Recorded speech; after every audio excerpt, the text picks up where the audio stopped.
Transmigrated to a high martial arts world with spiritual energy revival, I became the bottom of the barrel student with only 21 chi and blood points. In my moment of despair, a system binds to me, but the activation condition is confess to the school bell and become her boyfriend within 3 minutes, or the system will self-destruct. To defy fate, I had no choice but to bluff the Ice Queen school bell with a grand promise of saving her critically ill father. Unexpectedly, after the Otherworld bond system activated, I could team up with her, share our spiritual power, get a 100% bonus on my experience from monster kills while she gets 50%, and it even came with a treasure hunting cheat. From this day on, the counterattack of a trash student begins with tricking the school bell into getting a room and carrying her to victory. Jianggu, Chi, and blood value, 21. As the homeroom teacher, Su Wei, announced the name, the entire class's sympathetic gazes instantly focused on Jianggu in the back row by the window. Jianggu was bewildered. A flood of memories rushed into his mind, and he realized he had transmigrated to a parallel world of spiritual energy revival and monstrous beasts. The martial artists here leveled up by entering a world called the Otherworld space. It was a perilous yet treasure-filled dungeon world. Dying within only resulted in mental damage, but repeated damage could lead to insanity or even death. At least I'm not an orphan at the start. How touching, Jianggu muttered to himself, but he was worried about his 21 chi and blood points. The minimum admission score for martial arts universities in previous years was over 50. He was not even halfway there. Worse, his family had spent all their savings to send him to this martial arts high school. He couldn't even afford the cheapest mental recovery potions. A hellish start. Ding, cannot tolerate this any longer. Otherworld bond system is binding. A golden finger has arrived. Zhang Ji's spirits lifted. No bond target, binding failed. Please successfully form a romantic relationship with a suitable target within 3 minutes, or this system will self-destruct. What the hell? Are you kidding me? With no time to curse, Jianggu immediately scanned his surroundings for a target. The system panel showed that the comprehensive scores of all the girls nearby were not qualified. Even the class beauty wasn't good enough. The system's standards were ridiculously high. As the countdown ticked away, he cast his gaze further across the sports field. A stunningly beautiful figure was practicing her stances under the sun. It was the school belle from Class 1, Luo Ningxue. Name, Luo Ningxue. Cultivation, not yet ranked, 93 chi and blood. Appearance, 9. 5, special, 8, comprehensive score, 93, qualified. But the difficulty is too high. It is recommended that the host first look in a mirror. Mirror my ass. I'm out of time. With less than a minute left, Jianggu strode towards Luo Ningxue without a second thought. Old Jiang, are you insane? The last brave soul who tried that is still in the hospital. His best friend, Ma Juanfu, tried to stop him, but was pushed aside. Under the mocking gazes of the entire field, Jianggu arrived in front of Luo Ningxue. 45, 44, 43. Time was running out. He extended his hand with a smile as warm as the spring breeze. Classmate Luo, I like you. Can you be my girlfriend? The field fell silent. Everyone was stunned by his audacity. Luo Ningxue sized up this uninvited guest. He was handsome, with clear eyes, and his smile lacked the greasy feeling she despised. But, so what? She was only interested in martial arts. Just as she was about to refuse with a cold sneer, Jianggu spoke first, his expression turning serious. Don't be so quick to refuse, unless you want to give up on Director Luo on his sickbed. Luo Ningxue's eyes instantly turned as cold as blades. Her father, Luo Yuanshan, the director of the city's martial arts bureau, had been critically injured by a strange poison while fighting a beast tide. The entire city was powerless to help. It was a well-known fact, but how dare this student with a mere 21 chi and blood value make such a bold claim? 15, 14, 13. I'll only give you 10 seconds. The offer expires after that. Jianggu decided to end the game. 10, 9, 8. Luo Ningxue's gaze grew sharper, staring him down. 3, 2. Just as darkness began to creep into Zhang Ji's vision and he was about to accept his fate, Luo Ningxue squeezed out a few words through her teeth. Fine, I agree. Ding, Otherworld bond system successfully bound. You have successfully bonded with Luo Ningxue. Bond effects, 1. If you are within 1 meter of your bond target before entering the Otherworld, you will 100% teleport to the same location. 2. In bond mode, spiritual power is shared, and chi and blood gained from killing beasts as a teen will receive an additional bonus. Current bonus, host 100%, Luo Ningxue 50%. Seeing the heaven-defying effects on the system panel, Jianggu was ecstatic. The greatest danger in the Otherworld was the random teleportation, forcing martial artists to be lone wolves. But now, not only could he team up with the school belle,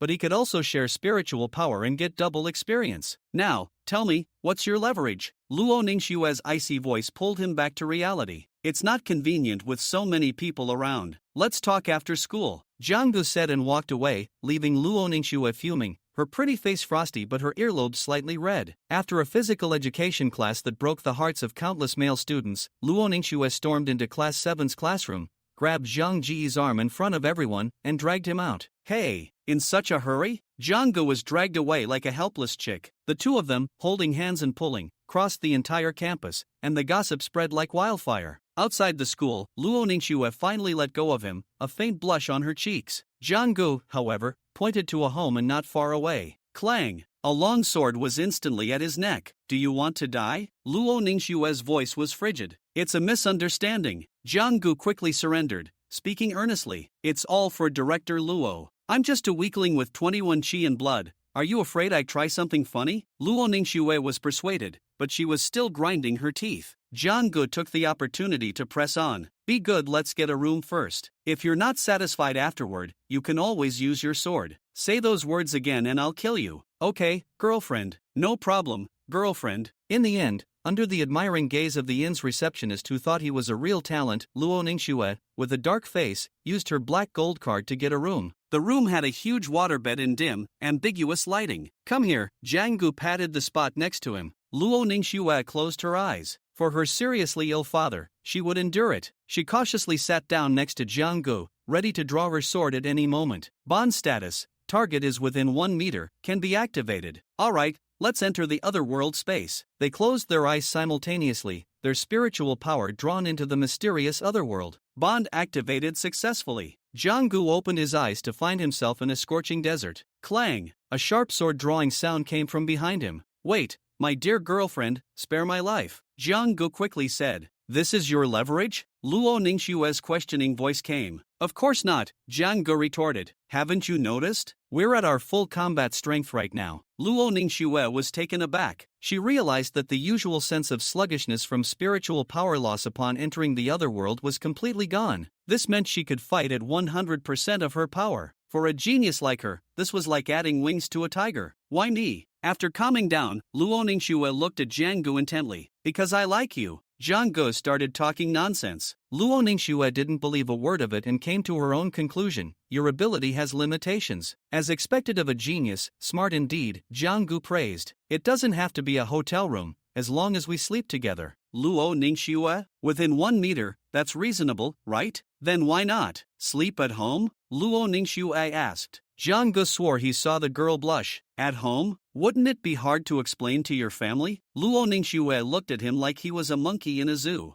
Who told you my family only has one house? Jiang Gu was speechless. Poverty had limited his imagination. Just then, his detection skill automatically triggered, revealing the dangers and opportunities in all directions. Southwest, a small gain. Your girlfriend can handle it easily. This way. Jiang Gu pointed confidently. Luo Ningxue, though suspicious, followed him. Near their destination, Jiang Gu suddenly pulled her back by her slender waist. Are you getting cocky again? Luo Ningxue's beautiful eyes shot him a cold glare. The words had barely left her mouth when the sand in front of them exploded, and a giant earth-armored lizard shot out from where they had just been standing. If it weren't for Jiang Gu, she would have been ambushed. Luo Ningxue's earlobes turned pink, and she avoided his gaze. Sorry, I was wrong about you. It's okay, you're my girlfriend after all. Ding! Detected an increase in your bond with Luo Ningxue. Current affinity, 5%. Congratulations, teammate bond has been enhanced, chi and blood bonus increased by 15%. Congratulations, special bond detection has evolved into reconnaissance. Reconnaissance, you can obtain detailed information on otherworld beasts up to 10 levels above your own chi and blood level,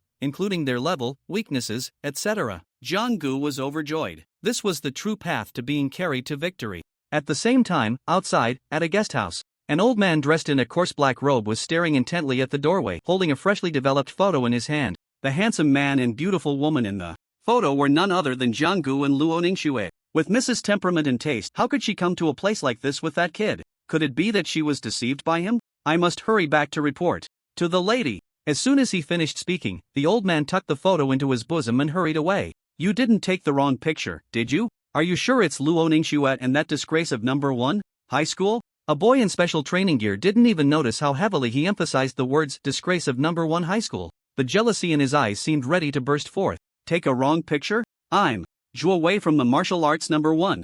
Are you joking with me? Another boy raised the camera in his hand defiantly, as if making a silent rebuttal. In terms of family background, strength, and looks, which of these is not unattainable for ordinary people? How could she possibly go to a guest house with a waist like Zhang Gu? Tell me, why is that? I just can't understand. What do you know? Maybe Luo Ningxue just likes this type? To me, Zhang Gu still has some potential. Damn. Which side are you on? Inside the void realm. At this moment, two figures were constantly traversing through the virtual world. Meanwhile, Zhang Ji's system notifications had not ceased. Your teammate Luo Ningxue has successfully killed a yellow-red scorpion. You have gained a 2.5 card bonus to your health value. Current health value, 26 cards. Your teammate Luo Ningxue has successfully killed a sandfall ant. You have gained a 2.5 card bonus to your health value. Current health value, 28.5 cards. Your teammate Luo Ningxue has successfully killed a Songming wolf. You have gained a 3-card bonus to your health value. Current health value, 31.5 cards. Luo Ningxue wielded her long sword, performing a beautiful flourish. A flash of silver light passed, and the Songming wolf's head fell to the ground. Its neck had a remarkably smooth cut, as if it had been sliced by a laser. With the death of this level 8 void beast, Luo Ningxue finally had the time to wipe the sweat from her forehead. Throughout their journey, they had killed every void beast they encountered. For Luo Ningxue, this haul was undoubtedly immense. In the past, whenever Luo Ningxue entered the void realm, she would almost inevitably encounter those void beasts far beyond her capabilities, and then die in the void realm space. Of course, the one who gained the most was definitely the man standing behind Luo Ningxue, Zhang Gu. Luo Ningxue couldn't help but feel greater interest and suspicion towards Zhang Ji's abilities, but more than that, she was shocked. It was hard to imagine how Zhang Gu had managed to avoid one crisis after another along the way. All the void beasts they encountered seemed like lambs ready for slaughter. From the initial companion teleportation to the later battles without loss, health bonuses, and even now, emergency evasions, everything had greatly refreshed Luo Ningxue's worldview. How about it, my good girlfriend? Is it exhilarating? Zhang Gu laughed heartily. Just as Luo Ningxue was about to draw her sword, a look of joy suddenly appeared on Zhang Ji's face, but then his brows quickly furrowed. What's wrong? Luo Ningxue quickly sensed something was off and asked anxiously. Do you want to feel even better? Zhang Gu said. Sincerely, Zhang Gu, speak properly. Don't draw your sword yet. Let me explain, defend myself. Just moments ago, Zhang Gu had used a scouting technique to detect a black iron treasure chest ahead. Southwest, there's an opportunity. Your girlfriend is likely to be able to solve it with your help. My help? Just cheering her on? I've given her everything I could. One must understand that in the realm of the void, what truly changes a warrior's fate is never the blood and energy of the void beasts. What can truly transform a person is always those rare treasures, the trials of the void, and the unknown ruins. Only these can genuinely alter a person's destiny in an instant. Although the black iron treasure chest is not of high rank for a warrior who has yet to enter the realm, it is something that is hard to come by. Who knows where the teleportation point is? Who knows when one might be killed by a void beast? Unfortunately, a powerful level 9 void beast guards the black iron treasure chest, and a level 9 void beast's strength is comparable to that of a warrior with 100 energy points. In Zhang Ji's view, the first thing that caught his eye was a pair of enormous pincers and a pair of blood-red, savage eyes. The black gold shell wrapped around it like armor, impenetrable and without a single flaw. The surrounding dust swirled, with its heavy breathing gradually forming a quicksand zone. Desert North Scorpion, Zhang Gu thought to himself. Although Zhang Gu, as a disgrace to his school, was not very strong, well, he was quite weak. He had often looked at the void beast illustrations and soon recognized the beast before him. This is troublesome. The strongest asset of the Desert North Scorpion is not its massive pincers, but its impenetrable armor. The physical talents of void beasts far exceed those of humans, making them naturally stronger than warriors of the same rank. And with Luo Ningxue's 97 energy points, it can be said that defeating a level 9 void beast is extremely difficult. One misstep could lead to her demise. Under Zhang Ji's persuasion, Luo Ningxue's eyes finally regained their calm. Zhang Gu, even though my energy points have reached 97, I still have no confidence facing a level 9 void beast, and this is the Desert North Scorpion. Luo Ningxue said seriously. You must understand that void beasts of the same realm far surpass humans. Even if this Desert North Scorpion has not yet entered the realm, it is still too tricky. Zhang Gu, give up. In Luo Ningxue's world, there had never been a reckless gamble. She knew well how powerful the Desert North Scorpion's defenses were. Simply attacking would not only fail to breach the Scorpion's armor, but would likely exhaust Luo Ningxue first, making the Desert North Scorpion one of the most troublesome opponents. Give up? What if I could accurately identify the Scorpion's weak point? Could you kill it? Zhang Gu raised an eyebrow and chuckled. How is that possible? Luo Ningxue frowned slightly. My girlfriend, do you still think there's anything impossible when you're with me? Jiang Gu laughed. Soon, Luo Ningxue realized something. This boyfriend was about to pull off another miracle. In Jiang Ji's eyes, he saw bright red dots lighting up on the desert North Scorpion not far away, as if it were being targeted by a sniper's infrared scope. Next, you will move exactly as I tell you. Understand?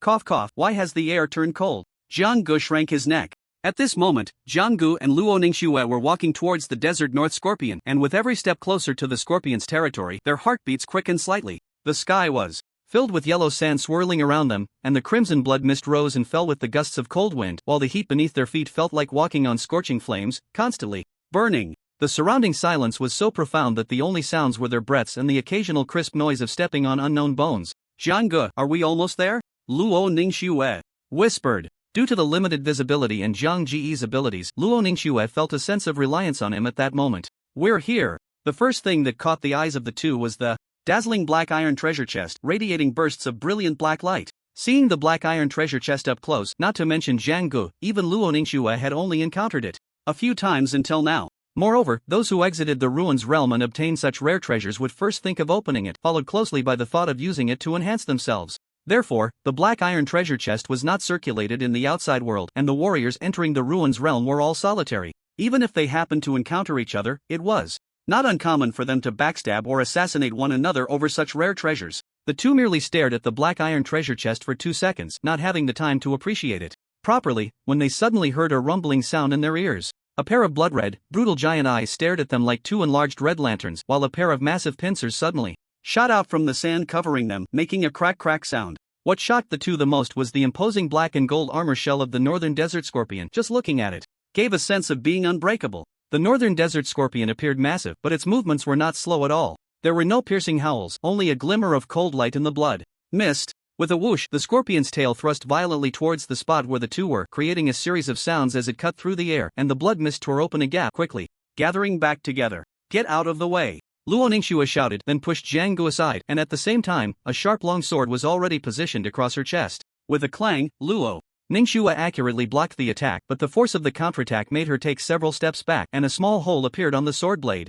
Jiang Gu, on the other hand, was pushed and fell flat on his face. Cough, spit, spit. Luo Ningxue, you don't have to murder your boyfriend like this. Jiang Gu spat out the sand in his mouth, feeling somewhat better. There's no time to waste here. Jiang Gu, quickly say where to hit. Luo Ningxue looked seriously at the massive beast shadow ahead. The weak point is where the scorpion's tail connects to its body. Jiang Gu shouted.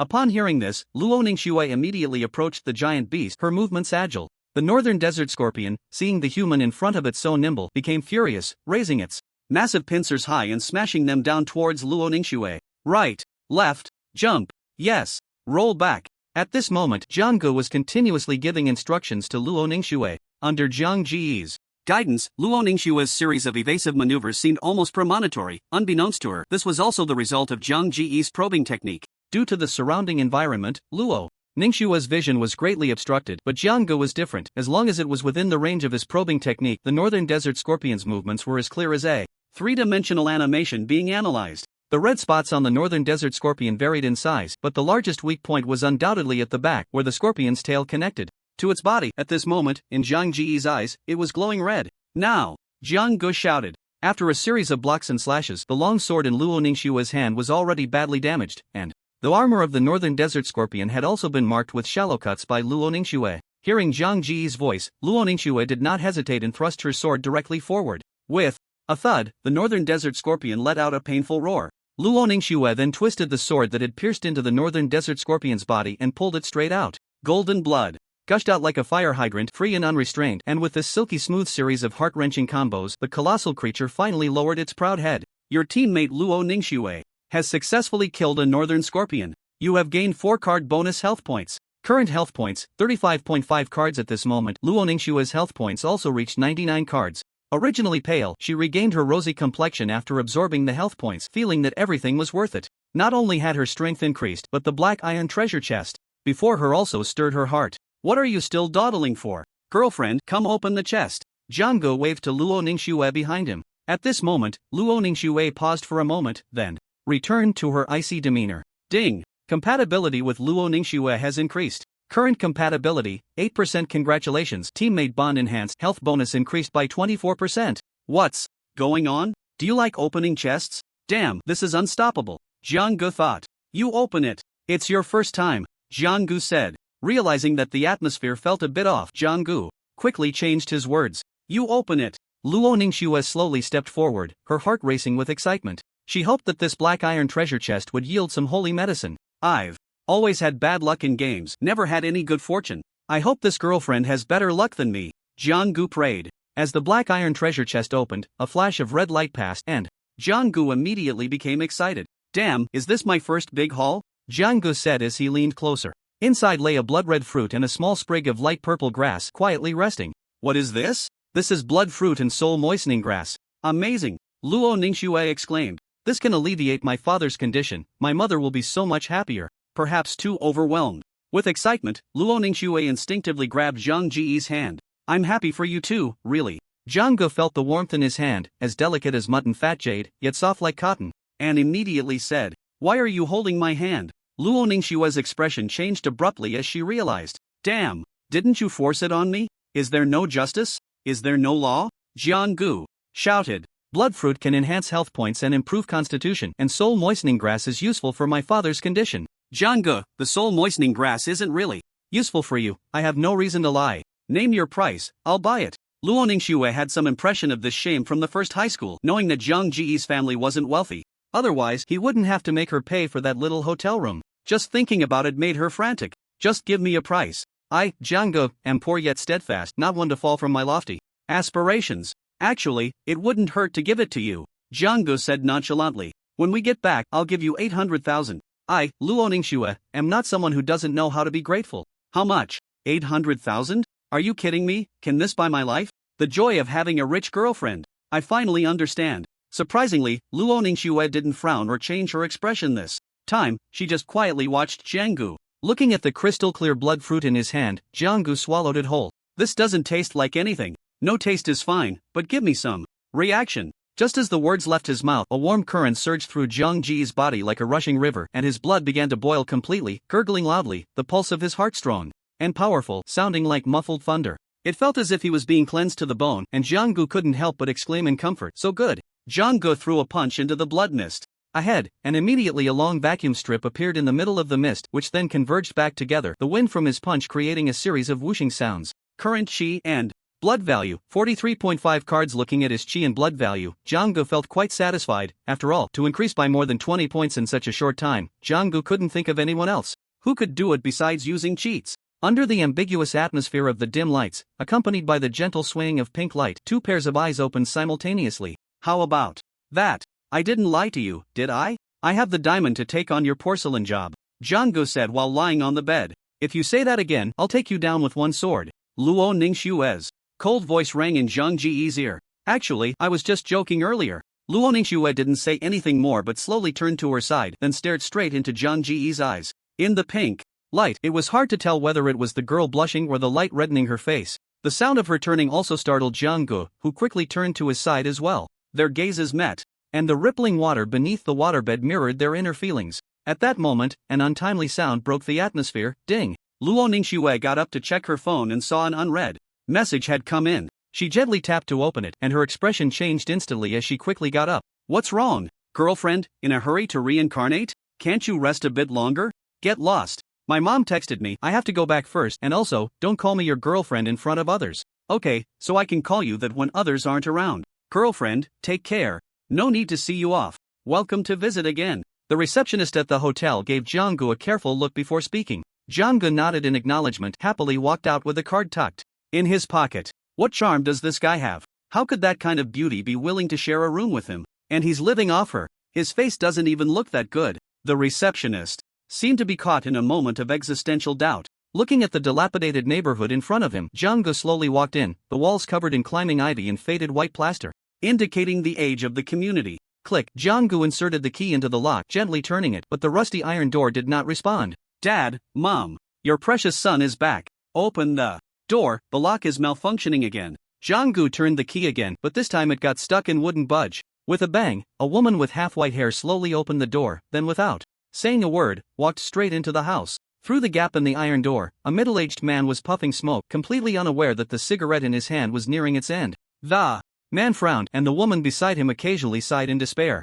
"Dad, Mom, what's wrong? Aren't you happy that I'm back?" Jiang Gu asked. Jiang Ji's mother sighed deeply, then forced a smile. "Xiao Gu is back. How could Mom not be happy? What's going on? Dad, Mom, you have to tell me. Don't scare me." Under Jiang Ji's persistent questioning, they finally decided to tell him the situation. "Wanju, you should tell him about it and the child." After saying this, Jiang Ji's father took a deep drag from his cigarette, as if only the taste of nicotine could temporarily help him forget his troubles. "Xiao Gu, your dad was suddenly fired from the factory today, and it was a specific leader who called for his dismissal." As soon as Jiang Ji's mother finished this sentence, she slumped into the chair like a deflated balloon. "Oh, I thought it was something serious," Jiang Gu said. "Xiao Gu, do you know what you're saying? The main source of income for our family relies on your dad, and now he's been fired. What are we going to do about your expenses in martial arts from now on? Rich in martial arts, poor in literature. Your path ahead is still long. In any case, your dad and I will do whatever it takes to support your studies."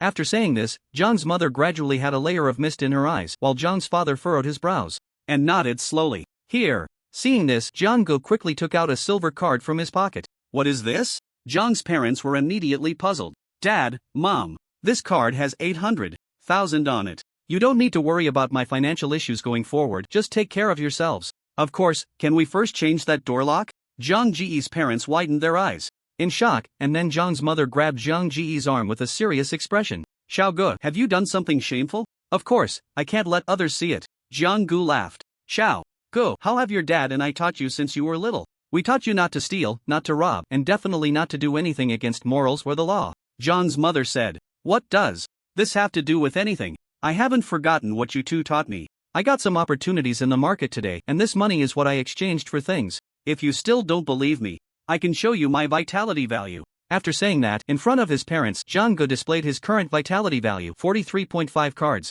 His parents' eyes widened in disbelief, as if they couldn't believe what they were seeing. Good.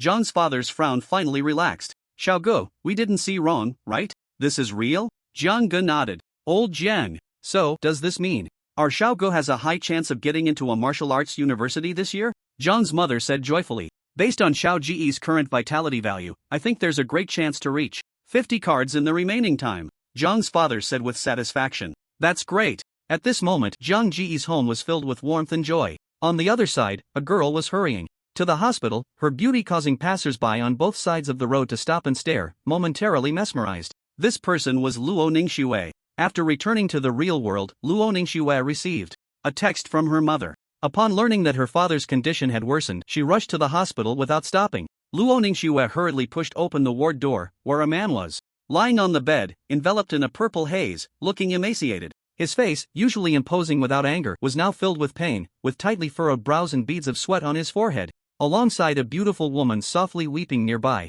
All signs indicated that the man's condition was very poor. "Mom, how is Dad doing now?" Luo Ningxue gently placed her hand on her mother's shoulder and asked anxiously. "Xiao Shui, the speed of the toxin's erosion has accelerated. The doctor said your dad won't last a few days." The beautiful woman choked on her words. "But the spiritual medicine for this is extremely rare, practically priceless. Even if we try to get it from other cities now, it might be too late." The beautiful woman tightly grasped the man's hand on the hospital bed, which had once been strong and powerful but was now so frail. "Mom, look at this." Luo Ningxue quickly took out a small pale purple herb from her pocket, instantly filling the ward with a fragrant aroma. "What is this?" "Soul-moistening grass." The beautiful woman widened her eyes, rubbing them to confirm its authenticity, then looked again at the pale purple herb in front of her. "That's great. Although the soul-moistening grass can't cure the illness from afar, it can greatly alleviate the toxin's erosion and even neutralize about 30 to 40% of the toxin." Not letting the joy of the moment cloud her judgment, the beautiful woman then looked at the girl beside her and asked, "Xiao Shui, where did you get this soul-moistening grass?" "Mom, this was bought by your daughter for 800,000. Luo Ningxue explained. "Bought? Who would be so kind? And what a coincidence that this soul-nourishing herb, which can save your father's life, ended up in your hands?" Under the beautiful woman's questioning, Luo Ningxue skillfully avoided the main issue and gave a simple explanation. Otherwise, she knew her mother would definitely send someone to investigate thoroughly. "Who was that kid you went into the house with today? Did you trade with him? Are you sure it was just money you spent?" Luo's mother said with a serious expression. "Mom, how do you know?" "Mom, You know your daughter is solely focused on martial arts and the trading location was chosen to throw people off the scent. It was just a coincidence. Luo Ningxue's pretty face flushed, and she defended herself. Alright, you need to understand how much your father has sacrificed for your martial arts journey. This isn't the time for children to be sentimental. And you should also think about how you will explain this to your father once he knows. Luo Ningxue was momentarily flustered. Her father cherished her dearly. If he found out she went to a hotel with Jiang Gu, he might really kill Jiang Gu. After handing the soul-nourishing herb to her mother, Jiang Gu walked out of the hospital room. This girl, she even goes to hotels of this caliber. Old Luo, if you don't wake up soon, your precious daughter might get abducted by that yellow-haired kid. In the morning, sunlight poured through Jiang Ji's window, casting mottled shadows on the boy's face through the trees, creating a picturesque scene. But Jiang Gu was currently sporting a pair of large dark circles under his eyes. Last night, I had a bad feeling and ended up having nightmares all night. I wonder who was thinking of me. Is being too handsome a crime? Jiang Gu muttered to himself. After a simple breakfast with his parents, Jiang Gu boarded the bus to martial arts number 1. As soon as he stepped through the school gate, he felt countless gazes washing over him, some filled with envy, some with jealousy, but mostly filled with gossip. The topic of discussion was none other than himself and the school beauty of martial arts number 1, Luo Ningxue. Just as Jiang Gu was lost in thought, a chubby little hand appeared on his shoulder.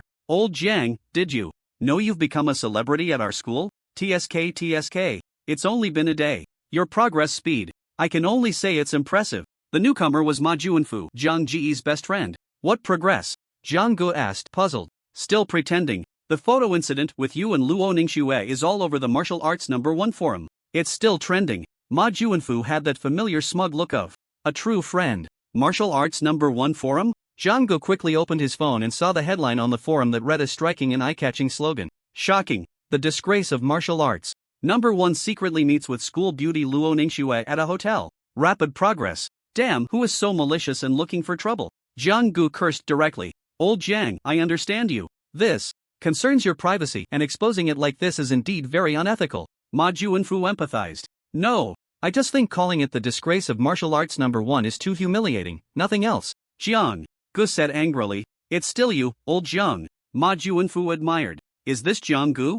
I don't see him as that handsome, right? How could Luo Ningxue go to a hotel with him? Not that handsome? Is that how you describe handsome? It should be described as inhumane. You're the one who's inhumane. In my opinion, Luo Ningxue must be starving. Listening to the surrounding classmates' discussions, Jiang Gu felt that these people truly had no taste. Fatty, you tell me, does my handsomeness not match up to Luo Ningxue? Jiang Gu asked. You're not just self. Jiang Gu, aren't you just asking for a humiliation? Go take a good look at yourself in the mirror. A silver-haired youth dressed in luxurious clothing mocked. Before Ma Juanfu could finish his sentence, Ning Tian chimed in. Jiang Gu, as a waste with a vitality value of 21, what right do you have to be with Luo Ningxue? In terms of background and strength, what do you have to show for it? Forcing yourself to be with Luo Ningxue will only lead to your own downfall, and in the end, it will drag your family down with you. Ning Tian threatened. Jiang Gu originally didn't want to pay attention to this rich second generation, but Ning Tian's last words about dragging down the family connected a series of events in Jiang Ji's mind.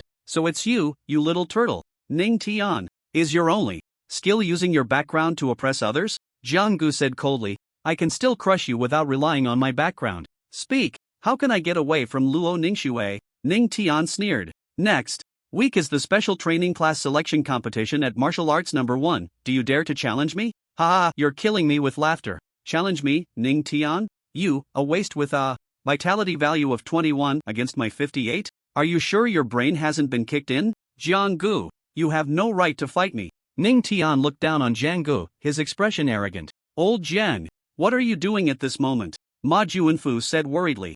Jiang Ji's behavior is extremely irrational. In my opinion, Jiang Ji's actions are no different from hitting a stone with an egg. A student analyzed. Do you need to analyze that? Even a fool knows Jiang Gu can't beat Ning Tian. The difference in vitality value is right there. Win with your head? Just then, a stunning figure burst into everyone's view. Even the simplest clothing on this person made them shine, as if no matter how extravagant the outfit, it could not match this person's beauty. The appearance of Luo Ningxue made everyone stop discussing, their eyes seemingly glued to her, unable to look away. Whether he has the right or not is not for you to decide. I believe Jiang Gu has that right. Therefore, he does. As soon as Luo Ningxue's words fell, the crowd erupted, while Ning Tian stood there like a statue, unable to utter a word of rebuttal. Humph. Jiang Gu, do you only know how to hide behind women? Ha ha ha. No wonder your dad got fired. You have no guts, and neither does he. Ning Tian said bitterly. If looks could kill, Ning Tian would have already dismembered Jiang Gu into countless pieces. A flash of killing intent crossed Jiang Ji's eyes, and a deep anger seemed ready to spill out.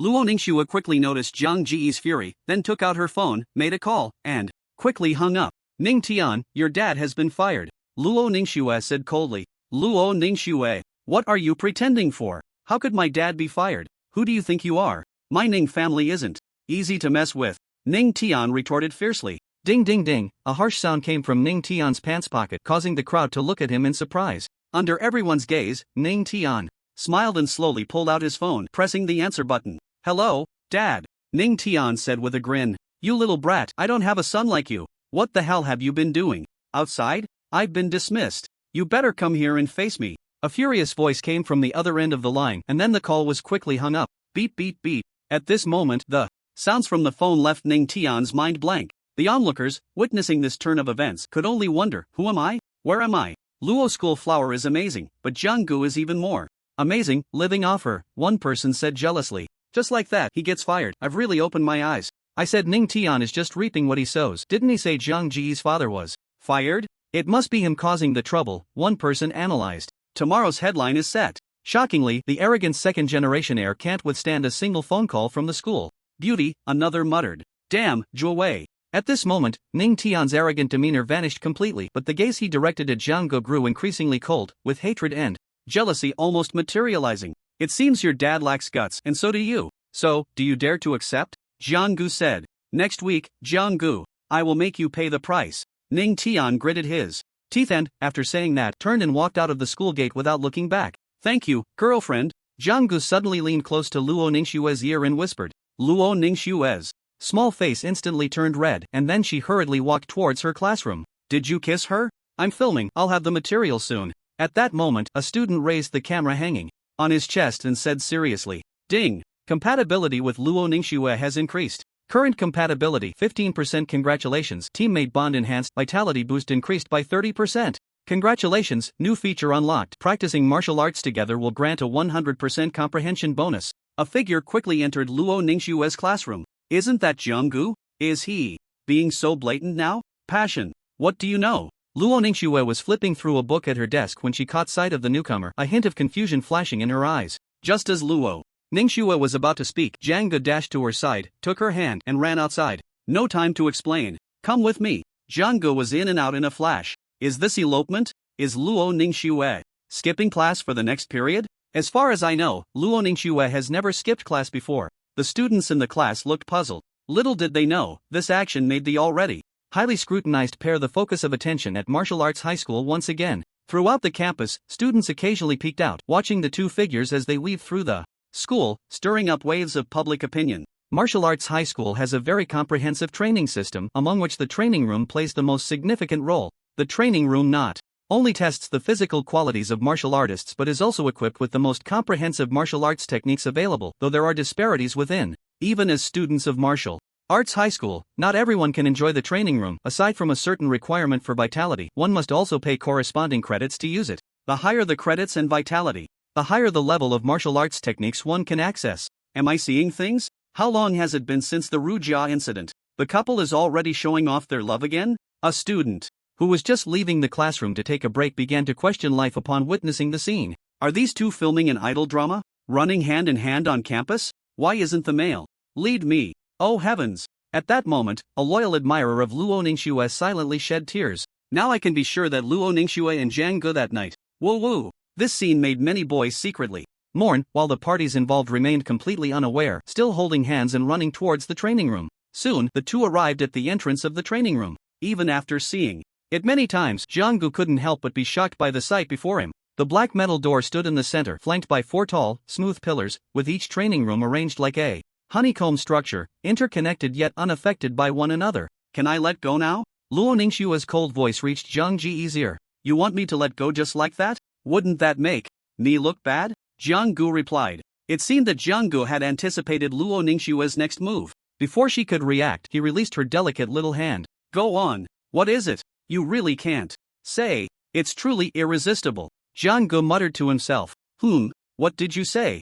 Luo Ningxue frowned. Nothing. You'll find out soon enough, just keep it a secret for now. Luo Ningxue was clearly a regular here. Along the way, under her guidance, the two moved smoothly, with green lights all the way. After a long walk, they finally arrived at Luo Ningxue's exclusive training room. As for why they didn't go to Jiang Ji's training room, the reason was simple. Not to mention an exclusive training room, Jiang Ge didn't even have enough credits to pay for a regular one. With a dull thud, the metal door opened, and two figures stepped into the training room, one after the other. Is that Luo Ningxue and Jiang Ge? A student who had just exited the training room exclaimed.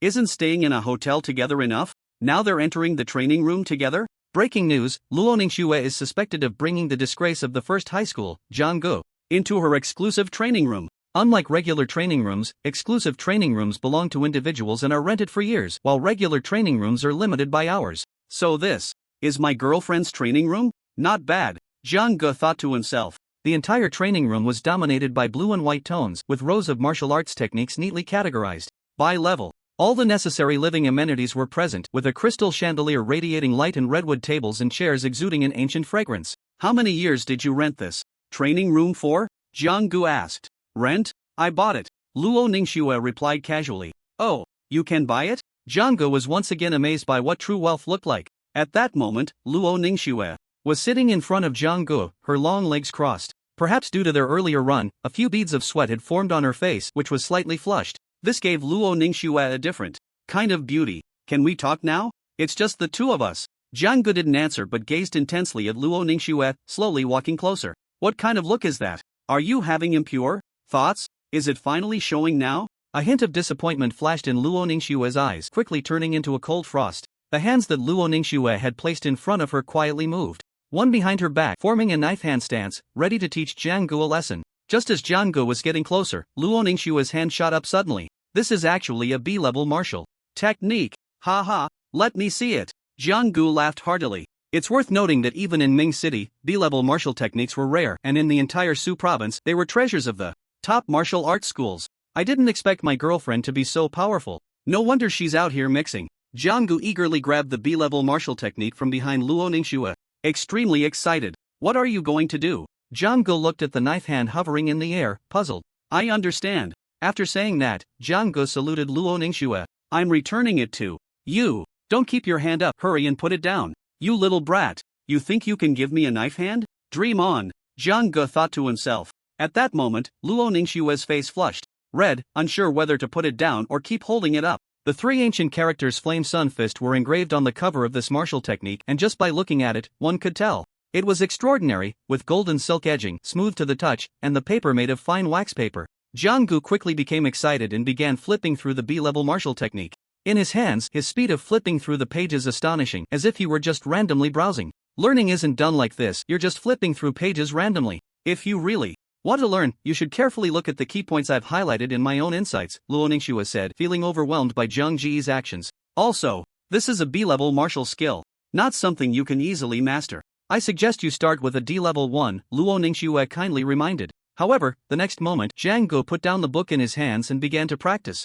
Right in front of Luo Ningxue, Jiang Ge slowly raised his right hand, then clenched it into a fist, and a wave of intense heat surged from his fist, making Luo Ningxue feel that the temperature in the entire training room had risen significantly. Luo Ningxue stood frozen, unable to utter the comforting words she had intended to say. Oh right, I forgot to mention. This is a new enhancement, Jiang Ge said with a smile as he looked at Luo Ningxue, then explained. Luo Ningxue felt numb, her previously cold expression could no longer be maintained. Is your girlfriend stunned? I forgot to mention, your comprehension also has an enhancement. Jiang Ge chuckled as he watched the dazed Luo Ningxue. Indeed, as Jiang Ji's bond, Luo Ningxue's enhancement, while not as monstrous as Jiang Ji's, was still as high as 50%. How much? Luo Ningxue quickly asked. Jiang Ge didn't respond but slowly extended 5 fingers. 50%? Luo Ningxue exclaimed in surprise. She had considered 20%, even 40%, but the 50% comprehension enhancement left her secretly shocked. Luo Ningxue then began to practice the martial skill with a mix of belief and skepticism, casually pulling a C-level martial skill from the shelf to read. At first, Luo Ningxue's reading speed was as usual, but as time passed, her speed increased dramatically. What had once been unclear or even obscure now appeared increasingly clear in her eyes. Even Luo Ningxue couldn't hide her joy at this moment, for everyone has a different understanding of martial skills. If one's comprehension is poor, even with guidance from a master, it would be like playing the lute to a cow. Comprehension is paramount, followed by extensive training and practice. For the next while, neither of them spoke, instead immersing themselves in the vast ocean of martial skills, continuously learning to refine their techniques.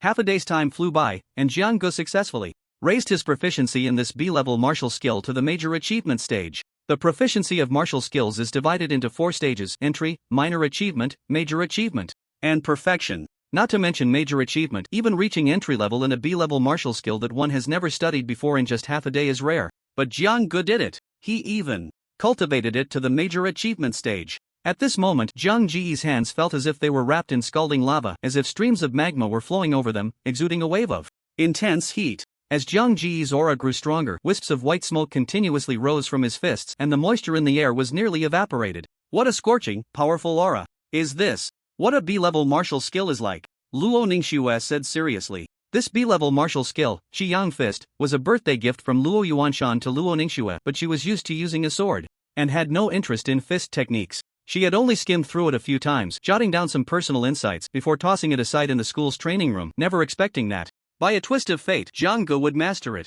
At this moment, Jiang slowly walked towards the black alloy practice wall in the training room. Under Luo Ningxue's gaze, Jiang suddenly raised his fist with force. The instant sound of breaking air was accompanied by a sizzling steam sound, and then his fist struck the practice wall. With a loud boom, a large deep pit suddenly appeared in the center of the black alloy training wall. Then came a crack sound, and the entire training wall began to spread and crack like a spider web.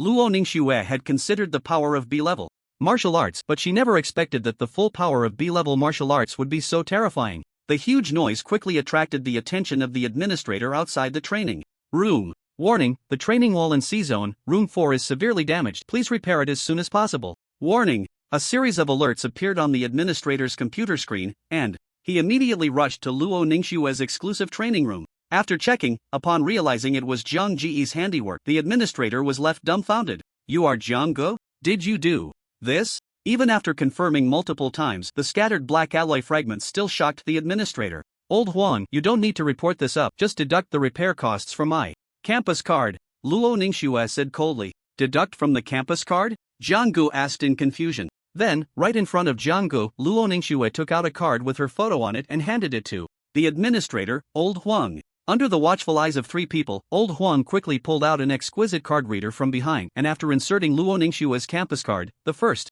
thing displayed was the word balance. Following that, there was a string of zeros.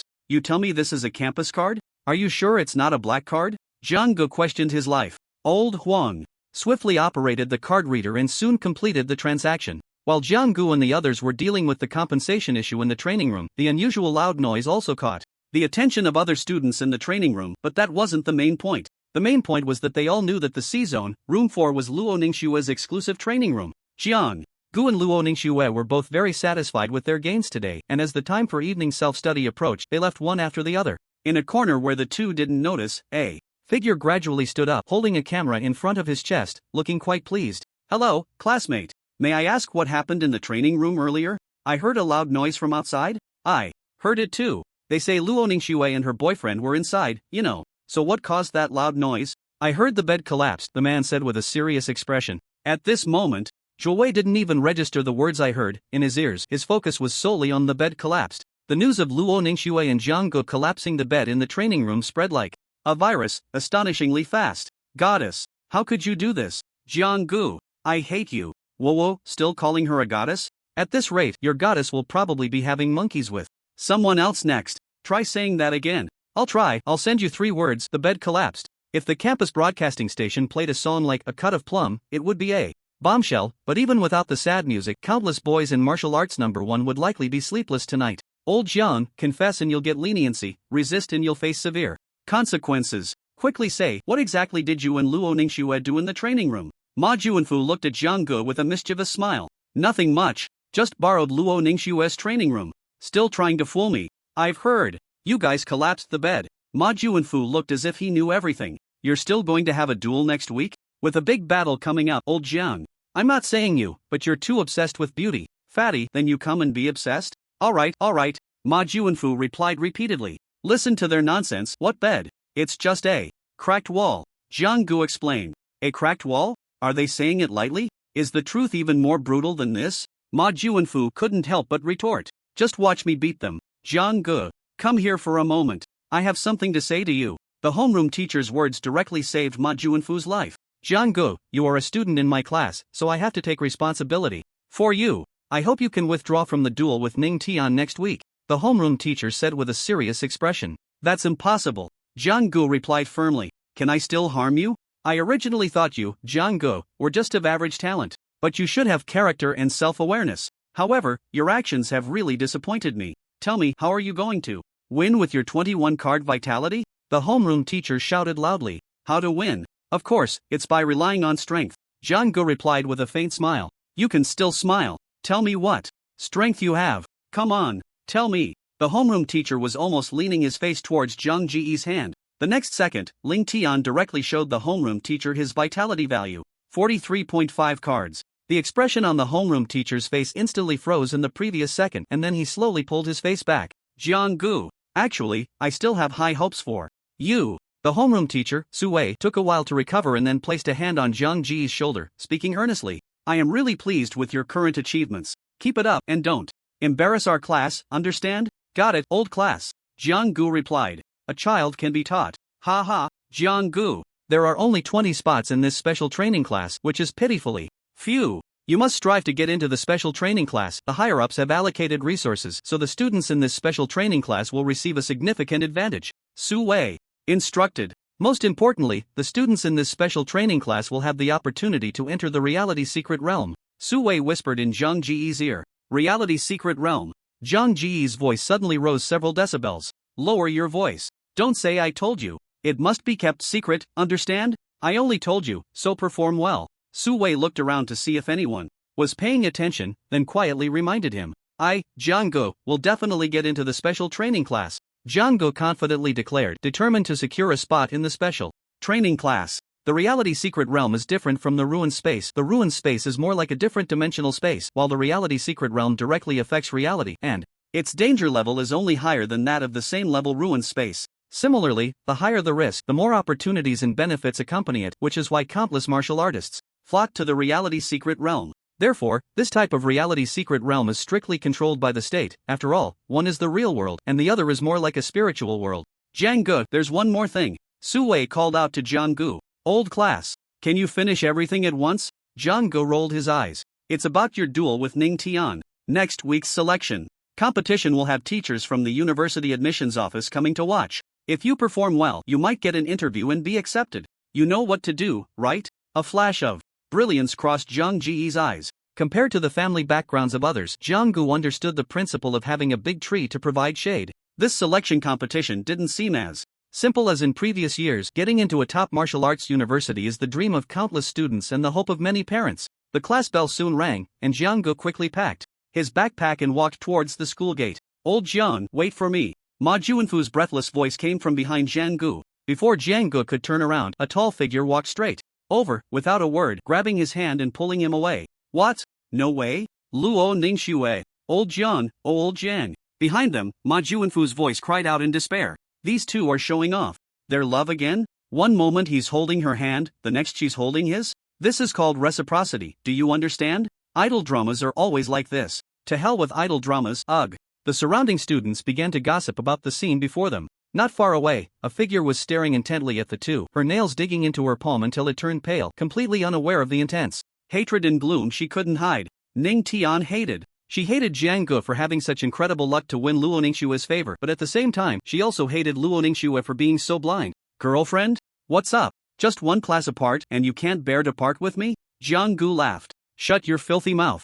Luo Ningxue replied coldly. Where are we going? At that moment, Jiang-gu felt like a kite, being dragged forward by Luo Ningxue. Jiang-gu was pulled along by Luo Ningxue for nearly an hour, and he swore he never wanted to experience this feeling again. Is this woman seeking revenge for me holding her hand? No matter how you put it, I was just holding her hand, but this girl is dragging me along. Truly, the heart of a woman is the most venomous. The golden gate opened, and upon entering, every detail of the house, from the marble floor to the gilded decorations, exuded an air of luxury. Looking at the luxurious apartment before him, Jiang-gu felt a sense of disparity. Why is there such a huge gap between people? Some are born in Rome, while others are born as cattle and horses. Before Jiang-gu had the system, he was indeed the cattle among cattle. Girlfriend, aren't you afraid to live alone in this house? How about I stay with you? Jiang-gu shamelessly suggested. Girlfriend, you're not dragging me over here just to do something bad, are you? Jiang-gu, let's live together. Luo Ningxue said calmly. With a pft, the water Jiang-gu was about to swallow came spewing out. I didn't hear that wrong, did I? Can you say that again, girlfriend? Jiang-gu placed his hand on his ear, pretending he hadn't heard clearly. Luo Ningxue looked at Zhang Ji's annoying expression and just wanted to draw her sword against him. Everything is for strength. Luo Ningxue thought, recalling her sick father and her mother's advice. A determined look flashed in her eyes. If you don't want to say it, then don't. It's just living together. I'm willing. Jiang-gu was originally thinking of finding a chance to coax Luo Ningxue into living together in a rental, but this girl was surprisingly proactive, which indeed caught Jiang-gu off guard. Jiang-gu maintained a calm expression, but his body was already betraying him as he began to consider which room to sleep in that night, feeling overjoyed. The time spent exploring the Void Realm was the same as the passage of time in the real world. Unless one was exceptionally unlucky or met with an unexpected death, a martial artist could stay in the Void Realm for 3 to 8 hours. Under the bright, white lights, two figures were distinct. Jiang-gu looked at the delicious food before him and felt his appetite surge. Ningqing abalone, Dongqing lobster, Lanqing East star grouper, so many delicacies dazzled Jiang-gu, leaving him momentarily at a loss for how to start. Is this what you call a simple meal? Jiang-gu said, speechless. MHM. Luo Ningxue simply replied with one word, then quietly began to eat. The luxury of this meal is comparable to a Last Supper. Living together can't be fake, but my feelings are real, right? Jiang-gu, as if he hadn't eaten for 10 days, quickly began to devour the food on the table. Ugh, I'm so full. Brr. Jiang-gu patted his now round belly, feeling stuffed. Luo Ningxue glanced disdainfully at Jiang-gu, then prepared to get up and leave her seat. Just as she stood up, Jiang-gu called out to her. Wait, don't move, Jiang-gu said loudly. Upon hearing this, Luo Ningxue immediately became alert. She saw a hand reaching towards her delicate, porcelain-like face, gently flicking it. At that moment, Luo Ningxue felt an inexplicable heat on her face, followed by a surge of anger, wishing she could make the person in front of her disappear immediately. Jiang-gu. Luo Ningxue's voice was as cold as the ice of the most frigid lands, sending chills down one's spine. Don't be impulsive, you have a grain of rice on your face. Are you planning to save it for tomorrow if I don't clean it off? Jiang-gu said hastily, sensing the situation was not good. The anger came quickly and left just as fast. Recalling the earlier scene, Luo Ningxue felt her heart racing like a startled deer. The two were now lying on a soft, wide bed, with a pillow placed between them, their eyes locked onto each other. Are you ready? Once you're ready, we'll go in, Jiang-gu asked. In the next moment, two figures appeared in the void realm space. Not good. This time, we're a bit unlucky. Jiang-gu and Luo Ningxue looked at the beast horde before them, feeling an immense pressure. The sudden appearance of the two humans greatly angered the golden-armored ant swarm that had been resting, and 10 golden-armored ant beasts greedily stared at the two. The reflection of the two in their pupils made them seem so small, as if they were about to be devoured in the next second. Girlfriend, I'll leave the strongest level 10 Void Beast King to you, and I'll handle the remaining 9 level 6 Void Beasts. Can you do it? Luo Ningxue asked. A man can't say he can't. With that, Zhang Ji's fists began to feel hot. At that moment,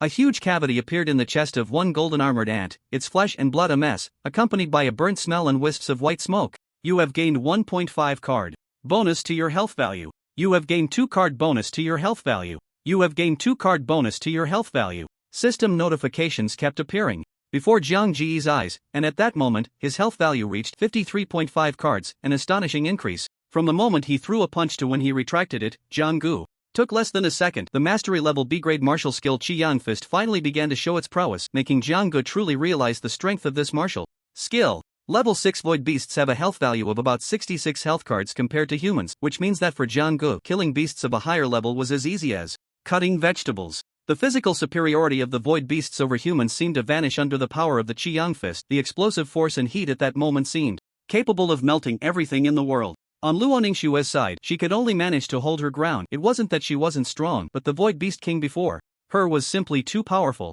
Its fierce head was covered in barbs, and the massive mandibles of this golden-armored ant king resembled 2 sharp sickles, serrated and menacing. Every movement of its powerful body stirred up clouds of dust, and its 2 long, dark red antennae seemed to be soaked in too much blood, extremely unsettling. Directly in front of you is the Beast King carrying a power attribute Void Spirit. Team up with your girlfriend. This discovery, aided by the detection technique, greatly delighted Jiang-gu and shocked him. It is known that Void Spirits are extremely rare, usually only found in Void Realm spaces above the martial artist level, a fortuitous encounter that is hard to come by. Of course, a Void Beast empowered by a Void Spirit would become even more powerful. Zhang Ji's gaze sharpened, and when he scanned again, he noticed more and more red dots appearing on the golden-armored ant. You attack its left antenna. I'll attack its right.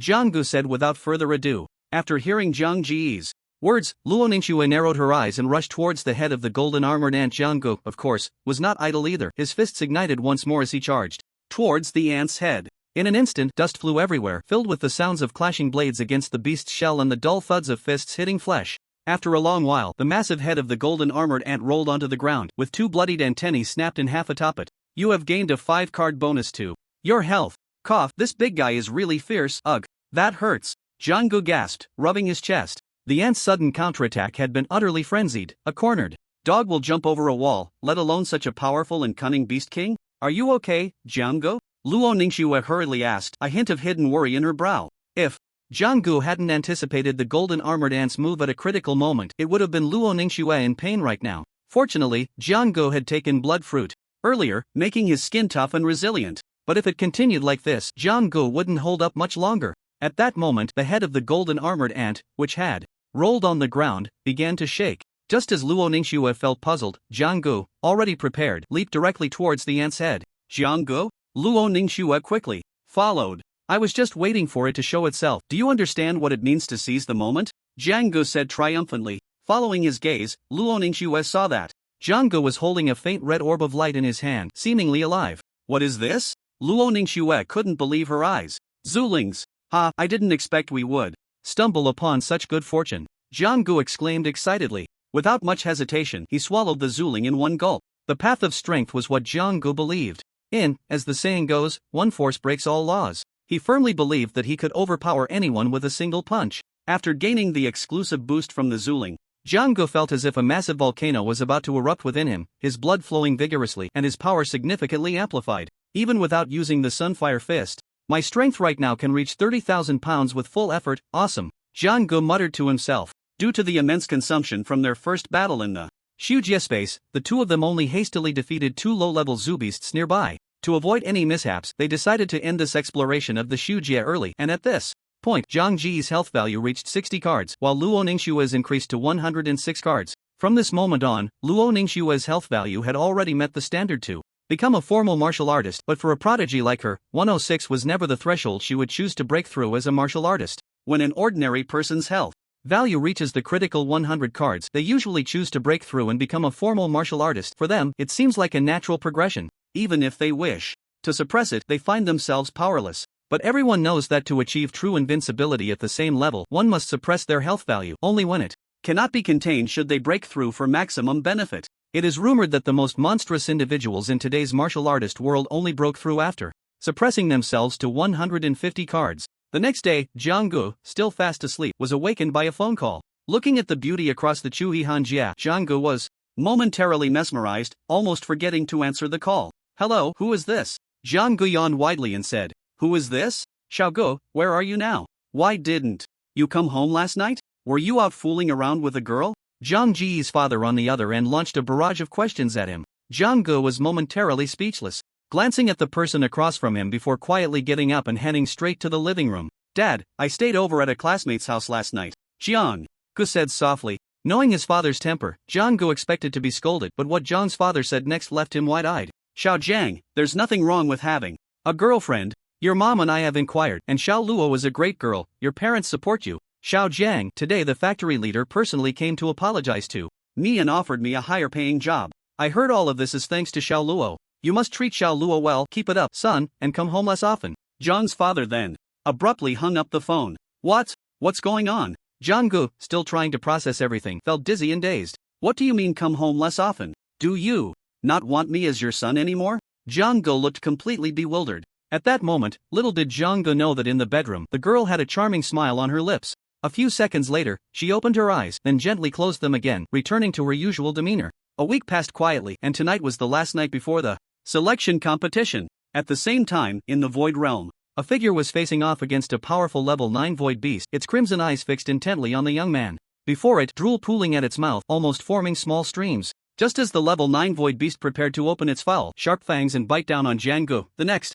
second, the boy's fists blazed with heat like the sun. He pushed off the muddy ground with his right foot and shot forward like an arrow released from a bow towards the formidable Void Beast. With a thud, the dull sound echoed like the lingering chime of a bell, followed by a loud crash as the Void Beast fell directly into a pool of blood. With Just one punch, the boy had obliterated a level 9 void beast, its head bursting like a shattered watermelon, blood splattering everywhere. Awesome! I've finally perfected the proficiency of the yin-yang fist, Jiang Gu exclaimed joyfully. Meanwhile, Luo Ningxue, after nearly a week of trials in the void realm with Jiang Gu, sought his vitality reach.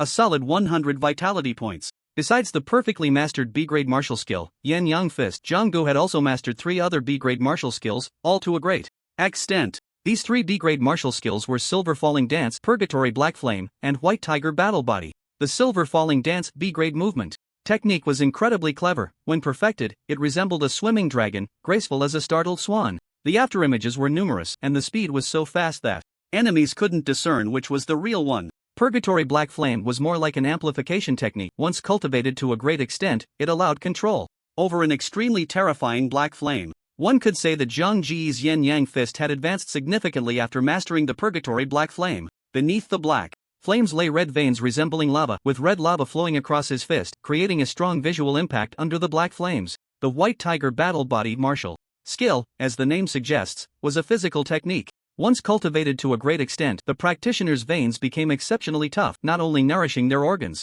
with the essence of the white tiger but also making their bones as hard as top-grade alloys. Girlfriend, these B-grade martial skills are precious, but you haven't lost out either. TSK. Look at your current strength. Terrifying indeed. After showing off, Jiang Gu quickly added. Luo Ningxue nodded seriously at this moment. One could say their progress was nothing short of remarkable. This wealthy girl had finally managed to acquire these precious B-grade martial skills after Jiang Ji's relentless pursuit and shameless persistence. Luo's mother once thought that her precious daughter was training so hard, repeatedly advising her not to overreach and to balance work and rest. If Luo's mother knew that all these martial skills were lent to Jiang Gu, even if it was just for browsing, Jiang's mother would probably be furious. With Jiang Ji's enhancement and after devouring 2 of Jiang Ji's voluntarily offered Zuling, Luo Ningxue's blood value had reached a terrifying 130 cards. Just as the two were conversing, Jiang Ji's probing technique suddenly popped up a notification. To your west, there is a warrior rapidly approaching, possessing Zuling, danger level extremely high.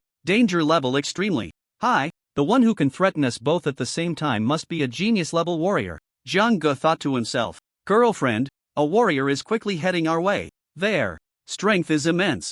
Jiang Gu immediately snapped back to attention, his face serious. Can we fight them? Luo Ningxue quickly asked. Normally, it would be hard for us to win easily. Jiang Gu frowned slightly. Haven't you been abnormal enough? Luo Ningxue thought to herself, rolling her eyes in the process. At this moment, Jiang Ji's eyes darted around, suddenly coming up with a plan, deciding to play the role of the cunning one and set a trap for this genius. Like this, then like this, finally like this. Ha ha, girlfriend, did you understand? Meanwhile, not far away, the genius Hu Yuntian from the imperial capital was rushing towards Jiang Ji's location, drawn by the commotion from Jiang Ji's earlier battle with the Zubiast. Hu Yuntian had sharp, jet-black short hair and wore a fitted blue outfit that made him look very capable, with a faint smile always playing at the corners of his mouth, seemingly indifferent to everything around him. Hu Yuntian's powerful confidence was palpable. As a once-in-a-century genius from his family, with a blood value of 140 cards, he was a notable presence wherever he went, and the upper circles of the imperial capital were very familiar with Hu Yuntian's name. Because of his overconfidence, he believed that no matter what, he wouldn't fail. The wind whipped up at his feet, and he quickly arrived at the scene, where the boy's clothes were stained red with large patches of Zubiast blood, looking quite disheveled. His hair was like a bush, messy and unkempt, and his face was covered in dust, looking quite pitiful. Only 100 blood value? No wonder you're in such a sorry state. You must have gone through a tough battle earlier. So weak. Hu Yuntian thought to himself. A sneer flashing through his mind, feeling even more relaxed. Kid, hand over all the spoils on you. I can show mercy and let you go. Hu Yuntian said. Don't think that. Just because you're injured now, even in your prime, I don't know what you could use to win against me. So, give up resistance. Hu Yuntian said with a slight smirk. Hu Yuntian looked at the determination in the boy's eyes, wondering if this overconfident kid still wanted to resist. Just as he was about to draw his blade, the situation that unfolded next took Hu Yuntian by surprise. Big brother, don't kill me. I'll give you everything. But please let me go, and I can serve you.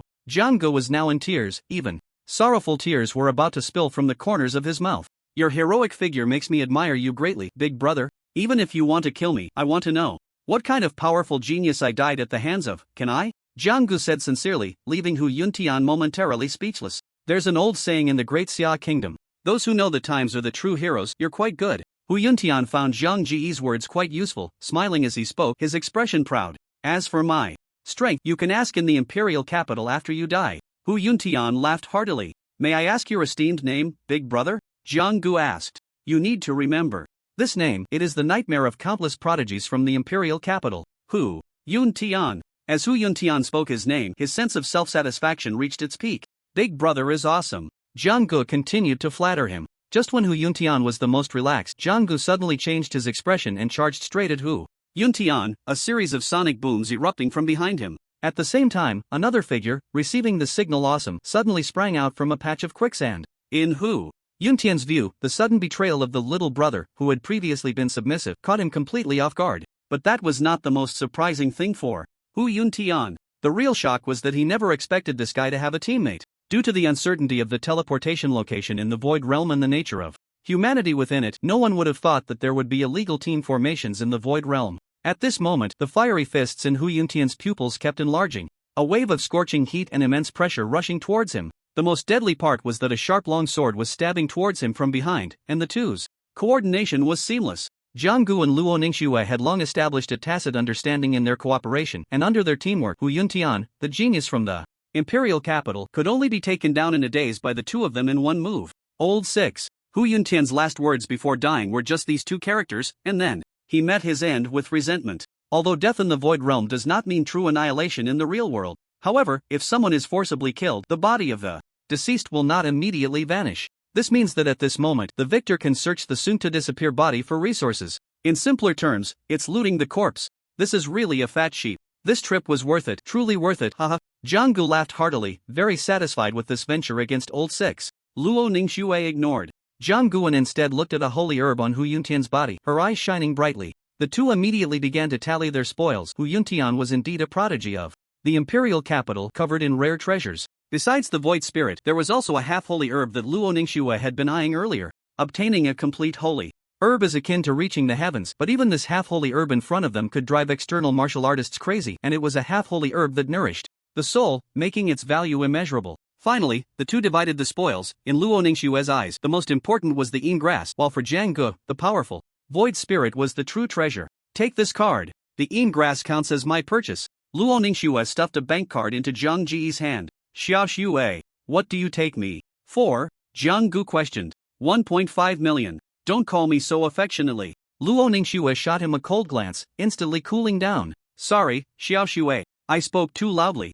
Earlier, Jiang Gu was all about seeing money and being generous. He then swallowed the void spirit in one gulp and began to refine it. Waves of intense energy surged out from Jiang Ji's body, radiating ripples that spread outwards in waves. Since it wasn't Jiang Ji's first time refining a void spirit, his speed was exceptionally fast thanks to his physique being vastly different from before. Beneath the black long robe, his bronze muscles were well-defined and looked quite balanced, but he practiced both external strength and internal spirit. Now, Jiang Gu not only had greatly enhanced muscles and skin but also perfectly tempered his internal organs. 110 points of vitality, plus 70,000 pounds of strength. I really have to thank that show-off guy, Jiang Gu said excitedly and sincerely. Soon after, the two left the Void Realm and returned to the real world. On the other side, in the imperial capital, the Hu family. Ah! A deafening roar erupted from a luxurious room. Could it be that my son has broken through again? That unruly voice is just like the last time I heard it. A strong middle-aged man sat leisurely in a courtyard, a faint smile on his lips.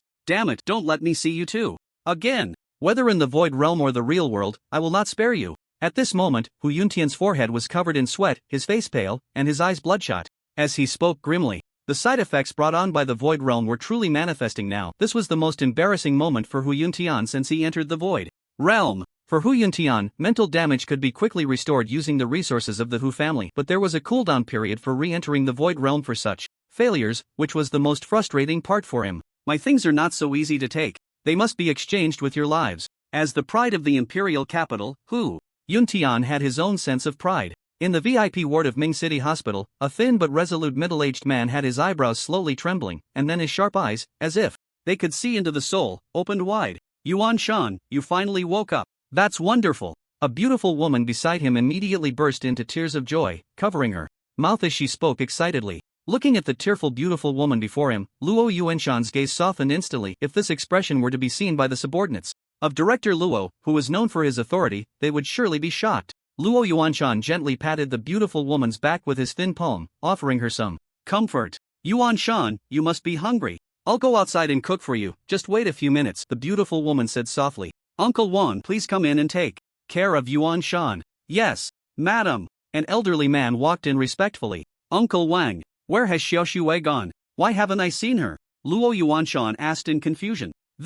Sir, I'm not sure. Wang Hui stammered. When did you become so tongue-tied? Quickly tell me everything that has happened with Xiaoshua recently, I want all the details. Luo Yuanshan's presence was imposing even without anger. Under Luo Yuanshan's repeated questioning, Wang Hui finally explained everything about Luo Xuanning and Zhang Gu. From the hotel to some other matters he had investigated, he revealed everything one by one. I want to kill that kid. Where is he now? I need to go personally. Luo Yuanshan immediately exploded in anger, his previously calm demeanor seeming to have been lifted by the pain. Luo Ningxue was the apple of Luo Yuanshan's eye, cherished since childhood as if she were made of glass. Whenever Luo's mother wanted to discipline her daughter, Luo Yuanshan was always the first to defend her. Who would have thought that such a little darling would be taken away by someone else, and to dare go to some romantic couple's hotel? Luo Yuanshan wished he could seal that hotel immediately and thoroughly question his precious daughter about what she was thinking. An unprecedented rage was brewing in his chest. At that moment, Luo Yuanshan was like a volcano ready to erupt, and Wang Hui, over 50 years old, had never seen Luo Yuanshan lose his composure like this, not even when he was poisoned by a sneak attack. Just as Luo Yuanshan was about to force himself to get up, the door to the ward was pushed open. Dad, you're awake. That's great. Luo Ningxue entered with a beaming face full of joy. Seeing his daughter enter with such delight, Luo Yuanshan was about to explode and properly question his precious daughter. However, before Luo Fu could get angry, Luo Xuanning took a step forward and pulled out a half-saint herb that emitted a faint silver light from her pocket. You, Xiaoxue, where did you get this herb? Luo Yuanshan asked, his tone suddenly shifting to one of surprise. Master, is that a half-saint herb in the young lady's hand? I've never seen one in my life. Wang Hui's eyes widened to the size of copper bells as he stammered. Seeing the astonishment and scrutiny from the two, Luo Ningxue quickly explained, Dad, I traded for this from a classmate of mine. Don't worry, it was a legitimate transaction. After finishing her sentence, Luo Ningxue smiled and glanced at Wang Hui, making him feel a bit guilty. What is your classmate's name? Luo Yuanshan asked Luo Ningxue. Seriously, Dad, his name is Zhang Gu. Luo Ningxue replied confidently. You said his name is Zhang Gu? Luo Yuanshan's voice involuntarily rose a few decibels. What's wrong, Dad? Luo Xuanning retorted. This young man seems quite decent, willing to trade such a half-saint herb with you. Luo Yuanshan's initial outburst was suddenly halted. With such a great favor at hand, as the director of the Martial Arts Bureau, if I were to hold on to some grudges and speak ill of him behind his back, wouldn't that make me look small-minded? Luo Yuanshan comforted himself. Under the watchful eyes of Luo Ningxue and Wang Hui, Luo Yuanshan publicly swallowed the fragrant half-saint herb. As the effects of the half-saint herb took hold, the grayish death energy on Luo Yuanshan's body rapidly dissipated, and his complexion instantly improved. Basin, Luo Xuanning commanded. Wang Hui immediately understood, and just as he placed the basin in front of Luo Yuanshan, a puff sound was heard as Luo Yuanshan spat out a lump of dark greenish-black blood. After expelling the toxins that had accumulated in his body, Luo Yuanshan's physique visibly regained its vitality, resembling a deflated balloon being filled again, though his complexion still appeared somewhat pale. After taking the half-saint herb, Luo Yuanshan had finally suppressed the toxicity. While it wasn't completely eradicated, it was clear that it no longer affected his normal life. Truly worthy of being a half-saint herb. The effects are indeed extraordinary. Luo Yuanshan let out a hearty laugh. Heaven knows how much suffering he had endured from that bone-deep, heart-wrenching pain before. That's great, Dad. At that moment, tears welled up in Luo Ningxue's eyes. For Luo Yuanshan's illness, Luo Ningxue had tried every possible means, and every time she thought of her bedridden father and her mother who cried every night, her heart would ache. Master, I will go report to Madam right away. Wang Hui, seeing Luo Yuanshan's recovery, was very pleased and hurriedly ran outside. How old are you? Still crying? Luo Yuanshan affectionately ruffled Luo Ningxue's hair. As he did so, Luo Yuanshan suddenly realized that this privilege seemed no longer exclusive to him, and a flicker of anger crossed his eyes. Truly, one is at the mercy of those they. Oh, Luo Yuanshan muttered to himself. Xiaoxue, tomorrow I will go with you to the school selection competition. Luo Yuanshan gritted his teeth. Ah, Dad, you should really take good care of yourself. Besides, don't you never participate in the school selection competitions? Luo Ningxue asked in confusion. I want to personally thank your classmate, Luo Yuanshan said with a smile, though the smile was indeed a bit forced. Enduring for a moment brings peace, but taking a step back only fuels anger, Luo Yuanshan couldn't let it go, so he decided to personally attend the school selection competition tomorrow to see Jiang Ji's true colors and keep a close eye on his daughter. The next day, Jiang Gu arrived at school early, as today's selection competition was of great significance. Unlike usual, the school gate was already crowded at this hour. Old Jiang, it's been 3 days since we last met, and you should take a good look at me. Am I handsome now? Ma Juanfu's arrogant voice reached Jiang Ji's ears. Handsome. Extremely handsome, Jiang Gu replied perfunctorily. Old Jiang, now that you have a girlfriend, you've forgotten your brothers. This answer is too dismissive. You're just a beast, Ma Juanfu said. Look at you, you don't even have a girlfriend, no need for me to say more. Jiang Gu laughed. Ha ha, you mean to say I'm even worse than a beast? Wait, take this, Juanfu's stick. Ma Juanfu immediately chased after Jiang Gu. Just as Jiang Gu was about to run away, a figure appeared right in front of him, blocking his path. It was Ning Tian, who had a duel scheduled with Jiang Gu today. Under Luo Ningxue's manipulation, both Ning Tian and his father had lost power in the Ning family, and Ning Tian's temperament had changed drastically since then. The once graceful and composed demeanor was completely gone. At this moment, all Ning Tian could see was hatred and jealousy, hating Luo Ningxue, but hating Jiang Gu even more. Ning Tian, if you have something to say, just say it. Jiang Gu looked at the newcomer, feeling quite displeased. Jiang Gu, remember your smug look right now. After today, I will make sure the whole school knows that you, Jiang Gu, are never worthy, not worthy to fight me, even less worthy of Luo Ningxue. A cruel smile crept onto Ning Tian's lips, almost sickly, his eyes fixed on Jiang Gu as if he wanted to swallow him whole. Who can't talk big? You think this is a big talk show? Old Jiang, ignore this madman, let's go back to the classroom. Ma Juanfu, holding a long wooden stick, suddenly popped up behind Jiang Gu. Fatty, what are you doing with that stick? Are you really planning to use it? Jiang Gu turned his head, picked it up by the roadside. Just handy. Ma Juanfu chuckled awkwardly, swinging the stick around, then pulled Jiang Gu away. Juanfu, you still say you don't know martial arts? A student from the same class as Jiang Gu and Ma Juanfu whispered upon seeing this scene. Seeing that Jiang Gu completely ignored him, as if he were just an inconspicuous minor character in Jiang Ji's eyes, Ning Tian felt a surge of anger. Jiang Gu, you will definitely pay the price. Ning Tian swore silently, then reached into his pocket. When Ning Tian's hand touched a tubular glass vial in his pocket, a glint of madness and confidence flashed in his eyes, as if he had completely trampled Jiang Gu underfoot, exuding an air of certainty. This vial of blood fury potion was something Ning Tian had purchased at a high price on the black market. It was a type of banned drug that overdraws the user's potential for a moment of power, and it was Ning Tian's greatest reliance. Ning Tian wasn't afraid of Jiang Ji's strength, he was afraid Jiang Gu wouldn't be enough for him to torment. Ning Tian planned to use the blood fury potion to directly incapacitate Jiang Gu in the selection match. His thoughts were extremely malicious. The earlier confrontation between Jiang Gu and Ning Tian had already attracted the attention of many students, and it lingered, especially after the previous incident had spread. The news of their duel had circulated throughout the school. Jiang Gu really is a coward. He ran back to the classroom without saying a word. It seems Ning Tian is bound to win. Ning Tian used to talk big, but now he's gone completely overboard. However, Jiang Gu really lacks masculinity. At least I would have thrown some verbal jabs, one person teased. Ning Tian's temperament has changed drastically, he's become unpredictable. Better keep your distance. Is he perhaps having some mental issues? Didn't you see him reaching into his pocket near his groin, followed by a sinister smile? He must be a pervert. No way. Of course, neither Jiang Gu nor Ning Tian heard these words, and the onlookers wouldn't dare speak loudly in front of them, merely whispering among themselves. After all, one was notorious for living off others, and the other seemed to have some mental issues. Neither was easy to deal with. Dear students, this year's selection match will follow the same format as previous years, starting with individual battles followed by team battles.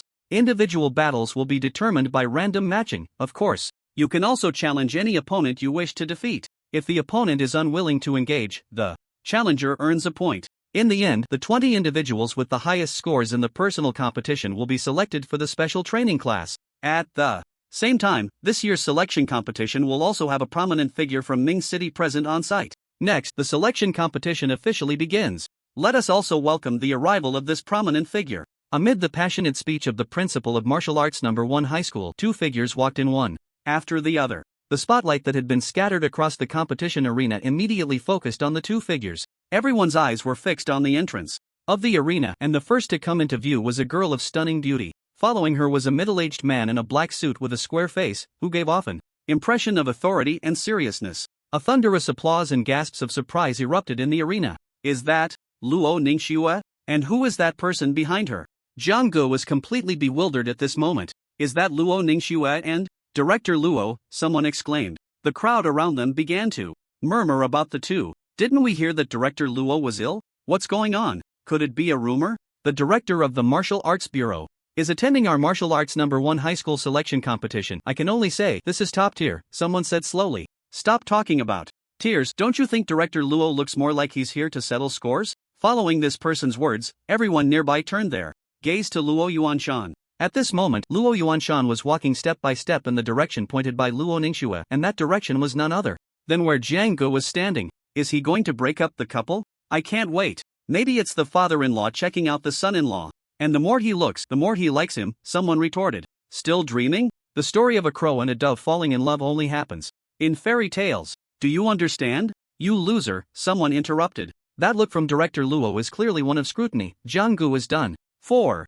As Luo Yuanshan slowly approached Zhang Ge, the onlookers became even more excited, as if their breaths had stopped at that moment. Zhang Ge, the person involved, was now even more bewildered and nervous. No way. Didn't they say that once you're lying in a hospital bed, even a deity can't save you? Why does he look so lively now? Is this half-saint medicine that powerful? Zhang Ge thought to himself as he watched Luo Yuanshan getting closer. Just when everyone thought Zhang Ge was doomed, after all, he had tarnished someone's daughter's reputation, with hotels and training halls involved. What father could tolerate that? The next scene of Luo Yuanshan's actions left not only the crowd dumbfounded but also Zhang Ge completely stunned. You must be Zhang Ge. My daughter often mentions you. Thank you for this time. Luo Yuanshan smiled rarely and then extended his hand in a friendly manner. What? Isn't he here to cause trouble? I've been waiting in vain for so long. I didn't even get to use the restroom. I've been holding it in this whole time. The one who went to the restroom. Hurry and stay away from us. There's a big boss here to punish us, someone complained. This doesn't make sense.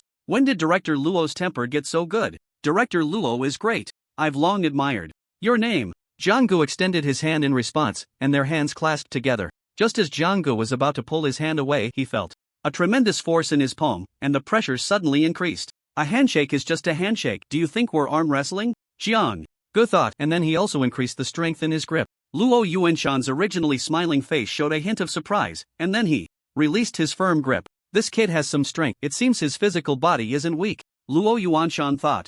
This old man, he still likes to play tricks. Zhang Ge simultaneously voiced in his heart. After briefly greeting Zhang Ge, Luo Yuanshan once again resumed his aloof demeanor, exuding an air of authority that made it clear he was not to be trifled with. It was at this moment that everyone truly felt the presence of someone in a higher position, and then he slowly walked towards the high platform. They say daughters resemble their fathers. There's definitely some truth to that. Both are so cold and distant.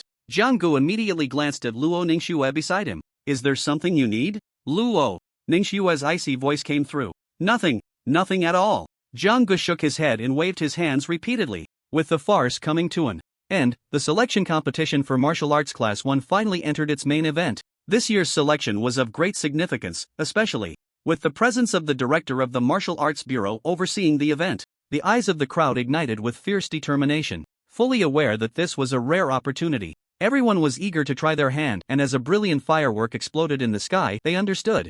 The selection competition had officially begun. Instantly, circular battle platforms rose up in the arena, accompanied by a buzzing sound. Pure white light screens suddenly emerged from beneath the circular platforms and then converged together, creating a spectacular sight. On one of the circular battle platforms, a figure flashed with lightning at their feet, occasionally emitting crackling sounds. Then, like a bolt of lightning, this figure swiftly darted towards their opponent, leaving behind a trail of afterimages. That must be the battle platform of Wang Hu and Yun Lei. They're really going at it.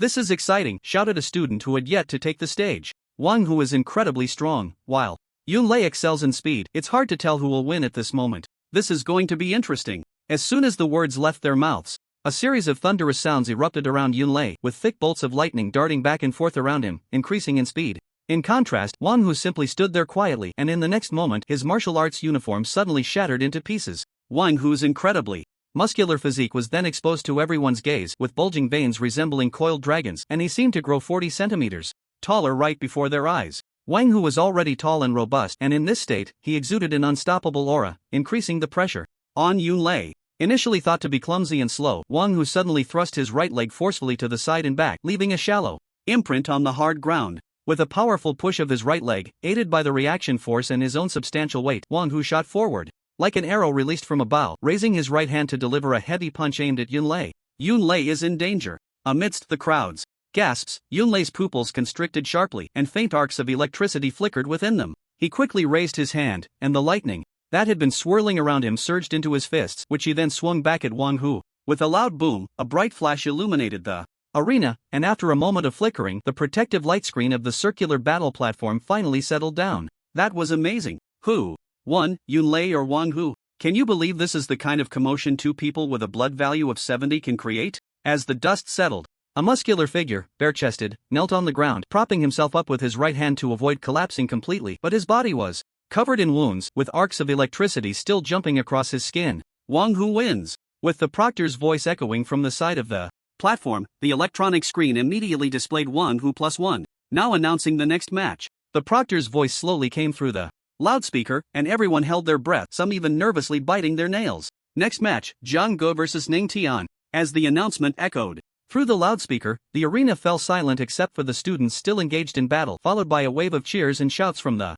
crowd. If the previous battle between Yunlei and Wang Hu was considered exciting, then the upcoming fight between Zhang Ge and Ning Tian would only elevate everyone's adrenaline once again. The reason is simple: in an instant, everyone's gaze turned to Zhang Ge and Ning Tian, and then surprisingly shifted to Luo Ningxue. Although everyone knew of Ning Tian's strength, they were also curious about what confidence Zhang Ge had. At that moment, anticipation filled the air. In the stands, the teachers from the admissions office appeared drowsy, as if they were about to fall asleep at any moment. However, upon hearing the announcement from the electronic loudspeaker, the previously disinterested admissions teachers suddenly regained their focus. If the match between Yunlei and Wang Hu was an appetizer for them, then the upcoming match between Zhang Ge and Ning Tian was the main course. Luo Ningxue and Ning Tian are both our seed candidates this year. Who is this Zhang Ge? I don't think I've heard much about him before, one of the admissions teachers said in a deep voice, as in their eyes, Zhang Ge could only be considered a mediocre competitor. From what I understand, Zhang Ge is referred to by the students as the shame of the first high school. This challenge is like hitting a stone with an egg, another teacher scoffed. Ning Tian's talent is exceptional. At such a young age, he already possesses an 85 vitality card, enough to crush many of his peers in martial arts. The group of admissions teachers looked at the two standing on the circular stage, nodding in praise of Ning Tian's back, as if the outcome was already decided before the fight began. Zhang Ge, it's not that simple, thought Luo Yuanshan, who sat in the center, remaining expressionless on the surface while quietly listening to the comments about Zhang Ge from those around him. On the other side of the audience, the odds for betting on Ning Tian to win are 1 minute and 1.5 seconds, while the odds for Zhang Ge to win are 1:7. As the words fell, the audience erupted in an uproar, and many people rushed forward eagerly, with some even making phone calls directly. Hello, Mom, there's no time to explain, quickly sell the house, I have a chance to get rich. Mom, I'm not joking with you. Hello, I need to borrow some money. Just take the picture. Although the school does not advocate for the gambling behavior initiated by some during the annual selection competition, there are no explicit regulations prohibiting it. Therefore, when students encounter such opportunities, most will take out some spare cash for fun, but in this case, it seemed like picking up money in the eyes of everyone. I'll bet 20,000 on Ning Tian to win. One person said confidently. I'll bet 30,000 on Ning Tian to win. I'll bet 100,000 on Ning Tian to win. This is all my savings. In an instant, Ning Tian's name echoed continuously in the audience, while the words certain defeat for Zhang Ge seemed to have been stamped from the very beginning, with unanimous agreement. Just as Ning Tian's betting pool was rising higher and higher, a cold voice suddenly rang out. 500,000. I bet Zhang Ge will win. Ning Tian 500,000, right. What? Bet 500,000 on Zhang Ge? The excited expressions of the crowd immediately vanished, replaced by shock and confusion, followed by a wave of disbelief. Luo, classmate, are you sure? The student who opened the betting asked again, seemingly waiting for Luo Ningxue to change her mind. Luo Ningxue coldly glanced at the person, then nodded. All right, the student replied. Luo Ningxue held a receipt in her hand and then walked back to her seat, sitting down calmly. Luo Ningxue really is emotional. Zhang Ji's strength is simply not on the same level as Ning Tian. I really don't know what she's thinking. Isn't that right? They say that when in love, the IQ of both genders drops to 0. I think there's some truth to that. One acted impulsively and placed a bet, while the other overestimated himself and challenged someone. I think, besides Luo Ningxue placing a heavy bet, I doubt anyone else will bet on Zhang Ge, one person analyzed. Finally caught up. The match hasn't even started yet. I bet 200,000 on Zhang Ge. At this moment, Ma Juanfu's face was flushed, panting heavily, occasionally wiping the sweat from his forehead, shouting loudly. Another one acting on emotions. Just because Zhang Ge is his close friend? What loyalty! Knowing full well that his brother is bound to lose, yet still supporting him so vigorously, I'm touched. So I will bet on Ning Tian instead. Don't underestimate anyone, okay? Jianggu might be hiding his strength. What we see is just what he wants us to see. Understand? At this moment, a knowledgeable person slowly expressed his judgment. So you bet on Jianggu? Someone quickly asked. Not at all, I bet on both. Do you understand hedging? What hedging? You can't even see this kind of situation clearly.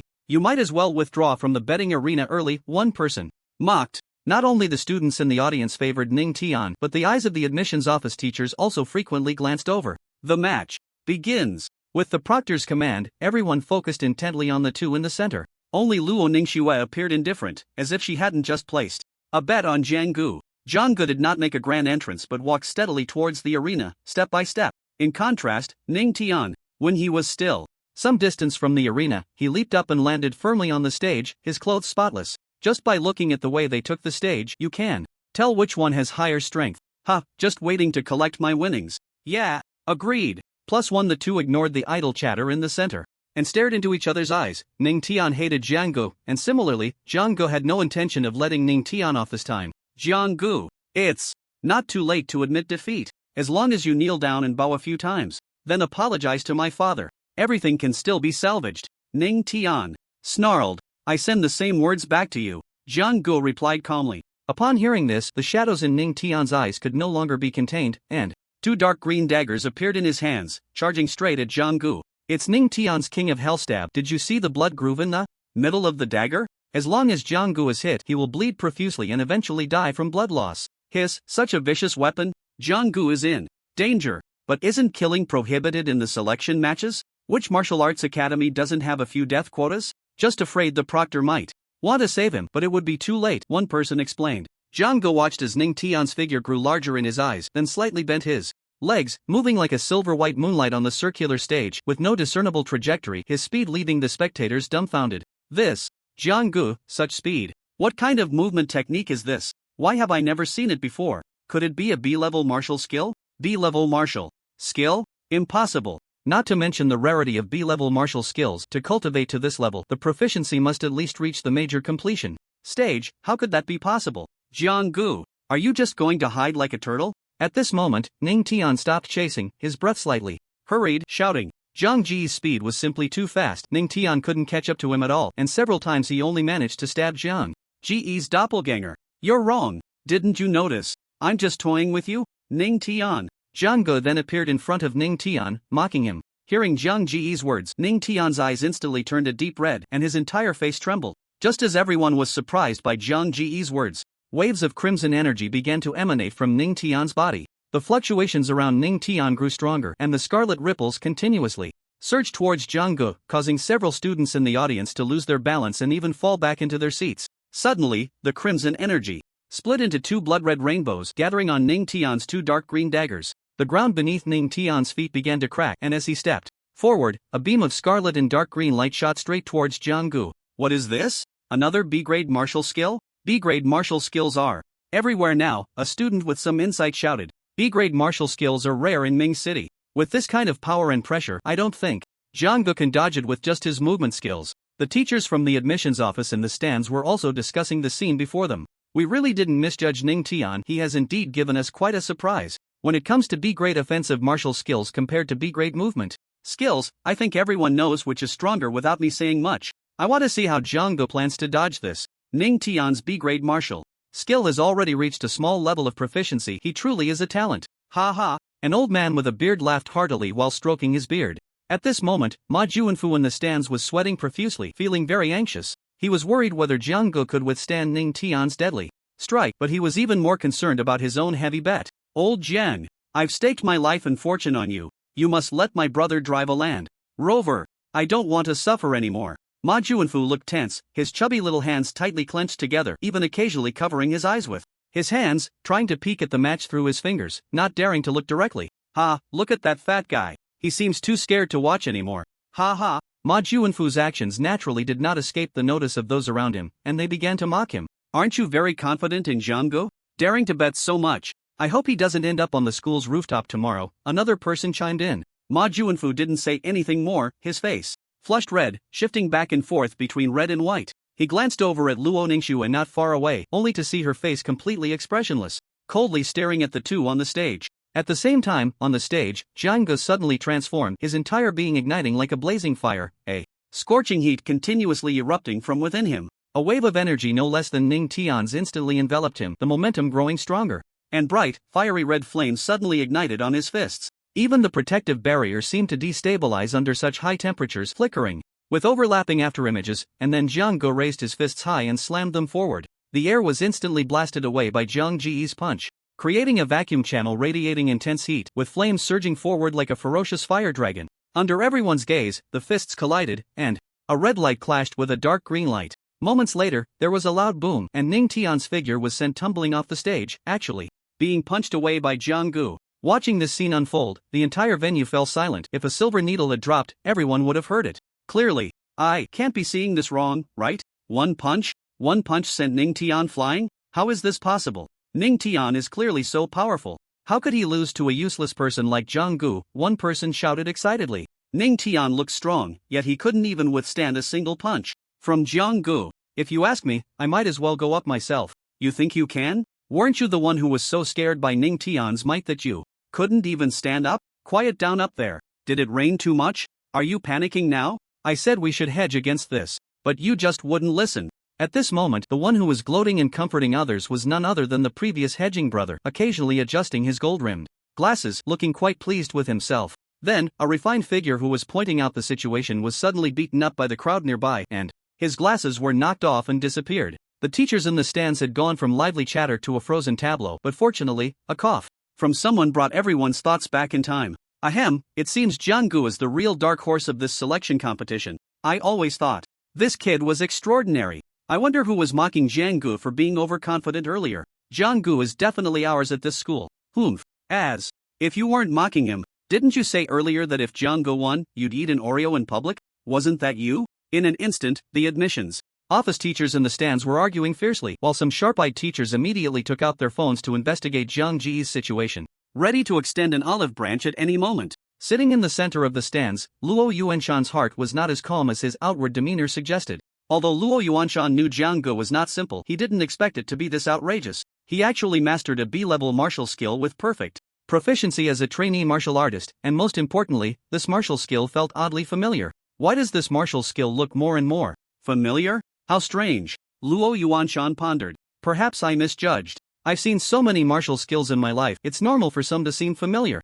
Below the stands, Luo Xuening watched as Jiang Ge sent Ning Tian flying with just one punch, showing no surprise and remaining calm. Meanwhile, our little fatty Ma Juanfu was so excited he jumped up, his face as red as an apple, making one wonder if he had taken some stimulant. On the battle stage, Ning Tian looked pale, then suddenly spat out blood, trembling as he struggled to get up. He looked utterly disheveled, his torn clothes and the bruises on his chest giving off a burnt smell, covered in dirt. Jiang Ge slowly walked towards the edge of the battle stage, looking down at the defeated Ning Tian. From above, not saying a word, just staring intently at the pitiful figure below. Ning Tian followed Jiang Ji's gaze and saw that there was not a hint of emotion in Jiang Ji's eyes, as if he were looking at a stranger, a sense of humiliation like never before enveloping him. Why isn't he saying anything? How could I, Ning Tian, possibly lose? I must make everyone know that I, Ning Tian, am the strongest. At this moment, endless madness flashed in Ning Tian's eyes, and then he suddenly stood up. Just when everyone thought Ning Tian was about to admit defeat and leave, a sudden change occurred, accompanied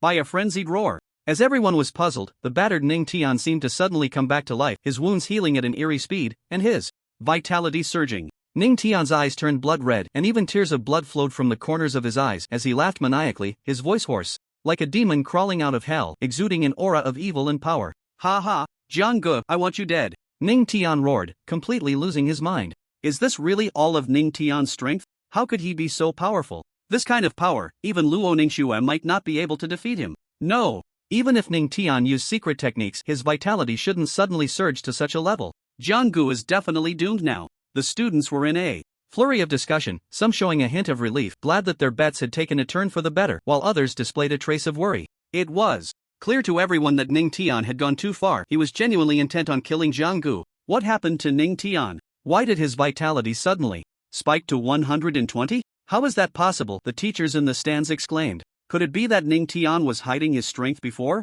But this emotional fluctuation is too concerning. Upon seeing the immediate change in Ning Tian, Luo Yuanshan's expression shifted dramatically. Luo Yuanshan recognized it.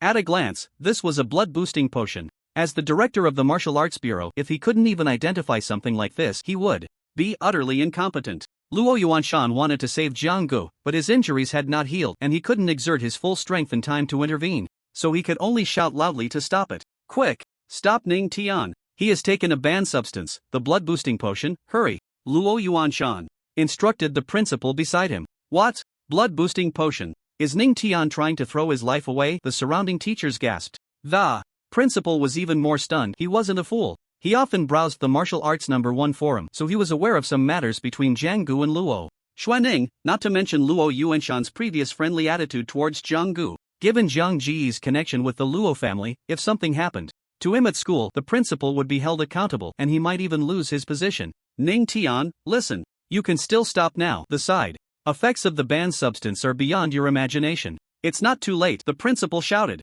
As the principal's words echoed through the loudspeaker, the students were thrown into chaos. What? Banned substance? Ning Tian is truly insane. No wonder he suddenly became so powerful. Ning Tian is too ruthless, he's harsh on others and even harsher on himself. Doesn't he care at all about the side effects of the banned substance? Faced with the advice from everyone, including the principal, Ning Tian felt those words echoing in his ears, but they sounded so harsh, like mocking laughter. Ning Tian had completely lost his mind at this moment, unable to hear anything. His only thought was to kill Jiang Gu, to see the fear and terror on Jiang Ji's face. That was his only desire. For this, he was willing to sacrifice everything and use any means necessary. Jiang Gu, are you scared? Next, I will let you experience what true despair is before you die. Ha ha. What Ning Tian didn't expect was that, in response to his words, Jiang Gu not only showed no fear, but instead revealed a mocking smile. Go to hell. Seeing this, Ning Tian said no more. Two sharp dark green daggers returned to his hands. A torrent of black vitality surged out from Ning Tian's body, and then he positioned the two daggers in front of his chest, forming a cross.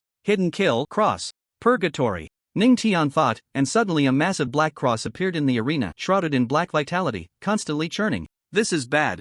There's no time. Hurry and save Jiang Gu. Everything happened in the blink of an eye, and Luo Yuanshan and the other teachers and students felt their hearts leap into their throats. The powerful massive black cross gradually split into several black crosses, striking down like a heavily net, rapidly approaching Jiang Gu. I can't wait to see you get sliced into pieces. Ha ha. Ning Tian laughed wildly. Ning Tian, you are truly pitiful, even sad. Jiang Gu said, showing no sign of tension in his eyes, only a calm smile. Immediately, Jiang Gu shed all pretense. Waves of energy surged once more, his vital blood skyrocketing, a presence no less formidable than Ning Tian enveloping the arena. Jiang Ji's rise in vitality had not yet ceased, as he summoned a pale golden spirit. A terrifying wave directly shattered the protective barrier of the battle stage. Fiery flames wrapped around Jiang Ji's fists, followed by two clusters of pitch-black flames enveloping them, with veins like lava continuously flowing across his hands. Jiang Gu looked at the black cross net just within reach, clenched his fist, and then struck fiercely. The massive black cross net disintegrated like a point expanding into a surface, quickly consumed by the raging black flames. Ning Tian was sent crashing into the ground with just one glance from Jiang Gu, utterly defenseless. The force of the punch created a several-meter-deep pit in the battle stage, with the severely injured Ning Tian lying within, having fainted from the impact. Jiang Ji's punch ignited the entire arena. It was unclear who first shouted Jiang Gu, but soon the name echoed throughout, a grand momentum. That must be a spirit. I've never seen a novice martial artist possess a spirit.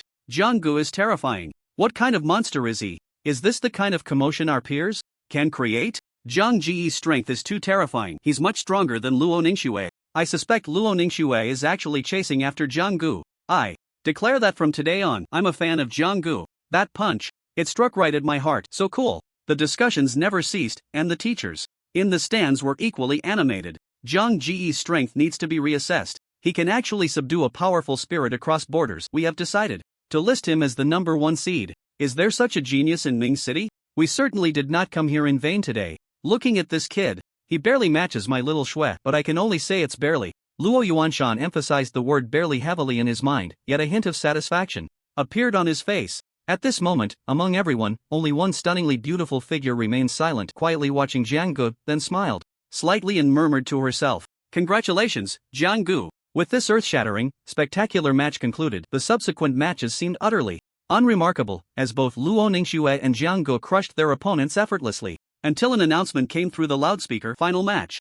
Jiang Gu vs Luo Ningxue. These two are finally facing off. Who do you think will win? The crowd of onlookers immediately began to speculate. It's hard to say. Jiang Gu is strong, but Luo Ningxue isn't weak either. I estimate it's 50-50. Under the watchful eyes of the crowd, two figures walked towards the battle stage, stirring the hearts of countless spectators. Luo Yuanshan's eyes sparkled. He too wanted to know who was stronger between his daughter and Jiang Gu. Schwerer, bring it on. Jiang Gu earnestly extended his right hand, beckoning to Luo Ningxue. Did you see that?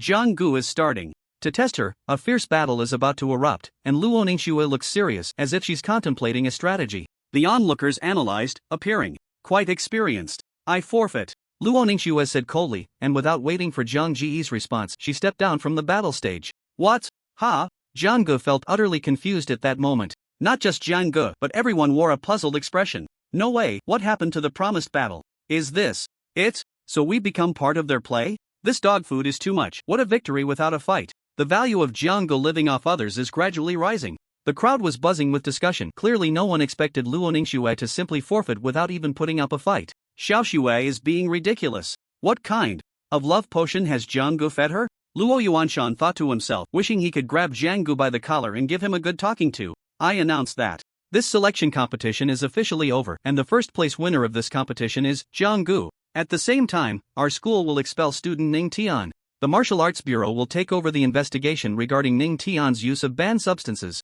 With a nod from Luo Yuanshan, the principal immediately began to handle matters according to his instructions. Take him away. Soon, Luo Yuanshan sent someone to bring Ning Tian, who was still unconscious and receiving treatment, to the car. The crowd looked at Ning Tian being taken away, feeling that this was all a result of his own making, and Jiang Ji's image suddenly grew much taller. In their eyes, a strong person is respected wherever they go. People only look at the results. After the match, a group of admissions office teachers immediately approached the two, starting various attempts to curry favor and win them over. Student Jiang, not only are you handsome, but you also possess such strength at such a young age. The future is promising. I wonder if you would be willing to come to our Morning Star University? One teacher immediately extended an olive branch. Our Morning Star University not only offers you a special admission but also provides a scholarship of 1 million each year, and various excellent resources will be prioritized for you. What do you think? Student Jiang, my suggestion is to apply to our Minghai University. We are willing to offer a scholarship of 1.5 million a year, and the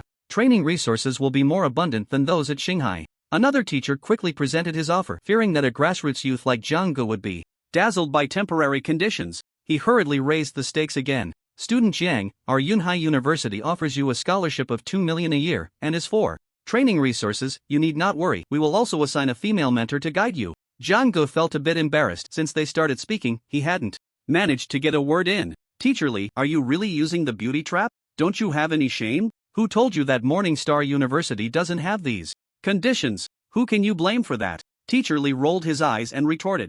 You. Alright, it's useless for us to argue here. Let's ask student Jiang for his opinion. Let him decide who he wants to choose. The teacher from Minghai mediated. Under the intense gazes of the admissions office teachers, Jiang Gu felt an unnatural pressure, as if he were about to be devoured by the teachers. Teachers, I'm sorry, but I won't choose anyone. Jiang Gu nodded to them and walked straight out of the competition arena. What? The admissions office teachers exclaimed in unison. Then, under the watchful eyes of the teachers and Luo Yuanshan, Jiang Gu left gracefully. Luo Yuanshan watched Jiang Gu leave, and after a long gaze, he nodded meaningfully. It seems this kid's vision is not limited to this, but it makes sense. With this kid's strength, he might indeed have a chance to enter those martial arts universities. On the other side, Luo Ningxue also made her choice. Similarly, Luo Ningxue also did not accept any offers. Jiang Gu and Luo Ningxue's aspirations were no longer confined to this place. What they wanted was to enter the three most prestigious martial arts universities in the Great Xia Kingdom. Whether it was the Battle Army University, known for its combat power, the Heavenly Mechanism University,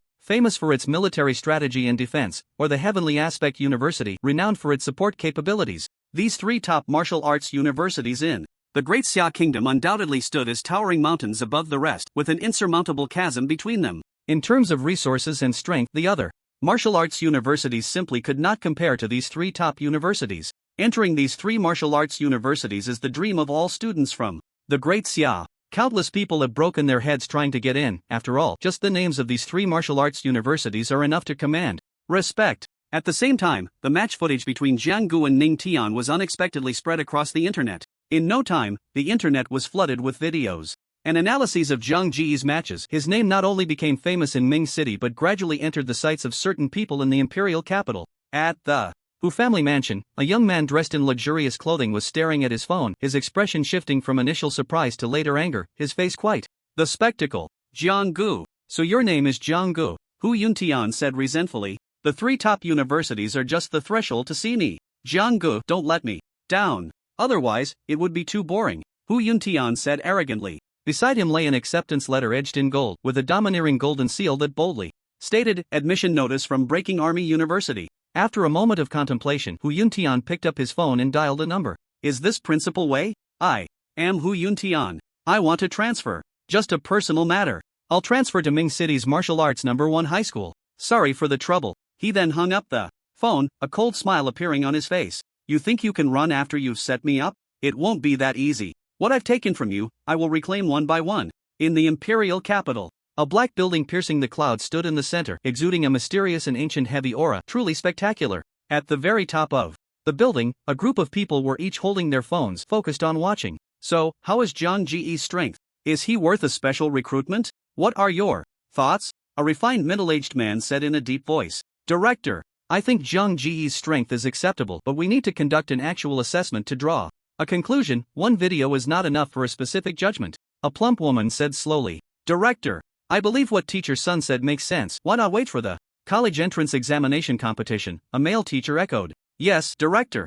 Our special recruitment slots at Breaking Army University are limited this year. Moreover, if we only consider the strength displayed in the video, I think it's still insufficient, a very burly man said in a booming voice. At this moment, in Martial Arts No. 1 High School, in a spacious office, a dignified figure was continuously sizing up the young man in front of him. Zhang Gu had initially thought of leaving the school after the selection competition, but unexpectedly, he was called over for a talk by Luo Yuanshan. This old man isn't planning to come and settle scores, is he? Zhang Gu thought. Zhang Gu had assumed Luo Yuanshan would give him a good talking to, but Luo Yuanshan did not do so. Instead, he calmly conversed with him. Zhang Gu, you didn't accept the invitations from those universities earlier. Is your ambition in the imperial capital? Luo Yuanshan lightly tapped the table with his fingers, slowly asking. Director Luo, I don't think those universities are my best options. Zhang Gu replied politely. So, if the 3 top universities in the imperial capital extended an olive branch to you, what choice would you make? A glint flashed in Luo Yuanshan's eyes.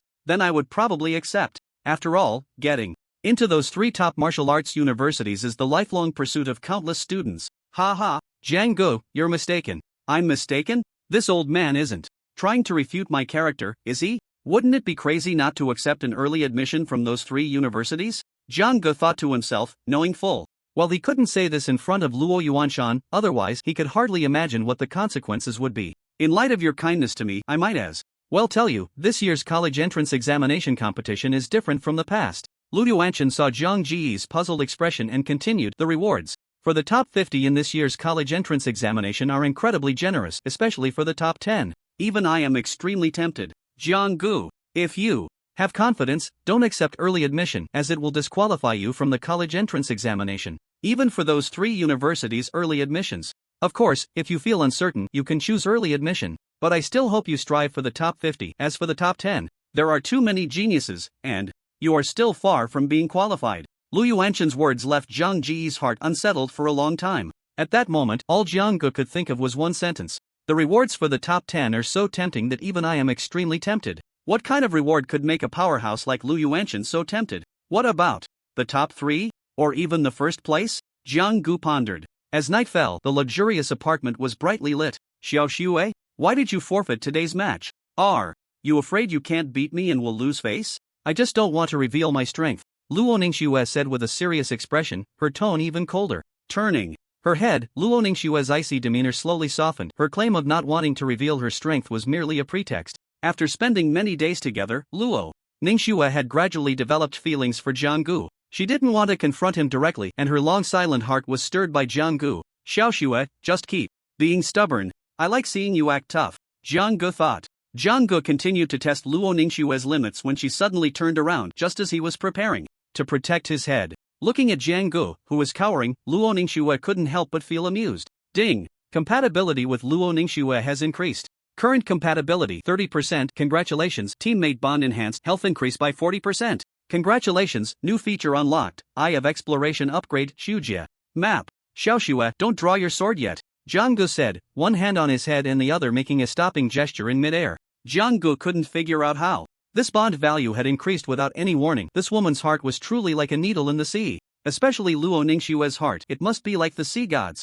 Needle from the East China Sea. But this Shujia map comes at just the right time. I was just about to do some activities after dinner. Jianggu muttered softly. In Luo Ningxue's eyes, Jianggu seemed like someone who had been hit with a pressure point. One moment he was dazed, the next he was unusually excited. Jianggu, what's wrong with you? Luo Ningxue asked, stepping forward and waving her hands in front of Jiang Ji's eyes. Let's go to the bedroom, Jianggu said, grabbing Luo Ningxue's hand and hurriedly heading towards the bedroom. Luo Ningxue, being pulled along, felt her cheeks flush for a moment, but it quickly faded. Just as Luo Ningxue was preparing to give Jianggu a good talking to. Xiaoxue, where's the bedroom? This house is like a maze. Jianggu turned around with a sincere expression and asked. Straight ahead, left turn, then right turn. Luo Ningxue, momentarily losing her temper, replied speechlessly. It was still the same big bed and that clear chua. Hanjia line. Are you ready? Jianggu asked. As soon as Luo Ningxue's words fell, both Jianggu and Luo Ningxue closed their eyes simultaneously, lying still on the bed. After entering the Shujia several times, the two had developed a tacit understanding that was different from before. As soon as their feet touched the ground, they began to survey their surroundings. A thick, acrid black smoke continuously billowed up from deep within the ground, and black-red lava occasionally splashed up from below, making bubbling sounds, while intense heat filled the entire space. Everywhere were bottomless cracks. One misstep and one might fall into the abyss, leaving no trace behind. After surveying the surroundings, Jianggu and Luo Ningxue exchanged a glance, both showing a serious expression. Clearly, this time, the Shujia space was not so simple. Open the Shujia map, Jianggu commanded directly in his mind. As Jiang Ji's thought flashed, a light screen resembling a map appeared in his mind like a chessboard, covering a 10-mile radius centered around him. Various colored light points began to appear on the map. There were red dots, blue dots, green dots. Each eye-catching color represented shusho, treasure chests, secret realms, and other martial artists nearby. Seeing the 3 yellow dots displayed on the Shujia map, Jianggu immediately realized that there were 3 martial artists near him at that moment. Looking at these 3 isolated martial artists, Jianggu felt as if he were staring at 3 lambs waiting to be slaughtered. The thrill of the last robbery had left him craving for more. Jiang Ji's eyes sparkled, and a thought of robbery arose in his mind. Then he turned his eager gaze towards Luo Ningxue. Jianggu, what kind of look is that? Luo Ningxue said coldly, her brows slightly furrowing. Sorry, I just thought of something happy, Jianggu quickly explained. He then walked slowly towards Luo Ningxue, leaning in to whisper in her ear. The more he spoke, the more excited he became, his expression animated. So, what's the signal this time? Luo Ningxue asked. The signal remains unchanged. At this moment, the 3 lucky individuals near Jianggu were still unaware of what awaited them. They were currently enjoying themselves, happily slaying shusho. Action began. As an 8th level shusho fell, a young man with sword-like brows slowly sheathed his sword, executing the kill with not a hint of hesitation. Not a single capable one. But today's harvest is still decent. Now I can properly boost my vitality, Ding Feng muttered to himself. Just then, a strong wave of vitality quickly caught Ding Feng's attention. Since he was close by, he decided to investigate. Looks like a fierce battle just happened here? An 8th level shusho? This person is really pitifully weak. Ding Feng scoffed as he looked at the battered young man in black before him. The young man in black was disheveled, his clothes tattered, and blood occasionally trickled from the corner of his mouth, looking utterly defenseless. Kid, don't say I'm bullying you. Hand over your treasures, and I'll spare your life, Ding Feng said indifferently. Big brother, cough cough. I really don't have any treasures on me. This 8th level shusho is the greatest treasure I can offer you. I had to exert a lot of effort to slay it. An 8th level shusho is called a treasure? I could take down 10 of these shusho. Are you asking for punishment by refusing my offer? Ding Feng thought the boy was just toying with him. Big brother, I'm not lying to you. Look at your extraordinary strength. This 8th level shusho is truly a treasure. Take a closer look, the boy said weakly. Zuling? Isn't that just a low-level Zuling? How can that be called a treasure? But for someone as weak as you, I suppose it fits. Ding Feng merely glanced at the Zuling before striding towards Jianggu. As Ding Feng approached, Jianggu was secretly delighted, just about to shout the signal when Ding Feng suddenly said, You country bumpkin, take a good look. This is what's called Zuling, and it's a mid-level Zuling. With Ding Feng's words, a faint red Zuling appeared in the palm of his hand, emanating waves of pressure. As a type of spiritual entity in the Shujie space, Su Ling is divided into various attributes, among which the most common are strength, agility, healing, and other elemental types. After being consumed, Su Ling can greatly enhance the user's vitality and constitution, and can appear externally in a form similar to a secondary skill, but consumed Su Ling cannot be forcibly plundered, only unused ones can be taken. Su Ling is graded from low to high levels, and its quality is categorized into white, yellow, red, gold, purple, black gold, and deep blue. The Su Ling one consumes depends on their strength, and the individual's constitution also determines the number of Su Ling they can consume geometrically. Big brother. Awesome. Jiang Ji's eyes lit up instantly. It was truly a case of finding something without effort after searching high and low. Encountering such an active character. Jiang Gu could say that Ding Feng was the first. So, the saying that wealth should not be leaked is not without reason. You don't have to look at me so eagerly. It won't help, Ding Feng said, looking at Jiang Gu in front of him. Just then, a figure suddenly appeared behind Ding Feng, and the originally sickly boy smirked sinisterly, with a surge of blazing flames suddenly erupting from his fists, showing no trace of his previous lethargy. Under the combined assault of Jiang Gu and Luo Ningxue, Ding Feng, like Hu Yuntian before him, didn't even have time to leave a last word before he was taken down. Flames and sword shadows intertwined, and a broken body, emitting a burnt smell, fell directly to the ground. Schwerer, this is still a fat sheep. Ha ha. Jiang Gu laughed heartily, looking like a schemer whose plan had succeeded. The two then began to rummage through the entity before them. After some calculations, aside from a mid-level red Su Ling, there were also quite a few high-quality elixirs, making for a bountiful harvest. Watching the two rummage through his corpse, Ding Feng felt a tightness in his chest, and blood surged up. The next moment, he spat out a mouthful of old blood, and then he was teleported out of the Shujie space. Schwerer, get ready. We're coming back to life. Jiang Gu looked at the light spots on the Shujie map and immediately reminded her. Youth, did you slay the level 8 Su Beast and this dark humanoid Su Beast beside you? The newcomer questioned, a hint of suspicion flashing in his eyes. Cough. Big brother has good eyesight. I didn't expect anything to escape your keen eyes, the youth said with difficulty. Humph. When the clam and the snipe fight, the fisherman benefits. I didn't expect that today I, Wang Jian, would have the chance to be that fisherman. Youth, you can only blame your bad luck for encountering me, Wang Jian. Big brother, I hope you can spare me. With someone as awesome as you, why trouble a small character like me? Look at my sword. Look at my fist. And so, another pitch-black corpse was added to the ground, arranged neatly and orderly. The two approached the corpse again, and then collected their spoils. A few minutes later, youth, awesome. Thus, 3 charred corpses lay on the ground without exception, while the earlier level 8 Su Beast corpse was merely a decoy that Jiang Gu had specially slain to mislead others. Under Jiang Ji's lead, he and Luo Ningxue had robbed 3 major grievances, including both rich and poor individuals. But overall, the harvest was quite substantial, and most importantly, the risk was low, because no one would expect that 2 people would team up to rob in the Shujie space. This time we harvested a total of 2 mid-level Su Ling, 1 red quality and 1 yellow quality, 2 bank cards, 3 mid-level weapons, 2 high-level Luo Shanggrass. Luo Ningxue said slowly. Schwerer, see, I told you this is efficient, and the risk is low, Jiang Gu said, proudly. I've realized that robbing really can be addictive. Luo Ningxue did not respond, but she rarely nodded gently, seemingly in agreement with Jiang Ji's remarks.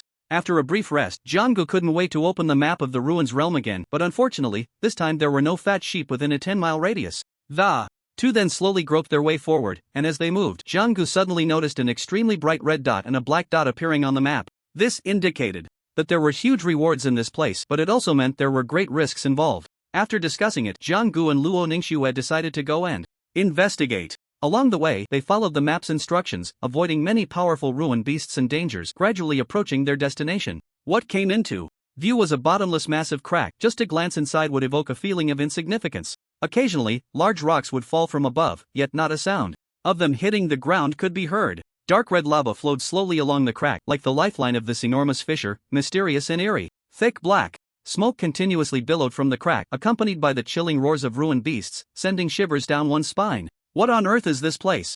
Jiang Gu exclaimed in surprise. There are at least dozens of ruined beasts inside, and the lowest level is 8. We can't handle them at all. Jiang Gu continued after probing the ruins realm map. This place is so dangerous. Even Luo Ningxue's face showed a serious expression. After their investigation, Jiang Gu and Luo Ningxue decided to mark this location for future reference. After all, such a perilous place was not something they could afford to test at the moment. The next day, since Jiang Gu had spent the night at Luo Ningxue's apartment, it was only natural that they went to school together in the morning. Xiao Jiang, you and Luo Ningxue are under the principal's direct instructions. You must take good care of her, the homeroom teacher, Su Wei, said earnestly. Got it, old class. By the way, isn't this special training class set up at the school? Jiang-gu asked. You'll find out soon. Work hard. Don't embarrass our martial arts class 1. Su Wei said before leaving. It's just a special training class, why make it so mysterious? It's not like it's something shameful. Jiang-gu muttered to himself. Soon, the special training class of martial arts, Class 1, consisting of Jiang-gu, Luo Ningxue, and 20 others, boarded a mighty bus driven by a middle-aged man in the military uniform of the Great Xia Kingdom.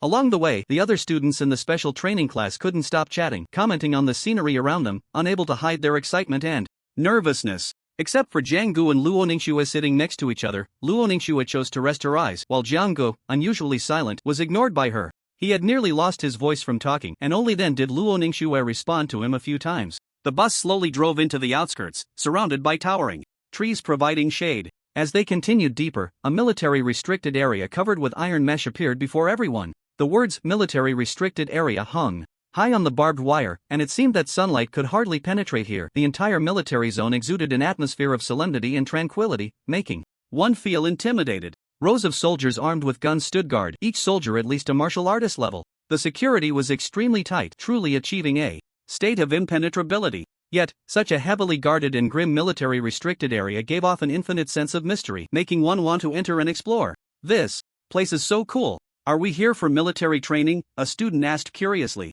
Cool. Just wait, you'll be crying later. This setup is no joke. Interesting. I'm really looking forward to the upcoming military career. Do you think you're General MacArthur? Here to inspect, another student retorted. Although this place is a military restricted zone, it is essentially a real secret realm. The reason for deploying heavy troops to guard it is simply to firmly hold such precious resources in the hands of the Great Xia Kingdom. After all, in this country where strength is paramount, the value of resources that enhance power is immeasurable. Without a relatively sound management system, this world would have descended into chaos long ago. Even so, some precious resources like secret realms still attract countless strong individuals who eye them covetously. A special training class led by Jiang-gu and Luo Ningxue quickly lined up in a row. Soon, 2 buses drove into the restricted area, and about 40 students got off one after another, their eyes filled with curiosity and suspicion as they looked at everything before them. Thud, thud, thud. The sound of heavy leather shoes slowly reached everyone's ears, and they saw a middle-aged man with a buzz cut walking towards them,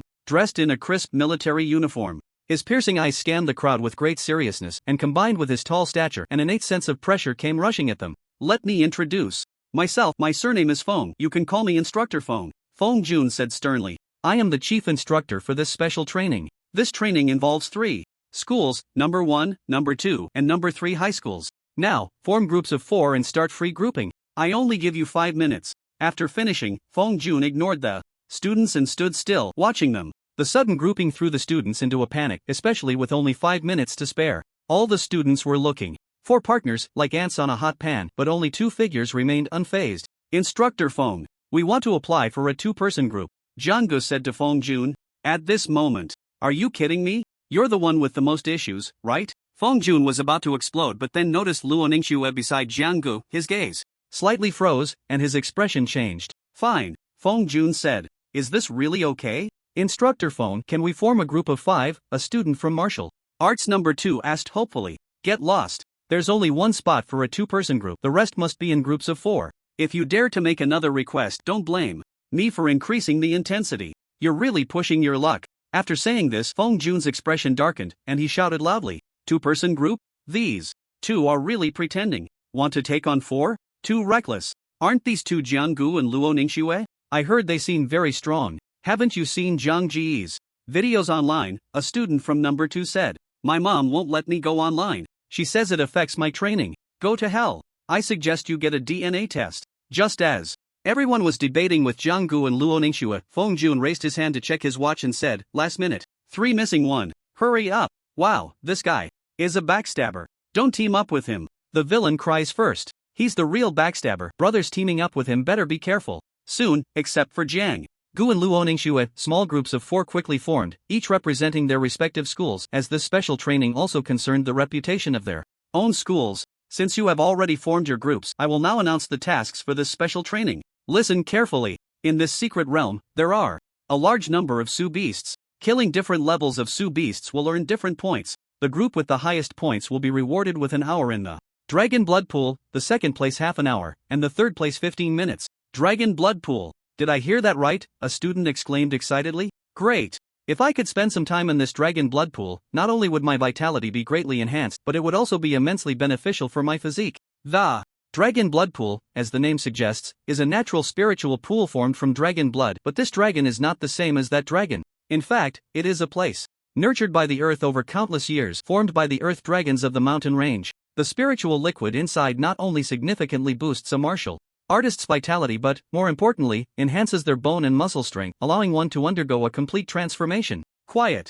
I haven't finished speaking yet. Or would you like to take over? Feng Jun frowned and then fell silent, watching the discussing students. The crowd immediately fell silent again, with some even breaking into a cold sweat on their foreheads. Also, the individual with the highest points will be rewarded with an A-level martial skill. Feng Jun continued.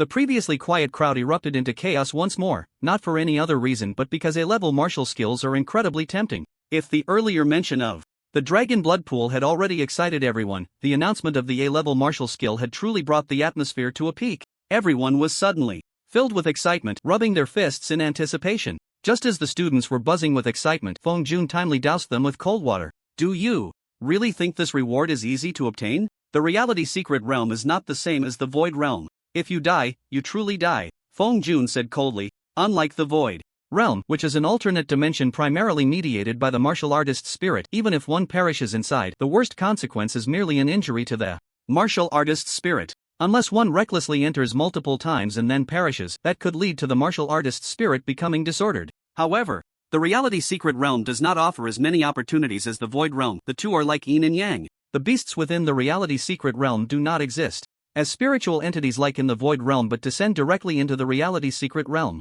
Because of this, the vitality gained from slaying beasts in the reality secret realm is greater than that in the void realm, and the effects of heavenly materials and earthly treasures are also stronger. Similarly, this means that the beasts in the reality secret realm are more powerful, and a slight misstep could mean the martial artist's death, signifying the true end of their life. Its danger is self-evident. In every student combat we organize, there will be deaths. As for whether you choose to withdraw or continue, the choice is in your hands, Feng Jun said expressionlessly. With a wave of his right hand, soldiers stepped forward, each holding something resembling a compass, and handed them to the students. What I'm giving you now is a teleportation device. When faced with an insurmountable danger, you can press the device to return to the entrance, but this also means forfeiting. Instructor Feng, what if the teleportation is not timely? If the teleportation is not timely, what awaits you is death, Feng Jun said bluntly, without a hint of hesitation. In an instant, most of the students showed expressions of hesitation and contemplation. This reality secret realm concerns their very lives, and there can be no carelessness. I'm still young, I don't want to experience this life and death test so early, one student said quietly, always hearing others say they are still young, that they can just start over. I see no chance of starting over at all, another student said with a bitter face. Just do it. What are you afraid of? I think the benefits outweigh the risks. Don't panic.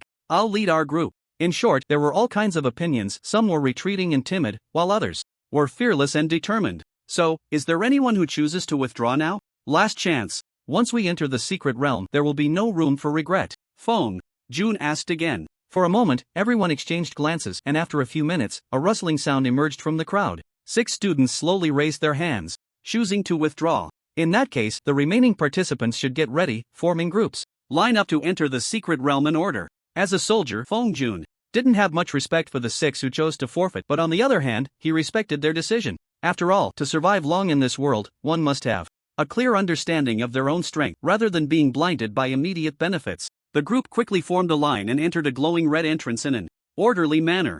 Just as Jianggu and Luo Ningxue were queuing, a student from the second high school suddenly stepped in front of Luo Ningxue, grinning widely. Luo Ningxue, long time no see. Oh, and this kid beside you. I hope after entering the secret realm, you can still manage to smile. The top genius of the second high school, Mo Wenbi, sneered. Who is this idiot? Is this some new way of cutting in line? Jianggu looked at the boy in front of him, speechless. Jianggu, right? Let me introduce myself. I'm Mo Wenbi from the second high school. And what qualifications do you two have to act all high and mighty here? Luo Ningxue's vitality must still be stuck at 97, right? Not a bit of progress. Although I lost to you in the high school championship, this time in the secret realm, I will reclaim everything. Mo Wenbi said proudly, feeling disgruntled that Luo Ningxue had always overshadowed him in the annual high school championship, earning him the nickname second best of the second high school. Though being the perennial second was a fact, the nickname irked Mo Wenbi. He had inquired earlier and learned that Luo Ningxue not only forfeited the selection competition but, according to his analysis, her current vitality was at most around 105.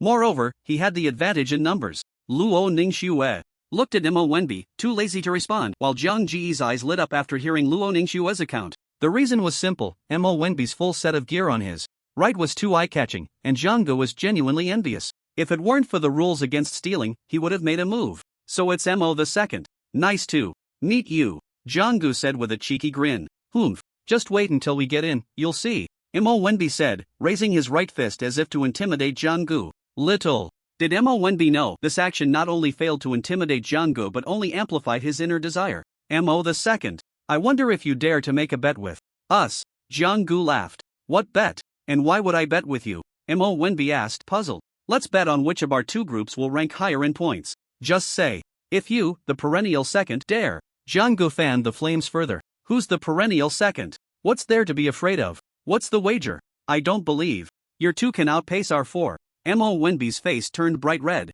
Let's bet on that full set of gear you have. It looks pretty ugly. Ugly? Do you know I spend a fortune on this B-grade giant strength set? It boosts physical attack by 30%. You country bumpkin. Mo Wenbi shot a disdainful glance at Jiang Gu. Thus, under Jiang Ji's step-by-step guidance, Mo Wenbi gradually fell into Jiang Ji's trap, completely unaware. It's a deal. Mo the second, you better not go back on your word. Jiang Gu said, stepping forward to gesture as if checking the fit. Mo Wenbi looked at Jiang Ji's actions, instantly feeling a wave of frustration. Unlike the unpredictable and treacherous environment of the ruins, the secret realm felt more like a tranquil, dimly lit scene. Before him lay a lush expanse of towering shrubs, massive boulders, scattered like small hills all around, and not far off, dark valleys that seemed like chasms from the heavens. The environment here feels so much more real. Truly, a secret realm of reality. Jiang Gu steadied himself and, after surveying the surroundings, immediately spoke to Luo Ningxue beside him. Indeed, the air here is free from the murkiness of the ruins realm, aligning more closely with our real-world environment. Although the trees and rocks here are still much larger. Be careful, Luo Ningxue exclaimed sharply. Just as her words fell, Jiang Gu swung a powerful punch behind him, and a tiger-shaped ruins beast fell to the ground, its body exploding midair, blood and flesh scattering everywhere. A +1 notification also appeared in the upper right corner of the teleportation device. You have gained 3 card bonus health points. The health points of the ruins beasts here are indeed more abundant, just as Instructor Feng said. Jiang Gu said with delight. If calculated according to the ruins realm, this beast would only be worth 2 card health points. Jiang Gu and Luo Ningxue exchanged a knowing smile, a glint of excitement flashing in their eyes, and then they embarked on a frenzied slaughtering spree. Their health points soared straight up. Outside the secret realm, a few high school team leaders were chatting casually, speculating on who would ultimately be the winner this time. Old Su, your Luo Ningxue from Class 1 is strong, but this time, isn't she being a bit too overconfident? I think it's precarious, the team leader from Class 3 analyzed. Everything will depend on the final result. Also, Luo Ningxue isn't that kind of overconfident person. I believe she must have her reasons for doing this. Su Wei replied solemnly, though he himself didn't quite understand what Luo Ningxue was thinking, his voice slightly lacking in strength. Old Su, don't deceive yourself. Who doesn't know that your Luo Ningxue from Class 1 is a loner? She's probably struggling to find teammates. Unlike our Mo Wenbi, who is approachable, the team leader from Class 2 mockingly stated.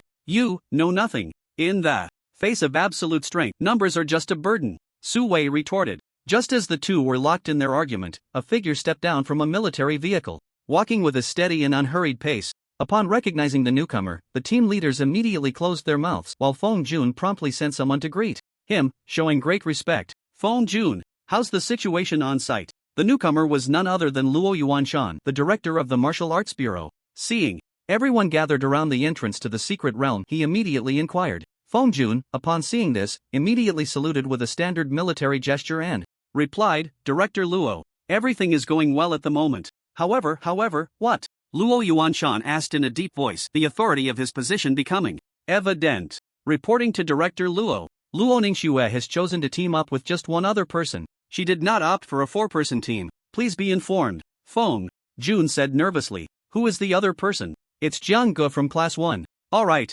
I understand, you carry on with your work. Luo Yuanshan said seriously, a hint of helplessness and worry flashing in his eyes. After all, this was a secret realm with a risk of casualties. Even though he knew his daughter was strong enough not to fall in this lowest level secret realm, as a father, his concern remained. when he learned that Luo Ningxue had chosen to team up with just one other person. Luo Yuanshan's heart sank for a moment. Despite his helplessness, he chose to trust his daughter. The secret realm also had levels. Low-level realms generally only contained ruins beasts at the apprentice martial artist level. If any ruins beasts were found to be above level 10, the station military would send people to clear them out regularly. Because of this, the heavy stone in Luo Yuanshan's heart finally settled. Inside the secret realm, Jianggu and Luo Ningxue slaughtered the wasteland beasts along the way as easily as chopping vegetables, moving forward with incredible ease and composure. The two continued deeper into the secret realm. At this moment, their vitality was so strong it felt like it might overflow. Jiang Ji's fists were hotter and more powerful than ever, while Luo Ningxue's long sword was sharper than before. The fluctuations of their vitality radiated outward from the two of them, causing the ground beneath to tremble, quickly disappearing from sight. Accompanied by a roar, a powerful level 9 wasteland beast approached, drawn by their vitality. It raised its massive head, its crimson vertical pupils fixated on the two. The black-scaled python flicked its long, bloody tongue, constantly gathering information from the air, looking for the right moment to attack. Its scales were as large as 4 or 5 palms, exuding a chilling aura under the sunlight that sent a shiver down one's spine. Compared to the wasteland beasts in the wasteland space, those in the real secret realm were more brutal and bloody, and without the chance of infinite resurrection, warriors tended to be more cautious, making them harder to deal with. However, with Jianggu and Luo Ningxue's strength, this powerful level 9 wasteland beast posed no real threat to them. The thick tail of the black-scaled python swept toward them, creating a series of whooshing sounds as trees and boulders in its path were smashed to pieces. Seeing this, Jianggu and Luo Ningxue immediately dodged. Before the dust could settle, a ball of flame erupted from the smoke, followed closely by a sharp beam of sword light. Veins like flowing magma coursed through Jiang Ji's hands as he raised his fist, a powerful wave radiating from within. With a loud boom, Jianggu, who had been several meters away, suddenly appeared next to the python's head. As his fist descended, half of the python's head was exposed, revealing its stark white bones. Luo Ningxue was not far behind. A long silver sword energy slashed through, and with a crack, the python's massive tail was severed. Alright, I've had enough fun. Time to die. Jiang Ji's originally fiery red fists changed color again as rolling black flames erupted, intertwining with each other. Just a glance made one feel as if they would be burned to ashes. Jiang Gu threw a punch, the force akin to a mushroom cloud, directly blasting the wasteland beast into fragments, staining the entire land a deep crimson. Refreshing, Jianggu said with satisfaction. Luo Ningxue, observing the scene, sheathed her long sword but kept her right hand resting on the hilt, ready to respond to any sudden situations. You have gained a 4-card vitality boost. At this moment, Jiang Ji's vitality had reached an astonishing 125 cards, while Luo Ningxue had crossed the 140 card mark. The speed of their improvement was astonishing. This secret realm was definitely worth it. I've never had such a hands-on experience, Jianggu exclaimed excitedly. This secret realm can only be considered a low-level one. As our trial ground, it's perfect. Low risk with decent rewards. Luo Ningxue nodded in agreement. The rapid increase in vitality could cause some to overflow, making it difficult for them to absorb the excess vitality properly. Thus, they had been continuously seeking out wasteland beasts to stabilize their strength. After resting for a moment, the two set off again, but just as they were preparing to delve deeper, a thunderous beast roar echoed throughout the secret realm, sending countless birds fleeing from the dense forest, and the ground trembled intermittently. What kind of wasteland beast is this? Just this roar alone is enough to tell that its strength is definitely extraordinary. Jiang Ji's expression turned serious. The beasts of the ruins at the apprentice warrior level would never have such deterrence. Could it be? Luo Ningxue speculated. A ruins beast at the warrior level. Jianggu and Luo Ningxue exchanged glances and said in unison. The earth-shattering roar of the beast was unmistakably from a ruins beast that had just advanced to level 10, and it was nearby, judging by the clarity of the sound. This distance, very close. Meanwhile, deep within the secret realm, a pair of eerie blue eyes, like the ghostly flames of the underworld, fixed their gaze on the depths where Jianggu and Luo Ningxue were located. Outside, what is that sound? The crowd also heard the beast's roar and their faces turned pale with shock. I'm afraid something has gone wrong in the secret realm. Quickly, find instructor Feng. Hurry, Su Wei said anxiously to a soldier beside him. Before long, Feng Jun arrived at the entrance of the secret realm with Luo Yuanshan and his group, his expression serious. Tang Jun, immediately find the personnel responsible for monitoring the fluctuations in the secret realm and inquire about the situation. Report back to me as soon as you find out. Feng Jun issued the order decisively. Not long after the anxious waiting, news from Tang Jun came through. As Feng Jun put down the walkie-talkie, his previously calm expression changed dramatically. There's been an incident in the secret realm. A level 10 ruins beast has appeared. Feng Jun said gravely. What? How could this happen? Wasn't There a regular inspection? Why is this situation still occurring? The leading teacher from the third school asked urgently. Even with regular inspections, it doesn't mean the probability of such an event is zero. Ruin's beasts are constantly fighting and evolving. Feng Jun continued. So what exactly is the situation now? Su Wei asked anxiously. The good news is that this Ruin's beast is located almost at the deepest part of the secret realm, far from the majority of the students, so it doesn't pose much of a threat. Ha ha, you should have said that earlier. You scared us to death. Instructor Feng, your habit of only saying half of what you mean is really not good, Zhuang Zhong said, relieved. And the bad news? Luo Yuanshan said in a deep voice. The bad news is that this Ruin's beast is very close to Jianggu and the others, only a few dozen meters away, and it has just advanced, currently in its most violent state, with extremely high aggression. Feng Jun said to Luo Yuanshan, his voice trembling slightly. How could this happen? Su Wei exclaimed, his face, which had some color, turned pale again. Zhuang Zhong and the leading teacher from the third school remained silent, but a glimmer of joy flashed in their eyes, as weakening the living forces of the first school was equivalent to strengthening their own school's power. Moreover, they were two seed candidates from the first school. However, they dared not show any expression in front of everyone, especially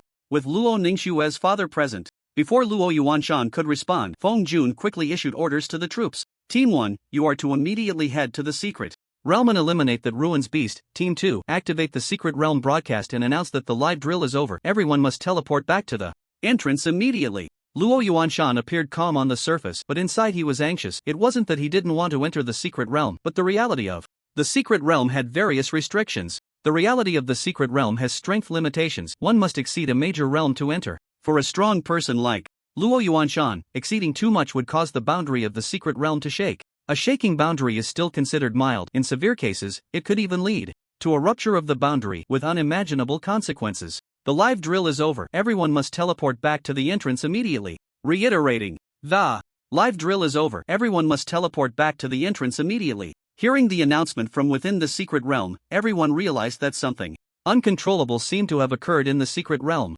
At least for them, it was a very dangerous existence. Time passed second by second, and all the students returned, appearing at the entrance of the reality secret realm. Many students, after hearing the instructor's explanation, felt a wave of fear and secretly thought that not lingering too long was indeed a wise decision. But just as Feng Jun was counting the numbers, they discovered 2 people were missing. It was Jianggu and Luo Ningxue, and everyone's hearts began to sink. A few drops of cold sweat appeared on Feng Jun's forehead. He immediately began to pray in his heart. Please don't let anything happen. If something happens to them, I might as well pack up and leave. Feng Jun murmured to himself. 5 minutes ago, in the secret realm, after hearing the announcement, Jianggu and Luo Ningxue initially thought about playing it safe and just teleporting out. However, the teleportation device had limitations and couldn't achieve instant teleportation. Just as the two were about to complete their teleportation, a massive figure suddenly appeared before them, and a pair of sharp claws came crashing down, forcing their teleportation to be interrupted, leaving them no choice but to engage in battle. The pupils glowing with a ghostly blue light stared at them with a chilling intensity, while a pair of sharp claws rubbed against the ground, creating sparks, the green shell tightly wrapped around its body like armor. Is this a pangolin? Jianggu asked in surprise. You really don't take the path to heaven. You barge into hell. Jianggu felt a surge of anger at having their teleportation interrupted. He wished he could immediately use the giant pangolin before him to make soup. Luo Ningxue also narrowed her beautiful eyes, very dissatisfied with the sudden behavior of this beast. If a level 9 beast was already quite powerful, then a level 10 beast that had entered the warrior realm was an existence that could be considered a supermodel for the special training students who were novice warriors. The level 10 beast already had a bit of intelligence and thought it could vent the anger of being trapped here by tearing apart the 2 weak humans before it. But looking at their expressions and movements, why was there not a hint of fear? Wasn't I scary enough? Thinking this, the beast let out a roar, the sound shaking the heavens and piercing the clouds, sharp and shrill. Stop screaming. If you can't scream properly, then don't. It's really unpleasant, you piece of junk.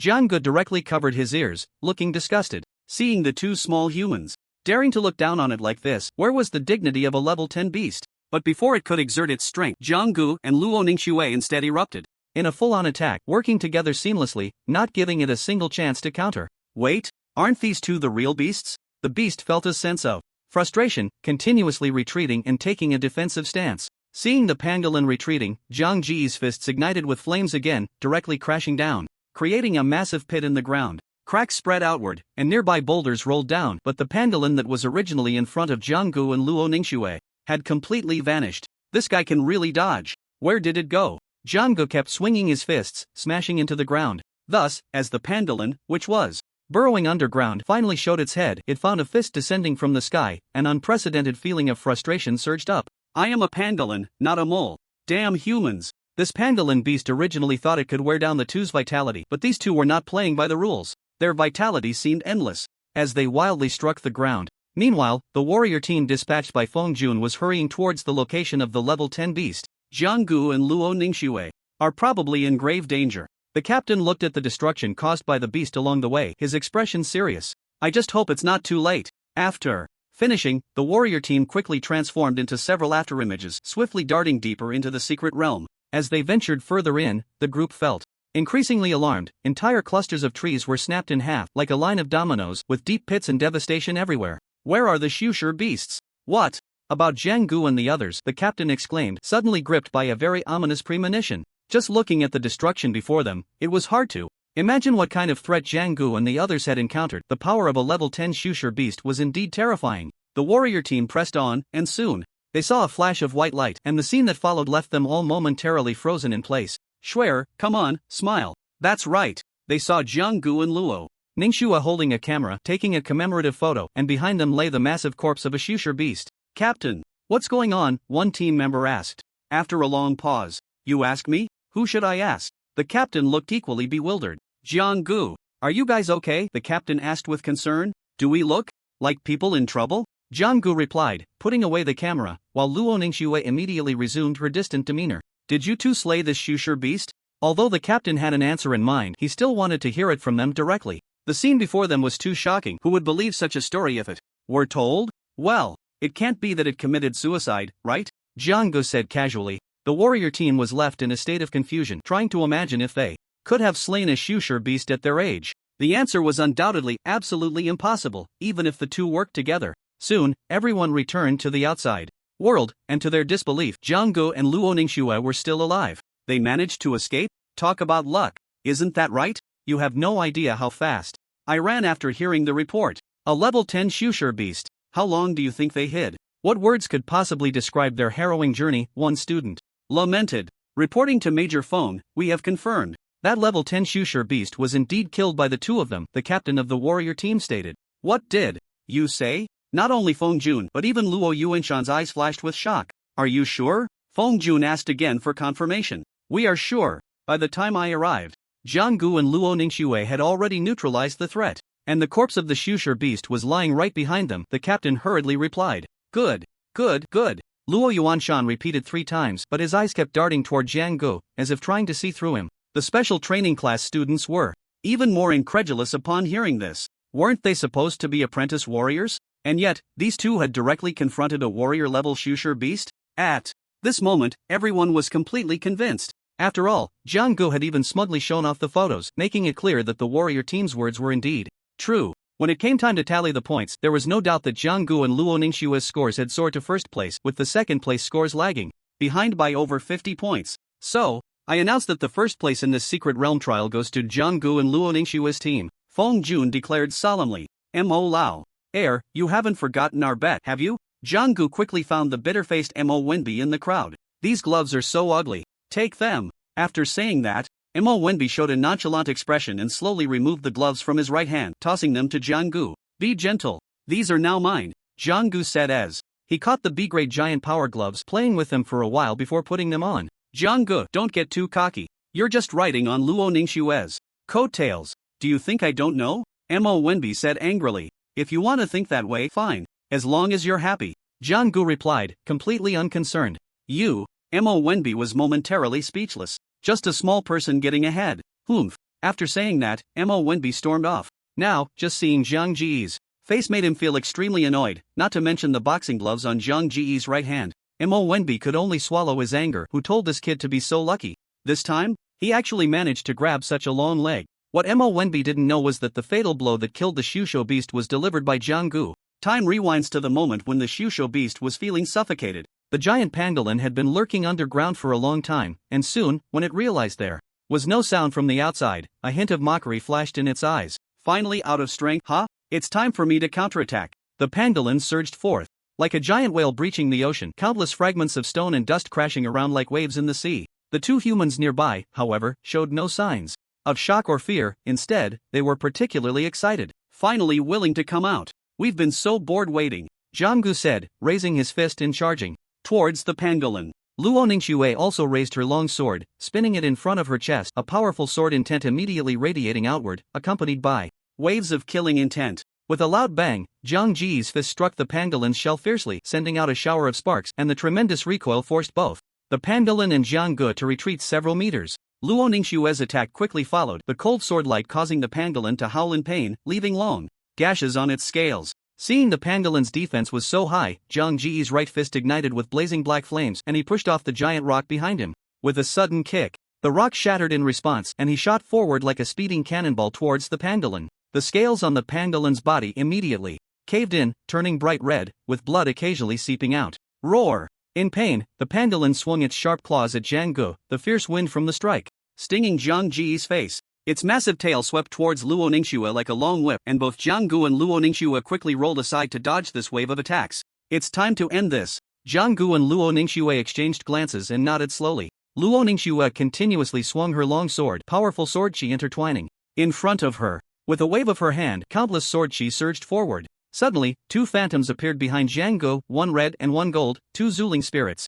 As the two Zuling spirits emerged, Jiang Ji's combat power surged again, radiating an aura even more terrifying than a level 10 Shusho beast. The flames on his right fist flowed like a gushing river, eroding the ground beneath him into numerous pits of varying sizes. Jiang Ji's right fist drew back, gathering strength, and then he punched towards the giant beast. A burst of fiery light erupted, and the pangolin's chest was directly pierced, blood gushing out continuously. The ghostly blue light in the pangolin's eyes dimmed completely. "Next, the top 3 groups in the rankings. Follow me," Feng Jun said. "The Dragon Blood Pool. How enviable. It's all your fault for not being competitive. Otherwise, we would definitely have a spot in the top 3. I wonder who was the first to run away when they saw the Shusho beast." Amidst the envy of the crowd, Jiang Gu and the others followed Feng Jun towards the eastern military restricted area. They boarded the military vehicle, and the excitement and joy in their eyes finally showed. "Xiaoxue, have you learned about the Dragon Blood Pool before?" Jiang Gu asked Luo Ningxue, who was beside him.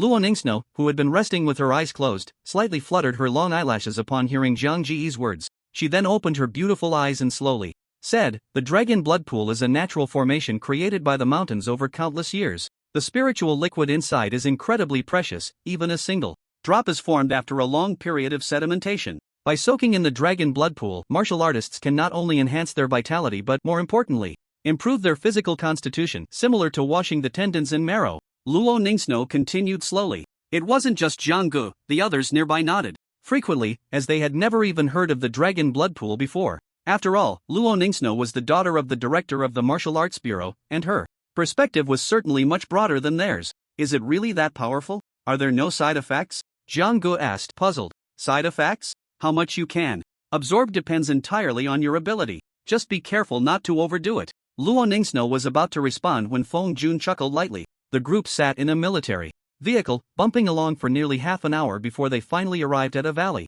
Above the valley, wisps of milky white smoke continuously rose, resembling a long dormant volcano, but upon closer inspection, it was a deep and serene place. "Salute, Major." The two officers guarding the area quickly saluted with a standard military gesture upon seeing the newcomers. "No need for formalities. Jiang Gu and Luo Ningxue are a team, so you have double the time. You have 2 hours. Feng Jun said to the two in a deep voice. As soon as these words were spoken, the others looked on enviously. The second and third team members widened their eyes, but since the order came directly from Feng Jun, they couldn't voice their dissatisfaction. Jiang Gu and Luo Ningxue did not hesitate and quickly walked into the valley, where they saw a small pool of reddish water, not very large but about 6 or 7 meters deep. Jiang Gu quickly took off his shirt. Although he appeared slender, his physique was actually quite impressive. His well-defined muscles looked as if they had been meticulously sculpted, and his bronzed skin, reflected in the pool's water, exuded a wild aura. Luo Ningxue merely glanced at him, and her originally cold face immediately flushed with a hint of red, as if she were slightly tipsy. "Xiaoxue, come down!" Jiang Gu exclaimed before diving headfirst into the dragon blood pool. After thinking for a moment on the shore, Luo Ningxue slowly let down her long hair, which had been tied up high, cascading down like a waterfall. She then lifted her long, fair legs and slowly stepped into the dragon blood pool. "Where is she?" Jiang who surfaced from the water to catch his breath, noticed only a pair of shoes and a jacket on the shore, but he couldn't see Luo Ning's figure, which puzzled him. The next moment, amidst a flash of red, a figure suddenly burst out of the water. Water droplets dotted the girl's face, making her look pitifully beautiful, and her flowing hair created ripples in the water. Jiang was momentarily mesmerized, staring at the girl who emerged from the water like a lotus flower, and the sound of him swallowing hard echoed loudly in the quiet environment. Luo Ning's turned her head and saw a pair of fiery eyes fixed on her. Strangely, she felt no disgust. Instead, her cheeks flushed even more, but fortunately, the water in the dragon blood pool was already tinted red. "What are you looking at?" Luo Ning's said coldly. "Looking at you. You're so beautiful," Jiang praised. "Focus on absorbing, don't miss this opportunity." After saying this, Luo Ning's slowly submerged herself in the water, leaving only her head above the surface. Upon hearing this, Jiang plunged back into the water, and as an hour passed, he felt a burning, stinging sensation continuously assaulting him. As the pain faded away, Jiang clearly felt his body becoming more robust, and a warm heat radiated from him, as if he were detoxifying. "Only one more hour to go. The absorption speed is still too slow," Jiang complained. Congratulations to the host for activating the hidden bond absorption effect doubled. You came just in time. Jiang couldn't help but think of a line from a movie, feeling ecstatic inside. He looked at Luo Ningxue not far away and slowly swam towards her. "What are you doing?" Luo Ningxue's beautiful eyes widened, and she said warily, "What do you think I'm doing?" "Of course, I'm thinking of something good for you," Jiang said excitedly. Jiang and Luo Ningxue were in the dragon blood pool, and whirlpools gradually formed around them, with dense blood energy continuously being absorbed into their bodies. As the absorption speed increased, red clouds began to form in the sky above the dragon blood pool, accompanied by the sound of dragon roars, creating a spectacular scene. "What is this? A heavenly phenomenon?" The onlookers outside looked up at the sky, instantly bewildered. After a while, another military pickup truck drove over, and a stern-faced officer with a square face got out. He first angrily scolded the officer in charge of guarding the dragon blood pool, then turned to question Fengjun, Major Feng. "How many people did you let in? Do you know you can't let too many people in at once? Otherwise, who knows when the dragon blood pool will be filled with spiritual liquid again?" "Colonel Wang, I only let 2 people in. One of them is called Luo Ningxue, the daughter of Director Luo," Fengjun replied. Upon learning that only 2 people had entered the dragon blood pool, Wang Tianhe was taken aback. No wonder she is Director Luo's daughter. Her bone structure is astonishing. She can absorb so much dragon blood spiritual liquid. Truly a prodigy of Ming City, Wang Tianhe praised. Fengjun felt a wave of disdain flash through his mind. "Old man, still trying to use your position to pressure me? Is this the legendary non-material cultural inheritance face-changing? The change is too fast." The nearby students were all shocked. "How long have Luo Ningxue and the others been in there?" Wang Tianhe asked seriously. "They've been in for an hour and a half, and they'll be out in half an hour." At this moment, the 2 inside the dragon blood pool, still crazily absorbing, had not noticed the heavenly phenomenon they were causing. They continued to absorb the spiritual liquid from the pool without any intention of stopping. The students outside were all very excited at the thought of entering the dragon blood pool to absorb spiritual liquid soon. As time passed, the last half hour flew by in an instant. The originally reddish water of the dragon blood pool had become as clear as lake water, with no color at all. The whirlpools centered around the 2 gradually calmed down and then disappeared. Luo Ningxue and Jiang opened their eyes simultaneously, both having gained astonishing benefits from the baptism of the dragon blood pool. Luo Ningxue's vitality had reached 148 cards, very close to the limit of a novice martial artist, just holding back from breaking through. It could be said that breaking through was a matter of course for her. At this moment, Luo Ningxue was basically in an invincible state among her peers, while Jiang, although his vitality was only 140, slightly inferior to Luo Ningxue, had his actual combat power not less than hers due to the support of 2 mid-level power type. Zuling. In terms of physical strength alone, Jiang Ji's physical prowess far surpassed Luo Ningxue's. "Ah, so comfortable." Jiang stretched lazily and let out a long breath. Luo Ningxue also smiled at this moment. With Jiang Ji's double absorption boost, it was truly hard not to improve. "Let's go." After saying that, Luo Ningxue leaped ashore and put on her coat. As the vital energy surged forth, Luo Ningxue's damp hair quickly dried at a visible speed. Jiang Ji's situation was even simpler. As the flames of the yin-yang fist erupted, they nearly set his clothes ablaze. The 2 emerged from the dragon blood pool, their faces radiant with vitality.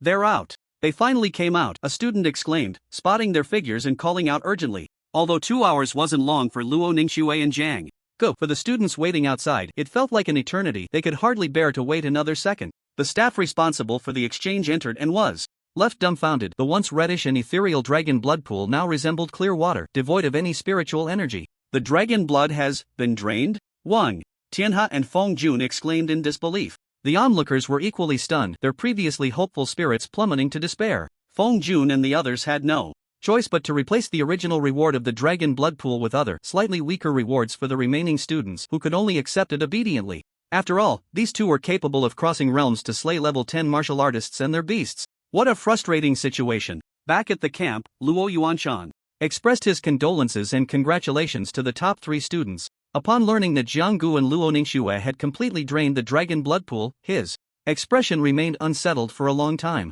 You drained the dragon blood pool. How do you feel? Luo Yuanshan inquired. I feel great, Jianggu replied. Seeing the two act as if nothing had happened, Luo Yuanshan finally felt relieved. After all, this was no laughing matter. Any absorption of energy must have its limits, too. Much would overflow, unless the container was large enough. At present, it seemed that the two had the strength to fully bear this power, but Luo Yuanshan still cast a curious glance at them, draining the entire dragon blood pool in 2 hours. Such speed was unheard of. In all his years as the director of the Martial Arts Bureau, he had never heard of such an outrageous event. In the following days, Jianggu and Luo Ningxue continued their previous pace, frantically plundering within the realm of the void. Through their relentless raids, both Jianggu and Luo Ningxue had reached the limit of 160 cards of vital energy, seemingly hitting a bottleneck.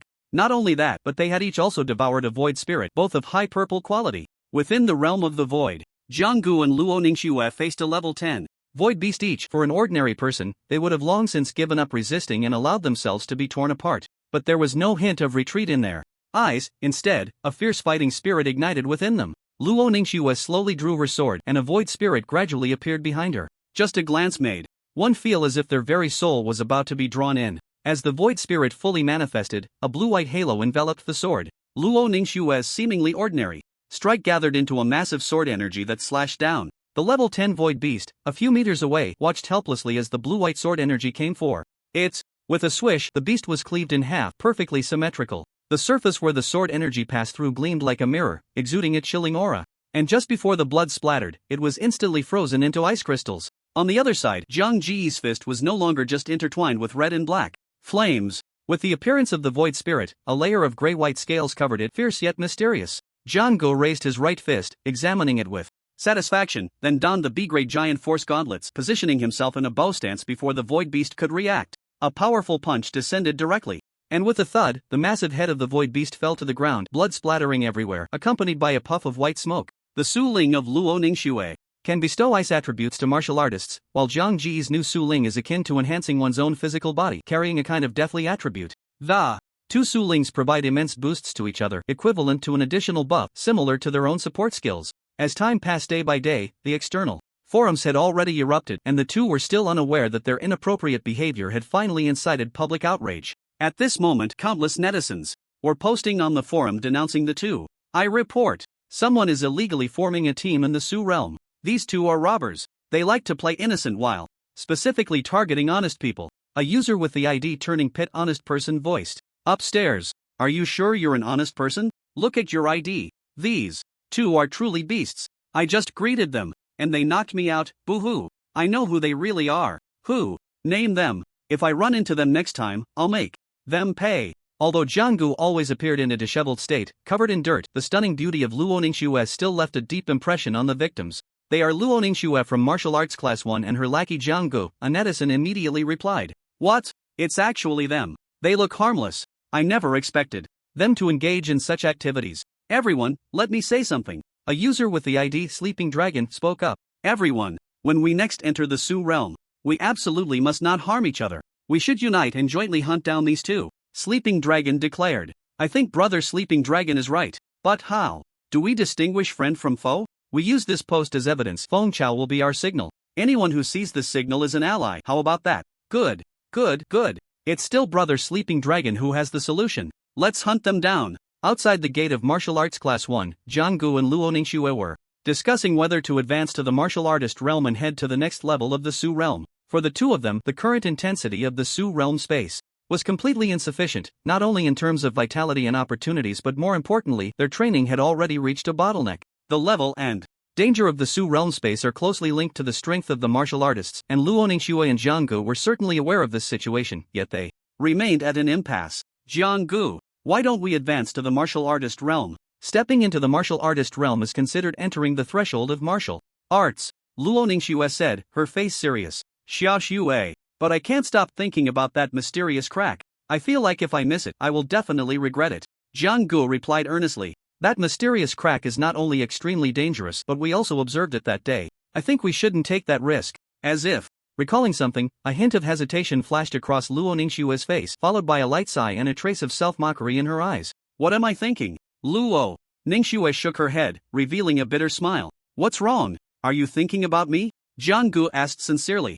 I just thought of a legend. But the probability of encountering it is almost zero, Luo Ningxue said coldly. Woman, you've successfully piqued my curiosity. Under Jiang Ji's relentless pestering, or rather, his desperate pleading, Luo Ningxue slowly spoke up. The greatest opportunity in the Su realm blessing. Su realm blessing. It is said that those who obtain it can forge a perfect martial foundation. Is this true? Jianggu suddenly became interested, as if he had been injected with adrenaline. I forgot to tell you, over the past few hundred years, only a handful of people have ever witnessed it. Just witnessed it. Luo Ningxue immediately splashed a bucket of cold water on Jianggu. But Jianggu was beyond listening at this point, as the words forge a perfect martial foundation echoed continuously in his ears. Perfect martial foundation. Even if there's only a sliver of opportunity, I must give it a try. Jiang Ji's goal was very clear. It's no wonder Jianggu felt this way. The allure of a perfect martial foundation was simply too great. Not just Jianggu and Luo Ningxue, but the so-called prodigies were constantly breaking through their own limits of vitality, all in order to lay a solid martial foundation for their future paths as warriors. The martial foundation was like a container for a warrior's cultivation. Only by continuously expanding this container in the early stages could one continuously pour in resources later on. It could be said that the strength of the martial foundation directly determined how far a person could go in the future. At that moment, Jianggu and Luo Ningxue heard their classmates discussing a transfer student from a distance. Jianggu immediately wanted to join in and gossip, otherwise, it would be too boring to only hear about his own matters. Have you all heard? Well, go ahead and say it. We're all ears. I'm afraid it might scare you. A transfer student is coming to our school today. Is that all? It's just a transfer student, right? Aren't there plenty of transfer students these days? My cousin is still a sea turtle, one student proudly declared. What a narrow view. I heard that person has quite the background coming from the imperial capital. In short, Jianggu caught the mention of the imperial capital, followed by a flurry of chatter. Traveling thousands of miles from the imperial capital to this little broken place. How boring. Did they get kicked in the head by a donkey or something? Jianggu shook his head and laughed. Let's go. Jianggu turned to Luo Ningxue. Just as they were about to step through the school gate, a piercing engine roar came from behind them, like a roaring beast. Not just Jianggu and Luo Ningxue, but the other students also turned around to gaze at the end of the road not far away. They saw a black dot suddenly appear at the end of the road, and in an instant, a sleek supercar entered everyone's view. The car's lines flowed smoothly from front to back, resembling a droplet about to fall, with several exaggerated exhaust pipes giving a strong visual impact. The roaring black supercar made a beautiful drift and came to a stop right at the entrance of Martial Arts High School Number 1, DA.SB 9458. That's a license plate from the imperial capital. Is this how flashy the transfer student makes their entrance? The onlookers gasped in amazement, but Jianggu and Luo Ningxue felt no ripple of emotion. To them, this entrance was even less impressive than that of a level 10 wasteland beast. Driving a supercar to school, this transfer student is really extravagantly wealthy. Isn't that right? I wonder if I'll get a chance to sit in the passenger seat, a girl exclaimed, flailing her arms. I forgot to bring my mirror today, sorry, otherwise I would have definitely woken you up. With a swoosh, the vertical doors of the sports car opened, and a graceful figure slowly stepped out, revealing a familiar face. Hu Yuntian.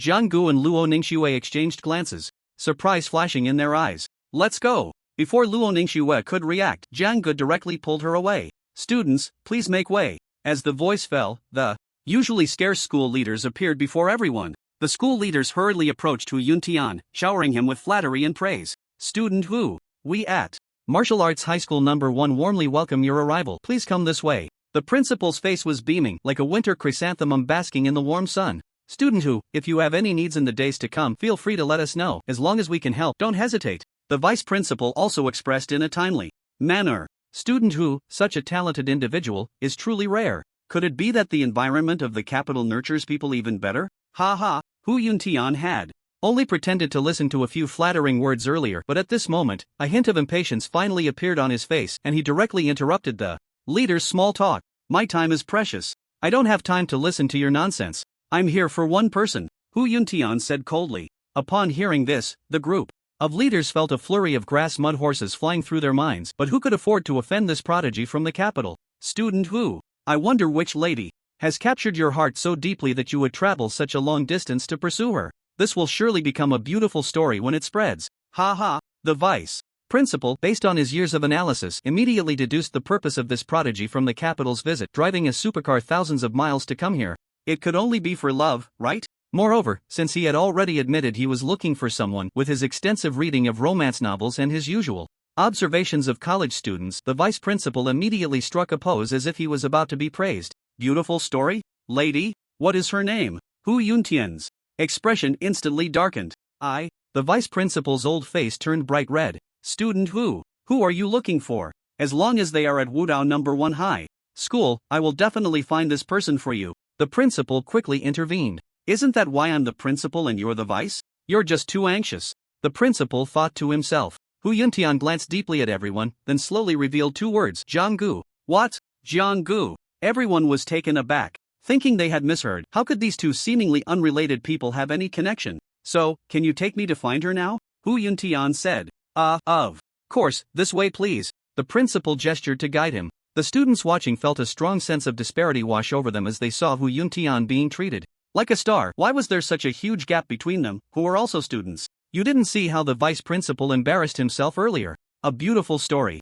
Ha, that cracked me up. I feel this new transfer student is very disrespectful to me. I even made eye contact with him earlier. He didn't even return my greeting. One person said angrily, who do you think you are? Didn't you see how the school leaders were bowing and scraping to him? He looks like a Roman. You're just a nobody. Why would he respect you? Woo-woo, your words are too harsh. You're not respecting me either. After saying that, the student covered his face, which was about to cry, and left. Everyone exchanged glances, simply brushing off this episode, and then hurried towards Zhang Ji's class, all wanting to join in on the excitement. As they approached Zhang Ji's classroom, a wave of gasps erupted, followed by a series of crisp footsteps, creating quite a commotion. With a loud bang, the door to Zhang Ji's classroom was pushed open by the vice principal, and seeing the crowd rushing in, the students, except for Jiang Gu, looked completely bewildered. Is Jiang Gu here? Hu Yuntian walked into the classroom, speaking slowly. The classroom fell silent. I said, is Jiang Gu here? Hu Yuntian's voice now carried a hint of anger. Since Jiang Gu had already coordinated with everyone in advance, he was currently lost in the sea of knowledge with his classmates. Just as the leaders were about to enter the classroom for a thorough investigation, a chubby figure suddenly appeared at the classroom door and then jogged inside. Hello, leaders, may I ask if there is something you need? Ma Juanfu politely greeted. Is Jiang Gu not in class today? After saying this, the principal secretly winked at Ma Juanfu.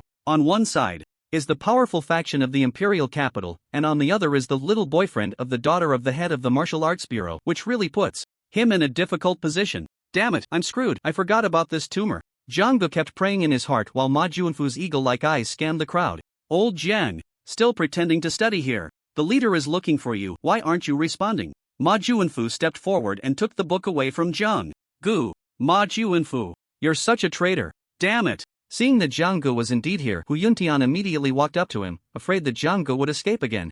Jiang Gu, I'm here to challenge you. I want to take back everything I've lost with my own hands. Hu Yuntian said, making a fist with his hand, looking determined. Old Jiang, I didn't betray the organization. It was a mistake. A mistake, Ma Juanfu said before running out of the classroom. So he's here to challenge Jiang Gu. From his tone, could it be that Hu Yuntian has suffered a great loss at Zhang Ji's hands? The onlookers speculated. Everyone suddenly became excited. Zhang Ji's performance in the selection competition had left them restless for a long time. After so long, they wondered what level Zhang Ji's strength had reached now. But what no one expected was that Jiang Gu directly refused Hu Yuntian's challenge. Sorry, I refuse. Also, your zuling is really moist. Jiang Gu said. What? You actually chose to refuse? Hu Yuntian shouted angrily. Which law in the Great Xia Kingdom states that one must accept a challenge? Jiang Gu said slowly, picking at his nails. Hu Yuntian was furious, his face turning pale. He never expected that the result of his long journey would be like this. Just as the deadlock was about to continue, someone suddenly spoke up. Isn't tomorrow the last challenge competition for all the major high schools? Everyone must participate. A voice suddenly came from outside the Classroom. Upon hearing this, Hu Yuntian was overjoyed. It was truly a moment of despair turning into hope. Don't let me find out who said that. I will tear their mouth apart. Jiang Gu thought to himself. Ha ha, Jiang Gu. Let's see what excuse you can come up with. See you at tomorrow's challenge competition. After saying this, Hu Yuntian left the classroom. The onlookers gathered quickly and dispersed even faster. Neither side was someone they could afford to offend, and simply watching the drama was already quite rare. Sigh. Jiang Gu felt a bit helpless because he carefully weighed both sides' strengths and felt he only had an 80% chance of winning, which wasn't stable enough for him. 80% win rate, it doesn't matter. If it really doesn't work, I'll find a way to explore the mysterious rift. Tonight, if that still doesn't work, I'll just directly advance to the martial artist realm. Guaranteed win. Jiang Gu thought to himself, but time was indeed tight. 2. Increase his chances of winning tomorrow. Jiang Gu suddenly remembered that he still had an A-level martial skill he hadn't had time to learn. Jiang Gu quickly packed his bag and ran towards Luo Ningxue's class. Under everyone's gaze, a young man barged into the classroom, grabbed the girl's delicate hand, and ran off. The girl felt familiar memories flooding her heart. Skipping class again? Luo Ningxue said coldly as she was pulled along by Jiang Gu. What's skipping class? I'm clearly studying. Jiang Gu said confidently. The teacher guarding the training room was already very familiar with the two, and along the way, they were given plenty of leeway. They reached the exclusive training room smoothly without any obstacles. The scene of the two running hand in hand caught the attention of some people, including the strongest. Paparazzo from Martial Arts No. 1, Zhuwei. Here again? These two are addicted to showing off their affection, aren't they? They've really been spoiled, a student said with a sneer. Just say which one you can beat. Is it singles or doubles? One person mocked. Jiang Gu hurriedly pulled out the A-level martial arts technique he had in his arms, revealing the golden characters inscribed on it. Explosive air-shattering fist. Just from the name, one could tell its power was extraordinary. After all, it was an A-level martial art, and even with the enhancement of his bond, Jiang Gu still took 2.5 hours to master it. Looking at the massive wall in front of him, which emitted a black metallic sheen, he noticed it was more than twice as thick as the previous one. At that moment, there were no flames igniting on Jiang Ji's fist, nor were there grayish-white scales covering it. Suddenly, a huge vortex appeared on his right fist, continuously sucking in the air.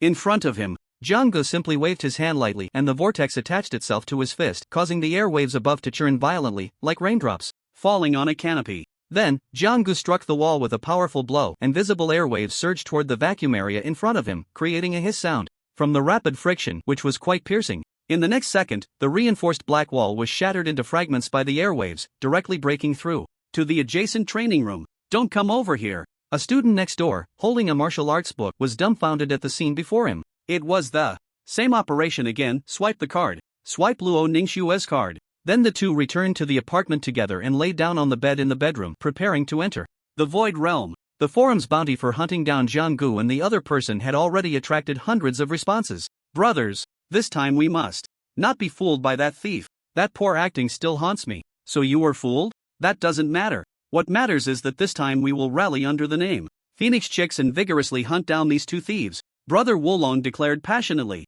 These two thieves must be punished. If it weren't for them, I would have gained a lot from my journey in the Void Realm, but now, sigh. Exactly. They robbed my opportunities, took my void spirit. If I don't avenge this grudge, I swear, I won't be human. Wulong, I have a suggestion, not sure if I should say it. We are all in the same boat. Please speak, brother. Wulong, sitting in front of the computer, recalled past scenes, almost covering his face and crying. I think the code word is not enough for safety. So, someone immediately questioned in the thread. I believe everyone should be equipped with some special signal flares or whistles to summon nearby allies. If I'm not mistaken, perhaps these two also gathered together using such means. This person's analysis was quite convincing. Now that you mention it, I feel it's very likely. Good. Once we enter the Void Realm, we will use whistles and code words to ensure they come and go without return. Brother Wulong excitedly posted, his hands continuously striking the keyboard, creating a flurry of residual images. This time, let's see how they break the situation.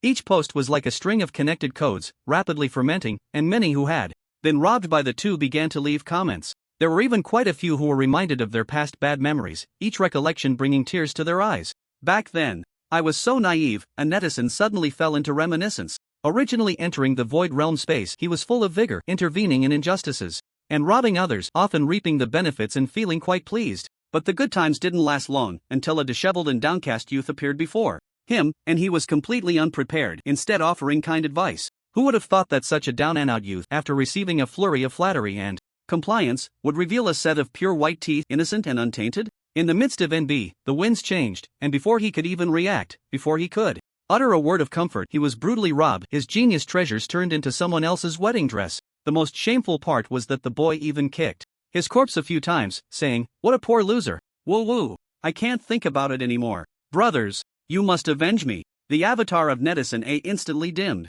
Bro, don't log off so soon. Competing in misery, huh? I'm even worse off than you. Netizen B pounded the keyboard vigorously, as if trying to rip the keycaps off. According to Netizen B's recollection, it was a stormy day in the Wasteland realm and he was alone with his sword, looking quite dashing. Any wasteland beast he encountered would retreat in fear of his kingly aura until a blood-soaked boy appeared before him. Brother, are you my brother? That was the boy's first sentence. I'm your dad. Netizen B replied at that time. A hint of timidity and fear flickered in the boy's eyes and he curled up his body, trembling. As Netizen B stepped closer to the boy, the fear in the boy's eyes could no longer be concealed. More accurately, it should be described as joy. I can let you go this time, just call me dad. I'll call you a big loser. In just 2 exchanges, Netizen B was engulfed in flames and turned into a charred corpse. He didn't even praise me for being NB. Seeing that no one was responding to his comments, Netizen B logged off, ready to console himself. It wasn't that their memoirs weren't tragic enough, but rather that they,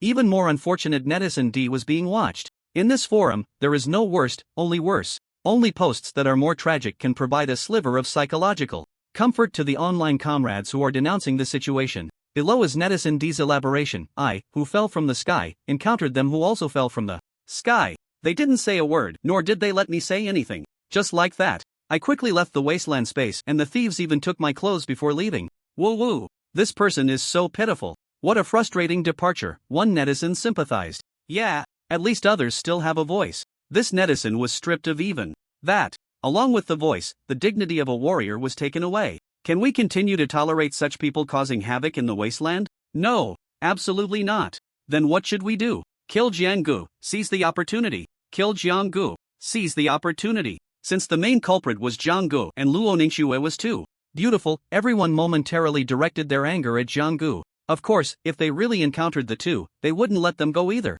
After all, their actions were utterly unforgivable in their eyes. One was the main culprit and the other was an accomplice. A grand campaign of encirclement and suppression began on the online forum, inside the wasteland space. At this moment, Jianggu and Luo Ningxue were rushing towards the location of the mysterious rift with all their might. Since Jianggu had marked it on the wasteland map earlier, finding that place was not difficult. Now that their energy was full, hunting wasteland beasts held little significance for them. However, at the same time, their hearts were not at peace. Given the number of wasteland beasts in the mysterious rift, even if they joined forces, it would be difficult to succeed. Just then, a sneaky figure stood not far from them, first frozen in place, then carefully scrutinizing the two. But just a glance, and that person's eyes sparkled with excitement. Then he took off running, whistling, and shouting, "I found it! I found it!" Immediately, whistles echoed from all directions, responding to each other, creating a grand momentum. Whoosh! Whoosh! This wasn't the end. Soon, a chorus of Fengqiu shouts erupted around them,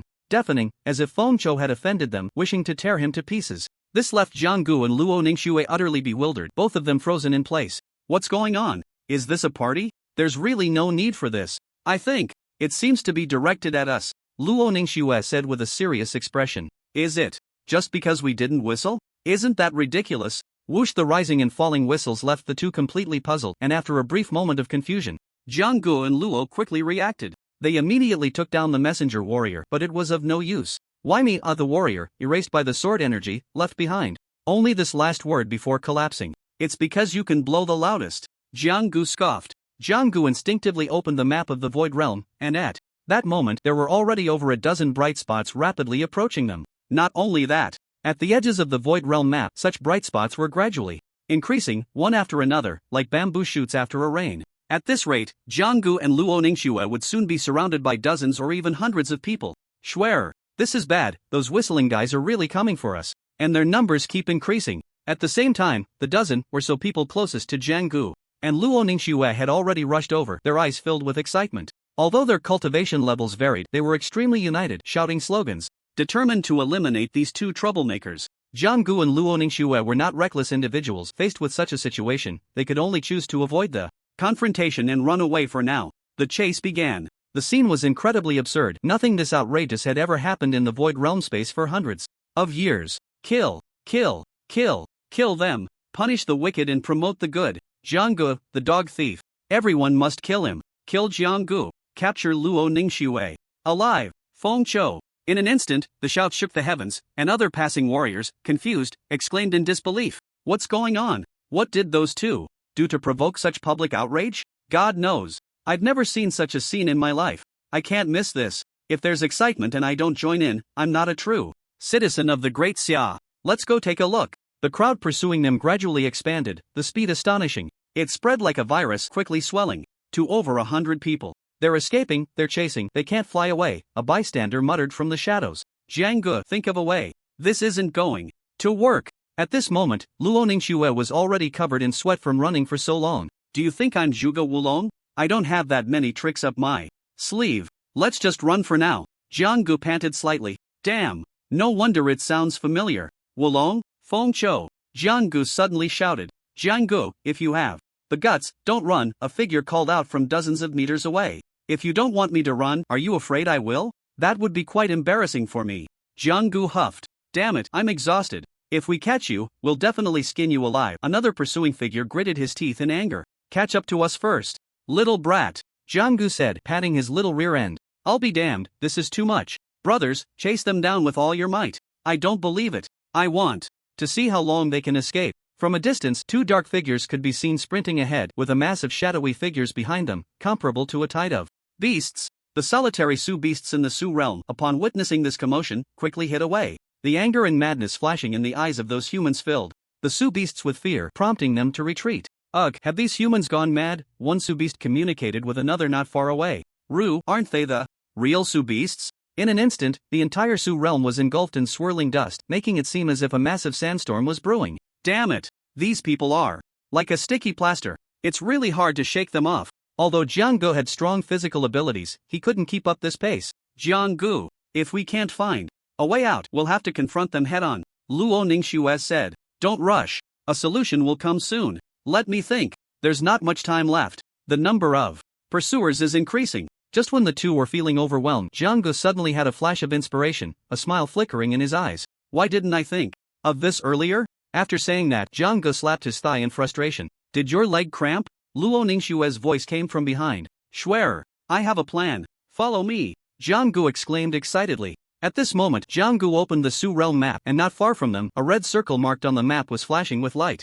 Jianggu looked at the mark on the Su realm map and quickly thought of a plan that would lead them to safety while also dealing with the Su beasts and the mysterious rift. That was to change direction and head towards the mysterious rift, which was also their main destination. I was just thinking about how to deal with the Su beasts in the rift. I have to say, this must be fate. Jianggu murmured. At this time, Jianggu turned to look back at the mass of people behind them, occasionally catching sight of the frantic, desperate movements and expressions in the crowd. He suddenly felt that this group of people seemed much more amiable, a wave of warmth washing over him. Why are those two changing direction? One person in the pursuing group quickly noticed something was off. Could it be a trick? Wulong analyzed.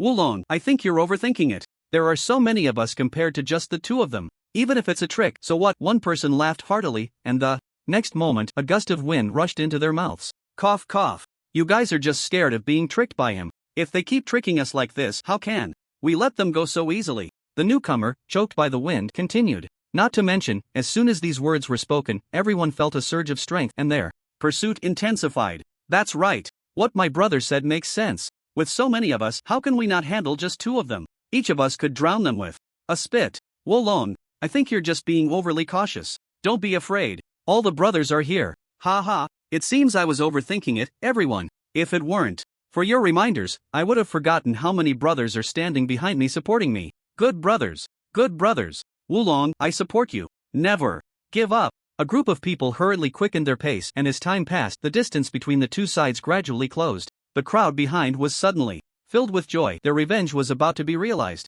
What is that? Looking at the mysterious rift not far away, Luo Ningxue exclaimed. That's right. This is our ultimate destination. Let's slow down a bit. I'm afraid they might lose track of us. Jianggu said with a mischievous smile. Luo Ningxue's face darkened. If they could lose track, that would be a miracle. As the crowd drew closer, intermittent roars echoed from the mysterious rift not far away, seemingly warning the newcomers that this place was extremely dangerous. The pursuers, seeing the rift ahead as a dead end, were momentarily thrilled, believing that Jianggu and Luo Ningxue had fled here.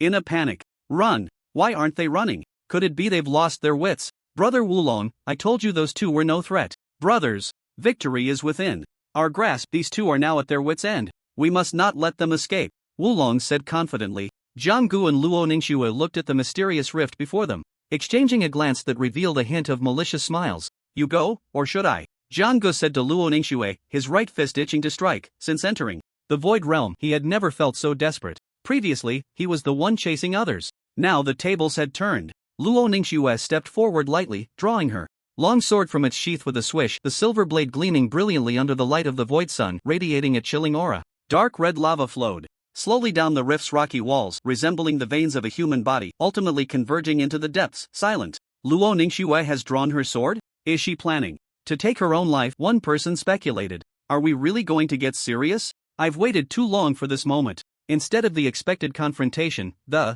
girl suddenly unleashed a wave of sword energy in the dim world, the sharp force shooting straight towards the bottom of the mysterious rift. Is she so nervous that her hands are shaking? Can't find her aim? Do you need us brothers to help you out? Ha ha! Laughter erupted from behind the two, and for a moment, everyone relaxed their guard, finding Luo Ningxue's actions utterly perplexing. Roar! Awah! As Luo Ningxue's sword energy sliced through the rift, a series of earth-shattering beast roars echoed from within, rising and falling. Pairs of crimson beast eyes emerged from the dark depths of the rift, resembling rounds of blood-red suns, and just looking at them made one break into a cold sweat. What is this? How can there be so many void beasts? What kind of place is this? One person stared at the rift before him, his legs trembling uncontrollably, a look of confusion flashing in his eyes. Not good, retreat. We've been tricked by those two thieves. Brothers, the mountains are high and the waters long. We shall meet again. One person clasped his fists, sensing the situation was dire, and immediately fled. What happened to sharing joys and sorrows?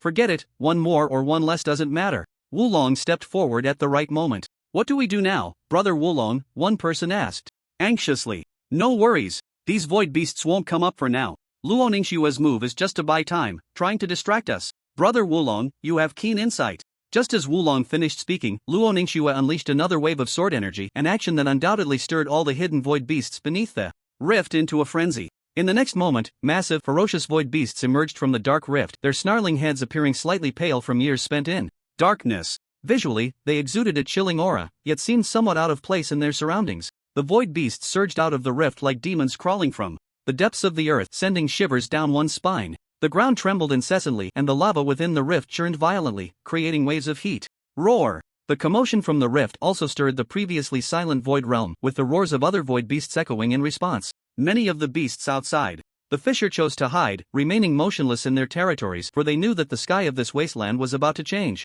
The pursuers had never witnessed such a scene and were momentarily dumbfounded. You jinx! Look what you've done! So many beasts are rushing out from the ground, one person cursed angrily, his voice trembling. Madman! This is a lunatic! They want to perish together, a hysterical voice cried out. If anyone's going to die, it will be them first. I want to see how those two break the deadlock. In the next moment, a purple spirit suddenly appeared above Jiang Ji's body, and then his entire body was quickly covered with a layer of gray-white scales.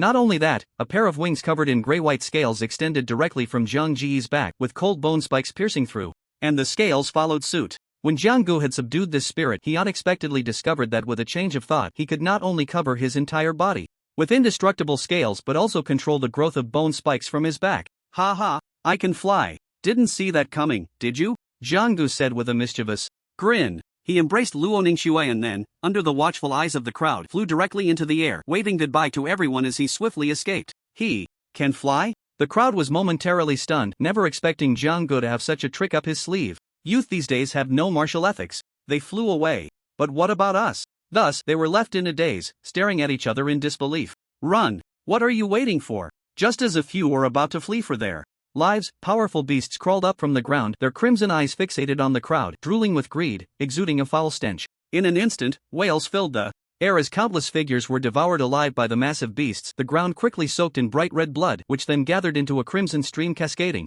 down into the mysterious fissure. Help me! Ah! One person cried out hoarsely. But the people around were like clay statues crossing a river, unable to protect themselves. How could they spare the energy to help others? If there was any help, it was the blood-soaked maw of a beast, which instantly tore the pleading figure in half, followed by the sound of crunching. Don't panic. We must unite. Otherwise, we will be completely wiped out. Wulong shouted loudly. Fortunately, some of the remaining individuals had strength that barely held up, just enough to stabilize the current situation. However, if they delayed too long, it would once again turn into a river of blood. As the crowd faced disaster, two figures quietly slipped into the fissure, ready to seek opportunities. Jiang Gu held Luo Ningxue as they slowly descended, with lava flowing continuously on both sides, radiating intense heat. Yet the cold air at the bottom of the fissure constantly assaulted them, as if they were in a realm of ice and fire. It's so hot. Jiang Gu, I feel like I'm about to melt. Luo Ningxue's clothes were already soaked with sweat, her lips pale, and her eyes dehydrated. Almost there. Just hold on a little longer. We're almost at the bottom, Jiang Gu said hoarsely. Jiang Gu was in slightly better condition, largely due to the martial skills he had cultivated. As they gradually descended, both Jiang Gu and Luo Ningxue's bodies were covered with a layer of frost, and tiny ice crystals formed in their hair. The pitch-black bottom was silent, only the sound of lava slowly flowing along the rock walls, occasionally bubbling up with a gurgle. Fortunately, the two had previously undergone the cleansing of the dragon blood pool, successfully enduring the harsh environment, and finally, their feet landed on the ground at the deepest part of this mysterious fissure. In the pitch-black depths, there was not a glimmer of light, and the two relied entirely on the flame in Jiang Ji's hand to guide their way. Yet, in such a dark place, a mysterious glowing orb was spinning continuously in front of them, emitting a hazy light. Strangely, the glow of this mysterious orb only manifested within a certain range. Once they stepped outside of it, they were met with endless darkness. Jiang Gu and Luo Ningxue looked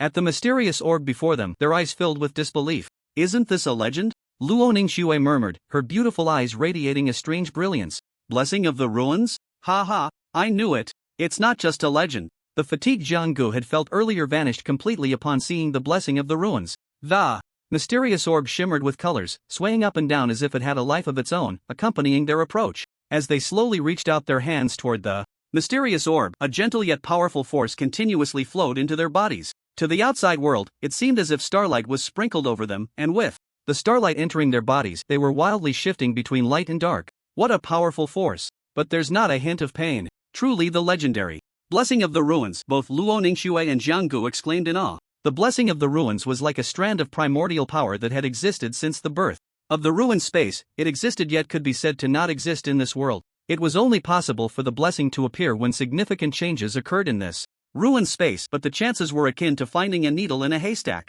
After a long while, the starlight on Jiang Gu and Luo Ningxue finally disappeared completely, and the mysterious orb vanished as if it had never appeared at all. We're not dreaming, are we? Jiang Gu rubbed his eyes vigorously. What do you think? Luo Ningxue rolled her eyes dramatically. The two quickly sat down on the ground, quietly sensing the changes within themselves. After receiving the blessing of the ruins, Jiang Gu and Luo Ningxue successfully attained a perfect martial foundation. Their blood chi limit was directly raised to 200 cards. If outsiders were to find out, they would surely be left speechless, for the perfect martial foundation only existed in theory. Everyone knew of its existence, but who could actually achieve it? There had never been any related records in the entire history of the Great Xia Kingdom. Jiang Ji's entire figure had grown taller, his bones cracking as if a tiger or leopard was roaring, the sound like thunder. The blood chi surged like mercury, the power within his bones flowing wildly, and his aura had transformed completely compared to before. After receiving the blessing of the ruins, even in such an environment, Luo Ningxue's icy beauty could not be concealed. A cool aura naturally radiated from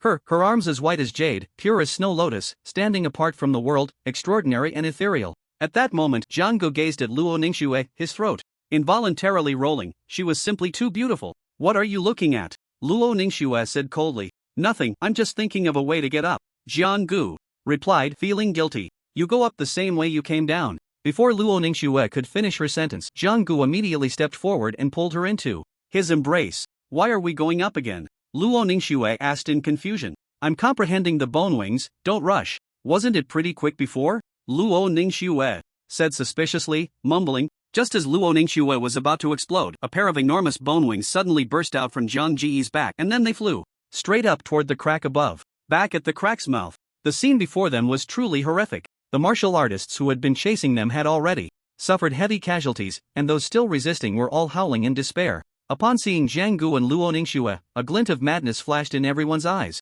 Kill them. It's all their fault. Why should we pay the price? One person had bloodshot eyes and was covered in scars. Damn it.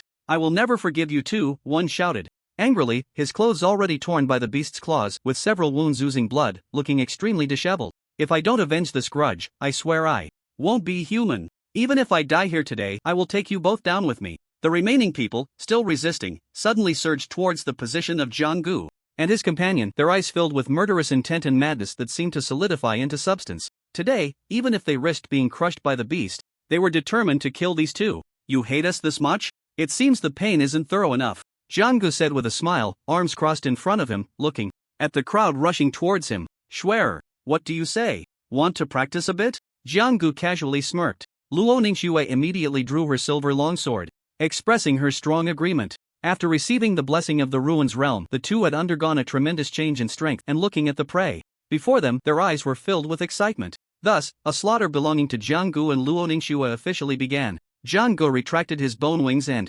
scales, and the purple ruined spirit behind him vanished as well. His fists ignited with blazing red flames, and with just one punch, the figure that had just rushed to Jiang Ji's front turned to ash. Luo Ningxue was equally impressive, the silver sword gleaming with a cold light, waves of chill radiating outward from her as the center, raising her hand for a horizontal slash. One by one, figures seemed to be pressed on the pause button, then pain appeared on their faces as they were directly severed in half, their bodies evenly split, the cuts incredibly smooth. Despite Jiang and Luo Ningxue's overwhelming strength, the crowd's eyes were filled with madness, driven by the desire to kill as they continued to charge forward. Jiang looked at the relentless crowd, shaking his head helplessly, then a massive vortex began to swirl around his fist, and he suddenly punched towards the advancing crowd. Instantly, the vacuum created by the absence of air, combined with the flames on his fist, unleashed an incredibly wide fire path that swept across, moving at an astonishing speed, instantly melting the crowd, leaving no bones behind. Luo Ningxue slightly bent forward, and with each breath, the silver sword light blossomed like a brilliant lotus, slicing the incoming people into chunks of flesh, akin to a battlefield meat grinder. Half an hour later, the rift was littered with corpses, blood flowing like a river, resembling a landscape painting stained red with blood, like a hell on earth. At this moment, apart from Jiang and Luo Ningxue and dozens of massive beast shadows, there were no other figures. Jiang and Luo Ningxue did not stop their killing spree but instead walked step by step towards the roaring beasts. After a long while, Jiang, covered in bright red blood, finally caught his breath. The blood on them was not their own. It was from the mountains of beasts piled behind them. After slaying all the beasts, their vitality surged, finally reaching 200 calories. At that moment, the two chose to break through simultaneously. They officially advanced to become martial artists. The next day, the College Challenge competition arrived as scheduled. The College Challenge competition is held once a year, where major universities compete on the same stage. With such a large-scale event, as it involves everyone participating, the competition venue was already a sea of people. Hu Yuntian was completely unaware of Jiang and his companions' actions in the ruins realm the previous night, and at this moment he appeared full of confidence, slowly walking towards the center of the arena. Where's Jiang? Is he not here yet? Hu Yuntian scanned the area but did not spot Jiang at all. Young Master Hu, I think that kid Jiang must be scared. He wouldn't dare to come, would he? Ha ha. A boy following Hu Yuntian laughed loudly. Due to Hu Yuntian's special status, a large group of sycophants had already gathered around him, cheering him on. Young Master Hu, in my opinion, such a beauty as Luo Ningxue is not someone Jiang can match. Only your strength and looks can stand on equal footing with her, another lackey flattered. Exactly. That kid Jiang really doesn't know what's good for him, daring to offend young Master Hu. Now he's given a chance to atone. I hope he knows how to seize it. Hu Yuntian, amidst the flattery, couldn't stop the smile at the corner of his mouth. In the capital, Hu Yuntian was like the moon, surrounded by stars, and in this small Ming city, it was even more so. Ha ha, I have to admit, you all have good taste. Jiang better not show up, or if he dares to come, I will make him pay back tenfold. Hu Yuntian gritted his teeth. Looking at the surging killing intent in Hu Yuntian's eyes, the group of lackeys behind him fell silent, their eyes filled with fear and respect. On the other side, students from other schools looked at Hu Yuntian, who was spouting nonsense, with a hint of confusion and disbelief. Why does this person hate Jiang so much? Did Jiang steal his rice? One person questioned. I think Jiang must have done something to him. Otherwise, why would he hate him so much? Jiang seems like a decent person to me, but that guy, with a whole bunch of lackeys behind him, doesn't look like a good person at all. Another person scoffed, a hint of disdain flashing in their eyes. Just as everyone was discussing, two figures were walking side by side towards the center of the arena. The boy had a tall and well-proportioned figure. While he couldn't be called a jade-like gentleman, he had a charm that grew more appealing the more you looked at him. But the most captivating was the girl beside him. The girl wore a black fitted outfit with bright eyes and white teeth, possessing a beauty so perfect that it was hard to find a flaw. The beauty mark at the corner of her eye added a touch of alluring charm to her cold demeanor. As soon as the girl appeared, she attracted countless gazes, regardless of gender, leaving everyone momentarily mesmerized, but her distant aura made her hard to approach. Is that Jianggu and Luo Ningxue, one person finally came to their senses. What does Jianggu think he is? He doesn't deserve Luo Ningxue at all. Jianggu must have saved the galaxy in his past life. Everyone looked at Jianggu, who was holding Luo Ningxue's hand, with envy and jealousy, seemingly understanding why Hu Yuntian harbored such resentment towards him. How has Luo Ningxue become even more beautiful? Is there no room left for us? A group of women cast jealous glances at her, wishing that face could belong to them. Suddenly, several powerful figures slowly walked towards the high platform of the arena from a distance, each step echoing with a dull sound. On the ground. As the leaders took their seats, the host immediately got into position and picked up the microphone. Welcome all students from various universities to the annual University Challenge. The host smiled and slightly bowed. I believe everyone is familiar with the previous competition formats, but this year we are changing things up. Upon hearing this, everyone immediately became interested. They were all passionate young people, and the mention of a new way to play sparked excitement in their eyes. Stop keeping us in suspense. Hurry up and tell us. Yeah, doing it the same way every year is boring. It's time for something new. I'm all for it, one person shouted excitedly. Seeing the eager and excited faces in the crowd, the host decided to stop teasing them. After all, he was also afraid that next year's University Challenge would come up with a new twist. This year, our competition format will be a ring battle. There will be a total of 10 rings, and you can choose to defend your title or challenge the reigning champion. Those who successfully challenge the arena will directly become the new champion, until someone else takes the arena from them. And one more thing, the defending champion can challenge any challenger. The challenger cannot refuse, and the same goes for the defender. As the host finished explaining the rules, the crowd erupted with excitement. They had tried similar challenges at their respective schools before, but such a grand battle of offense and defense in the arena was unprecedented, and everyone looked eager to jump in and challenge. This challenge competition is going to be more intense than any previous one person exclaimed. Who says otherwise? But so what? All new grudges and old scores can be settled here, another person said excitedly, clearly exhilarated. Yes, they can all be resolved. A glint of battle intent flashed in Hu Yuntian's eyes as he fixed his gaze on Jianggu and Luo Ningxue. His eyes also flickered with a hint of greed as he looked at Luo Ningxue. How come I didn't notice how beautiful you are when you two tricked me before? Luo Ningxue. Hu Yuntian instinctively licked his lips, his gaze intense. The host looked at the crowd below, who were unusually excited, and a hint of nostalgia crossed his eyes. Not long ago, he was one of them. Due to the update in the competition format, the rewards this time are also quite impressive, the host said slowly. Each champion who lasts until the end will not only receive a blood sun fruit but also a B-level martial skill.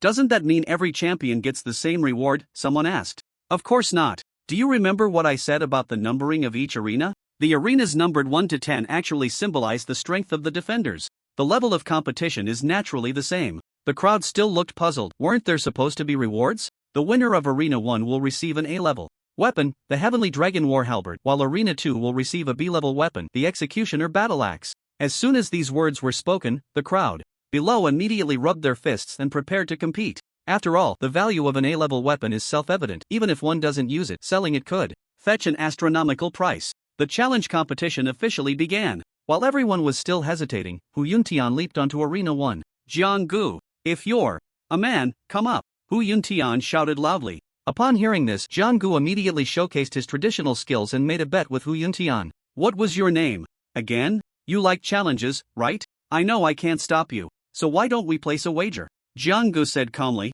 Hu Yuntian's face turned red with anger. After all, this time, Jianggu couldn't even remember his name? This was truly too much. Please understand, I've encountered too many different people in the Void Realm these days. Each one introduces themselves, and I just can't remember. I really can't. Jianggu apologized. Jianggu, a bet is a bet. Am I a member of the prestigious Hu family from the capital, afraid of a small fry from Ming City? Hu Yuntian felt that Zhang Ji's words had hidden meanings, and he was furious, seemingly recalling his previous experiences in the Void Realm. What do you want to bet on? Hu Yuntian shouted. Look at you, you're getting anxious. I want to bet my entire fortune. Jianggu declared emphatically.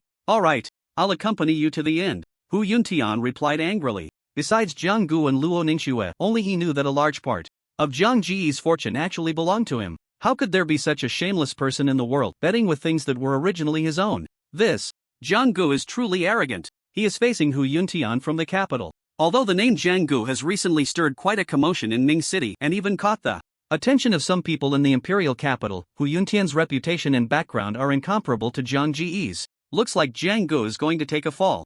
Now, this is going to be interesting, someone exclaimed in amazement. One is a prodigy from the imperial capital and the other is a rising star from Ming City. Who will win and who will lose? I believe everyone can tell at a glance. The crowd buzzed with discussion, all feeling that Zhang Ji's actions were extremely irrational, merely a display of momentary power. As Hu Yuntian's aura surged, the crowd became even more convinced of their earlier judgment. A powerful wave of energy swept through the surrounding people, so intense that even the leaders on the high platform were secretly alarmed. 145 cards. What a prodigy from the imperial capital. A man in a Zhongshan suit in the stand stood up, his admiration evident in his eyes. Indeed, the gap between Ming City and the imperial capital is not trivial. The Hu family's foundation is far deeper than we imagined. Jiang Gu is in danger. The outcome is already decided. Once Hu Yuntian's aura was unleashed, those who were already skeptical of Jiang Gu became even less optimistic, even feeling a bit of pity. Just as the crowd was astonished by Hu Yuntian's strength, the next moment, a wave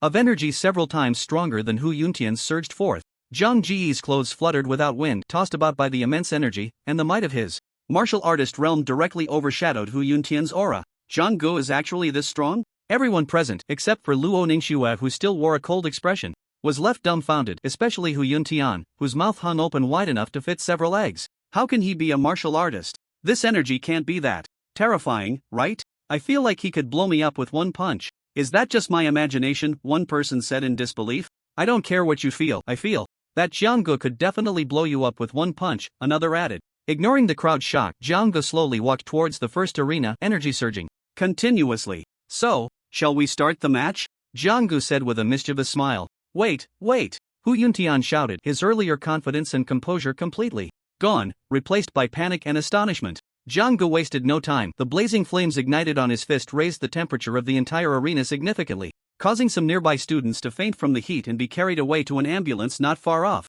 Jiang Gu swung his fist fiercely, the wave of heat accompanying his punch unstoppable as it charged directly at Hu Yuntian. Hu Yuntian desperately raised his hand to block, but it was futile. He was directly punched into the arena, spitting blood and looking utterly miserable. Cough. Jiang Gu, I won't let you off. Hu Yuntian swallowed a mouthful of blood and vowed. The crowd outside watched in disbelief as Hu Yuntian turned out to be no match for Jiang Ji's punch, and they began to doubt their own lives, quickly rubbing their eyes in fear of having seen it wrong. Not let you off? Then I guess I should not let you off first. Jiang Gu then approached Hu Yuntian, who was in the giant pit, unable to suppress the smile on his face any longer. What are you going to do? Don't come over. Hu Yuntian cried out in despair. Are you coming over or not? Jiang Gu asked. Just like that, Jiang Gu stripped Hu Yuntian right there on the spot, leaving Hu Yuntian utterly humiliated, forcing him to pretend to be unconscious, after which he was carried away. At that moment, as he was being taken away, 2 lines of tears gradually fell from the corners of Hu Yuntian's eyes. In his life, he had never endured such humiliation. I want to go home. Woo woo. Hu Yuntian tightly shut his eyes, crying out in his heart. So tragic. Too tragic. Don't say anymore. I almost feel sorry for Hu Yuntian. Not only was he knocked out by Jiang Gu with a single punch, but he was also stripped bare in public. Sigh, one person sympathized. Let's have a moment of silence for him. I just hope he doesn't get picked by Jiang Gu, another person prayed. I don't know who was cheering the loudest for Hu Yuntian earlier. Was it you? Who is Hu Yuntian? Is there anyone else who wants to challenge me? I'll take them all on. Jiang Gu declared boldly. After witnessing the earlier scene, no one dared to challenge him, and they all shifted their gaze to the second arena. But just then, a stunning and beautiful figure stepped onto the second arena. Ha ha, I can't beat you, but can I not beat your girlfriend? One person said confidently, preparing to challenge Luo Ningxue. Luo. Before the words Luo Ningxue could leave his mouth, Luo Ningxue released a wave of energy that was no less formidable than Zhang Ji's, clearly at the martial artist level. Is there something you need? Luo Ningxue asked, looking at the approaching figure, ready to draw her sword. Nothing. Sorry to interrupt. The person turned and dashed toward the next arena without looking back. The students were left dumbfounded. How are we supposed to challenge? What's the point of this? Each one is more abnormal than the last, the crowd complained. Thus, everyone decisively skipped these 2 arenas. This led to the remaining 7 arenas being overcrowded with challengers, while arenas 1 and 2 had no one else but the 2 figures. The once confident defenders in the other arenas were now bewildered, watching the challengers rush toward them. At that moment, they felt that Jiang Gu and Luo Ningxue were the real winners. The challenge continued until the sun dipped below the horizon, finally drawing to a close. Aside from Jiang Gu and Luo Ningxue, the sweat of the 8 arena masters had already soaked their clothes, and the exhaustion on their faces was evident. So, this college challenge has come to a successful conclusion. Thank you all for your hard work, the host said with a smile, bowing slightly. Please, the 10 successful arena masters come up to the stage to receive your awards. Upon hearing this, the 8 exhausted individuals immediately perked up and hurried off the stage. They didn't want to stay there for a moment longer. Jiang Gu and Luo Ningxue slowly walked down from the stage, both nearly bored to sleep up there. Had they known it would be like this, they might as well have gone to the market space for some excitement. Ha ha, congratulations, Principal Wang. Your martial arts #1 has produced 2 prodigies this time. A college principal clasped his fists, his eyes red. Not at all. It's all thanks to the students' hard work. Jiang Gu and Luo Ningxue have made history for our school. I'm very pleased. Principal Wang's old face broke into a wide smile, resembling a blooming autumn chrysanthemum. I never expected that these 2 students from your school would possess such strength that even the talents from the imperial capital are no match for them. Principal Wang, have you been hiding your talents all this time? Oh, every time at the exchange meetings, I've shared everything without holding back. There's absolutely no intention of keeping secrets. Principal Wang laughed heartily. The more outstanding the students, the more glory it brings to him as the principal. To say he wasn't excited would be a lie. Your martial arts #1's reputation is going to spread throughout the entire Ming city, someone said enviously. Jiang Gu and Luo Ningxue walked slowly toward the award stage, when suddenly a loud rumble echoed from the previously flat ground, as if some machine was operating underground. Then, 10 circular platforms rose straight up from beneath the ground, each displaying a powerful-looking weapon, with the long spear on the first platform being the most stunning. The entire spear was forged from black iron, presenting a deep black color. The spear measured 3.1 meters in length and weighed 500 pounds, with its double blades on either side resembling 2 new moons. The spear body twisted like a coiling azure dragon, exuding an infinite might. What a domineering spear! Such a weapon is rarely seen in a lifetime. The surrounding students exclaimed in admiration, their eyes filled with envy. Jiang Gu merely glanced at it and was very satisfied with this weapon. After all, which man wouldn't like such a long weapon? This is true for both young and old alike. Under the gaze of the crowd, Jiang Gu stepped forward, reached out, and then suddenly pulled it out. The moment the heavenly Dragon War spear was drawn, a crisp buzzing sound resonated in everyone's ears, quite melodious. Jiang Gu swung the spear continuously, and a powerful airflow immediately appeared beside him, drawing countless gazes. Placing the spear on the ground, a mesmerizing sound followed as the spear's tail touched the ground, causing it to crack open, enough to prove the astonishing weight of this war spear. What a spear! Jiang Gu said with satisfaction, clearly enamored with it. The onlookers, seeing this imposing weapon, were momentarily tempted to step forward and play with it. Please help me take this war spear home. Later, Jiang Gu said to the organizers. In the next moment, 2 burly men walked up, straining with all their might to lift the spear, their neck veins bulging and their faces turning red. The remaining weapons, although not as imposing as Jiang Ji's, were still rare and exceptional weapons. Luo Ningxue had always excelled with the long sword, and holding the axe she had won felt somewhat out of place, so she simply handed the axe over to Jiang Gu to handle. This time, the video of Jiang Ji's battle with Hu Yuntian was unsurprisingly uploaded online, quickly gaining traction and causing a huge stir. Another Jiang Gu. Does he really have such strength? Could it be that someone is deliberately hyping him up? Jiang Gu. Such a familiar name. I hope to meet you in the college entrance exam competition. Is this the strength that a martial artist can unleash? Looking at this scene, is it a bit exaggerated? Jiang Gu? Interesting. A girl with short golden hair was scrolling through her phone, a hint of a smile flashing across her face. The girl's delicate feet dangled over the edge of her chair, her perfect 9-headed body and stunning beauty revealing a playful charm, with a pair of cute little tiger teeth adding to her allure. You are. Besides practicing, you should go out more and meet those young talents. Do you understand? A refined man wearing glasses said softly, his eyes filled with affection. Dad, who doesn't know your intentions? You promised me, as long as I can enter the top 5 in this college entrance exam competition, you won't rush me into marriage anymore. The girl replied, her eyes brimming with confidence. All right. I'm just anxious. You know how intimidating you are in this circle, right? Just look at how many young heirs you've scared away. The man said helplessly. That's their own fault. My advantages are not so easily taken. A hint of sarcasm flashed in the girl's eyes. On the other side, a young man sat cross-legged beneath a rushing waterfall, his eyes covered with a cloth, allowing the torrent to wash over his body. The boy sat silently, completely still, as the rushing water continuously battered his seemingly frail body, making his knife-like muscles appear even more defined under the waterfall's cleansing. On. You can come out now. Your training time is up for today. An old man approached, leaning on a cane. Strangely, with each step the old man took, ripples would rise from the ground beneath his feet. Clan Elder. The boy suddenly stood up, rising from the rushing waterfall. On, the college entrance examination is just around the corner. Your opponents are those few from the capital, so you must not let your guard down. The elders in the clan have high hopes for you, the old man advised. On will remember, the boy replied.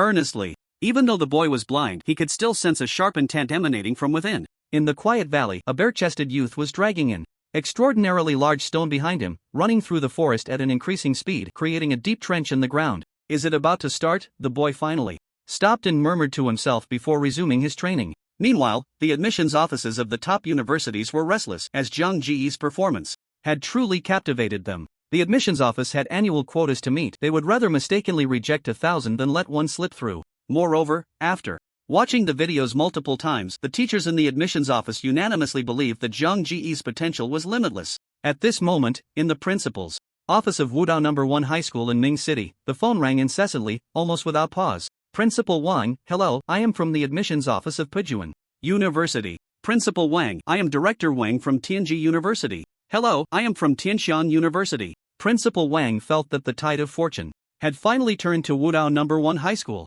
On the Shujie forum, a pinned post had the users fervently discussing, with a video from a user named Brother Wulong being released. The viewers celebrated together as they were all victims who had suffered at the hands of the video's protagonist. Ha ha, these two troublemakers have finally gone to trouble others. The Shujie space is finally safe for the time being. One person excitedly typed, recalling the previous horrors of Shujie still sent shivers down their spine. Now we can finally enter the Shujie space without worry. They can no longer persecute us as warriors. Long live, another person said tearfully, their usual shaky typing now flowing smoothly. Do you think these two troublemakers can continue to be so rampant in the warrior realm of Shujie? What are you thinking? Not to mention the extreme harshness of the next realm. The warriors there are incredibly powerful, far beyond what we can compare to in this realm. Brother Wulong analyzed. I agree. What does a moment of triumph matter? I don't believe they can continue to defy the heavens like this. Ha ha, on this joyous and peaceful day, I propose we celebrate offline, one person suggested. Good idea. It's time to celebrate. Instantly, the forum became as lively and harmonious as a festival, with everyone's worries and concerns dissipating with the appearance of the video. Compared to the brutal beasts in the Shujie space, they feared more the traps set by Jiang Gu and Luo Ningxue. In the principal's office of Wudao No. 1 High School, Jiang Gu and Luo Ningxue were seated beside a tea table facing a smiling old man. You two have struck it rich this time. The 3 top martial arts universities in the capital have all called. They will be offering you early admission. Are you happy? Surprised? Principal Wang's joy was evident. Such an opportunity would not only elevate the reputation of Wudao No. 1 High School but also advance his own career. How could one not be delighted? Before the two could respond, Principal Wang continued, I know you might be eager to accept their offers immediately. That's great. But I hope you never forget that Wudao No. 1 High School will always be your alma mater. Come back to visit often, understand? Principal Wang said earnestly, reminding the two. Principal Wang, I'm really sorry, but I actually don't want to accept the early admission from any martial arts university, so I have to let you down. Jiang Gu stood up and said, his eyes sincere. Principal Wang, I have the same choice as Jiang Gu, Luo Ningxue said firmly, her gaze unwavering. Are you saying you want to refuse this opportunity? Principal Wang's face was filled with shock, his eyes wide open, looking at the two in disbelief. Do you have any idea how precious this opportunity is? Do you really understand the value of these 3 universities? Principal Wang said eagerly. The dream schools of all college entrance exam candidates are right in front of you. Just nod your heads and you can be admitted early. It's early. Principal Wang's voice rose a few pitches, filled with excitement. Principal Wang, we appreciate your kindness. We have our own goals, Jiang Gu and Luo Ningxue said in unison. Sigh, don't you just want to stand out in the college entrance exam competition and earn rewards? Do you know how difficult that is? Principal Wang said with a bitter expression. Wasn't Wang you once a spirited young man? Having experienced the college entrance exam competition, how could he not understand the difficulties and obstacles involved? There were countless talents among them, strong competitors everywhere. He, who prided himself on being the best in Ming City, was knocked off the stage in the first round by a genius from the capital, and that person only used one move. Returning to the present, looking at Jiang Gu and Luo Ningxue, Wang Yu said again, in any case, I hope you think it over carefully. You may leave. As soon as the two returned to the apartment and sat down, thinking about what to have for dinner later, Luo Ningxue's phone in her pocket suddenly rang. Ding ding ding. Luo Ningxue glanced at the screen displaying Daddy and immediately pressed the answer button. Dad, what's up? Is there something? Luo Ningxue asked softly. Can't I call my own daughter if there's nothing? Xia Xue, do you know how many days it's been since you came home? Right. Now, come back from the apartment immediately, your mom misses you. Luo Yuanshan said with a worried face on the other end. Ever since that kid Jiang Gu appeared, this daughter hadn't even called him, let alone come home. Luo Yuanshan was originally a daughter slave. He could barely accept it in the first few days. After all, he hadn't spent quality time with his wife in a long time. But when he came to his senses, he realized that this daughter seemed to have disappeared, and now he couldn't take it anymore, constantly thinking about his precious daughter who used to cling to him. Dad, there's no need to be so anxious. I just talked to Mom a few days ago. Luo Ningxue wrinkled her nose, and at that moment she formed a stark contrast to her previous cold demeanor, looking quite adorable. Jiangge stared intently at the girl in front of him, momentarily feeling as if he had lost his soul. Come back, otherwise I'll come to your apartment myself. That's it, Luo Yuanshan said, before immediately hanging up the phone. Hello. Luo Ningxue was momentarily speechless. Her father had never made such demands before. What was going on today? What's wrong, Xiaoxue?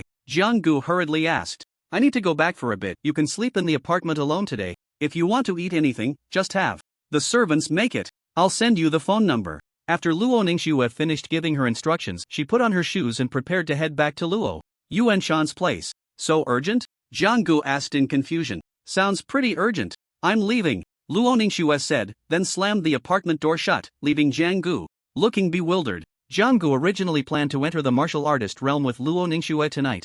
After all, they had always fought side by side, and suddenly, switching to solo mode was quite unfamiliar for Jiangge. The martial artist realm. It's my first time here, and I have no idea what the environment and the beasts are like. Just thinking about it makes me a bit excited, Jiangge muttered to himself. Just as Jiangge lay on his bed, closing his eyes and preparing to enter the realm, a mechanical prompt suddenly rang in his ears. Prompt: the second contract is being bound. Please wait patiently, host. Binding a suitable candidate for you. Ding. Congratulations, host. Contract successful. Current contract degree 1%. Contractor, Mo. Second contract. Rewarding the host, 1 snowmobile. As Jiang Ge slowly opened his eyes, the realm before him was filled with towering snow-capped mountains, surrounded by a vast expanse of white. The glacier was silent, with only the sound of the cold wind and snow howling, chilling enough to make one shiver. A thick mist enveloped the entire realm, as if there were no night here, only perpetual daylight. The cold air could freeze a martial artist's vital energy, making it difficult to move swiftly in this realm. Once affected, a martial artist's strength would be greatly diminished. Those at the first stage of the martial artist realm found it nearly impossible to move here, with visibility limited to just over a meter. Just this harsh environment could deter countless martial artists. The only fortunate thing was that Jiangge was sitting inside a silver snowmobile, which blended seamlessly with the surroundings, making it hard to notice unless one approached closely. Unlike the previous bustling realm, this place was so cold it felt frightening, making one feel like a tiny speck in the vast earth, utterly insignificant. Yet, despite this, Jiangge felt no shiver or tremor. Instead, he felt a warmth wash over him, as being in the snowmobile gave him a small sanctuary of his own. Awake? A melodious voice floated into Jiang Ji's ears, causing him to look up in surprise. The girl, with her long, flowing hair, leaned down towards him. Jiangge was startled by the sudden voice, and flames ignited in his fists. The shock of the realm before him made him momentarily forget that he had gained a new teammate. Jiangge composed himself, straightening his clothes, and curiously examined the girl before him. She had a head of golden short hair, naturally wavy and exuding a pleasant fragrance, and her long, shapely legs looked even more alluring under her pants. Dressed in a thick down jacket, her already delicate face appeared even more exquisite, with brows and eyes like paintings. Her big, watery eyes resembled a bottomless pool. Just a glance could draw one in, making it hard to escape. What are you wearing? Jiangge asked, noticing how tightly she was wrapped up. I may not be a paragon of virtue, but is it really necessary to be this cautious with me? Jiangge thought. Is this your first time here? Mo asked curiously, feeling an inexplicable familiarity with the boy before her, as if she had seen him somewhere not long ago. As she spoke, her playful little tiger teeth showed, making her seem harmless. But Jiang Ji's instincts told him it wasn't that simple. Do you come here often? Jiangge countered. You can tell just by looking at what I'm wearing. Mo laughed when she saw Jiangge in just a black short-sleeved shirt. Jiangge, so can you tell me why I mysteriously ended up in your vehicle? After saying this, Mo.Ryu's previously bright smile turned cold. How do you know my name? Jiangge did not immediately respond to Mo.Ryu's words, but instead asked in confusion, don't you know how popular you are online right now? Mo.Ryu chuckled, a hint of mockery flashing in her eyes. Mo.Ryu, do you not realize that your popularity is not any less than mine? Jiangge replied. How do you know my name? Which sycophant leaked my information to you? Mo.Ryu asked in surprise, unable to comprehend how Jiangge knew her name. You might not believe it when I tell you, just like this snowmobile. What's so strange about knowing your name? Jiangge teased. I don't care how you managed to get me into your car. Since you've called me into the car, you can't just kick me out now. Mo Ryu quickly fastened her seatbelt and squinted, her eyes with a smile. Looking at her snowmobile, Jang-ge suddenly realized something. He remembered the system prompt he received when he entered the Shujia space. The system never gave him rewards for no reason. This snowmobile was incredibly useful. It was an invisible boost the system had given Jiang-gu. It turned out that all martial artists entering this glacier-filled Shujia had no means of transportation other than walking. They not only had to rely on their own vitality to resist the cold air from the outside but also needed to use their vitality to maintain their combat power and stamina. To think they could travel far was nothing but a pipe dream. So, to move forward in this Shujia, you can only walk? Is there really no other way? Jiang-gu asked. Mo Ryu shook her head. Little brother, you are really interesting. This Shujia is called Kuling Chuan, and it's named that way because no one can find a loophole. They can only endure hardship. Except for the Shujia weapons brought in from the outside, all means of transportation, including sleds, will freeze into ice blocks the moment they enter the Shujia and will shatter upon contact. As for why, don't ask me. I don't know either, Mo Ryu said, crossing her legs comfortably. So that's why you're clinging to my car and refusing to leave? Jiang-gu asked. Although I don't know how you managed to teleport me directly into your snowmobile since you can break such a big rule, my intuition tells me that following you will yield rewards. Otherwise, I would have already wiped you out. As she spoke, Mo Ryu made a gesture of cutting her throat, which looked somewhat cute, but Jiang-gu knew that this teammate was not joking. Then Jiang-gu and Mo Ryu began to fiddle with the snowmobile, both breaking into a sweat in no time. Little brother, by the way, do you have a girlfriend? What's her name, Luo Ningshui? Mo Ryu suddenly looked up and asked. Mo Ryu, I'm not a kid. Also, my relationship with Luo Ningshui is that of comrades. Jiang-gu dared not admit it recklessly. Who knew if this bad woman would spread rumors when she got back? Comrades? The kind that fight side by side? Mo Ryu said unexpectedly. Put. Jiang-gu felt like he had met his match. It had been a long time since he felt such a competitive vibe. Little brother, since we are both in the same car now, does that count as an affair? As she spoke, Mo Ryu leaned in, her red lips exhaling a fragrant breath, directly into Jiang Ji's ear. Sister, I call you sister. Can we not be so provocative? Besides, you're not that much older than me. Is that so? I really am older than you. Jiang-gu instinctively glanced at Mo Ryu's chest, the fullness catching his eye. It is quite big. Jiang-gu, does it look good? Jiang-gu immediately felt his hair stand on end, cold sweat pouring down. What Jiang-gu could be sure of was that the murderous intent from Mo Ryu earlier had almost solidified, just a step away from manifesting. Fortunately, she chose to take emergency measures and quickly steered the conversation towards the snowmobile, thus avoiding its sharp edge.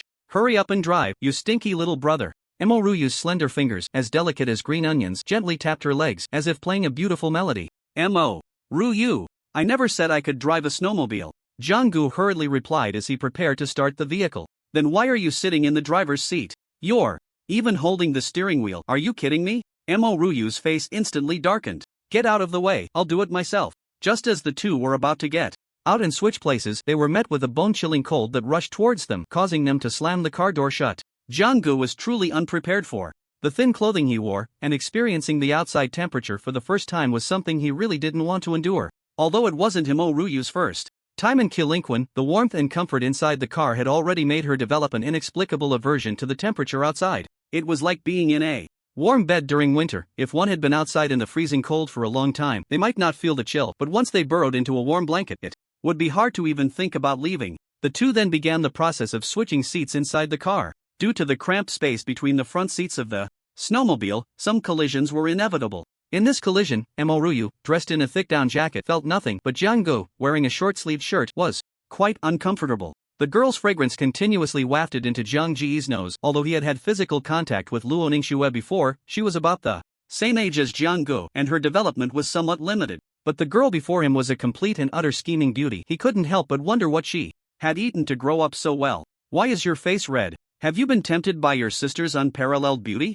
Mo Ryu teased with a laugh. What a monster. I need to stay calm. I can't fall for her tricks. Jiang-gu comforted himself, trying to cool down. The two quickly switched seats and buckled their seatbelts. Mo Ryu, have you ever driven a snowmobile?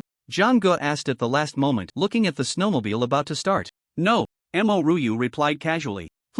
What? Just. As Jiang-gu finished speaking, the snowmobile's engine suddenly shook violently, shooting out like a silver lightning bolt, the beastly engine roaring across the silent glacier. Nearby, many sleeping beasts opened their large eyes in surprise. Mo Ryu drove the snowmobile recklessly, leaving behind a trail of fierce tire tracks on the glacier. With a thud, the snowmobile seemed to hit a bump, then gradually returned to stability.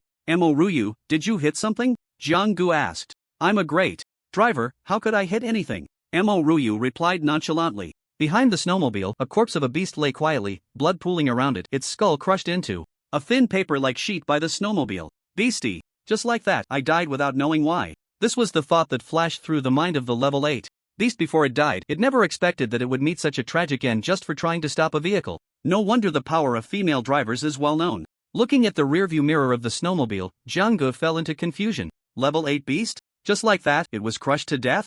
Jiang-gu exclaimed in shock.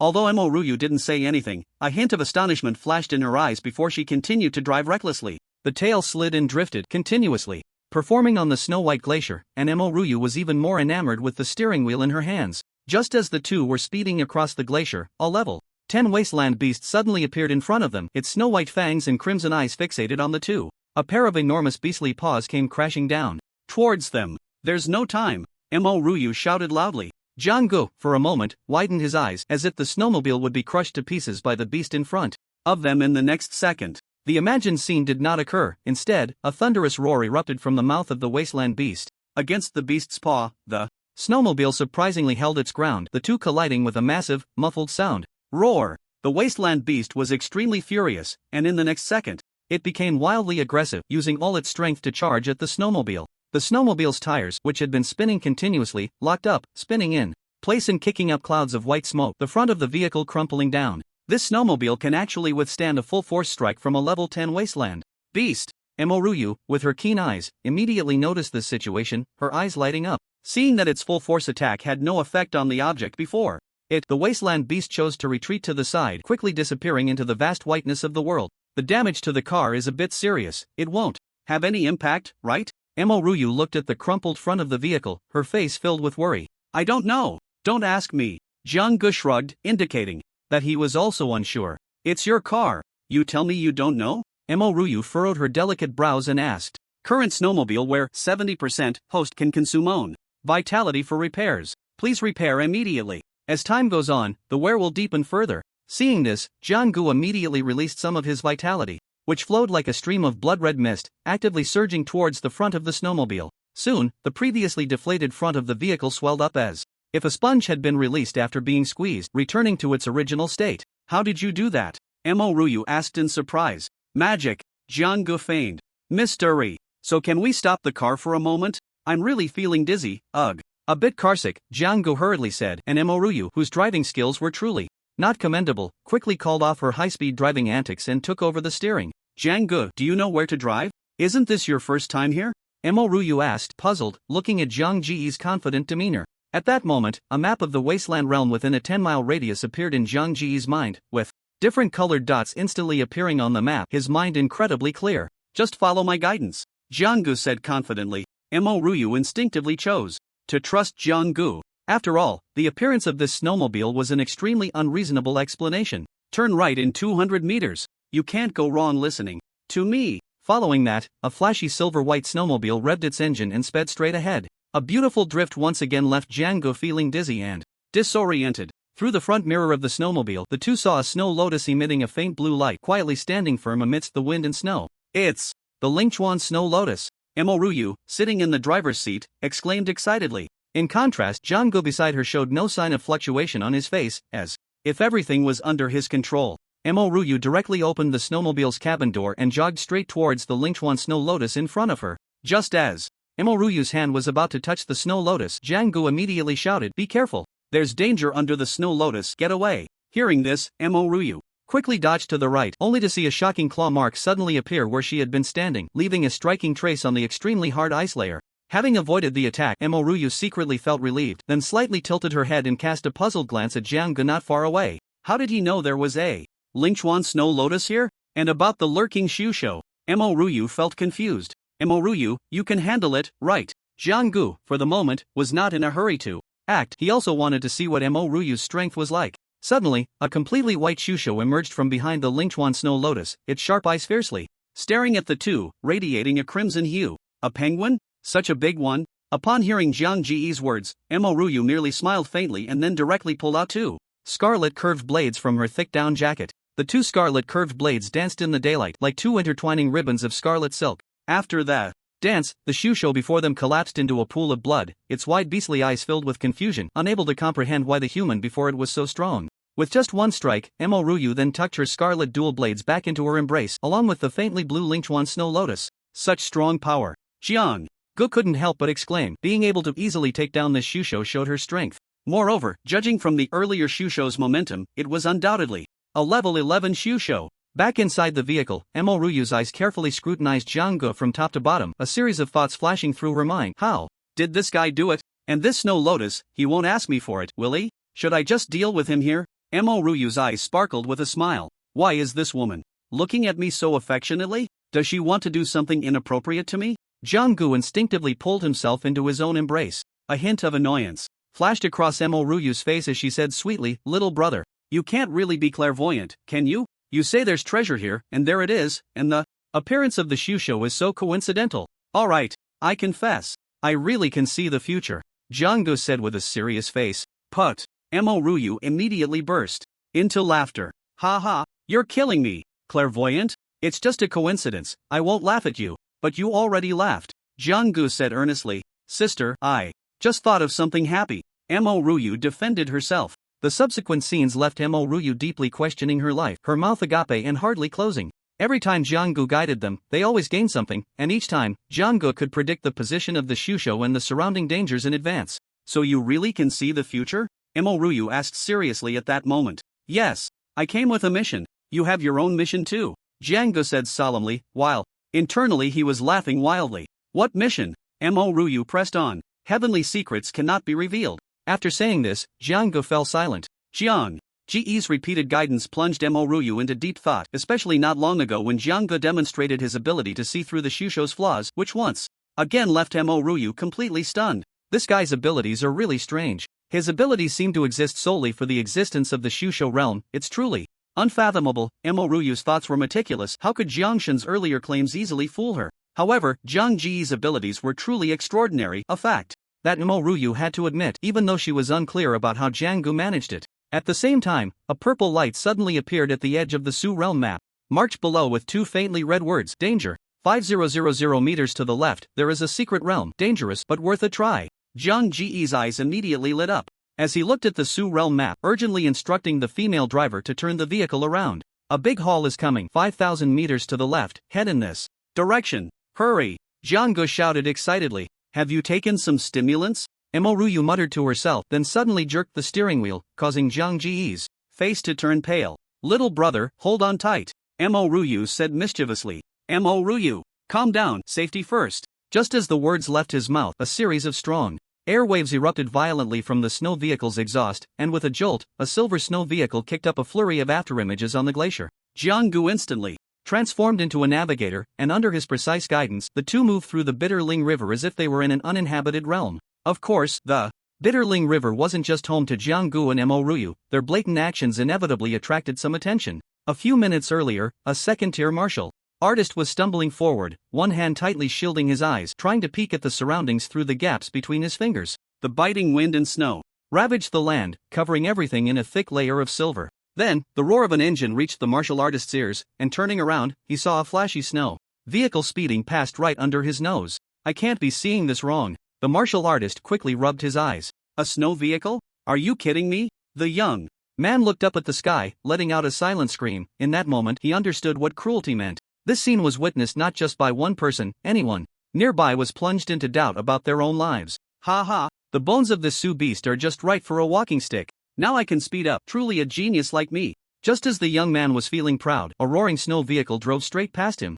Are you messing with me? The young man immediately looked at the walking stick in his hand again. Thus, an invisible storm was brewing in the Bitterling River. For so many years, no one had seen a vehicle on this vast white glacier. How much further is it? Emo Ryu asked. Almost there. You've said those two words no less than 10 times. This time it really is the last time. Look, we've arrived. As soon as Jiang Gu finished speaking, a massive ice cave appeared before them. The swirling wind and snow continuously poured into the ice cave, and what met their eyes was darkness, but the outside of the ice cave was indeed covered in white, forming a stark contrast with the interior. Huge ice pillars stood on either side of the cave, exuding a chilling aura, and the entire ice cave resembled the gaping mouth of a prehistoric beast lying on the ground, with the ice pillars as its sharp teeth.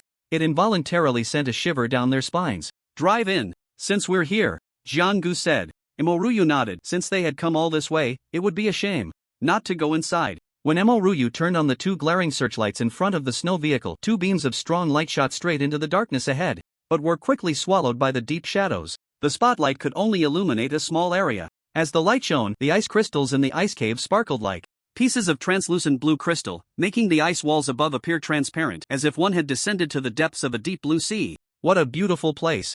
Emo-ryu exclaimed. Emo-ryu, "The more beautiful something is, the more dangerous it is." "You better be careful." Jiang-gu snorted coldly. "Am I beautiful then? You should be careful." Jiang-gu thought to himself, not answering. The two continued to drive forward. Even with the help of the map of the Shujie, the intricate and complex paths still left them confused. Natural ice pillars and massive ice walls made the road alternately wide and narrow, and in the next moment, it would present a maze-like appearance. Moreover, as the snowmobile kept moving, a series of crisp sounds continuously emanated from beneath the vehicle, extremely jarring. Before them lay a pale area where the ice pillars did not stand on the ground as usual but hung from the ceiling of the ice cave. The ice pillars were not blue but a dark red, arranged in neat rows. Beneath the drooping dark red ice pillars were countless corpses of shusho beasts, a white expanse that, under the refraction of the blue light in the ice cave, emitted a faint phosphorescence, extremely eerie. The snowmobile was currently traversing over the white beast bones, with continuous crisp crunching sounds coming from beneath them. The scene before them made both of their brows furrow. The dangers here far exceeded their expectations. If they took a wrong turn, they could be completely lost. Jiang-gu, if we take a wrong turn next, we could be utterly lost here, so you must not get the route wrong. Emo-ryu said anxiously. "I'll handle it, don't worry." Fortunately, Jiang-gu had the map of the Shujie, and once it was unfolded, he could see the entire situation at a glance. One prompt after another appeared in Zhang Ji's vision. To your left is an abyss. Entering will lead to certain death. 300 meters to the right is temporarily safe. Under the guidance of navigator Jiang-gu, the two headed straight for a corner of the ice cave, smoothly avoiding one crisis after another. A treasure chest has appeared 100 meters ahead on the right. You really are lucky. Damn.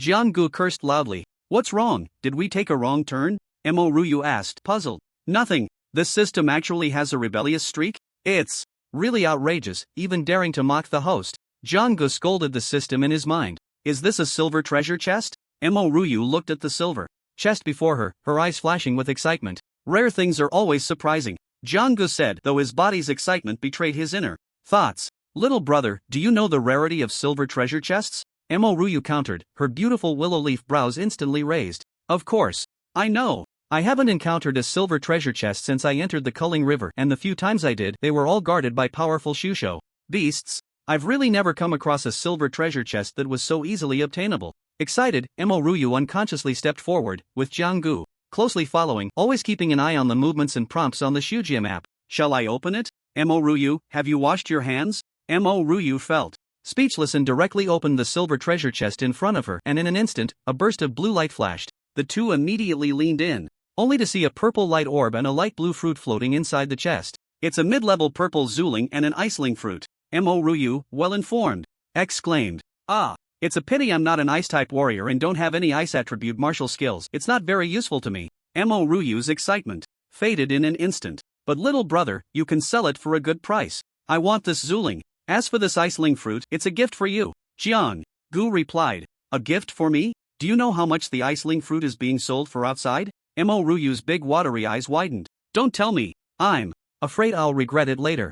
Jiang-gu quickly interrupted. Alright then, thank you, little brother. Sister is very happy. But are you planning to give this zuling to your comrade? Emo-ryu deliberately emphasized the word comrade. Aren't you my comrade now? Jiang-gu smiled lightly, seeing she couldn't gain the upper hand in the conversation. Emo-ryu quickly changed the subject. Just as the two were about to get on the snowmobile and leave, Jiang-gu suddenly noticed a flashing red dot on the Shujie map, very conspicuous. Moreover, it seemed to be very close to them. Why can't I find it? Jiang-gu muttered in confusion. He carefully surveyed the surroundings. According to the Shujie map, it should be within 50 meters nearby. Why couldn't he find it? Aren't we leaving? Emo-ryu asked. Jiang-gu didn't respond, still searching diligently, more willing to trust the system's hints than what he had seen with his own eyes. Just as Jiang-gu was about to turn around, he made a startling discovery through the spotlight of the snowmobile. Behind the ice wall, a shadow resembling a door was revealed. If it weren't for the bright light, Jiang-gu might not have noticed it at all. At the same time, a prompt appeared before Jiang Ji's eyes. You have discovered a secret chamber, which contains great opportunities, but there is a Su Beast guarding it, a level 15 Su Beast. Jiang Ji's pupils constricted sharply. Django, what's wrong? Did you discover something again? Ryu asked immediately, noticing the serious expression in Jiang Ji's eyes. Look ahead. Ryu followed Jiang Ji's pointing finger and looked forward. Under the spotlight of the snowmobile, a faintly visible small door was hidden behind the ice wall. A hidden door? Ryu clearly hadn't expected that there would be a secret chamber hidden in this ice cave. Without the help of the Shujia map, who would have thought that there was a mystery concealed behind this ice wall? I checked, this hidden door is the only entrance to the secret chamber. Now our challenge is to find the switch to open this secret chamber. The two then began to feel around the ice wall, and as they reached the back, Django was almost questioning his life. Because the hidden door in front of him seemed to have been firmly embedded there since the formation of the ice cave, there was no mechanism at all, just the bone-chilling cold after touching the ice wall. It shouldn't be. Existence is reasonable, there must be a mechanism. Let's keep looking. Jiang Ji's eyes showed determination. Can't you see my little hands are frozen red? You really don't understand how to cherish a lady. Ryu looked at her own hands, which were red from the cold, and quickly tucked them into her thick down jacket for warmth. Watching Jiang persistently searching, an impatient expression flashed across Ryu's face, and she slightly pouted. How long do you think it will take to find it like this? Ryu asked. Then you come. I'll come. It's just a broken door, right?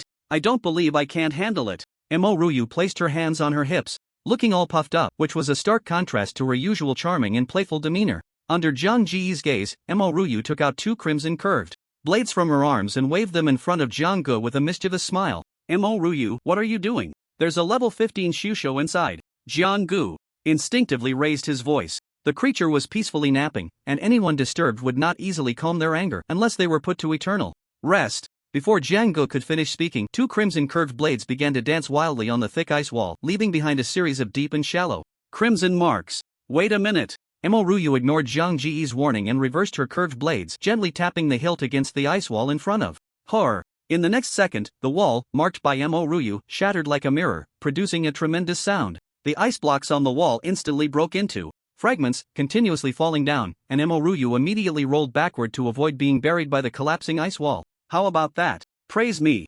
sister. At this moment, Ryu had no idea what kind of existence she had angered and was still seeking Jiang Ji's approval, her face filled with pride. Soon after, a deep blue door resembling a dark portal appeared before them. Its deep blue color contrasted with the light blue of the ice wall, making it visible under the illumination of the snow vehicle's headlights. Roar! A deafening roar came from behind the door, shaking the heavens, causing the uncondensed residual snow outside the ice cave to tremble and slide off. It's really loud. Just watch me take you down. Ryu smashed the dark door to pieces and then slowly walked inside. So brave? Jiang was secretly astonished and quickly followed her. Jiang and Ryu looked at the massive creature before them, instinctively swallowing hard, their emotionless pupils reflecting the extreme cold of the bitter Lingchuan environment. Through the headlights of the snow vehicle, they could finally glimpse the full form of the Shusho. The creature continuously licked its enormous bare paws with its long, bloody tongue, thick white fur covering its body, adorned with pale blue ice spikes that seemed capable of piercing someone into a beehive with a mere flick. Its heavy body appeared specially designed to withstand the extreme cold of the polar regions, exuding power and majesty with every movement. Just a small step forward, and this level 15 Shusho could leave a dent in the thick ice surface, resembling a moving mountain. Polar bear? Plus version? Jiang exclaimed. What? Polar bear? This is a bitterling battle bear. Ryu corrected him. Is this really the time to discuss species? Jiang shouted. Upon hearing this, Ryu didn't waste any more words, directly wielding her two crimson curved blades and charging forward. A pair of enormous bare paws had suddenly slammed down towards Ryu's position. The bitterling battle bear, enraged that the human had dodged its attack, charged fiercely at Ryu. Despite its massive size, the bear's running speed was no less than that of Ryu. It was like a giant truck flooring the accelerator, and with a loud bang, the two collided head-on. Ah! As the white mist from the collision dissipated, the bitterling battle bear let out a pain roar, a wound clearly visible on its once smooth nose, blood dripping continuously. On the other hand, Ryu staggered back several steps, clutching her chest and gasping for breath, her expression grave. In the next moment, Ryu positioned her two crimson curved blades in front of her, overlapping them, and as her blood energy surged, two massive crescent-shaped blade auras began to coalesce in front of her. The crimson blade aura was like a splash of iridescence in a blue ice cave, so bright and captivating, yet accompanied by a deadly threat. Lingchuan, the battle bear, watched the human's actions before him, his pupils narrowing, and then he suddenly flung the crystalline ice spikes from his body towards Ryu. The long ice spikes shot out like flowers scattered by a celestial maiden, all aimed at Ryu, leaving almost no blind spots, completely covering her with a chilling light. Ryu no longer hesitated, 2 crimson blade auras flew out in response, and the 2 powerful attacks collided rapidly, creating waves of disturbance. The attacks from both sides were evenly matched, and Ryu realized she could only barely cope, so she steeled her heart. The level 15 Ruin Beast is indeed powerful. We need to go. Ryu realized halfway through that it was unrealistic. To think she could single-handedly slay a level 15 Ruin Beast. Not only was the beast strong, but it also had tough skin and thick flesh. The remaining vitality she had was better saved for a retreat. She prepared to make a run for it. Planning to run already? I haven't even made my move yet, Jianggu said. Stop embarrassing yourself. I've seen your videos, I know exactly what you're capable of. Just as Ryu was about to get in the car and escape, a violent and scorching aura of vitality suddenly enveloped the entire chamber, centered around Jianggu. Haven't you ever tried releasing the power of perfect advancement? Leaving? Not a chance. Jianggu muttered to himself, a smirk curling at the corner of his mouth. As someone with a perfect martial foundation, Jianggu had only now fully unleashed his vitality. The battle bear looked bewildered. That human was barely my equal. You're telling me there's someone even stronger? This isn't fair to bears. Waves of intense vitality caused Zhang Ji's clothes to billow up and down, and 2 blazing flames erupted from his fists, followed by black flames covering them. The heat was so intense that the glacier Jianggu stood on melted several centimeters. The red and black veins flowed like lava, constantly weaving back and forth on his hands. Not only that, but patches of grayish-white scales appeared on the back of Zhang Ji's hands, exuding a desolate aura. Ding, ding, ding. 3 ruined spirits, radiating red, gold, and purple, appeared behind him, exuding an extraordinary presence.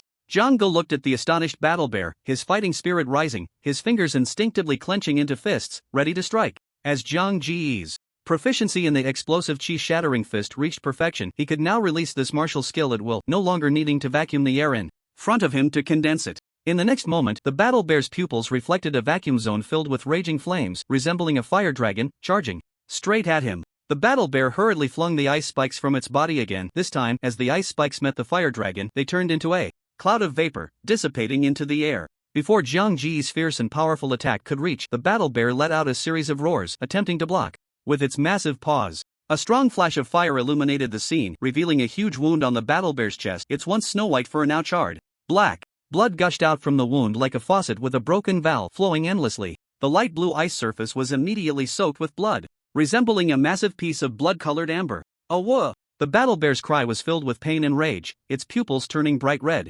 Jianggu, you! Watching Jianggu severely injure this level 15 ruined beast with a single punch, Ryu began to deeply doubt her own strength at that moment. I am a 6th level martial artist. Are you telling me this is a 1st level martial artist? Ryu's eyes widened like copper bells, utterly shocked. Jianggu, why didn't you use this big move earlier? Do you know how tired I was before? Ryu snapped back once she regained her composure. Hey, I just wanted to see your strength, and by the way, give you some experience. Jianggu shrugged. Experience me? Does my strength need experience? But looking at the scene unfolding before her, Ryu felt that she indeed needed some serious training. Soon after, the bitterling battle bear fell into eternal slumber. Under their combined efforts, its massive head rolled onto the ice, and a strong smell of blood instantly filled the entire secret chamber. Let me see what treasures are in this secret chamber.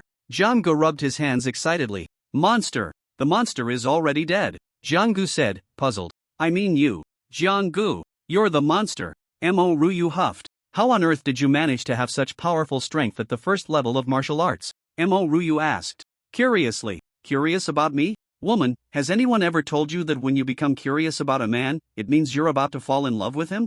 Jianggu said nonchalantly, trying to act cool. Curious my foot. Get lost. You have gained 10 points of vitality. Current vitality 210 points. Why is it that after we both killed the Shusho beast, my vitality increased instead of decreased? Ryu looked at the vitality continuously surging from the corpse of the bitterling battle bear, like wisps of mist flowing towards them. Noticing Ryu's puzzled expression, Jianggu quickly explained the vitality boost in the double comprehension rate to her, believing no martial artist could refuse such benefits, especially someone like Ryu who also desired to become stronger. After all, she would be his comrade in future battles. He couldn't be too lenient. Ding! Compatibility with Ryu detected to be increasing. Current compatibility 15% teammate bond enhanced, vitality boost increased by 20%. Alright, what a cautious one. Where's the trust we talked about?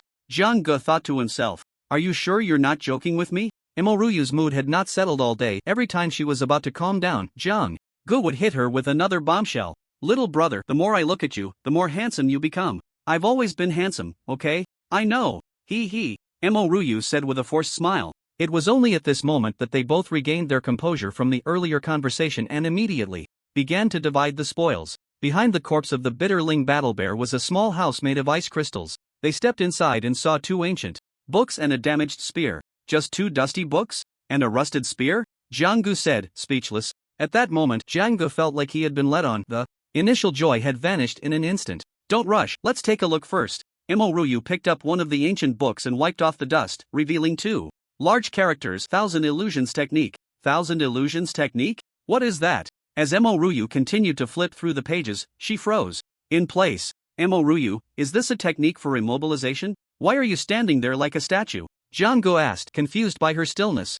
Ryu snapped back to reality at Zhang Ji's call and exclaimed excitedly, Jianggu, this is a secret technique. It can hide one's aura and change one's appearance. What? Jianggu immediately picked up another book that was not far away, quickly wiping off the dust on it. Jianggu read the large characters on the cover. Dragon's Roar, Emperor's Spear Technique. What a domineering name. Jianggu muttered to himself. It's actually an S-rank spear technique. I've hit the jackpot. This is amazing. Looking at the contents of the book, Jianggu felt his blood boiling with excitement. Glancing at the long spear leaning in the corner, covered in rust, Zhang Ji's brows twitched violently. This martial art is an S-rank spear technique. So, could this spear also be S-rank? Thinking about his speculation, Jianggu couldn't help but be startled. It can't be that exaggerated. Jianggu quickly flipped through the spear technique book again, and sure enough, the introduction of the spear was prominently listed. Its name was Long Yuan. S-rank spear technique, Dragon's Roar, Emperor's Spear. This spear technique possesses immense power. Every move contains the strength to split mountains and shatter stones, with an astonishing force that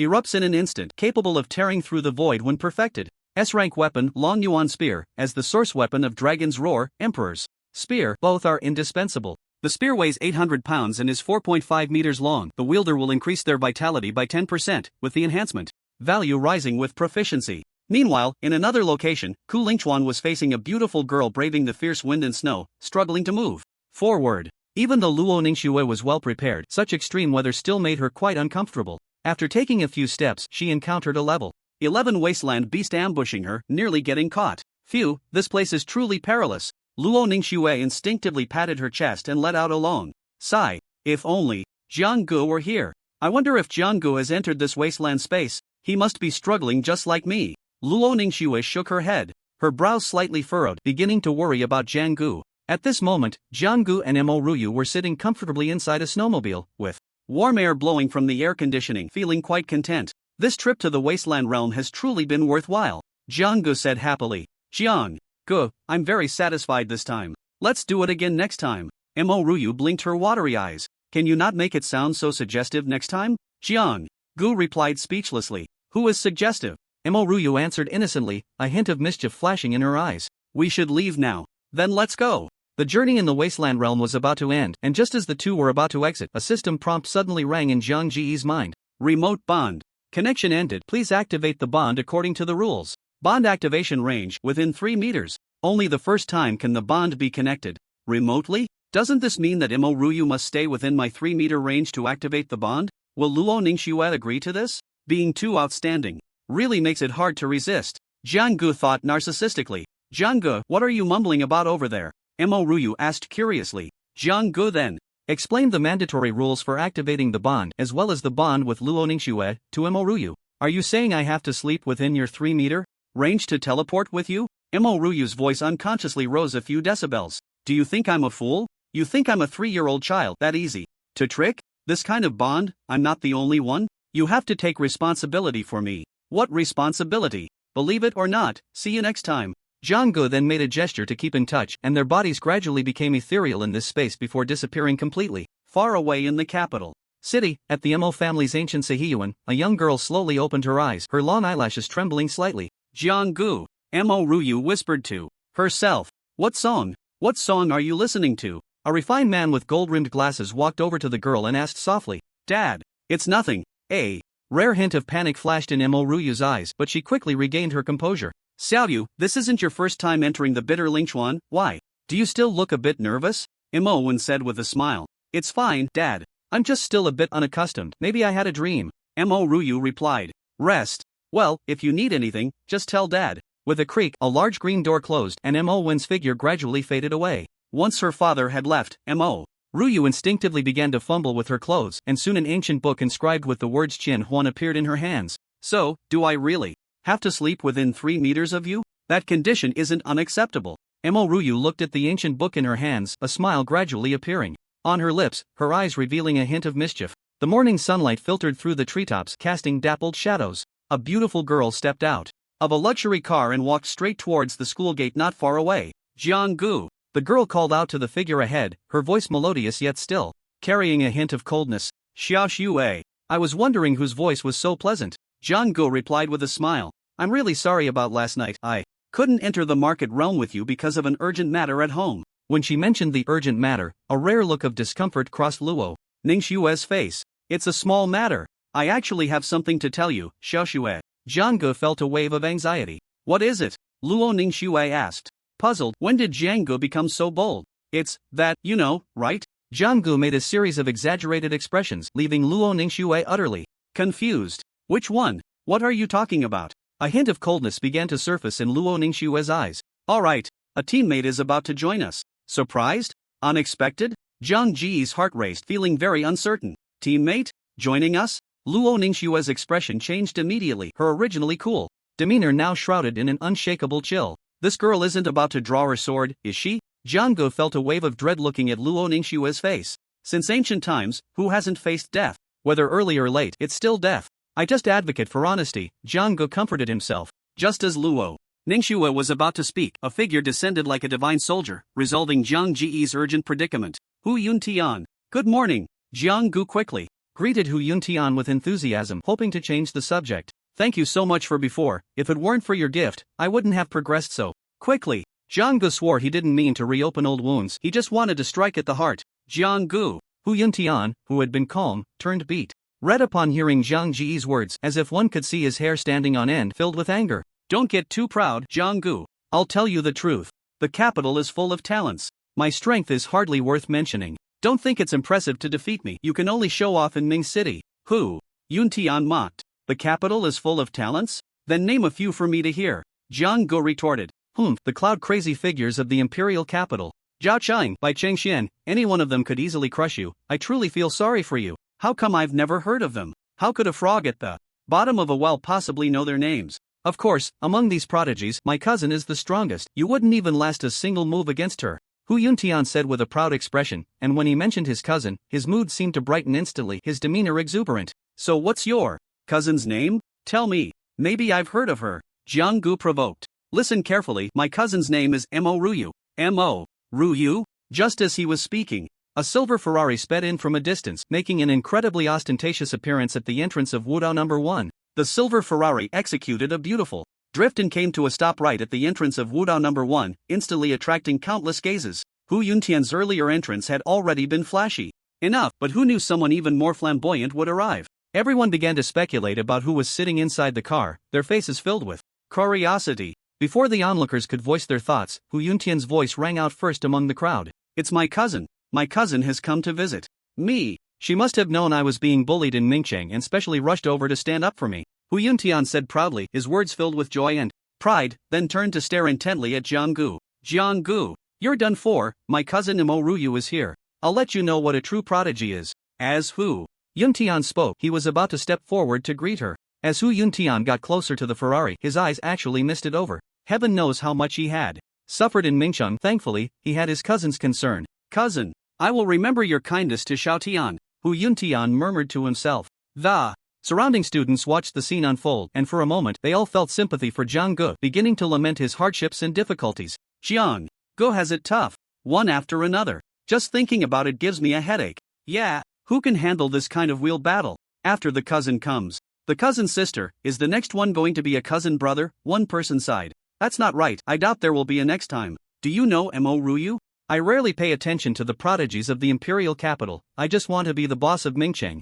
Never heard of her. Bro, your perspective is too narrow. As far as I know, Mo Ryu is the jewel of the Mo family in the imperial capital, and at a young age, she has already reached the 6th stage of the warrior realm. What? 6th stage of the warrior realm? In the same grade as us? How is that possible? Isn't that why they say you're short-sighted? Some predict that Mo Ryu's strength is likely to place her in the top 3 of this year's college entrance examination competition. Now you know the gap between you and her. What did someone say once? If you don't cultivate, you see me like a frog in a well looking at the moon in the sky. If you do cultivate, you see me like an ant looking up at the sky.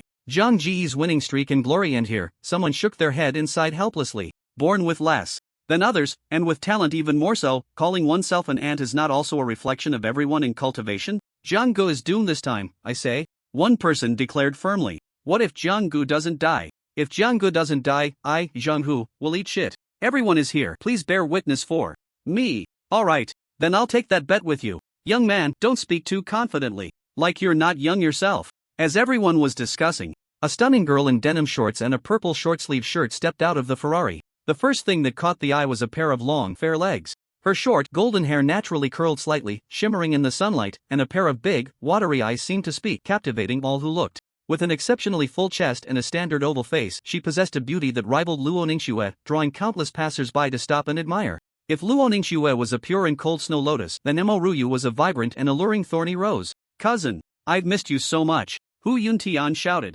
loudly, opening his arms and heading straight for Mo Ryu to embrace her. To everyone's surprise, instead of the legendary sibling affection, Mo Ryu directly pushed Hu Yuntian away and walked towards Jianggu. Long time no see. I've missed you, sister. Did you miss me? Mo Ryu greeted Jianggu enthusiastically. This woman is acting up again. Jianggu couldn't help but rub his head, looking helpless. Is this your new teammate? A chill suddenly radiated from Luo Ningxue, enveloping Jianggu entirely. So, do you miss her? Luo Ningxue asked next. Damn it. I thought we would meet eventually. But I didn't expect it to be so soon. Jianggu silently shouted. In an instant, everyone's expressions froze in place, mouths agape. If anyone was the most surprised, it was Hu Yuntian, whose eyes were wide open. Cousin, aren't you here to see me? Hu Yuntian's eyes were filled with tears. Who's here to see you? I specifically came to find Jianggu, Mo Ryu replied, puzzled. What's wrong? Were you bullied in Ming City? It turned out that Hu Yuntian's cousin was completely unaware of the grievances he faced in Ming City. Oh heavens, he cried inwardly. Little did he know, the most heartbreaking thing was not the indifference after learning of his grievances, but the fact that no one had ever shown concern in the first place. Hu Yuntian felt a massive cloud of gloom enveloping him, and the once warm sunlight now seemed pale and powerless at that moment. You're a boy. It's normal to face some grievances. After saying this, Mo Ryu ignored Hu Yuntian. Jianggu, you have no idea how much I miss the time we spent in that secret room together. I was so scared back then. Thanks to you for stepping up. The scheming Mo Ryu noticed Luo Ningxue's expression was off and immediately added fuel to the fire, fearing Jianggu wouldn't be able to handle it. Mo Ryu, I thank your ancestors for 8 generations. Jianggu gritted his teeth in his heart. Not just Jianggu, everyone present felt a chilling aura surrounding them, emanating from Luo Ningxue beside Jianggu. So cold. What kind of hell is this? I want to go back to the classroom. I can't take it anymore. The secret of the secret room? Mo Ryu is so ruthless. One person wiped the cold sweat from their forehead and continued. Luo Ningxue's face has turned even colder. Brothers, this is bad. What's this? Zhang Ji's face has turned green. Could he be poisoned? Jianggu, is this the new friend you wanted to introduce to me? Unexpectedly, Luo Ningxue was smiling at Jianggu at that moment, her voice unusually warm and no longer icy. Are you telling me this is the ice mountain goddess Luo Ningxue? I've imagined 100 ways Jianggu could die, but I didn't expect this to be the outcome. Jianggu, brother, I thank you for your 100 ways to die. Although Luo Ningxue is smiling, why does it feel even colder? This is it. When things are out of the ordinary, there must be something wrong. This was a life principle Jianggu held sacred, and it had never failed him. Right. This is Mo Ryu. Now you know her? Jianggu cautiously probed. Jianggu, I want a nickname too. I know you call her Little Schwer. Mo Ryu pouted. This is my cousin? Hu Yuntian felt as if his worldview had shattered, deeply questioning his life. The soft, sticky cooing sounds that seemed sweet to outsiders rang in Zhang Ji's ears, like the death knell before the end. Mo Ryu, stop messing around. What exactly are you here for this time? Jianggu said seriously. I'm not messing around. Didn't you ask me to come find you? Now you turn around and say I'm being unreasonable? Mo Ryu's eyes instantly misted over, looking pitiful. I didn't expect Jianggu to be such a heartless man. Truly, one cannot judge a book by its cover, a bystander immediately remarked. Yeah, she traveled all this way to find him, and this is his attitude? It makes my heart ache just watching this. Sister, Jiang-gu doesn't treat you well. I will treat you well. Playing. Both sides, Jiang-gu deserves it. Watching the scene escalate, the onlookers were eager to applaud, almost pointing directly at Jiang-gu. Fortunately, just as the situation was about to spiral out of control, Principal Wang's appearance made Jiang-gu breathe a sigh of relief. A group of school leaders led by Wang Yu approached Mo Ruyu, their old faces smiling like chrysanthemums, extremely excited about her arrival. I presume this is Mo Ruyu, right? On behalf of the school leadership, I warmly welcome you. Where's the applause? It wasn't easy for Principal Wang to hold his position. He had to flatter his superiors, and now had to curry favor with these two juniors as well. There was no choice. After all, their backgrounds were more impressive than one another's. If he didn't arrange things well, his own position could be at stake with just a word from them. Mo Ruyu watched as the school leaders personally welcomed her. Her originally mischievous demeanor quickly transformed into that of a gentle and refined young lady. Mo Ruyu truly lives up to being the daughter of the Mo family. This temperament, isn't it just the demeanor of a refined young lady? Wang Yu thought to himself, having seen many proud talents before, all of whom were arrogant and eager to show off. It was rare to encounter a well-educated and reasonable young lady from a prominent family who wasn't overbearing. Even more rare was that such a distinguished talent from the capital was about to become a member of his school. Just thinking about it was exciting. This time, returning to pay respects to the ancestors, I must take a good look at the ancestral grave. It wouldn't really be emitting green smoke, would it? Wang Yu thought, yet his smile never faltered. I've met Principal Wang and the leaders. Ruyu has caused trouble for everyone. I hope you all can bear with me. Mo Ruyu said, slightly bowing to the leaders, exemplifying grace and decorum. No, Mo Ruyu, please don't say that. Your presence at our martial arts high school is truly a blessing for us. Yes, yes. Your arrival has truly brought glory to our martial arts high school, the vice principal flattered. As soon as the vice principal finished speaking, Wang Yu shot him a glance, their eyes meeting. This little Wang really doesn't know how to behave. Always stealing my thunder. It seems I need to teach him a lesson. This old Wang, at his age, he still doesn't know when to step back. It seems I need to trip him up a bit. At that moment, both of them were engaged in a silent battle, but unfortunately, no one could read minds, and the two main characters were oblivious to each other's thoughts, smiling and nodding in response after their gaze met. Leaders, you flatter me. Watching Mo Ruyu's performance, aside from Jiang-gu and Hu Yuntian, who were familiar with her, the other onlookers felt as if their worldviews had shattered. Wait, where's the aggressive and cunning Mo Ruyu from? Before? Who is this? The crowd was momentarily speechless. So, Mo Ruyu, you came to our martial arts high school because your cousin is studying here? That's why you were worried? Wang Yu asked. Wang Yu was also unsure whether Mo Ruyu knew about Hu Yuntian being severely bullied by Jiang-gu at the first high school. So he probed, I've heard that you all took good care of my cousin, so I'm relieved. Took good care of him? After saying this, Wang Yu instinctively glanced a few times in Jiang Ji's direction before retracting his gaze. Cousin? Hu Yuntian, for the first time in his life, began to doubt whether his ears were malfunctioning. The main reason I transferred schools this time is because of Jiang-gu, Mo Ruyu said lightly, then pointed her slender finger at the scowling Jiang-gu. Jiang-gu? It's him again? Wang Yu was almost ready to jump up. Why was it that everyone transferring schools was because of Jiang-gu? That kid Jiang-gu doesn't even look a third as handsome as I was when I was young. Wang Yu thought, giving Jiang-gu another careful look from head to toe. I wonder if classmate Mo has any requests. We at Martial Arts High School will do our utmost to fulfill them. Wang Yu patted his chest and assured her. Upon hearing this, a sly smile appeared at the corner of Mo Ruyu's mouth. I have only one request. Classmate Mo, go ahead. As long as it's not something unethical, we will comply. I want to be in the same class as Jiang-gu, and he has to be my deskmate. As soon as Mo Ruyu's words fell, a wave of uproar erupted among the crowd. Hey, I thought it was some big request. Classmate Mo, this is a small matter, no problem. Wang Yu immediately agreed, and he thought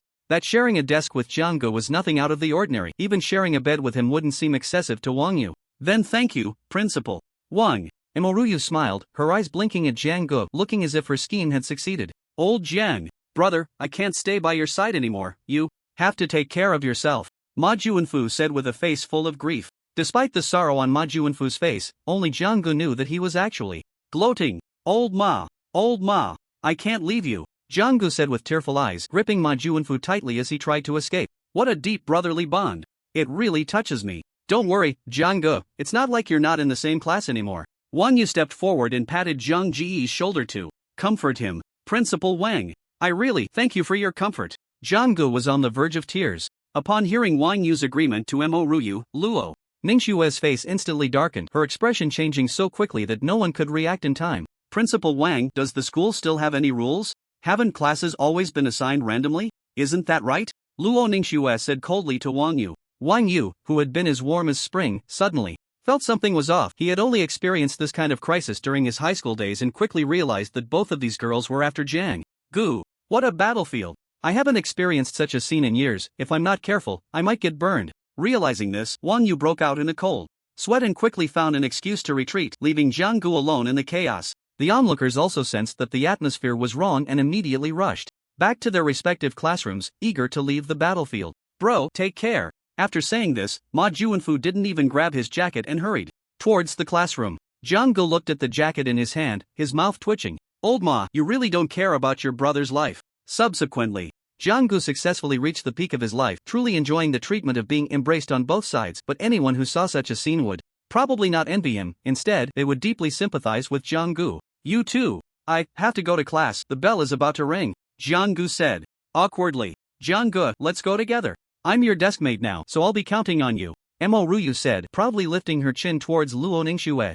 Jiang Gu, I want to join too. Luo Ningxue shot a defiant look at Mo Ruyu. Ha? Little Schwer, isn't your classroom next door? Jiang Gu asked, puzzled. Who said my classroom is next door? Luo Ningxue replied coldly. Jiang Gu involuntarily shivered, quickly sealing his lips, as if that was the only way to avoid conflict. Watching the three enter the classroom, not only were the students inside stunned, but even the teacher had never seen such a scene. Some uninformed students immediately began to whisper among themselves, speculating endlessly. Quiet. Class is starting. The teacher adjusted his glasses, speaking sternly. The classroom fell silent instantly, but the strange atmosphere made even the teacher extremely uneasy. Jiang Gu, with one on each side, looks pleasing to the eye, but those gazes are truly terrifying. I fear Jiang Gu isn't having a good time. Just as the teacher thought, the two girls were not paying attention to the class at all, their eyes fixed intently on Jiang Gu, who sat in the middle. Jiang Gu felt a prickling sensation on his back, utterly distressed. Old Jiang, take care. Seeing Jiang Ji's expression, Ma Juanfu could only offer an apologetic smile, then began chatting and laughing with his female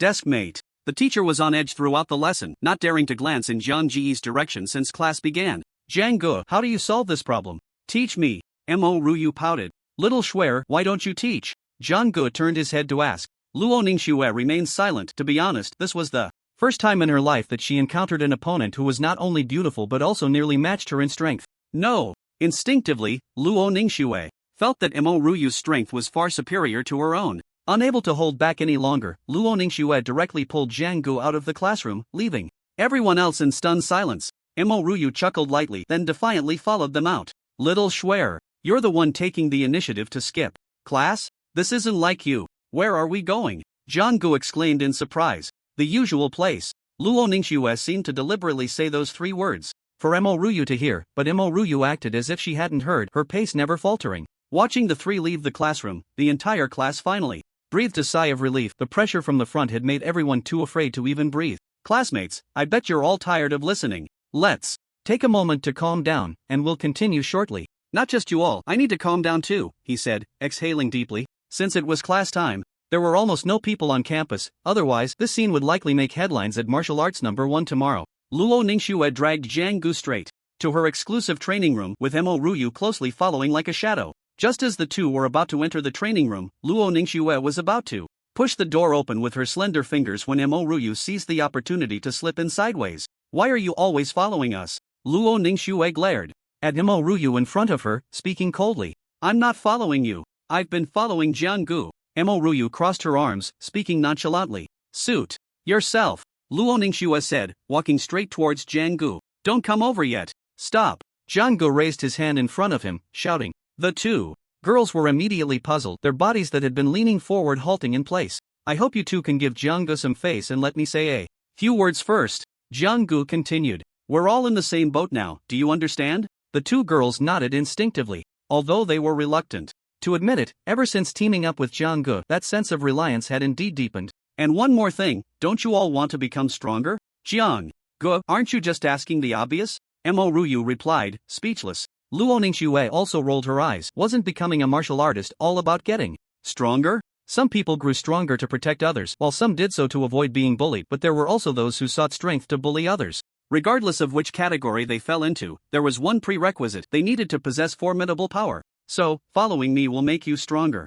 I believe you know my abilities. Although the conditions are a bit harsh, the rewards are immense every time. There isn't much time left before the college entrance exam competition. Improving our strength is the most important thing right now, isn't it? Jianggu said seriously, briefly summarizing the current situation. Besides, you really don't need to compete with each other because of me, Jianggu said sincerely. After hearing Jiang Ji's earlier remarks, the two girls found some truth in them, but upon this statement their expressions changed, and a hint of killing intent flashed in their eyes. Jiang Gu, if you have the ability, say it again, Emoryu said with a smile, her eyes narrowing. Jiang Gu, you know I don't like jokes. Luo Ningxue placed her hand on the hilt of her sword, ready to draw it. Alright. To be teammates with two beautiful, kind-hearted, and exceptionally strong ladies is truly a blessing from my ancestors. Let's talk it out. Jianggu knew that this statement would surely lead to disaster, but at this point, if he wanted to break the ice, he had no choice but to resort to this tactic. After Jiang Ji's impassioned speech, which appealed to their emotions and reason, he finally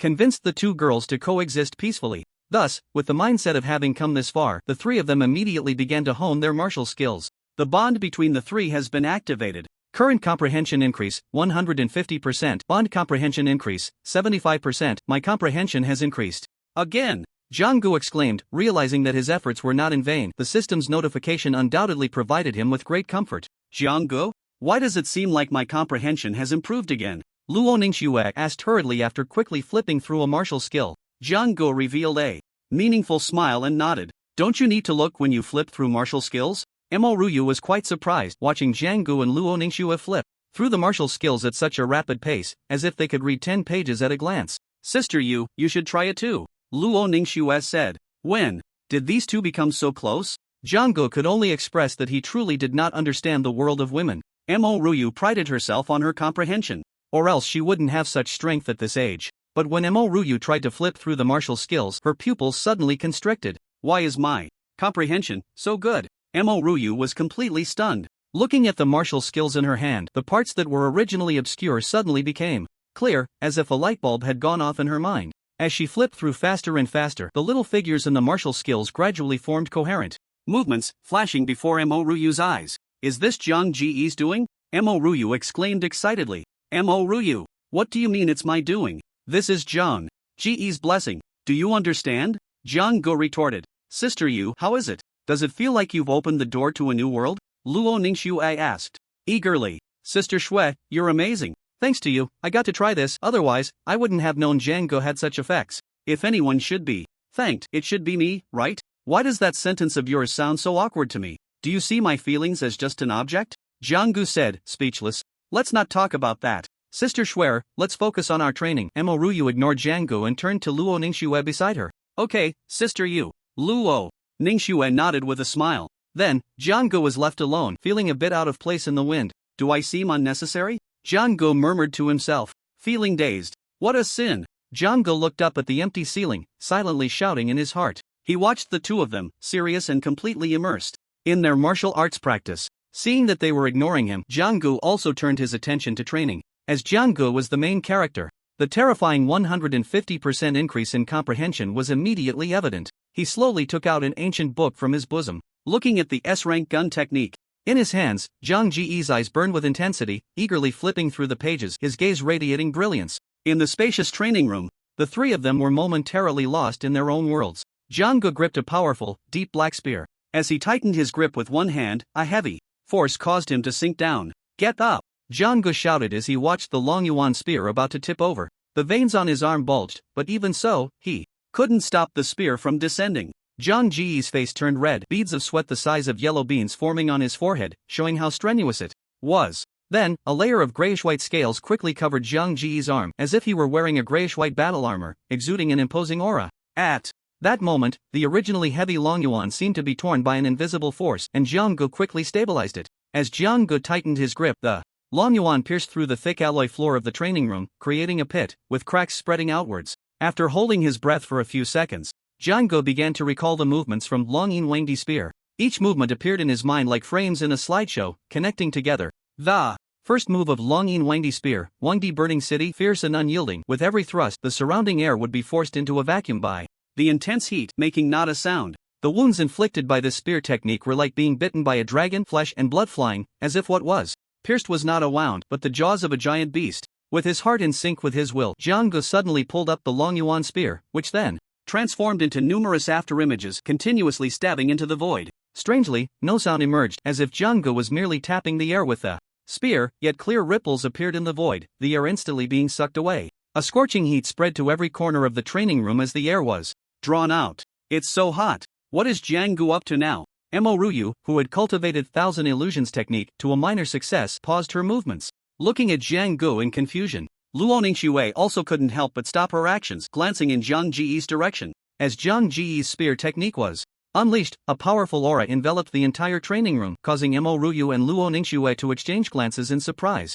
What martial technique is this Jiang Gu using? How can it have such great power? Luo Ningxue exclaimed. This is an S-rank gun technique. It's the opportunity we obtained earlier in Culling River. Truly worthy of being an S-rank martial technique, it's incredibly powerful. Mo Ruyu explained. At this moment, Jiang Gu put down the Long Yuan in his hand and looked at Luo Ningxue and the other person with a smile, a hint of pride flashing in his eyes. Look at how capable he is. Mo Ruyu and Luo Ningxue said in unison, immediately reaching a consensus on this point. Mo Ruyu looked at Jiang Gu, who wore a proud expression, and a mischievous thought crossed her mind. Mo Ningxue? In the blink of an eye, Jiang Gu turned around and saw two Luo Ningxus in the training room, leaving him momentarily dumbfounded. Two Luo Ningxus? Seeing the two who moved as if they were completely identical, Jiang Gu instantly thought that Mo Ruyu must have mastered the Thousand Illusions technique. Mo Ruyu, could you please change into the same outfit before using the disguise technique next time? I'm not blind. Seeing Jiang Gu mock her, Mo Ruyu forgot about the clothing issue and immediately returned to her original appearance, looking at Jiang Gu with a puffed-up face, which had a unique flavor to it. Luo Ningxue saw that both Jiang Gu and Mo Ruyu had showcased their training results, and she was also ready to test her own achievements. She suddenly drew the long sword at her side, and the sword didn't tremble at all. Then, a sword shadow, too fast to be captured by the naked eye, shot directly towards the alloy wall, slicing it into two segments. Afterward, Luo Ningxue neatly sheathed the long sword, all her movements flowing like water, the entire process taking no more than a breath. Sister Schwerer's swordsmanship has improved again. Truly commendable. Mo Ruyu clapped her hands in praise. Sister Yu, you're amazing too. That disguise technique earlier, even I couldn't tell it was you. Luo Ningxue replied with a smile. You too should praise me too. Jiang Gu interjected directly. Shut up. The two girls, in a cheerful mood, turned cold faces towards Jiang Gu, making him feel as if the sky had fallen. The three continued their training until school was over, reluctantly exiting the training room and walking out of the school gate together. Undoubtedly, among the three, any one of the other two besides Jiang Gu would attract countless gazes and topics of conversation. Isn't that Luo Ningxue and Jiang Gu? Who's the one next to them? Don't you know? That person is Mo Ruyu, a prodigy from the imperial capital. She specifically came to find Jiang Gu. What? What charm does Jiang Gu have? First there's a Luo Ningxue, and now another Mo Ruyu. Ah, it's really a case of droughts killing the crops and floods drowning them. How did Jiang Gu manage to get them to get along so well? Countless people couldn't help but voice such questions, utterly perplexed. And seeing this scene, Ma Juanfu couldn't believe his eyes, as if he were seeing a ghost in broad daylight. Click, click. A boy hiding in the crowd took the opportunity to grab the camera hanging on his chest and quickly pressed the shutter. Not good. It's Zhuo Wei. Everyone quickly get out of the way. Be careful not to end up on tomorrow's front page. The crowd immediately began to run forward, scattering in an instant. Along the way, the two girls chatted and laughed. Since the three were going to enter the Void Realm space together later, they decided to return to Luo Ningxue's apartment to prepare early. This bond with Jiang Gu is great in every way, but the restriction is a bit harsh. Luo Ningxue said to Mo Ruyu. So it really is necessary to sleep within 3 meters of him? Jiang Gu isn't trying to trick me, is he? Mo Ruyu exclaimed in shock, her eyes wide open. Yes, Sister Yu, Jiang Gu really isn't lying. About this, after all, I've entered the Void Realm space with him many times. Luo Ningxue replied seriously after some thought. So you've already slept together? Mo Ruyu laughed. Sister Yu, don't misunderstand. My bed is very big and there's a clear boundary between us. Luo Ningxue's face turned red and she immediately explained. Sister Schwerer, why are you blushing? Is there something you're hiding from me? Mo Ruyu teased. Sister Yu, you're laughing at me now. But you'll know soon. Luo Ningxue and Mo Ruyu began to playfully tease each other right under Jiang Ji's nose, and for a moment the springtime atmosphere was overwhelming, which delighted Jiang Gu watching from the side. So beautiful, so beautiful. Jiang Ji's eyes nearly popped out. It seemed he suddenly understood the true meaning of from now on, the emperor does not attend morning court. In the midst of their playful banter, the two suddenly felt a scorching gaze upon them, and they quickly straightened their clothes, their icy cold eyes immediately turning towards Jung-gu. Is it beautiful? They asked in unison, their pretty faces clouded with frost. Beautiful. Not beautiful. Jung-gu, coming back to his senses, broke out in a cold sweat and hurriedly waved his hands. I didn't see anything. I didn't see anything at all. Jung-gu defended himself. Really? Mo Ryu revealed her adorable little tiger teeth. But only Jung-gu knew that once Mo Ryu showed her little tiger teeth, someone was bound to suffer. If nothing unexpected happened, that someone would definitely be him. Soon, the apartment was filled with the sounds of ghostly wails and wolf howls, which only calmed down after a long while. Next door. It's the middle of the night. Stop the renovations, you're disturbing the peace, came a friendly greeting from the neighbor next door. Struggling to get up from the hardwood floor, Jung-gu sat awkwardly on the sofa, trembling even while speaking. Can we eat now? Jung-gu said before collapsing onto the sofa, motionless. Looking at the array of dishes on the table, Luo Ningxue and Mo Ryu suddenly found their appetites whetted. They had exhausted too much energy from the earlier scuffle. Leave some for me. Have you two never eaten enough in your lives? Jung-gu blurted out without thinking. Seeing the two women stop their movements, Zhang Ji's heart suddenly sank. I was joking. You two continue. Jung-gu quickly said. Observing Zhang Ji's flustered demeanor, both women exchanged a glimmer of amusement in their eyes. After a hearty meal, the three of them headed towards the bedroom, and Mo Ryu felt an unexpected sense of anticipation and excitement. Throughout her life, Mo Ryu had only shared a bed with her parents when she was little. She had never slept in the same bed with any man. What's wrong, sister you? Are you nervous? Luo Ningxue giggled, covering her mouth. How could I be nervous? Who's afraid of whom? Let's just sleep, Mo Ryu retorted, puffing out her proud chest. Soon, a large bed appeared before them, with a cute plush toy placed in the middle. I'll lie down. First, you two watch, Jung-gu said as he lay down on one side of the plush toy, unable to wait. Luo Ningxue was already familiar with the routine, so she immediately lay down as well, leaving only the anxious Mo Ryu standing at the foot of the bed. On one side of the plush toy was Jung-gu, and on the other was Luo Ningxue's sweet figure, causing Mo Ryu's heart to waver. Looking at Mo Ryu lying beside him, Luo Ningxue felt quite happy, and soon both of them closed their eyes, ready to enter the dream realm together. After waiting for a while, they found the bedroom still quiet, and instinctively opened their eyes, only to see Jung-gu staring back at them with wide eyes. Jung-gu, hurry up and teleport. Are you asleep? Mo Ryu called out. Mo Ryu, you're more than 3 meters away from me. I can't teleport. How about I move to the middle? Jung-gu replied sincerely. This was merely Zhang Ji's way of getting back at Mo Ryu. The idea that he couldn't teleport because she was over 3 meters away was just a trick. Can't teleport? Mo Ryu said, half convinced. I'm not lying. If I lie, I'm a dog. Jung-gu said with a serious face. Jung-gu, if I find out you dare to lie to me, you're dead. Mo Ryu threatened fiercely. Luo Ningxue surprisingly said nothing, instead blinking her eyes at the scene before her, like a bystander watching a spectacle. Thus, Jung-gu, caught in the middle, felt like a sandwich, with Luo Ningxue on the left, Mo Ryu on the right, and a doll resting on her lap. The unique fragrance of the girl lingered on both sides of Jung-gu, one side fresh and the other intoxicating, making him quite uncomfortable. It was still the bitter Lingchuan, where the white world seemed devoid of any other color. The biting cold wind and heavy snow continuously intertwined in the sky, piling up thicker and thicker on the ice layer. It was still the flashy snowmobile, but this time 3 figures appeared inside: Mo Ryu, Luo Ningxue, and Jung-gu. Luo Ningxue, seeing the snowmobile for the first time, curiously examined the interior, her heart unable to calm down for a long time. Having previously entered the bitter Lingchuan alone, she was well aware of the harsh conditions outside, and the stark contrast between then and now brought a sense of peace to her heart. Yu Jie, were you all riding in this snowmobile while traversing through the bitter Lingchuan earlier? Luo Ningxue asked. Yes. Soon, I'll let you experience my driving skills. Mo Ryu replied confidently. Let's not.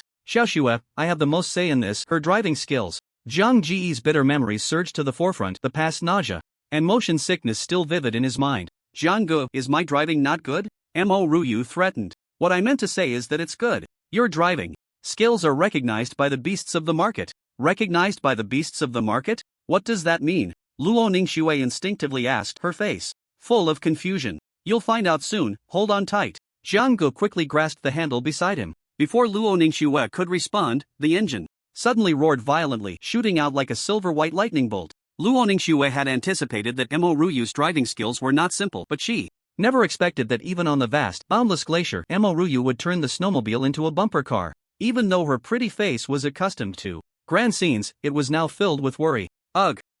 Compared to Luo Ningxue's situation, Jung-gu in the back seat had already started to vomit. His face pale, his stomach churning like a stormy sea. At this moment, Mo Ryu seemed oblivious to the expressions of Jianggu and the others, still immersed in her superb driving skills, unable to extricate herself. Hey, Xiaoxue, are you okay? Mo Ryu looked at Luo Ningxue, whose face had turned somewhat pale, with concern, completely disregarding the collapsed Jianggu in the back seat. Yujie, I'm actually fine, I've gotten used to it. But where's Jianggu? Luo.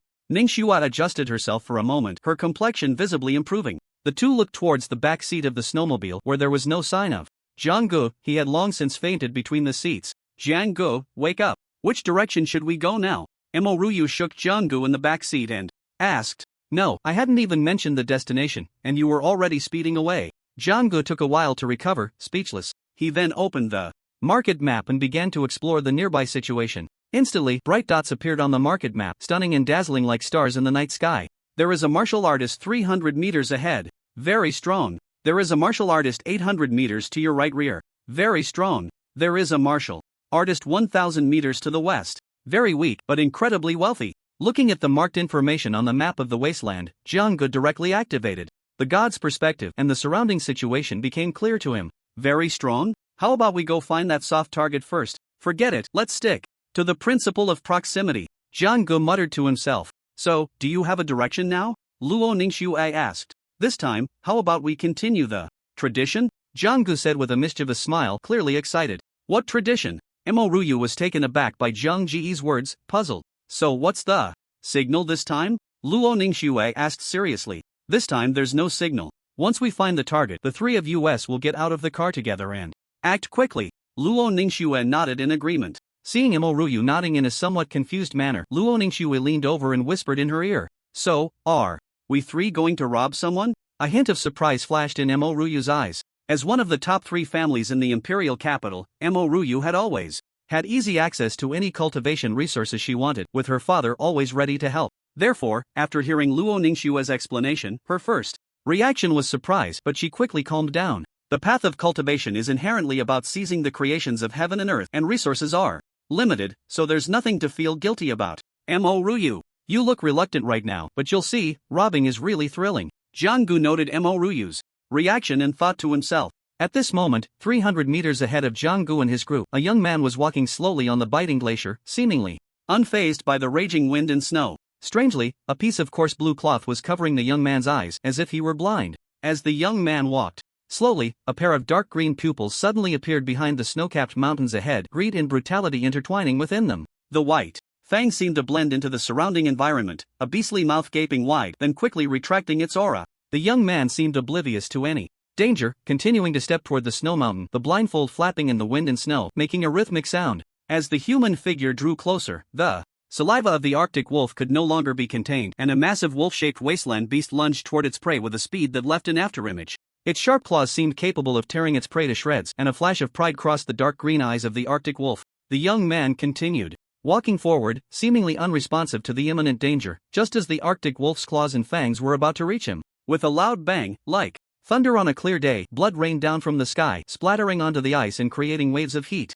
This Arctic wolf, a level 13 wasteland beast, ended its life just like that. If anything remained on this glacier, it was only a pile of fragments. The blindfolded young man slowly retracted his right leg, which had been frozen in mid-air, the entire process steady and unwavering. Then he continued walking straight ahead. When I open the snowmobile door, the three of us will act immediately and take him out. Did you hear that clearly?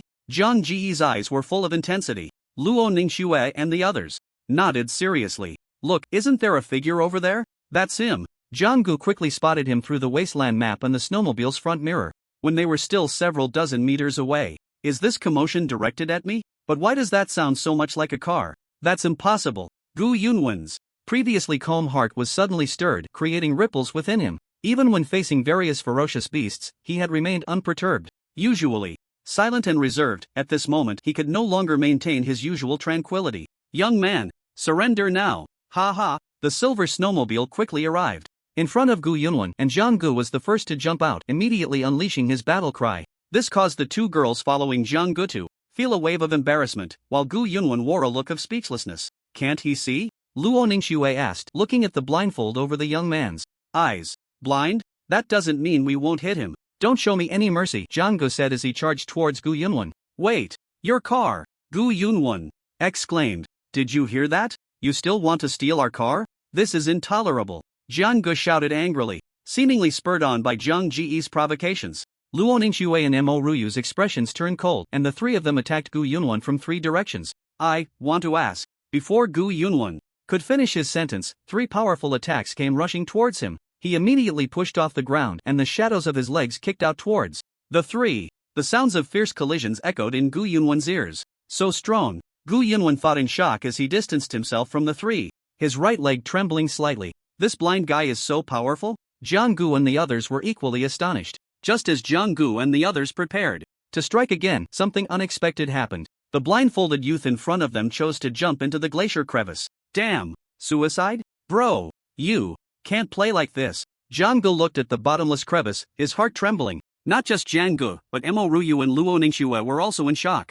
Is he really that desperate to avoid us touching his corpse? Jiang Gu said again, his eyes filled with regret. In a forest on the outskirts of the imperial capital, a young man in a wooden cabin suddenly sat up, rubbing his aching head. Ku Lingchuan actually has a car. 3 powerful individuals. I hope to meet you again. Gu Yunwan said lightly, then dragged his weary body towards a nearby waterfall. Why have I never heard of such a person? Back in the car, the 3 of them prepared to set off again. Mo Ruyu supported her chin with her hands, lost in thought. She thought of all the talents in the imperial capital, but found no information about the blindfolded youth. Forget it. I won't think about it. We will meet again. Mo Ruyu thought to herself. Jiang Gu, where are we going next? Luo Ningxue asked Jiang Gu, who still looked regretful in the back seat. Turn around. This time, we must not let the duck slip away again. Jiang Gu said firmly. To ensure nothing went wrong, Jiang Gu chose the weaker martial artist this time, wanting to see what it meant to be rich beyond measure. The 2 girls also looked serious and nodded earnestly. Another roar of the engine sounded, and the silver snowmobile executed a beautiful drift before speeding away. To ensure everything was foolproof, the 3 of them used the 1,000 illusions technique to arm themselves. Jiang Gu transformed into the earlier blindfolded youth, while Luo Ningxue and Mo Ruyu changed into plain-looking girls. Jiang Gu really didn't want to experience that great escape. Again, if it weren't for the mysterious crevice, he and the others would have been doomed. Father really is something. A child born in Rome like me shouldn't have to suffer in a place like this. A boy with a round face was struggling to walk on the glacier, but unlike others, the boy was enveloped in a round, pale blue light sphere, radiating waves of scorching heat. Thank goodness for the treasure my mother gave me, or I would freeze to death, Qianlei said proudly. Looking at the time, it's about time to go out. Should I just find a powerful wasteland beast to kill me directly? The boy was none other than Qian Lei, the legitimate eldest son of the Qian family, known as the first financial magnate in the capital. He had been raised in luxury since childhood, while others cultivated their skills through hard work and perseverance. Qian Lei, however, took a different path, relying on countless rare materials to gradually reach his current level, a stark contrast to others. If they were at the same level, Qian Lei would undoubtedly be the one getting beaten up, but under the allure of money, he had now reached the 5th stage of martial artist, a level difficult for ordinary people to attain. Forget it, I might as well self-destruct. The thought of being devoured by a wasteland beast is just too bloody, it's terrifying to even think about. Qian Lei muttered to himself as he strolled along leisurely. While others came to endure the trials of Qilinquan, Qian Lei was forced here by his father. What's that sound of a vehicle? Am I hallucinating? Hearing the roaring noise nearby, Qian Lei fell into confusion. As the sound of the snow vehicle drew closer, Qian Lei finally saw clearly. He could be 100% sure that it was indeed a snow vehicle. But how could this be possible? How is it possible? How can there be someone richer and more powerful than me, Qian Lei? Such a treasure can even traverse Qilinquan? Even the blue fire shield his mother gave him took a lot of effort to deploy. In Qilinquan, he couldn't imagine how much vitality it would take for the other party to operate such a powerful treasure. Bro! Seeing the blindfolded boy step out of the vehicle first, Qian Lei was momentarily stunned. Dare to drive without being able to see? This person is really brave. But then, 2 more figures stepped out of the snow vehicle, which frightened Qian Lei. Illegal team up? 3 of you? What do you want? Qian Lei crossed his chubby little hands over his chest, looking defensive. The pale blue light shield surrounding him flickered violently, as if some defensive mechanism had been activated. Don't come any closer. Do you know who I am? Watching the 3 approach relentlessly, Qian Lei said nervously. I am Qian Lei, the legitimate eldest son of the Qian family in the capital. Do you understand the consequences of offending me? Qian Lei was gradually becoming incoherent. Qian Lei? Mo Ruyu thought to herself, seeming to recognize the name. Was this the chubby boy her father wanted to introduce her to as a young talent? I'm here to take down the legitimate eldest son like you. Ha ha. Jiang Gu instantly transformed into a blur, his right fist engulfed in blazing flames, surging directly towards Qianlei's face with immense force. Seeing Jiang Ji's fierce approach, Qianlei was so scared that he shut his eyes tightly. The pale blue light shield that enveloped Qianlei suddenly contracted, completely neutralizing Jiang Ji's punch. Ha ha! What can you do to me? Qianlei placed his hands on his hips, laughing arrogantly. What Qianlei didn't notice was that a barely visible crack had appeared where Jiang Gu had attacked. Kid, if you have the guts, don't hide in your shell. Come out. Jiang Ji's gaze sharpened as he spoke. Shell? Do you know this thing could buy you several lives? A shell? I'm not coming out. Qianlei laughed even more joyfully. Luo Ningxue and Mo Ruyu then launched their attacks, and as expected, the assault was absorbed by the pale blue light shield. Seeing that he couldn't deal with this arrogant little chubby boy for the time being, Jiang Gu prepared to get serious. Suddenly, 3 orbs of different colors appeared behind Jiang Gu, which were his 3 Su spirits. Then, grayish-white scales instantly covered Jiang Ji's hands, exuding an aura of deathly silence. Stop messing around, brother! Looking at Jiang Gu in front of him, Qianlei felt a wave of fear wash over him. Even with the protection of the light shield, the intense pressure bore down on him, striking directly at his heart. Let's talk this out properly. Jiang Gu ignored Qianlei's words and raised his fists, swinging them fiercely towards the place he had attacked earlier. Instantly, flames erupted and a loud noise resonated from above. The light shield visibly rippled as if a massive stone had fallen into a lake, creating huge waves that continued to shake and emit a buzzing sound. This powerful strike clearly did not break the light shield surrounding Qianlei. Ha ha, what can you do to me? Qianlei, regaining his composure, began to boast again. Is that so? Jiang Gu sneered. As soon as Jiang Ji's words fell, the previously calm light shield began to go into a frenzy, like a lake's surface in turmoil. Then, like a mirror, it shattered continuously. Bro, I was just joking with you. Is that so? But I never joked with you. A charred corpse fell directly onto the ice, a sight too gruesome to behold. Looking at the charred body, Jiang Gu felt a familiar sensation return. The eldest son of the Qian family? I bet he has quite a few treasures on him. Jiang Gu laughed heartily. Jiang Gu, do you know the power of the Qian family in the imperial capital? Mo Ruyu said slowly. Who cares about the Qian family? If they choose to enter the Su realm space, they should be prepared to be plundered. Jiang Gu replied. I heard that the matriarch of the Qian family is very fond of this second son, so we need to be extra careful in Culling River. Enough of those downer comments, let's loot the corpse first. Jiang Gu changed the subject and immediately got to work. Luo Ningxue, seeing Jiang Gu so eager, also joined the corpse looting team, leaving Mo Ruyu standing there in a daze, staring blankly at the scene before her.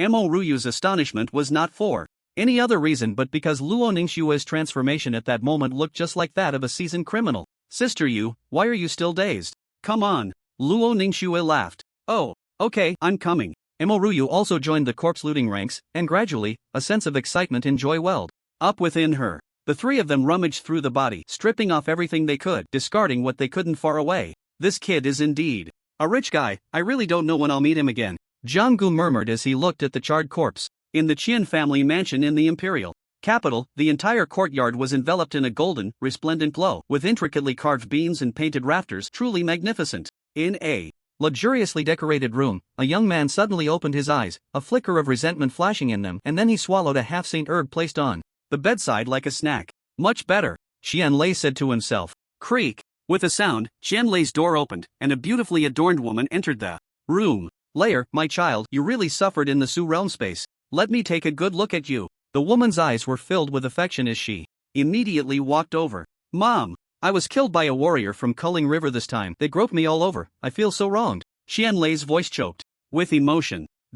Layer, wasn't it one person who hurt you? What exactly happened? Qian's mother asked with concern. Qianlei then recounted all his experiences in Culling River, including the appearances of Jiang Gu and his group to his mother. You mean, a blind man and 2 women are driving a snowmobile in the Bitterling River? And then they robbed you? Mother Qian's eyes widened. Qianlei nodded repeatedly, like a chick pecking at rice. Layer, are you running a fever? How could there be a snowmobile in the Bitterling River? Someone, quickly go and ask Dr. Wang to take a good look at Layer. After saying this, Mother Qian hurriedly left the room, leaving Qianlei with a bitter expression. Heaven above, I'm telling the truth. Why doesn't my mom believe me? Qianlei shouted helplessly in his heart. Meanwhile, over at the Bitterling River. So, how does it feel, Sister Yu? Luo Ningxue asked Mo Ruyu beside her. This feeling, I can only say it's fantastic. Mo Ruyu, after experiencing the thrill of robbery, felt unable to stop the opportunity she had worked so hard to obtain. How could they come so quickly in this way?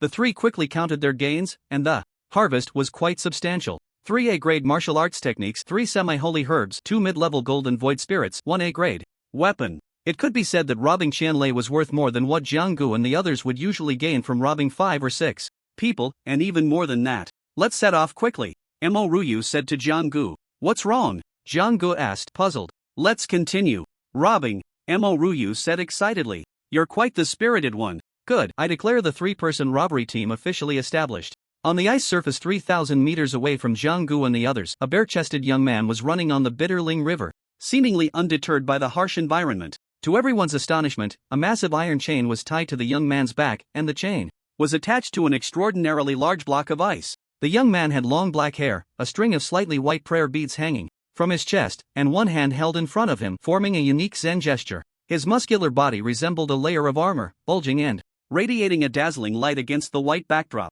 The sea of suffering is boundless. Amitba, the young man continuously chanted these words, softly murmuring, as the enormous ice block left deep scratches on the ice surface. Not far from the young man, a gigantic white ape with a completely snow-white body was staring intently at him, its beastly eyes flashing with intense killing intent. The young man continued to repeat the sea of suffering is boundless. Amitba, seemingly unaffected by the outside world, straining to drag the massive ice block forward. Roar! With a fierce roar from this level 14 void beast, the surrounding ice and snow trembled, creating a grand spectacle. A pair of enormous beastly fists pressed against the ice surface, accompanied by 2 incredibly thick hind legs, charging towards the young man like a mountain. Bloodthirsty white ape? Amitba, the young man murmured, still walking forward. The bloodthirsty white ape, seeing the human before it so arrogant, as if ignoring it, launched its spiked fists directly at the young man's head with tremendous force. The weight of the punch and the speed at which it came caused the wind and snow to howl, making a woo-woo sound, as if the wind was raging.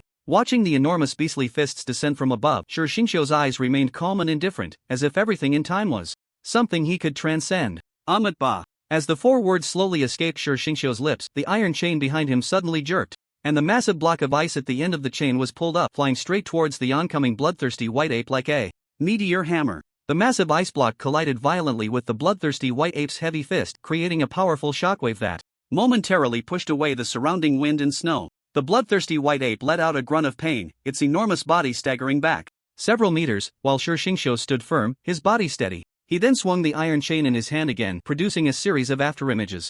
As the speed of his swings increased, a strong gust of wind began to coalesce around Shi Xingqiu, resembling a raging storm. The sea of suffering is boundless. Moments later, the bloodthirsty white ape, resembling a small mountain, collapsed onto the ice. A massive crater formed on its body from the ice block, blood gushing out. Jianggu, time is running out. We need to get out of here, Luo Ningxue said slowly to Jianggu, who was resting with his eyes closed in the back seat. Really? But we're almost at the target location, Jianggu replied, coming back to his senses. How far do we have left? Mo Ruyu, sitting in the driver's seat, hurriedly asked. 500 meters. Just then, Shi Xingqiu, who had been walking on the ice, suddenly turned around and halted his steps. Oh, Amitba. Something is approaching me quickly. Its aura is very strong, Shi Xingqiu said seriously. Just as Jianggu and the others were about to meet Shi Xingqiu, the 3 of them, along with the snowmobile, vanished from this space. Shi Xingqiu, who had been on high alert, was left speechless, standing there in a daze. It wasn't until a few minutes later that he slowly loosened the iron chain he had been gripping tightly and secured it around his waist before continuing on his way. Oh, Amitba. Jianggu was the first to wake up. Seeing that the other 2 showed no signs of waking, he decided to get out of bed first. After spending a night in the cold, he was extremely hungry. However, since Jianggu was in between the 2, he didn't know which side to get out of bed. He crawled to the right side. Just as he was about to roll over Mo Ruyu, her eyes suddenly flew open, and they locked gazes. Seeing Jianggu about to climb over her to get out of bed, Mo Ruyu's face flushed red. The position they were in felt a bit ambiguous, causing her to indulge in some wild thoughts. Looking at the beautiful girl beneath him with her big, watery eyes and flushed cheeks, Jianggu, who was ready to get out of bed, was momentarily stunned. Just as he was about to speak, Mo Ruyu kicked him off the bed. Pervert! Mo Ruyu exclaimed, then slapped her own face with both hands, trying to make the redness fade quickly. Wait, I didn't do anything, Jianggu shouted in protest. What's going on with you two? A sudden voice made both of them tense up. Luo Ningxue rubbed her eyes, looking sleepy as she seemed to hear the commotion between the 2. Sister Schwer, you're awake. It's nothing, Jianggu said. The floor is cool and he wants to take a nap on the floor, Mo Ruyu said nonchalantly, her heart racing. She even shot a threatening glance at Jianggu, who was lying on the ground. Jianggu? Is what sister you said true? Luo Ningxue asked, puzzled. How could it be? Well, it is a bit hot. I need to calm down. I'm going to take a quick nap, Jianggu said, then turned over and fell asleep. After breakfast, the three quickly arrived at the school gate in a luxury car. Even though it was still early, the school gate was already bustling with people, the sounds of chatter filling the air. Surrounded by two beautiful girls, Jianggu immediately became the center of attention, with people around him pointing and whispering. Jianggu is really something. How did he manage to get such a beauty? It's hard to imagine. Is this what it means to be the most romantic in Ming City? Jianggu is quite the man, one person commented. Look at Jiang Ji's nonchalant expression. He really is putting on a show. It's so frustrating, another person said, pounding his chest in anger. You all only see Jiang Ji's shining moment now, but you have no idea how much blood and tears lie behind this glamorous facade. Honestly, I don't envy him at all. Boo. As Jianggu noticed his classmates stealing glances at him from time to time, a sense of pride and vanity surged within him as a man. Actually, I'm quite grateful to my mom for giving birth to such a handsome son, Jianggu muttered to himself. He kept this thought to himself, though, otherwise he would surely incite public outrage. As the three entered the classroom, the previously noisy and rowdy atmosphere abruptly fell silent, and everyone's gaze once again focused on the trio. Surprisingly, Luo Ningxue and Mo Ruyu greeted everyone with smiles, while Jianggu appeared somewhat out of place. Wait, you two are the newcomers, right? This is making me feel awkward, Jianggu whispered. Everyone could clearly sense that the atmosphere among the three was not as oppressive as last time. Instead, it felt a bit more relaxed. Anyone would feel proud to have a goddess in their class, let alone two. Just looking at them was a feast for the eyes. Old Jiang, how have you been? I missed you. A chubby little hand landed on Jiang Ji's shoulder.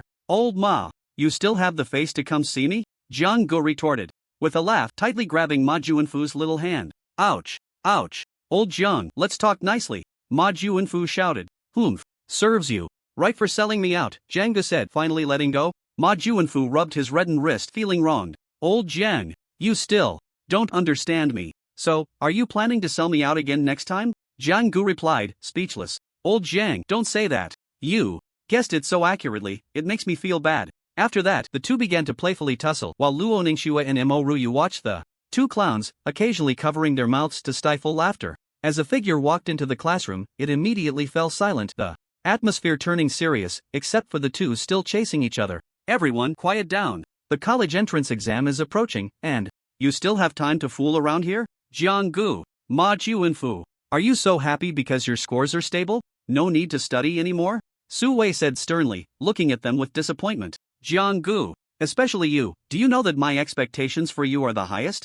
And yet you're still fooling around, Su Wei said seriously. Upon hearing Su Wei's words, the two immediately changed their expressions and quickly returned to their seats, sitting up straight. Seeing their behavior, Su Wei's expression softened, and he slowly said, this year's college entrance exam has the highest number of applicants ever. The selection will start from each city, and those who enter the top 20% in Ming City will move on to the next stage. Unlike previous years, this year's exam will add real-world secret realm challenges, which means the risks for this year's candidates will be greater than any previous year. This could be deadly. I don't want any accidents to happen to the students I teach. So, I hope you all have a clear understanding of your own abilities and don't aim too high. Human hearts are always scarier than beasts. This is the most important lesson I can give you, Su Wei said earnestly, a hint of worry flashing across his face. Upon hearing this, everyone felt a tightening in their hearts. Previous exams were always between martial artists, but this time, it was different. Not at all. I can't even fight against other martial artists. You want me to deal with the Shusher beasts?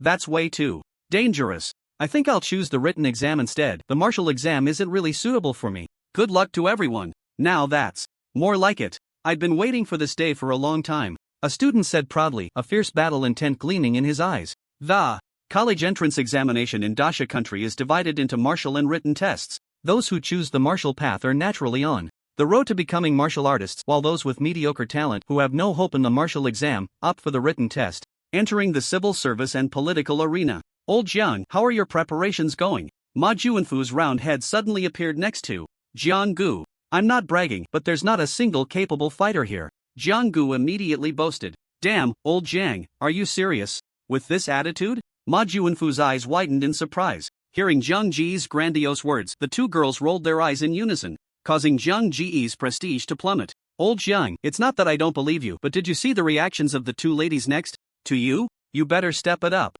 After saying this, Ma Juanfu turned his head and began whispering with his deskmate. What a guy who has no sense of humanity when it comes to the opposite sex. Jang-gu muttered to himself, then looked at the two girls beside him. Jang-gu, if you ask me, you're the most inhumane one in this class. Mo Ryu mocked. Luo Ningxue nodded in agreement, expressing her full support. Alright, I've said what I needed to say. What shouldn't be said, you all can figure out for yourselves. The path of a martial artist has never been smooth sailing. I hope everyone finds their own peace in the future. Su Wei said seriously. Thank you, old class. Is this what you mean by, as long as you are well, it will be a sunny day? Everyone, let's meet at the peak. Bro, where are we going to surf the net? Later? Let's have a good fight this time. In an instant, everyone expressed their opinions, preparing to relax before the upcoming college entrance examination, loosening up for the challenges ahead, even though some had never really tightened up. Time flew by in the classroom. This was everyone's last class at Wudao number 1, and the next thing was a 3-day short holiday. 3 days later, everyone would face the brutally challenging college entrance examination. Tap tap tap. The crisp sound of leather shoes on the floor reached everyone's ears. And before they could react, a tall and steady figure walked into the classroom. Director Luo? The students exclaimed as they recognized the newcomer. Director Luo, what brings you here today? I apologize for not welcoming you properly. Su Wei immediately said with seriousness. Director Su, you're too polite. Students, relax, I'm just here to cheer you on. The moment Luo Yuanshan entered the classroom, he saw Jang-gu surrounded by two girls and forced to smile. Really? The Martial Arts Bureau has never sent anyone to visit before the exams, let alone the director himself. Many students felt quite confused. The visit is just a pretense. Seeing his daughter is the real reason. Many thought to themselves. Even though the kid in the corner made Luo Yuanshan feel quite displeased as the dignified director of the Martial Arts Bureau, he still had to maintain his composure. Students, you are the hope of Mingchang. The future of Dasha will be supported by you. I hope each of you achieve satisfactory results in the upcoming college entrance examination. Still the same saying, act according to your abilities. As soon as Luo Yuanshan finished speaking, Su Wei led the applause, and the sound of clapping thundered.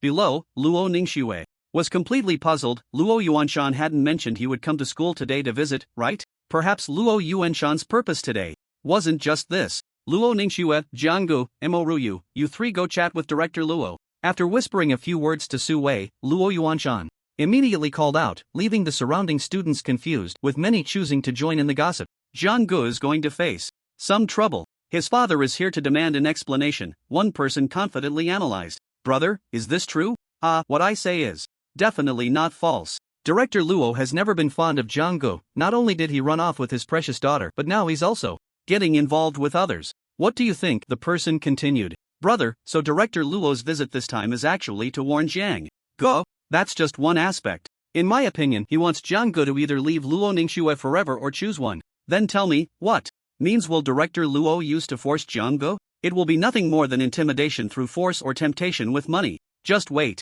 and see their expressions when they come in. Brother Ma, your analysis is indeed reasonable. We admire you, one person said awkwardly, cupping his fists in compliment. Of course. Who in this class knows Jiang Gu better than I do? Ma Juanfu laughed heartily. Jiang Gu, what is your relationship with this Mo Ryu from the capital? Luo Yuanshan said in a deep voice. Director Luo, I am currently in a comrade relationship with your daughter and this Mo Ryu beside her. Comrades? Luo Yuanshan asked, puzzled. I don't want to pry into other matters, I just want to know if you've bullied my girl. After saying this, Luo Yuanshan fixed his gaze on Jiang Gu, exuding pressure. A sense of authority rushed towards Jiang Gu, making it hard to breathe. I, Jiang Gu, swear. I absolutely did not bully any of them. If anything, they bullied me. Jiang Gu immediately raised 3 fingers and swore to the heavens. Not to mention bullying them, even saying a few words to them would get him locked in by their gazes. It felt as if he were a beast exposed for flaws, locked in by several infrared beams.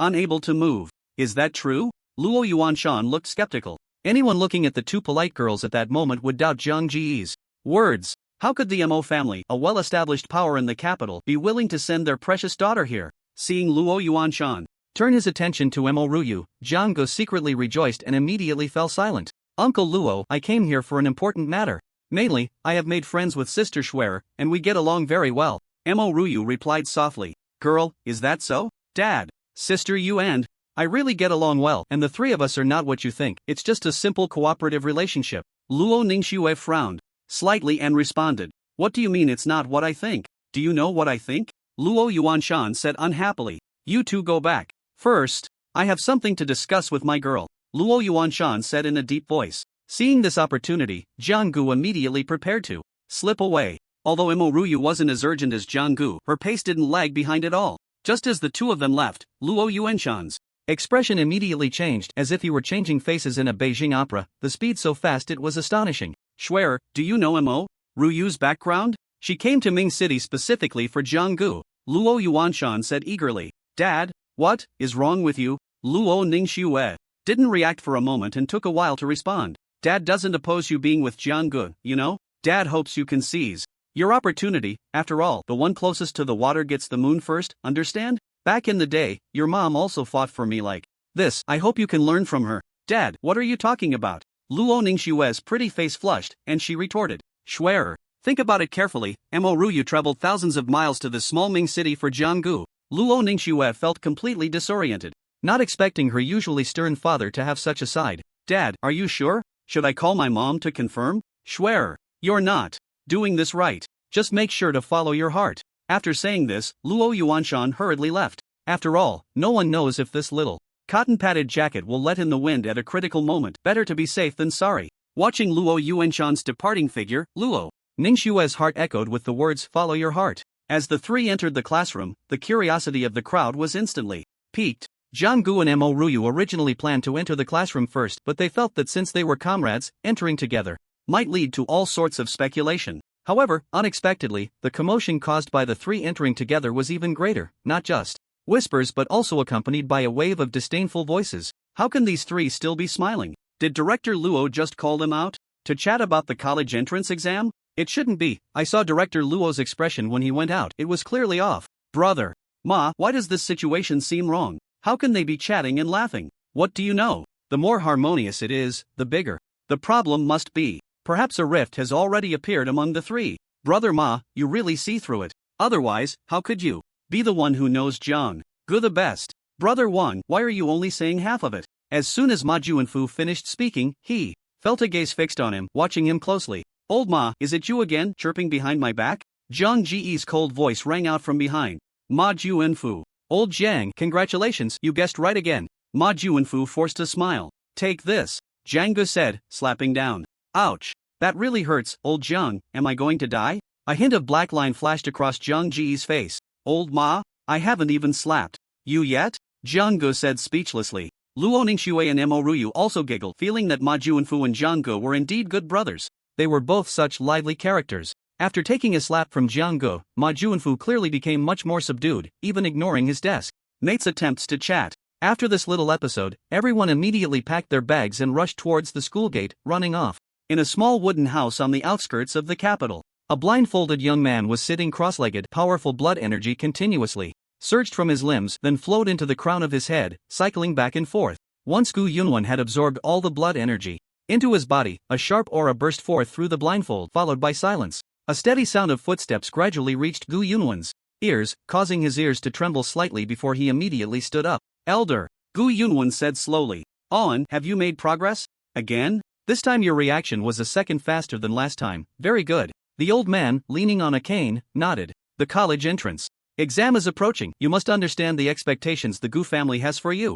Although you are an orphan, the entire Gu family has invested a lot of effort into you, so you must not let us down. We regard you as the bloodline of the Gu family. On, do you understand? The old man, who had been several meters away from Gu Yunwan, suddenly appeared in front of him, gently patting Gu Yunwan's shoulder with his bony hands. On understands. The old man then nodded in satisfaction and turned to leave. After the old man left, Gu Yunwan clenched his fists tightly, and the blue cloth covering his eyes was also removed. Beneath the cloth were a pair of bloodied and mangled eyes. The scabs and flesh had long since fused together, resembling a muddy and wretched swamp. It looked extremely hideous and terrifying. It was you who killed my mother. It was you who personally dug out my eyes. I have played this scene with you for a full 10 years. Do you really think I am still that naive child who knows nothing? Gu Yunwan murmured softly, as if the protagonist in his words was someone else. In the next moment, a violent rage surged violently from within Gu Yunwan. The intensity of the rage caused the entire small wooden house to tremble incessantly, as if it were about to collapse at any moment. Just as the small wooden house was on the verge of turning into ruins, Gu Yunwan retracted all his rage, which instantly dissipated into the air. I want all the members of the Gu family to accompany my mother in her burial. Gu Yunwan never bore the surname Gu. This so-called surname was merely imposed upon him by the Gu family. The children of the Gu family took pride in this surname, while Gu Yunwen wished for the Gu name to vanish from the imperial capital forever. Mom, trust me. On, the day of revenge is not far off. I will make them pay in blood for their debts. The boy's murky eyes gazed out towards the wooden door, and in a vague sense, Gu Yunwen felt his mother's gaze and whispers. In the imperial capital, a grand and ancient architectural complex, unlike the typical noble families, they were situated in a very secretive location. Due to years of being deprived of sunlight, the entire ancient building seemed like a lost civilization, but only a very few knew what status this family held in the long history of the Great Xia Kingdom. An old man leaning on a cane slowly approached the heavy, dark blue door, gently knocking on the lock, and an ear-piercing, muffled sound immediately echoed from within. Greetings, second elder. A doorman dressed in deep black clothing immediately pushed open the door and said respectfully, "Where is all? Is he in the courtyard?" The old man's hoarse voice emerged slowly from his throat, sharp and grating like a crow's lonely call in the dead of night. Reporting to the second elder, young Master Qin Wu is currently training in the courtyard, working very hard. The doorman gradually lowered his head, feeling an inexplicable chill from the second elder's oppressive presence, which felt like a venomous snake. As soon as the second elder finished speaking, the doorman was about to turn around to escort him out, but when he looked back, where was the second elder's figure? Deep within the courtyard, a young man dressed in dark golden robes was continuously swinging his fists, but what stood out the most were his striking blue eyes. Blue arcs of electricity flickered within his eyes, as if he possessed boundless power. Ah, how is it? Do you have confidence in being the top scorer in this college entrance examination? Second elder, Qin Wu will not disappoint the elders. Qin Wu immediately stopped his movements and replied confidently, "As expected.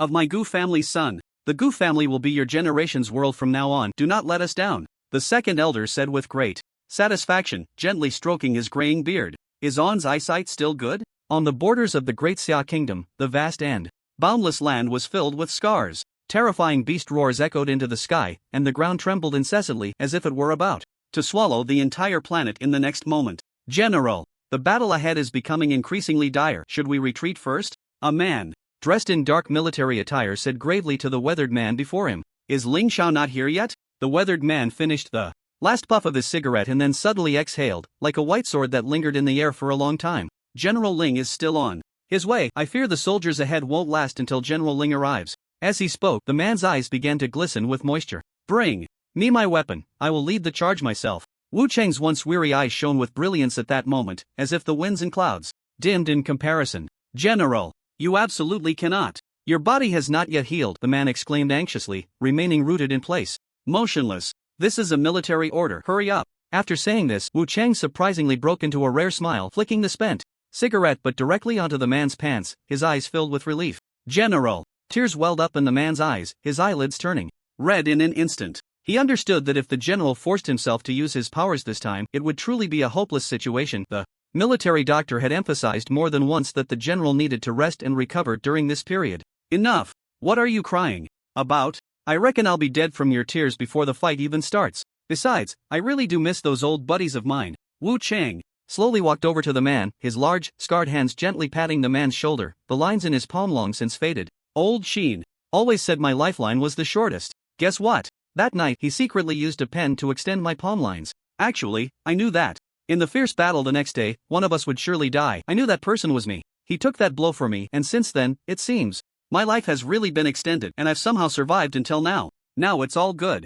This lifeline seems to have dimmed with the passage of time. Perhaps it's really time to go," Wu Cheng said with a smile, a glimmer of tears flashing in his eyes, while the man beneath him was already sobbing uncontrollably. "You little brat, what are you still dawdling for? I've said all I needed to say immediately. Right now." Wu Cheng's expression changed instantly, scolding him. Military orders are as solid as a mountain, a truth that has remained unchanged throughout the ages. How could Fong Ping not know this? But looking at the determination in Wu Cheng's eyes, he understood that no amount of persuasion would be of any use. Fong Ping choked back his emotions as he walked out of the tent, slowly heading into the distance. At that moment, how he wished time could slow down a bit, that the distance could stretch a little longer. An ancient battle axe lay quietly there, having cleaved countless beasts, its entire surface stained a dark red, a strong aura of killing intent rushing towards him. Fong Ping, along with two other soldiers, barely managed to lift this extraordinary weapon and then presented it to Wu Cheng. Seeing this old comrade, Wu Cheng's previously pale complexion suddenly flushed with color, and he immediately took it from the three of them, gripping it tightly in his hand. "All soldiers, heed my command. Follow me into battle. Protect our great Xia." A powerful and resonant voice echoed throughout the entire camp, and just hearing it made one's blood boil. Kill! Kill! Kill! In an instant, the shouts of the soldiers shook the heavens, as if they could break through the sky. On the front lines, help me! A soldier's face flashed with fear as he looked at the beasts, surging towards him, feeling as if he were trapped in an abyss. Before the soldier next to him could reach out to help, his body was brutally torn apart by the savage beasts, blood splattering everywhere, drenching those nearby. The soldier who had reached out for help stared at the scene before him, his pupils dilating, his gaze vacant, as if his soul had been struck heavily. Before he could regain his senses, a head was suddenly tossed high into the air by a pair of sharp claws, the connected nerves seemingly not fully severed at that moment. Looking at the headless corpse below, the soldier desperately wanted to reach out his hands, only to realize that the headless body was his own. Scenes of tragic lament unfolded continuously. Although the beasts also suffered casualties, the death toll on the human side was far too high in comparison. Boom! A dark red battle axe, radiating overwhelming bloodlust, fell from the sky, cleaving 5 massive beasts that had gathered together in half. As Wu Chang's right hand suddenly grasped at the void, the dark red battle axe returned to his hand. In an instant, the soldiers were filled with excitement, as if they had seen their savior. Wu Chang did not disappoint the soldiers, constantly darting back and forth between the Shusho beasts and the soldiers, mercilessly striking down one beast after another. Through the layers of Shusho beasts ahead, Wu Chang discovered a massive Shusho beast resting with its eyes closed at the back of the beast camp, seemingly indifferent to the humans present. It was only upon Wu Chang's arrival that the beast barely opened its crimson eyes, showing a hint of interest, its fierce mouth slowly curling into a grin. Yinming leopard. 5th stage of the martial king realm? Wu Chang's expression grew serious, as his own strength was only at the 6th stage of the martial king realm, and that was before he was injured. Now, let alone the 5th stage of the martial king realm, even if Wu Chang exerted all his strength, he could only display the power of the 3rd stage of the martial king realm. Despite this, there was not a trace of retreat in Wu Chang's eyes. Instead, he looked at the soldiers fighting on the front lines with a flash of compassion and pain. The cultivation system of the Great Xia Kingdom is divided into several realms: apprentice warrior, warrior realm, master warrior realm, grandmaster realm, martial lord realm, martial king realm, martial sovereign realm, and finally the elusive martial saint realm. Each realm is further divided into 10 stages, and for many, whether they can reach the martial lord realm in their lifetime remains uncertain, let alone the martial king realm. To successfully step into the martial king realm, the 10th stage of the martial lord realm is crucial, for once one enters the martial king realm, the power gained will be transformative. Upon entering the martial king realm, a martial king can merge their Zuling, forming a body that resembles the manifestation of the law of heaven and earth. However, the fusion of Zuling at the 10th stage of the martial lord realm has caused countless geniuses to fall at this step, leading to a life of regret fading into obscurity. Poof! Wu Chang suddenly spat out a mouthful of blood. Looking at the mocking expression in the Yinming leopard's eyes, he immediately wanted to forcibly activate his own manifestation of the law of heaven and earth. At that very moment, a middle-aged man in blue clothing stepped through the void, quickly rushing towards this direction. The void was like a vast lake. With each step the man took, it seemed to create ripples in the air, his speed leaving everyone astonished. Old Wu, old Qin has instructed me. You must become an old immortal, and now you want to accompany him? Dream on. Old Ling, you still have such a big mouth. Wu Chang laughed and scolded, coughing continuously. The newcomer was none other than General Ling Xiao, known as the god of war in the army, at the 8th stage of the martial king realm. It's the war god Ling Xiao. We're saved. That's great. The soldiers instantly felt as if they had been injected with adrenaline, each one incredibly excited. From the moment they joined the army, that powerful figure had commanded immense respect, not only because of his high rank but also due to his extraordinary strength.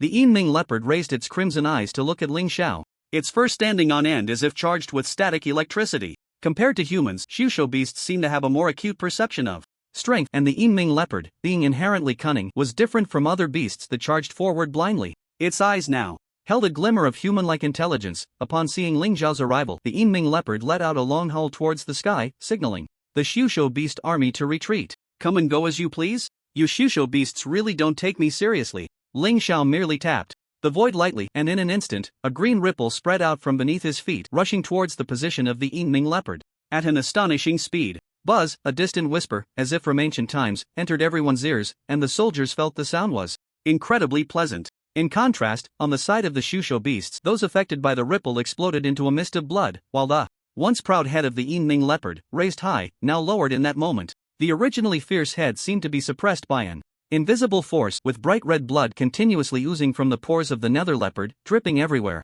Ah whoa! The limbs of the nether leopard trembled incessantly, and as Ling Xiao's toes pressed down once more, the nether leopard seemed unable to endure any longer. transforming into a cloud of blood mist that quickly dissipated with the wind. War God! War God! The soldiers continuously shouted Ling Zhao's name, their eyes filled with uncontainable respect and fervor. Waves of uplifting shouts echoed from the ground, and seeing their backbone turn into a cloud of blood mist, the beasts of the wasteland instantly fell apart, retreating towards the other side of the horizon. Sunny. Day 9 steps. Each step is a new heaven. Ling Xiao, you are still so strong, Wu Cheng murmured as he looked at the figure high in the sky. A silver skyscraper piercing the clouds stood in the central area of the imperial capital, attracting the attention of everyone passing by with its majestic presence. At this moment, on the top floor of the silver skyscraper, several figures were gathered together, looking at the documents in their hands, their brows occasionally furrowing. According to military intelligence, the recent attacks by the wasteland beasts seem to be more frequent than before. I don't know how many of our great Xia soldiers have sacrificed this time. A man with thick eyebrows and a square face spoke solemnly, his gaze sharp, making everyone he looked at sit up straight. The front line is currently very tense. In response to the military's call, I hope to initiate the Morning Star Plan ahead of schedule, the man continued. Morning Star Plan? Minister, isn't this decision a bit premature? A portly man quickly replied. Premature? Do you know that if the wasteland beasts break through that defense line, our great Xia will be plunged into misery? At that time, whether you can still talk to me here is uncertain. Or should I say, Wang Chen, do you want to go to the military camp to achieve merit? Why don't you take the lead and set an example for us? For a moment, the conference room fell silent, and the man named Wang Chen was drenched in cold sweat. I know the Morning Star Plan will harm national strength, but even so, we must exhaust our resources to cultivate double the rewards for the top 3 in this college entrance examination. I need these 3 Morning Stars to grow as quickly as possible. Do you all understand? The man's tone left no room for doubt, his piercing tiger-like eyes radiating authority without anger. Yes, several people responded, but their hearts were far from calm. The rewards for this college entrance examination had already been raised significantly compared to previous years. Now, if the resources were to be doubled again, how enticing would those rewards be? Even in the eyes of those present, a strong desire was evident.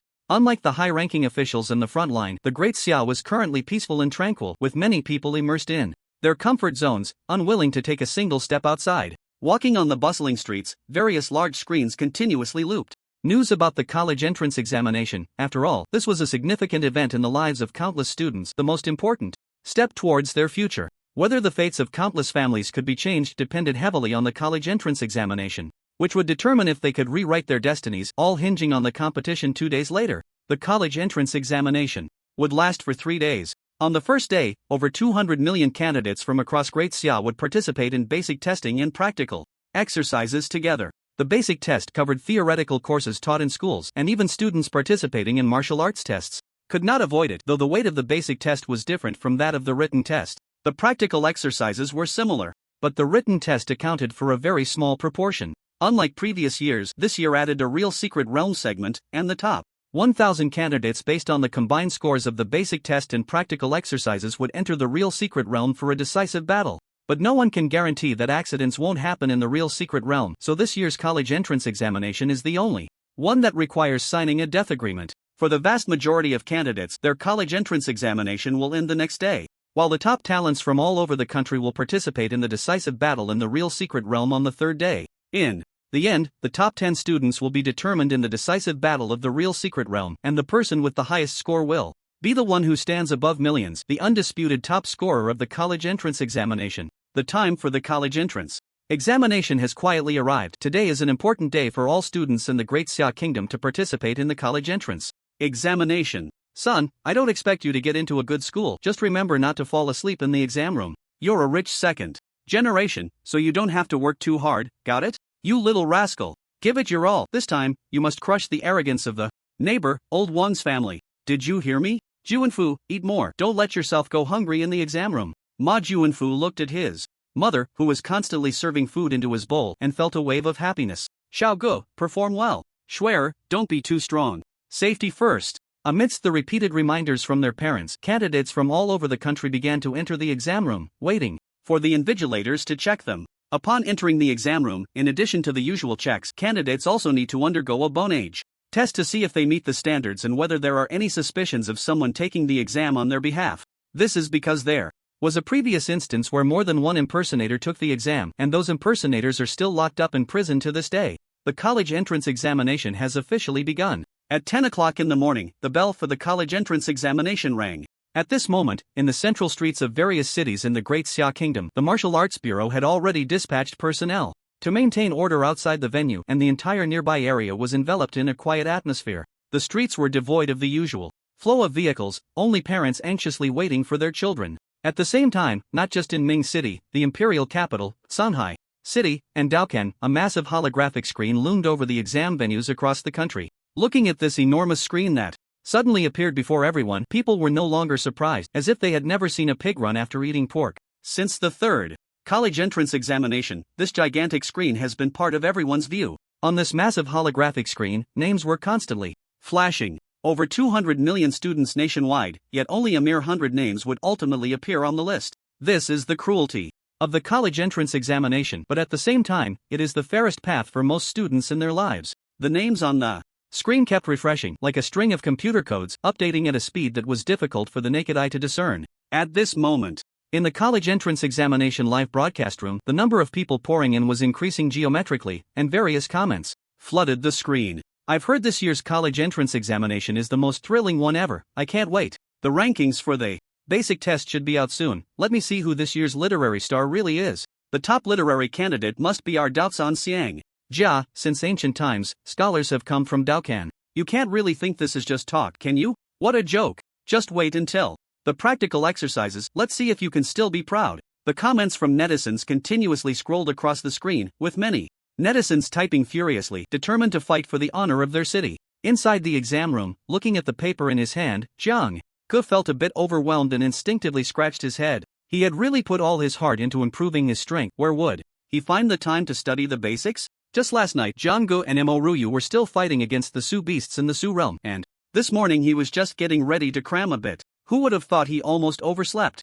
Looking at the questions, Zhang Ge felt overwhelmed and speechless. What is the favorite food of the ironclad rhino? When does the snow prison butterfly spring into action? During the year? Is the question setter trying to be funny? The questions get easier every year, Zhang Ge thought to himself. Just as he was about to resign himself to fate, a flash of inspiration struck him, and a thought suddenly appeared in his mind. If the weaknesses of the Su beasts can be seen through, what about this exam paper? Zhang Ge instinctively activated the system's flaw detection, and thus, unlike the infrared locking on the Su beasts, a red light that only Zhang Ge could see began to scan the paper in front of him. The originally blank spaces after the questions were quickly filled with red text, and at that moment, Zhang Ji's excitement was far greater than when he had seen through the weaknesses of the Su beasts. Ha ha, Zhang Ge instinctively wanted to laugh out loud. Student, no loud talking during the exam. Next time, you will be treated as cheating, the invigilator said coldly towards Zhang Ji's direction. Zhang Ge ignored the invigilator's words, and the next second, he began to write furiously, perfectly presenting the answers to each question on the paper. Zhang Ge answered without any pause, and the rustling sound of his pen on the paper caught the invigilator's attention. The invigilator, with a serious expression, walked down from the podium and slowly approached Zhang Ge. Student, please do not intentionally disturb the mindset of other candidates. The invigilator, who had originally looked serious, widened his eyes in shock at Zhang Ji's speed of answering, his mouth twitching involuntarily. He had thought Zhang Ge was just randomly answering questions, but after looking at a few of the questions, he realized that was not the case. Although no one knew the standard answers to this exam paper, after checking a few questions against his own level, he was astonished to find that Zhang Ji's answers were almost identical to his own thoughts. The only downside was that Zhang Ji's handwriting was a bit ugly, crooked and twisted, like a worm desperately trying to break through the soil after rain. What's wrong, teacher? Hearing the invigilator's words, Zhang Ge put down his pen and asked in confusion.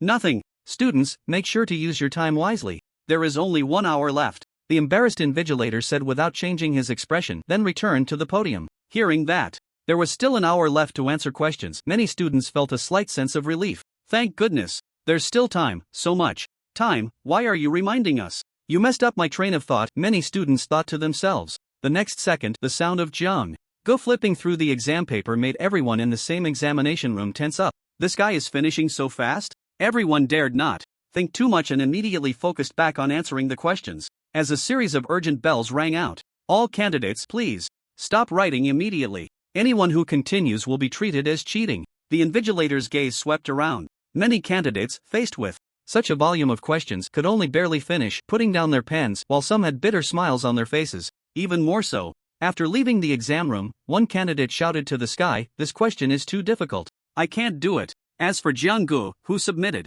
his paper early, he headed straight for the school gate, and as he appeared, a large group of reporters rushed over. "This student, you, were the first to walk out of the exam room. May I ask how difficult this year's basic test was? Please say a few words." Microphones immediately crowded around Jiang Ji's mouth. "So easy." After Jiang-gu finished speaking, he broke through the crowd and ran directly towards his home. "Everyone, did you hear that? This candidate is quite narcissistic. Believe it. Let's wish him good luck." Since it was a live broadcast, the comments below immediately exploded. "So easy? Which school is this student from? So arrogant. Young people really don't know the heights of heaven and earth. I wasn't this cocky back in my day. The results will be out soon." He really isn't afraid of blowing his own trumpet. At the same time, the names on the giant holographic screen above the exam room kept scrolling, and finally, the name at the top froze in place, followed by the second and third places. The top of the screen boldly displayed, Jiang-gu Mingcheng Martial Arts High School 100 points. At the same time, many candidates from Mingcheng Martial Arts High School stood frozen in place, staring at the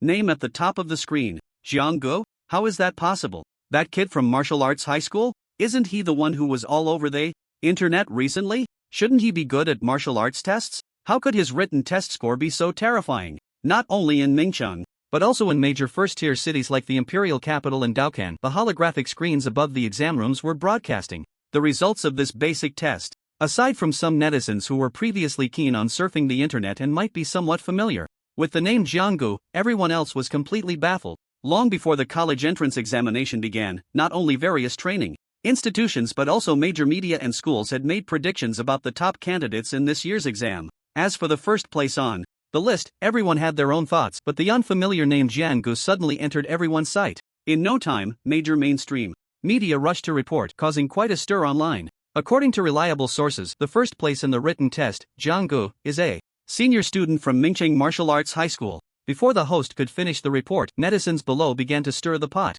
Mingcheng? Have you heard of it? What a little-known city. Could it be that they used some underhanded means to gain attention? Jiang-gu? Martial Arts High School? Our imperial capital is full of talent. How could we lose to such a small-town nobody? Strongly demand a thorough investigation into Jiang-gu. If it were just the top of the school, it wouldn't be a big deal, but this was the first place in the national written test. It was impossible not to attract attention. Jiang-gu was just a step away from being completely exposed. How could Jiang Ji's written test score be so high? You have to know that the difficulty and volume of the written test in the college entrance examination are incomparable to previous years. Luo Ningxue looked at Jiang Ji's ranking, feeling a wave of confusion on her face. They all entered and exited the market space in the same way, and she really couldn't understand how Jiang-gu achieved such a high cultural score. It wasn't just Luo Ningxue, Moruyu, Ma Juanfu, and others who were familiar with Jiang-gu. Even his parents were equally puzzled. "Xiao-gu, be honest with Dad, did you really not cheat? Do you know the consequences of cheating in the college entrance examination?" Jiang's father had a serious expression, his eyes filled with anxiety. He was afraid that Jiang Ji's score was obtained through cheating, and if that were the case, Jiang Ji's future would be dire. At best, he would be disqualified from the exam. At worst, the Martial Arts Bureau would immediately open an investigation and then lock him up. "Dad, you have to believe that you and Mom could give birth to such an outstanding son. I really didn't cheat, so you can rest assured." "Xiao-gu, so you mean?" Upon receiving a definite answer, Jiang's father's face instantly turned bright red, and he began to tremble uncontrollably. "Dad, don't get excited, stay calm." As soon as Jiang-gu finished speaking, Jiang's father gave him a sharp knock on the head. "Ouch. If this doesn't get you excited, then what will?" "Thank the ancestors of the Jiang family." Jiang's father was so excited that his hands inadvertently came together in a prayer-like gesture. "Dad, thanking those intangible and useless things is pointless. It's better to thank me." "Get lost," Jiang's father scolded. A day passed in the blink of an eye. As the top-ranked candidate in the written exam, Jiang Ji's home was bombarded with phone calls last night, offering him opportunities. However, most of the calls were from universities focused on academics or literature, as the results of the martial arts exam would only be known today, and each university had different areas of focus. In this world where martial arts reign supreme, strength is the foundation of everything, so the desire for martial arts universities is far stronger compared to those for academic institutions. At 10 a.m., a crowd of students surged into the examination hall, each one eager and ready to go. "Please enter the examination hall," the mechanical voice echoed repeatedly over the loudspeaker. "Son, it's okay if you didn't perform well yesterday. Today, make sure to slap them in the face. Son, if you encounter A female opponent, don't hold back like I did back in the day. One heartfelt piece of advice after another filled the candidates' ears. All parents could do now was encourage their children. At this point, there was nothing else they could do. Unlike the basic tests held in classrooms, the practical exercises mostly took place in open-air arenas. As candidates walked into the examination hall, the live broadcast immediately began to stream. This is Yun Kwang from the Yun family of the imperial capital. This is Shi Xingxiu from the Shijia family of Buddha City. As powerful figures appeared on the live stream, viewers were glued to their screens, afraid to miss any opportunity to witness the talents from across the country. In the past, people knew very little about the talents from different regions, but now they could finally see their prowess, which was quite enjoyable. The practical exercises were conducted as random matches, with each participant having 3 chances. The stronger the opponent matched, the more points they would earn. For those participating in the martial arts exam, the points from the practical exercises were crucial, akin to a single point being worth 1,000 people. However, this did not mean that encountering lower-ranked candidates would create an imbalance, as the final evaluation still depended on the judges scoring the contestants' abilities on site. Moreover, to prevent any favoritism or cheating, all the arenas for the practical exercises were made from a special type of jade stone. Through the connection between the jade stone and the formation, each arena had a blue crystal specifically designed to assess the level of the martial artist's attacks, providing a reliable basis for scoring. Jiang Ge walked slowly towards the battle platform glowing with blue light, and he saw that his opponent was a candidate at the 3rd stage of martial arts. For a small place like Ming City, a 3rd stage martial artist was already quite strong, but in front of Jiang Ge, it was still far from enough. As Jiang Ge extinguished the flames on his fists, a figure was directly sent flying out of the examination hall, and the medical personnel standing by immediately rushed to provide treatment. Before long, the candidate defeated by Jiang Ge was back on his feet, full of energy. At the same time, the numbers on the blue crystal began to fluctuate, finally settling on the number 6 before stopping. The attack assessment on the blue crystal was divided into 10 levels, specifically measuring the strongest abilities that a martial artist could unleash. The highest level, 10, was comparable to the first stage of a master-level martial artist, and historically, no one had ever reached this level. However, level 9 had indeed been achieved by someone, which was the record left by the war god Ling Xiao during his martial arts examination, a record that still stands unbroken to this day. Luo Ningxue and Mo Ruyu's strength in Mingcheng was almost overwhelming. Any candidate who fought against them was either defeated in a single move or chose to surrender. Soon, the scores of the 3 began to rise steadily, showing no signs of stagnation. Jiang Ge male Mingcheng martial arts number 1 current score 198 martial artist level 6. Luo Ningxue female Mingcheng martial arts number 1 current score 190 martial artist level 6. Mo Ruyu female Mingcheng martial arts number 1 current score 197 martial artist level 7. If Jiang Ge and the other scores were already terrifying, everyone soon realized that Jiang Ji's name was nowhere to be found on the holographic screen. The reports of the practical exercises ranked participants by their respective cities, unlike the written exams, which were national, while this was local. The practical exercises did not end with the previous round in local cities. The top 10,000 from the local level would continue to compete until the national list of 1,000 was finalized. On the holographic screen of the imperial capital, Shi Xingxiu male Buddha City Martial Arts Academy current score 237 martial artist level 8. Yun Kwang male imperial capital Songshan Academy current score 228 martial artist level 8. Gu Yunwen male imperial capital Yunchi number 1 current score 224 martial artist level 7. Looking at the live broadcast of the rankings in the imperial capital, candidates from various places realized just how vast the gap between them truly was. Where are Jiang Ji's die-hard fans? Why aren't they shouting now? A netizen commented. Jiang Ge can only run wild in Mingcheng. Look at the talents of our imperial capital, this gap is not trivial. Did you see the first place, Shi Xingxiu? He is the holy son of Buddha City, considered the best among martial artists below level 8. Aren't you afraid of blowing your own horn? The best among martial artists below level 8 should be our imperial capital's Yun Kwang, and he hasn't even shown his full strength yet. As if Jiang Ge has really exerted himself. You really don't understand. Remember my name, I am called Wulong. Wulong? I'm Feng Chu. Get lost? Clearly a hired supporter of Jiang Ge. In an instant, everyone's attention turned to the user named Wulong, bombarding him with comments. Meanwhile, in a bright room in Mingcheng, a young man was furiously typing on his keyboard. Then he paused and slowly said, "Sigh. If anyone understands Jiang Ge the most, it must be me. I've suffered more losses than you all have eaten salt." On the other side, Ma Juanfu, who was still focused on eating, suddenly felt a tightness in his heart, as if something precious had been taken away by someone else. As rounds of practical exercises continued, the holographic screens across various locations flickered, and the rankings changed accordingly. But the Names that remained most stable were undoubtedly those in the first tier. Their scores not only stayed the same but continued to rise steadily, extremely eye-catching. At this moment, Jianggu and the others' scores reached 321 points, while Shi Xingqiu and his group in the imperial capital had their scores hovering around 400 points. Meanwhile, on the outskirts of the imperial capital, a group of ancient buildings was hidden within, and a large ancient character was prominently carved on the door. Gu, a long-haired young man, was slowly getting out of bed, leisurely tidying his clothes, a wicked smile playing on his lips. With a creak, an old man leaning on a cane pushed the door open. "Qinwu, you can make your appearance now," the old man said. Yes, Gu Qinwu had been waiting for this day for a long time, and his voice trembled slightly, a clear sign of his excitement.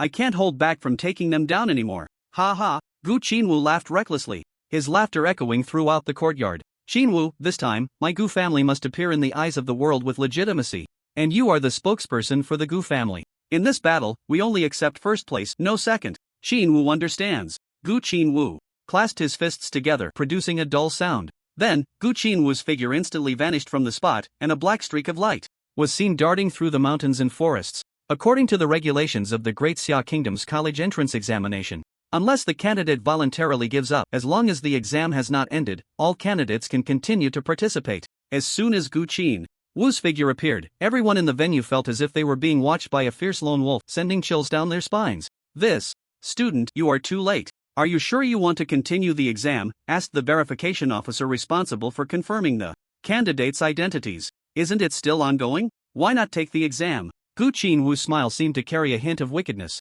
With just a smile, everyone felt that the youth could be described as otherworldly. He was a person with a chilling aura, which was the first impression everyone had. With Gu Qinwu's appearance, Gu Yunwen, who was far away on another battle platform, suddenly sensed a familiar aura in his mind, but it was extremely unpleasant. Start. As soon as the invigilator's voice fell, a strange pattern emitting a black, ominous light appeared on Gu Qinwu's face, resembling a demon's brand, very sinister. As Gu Qinwu took out his weapon, everyone saw a weapon similar to a blood drop, exuding waves of black energy, charging straight at the candidate opposite him. "Be careful. Stop." Fortunately, the invigilator reacted quickly, otherwise, the head of the candidate facing Gu Qinwu would have likely vanished by now. Not only the invigilator, but the other candidates also widened their eyes, while Gu Qinwu's opponent was already sweating profusely and immediately chose to withdraw. "Candidate Gu Qinwu, your behavior is extremely malicious. If there is another incident, your qualification for the competition will be directly revoked," the invigilator said sternly.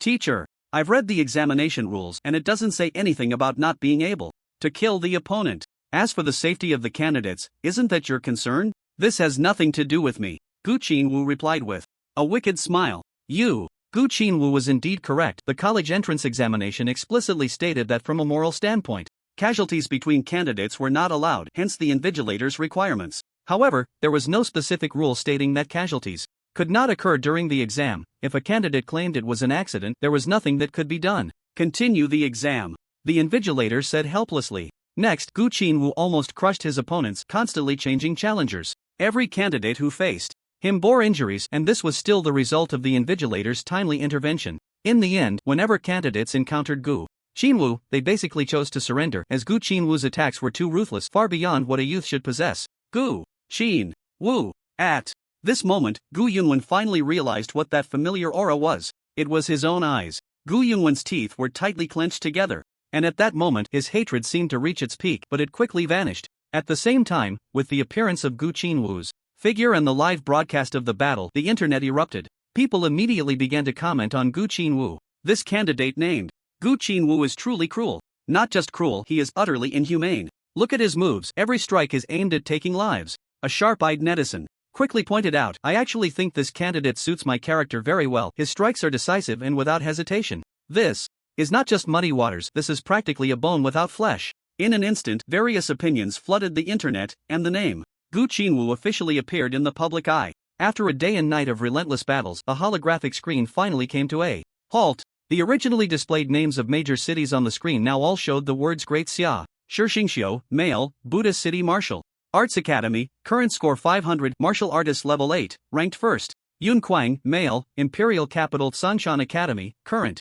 score 489, martial artist level 8, ranked second. Gu Yunwen, male, Imperial Capital Yunqi No. 1 High School, current score 480, martial artist level 7, ranked third. Gu Qinwu, male, Imperial Capital, current score 475, martial artist level 8, ranked 4th.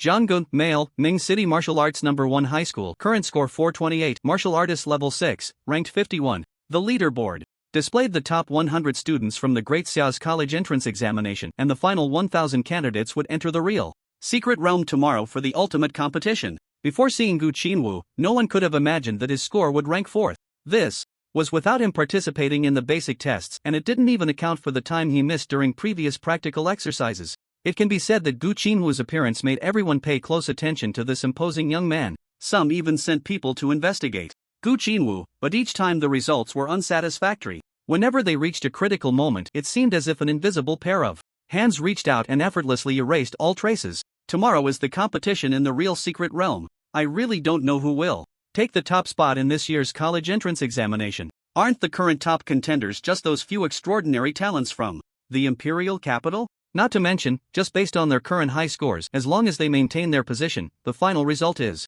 likely to be pretty close. This year's variables are the greatest. Because of the existence of the real secret realm, the fluctuations in scores are unpredictable. No one knows how difficult the official settings in the real secret realm are. One misstep could cost a life. With the end of the practical exercises, the internet buzzed with discussions focusing on tomorrow's real secret realm and this year's college entrance examination champion. Observant people could see that compared to previous years, this year's examination was undoubtedly the most challenging, as the officials would never set up the real secret realm without reason. Those with insight further deduced that the winds were stirring beneath the Great Xia, and the higher-ups would certainly not act without purpose. This time, it was bound to be significant.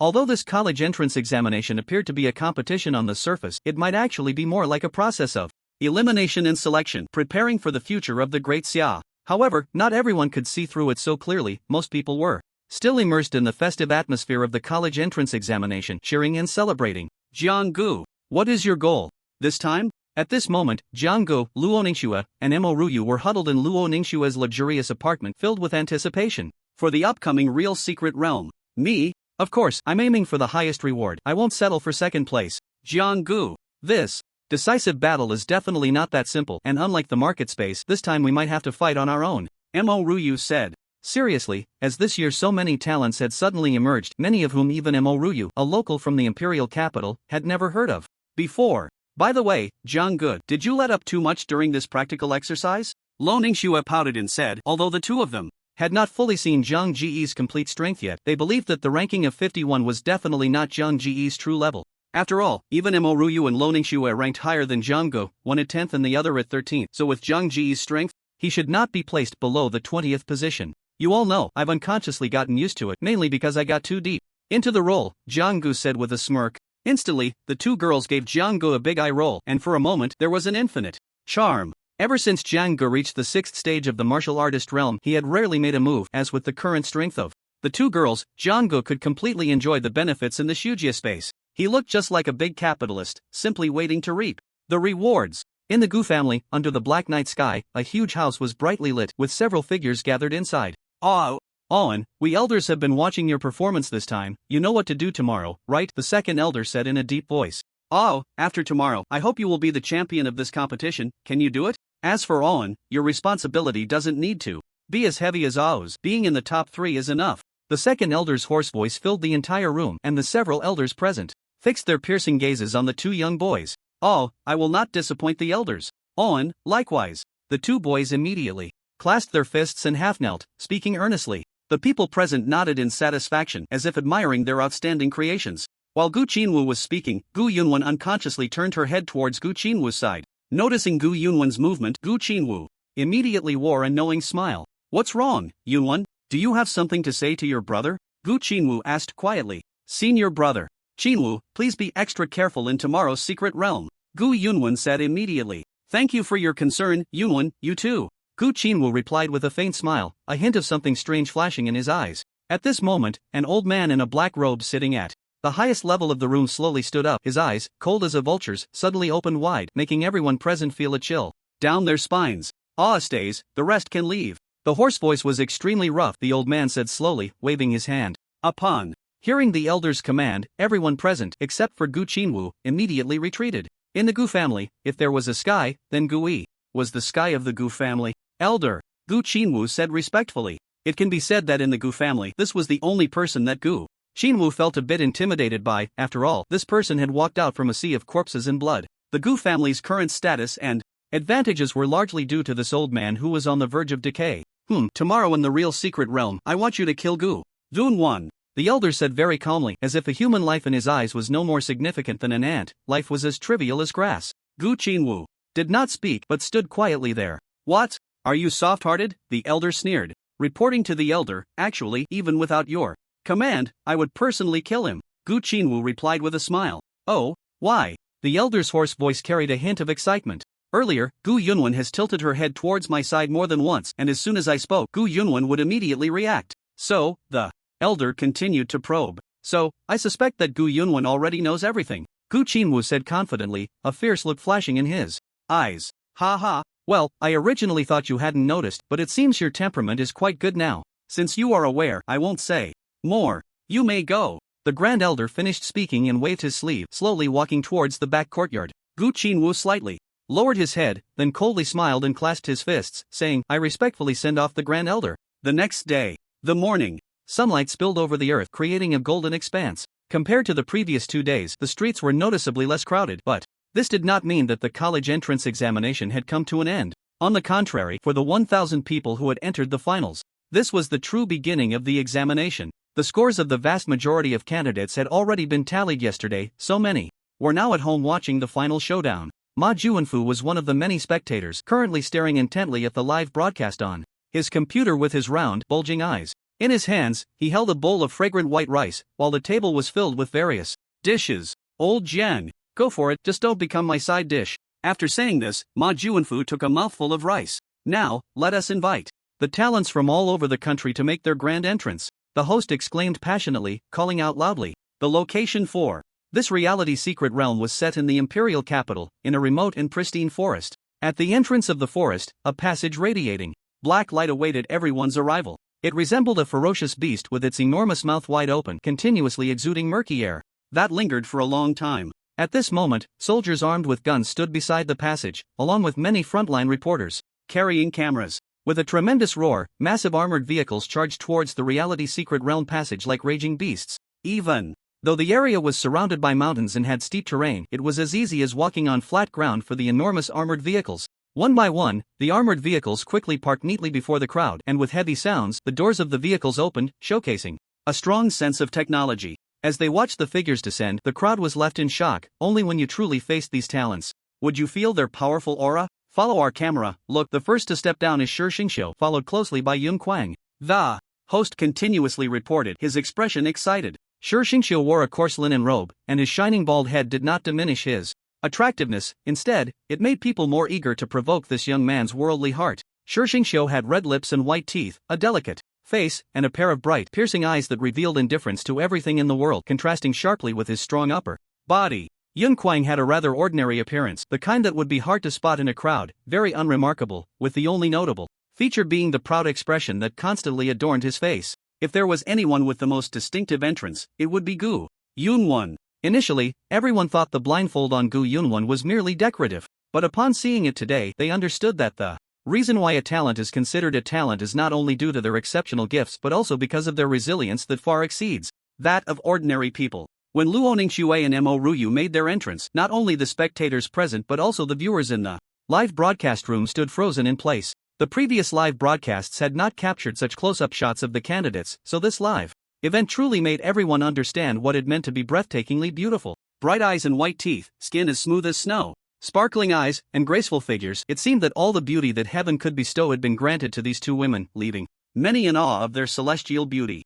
Why is Nuwa so biased, considering we are all products of her? Many girls looked at the two women's appearances and immediately began to voice their opinions. They are Nuwa's most satisfactory creations. What about me? I really doubt if I'm the best work of Satan. I think everyone should stop belittling themselves. No matter how beautiful they are, so what? We are no worse than anyone else. Hey up there, could you please share a photo? Your friend is offline. It took a while for everyone to react, and then, as the remaining candidates got off the bus, the 900 candidates officially gathered. As for the other 100 candidates, they did not want to take the risks of the reality secret realm. Their current scores were enough to get them into a good university. This is the transport shuttle for this reality secret realm. If you encounter insurmountable danger, I hope you can exit in time, because this time, people really can die. The person in charge of this reality secret realm said seriously, then ordered the soldiers to start distributing pyramid-shaped objects to the candidates, which emitted waves of flowing light. There were also neat patterns on them, resembling a small formation, unlike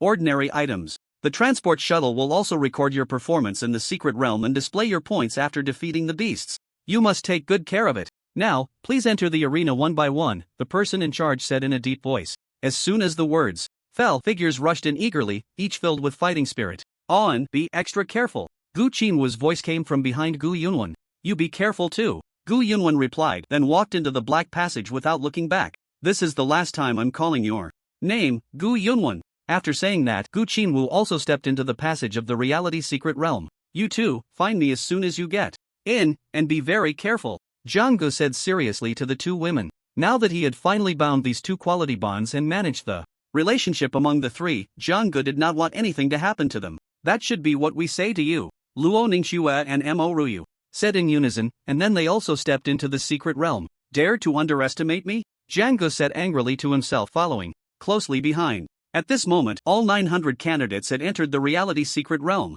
As the candidates entered, the transport shuttle immediately emitted a burst of white light, and then live broadcast images appeared before the eyes of the external audience. Not far from the entrance of the reality secret realm, several powerful figures were seated, and the leader was actually Ling Xiao, known as the god of the army. Report to the general, all candidates have entered the secret realm. Good, then let's enjoy the match, Ling Xiao said. In an instant, several powerful figures were fully focused on the live broadcast. Upon entering the secret realm, Zhang Gu felt a sense of weightlessness and then landed directly in a dense forest. Zhang Gu quickly steadied himself and began to survey his surroundings. The area was filled with deep forests and shrubs, more expansive than a primeval forest with no end in sight. Moreover, at this moment, the reality secret realm was filled with a strong smell of blood, and the eerie cries of strange birds echoed from deep within the forest, sending chills down one's spine. The bizarre atmosphere of the reality secret realm made everyone feel on high alert. Why does this reality secret realm seem even more sinister and eerie than the wasteland space? An audience member watching the live broadcast felt as if they were there. Yeah, if I entered this secret realm, I would probably turn around and run. Is that why you can't enter the final battle? If you can't speak, just say less. Zhang Gu carefully surveyed his surroundings, slowly moving deeper into the primeval forest. Along the way, he passed countless snow-white beast bones, with ants occasionally crawling over them, seemingly treating the massive skull of the beast as a temporary residence. Rustle. Suddenly, a series of sounds came from the bushes beside Zhang Gu, and the tall thicket swayed before returning to calm. Zhang Gu narrowed his eyes, focusing intently on the surrounding jungle, his hands clenched into fists. With a roar, a large, dark, green wolf spider lunged at Zhang Gu, brandishing 4 sharp spider spears aimed directly at him. The sound of slicing air was so swift that even the onlookers were momentarily caught off guard. That's fast. Fortunately, Zhang Gu had been prepared. He had anticipated the wolf spider's move before it even acted. Where he had been standing, a funnel-shaped pit suddenly appeared, 7 meters deep. That's a 4th-tier martial artist level green-robed wolf spider. The audience watching Zhang Gu exclaimed in shock. Seeing its prey evade its attack, the wolf spider's mandibles snapped together in fury, as if ready to cleave Zhang Gu in half at any moment. To Zhang Ji's surprise, the wolf spider did not charge at him. Instead, its mandibles opened wide, and a thick, sticky white silk shot toward his arm. Not good, that's the green-robed wolf spider's silk. Its toughness rivals that of B-grade alloy. Zhang Gu is in trouble now, some of Zhang Ji's supporters worriedly exclaimed. Just when everyone thought Zhang Gu was about to fall into the spider's trap, he suddenly let out a cold laugh. Then, Zhang Ji's fists ignited with blazing flames. The green-robed wolf spider, seeing this, hurriedly tried to retract the silk it had spat out. But Zhang Gu would not let it have its way. Want to spit it out? Want to take it back? There's no such thing as a free lunch, Zhang Gu said coldly. With a fierce clench of his fist, a wave of scorching flames surged rapidly along the silk. Roar! Unlike its previous ferocious roar, this time the green-robed wolf spider let out a shrill scream, its sharp mandibles charred black by the flames extending from Zhang Ji's punch. The once shiny mandibles of the wolf spider were now dull, and the smell of burning flesh began to permeate the forest. Dark green blood flowed continuously from the wolf spider's mouth, pooling on the ground. I can't believe Zhang Gu managed to break the green robe wolf spider's attack like this. The audience watching the live stream erupted in applause. Seeing the situation turn against it, the wolf spider's previously arrogant demeanor faded significantly, and it began to retreat, its 8 spider spears propping it up as it backed away. Since you've come, you might as well rest in peace. As soon as the words left his mouth, Zhang Ji's figure vanished from the wolf spider's sight, and a powerful, intense aura erupted from above. Lifting its massive head to look into the air, the wolf spider saw Jiang Gu, who appeared like a blazing sun. Then came a loud bang. Jiang Ji's attack exploded the wolf spider's head, and within seconds, the headless creature collapsed to the ground, a strong smell of blood wafting through the air. Jiang Gu extinguished the flames on his fist and continued to walk slowly deeper into the forest. Is Jiang Gu really this strong? Although Jiang Ji's level was displayed as a 6th-tier martial artist on the holographic screen, even so, for an ordinary person, it would be nearly impossible to explode a 4th-tier martial artist level beast with a single punch. There was still quite a distance between them. At least many others who were also at the 6th stage of martial arts looked on in disbelief at this scene. Shi Xingxiu, as the top prodigy of Buddha City, had previously proven his strength through action, and his ranking at the top of the leaderboard was not just for show. Dressed in coarse linen robes, Shi Xingxiu kept one hand on his chest, continuously chanting, "The sea of suffering is endless." Ahmet Ba. Why does Shi Xingxiu look so dazed, like a broken record, just repeating those few phrases? Look dazed? Why don't you go say that to his face? See if he's really dazed or just pretending. Just kidding. Bro, why are you taking it seriously? The netizen typing away at the keyboard felt a chill run down his spine just imagining that scene. It was a joke. They say Buddhism excels at saving both oneself and others, but if he really took those words to heart, he figured he'd be transcended in the next moment. I'm not that foolish. As Shi Xingxiu walked, he suddenly stopped upon seeing a massive boulder, then pulled out an enormous iron chain from his robes, incredibly long. The viewers watching the livestream were puzzled as they saw Shi Xingxiu wrap one end of the chain around himself, then take the other end and walk toward the boulder. What does Shi Xingxiu want to do? Could it be that he wants to bind himself like in a grand summer festival? I didn't expect Shi Xingxiu to be into that. What happened next left the audience dumbfounded. Shi Xingxiu directly looped the other end of the chain over the boulder, then adjusted the chain around his waist and began to drag the massive stone along with him. Is this guy joking? I've never seen someone with such a masochistic tendency. Could it be that everyone in Buddha City is a masochist? Nonsense. Fellow cultivator, I see you have fate. Please provide your address. The old monk needs to transcend you. Whoa, master, I was just joking. You really took that seriously? Isn't it said that Buddha only saves those with fate? Seeing that the netizen downstairs had directly messaged him, the person was so startled that he immediately shut down his computer and turned to watch the live stream on his phone, still in guest mode. At that moment, Shi Xingxiu looked like a giant carrying a massive stone tablet, slowly making his way into the depths of the dense forest, but strangely, his pace was no different from before. The boulder tied to the iron chain seemed as light as a feather to Shi Xingxiu. The sound of the chain rattling and the friction of the boulder dragging on the ground quickly attracted the attention of the beasts in the area. In a tent not far from the reality secret realm. This Shi Xingxiu is quite interesting. Does he want to walk the path of the physical body? Ling Xiao raised an eyebrow, revealing a hint of interest. General Ling, I think this Shi Xingxiu is very likely to be this year's top scorer in the college entrance examination. This resilient quality is truly rare. Another person watching the live stream immediately said, his eyes filled with admiration. You're only seeing the surface. Although Shi Xingxiu is strong, that's great. But compared to him, I have higher expectations for the biggest dark horse in this college entrance examination, Gu Qinwu. It's just a pity that this child is too ruthless. Let's keep watching. After Ling Xiao finished speaking, he continued to focus on the screen, and the others, seeing this, also fell silent, concentrating on the live stream. Shi Xingxiu looked at the deep, dark forest ahead and suddenly stopped. The sound of the chain rattling gradually faded with inertia. Suddenly, a pair of green beastly eyes emerged from the originally pitch-black forest. Just gazing at those eyes for a moment sent a chill down one's spine. The brutal, emotionless beastly eyes fixed intently on Shi Xingxiu, and with a rustling sound, the full figure of the beast finally came into view. The pitch-black fur seemed to merge with the surrounding environment, exuding a chilling aura. The black spines on its back were continuously dripping with fresh red blood, likely from the beast it had killed not long ago. The bloody fangs opened and closed, sending a pungent stench directly towards Shi Xingxiu. Ahmet Ba. Shi Xingxiu murmured, his eyes showing no signs of panic. The Nine-Nether Wolf King. 7th stage of the martial artist realm. This is the strongest beast I've seen so far. Let's see how Shi Xingxiu responds. Seeing that the human before him showed not the slightest fear and was still approaching him leisurely, speaking confidently, the Nine-Nether Wolf King immediately felt insulted. Shadows of itself appeared in Shi Xingxiu's vision, moving at a speed that was indistinguishable to the naked eye. A pair of sharp wolf claws sliced through the air, causing the airflow to momentarily stagnate, and then a series of cold lights shot straight towards Shi Xingxiu's chest. Danger, the onlookers gasped in shock. Just as the Nine-Nether Wolf King's attack was about to reach Shi Xingxiu, a sinister grin appeared at the corner of its mouth. Ahmet Ba. As soon as Shi Xingxiu finished speaking, his previously half-closed eyes suddenly opened wide like a wrathful Vajra. His handsome face now appeared solemn and sacred, the veins in his arms bulging, causing the iron chains behind him to rattle. The heavy boulder that had been hanging down suddenly lifted off the ground, propelled into the air by the surging blood and energy around Shi Xingqiu, and then it crashed down towards the oncoming Nine-Nether Wolf King. With a loud boom, the two fierce attacks collided, and the boulder was sliced in half by the Wolf King's sharp claws, falling to the ground with a bang.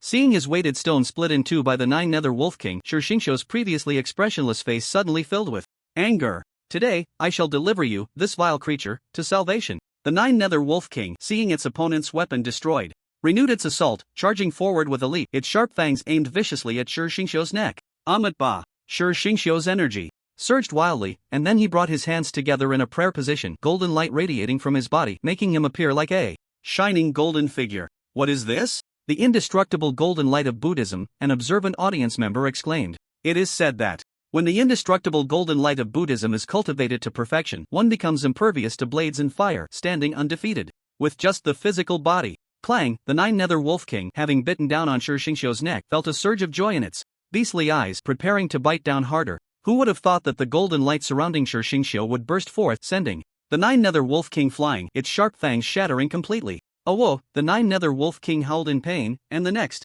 moment it flipped over and stood up abruptly, the spines on its back suddenly extending by several dozen centimeters. Like blades slicing through the wind, it charged fiercely at Shi Xingqiu. Another clang echoed, but this time, the Nine-Nether Wolf King was not sent flying back. A robust golden arm firmly grasped the Wolf King's neck, and in the next second, a tremendous force surged from Shi Xingqiu's hand. Bang! The Nine-Nether Wolf King instantly turned into a mist of blood, dissipating into the air. The audience, witnessing this scene, stood frozen in front of the screen, unable to utter a word for a long time. Is this the true worth of the top spot on the leaderboard? The Nine-Nether Wolf King just died like that? The ultimate skills of Buddhism are indeed powerful. It's not the ultimate skills of Buddhism that are impressive. It's Shi Xingqiu. How can the others possibly win? The audience immediately began to discuss heatedly. Shi Xingqiu's performance was simply stunning. At such a young age, possessing such strength, the future is truly limitless. Who knows, he might just be the next Shi Nantian. Shi Nantian is one of the strongest contemporary figures in the Great Xia Kingdom. His power is astonishing, and as a leading figure in Buddhism, he holds a significant position in Great Xia. Following that, Luo Ningxue, Yun Kuang, Emoruyu, and Gu Yunwan all amazed the onlookers with their performances, making it feel as if they were not from the same era. Or perhaps it was their misfortune to live in the same era as them. They were strong, truly too strong. The calmness and powerful techniques these individuals displayed when encountering the Su beasts made the audience feel a deep sense of disparity, as if a high mountain stood between them. However, not every candidate entering the reality secret realm possessed such extraordinary strength. Deep in the forest, Xinyang, who had just caught his breath, was preparing to adjust his breathing. After enduring a fierce battle, he urgently needed to restore his vitality to face the upcoming fight. Just as Xinyang was adjusting his breath, an inexplicable sense of crisis quietly enveloped him. The soil not far away seemed to be churning like waves, constantly writhing towards Xinyang's direction, yet it made not a single sound. Sensing something was off, Xinyang was about to open his eyes and make a move when a massive shadow suddenly loomed over him. Just like that, Xinyang vanished from the reality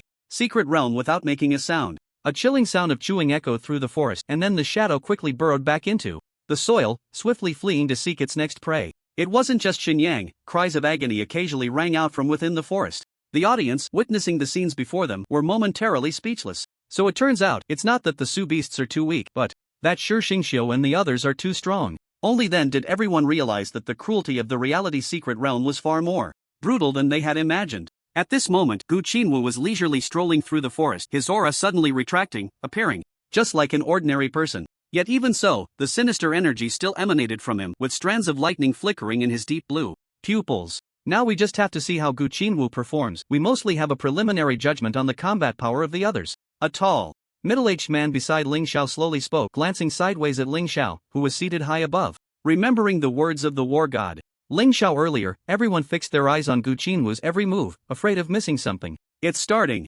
Ling Xiao said lightly, his fingers tapping rhythmically on the table, and then his hand movements came to a halt. Gu Qinwu looked up, and the towering ancient trees in the forest suddenly leaned towards him as if swept by a fierce wind. In an instant, a wild wind surged around Gu Qinwu, followed by the eerie cries of strange birds in the forest, and then the entire area above where Gu Qinwu stood suddenly darkened. It was as if everything before him was shrouded in darkness, devoid of any light. In contrast, Gu Qinwu, upon seeing this, felt no fear at all. Instead, he excitedly licked his lips, a wicked smile flashing in his eyes. What a familiar feeling. Darkness? I'm more than familiar with it. Gu Qinwu laughed recklessly, a sense of morbid beauty emanating from him. As a child, Gu Qinwu had been locked in a pitch-black room by the Grand Elder. For a long time to train, that period was the most helpless and despairing time of his life. No one could understand Gu Qinwu's feelings. Back then, no sound, no light, as if he were deep in an abyss of darkness, completely alone from beginning to end. When Gu Qinwu emerged from his seclusion, his entire demeanor changed drastically. He became unpredictable, his emotions swinging wildly, and his strikes were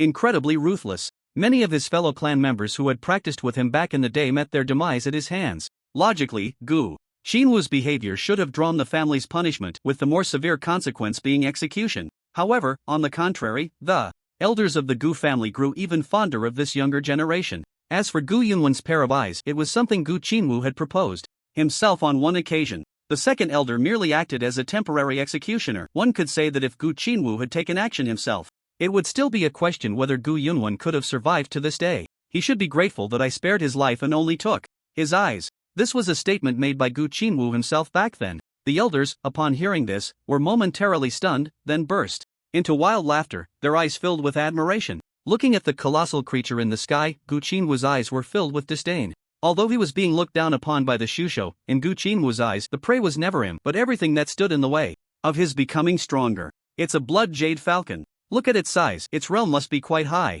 As a top predator in the sky, once it sets its sights on something, it either dies or gets injured. It's incredibly troublesome. Many spectators recognized the massive creature on the screen, and the sense of oppression it exuded made them tremble even from behind the screen. It's a blood jade falcon at the 8th stage of the warrior realm. This is bad. Gu Qinwu is in danger, one audience member exclaimed immediately. He particularly enjoyed reading ancient texts and various Shusho illustrations, so he could determine the creature's strength just by its appearance. 8th stage of the warrior realm? How could that be? And how did you figure that out? Many commented below. I saw a description of the blood jade falcon in a book. One pattern corresponds to one stage, and here, the stage refers to the segment. Look closely at the white patterns on its body. Everyone immediately turned their attention to the live broadcast, where they saw the blood jade falcon was entirely blood red, with 8 distinct white patterns around its neck. It really is a Shusho at the 8th stage of the warrior realm. The spectators who witnessed this scene suddenly couldn't sit still. Now Gu Qinwu has a headache, he might even lose his life.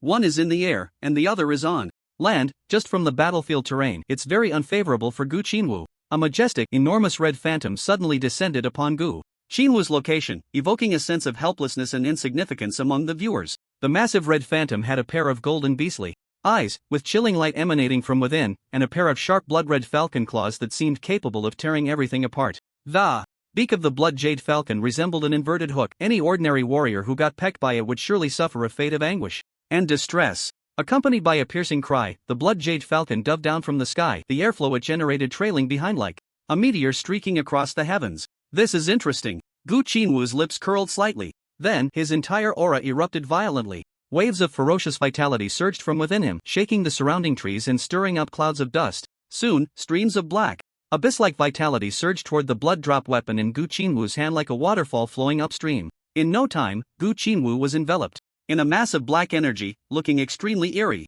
Go! Gu Qinwu whispered softly. The weapon in his hand, resembling a blood drop, shot forward like a black venomous snake, howling as it rapidly charged toward the diving blood jade falcon. With a swish, Gu Qinwu's blood drop weapon spun like a frenzied circular gear, directly severing one wing of the blood jade falcon, from which eerie black mist occasionally emanated at the break. Immediately following was a heart-wrenching howl and roar as the fallen blood jade falcon looked incredulously at the human before it. At this moment, the falcon's beastly eyes narrowed and an overwhelming hatred radiated from its body. It even used its beak to viciously peck at its other intact wing, letting out a piercing shriek that echoed through the dense forest. Not bad, such courage. So, are you prepared to fight to the death? Gu Qinwu observed the scene before him with a hint of interest. The blood jade falcon, no longer the imposing figure it once was, now exuded a fierce aura that was at its peak, its two bloody wings appearing somewhat symmetrical. The falcon then frantically flapped its wings, attacking Gu Qinwu's heart with its sharp beak, creating waves of air-splitting sounds.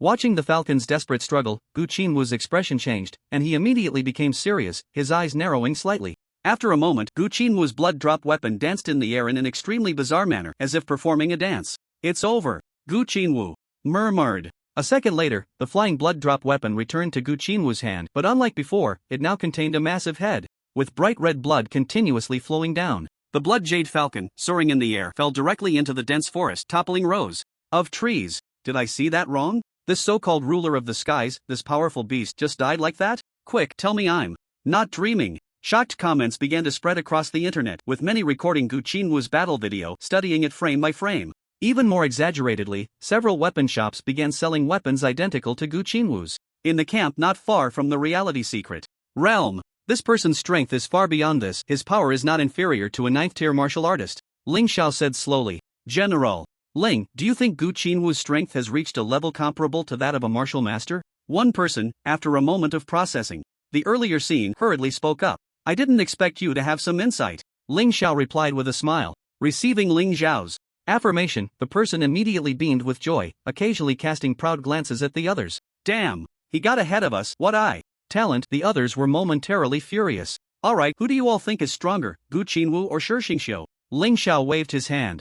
General, I think Shi Xingqiu's physical strength is simply too formidable. If they were to fight in reality, it should be a 50-50 situation. General, I believe Gu Qinwu is slightly stronger. This person's ruthlessness is extraordinary. One could say he's insane.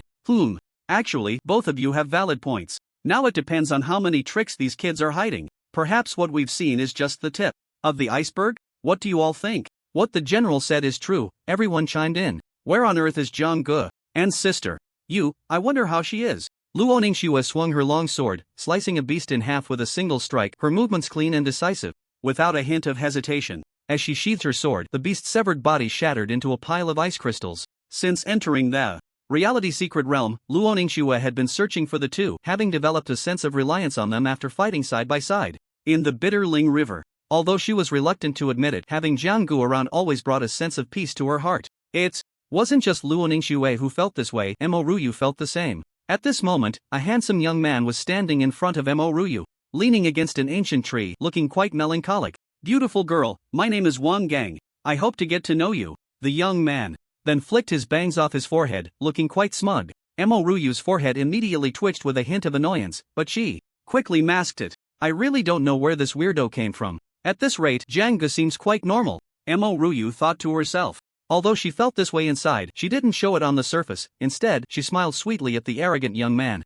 Aren't you already captivated by my looks? I knew it would be like this. My charm is just too overwhelming. Wang Gang thought to himself, gently stroking his few stray hairs on his forehead. Although he looked handsome, his behavior was truly that of a clown. This Wang Gang is quite interesting. Just look at his narcissistic demeanor. I really want to punch myself. Bro, why do you care about his stupidity? Woo, I used to be just as narcissistic as him. Seeing his foolish actions, I feel like I'm looking at my past self. Damn, turns out he's also a clown. Just roll away. No, guys, I've turned over a new leaf. Trust me, I want to be a good person now. Not only narcissistic but also has character issues? Guys, quickly find out more about him. I want to give him some enlightenment. Master, are you also a follower of Buddhism? As Mo Ruyu walked towards him with a radiant smile, Wang Gang felt as if his life had reached its peak. His eyes glazed over. Brother, I'm so scared being alone in this secret realm. Can you protect me well? Mo Ruyu said affectionately. Don't worry, little sister. Your safety is in my hands.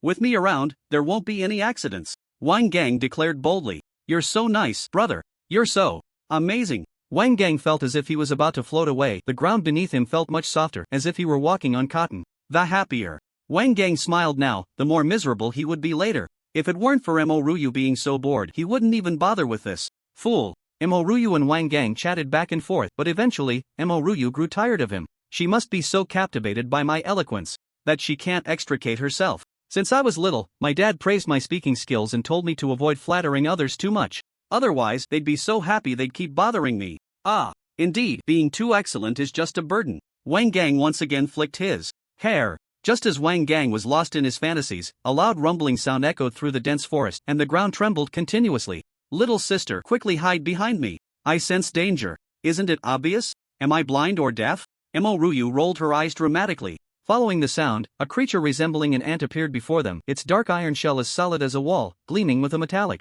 sheen under the sunlight. Two massive antennae stood upright like long antennas, and its pincers opened and closed with a screeching sound. Little sister, watch me. Wang Gang shouted, charging forward with a finely crafted axe appearing in his hand, aiming to strike the creature. Fiercely. Die! Wang Gang yelled, exerting all his strength. With a loud bang, the exquisite axe flew far away, then plunged straight into a nearby boulder, embedding itself deeply. Brother Ant, I was just joking with you earlier, do you believe me or not? At this moment, Wang Gang, who had rushed forward, was already sweating profusely from his forehead. Even his speech was stammering, and his legs began to tremble uncontrollably. As a martial artist at the 5th stage, Wang Gang never expected that the beast before him would be so powerful. Eager to show off, he had rushed in without taking the time to observe. Watching the foul-smelling, massive mandibles slowly writhing, he froze in place as they lunged toward his head. Can this really enter the reality secret realm? It can't be that they took a shortcut, right? M.O. Ruyu, observing Wang Gang's performance, felt a headache coming on. She had originally thought to find a free bodyguard, but this was truly disappointing. With a smack, Wang Gang was kicked far away by Mo Ruyu, landing unconscious under a tree. What a waste of my time. As a flash of crimson light from a blade passed, the beast's head fell with a thud. Mo Ruyu's strength is indeed formidable. This idiot Wang Gang is completely at her mercy. Wait, weren't we talking about her strength? Why are we back to that Wang Gang again? Deep within the reality secret realm, the dim environment revealed no sunlight as towering trees blocked all rays of light. The deeper the candidates ventured, the more anxious they became, except for Shi Xingqiu and a few others who continued forward without changing expression. At this moment, Gu Qinwu took out his teleportation shuttle from his pocket. The shuttle emitted a faint glow, and the numbers on it kept spinning, until finally displaying 700. Gu Qinwu's score is rising so quickly? How many beasts has he killed? Many spectators were incredulous upon seeing Gu Qinwu's score, especially since Shi Xingqiu's score was only 720 points. Consequently, Gu Qinwu's ranking shot up to 2nd place, pushing Yun Kuang and Gu Yunwen down the list. Gu Yunwen, where are you? Gu Qinwu slowly put away the blood-dripping blood dropper in his hand, surrounded by massive beasts, each exuding a powerful aura. Just as he finished speaking, a huge grin suddenly spread across Gu Qinwu's face. A sudden screech from a beast echoed from the dense forest ahead, and Gu Qinwu knew he had encountered another candidate. Meanwhile, outside the reality secret realm, Colonel Fong, let's upgrade the difficulty of this college entrance examination. Make the competition fiercer, Ling Xiao said seriously. General, but isn't that too cruel for them? Fong Jun, dressed in a military green uniform, changed his expression and quickly replied. Cruel? This is a different time. They are like worms in a clay pot. What I want is the Worm King, Ling Xiao said helplessly. Everyone only knew that the Great Xia Kingdom was currently peaceful and prosperous, but only a few insiders were aware of the enormous crisis facing the nation. If it weren't for the upper echelons deciding to temporarily launch the Morning Star plan, Ling Xiao would have been reluctant to resort to such measures, but he would also give everyone one last chance to choose. Understood. Fong Jun, receiving the affirmative response, immediately clasped his fists and took his leave. Suddenly, the teleportation shuttles in the hands of the candidates in the reality secret realm flickered, and lines of silver text appeared on the shuttles. Attention all candidates. The protection mechanism will soon be cancelled. You may challenge any candidate. There are no rules. Good luck. Following that, another line of text emerged. Now, candidates who wish to give up can voluntarily withdraw, while those who continue will earn points from their opponents if they achieve victory, and will be re-ranked according to the current points. Upon seeing this line of text, many candidates widened their eyes. Originally, their only opponents were the Shusho beasts, but now they were told that there would also be competition among the candidates themselves. For most, this was undoubtedly adding insult to injury. This is unfair. If we low-ranking candidates encounter those in the top 10, won't we just be at their mercy? I want to withdraw. This is like dancing on a tightrope. If I run into that Gu Qinwu, won't I be risking my life? In an instant, dazzling lights erupted within the secret realm, and in just this short time, over 200 candidates chose to withdraw. The remaining ones were either extremely confident in themselves or were driven by the ultimate rewards of this exam, wearing expressions of fearless determination. Some were happy while others were sorrowful. Among the external audience, aside from the candidates' parents who frowned with worry, the rest of the spectators were exceptionally excited. This is thrilling. Now it's even more interesting. The city knows how to play. Highlight this. There are no rules. This is the biggest rule, right? I wonder how many will be forever buried in the secret realm after this competition. Gu Qinwu, seeing this line of text, could no longer hide the smile at the corner of his mouth. He transformed into a shadow of blackness, darting back and forth through the dense forest. With each of Gu Qinwu's strikes, a vibrant life was taken away, whether it was a Shusho beast or a fellow candidate entering the secret realm. I strongly demand the disqualification of Gu Qinwu. This child is too brutal, showing no mercy to his peers. He is a monster. Many spectators could no longer tolerate Gu Qinwu's actions and protested vehemently. General Ling, Gu Qinwu's actions have incited public outrage. What should we do? Fong Jun said nervously, his face showing discomfort. I have given them a chance. and some matters are not for me to decide. Ling Xiao squinted slightly, speaking calmly. Just as Ling Xiao finished speaking, an old man in a black robe appeared before everyone. Who is it? Feng Jun and the others immediately went on guard, ready to take action the next second. Stop. Old Gu, what brings you here? A glint flashed in Ling Xiao's eyes as he spoke in a deep voice, gesturing for the people behind him to stand down. Ling Xiao, you are still as steady as you were back then. Gu Tianqing's hoarse voice slowly emerged from beneath the black robe. The others were instantly alarmed. Who was this old man? To dare address the military god of the Great Xia Kingdom in such a manner? Old Gu, your reach seems to be a bit too long, Ling Xiao said, with a smile. I am just worried that the younger generation of my clan will face unfair treatment, so I came out for a stroll. After saying this, Gu Tianqing sat directly beside Ling Xiao. Feeling the pressure emanating from Gu Tianqing, the others dared not even breathe. In fact, it has been unfair from the very beginning, hasn't it, Elder Gu? Ha ha, Ling Xiao, you haven't changed at all since back then. I only need my clan's younger generation to receive the fairness they deserve, and that is enough. Gu Tianqing's thin, gray hands were placed directly on the conference table. Gu Qinwu, we are all candidates, there's no need for such hostility. Why not spare my life, and I will immediately teleport out of the secret realm? Looking at the blood drop hovering above him, a strong smell of blood wafted from it, causing this candidate's pupils to dilate in sheer terror. Don't you know that since the rules changed, the teleportation shuttle can only record points? So, are you mocking me? Gu Qinwu's expression instantly turned grim as he finished speaking. With a gentle wave of his right hand, the blood dropper accelerated its spinning speed. Puff! A head, marked by resentment and fear, fell to the ground. Gu Qinwu glanced indifferently and then set off again on the path of hunting his prey. At this moment, in the dense forest, a disheveled figure was being rapidly approached by a young boy, his tattered clothes riddled with holes. Kid, what's your name? Big brother, please let me go. I see you have the potential of a martial saint. Martial saint? Do you know what kind of existence that is? I'll give you credit for having good eyes, the boy said with a proud smile.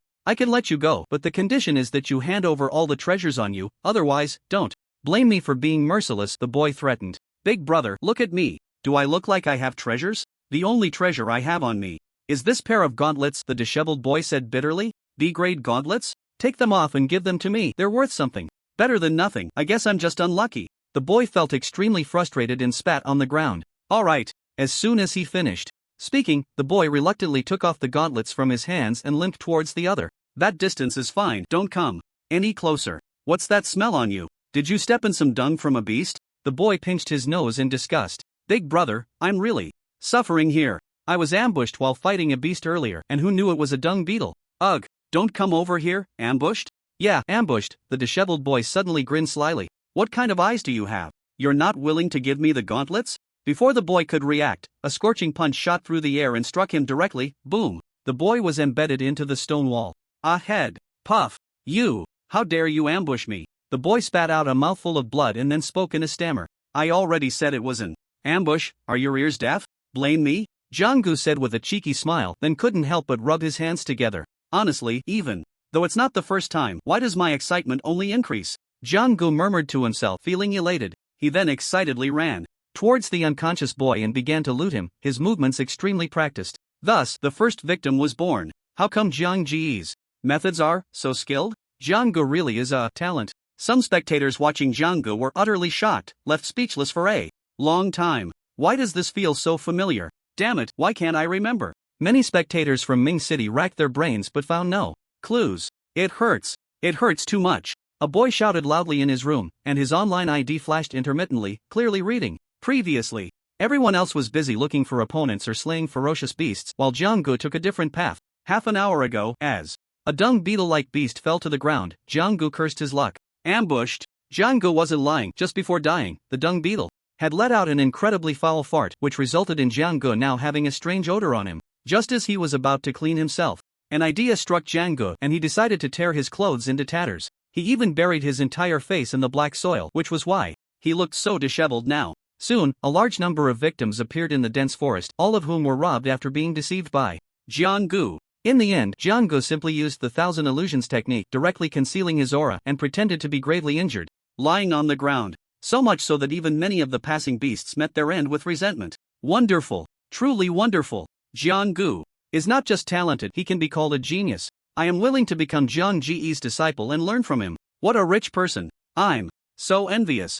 Many people were extremely envious of Jiang Ji's actions, as each of his gains could be described as quite abundant. It could be said that he never left empty-handed. Streams of vital energy were continuously absorbed into Jiang Ji's body, and treasures were gathered into his possession. I just hope the time for this grand competition can be extended a bit. I really don't want to leave right now.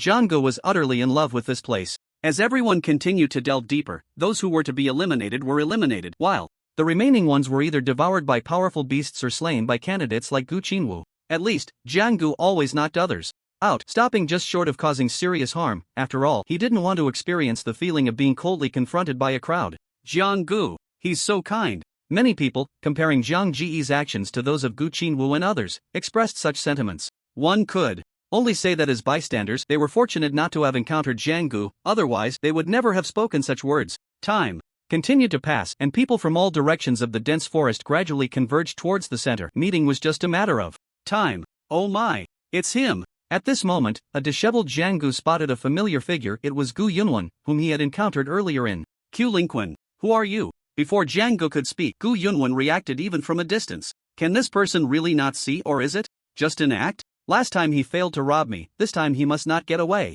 Jiang Gu thought to himself. Why do I sense a familiar aura from you? Gu Yunwen said slowly. You can smell that? Is this guy a dog? I can barely stand the smell on me. Jiang Gu was shocked. Something's off. Gu Yunwen suddenly frowned. Big brother, what's off? Jiang Gu probed, watching Gu Yunwen approach with caution. The smell on you is a bit overwhelming. Put. Big brother, your nose is really good. Jiang Gu praised. Is it? Jiang Gu. Jiang Ji's pupils suddenly constricted. Why aren't you speaking? Are you wondering how I recognized you so quickly? Gu Yunwen said. Gu Yunwen, how did you recognize me? Ordinary people wouldn't recognize Jiang Gu at this moment, but Jiang Gu was quite familiar with the top 10 on the leaderboard. At least he could recognize faces. Jiang Gu, I told you, I'm very familiar with your scent. Gu Yunwen, are you a dog? How can your nose be so sensitive? Is that the reason for your blindness? Jiang Gu said speechlessly. Suddenly, there was a moment of silence from the opposite side. Gu Yunwen didn't know what to say for a moment, and then a buzzing sound came. Gu Yunwen enveloped the transmission shuttle in a surge of vital energy, and soon the image of Gu Yunwen became blurry to the outside viewers. Jiang Gu, once I had the brightest eyes, and everything I saw was an illusion. Gu Yunwen, this is getting pointless, anyone can brag. Ignoring Jiang Ji's words, Gu Yunwen continued, as for why I'm telling you this, it's because I know that today I might never get out again. Only one of us can survive. Him? Why are you telling me this? Jiang Gu, shedding his usual playful demeanor, said seriously. Maybe it's just my intuition, it tells me you're a good person. After saying this, Gu Yunwen smiled in relief and then disappeared into the dense forest. Subsequently, the live stream returned to normal. Due to the interruption of Gu Yunwen's image, the viewers could only see Jiang Ji's image. Moreover, due to the directional transmission of the transport shuttle, the live broadcast only has visuals, with no sound. This is the first report from our station. The highly anticipated college entrance examination competition is about to come to an end, and the number of participants has now shrunk to the final 100. This time, who will become the biggest dark horse of this year's college entrance examination? Let's look forward to it together. At this moment, within the reality secret realm, the battle has reached a fever pitch. Not only the beasts of the market, but the candidates, as the protagonists, are also using all their means, as they have long lost their retreat, and the opportunity for transport has already been abandoned. But the remaining 100 candidates, in the entire Great Xia Kingdom, are as rare as phoenix feathers and unicorn horns. Their only thought at this moment is to fight desperately for a spot in the top 10 and obtain the corresponding rewards. Everyone is well aware of the generous nature of this reward, so even if it means risking their lives, they must give it their all. There are few opportunities in life to change one's fate, and this time is the closest they have ever been to the peak of their respective destinies. And they all understand the price. Meanwhile, the live broadcast visuals occasionally become extremely blurry, as if they have been pixelated. What's going on? What is this familiar quality? Are we not allowed to watch the competition properly? Many viewers expressed their dissatisfaction, complaining one after another. Are they really not going to let us observe the most intense part? Is there no justice, no law? Don't you understand yet? A netizen commented. What do you mean? Please explain, understanding brother.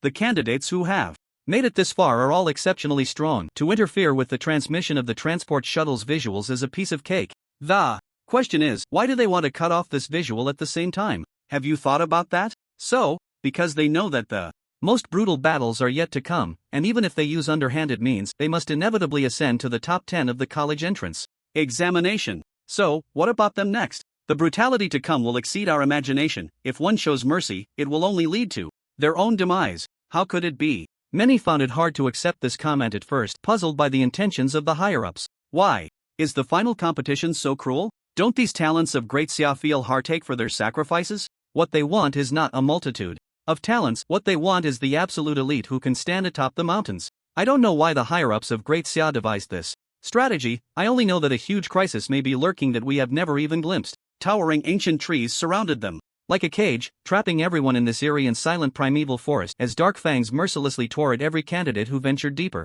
In a dense jungle, two boys finally met, standing in place for a long time without saying a word. Finally, one boy smirked wickedly, his cold gaze fixed on the blindfolded boy not far away, with faint blue arcs of electricity flickering like fish in his eyes. Finally, found you, Gu Qinwu sneered, stepping closer to the other. Gu Qinwu, I've been looking for you for a long time. Gu Yunwen's legs tensed, the muscles beneath his black pants slightly quivering, seemingly containing immense power. You're looking for me? Ha ha, Gu Yunwen, do you really want to be freed so soon? Gu Qinwu scoffed, a disdainful smirk on his lips. By the way, your eyes are really useful. Thank you for your eyes. Gu Qinwu continued to laugh, his face gradually becoming sinister. Gu Yunwen ignored Gu Qinwu's cold mockery and kept stepping towards him. No reaction? To be honest, I actually admire you quite a bit. You have no idea how your pathetic mother was not as tough when the second elder killed her. Guess what? He begged the second elder not to harm you, and the second elder agreed. Your mother might still believe that the Gu family will let you go. Ha ha. Gu Qinwu laughed recklessly, his demeanor resembling that of a madman. If Gu Qinwu's current state were broadcasted, it would surely scare countless people into tears. His obsession and madness were chilling. When Gu Yunwen heard Gu Qinwu mention his mother, memories of her gentle smile and the favoritism she showed him in his childhood flashed through his mind. Those were the warmest and happiest times of his life. Upon learning that Gu Qinwu had taken his eyes, Gu Yunwen felt an unexpected calmness. But when his mother was mentioned, he abruptly halted. A surge of overwhelming killing intent and hatred intertwined within him, and a powerful wave of energy erupted from Gu Yunwen's body. Gu Qinwu, you all deserve to die. Gu Yunwen roared, then pushed off the ground with his legs, launching himself like a piercing arrow, a fierce aura gathering beneath his feet as he charged straight at Gu Qinwu. Ha ha, finally. I get to see you angry. This is so interesting. Gu Qinwu laughed wildly, and then a torrent of black energy surged around him like crashing waves. The stench of blood wafted from the blood-drop weapon, a nauseating scent. Kill! Gu Yunwen shouted loudly. As the azure energy burst forth, every boulder and towering ancient tree caught in its path was shattered to pieces, the momentum unyielding as it barreled toward Gu Qinwu. The dark red blood-drop weapon now resembled the pupil of a demon king, spinning faster and faster, a dark whirlwind rising from the ground. Unfortunately, no one outside could witness this scene, otherwise they would truly question their lives at the sight of the two battling. But what neither of them noticed was a corpse lying in the distance, watching them intently. With a thunderous crash, the collision of the two created a shockwave that flattened the area within several miles around them. The violent gust forced both of them to stagger back a few steps, but it was clear that Gu Yunwen retreated further. It seems you're not all that impressive. Your realm is simply inferior to mine, so it's no wonder, Gu Qinwu said as he retrieved his blood-drop weapon. Is that so? How do you know this is all my strength? Gu Yunwen replied, suddenly tearing off the blindfold covering his eyes. The first thing that came into view was a grotesque mass of flesh and a web of scars that made Gu Yunwen look terrifying. You should really cover your eyes. Do you know how ugly that is? Gu Qinwu mocked. And now, as Gu Qinwu's words fell, two dazzling azure lights erupted from Gu Yunwen's eyes, surging toward his right foot. Accompanied by a buzzing sound, three powerful spirit entities appeared behind Gu Yunwen, each a different color, shimmering brilliantly. Wow! Is that a blue-eyed technique? The corpse in the distance was shocked by the scene before it. This move is quite flashy. Gu Yunwen has such impressive tricks. The corpse, watching the battle from afar, rolled over like a wriggling caterpillar, covered in mud, yet thoroughly enjoying itself. Even so, your eyes will never grow back. Although I'm a bit surprised this is where it ends. Gu Qinwu knew that Gu Yunwen had revealed all his cards. If he didn't take this seriously, the outcome could be dire. Though Gu Qinwu was an extremely proud person, he had always approached martial arts with utmost seriousness. Gu Yunwen's right foot suddenly lifted back, the arc drawn resembling a bowstring pulled taut, as a powerful surge of energy continuously gathered with the condensation of azure blood. This kick seemed as if it could kick through the heavens. Gu Qinwu hurled the blood dropper high into the air, then began to form seals with both hands. As the speed of his seals increased, the shape of the blood dropper rapidly transformed. Sharp barbs continuously emerged from the blood dropper, exuding waves of cold air. Three powerful Su spirits manifested behind him, appearing even more eerie than before. The blood dropper, now twice its original size, danced chaotically in the air, with no discernible pattern. Moreover, arcs of deep blue lightning flickered in Gu Qinwu's eyes, and rolling thunder surged directly towards the blood dropper soaring in midair. The speed of the blood dropper increased, resembling a frenzied, writhing red and blue-striped venomous snake, intertwining its energy to form a massive net that solidified continuously. Any beast that approached this net was instantly turned into a dry corpse, and even the nearby trees withered in an instant, turning to ash. With the slightest touch, 10,000 silence decision. Heavenly Song Leg. The two shouted in unison, and at the same time, two powerful figures charged fiercely at each other, stirring up a violent wind. The sky above the dense forest changed dramatically, the overwhelming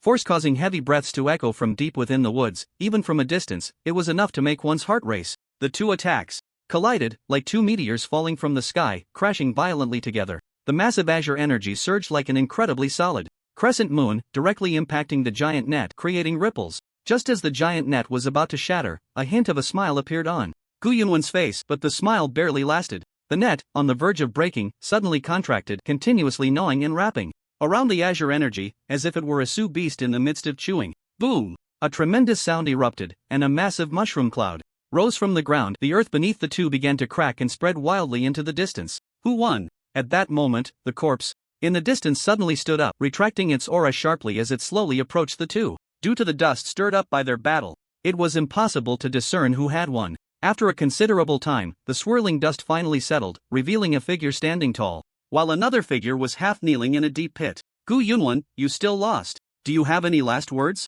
Gu Qinwu wiped the blood from the corner of his mouth, grinning savagely, while Gu Yunwen, shrouded in black energy, bore a lattice of wounds covering his entire body, continuously spitting blood. I haven't lost yet. Gu Yunwen struggled to prop himself up with one hand, managing to stand with a resolute look in his eyes. Just as Gu Qinwu was about to swing the blood dropper fiercely at Gu Yunwen, a voice interrupted his action. Stop. Actually, I won. A disheveled figure suddenly appeared before them, with messy hair and a foul odor that nearly suffocated both. Annoying. Gu Qinwu glared at the muddy figure, clearly displeased at being interrupted, and coldly remarked. The blood dropper, which had been still in Gu Qinwu's hand, began to spin wildly again, but this time, its attack was noticeably weaker than before. Gu Qinwu, you're putting on quite a show, Jiang Gu said with a faint smile, then suddenly clenched his fists, two incredibly hot flames immediately enveloping Jiang Ji's fists tightly, followed by black flames rapidly flowing across the back of his hands. The whole person was like a humanoid beast, the force of his punch crashing towards Gu Qinwu. Bang! After Gu Qinwu's blood drop weapon blocked this overwhelmingly powerful punch, blood could no longer be controlled and flowed from the corner of his mouth, making him look somewhat disheveled. I will personally take your heads off. Humph. After saying this, Gu Qinwu wiped the blood from the corner of his mouth and sneered. Using the force of Jiang Ji's punch, Gu Qinwu immediately retreated and then disappeared into the darkness. He sure runs fast. Jiang Gu didn't need to risk his life against such a madman. Even a cornered dog would jump over a wall, let alone this insane lunatic. Why, save me. Gu Yunwen coughed repeatedly, speaking weakly. Damn, Gu Yunwen, you're quite narcissistic. I never thought of saving you. I was thinking that Gu Qinwu must have some heavenly treasures on him, you know? Jiang Gu spread his hands and explained. Thank you, Gu Yunwen said gratefully. What kind of look is that? You're not gay, are you? Jiang Gu immediately took a few steps back. The words of gratitude were stuck in Gu Yunwen's throat, and he had a dark expression on his face. Speaking of which, last time at Culling River, you made me work hard for nothing. This time, haha. Jiang Gu immediately rubbed his hands together, his eyes sparkling with excitement. What are you going to do? Cough cough. Gu Yunwen said as he kept retreating, but in his extreme weakness, he collapsed to the ground. Jiang Gu ignored Gu Yunwen's words and, when he was about 5 or 6 meters away from him, took out a half-saint herb radiating a faint blue light from his bosom. Like throwing a javelin, he stepped back, tilted his head, and threw it in one smooth motion, directly landing it on Gu Yunwen's head. Hiss! Jiang Gu, you! Feeling the pain on his head, Gu Yunwen yanked the object off, and after realizing what it was, he was stunned for a while. Thank you, Jiang Gu. Gu Yunwen struggled to say these few words, a radiant smile like sunlight appearing at the corner of his mouth. But at this moment, Jiang Ji's figure was nowhere to be seen. The disheveled youth was now rushing deeper into the shadows, calling out as he ran, "It hurts my heart, once I fatten you up, I'll come back and loot you properly next time." Cough. A splash of crimson blood fell to the ground. Gu Qinwu wiped the blood from the corner of his mouth fiercely, and the strange patterns on his pale face quickly faded away. Roar! Just as Gu Qinwu was about to step forward, a thunderous beast roar echoed from deep within the forest, and its crimson eyes hung high in the air like two red lanterns. The sharp fangs of the beast lunged towards Gu Qinwu's neck, but Gu Qinwu merely raised his hand and the dark red blood drop weapon spun in response. In an instant, the massive beast collapsed into a pool of blood, instantly staining the entire ground red. The weak Gu Qinwu's face was now covered with a strange purple hue, spreading rapidly over his body like a purple mandala flower from top to bottom. Gu Qinwu did not leave immediately. A moment of hesitation flashed in his eyes, soon replaced by a decisive resolve as he walked step by step towards the beast's corpse. Gu Qinwu gently raised his right hand and a black vortex suddenly appeared in the center of his pale palm. With the emergence of the vortex, a tremendous suction force suddenly emanated from his palm. The air that had been flowing instantly stagnated, then quickly converged into Gu Qinwu's palm, and the black vortex grew larger. Gu Qinwu's pallor deepened, and the sweat on his forehead had already soaked through his clothes. Humph! Gu Qinwu let out a muffled groan, and the blood within the Su beast's body instantly transformed into a stream of crimson flowing continuously into Gu Qinwu's palm. The Su beast's body visibly shrank rapidly, while Gu Qinwu's complexion quickly turned rosy. His entire demeanor shifted as well. The originally sinister aura around him now erupted with a brutality akin to that of the Su beast. His azure eyes gradually took on a hint of crimson, like a drop of ink diffusing in a pool of water, spreading throughout his pupils. With a loud crack, Gu Qinwu crushed the withered body of the Su beast underfoot, which then turned to ash and vanished into the dense forest. Gu Yunwan, and that sudden intruder! I will tear you both to shreds. Gu Qinwu howled to the sky. The strange birds in the forest seemed to sense a profound danger, scattering like a dark cloud in all directions. Blood, I need blood! Gu Qinwu roared, his entire being resembling a madman as he transformed into a shadow and charged into the depths of the forest. At this moment, the outside world watched the live broadcast, unable to restore it for a long time, and complaints arose one after another. Inside the deep green tent, Gu Tianqing sat upright among the crowd, appearing to be in a feigned slumber, with faint breaths proving he was still alive. Yet, this seemingly decrepit old man had managed to intimidate everyone in the tent, with only the so-called war god, Ling Xiao, remaining composed. So, this situation is within your expectations, right? Ling Xiao asked. Ling Xiao, this is merely your subjective assumption. From the moment you issued that command, their fate has been in their own hands. Gu Tianqing slowly opened his eyes and spoke to Ling Xiao beside him. You know, I'm not asking about that. You know the cost of using the Gu family's forbidden techniques is immense. Do you think this is a trap I set? Gu Tianqing replied. Gu Tianqing, I know that person in the imperial capital is one of yours, but I do not wish for your Gu family's disciples to rely on the forbidden techniques to achieve the top score in this college entrance examination, nor do I want only your Gu family to emerge from that reality secret realm. Ridiculous. Gu Tianqing slammed his dry palms on the conference table, which immediately shattered in half. Impudent! Do not be disrespectful to the general. The atmosphere in the tent became tense, with Ling Xiao's subordinates showing anger, ready to act at any moment. Stop! Ling Xiao waved his hand at them, his expression calm. Gu Tianqing, I hope your Gu family disciples abandon the thought of using forbidden techniques, otherwise, I will be the first to cut him down. You can try. Gu Tianqing rasped. The Gu family's forbidden techniques had always been a mystery. It was said that to cultivate the Gu family's forbidden techniques, one must spend 3 whole years in a place of utter darkness. In a place devoid of any light for a full 3 years, it was enough to drive anyone mad, including the Su beasts. Silent and dark, the core disciples of the Gu family practiced the forbidden techniques in such an environment for 100 years, and those who successfully mastered it could be counted on one hand. Combined with the Gu family's methods, if a disciple could endure those 3 years of darkness and successfully learn the forbidden techniques, they would have the potential to become the future leader of the Gu family. The reason this forbidden technique was so resisted by the martial artists of the Great Xia Kingdom, even causing them to change color at the mention of it, was not only due to the inhumane training environment. More importantly, the use of this forbidden technique required the consumption of blood. Once unleashed, it would absorb the opponent's blood, resulting in a terrifying enhancement of one's own strength. Likewise, the reason it was called a forbidden technique was due to its severe side effects, which would render those who used it multiple times particularly brutal in temperament. After being baptized by various beasts and the blood of similar creatures, over time, a person can become neither human nor ghost, resembling a vengeful spirit wandering in the underworld. In the end, they will be devoid of any emotions, with only the desire for slaughter remaining in their eyes. The reason Gu Tianqing ultimately chose to retreat to the mountains was that he had already mastered this forbidden technique to an extremely profound level, relying on his own immense strength for suppression, along with the control of a few individuals in the imperial capital. If it weren't for the restrictions imposed on Gu Tianqing by those in the imperial capital, the entire city would likely have been thrown into chaos by the Gu family. It was because of this forbidden technique that the Gu family had no choice but to establish a 100-year pact, and the start of this year's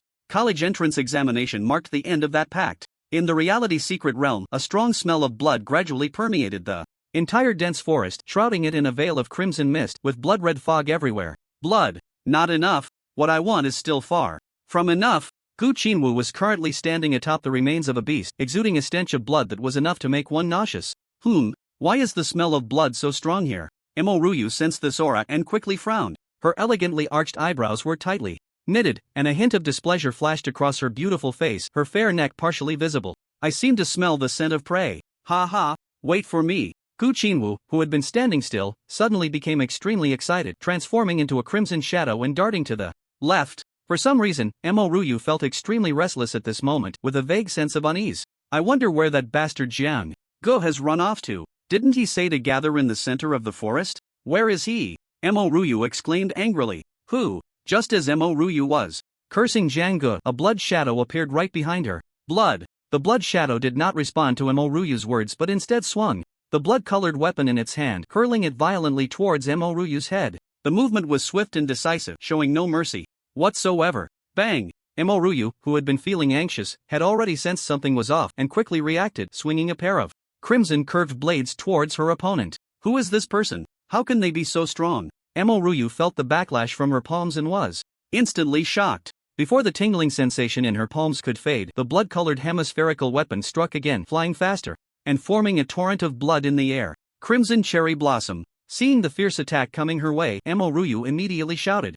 As she waved her hands, she seemed to be dancing a mesmerizing dance, captivating all who beheld it. However, the more beautiful something is, the more dangerous it can be. As the dance came to an end, two intertwining crimson blades shot towards the blood torrent like silk ribbons dancing in the wind. The two overlapping crimson blades collided with the blood torrent, and the point of impact instantly produced a loud sound, sending powerful shockwaves that disturbed a nearby corpse feigning death. Is such a commotion really necessary? Do beasts also have a saying about small reunions being better than new marriages? Jiang Ge wrinkled his nose in response, a clump of dried mud falling off. You're going to shatter my lucky outfit with all this noise, how outrageous. After saying this, Jiang Ge bent down again, picked up a clump of mud from the ground, and smeared it on his face. They say volcanic mud makes for great face masks. In my opinion, this mud mask isn't bad either, just a bit smelly. And so, a muddy figure was seen sprinting forward, stirring up gusts of wind. How is this possible? Mo Ruyu's gaze was fixed on her two scarlet blades of light, which were about to be swallowed by a torrent of blood.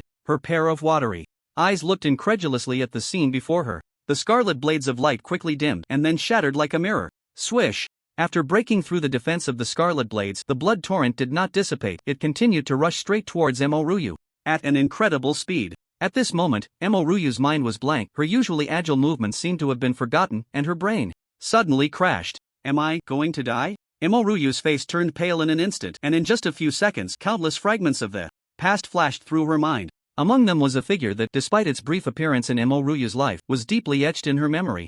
Jiang Ge! Mo Ryu shouted, then closed her eyes. She knew well that no matter how fast she ran, this person in front of her would not let her go. Being killed was just a matter of time. The most critical point was that her current vitality was already insufficient to evade this fatal blow from the opponent. Why are you calling me? A clay figure suddenly appeared in front of Mo Ryu. Am I dead? Am I hallucinating? How could it be so coincidental? Mo Ryu dared not open her eyes, fearing that everything was just her imagination. I was just saying, how could there be such a coincidence? Mo Ryu, you should thank the noise you made. It disturbed my sleep. Girl, open your eyes. I don't believe you have empty eyes, the clay figure said. Jiang Ge? When Mo Ryu opened her eyes, she did not see the cheeky Jiang Ge, but instead, a stinky clay figure appeared before her. There's no time to reminisce. It's you again, you rascal. Jiang Ge cursed as he looked at the torrent of blood just half a meter away from him. Before Mo Ryu could react, the clay figure suddenly erupted with two incredibly intense flames, red and black, which crazily spread towards Jiang Ge's palms. The mud covering Jiang Ge instantly dried up and then scattered in all directions. Jiang Ge! Mo Ryu, splattered by the mud, was furious and cursed, her face darkening. Boom! The torrent of blood collided with Jiang Ge's domineering fist, and a strong wave of vitality erupted violently between the two. At that moment, the area centered around Jiang Ge and Gu Qinwu was flattened, and the raging vitality surged wildly in this space, snapping ancient trees in half. Jiang Ge! Great, so your name is Jiang Ge. Gu Qinwu laughed maniacally, his eyes blood-red, his whole body trembling uncontrollably. Ah, this damn charm of mine. I'm not interested in men. Jiang Ge said, his expression wary, instinctively taking a big step back. Jiang Ge, I want you dead. Gu Qinwu roared, his eyes filled with madness. If Gu Qinwu's murderous intent towards Gu Yunwan was ranked first, then Zhang Ge had now become his primary target. Zhang Gu had disrupted Gu Qinwu's plans more than once. If it weren't for Zhang Ji's sudden intervention, Gu Yunwan and Mo Ruyu would have long since disappeared from this world. Through previous hunts, Gu Qinwu had already consumed the blood of over a dozen Shusho beasts, and his strength had now reached the 9th stage of a martial artist, just a step away from the martial master realm. With the enhancement of forbidden techniques, Gu Qinwu was almost on the verge of stepping into the martial master realm. This is also why Mo Ruyu, who was previously an 8th level martial artist, quickly fell behind. Not to mention whether Mo Ruyu could defeat Gu Qinwu, who was also an 8th level martial artist. In this moment, Gu Qinwu could almost crush Mo Ruyu. Jiang Gu, be careful, something's off with him, Mo Ruyu said worriedly, as she was well aware that Zhang Ji's strength was only at the 6th level of martial arts. Do I need to be told that? Jiang Gu turned around, a bitter expression on his face. Daring to be distracted while fighting me? Gu Qinwu's anger surged as he watched Jiang Gu occasionally exchange a few words with the beauty beside him. Die! Gu Qinwu raised both hands, palms facing up, and 2 black whirlpools appeared, spinning wildly, with streams of blood-colored mist continuously surging out from within. 2 massive blood orbs were constantly condensing, and through the blood orbs, Zhang Ge and Mo Ruyu seemed to hear the wails of the beasts from the wasteland. Forbidden technique, blood hell. The 2 enormous blood-red spheres emitted overwhelming blood energy, with grotesque faces writhing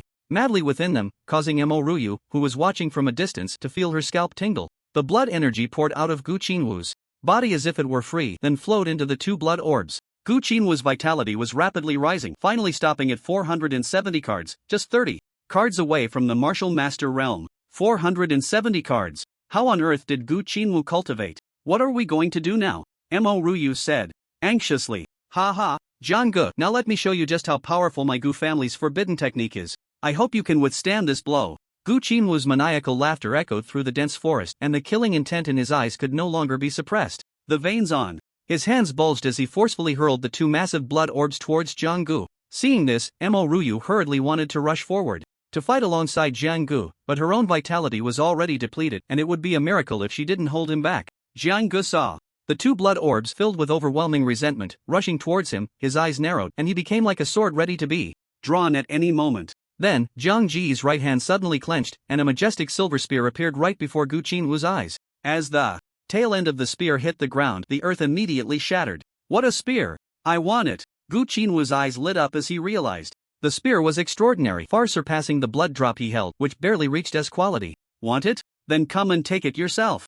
Zhang Ge smirked, yanking the spear up, and a crisp sound like a dragon's roar resonated from the spear. The S-grade Long Yuan spear was heavy and powerful, and as Zhang Ji's vitality surged, red and black flames intertwined, continuously flowing towards his arm. Once the White Tiger battle body was activated, Zhang Ji's stature immediately grew taller. His arm quickly became covered in a layer of gray-white scales, and 3 differently colored, dazzlingly bright wasteland spirits appeared behind his head. At this moment, Zhang Gu resembled a battle-hardened demon god, with red and black flames illuminating the Long Yuan spear, while the gray-white scales covered his body like armor, without any gaps. At this moment, the Long Yuan spear felt light in Zhang Ji's hands. Otherwise, easily wielding this S-grade spear would be like a dream. Windy Long Yin spear first style, Overlord break. As Zhang Ji's voice fell, his vitality surged violently, and after a 10% increase from the Long Yuan spear, his vitality directly reached 450 cards. 440? Zhang Gu is hiding so deep? Compared to the shock brought by Gu Qinwu, Mo Ruyu was even more surprised by Zhang Ji's current strength. It's worth noting that when the 2 first met, Zhang Gu was only at 200 vitality points. How much time has passed that he has already surpassed her? I'm only at 430 points. Could it be that Zhang Gu secretly trained with Luo Ningxue while I wasn't paying attention? At this moment, Mo Ruyu didn't notice the jealousy on her face. Zhang Ji's previous strength at the 6th stage of martial arts was merely a facade concealed by the aura of the Thousand Illusions technique. Zhang Gu never expected that this could even deceive the testing instruments for the college entrance examination. His true strength was at the 7th stage of martial arts, 400 vitality points. The Overlord break, as its name suggests, saw Zhang Ge swing the Long Yuan spear fiercely, as if the void itself was being torn apart by the spear's passage. Powerful spear energy converged into a white condensed aura, like a silver dragon, roaring towards the incoming blood-red giant sphere. Anything touched by the Long Yuan spear energy shattered like pieces of paper. Boom! A loud sound erupted as 2 powerful attacks collided head-on, the shockwaves causing Mo Ruyu to momentarily close her eyes stinging from the impact. So strong! Mo Ruyu gasped in shock. The two forces were momentarily at a standstill, neither yielding. Jiang-gu, you must win. Mo Ryu kept praying in her heart. Mo Ryu's favorability increased, current favorability 60% in the heat of battle. Jiang-gu was oblivious to this notification in his mind, completely immersed in the fight. Is this even possible? So what's the reward? Just a notification? Jiang-gu continued to swing the Long Yuan spear, while Gu Qinwu's blood drops were filled with a foul wind. Congratulations to the host for unlocking a new skill. Retrace the source. Retrace the source can restore the current state of the bonded object to its peak condition. The host can use it on themselves twice. Note, the bonded object can only be used once a day and must not be too far from the host, current distance 5 meters. Ha ha. Jiang-gu suddenly laughed out loud, leaving Gu Qinwu speechless. At this moment, the blood sphere in front of them gradually shrank, and at the same time, Jiang Ji's silver spear energy visibly dimmed. Jiang-gu, are you planning to surrender? Your vitality seems to be nearly exhausted. Gu Qinwu laughed arrogantly, filled with pride. Is that so? As Jiang Ji's overlord break was about to collapse and the blood sphere was about to engulf him, a slight smile appeared at the corner of Jiang Ji's mouth. Jiang-gu, hurry and go, don't worry about me. Seeing Jiang Ji's attack about to be shattered, Mo Ryu shouted loudly. This was the most helpless moment of her life. Leave? If anyone is leaving, it should be him. Jiang-gu turned his head to respond. What time is it? And you're still joking? Mo Ryu's slender fingers clenched tightly, her palms marked with imprints from her nails. Just as Mo Ryu was about to step forward, suddenly, her body was enveloped in a white light, her consumed vitality and injuries instantly restored. What's going on? Mo Ryu stood frozen in place, her eyes wide open. What are you standing there for? Come help me. Jiang-gu shouted at the blurry figure of Mo Ryu. Oh, ha, did you do this? Mo Ryu asked hurriedly. Of course. Do you think it's the heavens showing mercy? Jiang-gu replied, speechless. Jiang-gu, I don't know what trick you used, but do you really think her joining can change the outcome of the battle? You're being too fanciful. Unless your current state is still at its peak, Gu Qinwu said, stuffing various heavenly treasures into his mouth.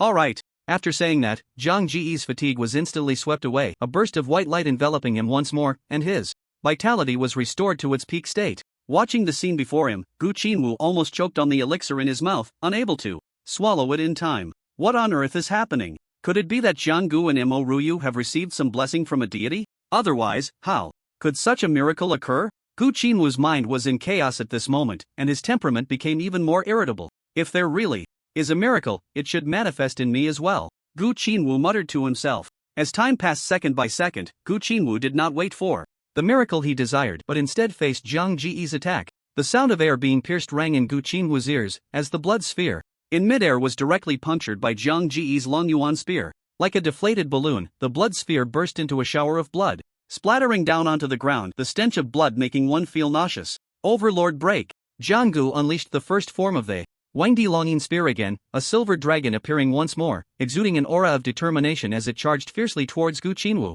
Blood hell. Gu Qinwu hurriedly activated the Gu family's forbidden technique again. However, this time, Gu Qinwu's momentum was noticeably weaker than before, blood seeping from his pores like a blood man, looking extremely terrifying. Two blood spheres rushed towards Jiang Ji's overlord break, but in an instant, they shattered, the silver dragon roaring towards Gu Qinwu with an unmatched force. Just when Jiang-gu and Mo Ryu thought Gu Qinwu's defeat was certain, with the rain of blood falling, Gu Qinwu's figure suddenly vanished from sight. Where is he? Jiang-gu, holding the Long Yuan spear, was immediately puzzled, unable to believe someone could escape right under his nose. It was too strange. Mo Ryu also looked confused, and then their eyes met, staring at each other in disbelief. Cough, cough. Jiang-gu. Several kilometers away from where Jiang-gu and the others had been, a blood-soaked figure lay weakly under an ancient tree, his hands hanging limply, the hatred and madness in his eyes only intensifying. I will not lose. How could I, Gu Qinwu, possibly lose? Gu Qinwu roared incessantly, his hoarse voice resembling that of a mad beast.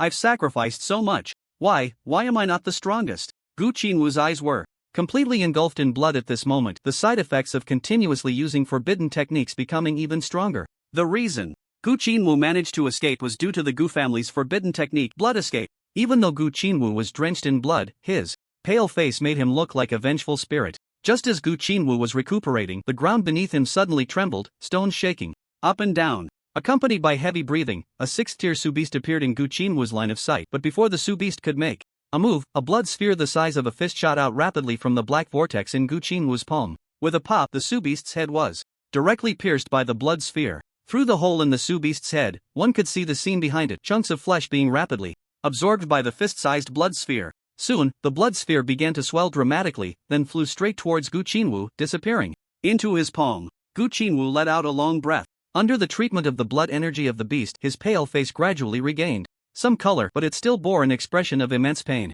Earlier, although he had managed to dodge Zhang Ji's Overlord break in time, the gun force from the Overlord break had caused the void to twist during the blood escape process. Unable to evade the gun force, Gu Qinwu was inevitably affected, and at this moment his internal organs were severely damaged. Subsequently, Gu Qinwu, dragging his battered body, began to search for prey, hoping to recover to his peak state in the shortest time possible to seek revenge on Jiang Gu. Jiang Gu, what method did you use earlier? This healing effect is simply comparable to a holy medicine. No, it's even better than a holy medicine. M.O. Ruyu stared intently at the young man before her, voicing her deep-seated confusion, a question she could not comprehend. The secrets of heaven cannot be revealed. Let's not worry about that for now. Have you seen Luo Ningxue? Jiang Gu asked. Alright, mentioning other women. In front of me, Jiang Gu, how can you treat me like this? Mo Ruyu looked at Jiang Gu with affectionate eyes, her gaze filled with charm. Don't mess around, my lady. Gu Qinwu is heavily injured and fleeing now. The side effects of the forbidden technique must be significant.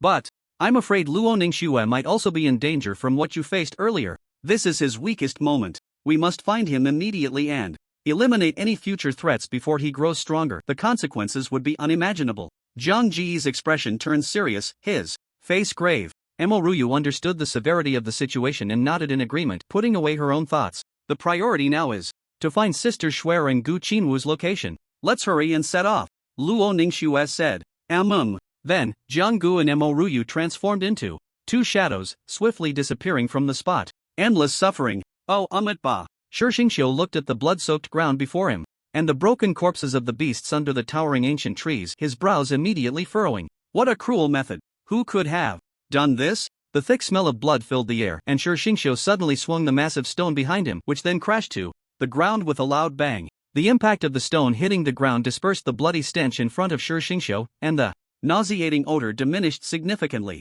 Just as the blood mist dissipated, a blood-soaked figure appeared before Shi Xingqiu, with a pair of scarlet eyes greedily fixed on him. Benefactor, your slaughter is too heavy. Put down the butcher's knife and turn back to the shore. Oh, Ba. Shi Xingqiu pressed his palms together, his expression serious. Turn back to the shore? Slaughter is my shore. Gu Qinwu roared hoarsely. Alas, your obsession is too strong. As Shi Xingqiu's words fell, a blood-red blood-drop weapon shot straight towards his head, spinning rapidly and stirring up a gust of bloody wind. Seeing this, Shi Xingqiu stopped wasting words and tightly gripped the iron chain at his waist, his vital energy erupting violently. The wildly swinging iron chain hurled the massive stone at the end of it towards Gu Qinwu. With great force, the heavy stone descended like a meteor from the sky, crashing into the blood-red weapon with a surge of rolling energy. The stone was instantly sliced into two smooth halves, which then shattered into countless fragments that fell to the ground. The sharp spikes on either side of the blood-drop weapon developed uneven pits from the impact of the stone, and the rapidly spinning weapon came to a halt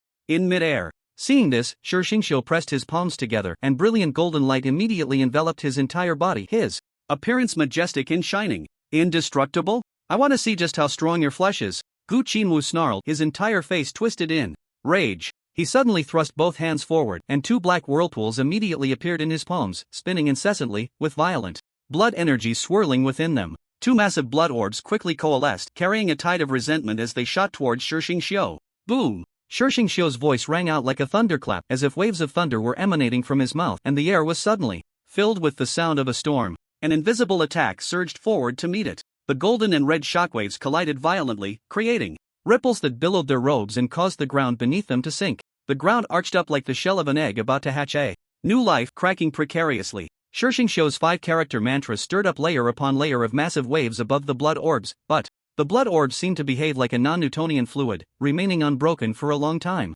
As the 5-character mantra continued to compress, it always managed to rebound at critical moments, returning to its original state. Not only that, but the overwhelming resentment within the blood orbs was continuously eroding Shi Xingqiu's attack, with a hissing sound of smoke rising from the collision. Great thunder! Sound palm! Seeing his 5-character mantra about to be shattered, Shi Xingqiu immediately sat cross-legged, golden blood energy surging wildly towards his palm. He slowly raised his right hand, his thumb slightly bent, fingers tightly closed, resembling 5 mountain peaks standing side by side. A massive golden palm print appeared out of thin air, and as the blood energy filled it, the solid palm print seemed to exist in reality. Like a colossal Buddha of heaven and earth, it descended upon Gu Qinwu. In that moment, Gu Qinwu felt as small as a mayfly in the vastness of the world, gazing at the golden palm print falling from the sky, his eyes flashing with madness and brutality. Shixing Xiao, do you think this can defeat me? You underestimate me too much. Gu Qinwu's blood-red hair spread out wildly, dancing up and down with the surging blood energy, his expression utterly deranged. Gu Qinwu, you are deeply sinful. Do not remain so deluded. Shixing Xiao said calmly, the seriousness on his face showing no signs of diminishing, but a bad premonition rising within him. Forbidden technique, blood. Dance of the heavens. As Gu Qinwu's voice fell, fresh red blood began to surge from the black whirlpool in his palm, like an unending stream, continuously gathering above Gu Qinwu's head. In just a moment, the blood-colored waterfall formed from the blood seemed like a massive curtain, rolling continuously, with faces of terror appearing one after another. It was as if trapped in the belly of a python, wanting to escape but unable to do so. 2 golden Su spirits and 1 purple Su spirit appeared behind Gu Qinwu, their colors gradually dimming. Gu Qinwu, have you gone mad? Stop this at once. Seeing the scene before him, Shixing Xiao shouted urgently. You actually chose to sacrifice the Su spirits. Do you know what consequences this will bring? Shixing Xiao knew Gu Qinwu was insane, but he never expected him to be this reckless. Once a martial artist chooses to sacrifice Su spirits, it means that the backlash from the fusion of Su spirits when stepping into the martial king realm will be several times that of an ordinary person. Su spirits are the heavenly products of the Su realm. If a martial artist commits such an act that enrages both gods and men, they will be punished by the heavenly way, profoundly affecting their future path. In martial arts, what heavenly punishment? What heavenly restraints? None of that matters to me. All I want is to defeat you at this moment. Compared to the future, I value the present more. Prepare to die, Shixing Xiao. As Gu Qinwu's voice fell, the blood-red giant curtain that hung straight began to churn violently, the overwhelming blood energy extremely chaotic, devouring the golden palm print. Swish! In just a moment, the blood-red giant curtain completely engulfed Shixing Xiao's golden palm print, not a sound escaping, instantly consumed. Ha ha! Watching the scene before him, Gu Qinwu was very satisfied. Is this the 3rd layer of the Gu family's forbidden technique? Truly powerful. Ha ha! Relying solely on Gu Qinwu's current strength, he could not possibly unleash the 3rd layer of the forbidden technique. After all, the Gu family's forbidden technique was comparable to S-rank martial arts. Of course, after sacrificing the Su Ling, Gu Qinwu was barely able to unleash this 3rd layer of the forbidden technique. To win, he was willing to sacrifice everything. As he watched the blood-red giant curtain rushing towards him, Shixing Xiao's expression was no longer calm as before, his eyes filled with disbelief. Gu Qinwu's blood energy has reached 490 calories, just 10 calories short of reaching the martial master realm. This Gu family's forbidden technique is truly terrifying. My blood energy is only 460 calories. I definitely can't withstand Gu Qinwu's assault. There's no way out. After saying this, Shixing Xiao closed his eyes tightly, his hands once again pressed together and then quickly formed seals with his hands, powerful waves of energy continuously surging from within him. As the waves grew stronger, suddenly 3 puff sounds echoed from Shixing Xiao's body, and 3 long golden bone spurs shot out from his shoulders and the top of his head. As the golden bone spurs flew out, Shixing Xiao first spat out a mouthful of golden blood, and his previously bald head sprouted dense black hair like bamboo shoots after rain. Streams of golden blood energy surged back and forth within Shixing Xiao's body, quickly filling him up, a sacred yet wild aura continuously emanating from him. Is this your reliance? Watching Shixing Xiao's momentum rise, finally peaking at 480 calories, Gu Qinwu said lightly. Inside Shixing Xiao, 3 golden bone spurs had been sealed by a powerful Buddhist figure to stimulate his potential, which is why he had never forced them out before. He had chosen to cultivate diligently every day to unleash his maximum potential, but in the current situation, Shixing Xiao had no choice but to lift his own seal. At this moment, Shixing Xiao's entire aura surged like a rainbow, resembling a low-browed, furious Vajra, his head full of black hair adding a unique charm to his handsome face. So you do have hair? I thought you'd never grow any in your lifetime. In response to Gu Qinwu's mockery, Shixing Xiao suddenly stood up slowly from his spot, the iron chains around his waist loosening from his body. Dragon Elephant Prajna Palm. The S-rank Dragon Elephant Prajna Palm belonged to the supreme protective techniques of the Buddhist esoteric school, its external power fierce and formidable, possessing the might of 10 dragons and 10 elephants, each strike weighing 1,000 pounds, incredibly powerful. Once unleashed, the winds and clouds would change, and the heavens and earth would shift colors. The air in front of Shixing Xiao was instantly vacuumed, a massive palm print radiating golden light continuously forming in front of his chest, a gigantic white elephant appearing prominently on the palm print. The imposing dragon elephant Prajna palm directly slammed towards Gu Qinwu's blood-red giant curtain. The point of collision immediately produced a shattering sound, as if the void itself had been shattered, with cracks appearing. The ground before the two was instantly flattened, dust swirling throughout the dense forest, and a massive crack appeared. Beneath the ground where they collided, countless stones rolling down into it. Any beast affected by the shockwave was directly shattered into pieces, with chunks of flesh and blood raining down from the sky. The blood-red curtain loomed like an unfathomable ocean, completely engulfing the dragon-elephant Prajna palm, continuously devouring its vital energy. The dragon-elephant Prajna palm was equally unyielding, as the roar of the white war elephant echoed from within the palm, shattering the vengeful spirits trapped in the blood-red curtain one by one. After a long while, as both of their faces gradually paled and their vital energy reached a bottleneck, it became difficult to determine a victor. Outside the reality secret realm, has the footage not been restored yet? General, the candidates have voluntarily cut off the feed, we cannot restore it. Has the approval for the Wujing viewing mirror not come through yet? Ling Xiao said in a deep voice. We are just waiting for the final approval, Feng Jun replied. Shortly after, a completely white diamond-shaped mirror was carefully carried into the tent by 4 soldiers and then placed steadily on the ground. Ling Xiao moved his finger, and a solid stream of energy shot through the crowd, directly striking the mirror's surface, where it was quickly absorbed. The milky white energy spread across the mirror's surface like flowing clouds in the sky, and the images from the reality secret realm were instantly transmitted back. Reporting to the general, the footage has been restored. Feng Jun clasped his hands in salute and then signaled the assisting soldiers to step back. Watching the bloody scenes on the screen, everyone present felt as if a strong metallic scent was seeping through the mirror towards them. At this moment, only a dozen images remained on the Wujing viewing mirror, and without a doubt, the other candidates had either perished at the hands of their competitors or had become prey for the beasts. What shocked everyone the most was one particular scene. The dust-filled forest had already turned into a flat expanse, with surging blood energy and golden light continuously erupting on the screen, creating waves of disturbance. Gu Tianxing, how could you promise me this? Ling Xiao questioned angrily. Gu Qinwu actually dared to use the Gu family's forbidden techniques during the college entrance examination. This is outrageous. The Gu family must give me an explanation today. What explanation? When has my Gu family ever needed to explain ourselves to you, Ling Xiao? Gu Tianxing suddenly stood up, his aura rising steadily. If that's the case, then I will personally go to the reality secret realm and slay this child. With that, Ling Xiao transformed into a stream of light and rushed towards the entrance of the reality secret realm. You dare! Gu Tianxing could no longer sit still either, transforming into a stream of light and quickly heading towards the reality secret realm. Qi in blood value +1, Qi in blood value +2, Qi in blood value +3. At this moment, Jiang Gu, Luo Ningxue, and Mo Ruyu were frantically searching for the beasts in the forest. The three who had met earlier carefully analyzed the current situation and began to enhance their own strength. As one massive beast after another fell, waves of immense vital energy surged towards each of the three, with Jiang Ji's energy being the most substantial. Just as Jiang Gu and the others were preparing to continue their search for the beasts, a sudden loud noise echoed from the sky, and 2 streams of light shot past above their heads, plummeting forward. What is that? A meteor shower? Jiang Gu said slowly, watching the 2 streaks of light across the horizon. It seems like 2 people? Mo Ruyu and Luo Ningxue said in surprise. They must be at least martial kings, right? Only martial kings can traverse the air. Jiang Gu exclaimed with envy, excitement bubbling within him. The ability to traverse the air was the dream of countless martial artists, and for Jiang Gu, as a reborn individual, it had become his greatest aspiration. Let's go. Let's see the commotion. Jiang Gu said, turning around and dashing towards the direction where the streams of light had fallen.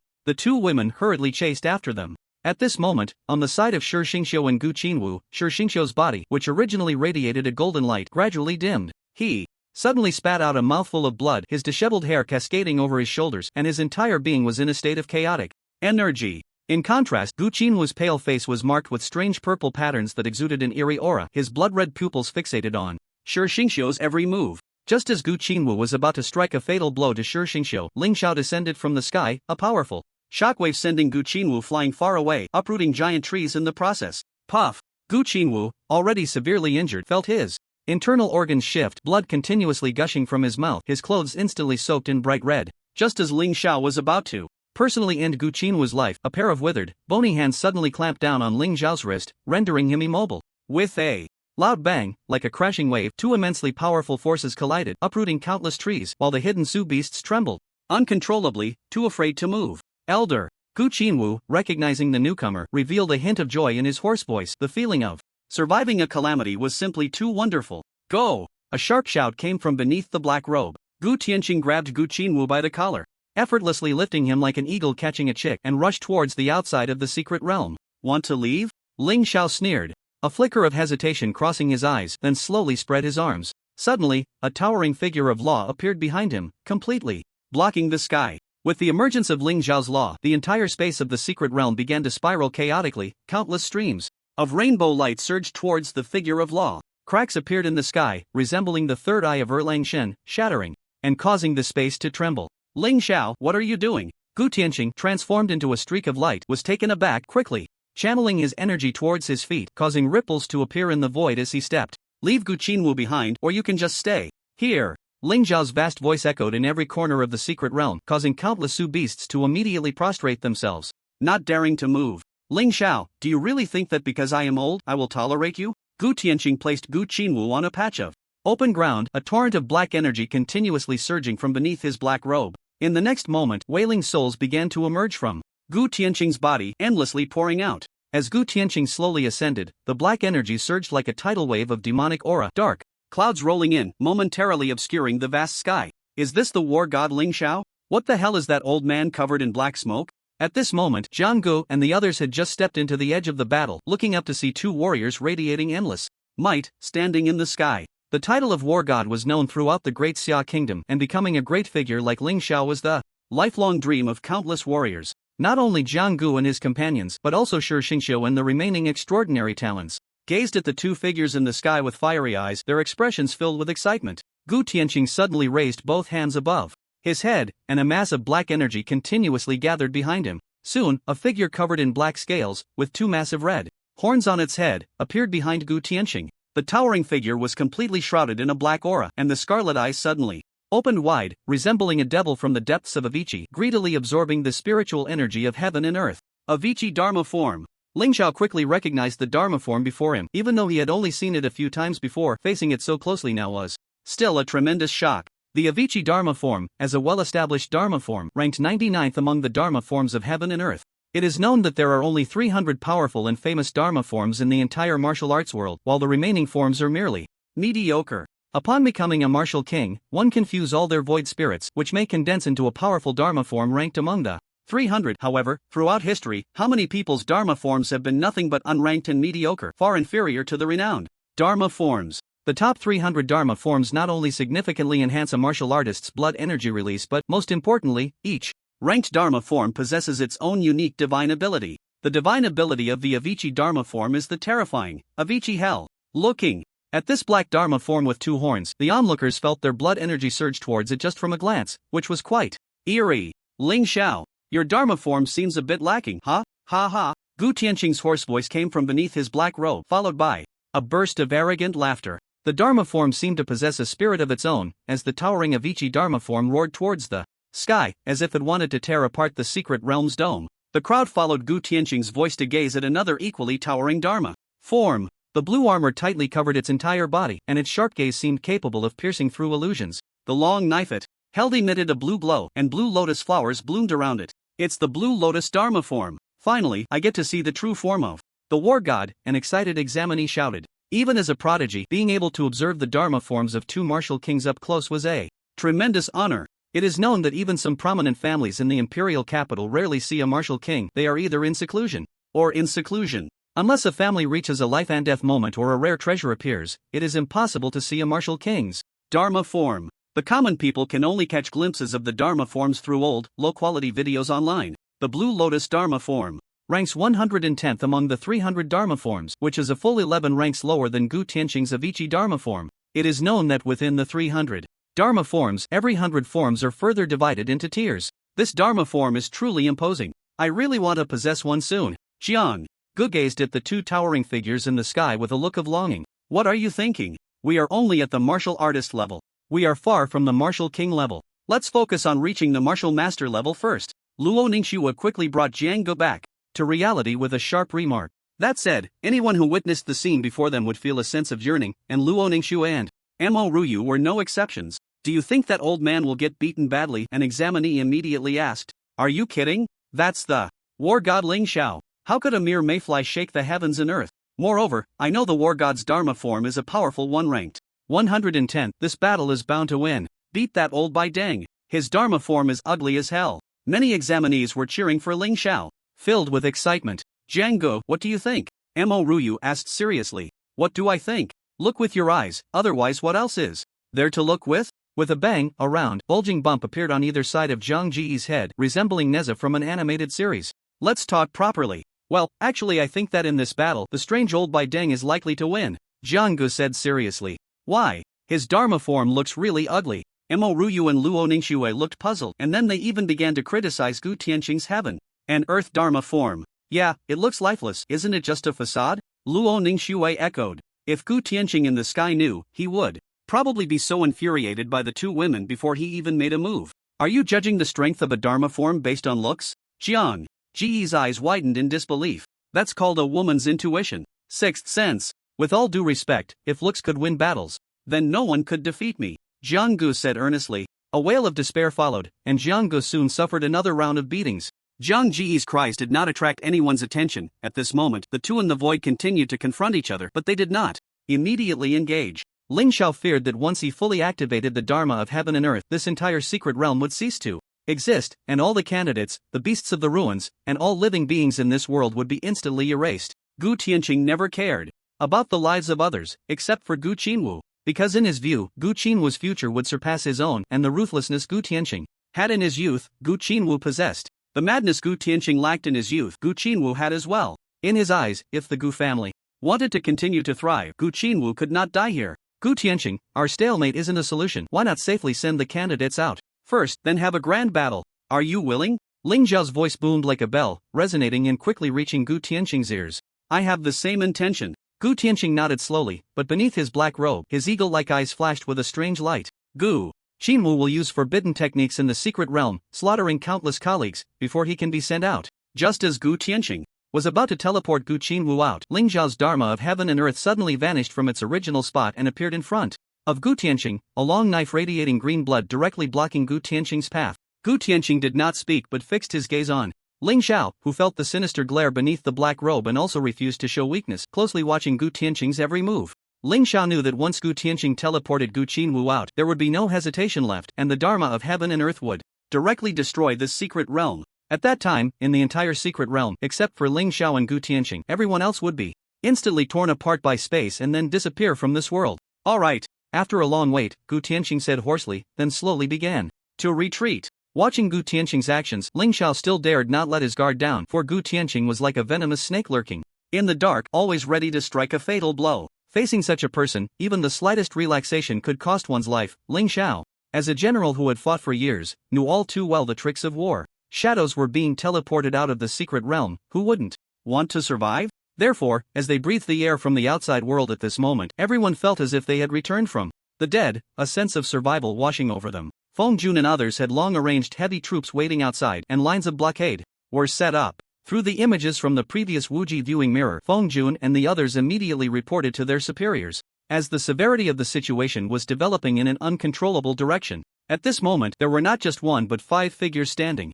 high in the sky, looking down at the crowd below, like deities. Oh my! Look, there are 5 people in the sky, a member of the onlookers exclaimed immediately. As soon as this person finished speaking, the crowd erupted, each one raising their heads to gaze at the 5 black dots in the sky. Did we poke the nest of the martial king? How did so many martial kings suddenly appear? Even those who had seen grand scenes before found it hard to believe, staring blankly at the sky. Schwerer, where's Jiang Gu? After being transported to the real secret realm, Mo Ryu was in a hurry to find Jiang Gu but couldn't see him anywhere. Strange, he was clearly right behind us. Luo Ningxue also expressed her confusion, speaking instinctively. Jiang Gu, hurry and leave the secret realm, Ling Xiao urged, his tone betraying no hint of urgency, yet his eyes were filled with anxiety. Military god, I see Brother Gu is still unconscious, severely injured. Do you need me to help get him out? Jiang Gu said sincerely, blood spilling from his mouth, looking somewhat tragic. Who are you? Gu Tianqing scrutinized the young man before him, a flicker of doubt and wariness flashing in his calm eyes.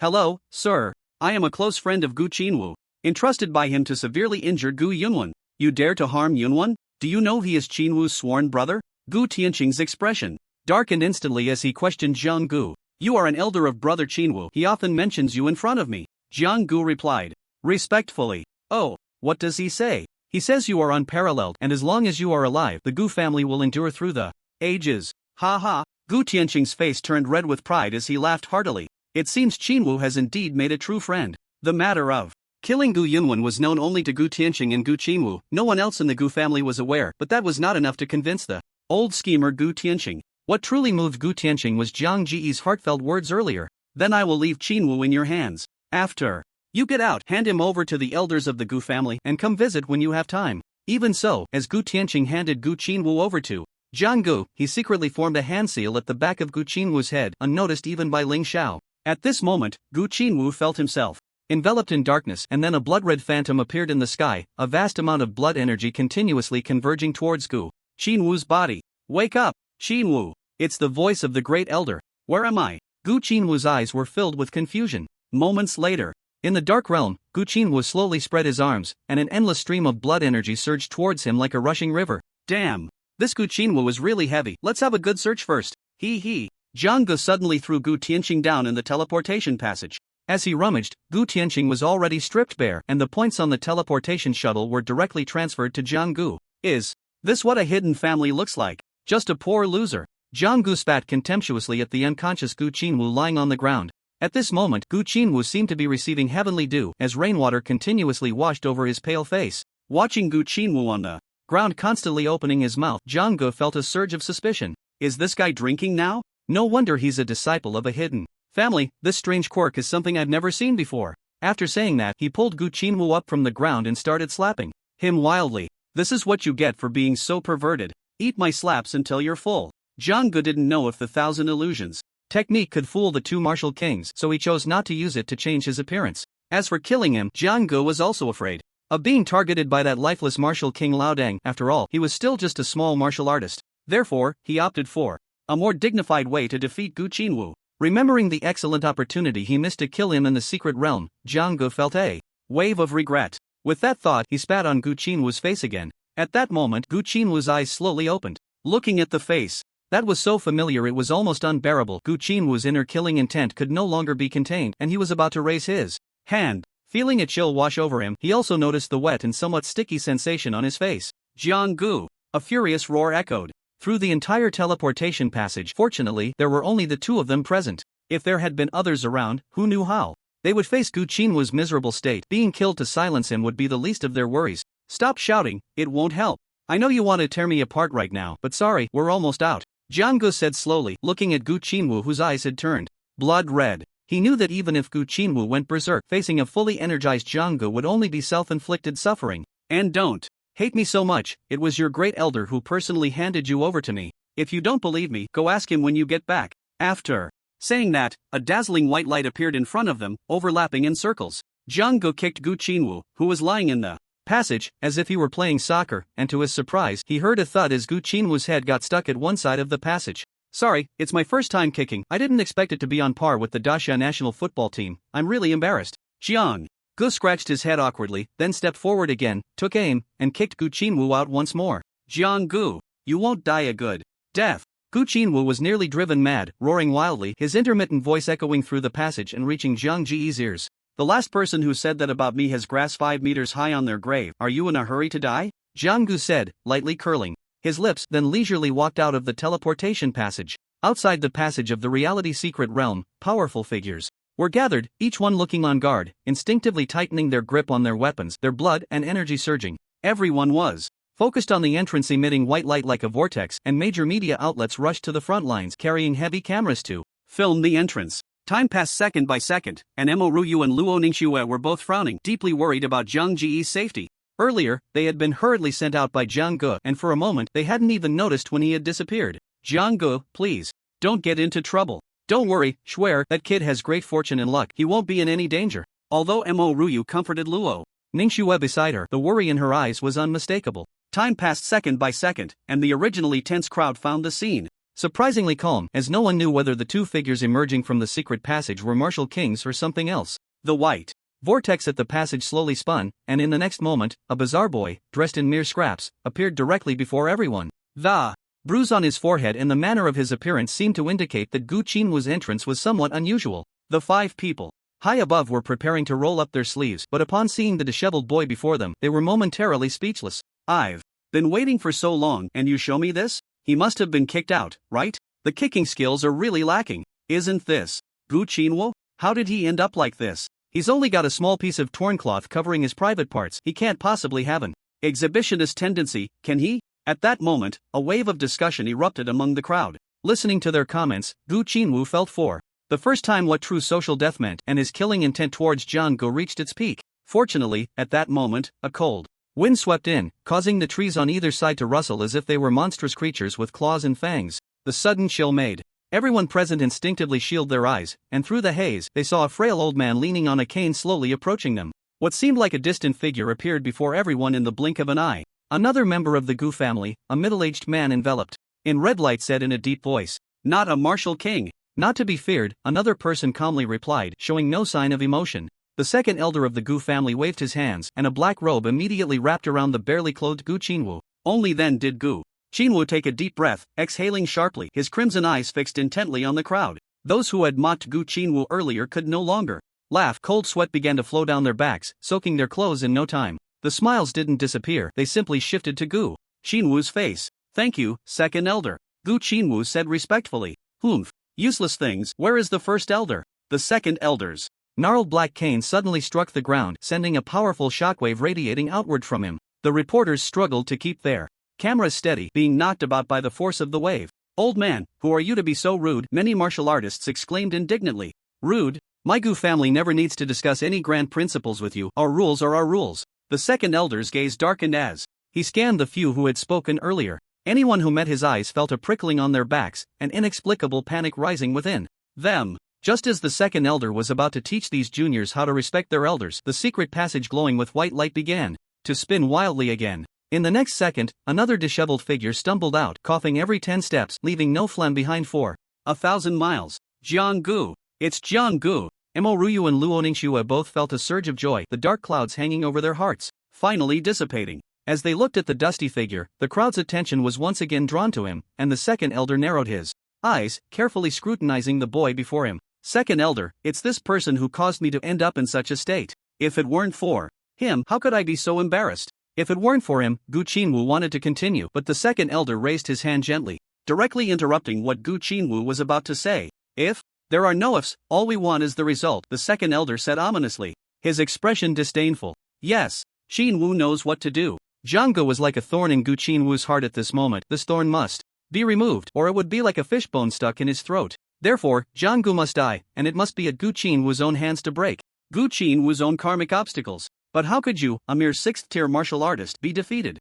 The second elder stared at Jiang Gu for a long time, puzzled. This person's true combat power can rival mine after using forbidden techniques. The main issue is that he is too treacherous. Compared to others, I now want to tear his mouth apart. Jiang Gu limped forward to face the crowd, his expression troubled, his teeth tightly biting his lip as if he had something difficult to say. "Classmate Jiang Gu, what exactly happened in the secret realm earlier? Why did it lead to both martial kings intervening in the college entrance examination competition? Is the war god Ling Xiao currently in the secret realm?" Classmate Jiang Gu, besides the 2 martial kings, are there any other candidates in the secret realm? Faced with the reporter's barrage of questions, Jiang Gu could only think that they had asked the right person. Ahem. Everyone, in the secret realm earlier, a candidate forcibly used forbidden techniques, not only refining some ruins beasts into his own vital energy but, even more unforgivable, he wiped out all my dear classmates one by one. As a participant in the college entrance examination competition, I deeply understand his determination to seize the top spot, but his actions undoubtedly aim to kill all candidates except himself.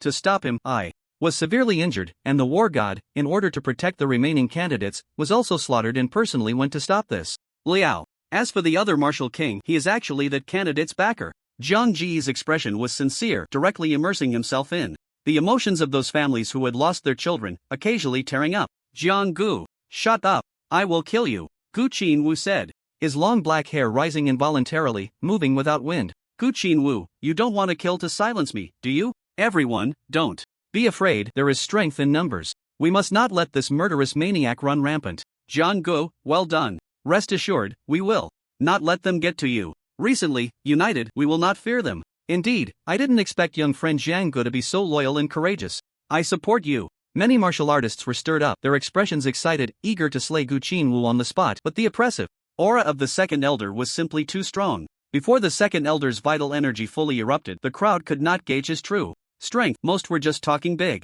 As the second elder and Gu Qinwu slowly approached Jiang Gu, the crowd kept retreating, and Jiang Gu looked at his advanced position, his face dark with frustration. What happened to fighting side by side, to working together? As expected, everyone shrank back like turtles at the critical moment. At this moment in the real secret realm. Ha ha, I didn't expect Qin Wu to make such a genuine friend. Not bad. Gu Tianqing's hoarse voice came from within the black robe, his laughter echoing throughout the entire real secret realm. Yes, so let me see your true character, Gu Tianqing. Ling Zhao's eyes surged with battle intent. The green lotus dharma form behind him could no longer wait to spar with the approaching Abhijna Dharma form, the green energy swirling around him. Ha ha, do you really think I fear you? Gu Tianqing's gaze darkened, a torrent of black energy surged directly into the Abhijna Dharma form, and his scarlet eyes suddenly opened wide, a pair of large red horns charging towards the green lotus Dharma form. The Qinglian Dharma form looked at the scene before him without a trace of fear. He gripped the azure long knife tightly, and a tremendous rumbling sound continuously emanated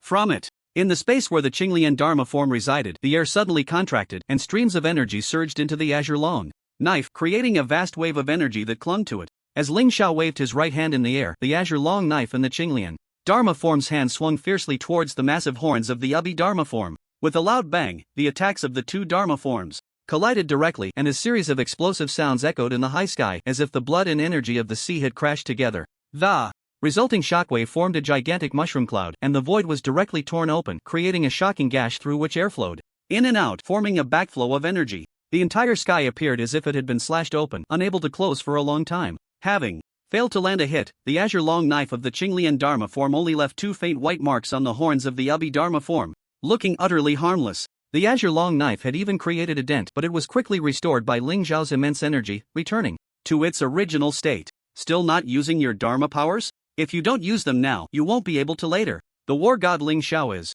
nothing special. Ha ha ha. Gu Tianqing laughed wildly. As an established martial king, his strength and foundation were not something Ling Xiao could currently compare to, but given enough time, Gu Tianqing would not be Ling Zhao's match. At least for now, it seemed neither could gain the upper hand, considering Ling Zhao's strength was among the top tier of all martial kings. This also indirectly revealed just how terrifying Gu Tianqing's power truly was. Dharma powers? Fine, I'll satisfy you. After Ling Xiao finished speaking, he gently closed his eyes. The true form of the Dharma appeared as if it were another Ling Xiao, perfectly synchronizing its movements. The originally opened azure giant eyes slowly closed as well. Ling Zhao's right hand was clenched in the air, while the azure giant hand of the Dharma tightly gripped the azure long knife, positioning it horizontally before its massive body. The reality secret realm shattered from a distant end, and countless streams of energy surged madly towards the Qinglian Dharma form. At this moment, the reality secret realm became exceptionally chaotic, on the verge of collapse. Other short Qinglian. As Ling Xiao opened his eyes, the Qinglian Dharma form simultaneously opened its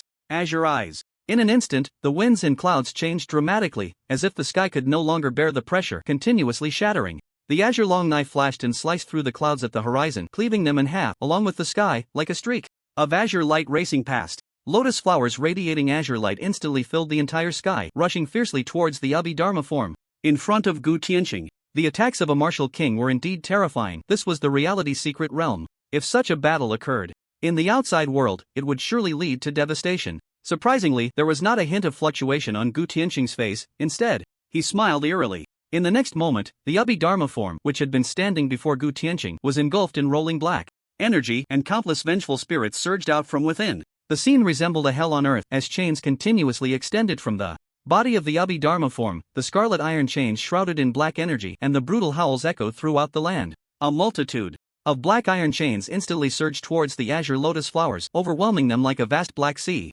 One azure lotus after another, under the cover of countless black iron chains, was quickly enveloped, as the black energy flowed ceaselessly along the chains. A massive black iron ball gradually appeared between heaven and earth, countless iron chains shaking wildly, and endless black mist emanating from it, dyeing the entire sky a deep ink-like hue. The blue lotus on the other side, surrounded by layers of the abyssal hell, had beams of blue light continuously seeping out from the enormous black iron ball, and the sound of their collision shook the entire secret realm. Waves of blue and black intertwined like layers of ripples being constantly stirred, causing the true forms of the two to continuously retreat. Gu Tianqing, it seems your abyssal hell is nothing special, Ling Xiao said in a deep voice. Initially, Ling Xiao thought that the abyssal, ranked 99, would possess incredibly powerful abilities, but it now appeared to be barely on par with his own. As time passed second by second, the two towering true forms remained in a stalemate, with immense vitality continuously converging towards their respective true forms. Is that so? Then this time, open your eyes wide and take a good look. Gu Tianqing laughed wildly at this moment, roaring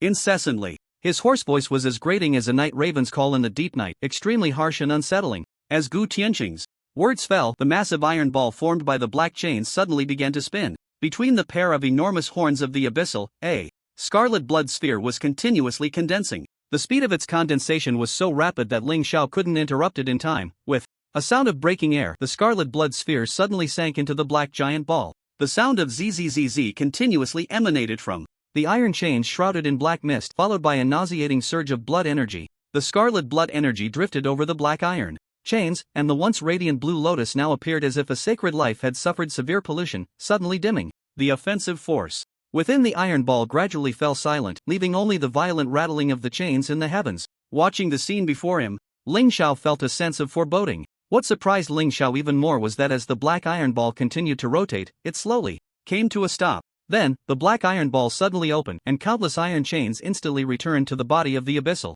The blue lotus, which had been surrounded, now displayed a deep black color. Black mist continuously billowed around the lotus, and one by one, the black lotuses turned direction, fiercely attacking towards Ling Xiao. In an instant, the sky was filled with the sounds of breaking air, the speed and ferocity surpassing that of Ling Xiao's blue lotus from before. To an outsider, this was undoubtedly an improved version of the blue lotus, a blue lotus plus, returning the favor with its own methods. Ling Xiao's brows furrowed sharply, usually emotionally stable. He felt his pupils constrict at the sight before him. The power of the abyssal hell did not lie in its own attack strength. On the contrary, its greatest strength was its defense. However, as the 99th ranked among the 300, if the abyssal truly lacked its strengths, how could it have been ranked so high throughout history? The defense of the abyssal hell was terrifying, capable of perfectly blocking the attacks of the opponent's true form, and even more frightening was that under the improvement of the abyssal hell, the originally offensive means would ultimately be assimilated by it, and after assimilation, would counterattack with even greater force.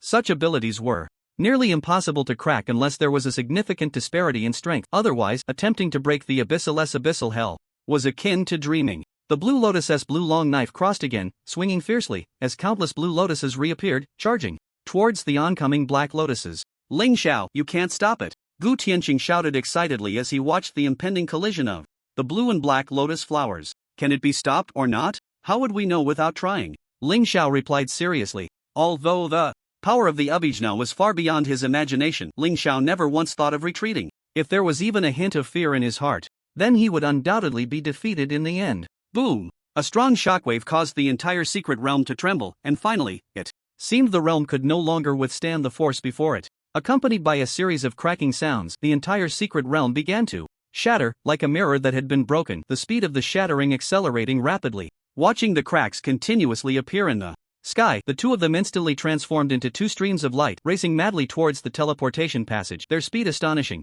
At this moment, Ling Xiao, transformed into a stream of light, suddenly spat out a mouthful of blood, which he quickly wiped away from the corner of his mouth amidst the chaos, not daring to pause his movements for even a moment. The people outside felt as if the waiting time was incredibly long, as if several centuries had passed, just as everyone was lost in their own worlds. The five people hovering in the sky suddenly stood up, their eyes fixed intently on the entrance of the secret realm below. They're coming! As the words fell, the white vortex suddenly spun, and two powerful figures immediately appeared before everyone. Apart from the five who were also at the martial king level in the sky, the rest of the people were nearly suffocated by the overwhelming presence of these two figures. It's the war god and an old man? These two are peak experts at the martial king level. This aura is terrifying. Is this the backing of Gu Qinwu? How dare he compare himself to the war god? Exactly, it feels like one foot is already in the coffin. Just look at that black aura on him. It's clear he's on the verge of collapse. At this moment, Gu Tianqing suddenly appeared in the center of the crowd, his vulture-like, sinister eyes fixed on those who had previously insulted him. Do you dare to repeat what you said earlier? Looking at the old man speaking to him, the crowd finally understood this was a martial king. How could they dare to provoke him, especially in front of him? If the war god couldn't intervene in time, wouldn't they just become a pile of dust? No, it was even more likely they would turn to ashes and disappear between heaven and earth.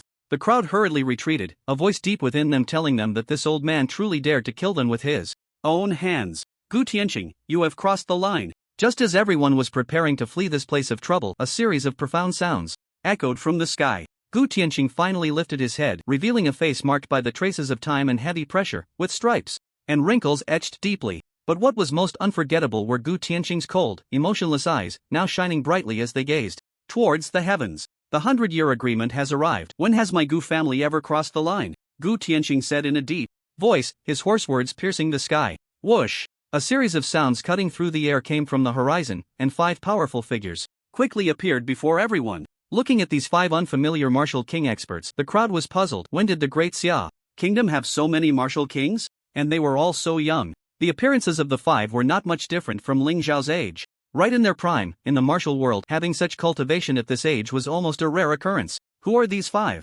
Jiang Gu instinctively asked. These 5 belong to the Great Xia Martial Arts Bureau. They are the 5 commanders of the Imperial Capital Martial Arts Bureau. As Mo Ruyu, the daughter of the Gu family in the Imperial Capital, she had indeed heard her father mention these few people before. How do they compare to the war god?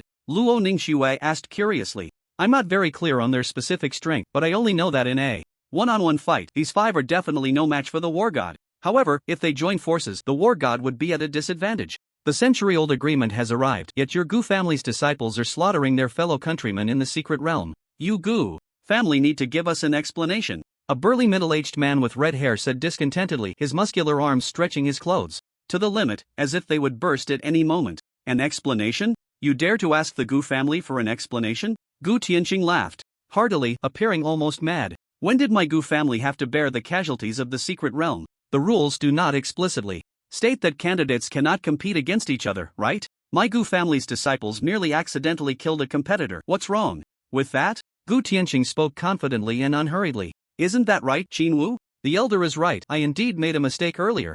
Gu Qinwu immediately chimed in, but his face still bore a smile, as if mocking everyone. What can you do to me? Moreover, isn't this all part of your trial's purpose? Isn't it to select the true prodigies of our great Xia? After hearing Gu Tianqing's words, the onlookers were stirred up. If they weren't afraid of Gu Tianqing, they would have loved to tear him apart. Ling Xiao and the 5 commanders of the Martial Arts Bureau frowned upon hearing this, momentarily at a loss for words. Ha ha, Qinwu, speaking of which, where's your close friend? Why haven't I seen him? I still need to thank him properly. As soon as Gu Tianqing said this, everyone looked bewildered. Does such a person have a close friend? That person must be a notorious villain. Truly, birds of a feather flock together.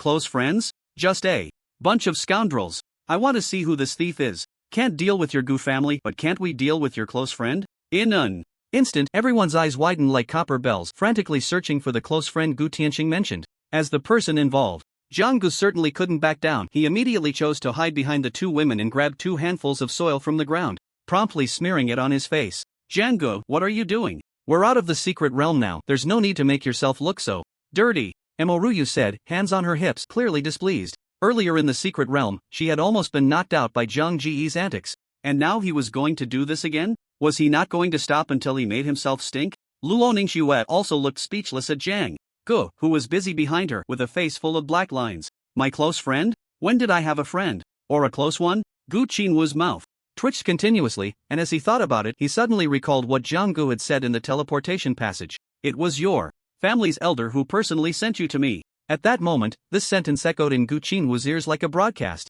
Elder, is that person named Jiang Gu? Gu Qinwu gritted his teeth, his hands tightly clutching his clothes. You finally remembered? What your friend said was quite amusing. Gu Tianqing seemed to return to the reality of the secret realm, basking in Zhang Ji's flattery. Elder, he is not my close friend. He is my mortal enemy. Gu Qinwu's eyes turned red, shouting in anger. The second elder, seeing this, immediately leaned over to Gu Tianqing and recounted Gu Qinwu's earlier embarrassment. So it was a misunderstanding. I thought Jiang Gu couldn't possibly be that kind of person. Thanks to him revealing Gu Qinwu's cruel deeds earlier, I almost misunderstood him. After saying this, the man put away the sharp dagger in his hand, almost ready to stab Jiang Gu in the back. Jiang Gu, hiding behind the 2 women, immediately felt the numerous attacks that had been poised to strike him vanish without a trace, and he couldn't help but wipe the cold sweat from his forehead. With a clang, the sound of a long sword being drawn echoed behind Jiang Gu, startling him into turning around defensively. What do you want? Jiang Gu shouted at the boy who had drawn his sword behind him.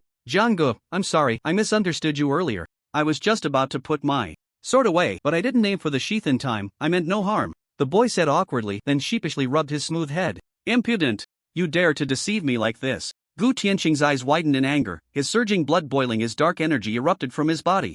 As Gu Tianqing scanned the area, a disheveled figure quickly came into view. Jiang Gu, prepare to die. Gu Tianqing, how dare you? The 5 commanders and Ling Xiao shouted in unison. Jiang Gu, Luo Ningxue and Mo Ruyu were now frantic, their previously calm faces no longer able to maintain composure. The swirling dark energy instantly coalesced into a massive skull hurtling towards Jiang Gu. Witnessing this scene, everyone gasped and instinctively stepped back, just as Jiang Gu was preparing to fight to the death, fully aware that it was akin to striking a stone with an egg. He refused to miss any chance of survival. At that critical moment, 5 waves of differently colored energy surged towards the black skull, instantly shattering Gu Tianqing's attack. You, a martial king, personally intervening in a conflict between juniors, isn't that a bit excessive? The red-haired man said angrily. We have plenty of time ahead, let's go. Gu Tianqing then transformed into a flash of light, taking Gu Qinwu and the second elder away from the scene. Are we just letting them go? What else can we do? If we fight here, the Great Xia Kingdom has clear regulations regarding martial kings. They cannot slaughter ordinary citizens and martial artists indiscriminately. Moreover, although Gu Qinwu's actions are disgraceful, they haven't technically violated the rules of the college entrance examination. The Gu family really is arrogant, but they are indeed terrifyingly strong, able to hold their own against the war god one-on-one. General Ling, since the area is safe, we will take our leave. The 5 commanders clasped their fists and then immediately vanished from sight. After greeting the 5, Ling Xiao slowly walked towards the center. Let this college entrance examination conclude here. Let's rank the candidates based on their current scores. Ling Xiao's voice spread throughout the venue, and everyone's eyes lit up again, as they had all heard that the rewards this time were quite generous. Next, we will conduct a score tally. Please, all candidates, hand your transport shuttles to the invigilators for verification.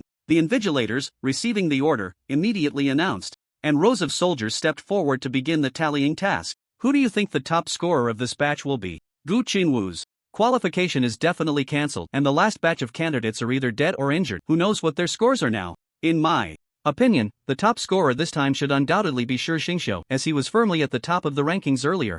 With Gu Qinwu eliminated, it goes without saying. Let's wait for the final score tally. There's no point in guessing here. Although the dramatic events involving Gu Qinwu and Gu Tianqing disrupted the rhythm of the college entrance examination, fortunately, there were no serious consequences, and everyone's attention returned to the examination once more. At the same time, the audience across the country was closely watching the screen, afraid of missing anything. Now announcing the rankings after the tally. Some candidates are still being counted. Please be patient. Shi Xingxiu, 2,800 points, currently ranked first. Gu Yunwen, 2,500 points, currently ranked second. Mo Ruyu, 2,300 points, currently ranked third. Luo Ningxue, 2,200 points, currently ranked fourth. Jiang Gu, please hand over your teleportation shuttle to me for the confirmation of your final ranking. Under the watchful eyes of the soldiers, Jiang Gu directly tossed out 2 teleportation shuttles. Looking at the 2 shuttles in his hand, the soldier's face remained calm, as previously Shi Xingxiu and others had 5 or 6 shuttles each, and their accumulated scores had reached a terrifying level. But just as the soldier began to read the score from one of the shuttles, his expression went blank. How is this possible? Looking at the number displayed on the reader, the soldier was in disbelief, as the score on the screen was a staggering 3,100 points. After reading the other teleportation shuttle, Jiang Ji's score reached 4,000 points. The soldier immediately allocated the points to Jiang Ji's name, and the previously top-ranked Shi Xingxiu was instantly pushed to second place. Jiang Gu, 4,000 points, currently ranked first. Watching the final ranking on the leaderboard, the crowd erupted in disbelief, unable to comprehend the scene before them. No way? How could Jiang Ji's score be so high? Is he really the final winner? Jiang Gu turned out to be the biggest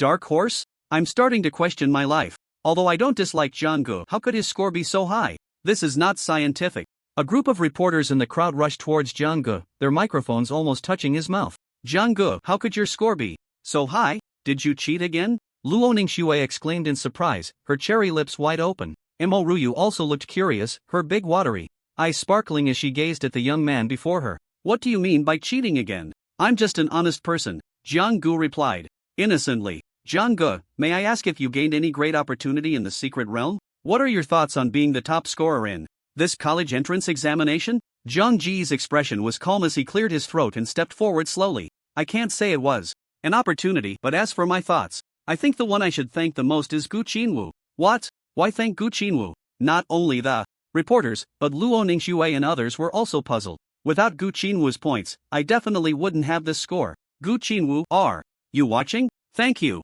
After saying this, Jiang Gu sincerely bowed in front of the camera. At this moment in the Gu family courtyard, Gu Qinwu's face was pale as he sat cross-legged on the bed while the LCD screen in front of him was broadcasting the college entrance examination live. Gu Qinwu, are you watching? Thank you. Gu Qinwu, who had just finished his meditation, opened his eyes and happened to see this scene, immediately spitting out a mouthful of blood. I'll kill you, Jianggu. This was the first time Gu Qinwu had cursed, his previously restrained energies suddenly becoming chaotic. Jianggu, I will definitely kill you.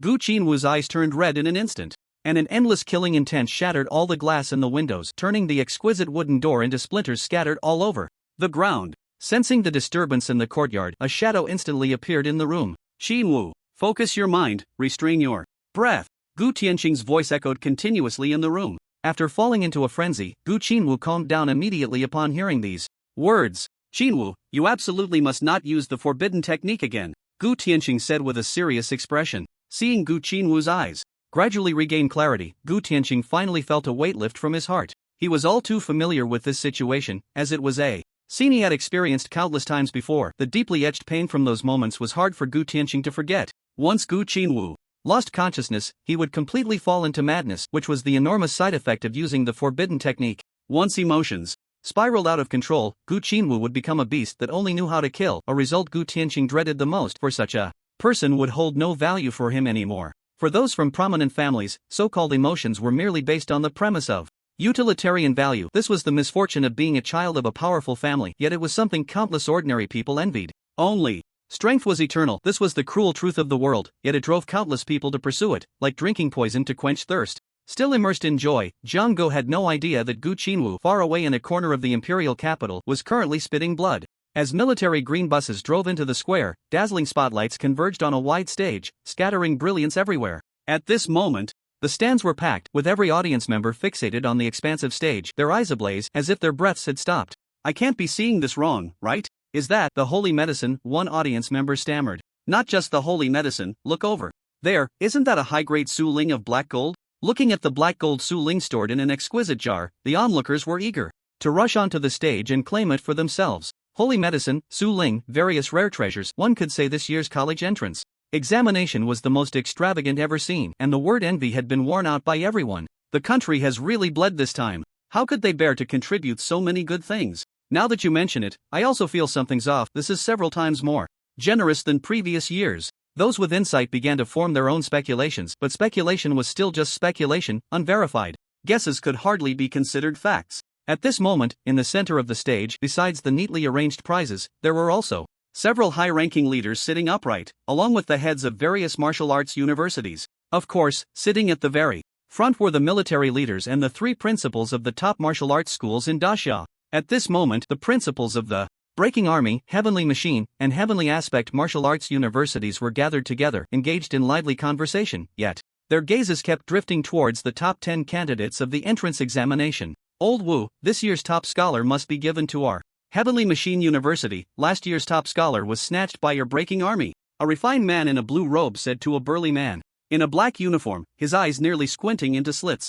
Wu Jun, that's not fair. This year's top scholar should at least enter our Heavenly Aspect Academy. A plump woman chimed in with a charming laugh, her every gesture captivating. Whether or not they agree to enter your university is not in my hands. It all depends on the top scholar's own wishes. The principal of Breaking Army University, Wu Ji, said with a calm expression, spreading his hands, though a sly smile flickered in his eyes. Wu Ji, you bastard, how can you go back on your word? What did you promise us last year? Xingling cursed directly. Last year's top scholar had been taken in by Breaking Army University, and Heavenly Aspect University, having gone 2 years without a top scholar, was certainly quite dissatisfied. Although there was only 1 point difference, the top scholar is still the top scholar. The value of first and second place has never been nearly the same. Last year was last year, this year is this year. Xingling, you still need to change your temper just like back then. Although Wuji had an exceptionally sturdy build, his demeanor was completely unlike his appearance, resembling a habitual offender. Change what? If this year's top scholar doesn't give me a spot at Tianxiang University, I'll bother you all day. Good luck with that, Wuji replied nonchalantly. You, Xingling, was so angry she couldn't find her words, her beautiful eyes wide open, gritting her teeth. Now, let's give a warm round of applause to welcome the top 10 students of this year's college entrance examination to the stage. The host, dressed in a formal gown, slightly bowed and said solemnly. In the audience, Zhang Ji's parents were beaming, their pride unmistakable. Zhang's mother adjusted Zhang Ji's collar, looking Pleased, while Jiang's father gave Jiang Ji's shoulder a hearty pat, his smile even broader. Xiaoge, you've brought glory to our Jiang family. You have no idea how many neighbors greeted me when I stepped out today. Xiaoge, you will always be our pride. Mom hopes you will. Pay attention to your safety from now on, and don't overwork yourself, Jiang's mother said softly. Upon hearing his mother's words, Jiang Gu paused for a moment, then said to her, Mom, you're the best, only caring about whether your son is tired, unlike Dad. Jiang Gu stepped forward and hugged his mother tightly. You little rascal, feeling all grown up now, huh? When have I not cared about you? You don't know how much Ning Snow and Ryu value me. They even invited your mom and me out for a meal. Unlike you, you still need to practice your manners. Next time you should properly return the favor to their elders. Seeing Jiang's father's hand slowly reaching for his waist where the 7 wolves were, Jiang Gu quickly remedied the situation. Dad, I was just joking earlier. You're the one I respect the most in my life. And how could they invite you for a meal? That doesn't make sense. Jiang Gu asked in confusion. I think those 2 girls are interested in you. I don't know what kind of luck you've had with the ladies. It does remind me a bit of my own youth. Remind you of what? Before Jiang's father's words could finish, Jiang's mother had firmly pinched his ear. Xiaogui, your dad and I have some things to discuss. You go on stage to receive your award first, and we'll join you shortly, Jiang's mother said with a smile, then directly led Jiang's father to a corner. Dad, it seems you still need to practice. Jiang Gu shook his head with a wry smile, then straightened his clothes and slowly walked towards the brilliantly lit stage ahead. Luo Ningxno and Mo Ruyu were both in long dresses, their lightly made-up faces captivating anyone who looked, with some eyes almost wishing to grow directly onto the 2 of them. Shi Xingxiu wore a golden robe, looking sacred and solemn, his delicate features stirring the hearts of countless young girls. Gu Yunwen was still in coarse linen clothes, but combined with her aloof demeanor, she also attracted many gazes. As the grand finale, Jiang Ji's appearance was not exactly striking, but the care of the top scholar undoubtedly made him the most eye-catching person at that moment. Not only the audience below but also the leaders on stage turned their attention to the young man who was slowly walking down the red carpet. The boy had an ordinary face with distinct short black hair, but what captivated everyone were Jiang Ji's deep-set eyes and his nonchalant demeanor. Is this the top scholar of this session? He looks quite ordinary. Ordinary? From the moment he became the top scholar, he was no longer ordinary. He is the eternal pride of Ming City. His name is Jiang Gu. Jiang Gu. Jiang Gu. As Jiang Gu stepped onto the stage, the crowd erupted in cheers, countless voices shouting Jiang Ji's name, as if a spark had ignited their passion, followed by thunderous applause. Let's welcome this year's top scorer of the college entrance examination, Jiang Gu. 10 youthful boys and girls stood together on the dazzling podium, their faces beaming with joy. Next, let's give a warm round of applause to the presidents of the 3 top martial arts universities in the Great Xia Kingdom, who will present awards to these 10 students one by one. The host said excitedly. This year's event was the largest she had ever seen, without exception. As the host's words fell, the presidents of the top martial arts universities, Breaking Army, Heavenly Mechanism, and Heavenly Aspect, stood up together. Wu Jun and Xingling stood up leisurely from their seats. After all, so many people were watching, and they had to maintain the elegance befitting their high positions. Wu Ji, however, had no time for such formalities and dashed straight towards Jiang Gu, his step swift and powerful. Wow, Wu Ji, you have no martial ethics. Seeing Wu Ji's actions, the 2 immediately began to curse, disregarding their dignity. As they rushed towards the crowd, watching the 3 charging towards them, the few standing on the podium suddenly felt blank. Were these really the lofty presidents of the top martial arts universities they had once admired? They looked like 3 hungry wolves, pouncing directly at them. Calm down, 3 presidents, the host quickly reminded. Upon hearing the host's words, the expressions of the 3 changed instantly, regaining their composure, their quick change of demeanor causing the crowd to gasp in surprise. Student Jiang Gu, congratulations on achieving the top score in this college entrance examination. These are all rewards you deserve. Jiang Gu could hardly hear anything else. All that echoed in her ears was the word reward. Looking at the prizes before her, her eyes narrowed into crescent shapes. Wu Ji's subsequent congratulatory words were completely forgotten by Jiang Gu, and her expression made Jiang's parents, who were watching from below, feel a wave of embarrassment, their hands tightly covering their eyes. Holy medicine, SS-level body tempering technique, black gold, high-level virtual spirit. Ha, I've struck it rich. Jiang Gu has finally struck it rich. Jiang Ji's heart was shouting continuously, her hands trembling with excitement as they reached forward. Just as Jiang Gu was about to touch the rewards in front of her, a pair of broad hands came up and firmly grasped hers. Jiang Gu, as the top scorer, you didn't lose yourself in the moment. Instead, you politely extended your hand to me. For this alone, I truly admire you. Wu Ji laughed heartily, raising his head high, a smile never leaving his lips. No, actually, Jiang Gu was about to explain when Wu Ji continued, I understand, no need to thank me. I know your joy is bubbling.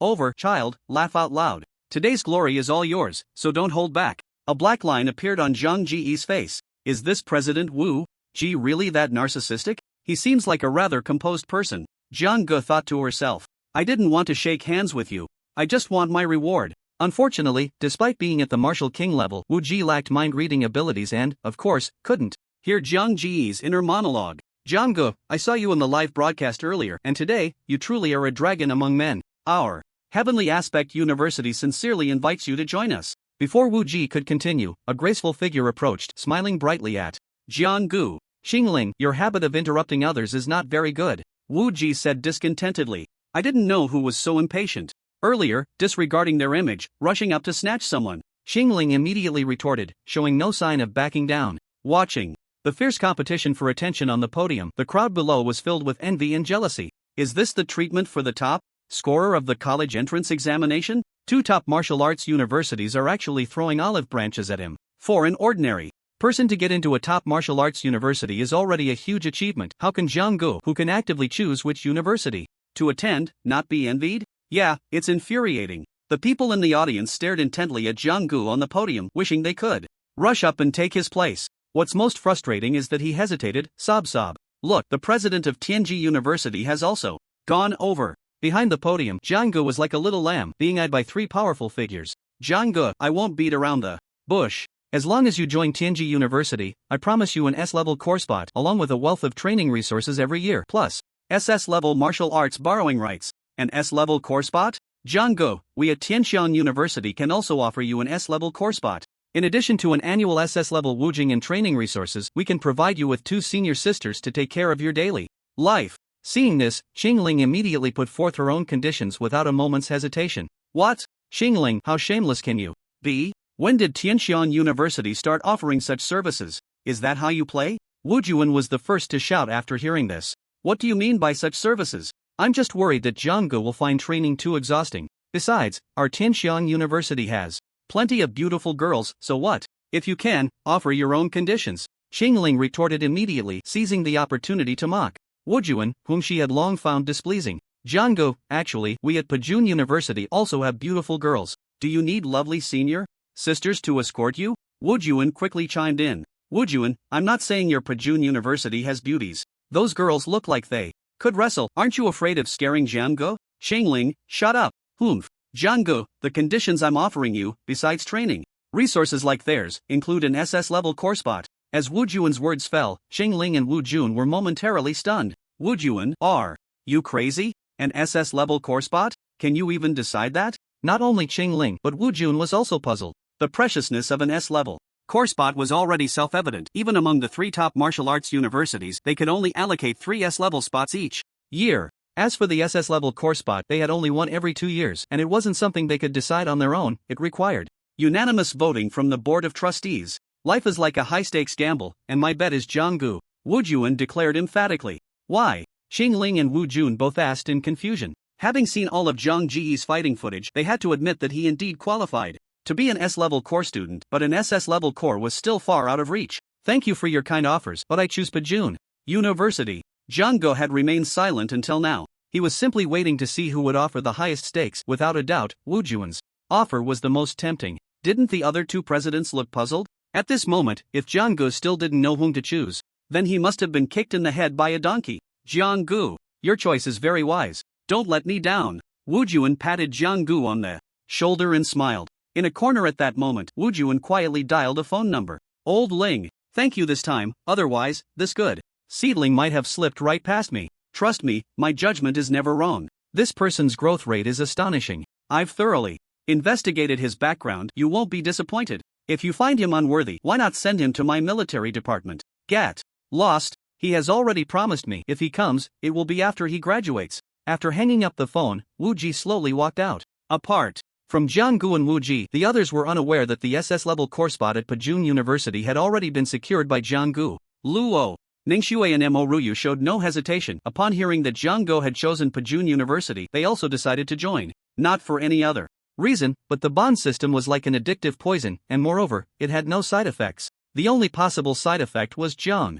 Ji's incessant chatter that would occasionally reach their ears. The enhancement of strength was what the 2 women valued most. Jiang Gu had his persistence, and the two women had their own pride. Shi Xingxiu chose Tianji University, while Gu Yunwen opted for Tianshan University, and the remaining few also selected their preferred universities. Regardless of the choice, these three top martial arts universities represented the pinnacle of the Daxia academies, a form of honor. Joy spread across everyone's faces as they stepped down from the podium and walked towards their families. Just as Jiang Ge was about to greet his parents, he saw Mo Ruyu and Luo Ningxue approaching with their families, heading straight for Jiang Ji's parents. For some reason, this feeling made Jiang Ge more restless than facing the Su beast. His heart raced, and he felt as if he could hear the vibrant beating of his own heart. Xiao Ge, why aren't you coming to meet your uncle Mo and uncle Luo? Why are you just standing there? John's father spotted Jiang Ge in the crowd and immediately called out. At that moment, Jiang Ji's face looked more pained than if he were crying as he trudged heavily towards the group. When had Jiang Ge ever been so awkward?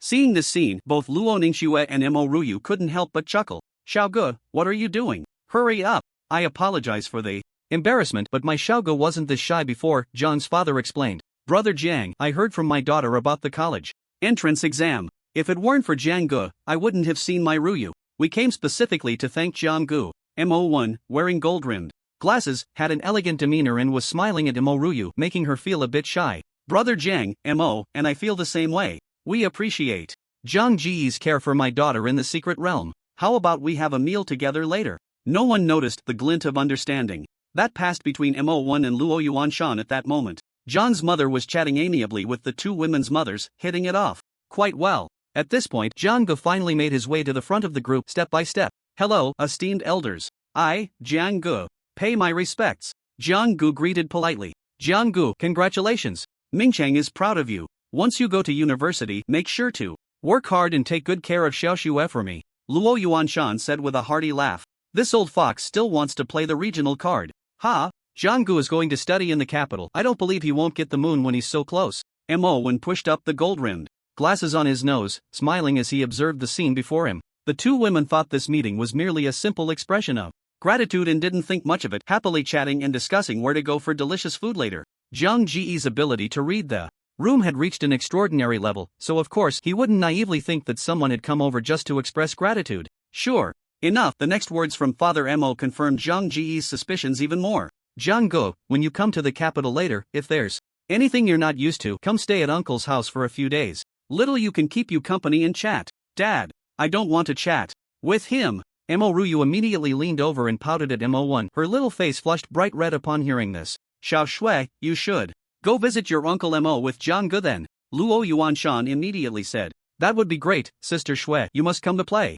Mo Ruyu quickly chimed in. At this moment, how could she not understand her father's intentions? He was practically sending his daughter to the other's bedside. Thinking of this made her face burn even hotter. Luo Ningxue also nodded seriously and then gave Jiang Ge a deep look. Impressive, truly impressive. This strategy of retreating to advance is not simple. Jiang Ge watched the back and forth between Mo1 and Luo Yuanshan, momentarily forgetting that he was the center of attention. Come on, Jiang Xiandi, let's go eat. After saying this, everyone saw a luxurious, extended black sedan appear before them, its exterior a mysterious black, very dignified. But upon opening the door, the lavish interior and the enormous space left Jiang Ge in awe, his throat involuntarily swallowing. Jiang Ge, next time you come back to Ming City, Uncle will take you for a ride in an even cooler car. How about that? Of course, that sounds great. Thank you, Uncle Luo. Jiang Ge could only respond this way. To be honest, upon seeing a glimpse of the Mo family's wealth, Jiang Ge did have a fleeting thought of wanting to marry into the family. Who wouldn't want to enjoy the good life?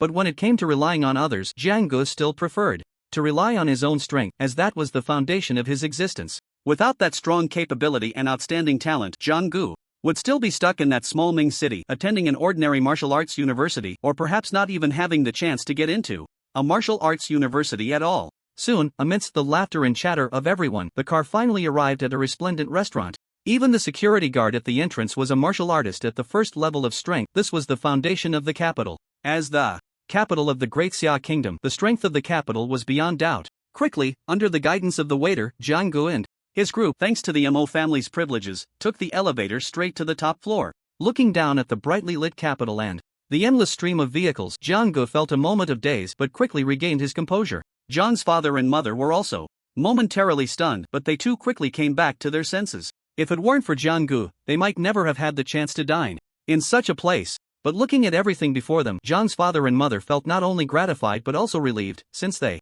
were here, they might as well enjoy it, which was a lesson they had taught Jiang. As he gazed at the exquisite dishes, Jiang could no longer hold back. After exchanging pleasantries with the elders, he began to devour the food voraciously. Jiang had two main reasons for this. First, he was indeed starving, and second, he wanted to lower the expectations of the elders towards him. Sure enough, Jiang's father and mother were left speechless, feeling a bit embarrassed. Xiao, no one is competing with you, eat slowly, Jiang's mother said. Xiao, watch your manners while eating. Jiang's father looked as if everyone was laughing at him. Luo Ningxue and Mo Ruyu had long seen Jiang eat like this, so they were not surprised. Originally thinking that Mo Wen and Luo Yuanshan would be displeased, they were surprised to find that Jiang Ji's eating habits made the two even happier. The mothers of the two girls also nodded in satisfaction at the scene before them. This child being able to eat is a blessing. What a blessing! Hearing this, Jiang almost spat out the rice in his mouth, but thankfully he stopped chewing in time. After a hearty meal, there was inevitably another round of small talk.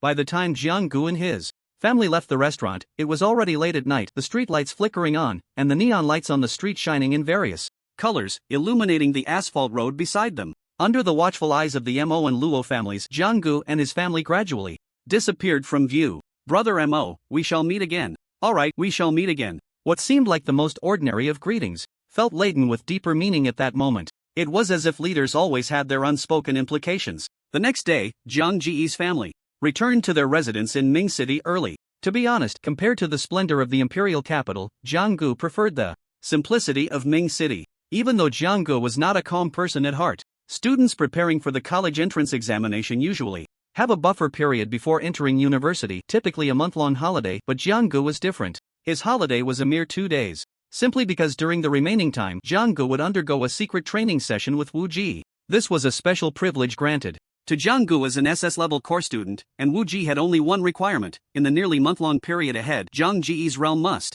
reach the martial master level. One must understand that each realm is a significant divide, although the difference between the martial artist and martial master levels is just one word. The power they can unleash is entirely incomparable. A martial master possesses the strength to qualify as a high school teacher, and the martial master realm allows for the refinement of vital energy. This refinement is not merely about condensing and releasing vital energy as before. A martial master has a more exquisite perception and control over their vital energy. It's like the same cigarette. A martial artist smokes a fake one, and the smoke that passes through their throat cannot even enter the lungs, and the exhaled smoke disperses like a cloud, lacking any cohesion. In contrast, a martial master can exhale a long, straight stream of condensed white smoke after it passes through the lungs, and importantly, some of the smoke is absorbed back into their body, circulating continuously. The inhaled and exhaled white smoke represents the martial artist's own vital energy. It's the same principle. In the evening, the afterglow of the setting sun fell upon the dilapidated wall covered in ivy, and with a bang, a young man slowly walked out from a rusty iron gate. Under the reluctant gaze of his parents, Jiang quickly packed up and set off. At this moment, beneath a towering mountain peak, a burly figure with a toothpick in his mouth was waiting impatiently. With nothing to do, he casually kicked a seemingly light kick, creating a deep pit at the foot of the mountain not far away. Where is that kid? If he dares to stand me up, I'll cook him like a pigeon.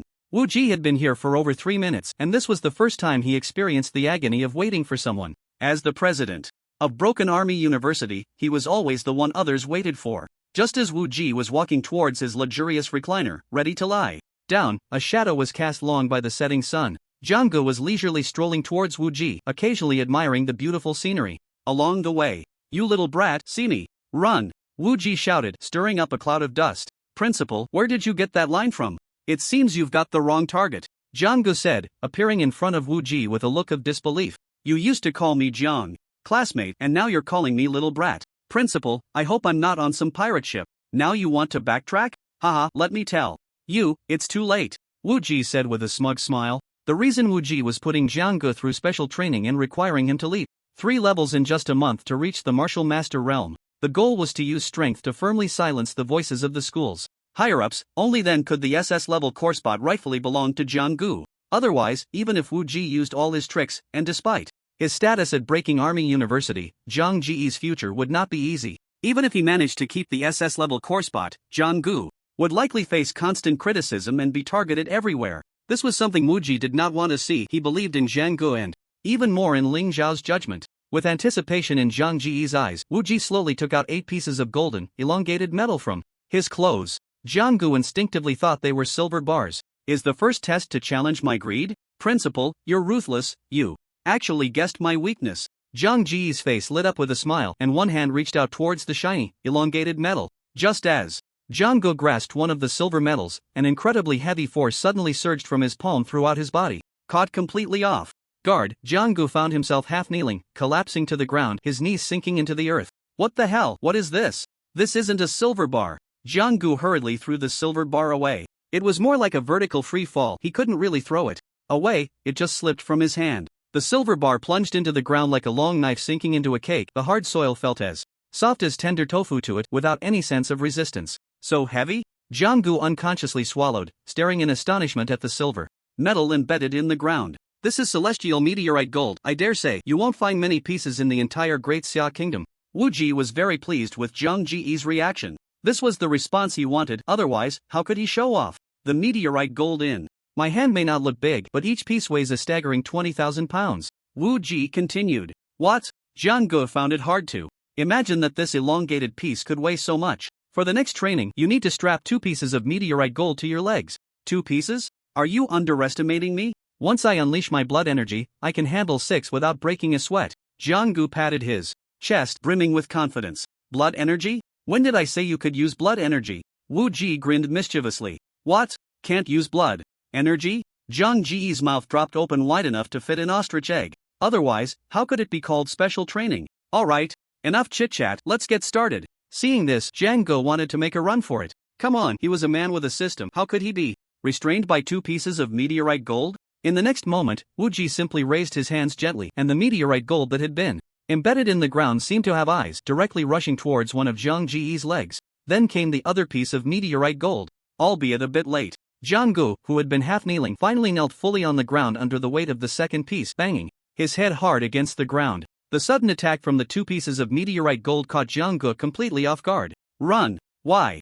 Aren't you running? Wu Ji flashed in front of Jiang Gu, teasing him, the smile in his eyes never fading. Run? When did I say I would run? I just wanted to take a leak. What do you think I am, Jiang Gu said, his face calm and heart steady, trying to remove the 2 pieces of meteorite gold that clung to his legs like parasites. But under Wu Ji's blood energy stimulation, how could Jiang Gu remove them so easily? Wasn't Wu Ji a dignified martial artist? Did he not care about his face? There was no way out for Jiang Gu, so he had to accept this reality, his eyes filled with despair. By the way, Principal, can my body tempering technique be activated? Jiang Gu asked hopefully, as if a glimmer of light had returned to his eyes. Does activating it require vital energy? Wu Ji replied calmly. It does. Damn it. Jiang Gu fell into a state of despair. At that moment, his legs felt as if they were not just filled with lead, but as if several tons of cement had been poured into them, and he believed it without a doubt. After a moment, a flicker of determination crossed Zhang Ji's eyes. Steadying himself, he attempted to rise slowly.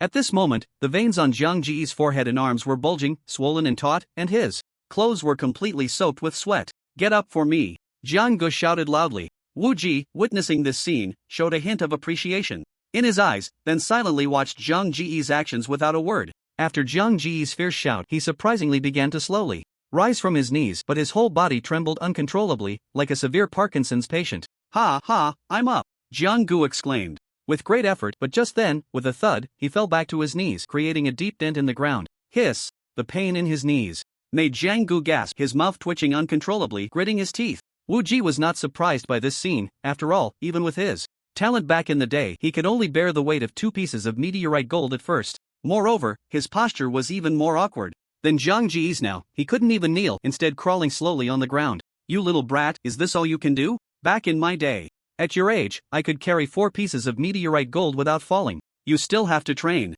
Wu Ji said calmly, suddenly placing his hands behind his back in a mysterious manner. Old dang, do you still want to fool me? Do you really think I'm stupid? Bragging in front of me is just showing off your skills in front of an expert. Jiang Gu thought to himself. Watching Wu Ji's pretentious demeanor, Jiang Gu knew he couldn't give Wu Ji any reaction at this moment, otherwise, it would only fuel Wu Ji's bragging spirit. Why are you silent? Could it be that you're stunned by my past brilliance? Just get used to it. I was someone who amazed an entire era. Wu Ji laughed heartily after finishing his words. As night fell, under the moonlight, a young man was slowly moving his body in an empty valley. Strangely, it seemed as if half of the young man's body was missing. This person was Jiang, who was in a half-kneeling position, using his knees to push himself forward, moving slowly like a snail. Jiang Ji's face gradually turned pale. His once-soaked clothes were now completely dried by the wind, the sweat long gone, leaving white streaks on his face. It looked like white stripes, and anyone who didn't know would think someone had drawn on his face. Above Jiang, a sturdy figure appeared on a giant ancient tree, leisurely lying on a branch, looking quite comfortable. Jiang Ji's situation was in stark contrast to Wu Ji's leisurely demeanor on the tree, one in the sky and the other on the ground. An hour later, Jiang lay down in a tent prepared for him by Wu Ji, but the 2 pieces of meteorite gold on his legs remained untouched. Thus, under the heavy burden of the meteorite gold, Jiang fell into a deep sleep. Just as Jiang was sinking into slumber, a mechanical prompt suddenly sounded in his mind. Congratulations, host, you have unlocked the skill, Pain Absorption. Pain Absorption, no need for the host's vital energy activation. All non-vital energy pain suffered by the host will be converted into a corresponding proportion of vital energy returned to the host. Current pain level, level 1. Current pain points, 100. Current pain point conversion ratio, 20:1. Hearing the prompt, Jiang suddenly woke up from his dream, sitting up abruptly. Wu Ji seemed to be asleep, but at that moment his ears twitched slightly, and then his eyes turned towards the battle-damaged, tattered tent. Does this kid still have the habit of sleepwalking? Wu Ji muttered to himself. After staring for a while, in Wu Ji's eyes, Jiang first flailed his arms and legs, but his feet couldn't dance at all, and then he fell back asleep. What a terrible sleeping posture, Wu Ji said, turning his head to go back to sleep, only to fall directly from the tree, with drool dripping from the corner of his mouth, lying sprawled on the ground. Early in the morning, still immersed in sweet dreams, Jiang was awakened by Wu Ji, or rather, scolded awake. Still sleeping? The sun is already high in the sky. Since your talent isn't as outstanding as mine, I hope your diligence and effort can surpass my past self. The SS level core quota isn't so easy to grasp. Get up. Jiang, still half asleep, hadn't reacted yet when Wu Ji reached out with both hands, and Jiang was lifted straight towards Wu Ji, like a puppet on strings. This time, Wu Ji didn't drop Jiang harshly on the ground but let him descend slowly. However, just like before, feeling the immense pressure on his legs, Jiang once again knelt down on the ground. It doesn't hurt as much as before, Jiang exclaimed. At this moment, a jolt of electricity seemed to flash through Jiang Ji's mind, and he recalled everything from last night. It's normal for it not to hurt as much. You won't be used to it on the first day. Just get used to it slowly. My requirement for you is to be able to bear the weight of 5 pieces of meteorite gold in a month. The requirement is a bit high, but Wu Ji's eyes widened in surprise, momentarily at a loss for words. He watched as Jiang, who had been kneeling on the ground, slowly pushed himself up and then stood up. Although he was slightly hunched over, achieving this was no small feat. At least Wu Ji, during his own training at that time, believed he couldn't have done it. After all, it had only been a day. Instead of collapsing again, Jiang let out a hearty howl, leaving Wu Ji speechless. What's going on? He can stand up already? How can he go from crying to laughing in a moment? Wu Ji, of course, didn't know that under the influence of the pain absorption skill, Jiang, although in pain, was also experiencing joy. The more he suffered, the more vitality he could convert. Current pain points, 200. Current pain points, 300. As Jiang Ji's slightly hunched body straightened more and more, the pain points he was enduring continued to rise. Jiang Ji's face twisted at times, then flushed, as waves of vitality surged into his body with the intensifying pain. Watching Jiang, who could now stand and walk under the heavy pressure of 2 pieces of meteorite gold, Wu Ji couldn't muster a smile. An hour passed, then 2 hours. At this moment, Wu Ji's eyes widened in disbelief, his finger pointing at Jiang Ji's back trembling uncontrollably. Is he a monster? In the vast valley, a young boy was jogging around a cluster of trees. With each step the boy took, the ground trembled slightly. The gravel on the surface shook up and down with Jiang Ji's steps, stirring up clouds of dust. As night fell, Jiang Ji's figure hadn't stopped. He had completely adapted to the weight brought by the 2 pieces of meteorite gold, each step gaining momentum. At this moment, Jiang resembled a humanoid beast, and his running force caused countless resting migratory birds to scatter and fly away. Stinky kid, today's training ends here, take a break. Looking at Jiang running under the moonlight, Wu Ji was worried that Jiang was pushing himself too hard with sheer willpower. He immediately spoke up. If Jiang was overexerting his body relying solely on his will, the hidden injuries left behind would have a huge negative impact on his future cultivation. So, is the food ready? Jiang quickly asked as he ran up to Wu Ji. Although the pain from the skill of pain absorption was both torturous and endearing, he simply couldn't withstand his current hunger and had to stop. Looking at the various sizes of the shusho beasts in front of him, Jiang couldn't help but lick his lips in excitement. Speaking of eating shusho beasts, it was Jiang Ji's first time, and it was all thanks to Wu Ji's good fortune. Ordinary hotels wouldn't serve food made from shusho beasts. Even the luxurious restaurant Zhang Ji's family had been invited to earlier only had some exotic mountain and sea delicacies on the menu, with no shusho beasts in sight. One reason was that the time and energy costs were not worth the investment for the restaurants, and another was that if a martial artist lost their life because of it, the compensation the restaurant would have to bear wouldn't be a small sum. Are there shusho beasts around here? Jiang Gu casually picked up a large beast leg and started gnawing on it. The sizzling beast leg was sprinkled with various seasonings, emitting an enticing aroma under the flames. What are you talking about? I specifically went to the nearest secret realm to catch this. Although shusho beasts are ferocious, their meat is very beneficial for the main martial artist's body, Wu Ji explained, and after finishing, he also started to eat heartily, both of them having a surprisingly unrefined eating style. Burp, then why don't we see some martial artists selling shusho beasts? Wouldn't that make a fortune? Jiang Gu asked. It's not that easy. You should know that in the current Great Xia territory, aside from the real secret realms and some desolate places where a large number of shusho beasts exist, in other areas, let alone shusho beasts, you wouldn't even find a single hair of one. The borders of the Great Xia Kingdom, however, hey, just know that getting you this food isn't that simple. So you went to the nearby secret realm to steal shusho beasts this afternoon? Steal? What stealing? I saw that. The shusho beasts in that secret realm were too dangerous for some martial artists, so I just took care of these few threatening shusho beasts. At this moment, Jiang Gu glanced at a small white skeleton not far away, looking as if he didn't believe a word of it. Don't underestimate that small bird-shaped shusho beast. Its sound wave attack is very powerful, and it tastes good. No, I mean, it's very noisy. After finishing the roasted shusho beast meat, Jiang Gu, under Wu Ji's guidance, immediately sat cross-legged on the ground. In no time, Jiang Ji's face turned rosy. After the shusho beast was killed, the residual vitality in the blood and flesh transformed into streams, flowing towards Jiang Ji's organs, continuously nourishing his body. Awesome! After completely absorbing the residual vitality from the shusho beast's flesh, Jiang Ji's previous fatigue was greatly alleviated, and he felt a surge of strength throughout his body. At this moment, Jiang Ji's pure physical strength, without activating his vitality, was comparable to a martial artist at the 5th stage. In the early morning, Jiang Gu got up to train under Wu Ji's exclusive wake-up service. Without much unnecessary talk, Wu Ji wouldn't waste words with him either. Stinky kid, let's start. As soon as Wu Ji finished speaking, Jiang Gu stepped back and thrust forward, leaving a deep imprint embedded in the thick soil. At this moment, the weight of 2 meteorite gold pieces felt as light as air to Jiang Gu, and he shot forward, causing the ground to tremble once again. A whole morning passed, and at this moment, Jiang Gu, who had just completed 20 laps, suddenly stopped. You little brat, what's wrong? Is something the matter? Don't think you can slack off, Wu Ji said as he jumped straight down from a high branch, landing without a sound, as if stepping on soft cotton, utterly silent. Old Wu, I want to add 2 more pieces of meteorite gold. Ha? What? What did you say? Wu Ji was afraid he had misheard and quickly dug his fingers into his ears. Say it again? I said, I want to add 2 more pieces of meteorite gold on me. Jiang Gu repeated. Are you kidding me? Are you sure? Wu Ji's face was extremely serious. At this moment, adding 2 pieces of meteorite gold was no joke. He had to ensure Jiang Gu wouldn't be crushed immediately. After all, he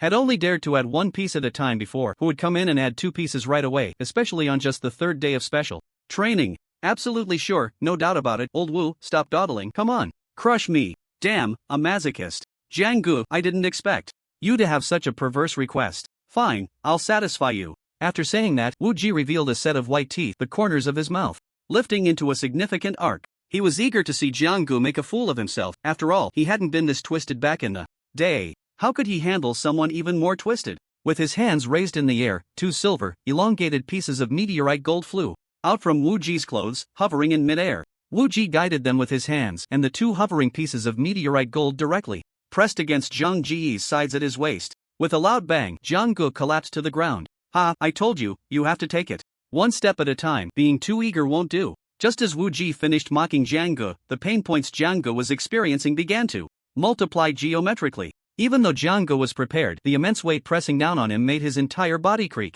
Jiang Gu gritted his teeth, his originally rosy complexion turning pale in an instant, beads of sweat pouring from his forehead. The spot where he knelt not only formed a deep pit, but the edges of the pit also showed layers of cracks, spreading outwards for a while before finally stopping. People are always stubborn until they hit a wall. Cultivation is like tea leaves in a teapot, calm when sinking, indifferent when floating. Everyone craves power, but if one is too eager, not only will they fail to obtain the power they desire, but they will also be completely consumed by it. Wu Ji shook his head as he looked at the kneeling Jiang Gu. I think I'll change the weight from 2 pieces to 1, you should get familiar with it first. After saying that, Wu Ji raised his hand to activate the silver meteorite gold. Current pain points 800. Current pain points 1000. Current pain points 1500. Current pain level 2. Pain conversion ratio 17 to 1. Jiang Gu felt a massive surge of blood energy continuously rushing towards him, accompanied by a series of popping sounds from his body. Under Wu Ji's incredulous gaze, Jiang Gu slowly stood up again. This time, he didn't collapse again. Instead, he hunched over, standing in place, feeling the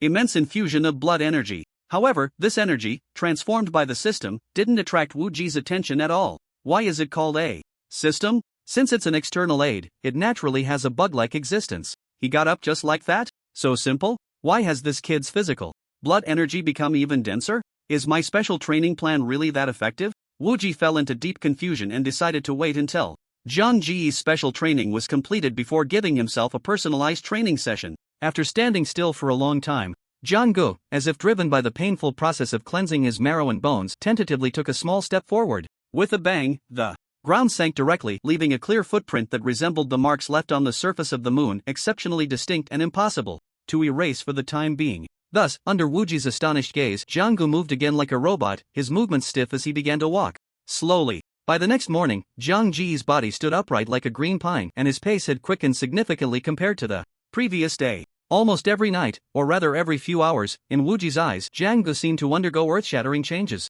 Each time, he refreshed Wu Ji's worldview, bringing him considerable surprise, and gradually, Wu Ji became numb to it. This kid is just a beast. He's simply the chosen one for the SS level core quota. Besides Jiang Gu, I can't think of anyone more suitable. Watching Jiang Gu sprinting through the valley, even Wu Ji, as a martial king, had to admit that Jiang Ji's potential was far beyond that of ordinary people. He was simply not human. At this moment, there was still a week left until Jiang Ji's special training ended. Jiang Ji's body was now shining with a silver light, with 2 pieces of meteorite gold attached to his feet and as many as 6 around his waist. Yet, even with the weight of 8 pieces of meteorite gold, it could not hinder Jiang Ji's steps. His upper body was bare, and his bronze skin was exceptionally strong. The bulging muscles resembled a naturally formed suit of armor, tightly wrapping around Jiang Ji's entire body, with veins like coiled dragons, seemingly containing immense vitality. Every time Jiang Gu ran, the ground erupted with a rumble, followed by the surrounding trees shattering into pieces. Any boulder touched by Jiang Gu was directly smashed into a pile of dust, which then vanished into the air, turning into a cloud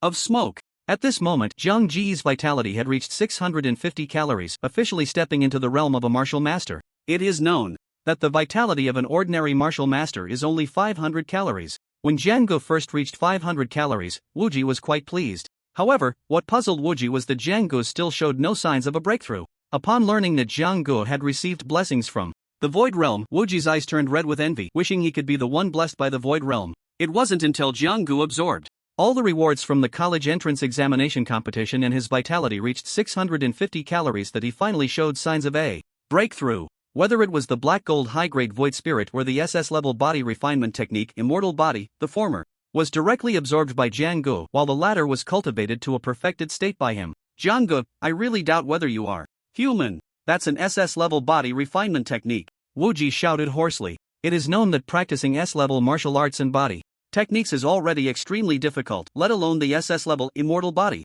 What's wrong with the SS-level body refinement technique? Old Wu, I'm not bragging. As long as you have it, even if it's an SSS-level martial art, I can get you to the perfected state in a month.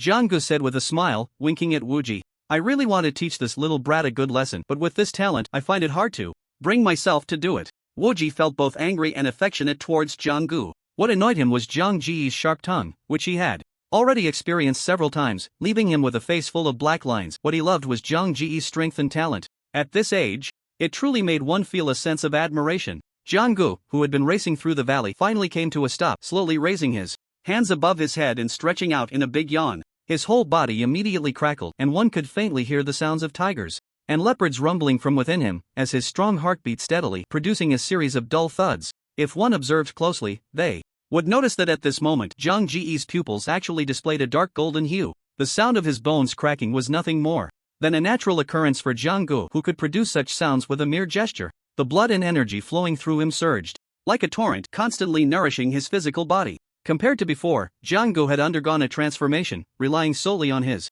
physical strength, he could easily overpower an ordinary martial artist at the first stage. There's only a week left until school starts. Old Wu, I'm heading back. Jiang said as he began to pack his things. Wait, Wu Ji immediately called out. What's wrong? Is there any special training content? Jiang asked, placing his bag back on the ground, his eyes sparkling with anticipation. Nothing much, I'll give you the 8 pieces of meteorite gold, just remember to keep them on you. Wu Ji instructed. Okay, got it. Jiang Ji's expectations dimmed instantly. He had been looking forward to another week of feasting on the beasts, but it seemed that was going to be dashed. The beasts were indeed very effective for enhancing his physical body, and Jiang felt a bit reluctant to part with Wu Ji, the professional chef.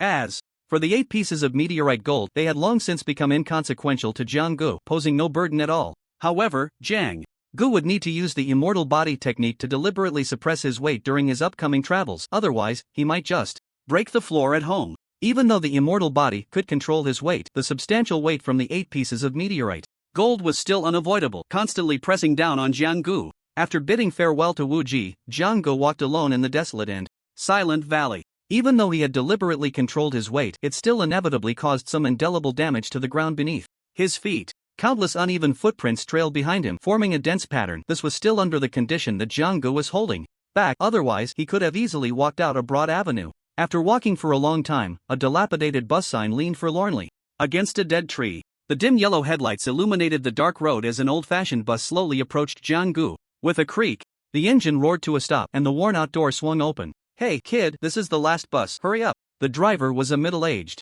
greasy man, unkempt with a scruffy beard, his mouth full of yellow teeth exhaling white mist. At that moment, Jiang looked disheveled, resembling a refugee fleeing from disaster. The passengers on the bus found it hard to associate the boy before them with the top scorer of the college entrance examination. Some passengers immediately revealed expressions of disdain, occasionally fanning the air in front of their noses with their hands.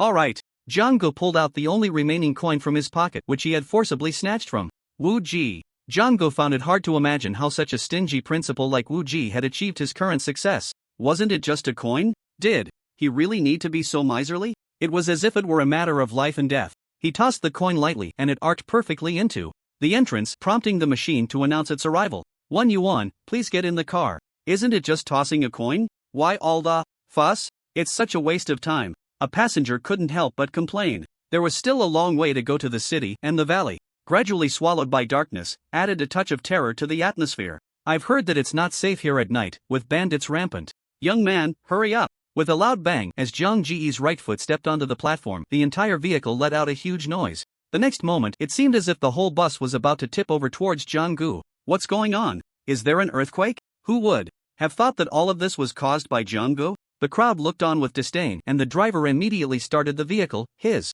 movements smooth and fluid, like a master driver from a Kinishan. Despite the driver's skilled driving, this old bus was no AE-86. The yellow light gradually illuminated the rugged road ahead, and as the bus jolted along, Jiang felt as if he were on a roller coaster from his childhood. Fortunately, the speed wasn't too fast, otherwise he would have surely vomited all the beast meat he had eaten the night before.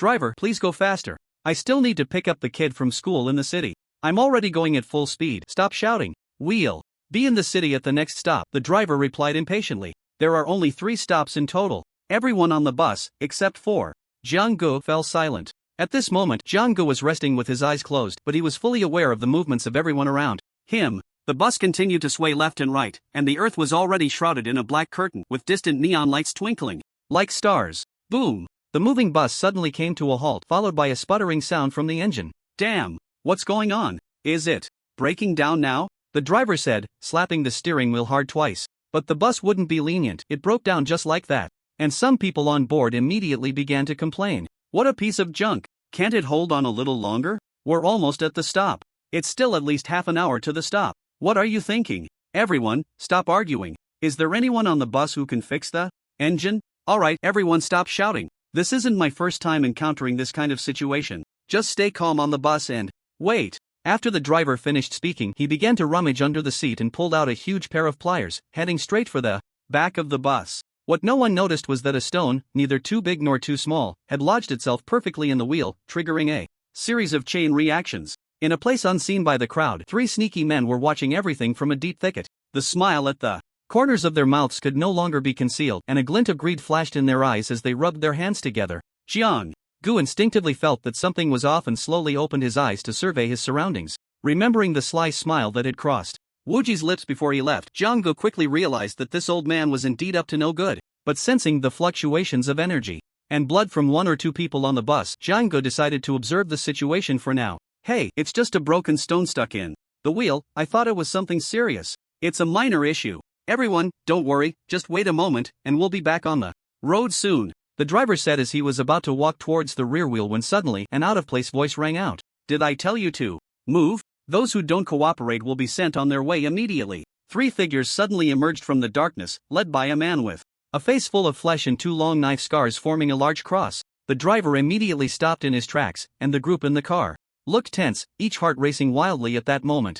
Except for Jianggu. What are you trying to do? This behavior is immoral, a woman in the car immediately shouted. The driver, still standing outside the car door, had a dark expression. Damn it, there's even a saint in the car. At a time like this, you're talking about morals with them? Have you lost your mind? It wasn't just the driver who thought this. The others in the car also looked gravely at the woman in front of them. Why are you looking at me? Did I say something wrong? When did a bunch of cowardly citizens of the Great Xia become so spineless? Then why don't you get out? The driver suddenly said to the woman. Actually, there's no need to go this far. The woman fell silent after speaking. As long as you don't harm our lives, we will offer up everything else, the driver said calmly. At least someone knows their place. Not bad, the leading man sneered. Everyone, your lives are at stake, you decide what to do. After the driver finished speaking, he got into the car accompanied by the 3 men. Ha, when did I ever see such rampant scoundrels in Ming City? A man in a jacket laughed heartily, then stepped out from the crowd. With each step he took towards the 3 men, the aura of his internal energy grew stronger. Great! I didn't expect this person to be a master at the 8th stage of martial arts. We're saved now. Many people finally relaxed, their faces beaming with smiles of survival. 8th stage of martial arts? You really think highly of yourself. In this world, you have to talk about power, you little punk. Saying this, the scar-faced man directly slapped the man. The man in the leather jacket raised his hand to block, but a bright red handprint immediately appeared on his face, and he was sent crashing into the back of the bus. Seeing this, the crowd, who had felt good about themselves, suddenly had their hearts drop to the bottom. He was taken out just like that? The woman who had shouted the loudest fell into confusion, her pupils instantly dulling. What a big thunder with little rain, survival is what matters. After saying this, the man took off his valuable belongings and offered them with both hands. There's an old saying in the Great Xia, those who know the times are the true heroes. You're not bad. The scar-faced man patted the newcomer's shoulder with his calloused hands, his eyes filled with appreciation. You flatter me, big brother. Ha, the man could only force a smile, thinking, my life is at stake. With the first person leading the way, the rest knew how to choose. But not everyone was like that. At that moment, a young boy was lowering his head, tightly clutching his belongings and refusing to let go. Kid, let go of your hand, or I'll have to chop it off. One of the scar-faced man's subordinates glared fiercely, warning him. Please, this is my mother's life-saving money, I really can't live without it. The boy's eyes turned red instantly, tears streaming down his face, evoking pity. Life-saving money? That's also our life-saving money. Last warning, let go. The man's gaze grew increasingly fierce, then he raised his other hand, 3 bony fingers pointing straight up, exuding a chilling murderous intent. With each passing second, the man would lower 1 finger, and by the 3rd second, all 3 fingers were down. The driver wanted to speak up to stop it, but thinking he was just an ordinary person, his gaze dimmed again. A sharp knife hand struck down fiercely towards the boy's right hand. In an instant, everyone dared not continue watching, covering their eyes with their hands, fearing they would be splattered with blood. No screams came as imagined, and everyone quickly opened their eyes. The scene before them left their jaws dropped in shock. A disheveled young man effortlessly grasped the man's wrist with one hand. The man winced in pain, his face turning bright red. The scar-faced man and another lackey immediately wore expressions of anger, ready to strike. A piercing scream echoed throughout the car. As Jianggu twisted sharply, the man's arm contorted like a twisted hemp rope. In the next moment, the man's arm was brutally twisted off at the shoulder, revealing the stark white bones inside. Scalding red blood sprayed onto the face of the young man who had been pleading moments before, and the others in the car were caught off guard, splattered with blood. You like breaking other people's arms so much? How does it feel? Jianggu said, then raised his deep, dark golden eyes, staring intently at the 3 before him. Gulp! Someone in the crowd swallowed hard, clearly terrified. The scene was too shocking. Ordinary people had never witnessed anything like this. Be careful, this kid is a 9th-level martial artist. The scar-faced man immediately shouted, leaving the others momentarily blank. A 9th-level martial artist at such a young age? God! The driver exclaimed repeatedly. We're saved, this time we are really saved. Someone cheered. However, some held a pessimistic view. Didn't they see how the 8th-level martial artist was sent flying by their boss with a single slap? Could this seemingly frail boy really do it? Many, after experiencing the emotional roller coaster from the heights to the depths, did not immediately express their thoughts. I didn't expect such a troublemaker to be on this little broken bus. Is it our luck or your misfortune? The scar-faced man kicked his fainted lackey aside, irritated by the wailing. A ninth-level martial artist at such a young age in this small Ming city is certainly not an unknown figure, right? What a pity, the geniuses who have died at my hands number no less than 50, if not 100. The scar-faced man said with a twisted expression. Those who do not enter the martial master realm are but ants, even if you are a ninth-level martial artist. After saying this, the scar-faced man's clothes billowed without wind, and powerful waves of energy erupted from his body. But unlike the blood energy released by martial artists, streams of condensed blood energy appeared around the scar-faced man like slender silver needles. Seeing a fierce battle about to break out, the crowd in the car immediately scrambled out, leaving only Jianggu, the scar-faced man, and another fully intact lackey. The boy, who had originally looked despondent, now watched Jianggu, who was of similar age, and continuously cheered him on in his heart. He had been thrown out by Jianggu, and now there was no trace of fear on his face, only determination. When you become stronger, I will allow you to participate. For now, young man, you still need to train. This was Jiang Ji's last sentence before throwing the boy out the window, unknowingly planting a deep seed in the boy's heart. He should be about the same age as me, the boy thought quietly to himself. Kid, aren't you going to activate your blood energy? Is this the aura of a martial master, scaring you to death? Ha ha. The scar-faced man laughed loudly, extremely exhilarated. Jianggu showed no reaction, his face immediately displaying a look of fear, then his mind went blank, like a puppet. Die. As long as you die, all your treasures will be mine. The scar-faced man couldn't believe that such a young ninth-level martial artist had no treasures. Countless blood chi. Silver needles suddenly gathered on the right hand of the scar-faced man, carrying an unstoppable momentum as they directly slammed towards Jiang Ji's face. Meanwhile, the little brother beside him quickly urged his blood chi, heading straight for Jiang Ji's lower regions. What to do? This young man is in danger now. 2 fists can't fight against 4 hands, not to mention there's a beast specifically targeting the lower regions, the driver said anxiously, while the others were at a loss, knowing they weren't enough to take on the opponents, and joining in would only help them rack up their KPIs. As the 2 attacks approached simultaneously, Jianggu suddenly flashed a wicked smile, then continued to stand foolishly in place, allowing the 2 to strike. Quick, fight back. Young man, there's no time to daze. The crowd outside shouted immediately. The next second, a bizarre scene unfolded. A loud crack echoed as one person's right leg snapped in 2. At that moment, the scar-faced man's fist was also drenched in blood. How is this possible? The scar-faced duo looked as if they had seen a ghost in broad daylight, bewildered. How is it not possible? Everything is possible. Jianggu swiftly swung his fist, and the 2 figures crashed through the windshield, flying outwards, with the little brother falling unconscious. Only the scar-faced man remained, shrinking back in fear as he stared at the young man before him, shouting loudly, "Who exactly are you?" Not just the scar-faced man, but everyone else also wanted to know who this young man was, nodding their heads in disbelief. My name is Jianggu. Jianggu? The top scorer of this year's college entrance examination? The driver was left dumbfounded. I knew it. I thought this young man was extraordinary, truly a dragon among men. Dragon among men? I remember when Jianggu first got in the car, you were the first to pinch your own nose, right? You even complained about the smell. What a joke. Was I the only one covering my nose before? I wonder whose nose turned the reddest. The person quickly retorted, blushing. Jianggu, even if you are the top scorer, how could you have the strength of a martial artist? That's unscientific. After wiping the blood from the corner of his mouth, the scar-faced man suddenly stood up, incredulously saying, Unscientific? You still understand science? Today, I'll let you get close to science. After saying that, Jianggu leaped into the air, forcefully scraping the bus window with both hands. Without any sense of hesitation, the entire motion was fluid, landing steadily on the ground. Then everyone saw a pit appear where Jianggu had stood. How is this possible? This can't just be pure physical strength, right?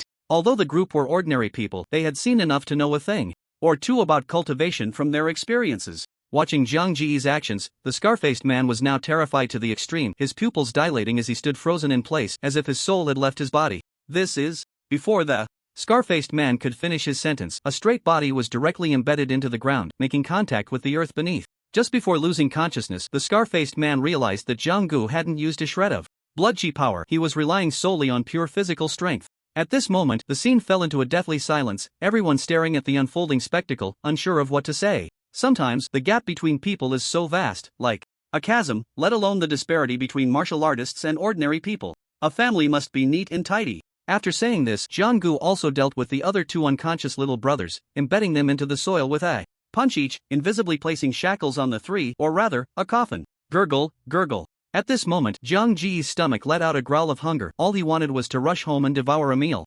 Uncle, the car should be fine. Now, right? Can we start it? I'm in a hurry to get back for dinner. Jiang patted his flat stomach and shouted at the driver. Oh, sure, no problem. The driver, coming back to his senses, hurriedly replied, his face filled with enthusiasm. The others couldn't help but smile, but when they saw the severely damaged bus, they all shook their heads with bitter smiles. Soon, the bus's engine roared to life again and slowly drove towards the distant neon lights. Jiang, go, my son is your fan, can you sign something for him? Jiang Gu, my daughter is also your fan, can we meet you? At this moment, Jiang was surrounded by people. If the driver hadn't truly needed both hands on the wheel, he would have liked to chat a bit. Back in his seat, Jiang felt a headache coming on and instinctively rubbed his forehead. Can someone check if their phone still has battery? Let's call the police. What if those three manage to escape? The crowd immediately wore looks of suspicion. Come on, they've already gone 6 feet under. If they can still escape, I'll eat my hat, a man swore to himself. Weren't they almost beaten to death just now? Escape? They must have already kicked the bucket, he thought, glancing back at the accident scene. Jiang, we really have to thank you this time. If it weren't for you, I fear we would have been sullied by those beasts, a woman said, tears in her eyes. Ugh.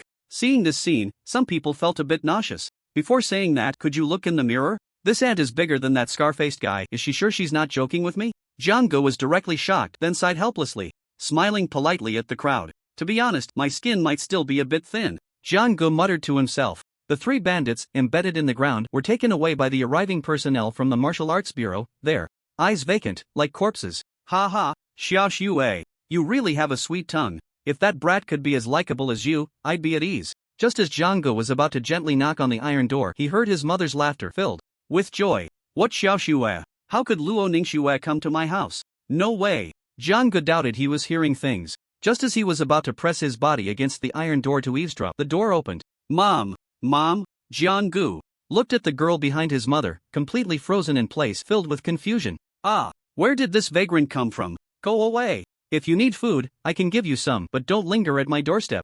Jiang Ji's mother looked at the wild figure before her, noticing 2 white pearls swaying left and right, instinctively wanting to shoo him away. Auntie, don't be afraid. Xiao Xue is here. With a whoosh, the stunning girl drew a silver long sword from her waist, pointing the tip directly at the vagrant just a door away, warning him. Whoa, hold on. Mom, look closely, I'm your son. Jiang hurriedly said. Impossible, Xiaoge won't be back for another week. You vagrant can't pretend to be my son. Jiang Ji's mother looked skeptical. Mom, it's really me. Take a closer look. Is Dad around? Call him over too. Auntie, it really seems to be him. Can you take another look?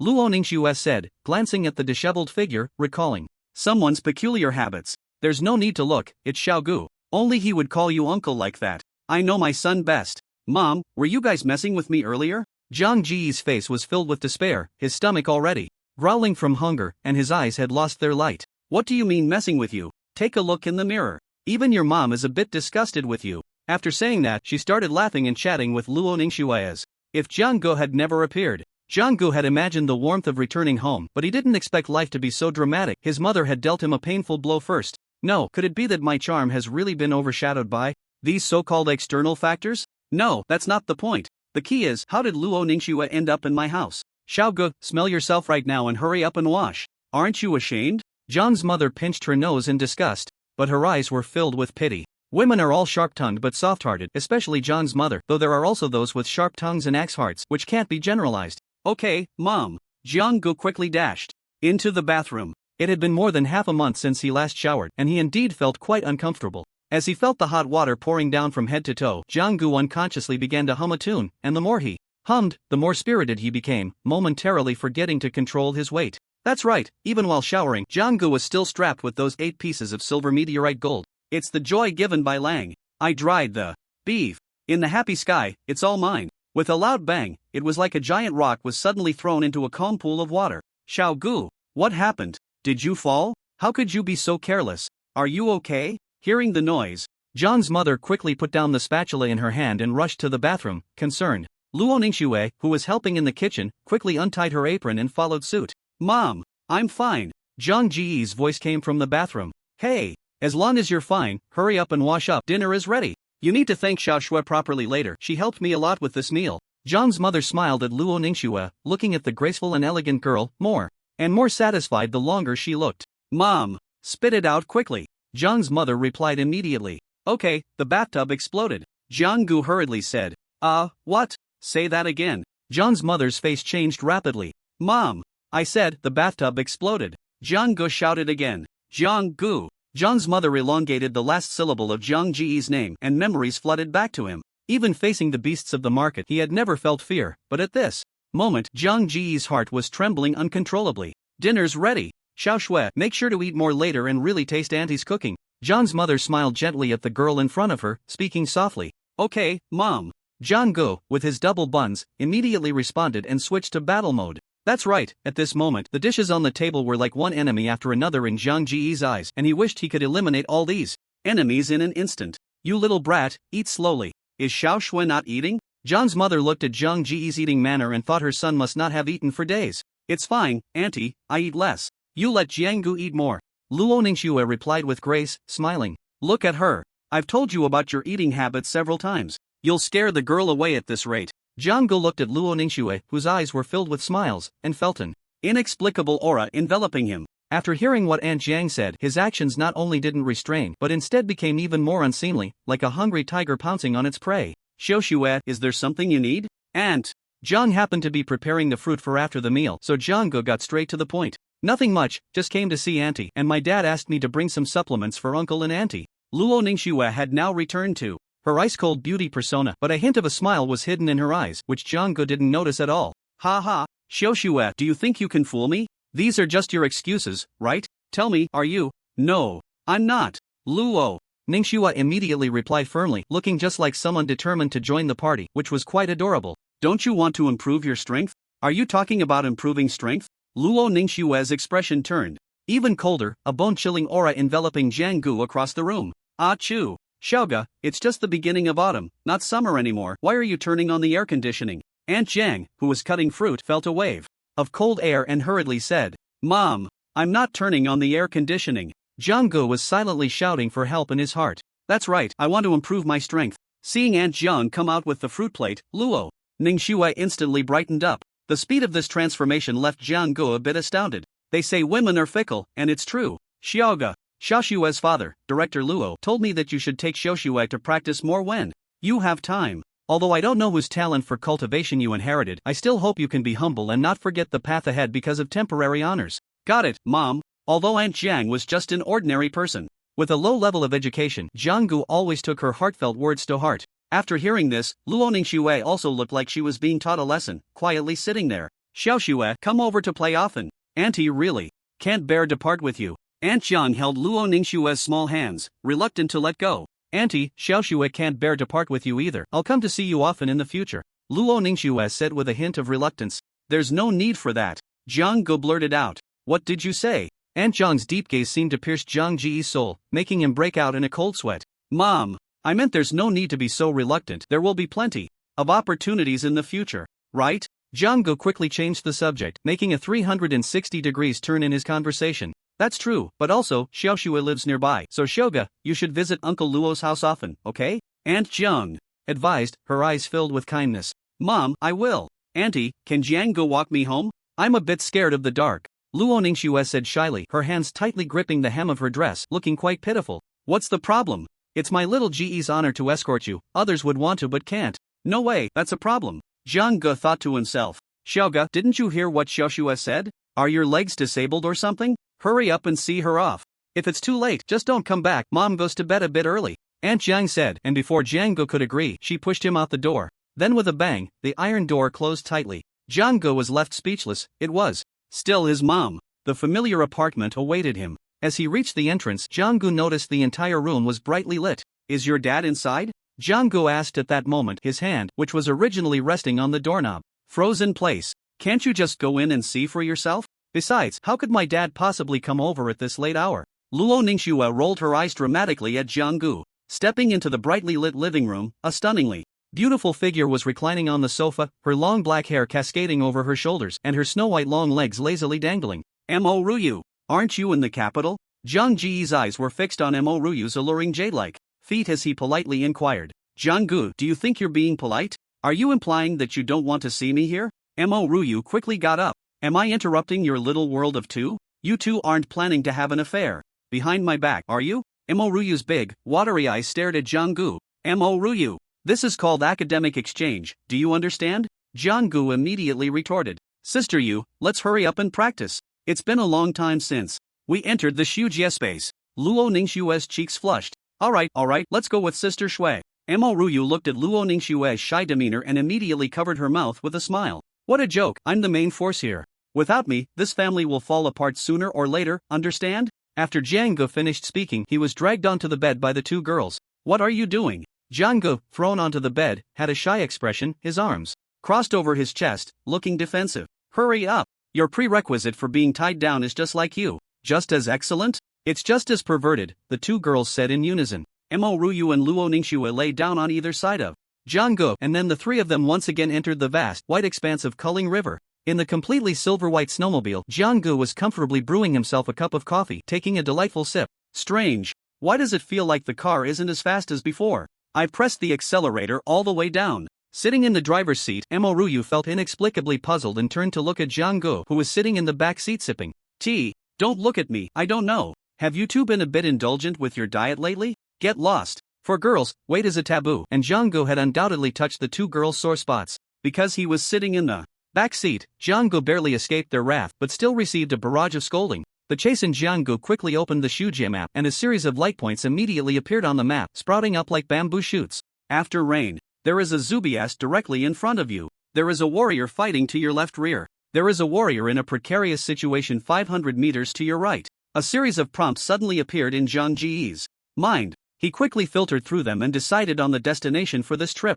Let's get started, it's been a while since I've done my old job, Jang-gu said truthfully. Then, the three people who were originally sitting in the car immediately used the Thousand Illusions technique and they transformed their appearances. Jang-gu directly disguised himself as Gu Qinwu, while the originally stunning two also transformed into two ordinary-looking women. At this moment, far away in the Gu family estate, Gu Qinwu inexplicably felt a wave of anxiety. Inside Culling River, the extremely harsh environment made it difficult for every warrior present, except for the three inside the snowmobile. Roar! A thunderous beast roar suddenly erupted from a Zubiest, which was already surrounded by three figures choosing to fight to the death. In the past, the humans it encountered were always solitary. When did humans become so united? The Zubiest was greatly puzzled. The beast continued to lick its wounds, then turned its gaze towards the frail boy in the center, for it perceived that the boy's aura was the weakest. The beast, at the 9th stage of martial arts, was comparable to a master among human warriors, and upon seeing this situation, both Mo Ryu and Luo Ningxue felt a tightening in their hearts. The two women, who had previously exhausted all their strength, were now dragging their weary bodies quickly towards Jang-gu. Watching the boy stand motionless, the beast's massive jaws suddenly snapped down, its enormous eyes narrowing into a straight line. However, instead of the expected sound of shattering, Jang-gu let out a cold laugh, and then a silver-white light shot out directly from his right leg. A sound of air being split echoed, the speed and force so great that it created a visible ripple in the void. With a puff, the enormous head in front of Jang-gu exploded, scattering like flowers from a celestial maiden, and the mist of blood transformed into a ground covered in ice crystals under the storm's influence. What kind of martial skill is this? Luo Ningxue and Mo Ryu had never seen Jang-gu performed such a technique before. If that attack had been directed at them, they could only imagine the outcome would be no better than that of the beast. As they looked at the silver strip gradually sinking into the ice, the two women moved closer, curiously probing. Ordinary martial skills do not leave residual attacks that linger for so long, so this is not a martial skill, it's just an ordinary object. Mo Ryu quickly reached her conclusion, while Luo Ningxue's eyes flickered, her heart stirred with waves of emotion, unable to calm down for a long time. Has the gap become this large? Jang-gu can achieve this level with just his physical strength now? Jang-gu, you really are a freak. At this moment, both women felt a sense of disparity. After all, Mo Ryu had just broken through to the 9th stage of martial arts, thinking she could narrow the gap with Jang-gu. But unexpectedly, Zhang Ji's progress had not stopped. Instead, it had only grown larger. Luo Ningxue felt the same. At the 8th stage of martial arts, she had few rivals in Ming City, and even when entering Pejuan University next, she was confident. Now, looking at Zhang Ji's figure, the two women's mindset changed. If they did not keep up with Jang-gu, perhaps the next moment, the girl lying beside him would no longer be them. Whoosh! Seeing the two women staring at his silver meteorite without moving, Jang-gu, fearing they might take a liking to it, quickly transformed into an afterimage and reattached the meteorite to his right leg. Jang-gu, are you guarding against us with that thief-like gaze? Mo Ryu and Luo Ningxue immediately expressed their dissatisfaction. What a joke, this silver bar was actually given to me by Principal Wuji. I'm just afraid that if I report it, they might ask for it back. This guy values money like life. Far away in the imperial capital, Woji was sitting at a round conference table. The people present exuded a powerful aura, like a feigning tiger. Once they struck, it would surely be a thunderous blow. Woji, you decided on the SS level core quota so hastily? Do you even consider us board members? After speaking, a broad hand slammed down on the table, producing a heavy sound, with questioning intent in his eyes. Woji, as the principal of Pijuan University, do you know what your promise means? You must give all of US board members an explanation this time. A portly man also spoke in a deep voice. He had long been displeased with Woji and seized this rare opportunity to ridicule him. Everyone, stop arguing. I believe Woji must have his reasons. Let's hear him out before we draw conclusions. A woman in a cheapao with an elegant demeanor slowly spoke. Cough, have you all finished? Let's talk about you first. As a director, don't act like you look down on others. I damn well care about others. And you, Xiaowuqing, do I need to explain anything to you? Do you really think I don't know your little schemes? Woji suddenly stood up from his seat, his fierce gaze sweeping over the two, causing their faces to immediately turn ugly, wilting like eggplants after frost. He. Woji, is this your confidence? You don't even have a reasonable explanation. I think you don't deserve to be the president of our broken army university. In the past, Woji would never have reacted this way. His arguments were fundamentally unsound, so Xiaowuqing concluded that Woji must be aware of his own shortcomings this time. Woji, let's not beat around the bush. The new semester is about to start. Do you dare to make a bet with me? A bet? What do I, Woji, have to fear? What are we betting on? How do we bet? Woji's face turned red with anger. Woji, are you sure you don't want to think it over? The beautiful woman immediately advised. No need to think, Xiaowuqing, you say? All right. During the freshman orientation, there will be a competition for new students. Everyone knows this. The other directors nodded one by one. This was an old tradition of Broken Army University that had continued to this day. Although you, Woji, publicly claim that Jianggu has obtained an S-level core quota, I think if Jianggu loses even once in the upcoming competition, he will have to give up this SS level quota. So, what do you say? Do you dare to bet, Woji? Xiaowuqing sneered. Fine. And if you lose? Woji laughed in anger. Woji, think twice. The woman in the cheapao hurriedly said. Haha, me lose? If I lose, I won't just give up my position as a director. Not only that, I, Xiaowuqing, will have no objections to Jiang Ji's SS level core quota. Woji, if Jianggu starts school without a single loss, we will have no objections to your decision. Right. All right, it's a deal. Woji, don't back out when the time comes. Xiaowuqing mocked. That line should be for me to say to you. Thus, under the watchful eyes of the directors, the bet between the two was officially formed. The others viewed Woji's impulsiveness with a sense of amusement, shaking their heads. Let alone Jianggu, even Woji, the strongest force at Broken Army School at that moment. Even he wouldn't dare to claim he had no losses in the competition during his first year.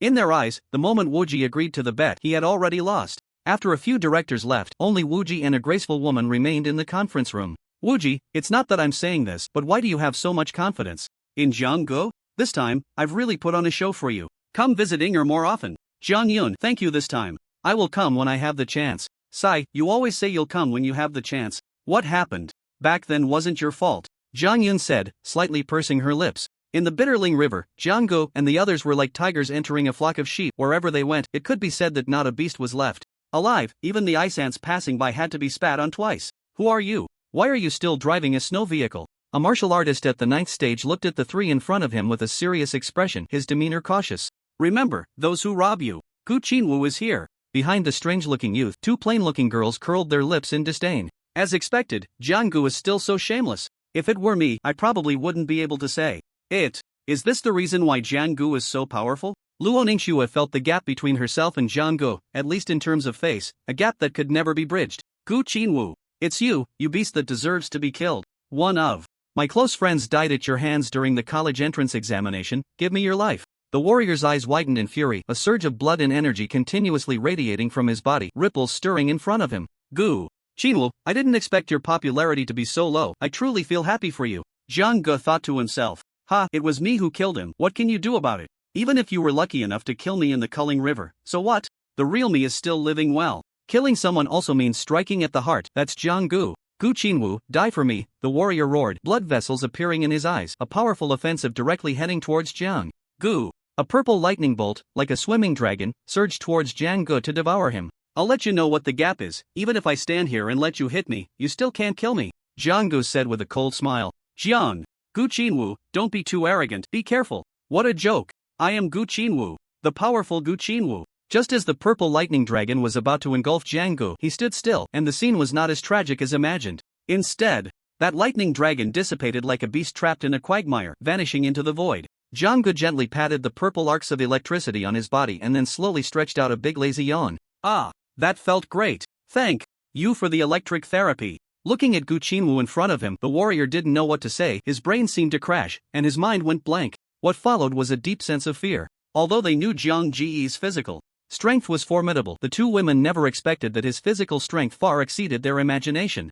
Gu Qinwu, are you human or a ghost? The once fluent warrior had turned into a stutterer. Of course I'm human, and I'm a good person. Jiang Gu then revealed a set of white teeth, looking innocent and naive. Then, a corpse quickly fell to the ground, without any last words, just lying down. Meanwhile, in the Culling River, a tragic scene was unfolding. Gu Qinwu, I won't spare you. Ah, Gu Qinwu, you bastard. From now on, I will not share the same sky with you. Anyone who associates with Gu Qinwu is not a good bird. I remember the three of you. Even if I die, I won't fall into your hands. You won't succeed. One touching story after another was rapidly fermenting in the Culling River. And as the culprits, Jiang Gu and the two others felt not a shred of guilt at this moment. This act not only allowed them to crazily plunder cultivation resources but also promoted Gu Qinwu, which was not a bad thing. It could be said to be killing two birds with one stone. Beneath a completely blue ice mountain, Gu Qinwu was hiding inside with two plain-looking women. Looking at the mountain of heavenly materials and earthly treasures piled up before them, who knows how many warriors the three of them had plundered.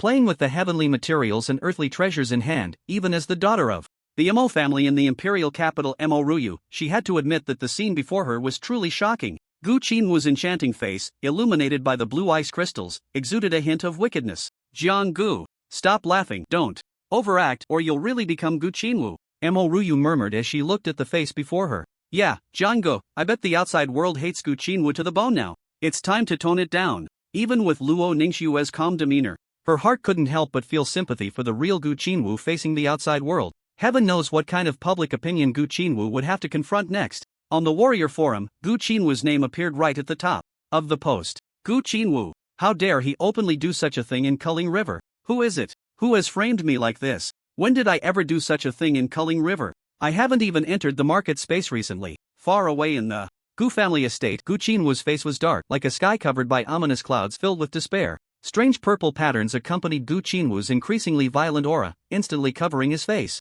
Watching Gu Qinwu's transformation, the servants surrounding him immediately became fearful, cold sweat pouring down their backs. Young Master Qinwu, this must be someone framing you. We all believed young Master Qinwu was not that kind of person. A servant immediately flattered, eager to please. If I had done it, I, Gu Qinwu, wouldn't stoop to evade, but this time, it has nothing to do with me. And who says I'm not that kind of person? Do you know me well? Blood mist gradually filled Gu Qinwu's eyes, and in the next moment, a sinister smile crept across his lips. Suddenly, a black vortex appeared in his right hand, its diameter several times larger than what had been shown in the secret realm. With a flash, Gu Qinwu appeared directly behind this servant. The servant's sixth sense warned him of a massive crisis behind him, causing every hair on his body to stand on end. With a poof, the enormous black vortex instantly enveloped the servant's head, as if a meat grinder had sucked him in, completely crushing him. The entire backyard was immediately filled with a bloody stench, the servant's body visibly shriveling, soon collapsing to the ground. Streams of bright red blood flowed like a gushing spring, continuously merging into the black vortex, and soon the entire backyard returned to a state of calm.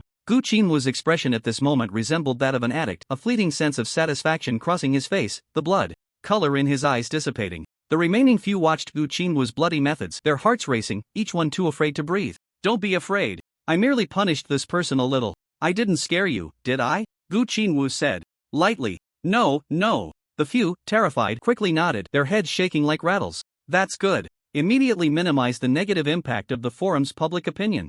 Also, find out who dared to impersonate me in such a manner. Gu Qinwu looked at his pale, slender fingers, a smile on his face. Yes. After absorbing various heavenly materials and earthly treasures, Mo Ruyu and Luo Ningxue now had particularly refined vital energy swirling around them. The two women's vital energy finally reached 500 kilocalories, qualifying them to officially step into the realm of martial masters. You two focus on your breakthrough. I'll protect you, Jiang Gu said calmly, observing the aura around the two women, clearly on the verge of a breakthrough.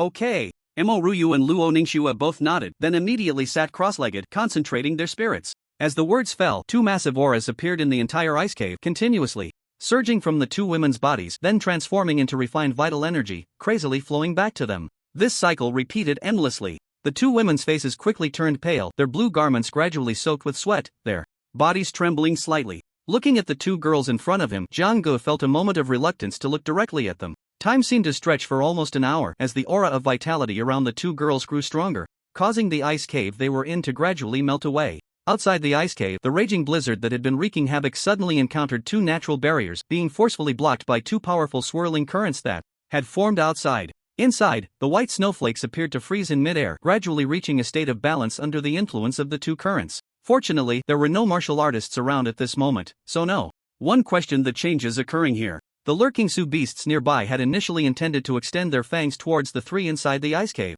However, upon sensing an overwhelmingly powerful aura within the cave, the Sioux beasts abandoned their intentions. To the Sioux beasts, the blood-red glow emanating from Jang-gu made him look like a messenger walking through hell, with countless killing intents condensed within him. The terrifying pressure invisibly made the Sioux beasts feel a deadly threat. Their instincts told them that this human was not to be provoked. After a long while, the previously motionless snowflakes outside seemed to be gently stirred, and under the force of gravity, they began to fall again. The two girls inside the ice cave stood up in response, their eyes flashing with brilliance, sparkling like crystals. If the two girls had been unable to freely control the release of their internal vitality before, now, their aura was deep and restrained, like a vast ocean. Calculating the time, today is the day for school registration, right? You both have successfully broken through, let's prepare to go back. Jang-gu said directly, looking at the joyful two. The two girls exchanged glances and nodded slightly. According to our station's report, the flow of people at various universities will reach an unprecedented peak today, as students are gradually heading to their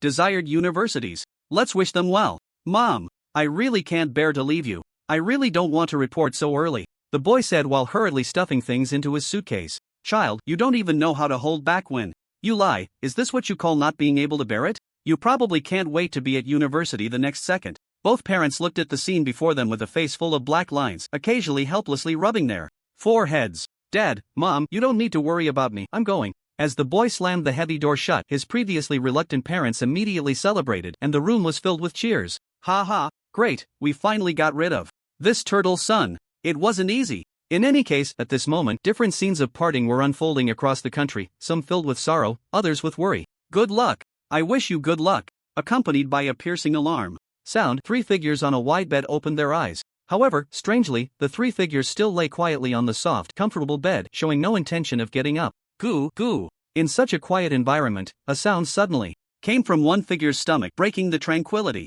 Is it you, Xiaoxue? How can a girl be so unrefined? Jiang-gu. Luo Ningxue instinctively raised her voice a few decibels. That must be you, Moruyu. It's surprising that you're the daughter of a prestigious family in the capital, yet you don't pay attention to your image. Upon hearing this, Moruyu wasted no time and directly executed a capture move, pinning Jiang-gu in the center of the bed, rendering him immobile. Jiang-gu, how can you slander us two delicate beauties? If you say it out loud, you'll be pointed at by 1,000 people. Moruyu's two adorable little tiger teeth peeked out, and her long, white fingers pinched Jiang-gu, making her feel a wave of comfort. Jiang-gu, the villain crying first has truly reached its peak with you. Moryu continued. Sure enough, just a few seconds later, the culprit, Zhang Ji's stomach, let out another loud rumble, leaving Jiang-gu no chance to defend herself. I'm going to wash up first. You all chat. With that, Jiang-gu dashed out of the bedroom, her speed so quick it was beyond reach. After the three of them finished packing and said goodbye to their parents, they boarded the train to the capital. Since Moruyu's home was in the capital, this trip could be considered her returning in glory.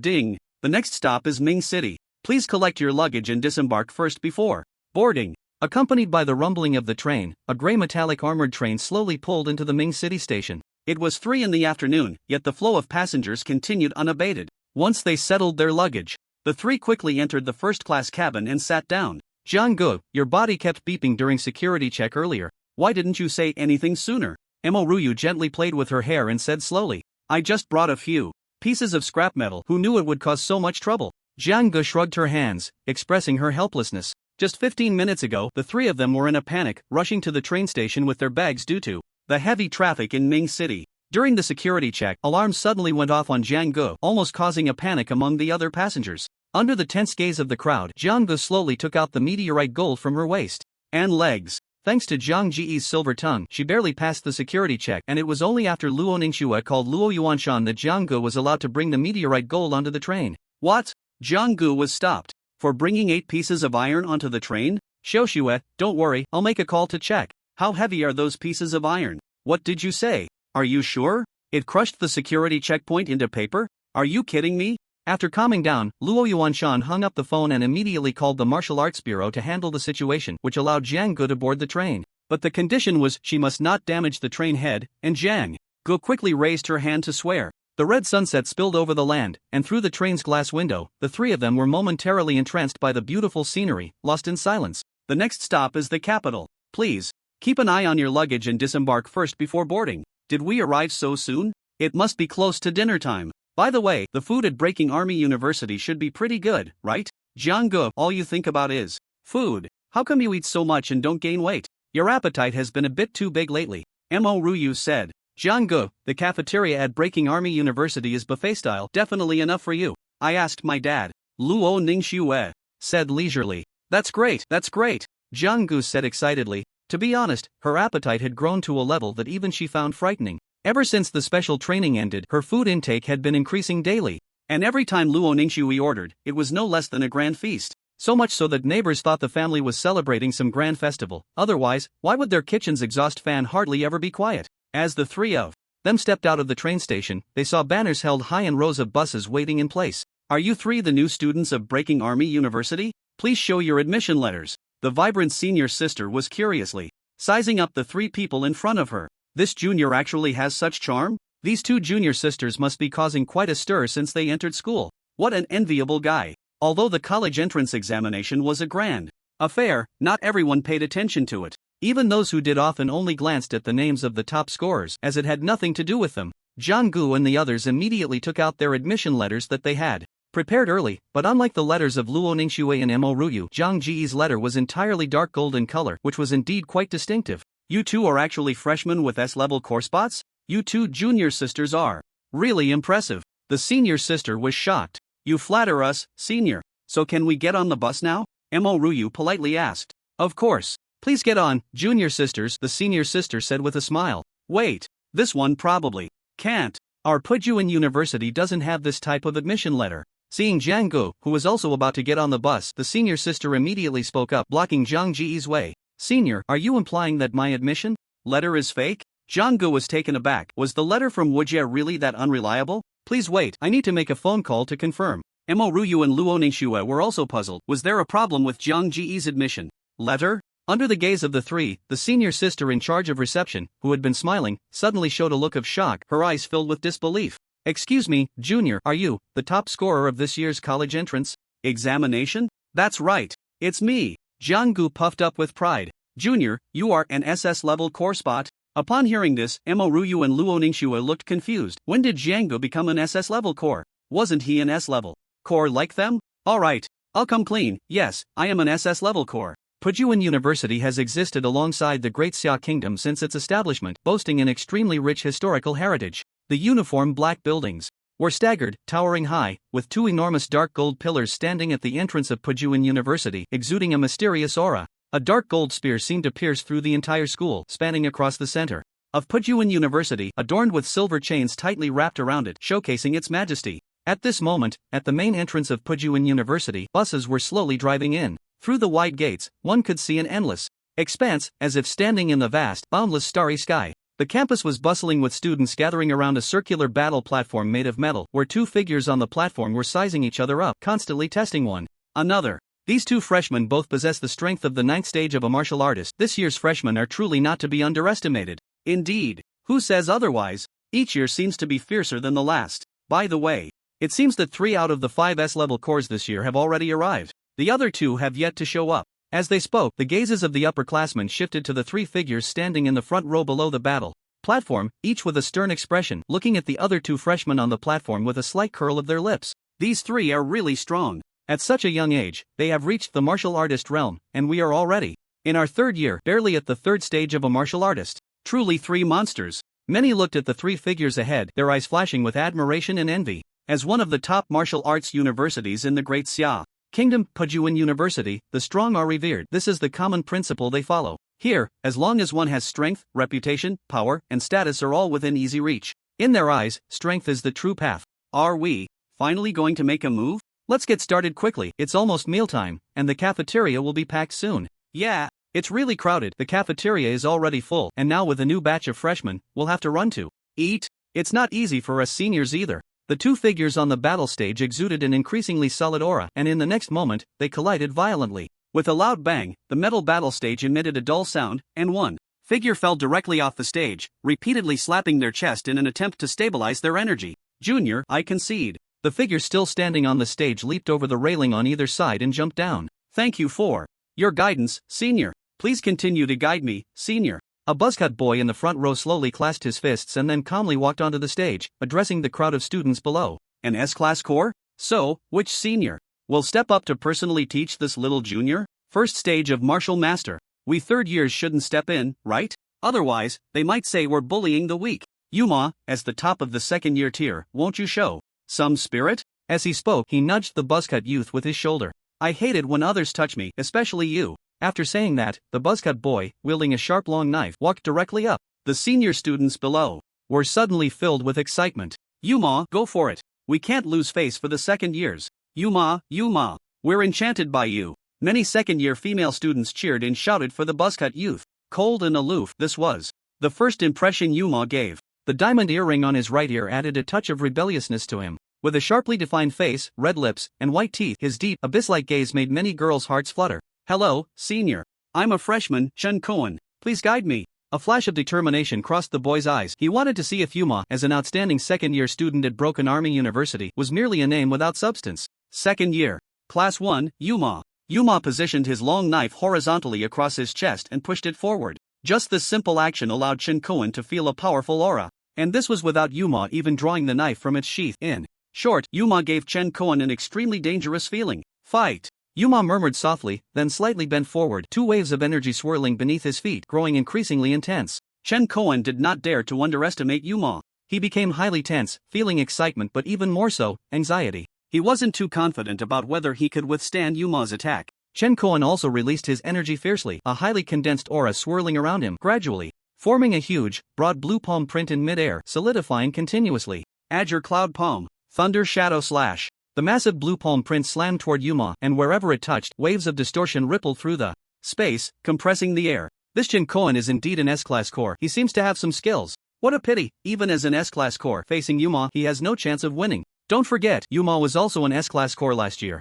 As time passed, everyone's focus seemed to shift to the core freshmen of each year. Little did they know that the seniors at Breaking Army University were once freshmen shining with an equally dazzling aura. Watching Umo completely covered by his Weiyun palm, Chen Cohen felt a flicker of glee in his heart. Even if Umo's speed was incredibly fast at this moment, the vast area covered by that enormous palm print made it difficult to escape. Boom! The battle platform showed no signs of damage. Instead, the ground supporting it kicked up clouds of dust. What is Umo doing? Losing to a freshman? He's really embarrassed as second years. I should have gone up instead. Exactly, were all his previous achievements just bragging? Is he really the one on the Breaking Army rankings? Many upperclassmen began to complain as they looked at the area covered by the giant palm print and the dust swirling in the air. Senior, I concede. What? Before Chen Cohen could finish his sentence, a flash of yellow light suddenly cut through the dust, like a dark yellow meteor streaking across the sky in an instant. Junior, you lost. At that moment, a long knife was pressed against Chen Cohen's neck, though Umo had only used the sheath.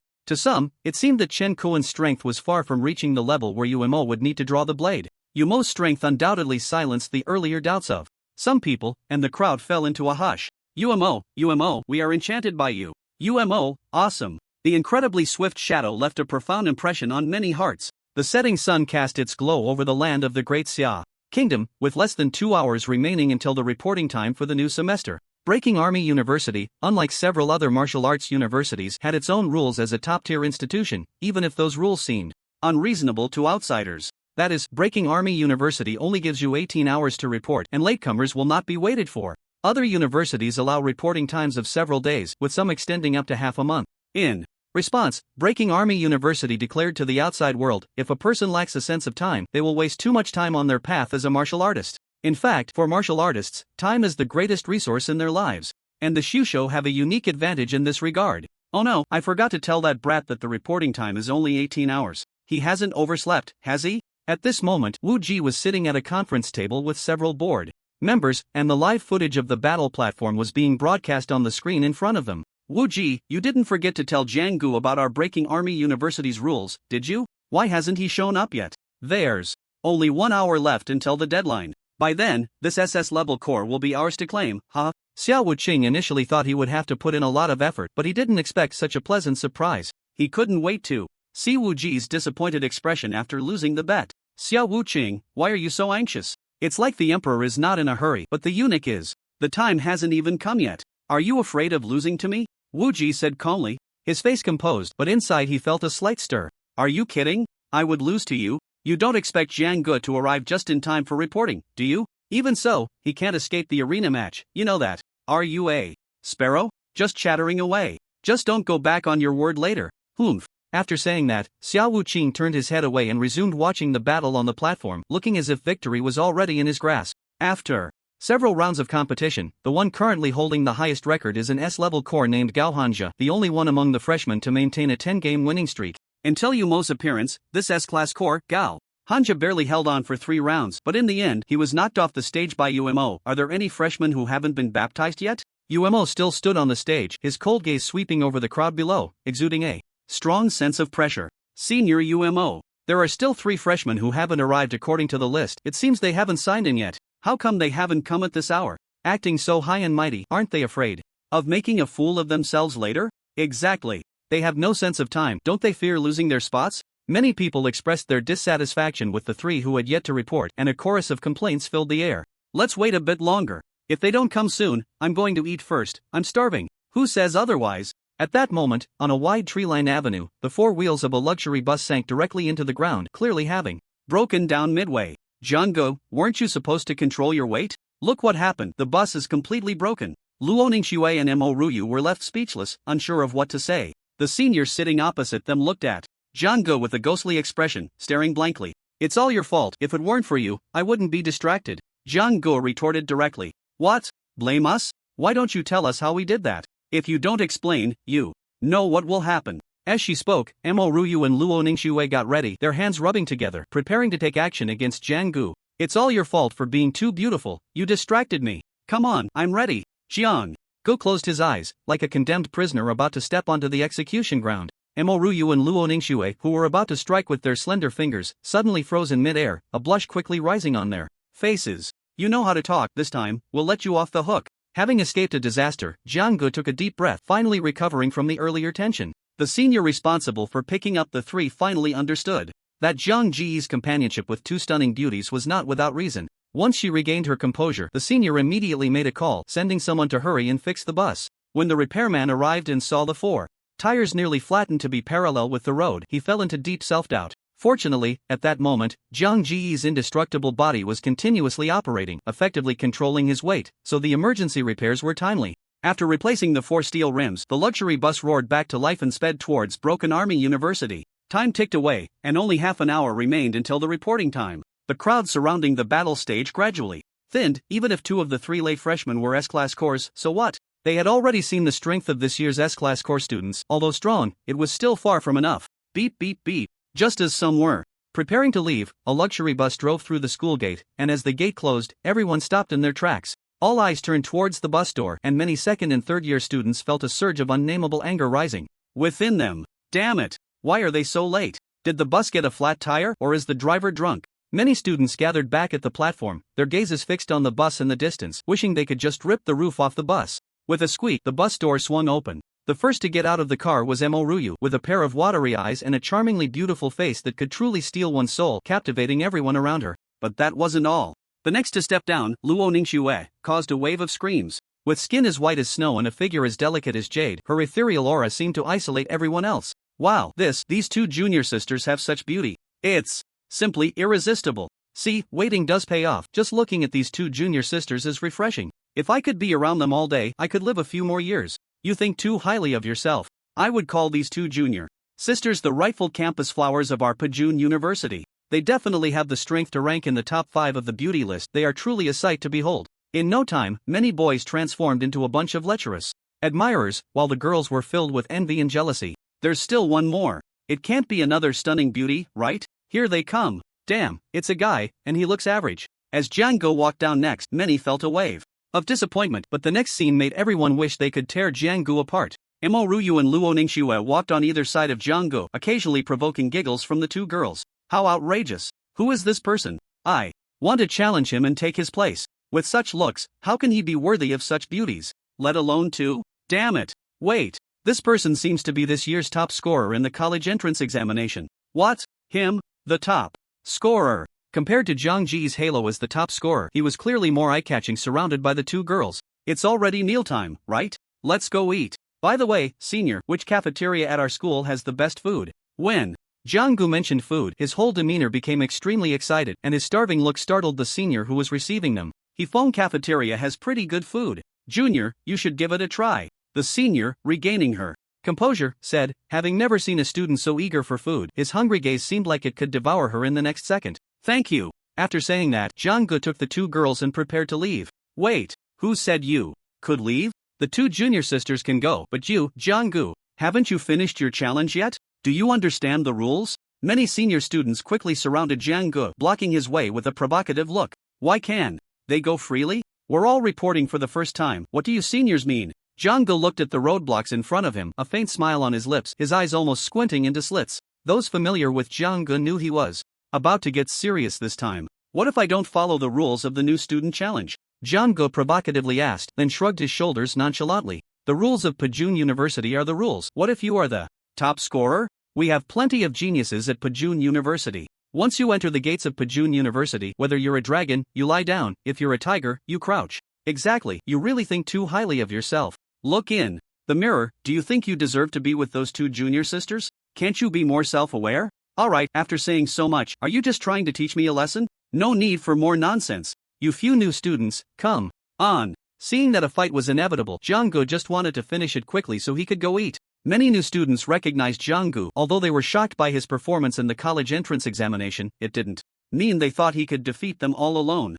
Jiang Gu, you seem a bit too arrogant. Among our new students this year, there are actually 3 S-level cores. Although you are also an S-level core, are you sure? You talk too much, let's deal with you first. Jiang Gu looked at the person who was still shouting incessantly and directly dodged. Bang! With one punch, the shouting new student fell asleep instantly. Youth is indeed a blessing. No martial ethics. What are you joking about? What is martial ethics? Can it be eaten? Luo Ningxue and Mo Ruyu in the audience felt very calm at this moment. They had absolute confidence in Jiang Ji's strength. Interesting, this Jiang Gu is qualified to fight me. Not far away, Mo suddenly said as he watched the scene before him. Oh, Mo, is this new student really that strong? I see his vitality is indeed robust and restrained, but it's just that. A student in a blue robe beside Mo couldn't help but raise his eyebrows. Strength is a feeling. Mo's eyes ignited with fierce battle intent. You. Yes, you. What are you looking at? Come up and fight me. Jiang Gu stood high above on the battle stage, his gaze directed at a new student below.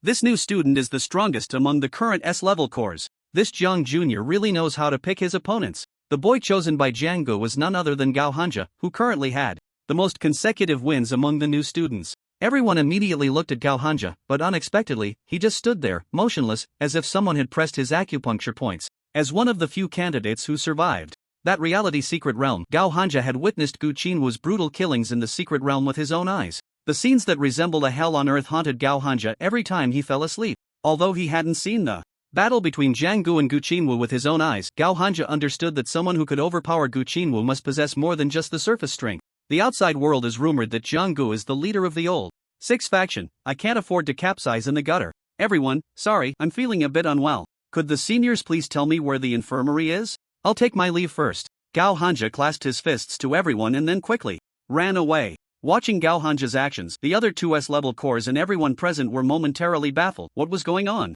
You ran fast, or I would have beaten you to death. Jiang Gu thought to himself at that moment. Since you all aren't coming up, fine, I'll come down. After saying that, Jiang Gu suddenly took 2 steps forward, leaping into the air and landing steadily on the ground. Not only that, but Jiang Gu also provocatively beckoned the new students with his fingers full of challenge. If this can be tolerated, what can't? Everyone, go! Seeing Jiang Ji's actions, the new students felt a surge of anger, and a series of fierce attacks were launched directly at Jiang Gu. The senior students quickly isolated the crowd, and the rescue team nearby had long been on standby. This Jiang Gu is really getting carried away. Originally, it was uncertain who would win in a one-on-one fight, but now it's 1 against a group. Sai, stretcher team, prepare. The head of the medical team shook his head helplessly and then instructed.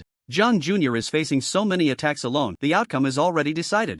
Even if I went up, I wouldn't last a few seconds. In the next moment, everyone was stunned by the bizarre scene before them. They heard the sound of clang, clang, clang, like a hammer constantly forging iron, as a series of dull sounds emanated from Jiang Ji's body. As Jiang Ji's body suddenly trembled, the attacks directed at him were instantly neutralized, and the rebound force sent several people nearby flying away. With a bang, an injured figure flew onto the stretcher of the medical staff. Quick! Prepare a few more stretchers. The medical staff hadn't expected this. They thought that one stretcher was meant for Jiang Gu, but it had completely turned around. The technique Immortal Body, Primordial Resonance, maximally stimulates the physical potential of the martial artist, perfectly utilized for oneself. This causes a vacuum area around the martial artist that emits a powerful aura, and the rapidly vibrating body is comparable to a humanoid beast. How is this possible? How can he be this strong? Is he going to take them out in an instant? Many senior students involuntarily swallowed hard, staring in disbelief at the young man in the arena. Such a strong physique. This junior Zhang's body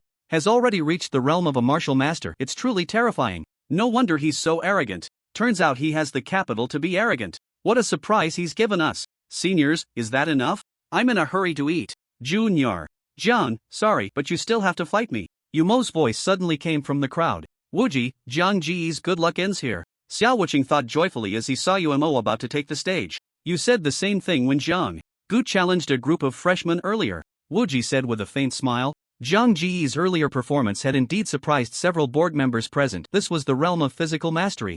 In their youth, even geniuses like Wuji could not reach such a level at this age. Wuji, just wait and see. You know Umo's strength all too well. After all, he was one of your proud students back in the day. Ha ha. Xiao Wuqing laughed heartily, and upon hearing this, some who knew the past couldn't help but change their expressions. Senior, is this also the rule? Jiang Gu looked at the buzzcut man in front of him, feeling a sense of threat for the first time. It was certain that this figure had immense strength. However, this was only Jiang Gu comparing his physical power to his opponent. He had yet to unleash his full strength. Junior Jiang, I'm sorry, but I can't help it. This is the rule. Umo spread his hands helplessly, then raised an eyebrow. Jiang Gu understood. It was clear that someone from the upper echelons of Bujuan University had a grudge against him and had specifically sent Umo to intercept him. Senior, then please enlighten me. I wouldn't dare to enlighten you. We're just sparring. As soon as Umo finished speaking, a streak of yellow light shot past Jiang Gu at an incredible speed. The speed of the thunder shadow slash was so fast that, apart from a few senior students, almost no one could see the trajectory of Umo's attack. With a poof, the upper half of Jiang Ji's shirt was torn apart, revealing bronze-toned, muscular flesh that seemed to exude a violent power. A long white mark extended from Jiang Ji's left shoulder to his right waist. Hiss! That stings a bit. Jiang Gu instinctively bared his teeth. This was the first time someone had left a mark on his powerful body. It should be noted that Jiang Ji's physical strength at this moment was enough to explode an ordinary martial master with a single punch. What a pity! Junior Jiang, even I have to admit that your physical strength is indeed very strong. A hint of surprise flashed in Umo's eyes, but it quickly disappeared, replaced by a powerful fighting spirit. Jiang Ji's physique is actually this strong? How on earth did he cultivate such a body? Umo could only leave a white mark on him? Not at all. Jiang Ji's body is strong, but Umo's blade hasn't even been drawn yet. What? The crowd immediately followed their gaze to Umo's waist, and as expected, Umo's long knife was still quietly sleeping within its sheath. Jiang Gu, you are qualified to see my long knife. I acknowledge you. After Umo finished speaking, a gray-white long knife was slowly drawn from the sheath. The long knife in Umo's hand was called Shalua Wan, an S-class weapon, ranked 6th among the top 10 famous knives. Ordinary long knives only have one side sharpened. But Shalua Wan was different. Both sides of the blade were sharpened, and the entire blade resembled a silver lightning bolt, looking extremely light. However, the waves of blood energy emanating from the blade seemed to tell everyone that its lightness was merely an illusion to deceive the world, and that the overwhelming blood energy was the true weight of Shalua Wan. What a good knife! Is this really Senior Umo Shalua Wan? It's so beautiful. Beautiful? You won't say that when it starts chopping people. Umo was very pleased with the crowd's reaction. This top 10 famous knife was something he had put in a lot of effort to obtain by chance, and it had accompanied him in slaying one ferocious ruined beast after another. I thought you were someone who got straight to the point, but it turns out you can't escape the urge to show off. Jiang Gu had no interest in the Shalua Wan before him. He wasn't someone without an S-class weapon, so he would leave the envious looks to others. Jiang Shueti, where's your weapon? Umo casually slashed the Shalua Wan down towards the ground, and immediately, waves of blade energy appeared on both sides of the blade. Me? I didn't bring my gun. What? Has the era changed? Jiang Gu actually uses a handgun? You fool, Jiang Gu uses a spear, not a damn handgun. I heard someone mention it before. Senior, hurry up, I'm really hungry. Jiang Gu said, making a gesture to Umo that said, come here. Could you Mo endure this? UMO could endure, but the other students below the battle platform could not. To be honest, winning like this feels a bit undeserved.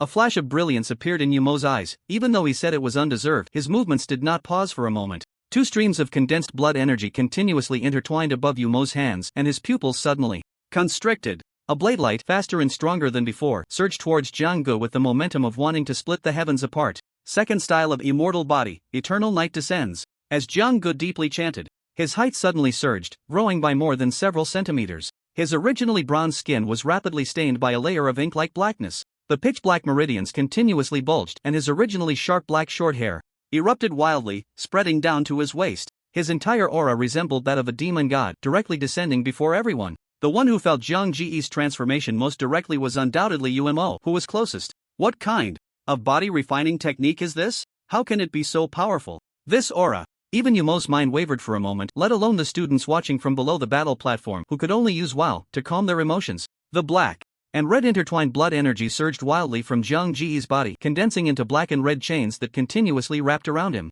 Jianggu swung the chains of blood energy fiercely, like a wildly dancing black and red giant snake, and the unstoppable blade energy was instantly dissolved by the black and red chains he wielded. At this moment, Yumo's state of mind could no longer remain calm, and a serious expression flashed across his face. The chains then transformed into totem-like black and red tattoos, branding themselves onto Jiang Ji's body, looking exceptionally domineering. What is Jianggu going to do? Many people were holding their breath, watching this intense battle, a true visual feast. As Jiang Ji's body suddenly shook for long, strip-like objects covered in black and red blood energy appeared out of thin air before everyone. What are these four long strip-like things? Is this Jiang Ji's martial skill? Although I don't understand, it looks incredibly powerful. Seeing this, Umo also stopped hiding his strength. He gripped the Shaluo wand tightly, and a scroll formed from gray-white blood energy appeared before everyone. The Shaluo wand moved like a nimble brush, continuously splattering ink on the gray-white scroll. With each gentle touch, the momentum of the Shaluo wand grew stronger. The gray-white flowing shadows even caused the Shaluo wand to create flickering after images. Rashomon, gray-white threshold. Just as Umo shouted out his martial skill, the four black-red strips had already reached Umo's forehead. The speed was so fast that the sound of breaking air only echoed a few seconds. Later, Umo looked at the four torrents rushing towards him, and with a swift motion, he slashed out with the Shaluo wand. The massive gray-white blade energy surged forth like the king of hell from the depths of hell, carrying an endless aura of death, crashing straight towards the four falling gold pieces. Any space touched by the gray-white threshold seemed to transform, as if a scene from a gray-white film was unfolding, where the originally colorful world was playing out a tragic drama. The gray-white blade energy wove through the battle platform, its deathly hue clashing starkly with the surrounding environment. The collision of gray-white and black-red was like a violent chemical reaction, waves of heat continuously emanating from the stage. Bang, bang, bang. Under the might of the gray-white threshold, the originally fierce attacks of the four gold pieces became chaotic, constantly rising and falling in the air. It seems Umo's attack is indeed stronger. Jianggu is already at the end of his rope. Those four strip-like weapons can hardly hold up. That's one of the top 10 famous blades, the Shaluo wand. How can mere four strips compare? Besides, Umo's strength is at the third stage of the martial master realm. Indeed, Jiang Ji's move is just like hitting a stone with an egg. He's completely provoked Umo now. As the crowd below saw Jianggu about to falter, they began to chatter among themselves. Among all present, only Mo Ruyu and Luo Ningxue understood. Jianggu was a freak. This was merely the tip of the iceberg of his strength. Sure enough, just as Umo's gray-white blade energy completely knocked down the four gold pieces, a slight arc appeared at the corner of Jiang Ji's mouth. In the next second, Jianggu once again sent out four long strip-like objects imbued with black-red blood energy, racing towards Umo's gray-white blade energy. However, this time, the attack of the four gold pieces was a feint. Jiang Ji's fists were the real threat. The same move won't work on me, Jianggu, Umo calmly said, looking at the familiar scene before him. Is that so? The combined weight of the 8 gold pieces had already reached a terrifying level, even as Jianggu activated the second form of immortal body, Eternal Night Descends. This heavy pressure still had a significant impact on Jianggu, but as the 8 gold pieces detached, he felt an unprecedented lightness throughout his body. Thus, under everyone's gaze, Jianggu began to stretch in place. The sudden release of pressure made him feel incredibly light. Jianggu casually twisted his neck, crossed his arms, and slowly circled a few times. With a loud whoosh, Jiang Ji's strong legs kicked back fiercely, and he vanished from his spot like a cannonball. Where did he go? How did he disappear? What kind of bizarre speed is this? Jiang Ji's original speed was already impressive, but after releasing the 8 gold pieces, his speed reached an astonishing level. Don't mention the crowd below. Even Umo on the stage couldn't catch a glimpse of Jiang Ji's figure. What was even more terrifying was that the spot where Jianggu had stood still retained his previous afterimage, as if he could shift and change forms at will. The extreme speed, combined with immense physical strength, made this punch, hidden behind the 4 pieces of meteorite gold, directly caused the air in front of Umo to tremble continuously. A series of sonic booms erupted from Zhang Ji's fist, and by the time everyone looked again, Umo had been sent flying off the stage. Even though Umo's reaction was quick, Zhang Ji's punch, which was fast to the extreme, pierced through the Shaluo pill. The fabric on Umo's back was shattered, creating a large circular area that resembled a massive sun, making it hard to look directly at. Is this an attack that a freshman can produce? Are you sure you're not joking? Umo actually lost? How is that possible? No wonder he's the top scorer in the college entrance examination. But can someone tell me why this year's top scorer is so strong? The crowd below was momentarily stunned, and although they didn't want to admit it, the shocking scene before them was telling them Jiang Gu defeated Umo. And it was quite effortless. At this moment, Zhang Ji's figure was exceptionally tall and imposing, his dark body resembling a demon god, his eyes scanning the crowd below with intensity. After extinguishing the black-red flames on his fist, Zhang Gu visibly regained his previous form at an astonishing speed. With a sudden motion of his hands, under the effect of the primordial resonance, the 8 pieces of meteorite gold that had sunk into the stage returned to Zhang Ji's body.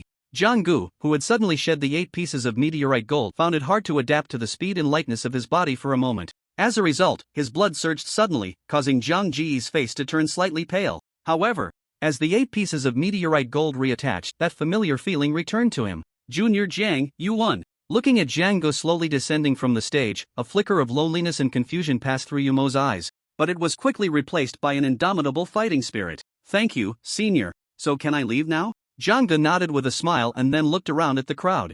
Junior, please feel free. From this moment on, the title of the top newcomer, Jiang Gu, would soon spread throughout the entire Broken Army University. It was also at this moment that this group of proud geniuses truly recognized the strength and identity of the young man before them. Xia Wuqing, you lost. Wu Ji laughed heartily as he looked at the screen, then began to play with his fingers. Useless. Xia Wuqing cursed inwardly, his face turning ashen, which suited his name well. Wu Ji, you don't need to be so smug. This time I lost, but you won't always win, we'll see. With that, Xia Wuqing stormed out, slamming the heavy door shut with a dull thud. This left the crowd exchanging glances, and even the directors who had previously harbored doubts about Jiang Gu now accepted his SS-level core identity in their hearts. There was no way around it. Who could argue with Wu Ji's strength? Even if they wanted to backtrack, it was too late. Didn't they see that even Xia Wuqing had suffered a silent loss? They suspected that Wu Ji had been pretending to be weak on purpose, and as for the reason, it was obvious: to ensure that Jiang Gu could establish himself at Broken Army University. What a cunning old fox. Xia Wuqing is still too inexperienced. An elderly man with white hair smiled as he looked at the tall figure sitting in the main seat, softly murmuring, "Due to the rigorous training at Pujuan University, the school has invested heavily in the students' clothing, food, housing, and transportation. However, the funds and resources for these aspects do not come directly from Pujuan University itself. Rather, the Ministry of Finance of the Great Xia Kingdom and the prominent families in the imperial capital provide various subsidies to the university each year. Any single amount taken out would seem astronomical to outsiders, but for Pujuan University, the expenditure on student education is negligible. Among these, there are teaching buildings donated by various prominent families. It is said that for every building donated, Pujuan University would grant 1 admission slot to that family. For Pujuan University, having 1 more or 1 less student makes no difference, but even with such opportunities, only the disciples of these families can enjoy them. Ordinary people might spend their entire lives and still not be able to gather enough to afford even the first floor of a teaching building. This is the disparity of the world, and it is precisely because of this disparity that countless children from humble backgrounds strive desperately to squeeze into the highest institutions of learning.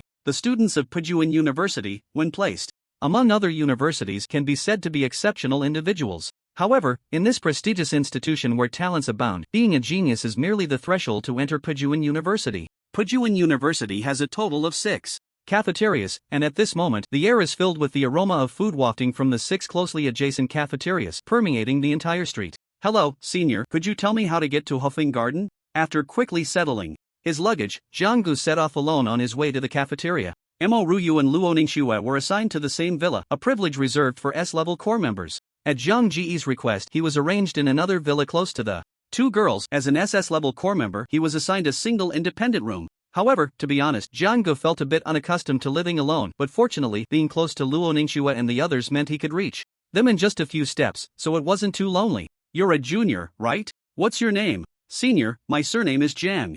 Jiang Junior. Do you see the streetlight ahead? Just keep going straight until the end, then turn left. The second building is it. There's still food at this hour. Hurry up. If you're late, wait, where did he go? Just as he finished speaking, he saw a figure darting forward like an arrow. Thank you. A distant voice followed from ahead. This Jiang Jr. really runs fast. Ha ha. Following the senior's directions, Jiang quickly arrived in front of a magnificent building. Rather than a cafeteria, it resembled a five-star restaurant. The brightly lit hall, adorned with a crystal chandelier hanging in midair, sparkled with colors, and students continuously came and went, creating a lively atmosphere. Hello, student, please show your student ID. A beautiful woman in a black cheapao approached Jiang Gu, gracefully, her face beaming with a smile. Here. Jiang Gu quickly pulled out a badge from his pocket. The badge depicted a sharp long spear, entirely black. On Jiang Ji's badge were the 3 golden digits, 001. Student, this way please. Although the woman still wore a calm smile, her pupils suddenly constricted. Wooly had managed this restaurant for so long, and she knew exactly what the code 001 meant.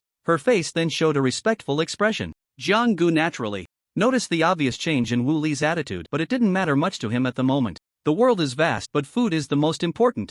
Jiang student, do you need my service? Wu Li's demeanor was even more like a ripe peach, as if a gentle squeeze would immediately release its juice. With a head of shiny black short hair, paired with her curvaceous figure and the cheapao that accentuated her shape, Jiang Gu felt a surge of appetite. Thanks, but I'll just wander around by myself. Manager Wu, are you sure it's self-service? Wu Li clearly didn't expect Jiang Gu to respond this way. She was momentarily stunned, then covered her mouth and chuckled. Classmate Jiang, just go ahead and eat.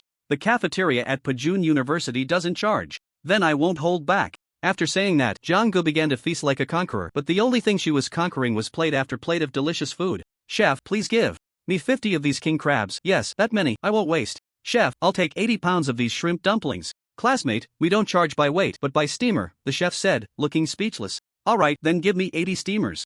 If it's good, I'll get more later.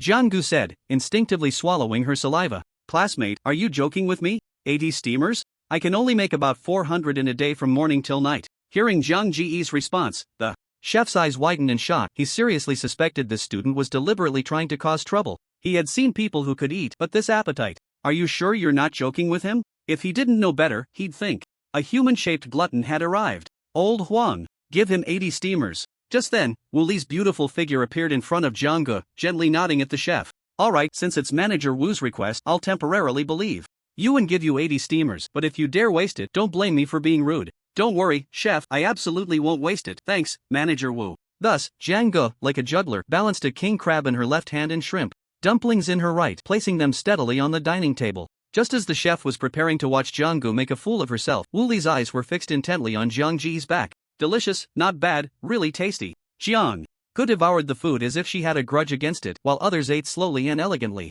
But Jiang Gu was wolfing it down, one steamer of shrimp dumplings after another, and one king crab after another, as if she were a bottomless pit, her movements never pausing. So much can be eaten. Is this even human? Watching the scene unfold, everyone present stopped what they were doing, their eyes glued to Jiang Gu. Chef, give me another 80 steamers. These shrimp dumplings are great. Before long, Jiang Gu came over again. This is the last 80 steamers. The chef was completely dazed, as if he had lost his soul, stammering. Thanks. After saying that, Jiang Gu started again, this time her eating speed only increasing. Just then, another group of students walked in. Chef, bring me 3 steamers of shrimp dumplings. I want to eat my fill this time. Huh? Chef, give me 2 steamers of shrimp dumplings too. Students, I'm really sorry, but we're out of shrimp dumplings. No way, isn't this self-service? Not a single steamer left at this hour? It's not that we're out, it's all been taken by one person. After saying that, the chef pointed in Jiang Ji's direction. Taken all? I want to see how much she can eat. Following the chef's finger, several people felt their jaws drop. They saw that Jiang Ji's table was piled high with steamers of shrimp dumplings, leaving almost no space on the table. And all the plates filled with food were completely empty. Refreshing. I haven't eaten this heartily in a long time. Jiang Gu said instinctively. It was truly a satisfying battle, and then she turned her gaze to the rest of the food. Many of the chefs who made eye contact with her broke out in a cold sweat, hoping she wouldn't come over. Burp. Finally full.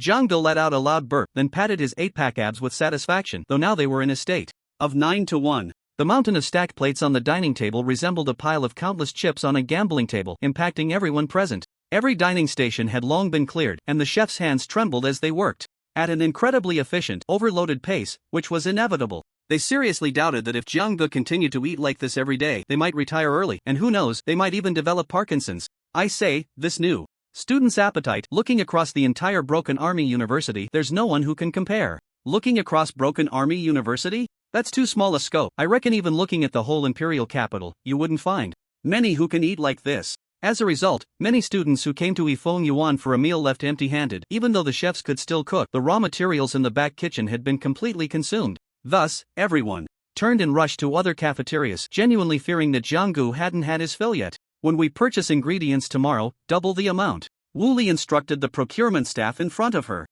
Yes. The few responsible for procurement were clearly taken aback for a moment, but thinking of Jiang Ji's presence, everything seemed reasonable. Jiang classmate, how about it? Are the dishes at Ifong Yuan to your liking? Wu Li slowly approached, smiling as she asked. Manager Wu, your dishes are really good. I'll come again tomorrow. I'll try to come early. Upon hearing Jiang Ji's words, some students still savoring their food immediately stopped their actions. What? Just coming is fine, but you want to come early tomorrow? Are you leaving us any food? Exactly, a person who can monopolize the place. I have to skip class early tomorrow. Junior, I beg you, just leave some shrimp dumplings for the seniors. Don't play like this.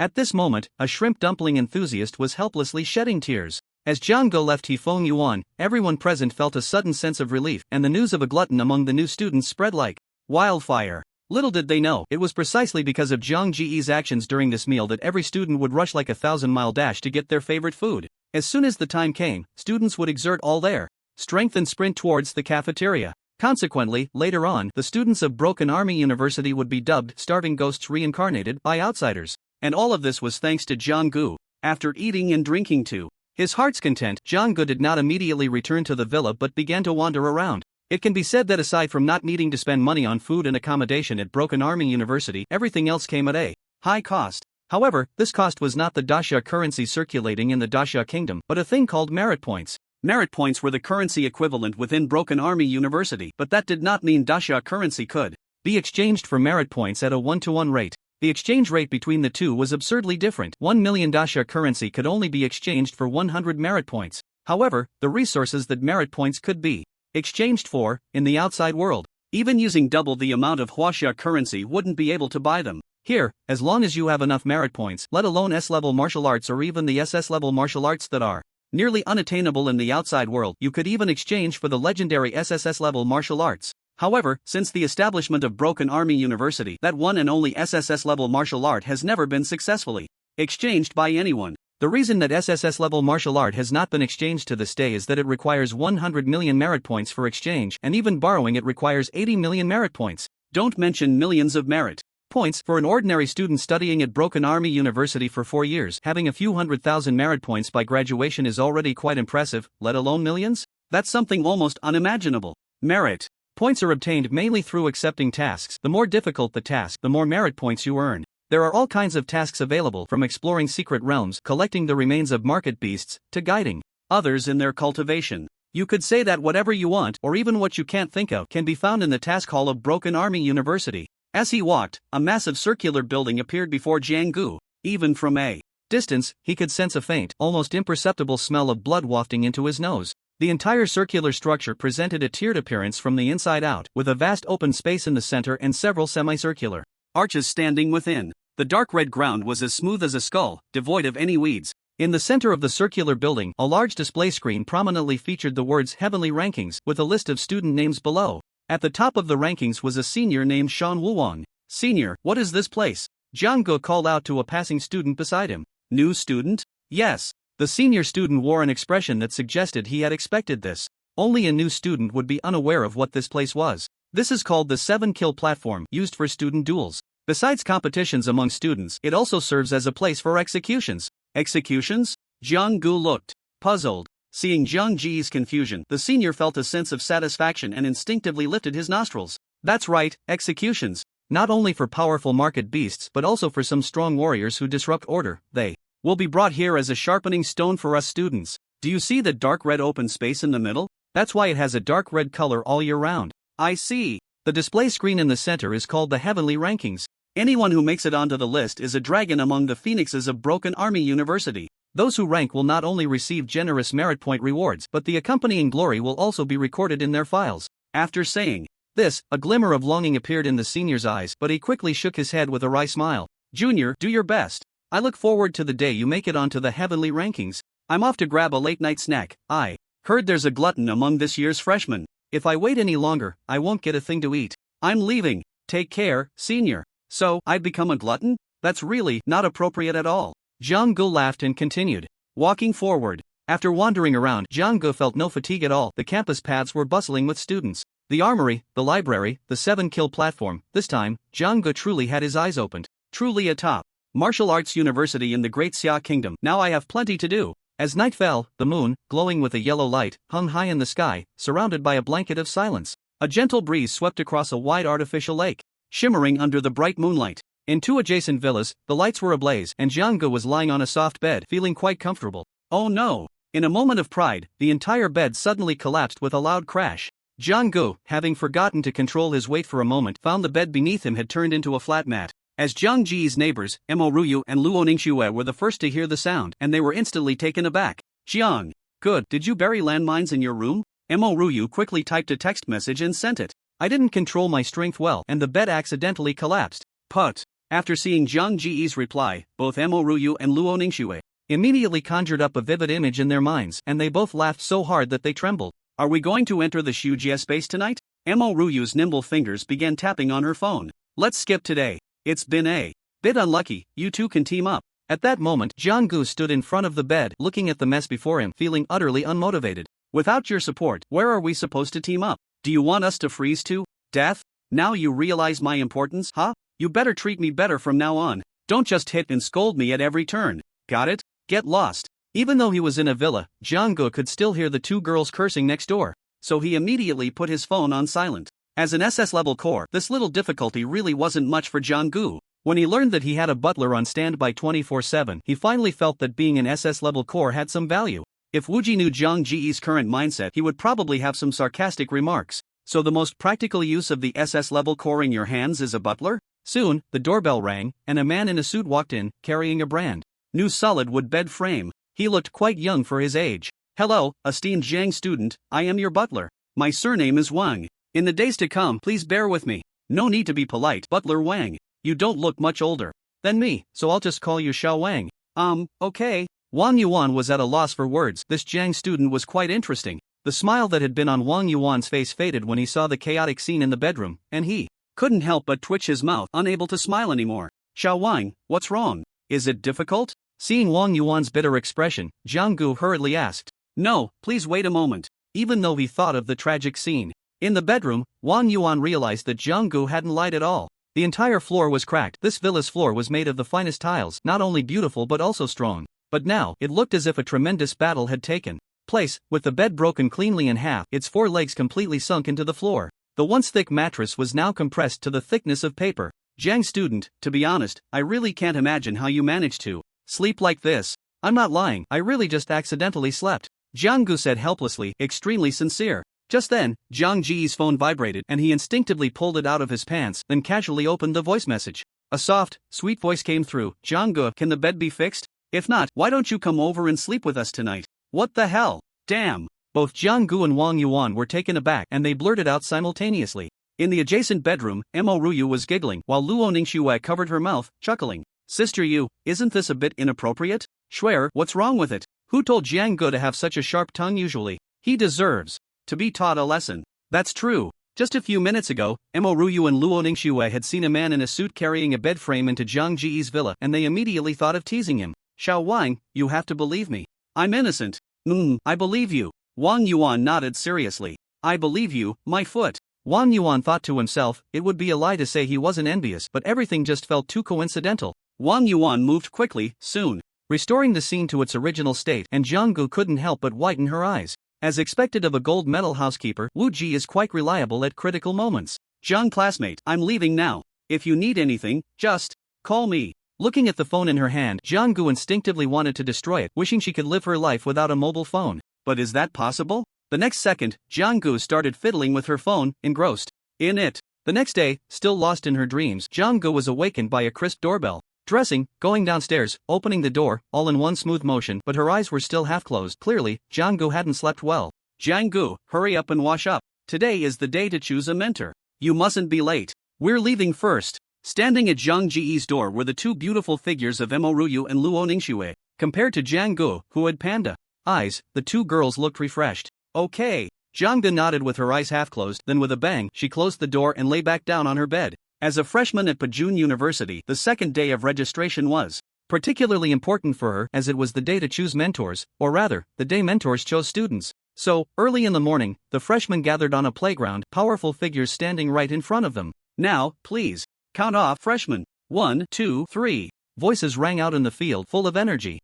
Strange, why is one person missing? Jiang-gu, which one is Jiang-gu? The teacher in charge shouted loudly, and the entire playground was filled with the name Jiang-gu. Forget it. Let's not wait any longer, let's start. I've never seen a student with such a poor sense of time. I'm done. Thus, Jiang-gu perfectly missed the best opportunity to choose and be chosen, still lying in bed, sound asleep, with drool at the corner of her mouth. At this moment, the playground was crowded, every freshman hoping to choose their desired mentor. After all, this was crucial for their future martial arts path. A good mentor not only has strong abilities and background but, more importantly, the resources they can provide to students. For students, resources are the most critical point. Mentor Qingyu, I wonder if I could have the honor of joining you. A young boy looked at the man in green with hopeful eyes. It should be noted that Qingyu is the first person under the martial king, a powerful figure at the 9th stage of the martial lord realm. In the entire Great Xia Kingdom, Qingyu's strength is well known, not to mention the background behind him. However, Qingyu's conditions for accepting students are extremely harsh, even somewhat peculiar. Sometimes, even if your strength is great, you might not catch Qingyu's eye. According to Qingyu's own words, it's all about fate, everything depends on his own preferences. But precisely because of this, the number of students under Qingyu's wing is always the least, making him one of the rarest mentors. Yet every single one of them is a leader in the current martial arts world. Next, Qingyu's indifferent voice reached the boy's ears. Receiving a definite reply, the boy could only leave in disappointment and look for the next target. Qingyu, you really need to change this bad habit of yours. Your quota is always the least every year. I'm genuinely afraid you won't be able to silence the higher-ups' murmurs. On the other side, the man in white spoke up upon witnessing the scene. Before him, I say, you needn't worry, I choose people based on a casual approach. As for you, although you have many students, so what? You can't concentrate resources on just one person. Forget it, there's nothing to discuss. With someone as solitary as you, it could be said that every mentor had a long line of students in front of them, but at Qingyu's side, there were only a few, and each student standing before Qingyu felt quite anxious. Even though they knew they would likely be rejected by Qingyu, they still chose to give it a try, which undoubtedly caught the attention of some observant mentors. So, Qingyu doesn't choose you, and now you come to choose me? No matter how you put it, I'm still a prestigious mentor at Broken Army University. Some mentors couldn't help but think this way. There were indeed petty-minded individuals, but fortunately, they were in the minority. Luo Ningxue, as an S-level core, are you willing to join my ranks? A beautiful woman in palace attire, with a hairpin in her hair, gently spoke to Luo Ningxue. Nangong Qin, a 7th-tier martial lord, the eldest daughter of the Nangong family, was one of the few female mentors at Broken Army University. Mentor Nangong, I can join, but I must be with Sister Yu, that's my only requirement. After saying this, Luo Ningxue pointed to the girl beside her, Mo Ruyu. The Mo family's young lady, Mo Ruyu? Hello, Mentor Nangong. Mo Ruyu slightly nodded and replied politely. Luo Ningxue, the next person I want to recruit is Mo Ruyu. Your concerns are not an issue at all. The biggest question now is, does Mo Ruyu truly wish to join my ranks? Nangong. Shin's sparkling eyes gazed at the young girl before her. Whether it was Mo Ruyu or Luo Ningxue, even without makeup, their stunning beauty still attracted countless gazes. I will listen to my sister Shui. Mo Ruyu immediately took Luo Ningxue's delicate hand, smiling happily. Great. You can rest assured, I will nurture you both well. I can't promise anything else, but I will do my utmost to support you. Nangong Qin's willow leaf eyebrows arched high, and the smile on her face moved many male mentors nearby. Mentor Nangong, since you have accepted both of us, can you take in one more? It wouldn't happen to be one of your close friends, would it? Go on, what's their name? Nangong Qin asked curiously. Mentor Nangong, he's not our close friend, his name is Jiang-gu. Luo Ningxue was momentarily at a loss for words. Jiang-gu? Is it him? Mentor Nangong knows him? Mo Ruyu asked in confusion. Of course, he's the top scorer of this year's college entrance examination, how could I not know? Also, I heard he made quite the impression when he reported. So, the two celestial-like girls who appeared beside Jiang-gu during the report were you? Are you both Jiang Ge's girlfriends? As soon as this was said, Mo Ruyu and Luo Ningxue's faces immediately turned bright red, their minds going blank, not knowing what to say. Who is his girlfriend? We're just friends. Yes, we're just ordinary friends. Both Mo Ruyu and Luo Ningxue said firmly, their gazes exceptionally resolute. Alright, I was just joking with you. If that kid Jiang-gu really had such luck, it would truly be a smoke rising from his ancestral grave. However, I'm afraid I can't fulfill your request. Nangong Qin continued. Why? The two girls immediately asked in unison. Since I started working at the school, I've never recruited male students, so I'm afraid I can't meet your request. Nangong Qin gently pressed her lips together.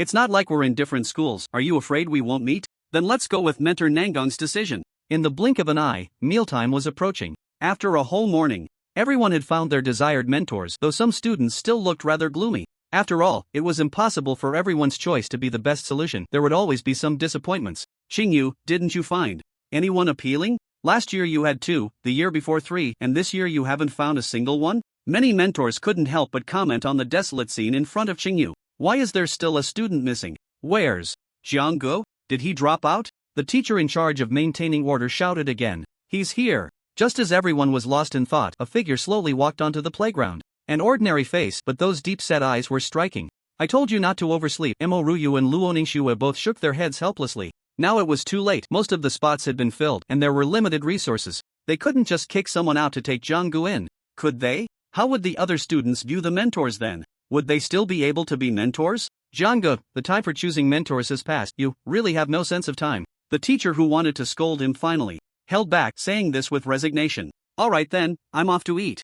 Jianggu waved to everyone and prepared to slip away. Wait, he's not even choosing a mentor? He's just leaving like that? This is Jianggu, you don't even know him? He's quite the character. Wait a minute, Jianggu, would you be willing to choose me as your mentor? Just as Jianggu was about to leave the playground, Xingyu stood up and said slowly, Is that allowed? Mentor, haven't you received a single student yet? Did you oversleep too? Jianggu turned around, looking at the empty space in front of Xingyu, and said, Clearly, you overslept and missed out, and now you want to drag someone down with you? Everyone was increasingly puzzled by Zhang Ji's astonishing logic. This was Xingyu, a mentor. If he chose you, it would truly be a liftoff. Did Jianggu even understand the value of mentor Xingyu? Many people secretly gritted their teeth, wishing they could immediately slap Jianggu, but that was just a thought. Didn't they see how fierce Jianggu was yesterday? Even now, the terrifying strength Jianggu displayed yesterday still echoed in everyone's minds. Everyone initially thought Zhang Ji's response was already outrageous, but they didn't expect Xingyu's next reply to be even more absurd.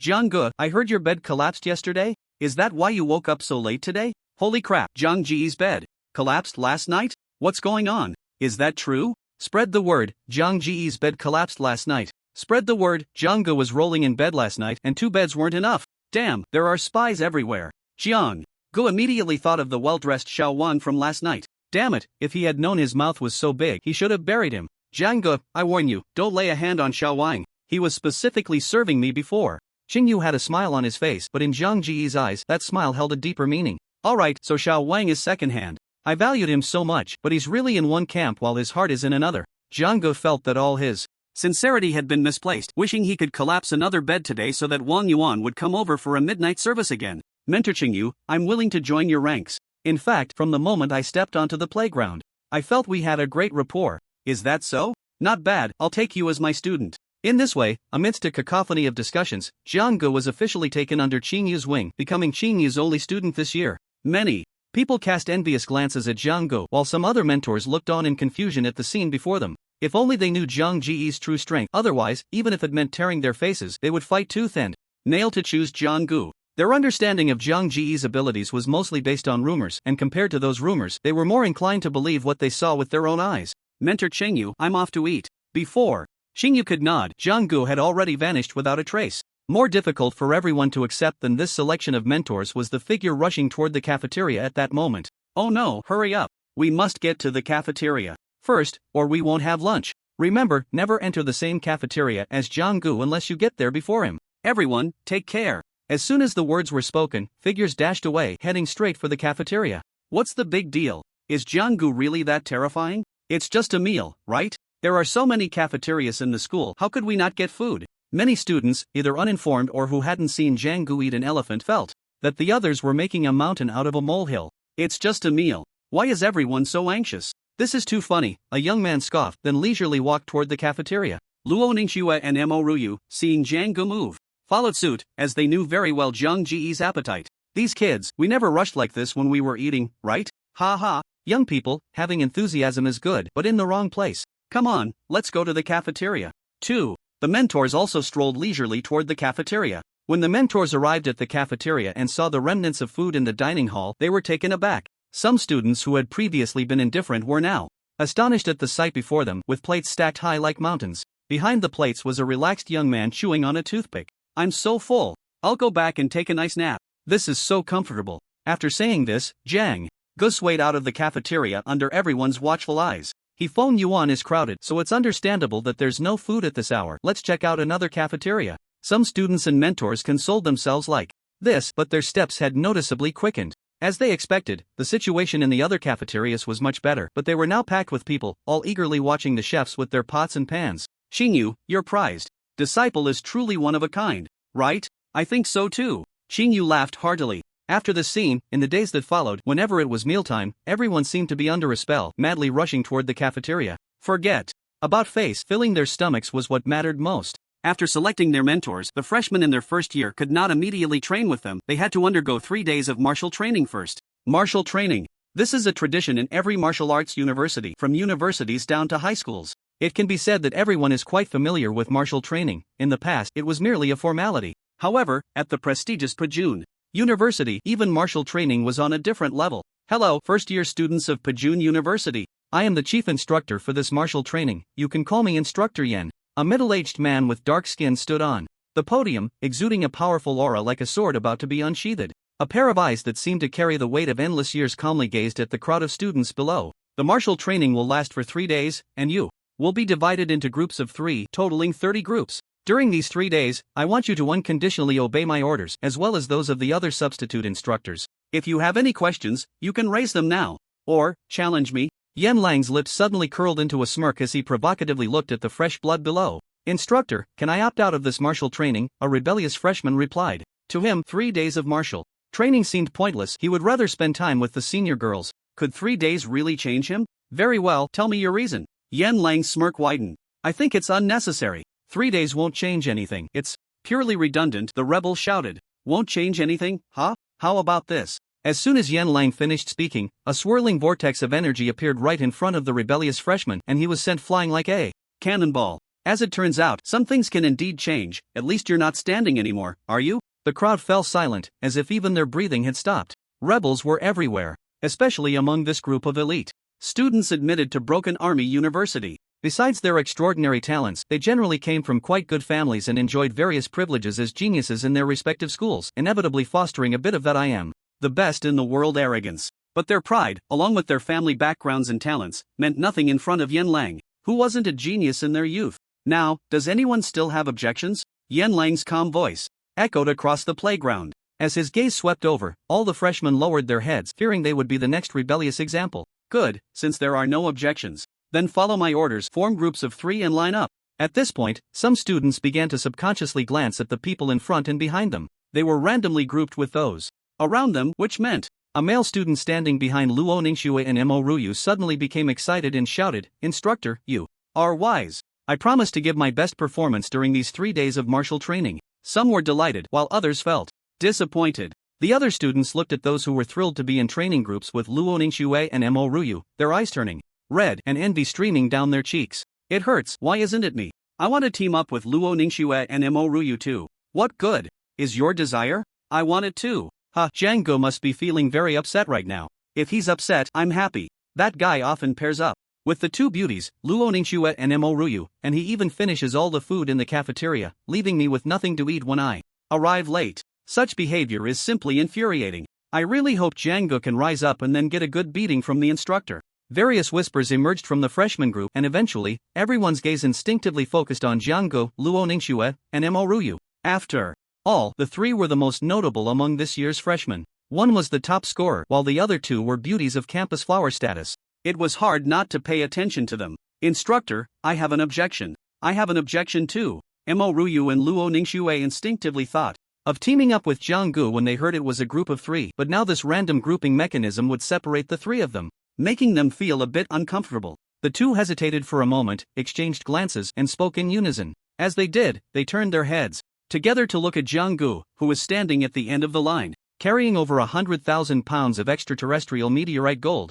Jiang Gu had gradually adapted to such an exaggerated burden over the past few days, but the energy consumption within him had significantly increased as a result. This led him to seize every opportunity to adjust himself, maintaining a balance in his physical expenditure. Just like now, he had deliberately hidden at the back of the line, shielded by a towering man nearly 2 meters tall in front of him, with the intention of finding a moment to close his eyes and rest. He was originally resting quite well. However, unexpectedly, he was jolted out of his state by the piercing gaze is shot over by Luo Ningxue and Mo Ruyu. Looking at the slightly threatening expressions of the two girls, he immediately understood what stance he should take and raised his hand, saying loudly, "Instructor, I also have an opinion." "Good, very good. Then tell me, what is your opinion?" The instructor, Yan Lang, turned his slightly dangerous gaze towards him. He ignored Luo Ningxue and Mo Ruyu mainly because he felt embarrassed to use the two delicate-looking girls as another target for establishing authority. Now that Jiang Gu had stepped forward, he naturally became the focal point for Yan Lang's outburst. "Damn it, why is it that when three people express their opinions, they all focus on me? Is it because I'm handsome that I'm destined to be targeted by the same-sex group?" Jiang Gu muttered to himself, but he didn't dare to voice his complaints, as he could vaguely sense that this instructor was quite formidable. It's worth noting that his current probing technique could check beasts and humans over 10 levels higher than himself, gaining insight into their relevant information and weaknesses. Yet now, under the activation of the probing technique, the information about Instructor Yan was a complete question mark. This meant that the other party was at least 10 levels above him in the martial master realm, at the very least at the grandmaster level. He definitely couldn't win. Jiang Gu assessed the gap between them and thought to himself, "Instructor, I believe that team formation should adhere to the principle of voluntariness. If teammates are not willing to form a team, it will be difficult to establish sufficient trust between each other, and we won't be able to work together effectively to complete the task, which goes against the original intention of this martial training." As soon as he finished speaking, before Yan Lang could respond, Luo Ningxue and Mo Ruyu both chimed in, "Instructor, I mean the same. I also hope to form teams on my own and find the most suitable teammates." Seeing the two girls standing in solidarity with Jiang Gu, many boys were left dumbfounded, feeling a tightness in their chests, suffocated and uncomfortable. How could two school flower-level beauties be so blind as to take a liking to the ordinary Jiang Gu? What was wrong with them? Good, that's a good opinion. But this instructor has decided not to adopt it. To have the right to refute, one must rely on strength to speak. In this seemingly civilized world, the underlying principle is still the survival of the fittest. As the weak, you can only accept the orders set by the strong. This is also the first lesson I'm giving you. As soon as he finished speaking, a visible wave of energy exploded in the air, then curved and rushed towards Jiang Gu, who was at the end of the line. Look at you, Jiang Gu, being surrounded by girls. Now even the instructor can't stand it anymore and is going to deal with you. Letting you be the top scorer in the college entrance examination, letting you enjoy SS-level student treatment, letting you live in a villa alone. Just wait until you get beaten up by the instructor and see how you'll be so arrogant in the future.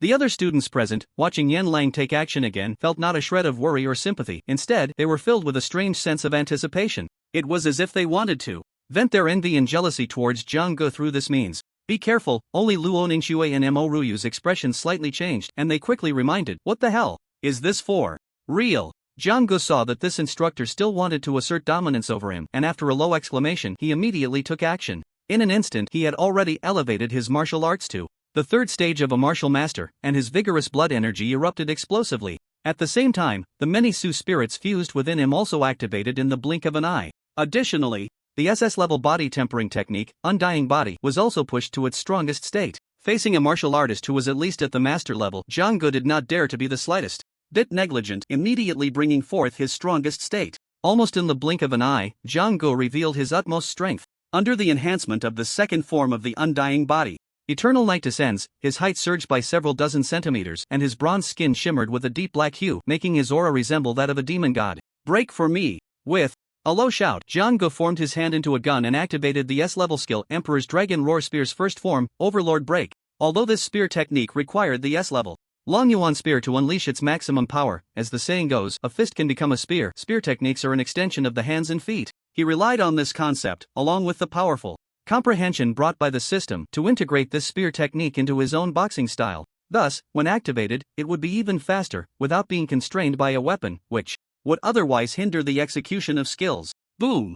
A shadow of a spear forged from black-red flames emerged from the fierce punch Jiang Gu unleashed. Immediately, that spear shadow, enveloped in endless gusts of energy, fiercely met the attack launched by Yan Lang. After the two clashed, a surging wave of hot air swept out. Nearby students, even those at the 6th or 7th stage of martial artists, despite making evasive and defensive moves, were still directly blown away by the aftermath of the collision. What the hell? What the hell? Jiang Gu is this fierce? He just exploded with energy and reached the third stage of a martial master, a level that many third-year students at the Breaking Army Academy might not even achieve. So fierce, simply too fierce. I didn't expect that he usually looks so carefree, but when he gets serious, he becomes this terrifying. I estimate that even martial artists at the 5th or 6th stage might not be able to withstand that blow he just delivered. Narrow-minded, I was too narrow-minded. Such a fierce person, I actually feel jealous. Jiang just entered university and can already compare to 3rd and 4th year students. He is clearly a golden thigh with the potential to become a martial king in the future. Some students who were farther away were not significantly affected, and it was at this moment that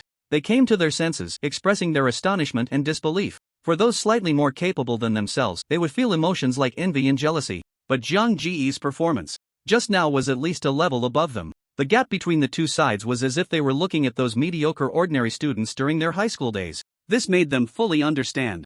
A principle, even among the geniuses who had all been admitted to the Breaking Army University, there were distinctions in levels. And Jiang was undoubtedly the kind of genius occupying the highest tier among this cohort of students, a genius among geniuses. After realizing the gap between them, the slight envy and jealousy in the hearts of these relatively mediocre students quietly dissipated, leaving only admiration for the strong and the talented. He actually reached such a level without making a sound? It seems that the gap between him and me is getting larger and larger. Emoruyu was also startled by Jiang Ji's sudden full-force explosion, her ample chest rising and falling slightly. It was almost a coincidence. Her pair of glistening eyes, as if stars were twinkling within them, met with Luo Ningxua's clear, moonlight gaze. In that moment, both saw the meaning in each other's eyes. Tonight, they would go find Jiang to sleep. The three of them would enter the ruins together. They couldn't afford to slack off just because the college entrance examination was over, or else they would be left far behind by Jiang. As all the students were turning various thoughts in their minds, their eyes fixed on the center obscured by the residual energy waves, a series of retreating footsteps echoed. As the energy dissipated, everyone saw that Jiang had retreated about 10 steps, and on the ground were deep footprints, clearly visible. Fine cracks spread out like a spider web from those footprints, extending a considerable distance around them. Although Jiang face was somewhat pale, he did not collapse like the rebellious student who had just been taught a lesson. Instead, he stood firmly in place. He blocked it. Jiang blocked the instructor's strike. Jiang is amazing. I, Lu Siyuan, have never acknowledged any peer before, but now I acknowledge you as my leader. Get lost. Back when I participated in the college entrance examination in the real secret realm, I was already impressed. If you want to acknowledge a leader, line up behind me. Seeing Jiang safe and sound, cheers erupted one after another. As young prodigies, they had yet to experience the harshness of society, and deep down, they all harbored a rebellious spirit against authority. Witnessing Jiang, one of their own, not showing any obvious defeat under the authoritative figure of Instructor Yen, they all suddenly felt a sense of inexplicable honor, believing that Jiang had represented them and achieved a victory against authority. You were able to take my strike. Very good. If you can take my second strike, then I will acknowledge your right to refute my opinions, and I will agree to your previous suggestion. Yen Lang's tone remained serious, tinged with a hint of dominance. Yet, deep in his eyes, there was a flicker of surprise, as if he hadn't expected a freshman who had just entered school to withstand a casual strike from him, a master at the 7th stage.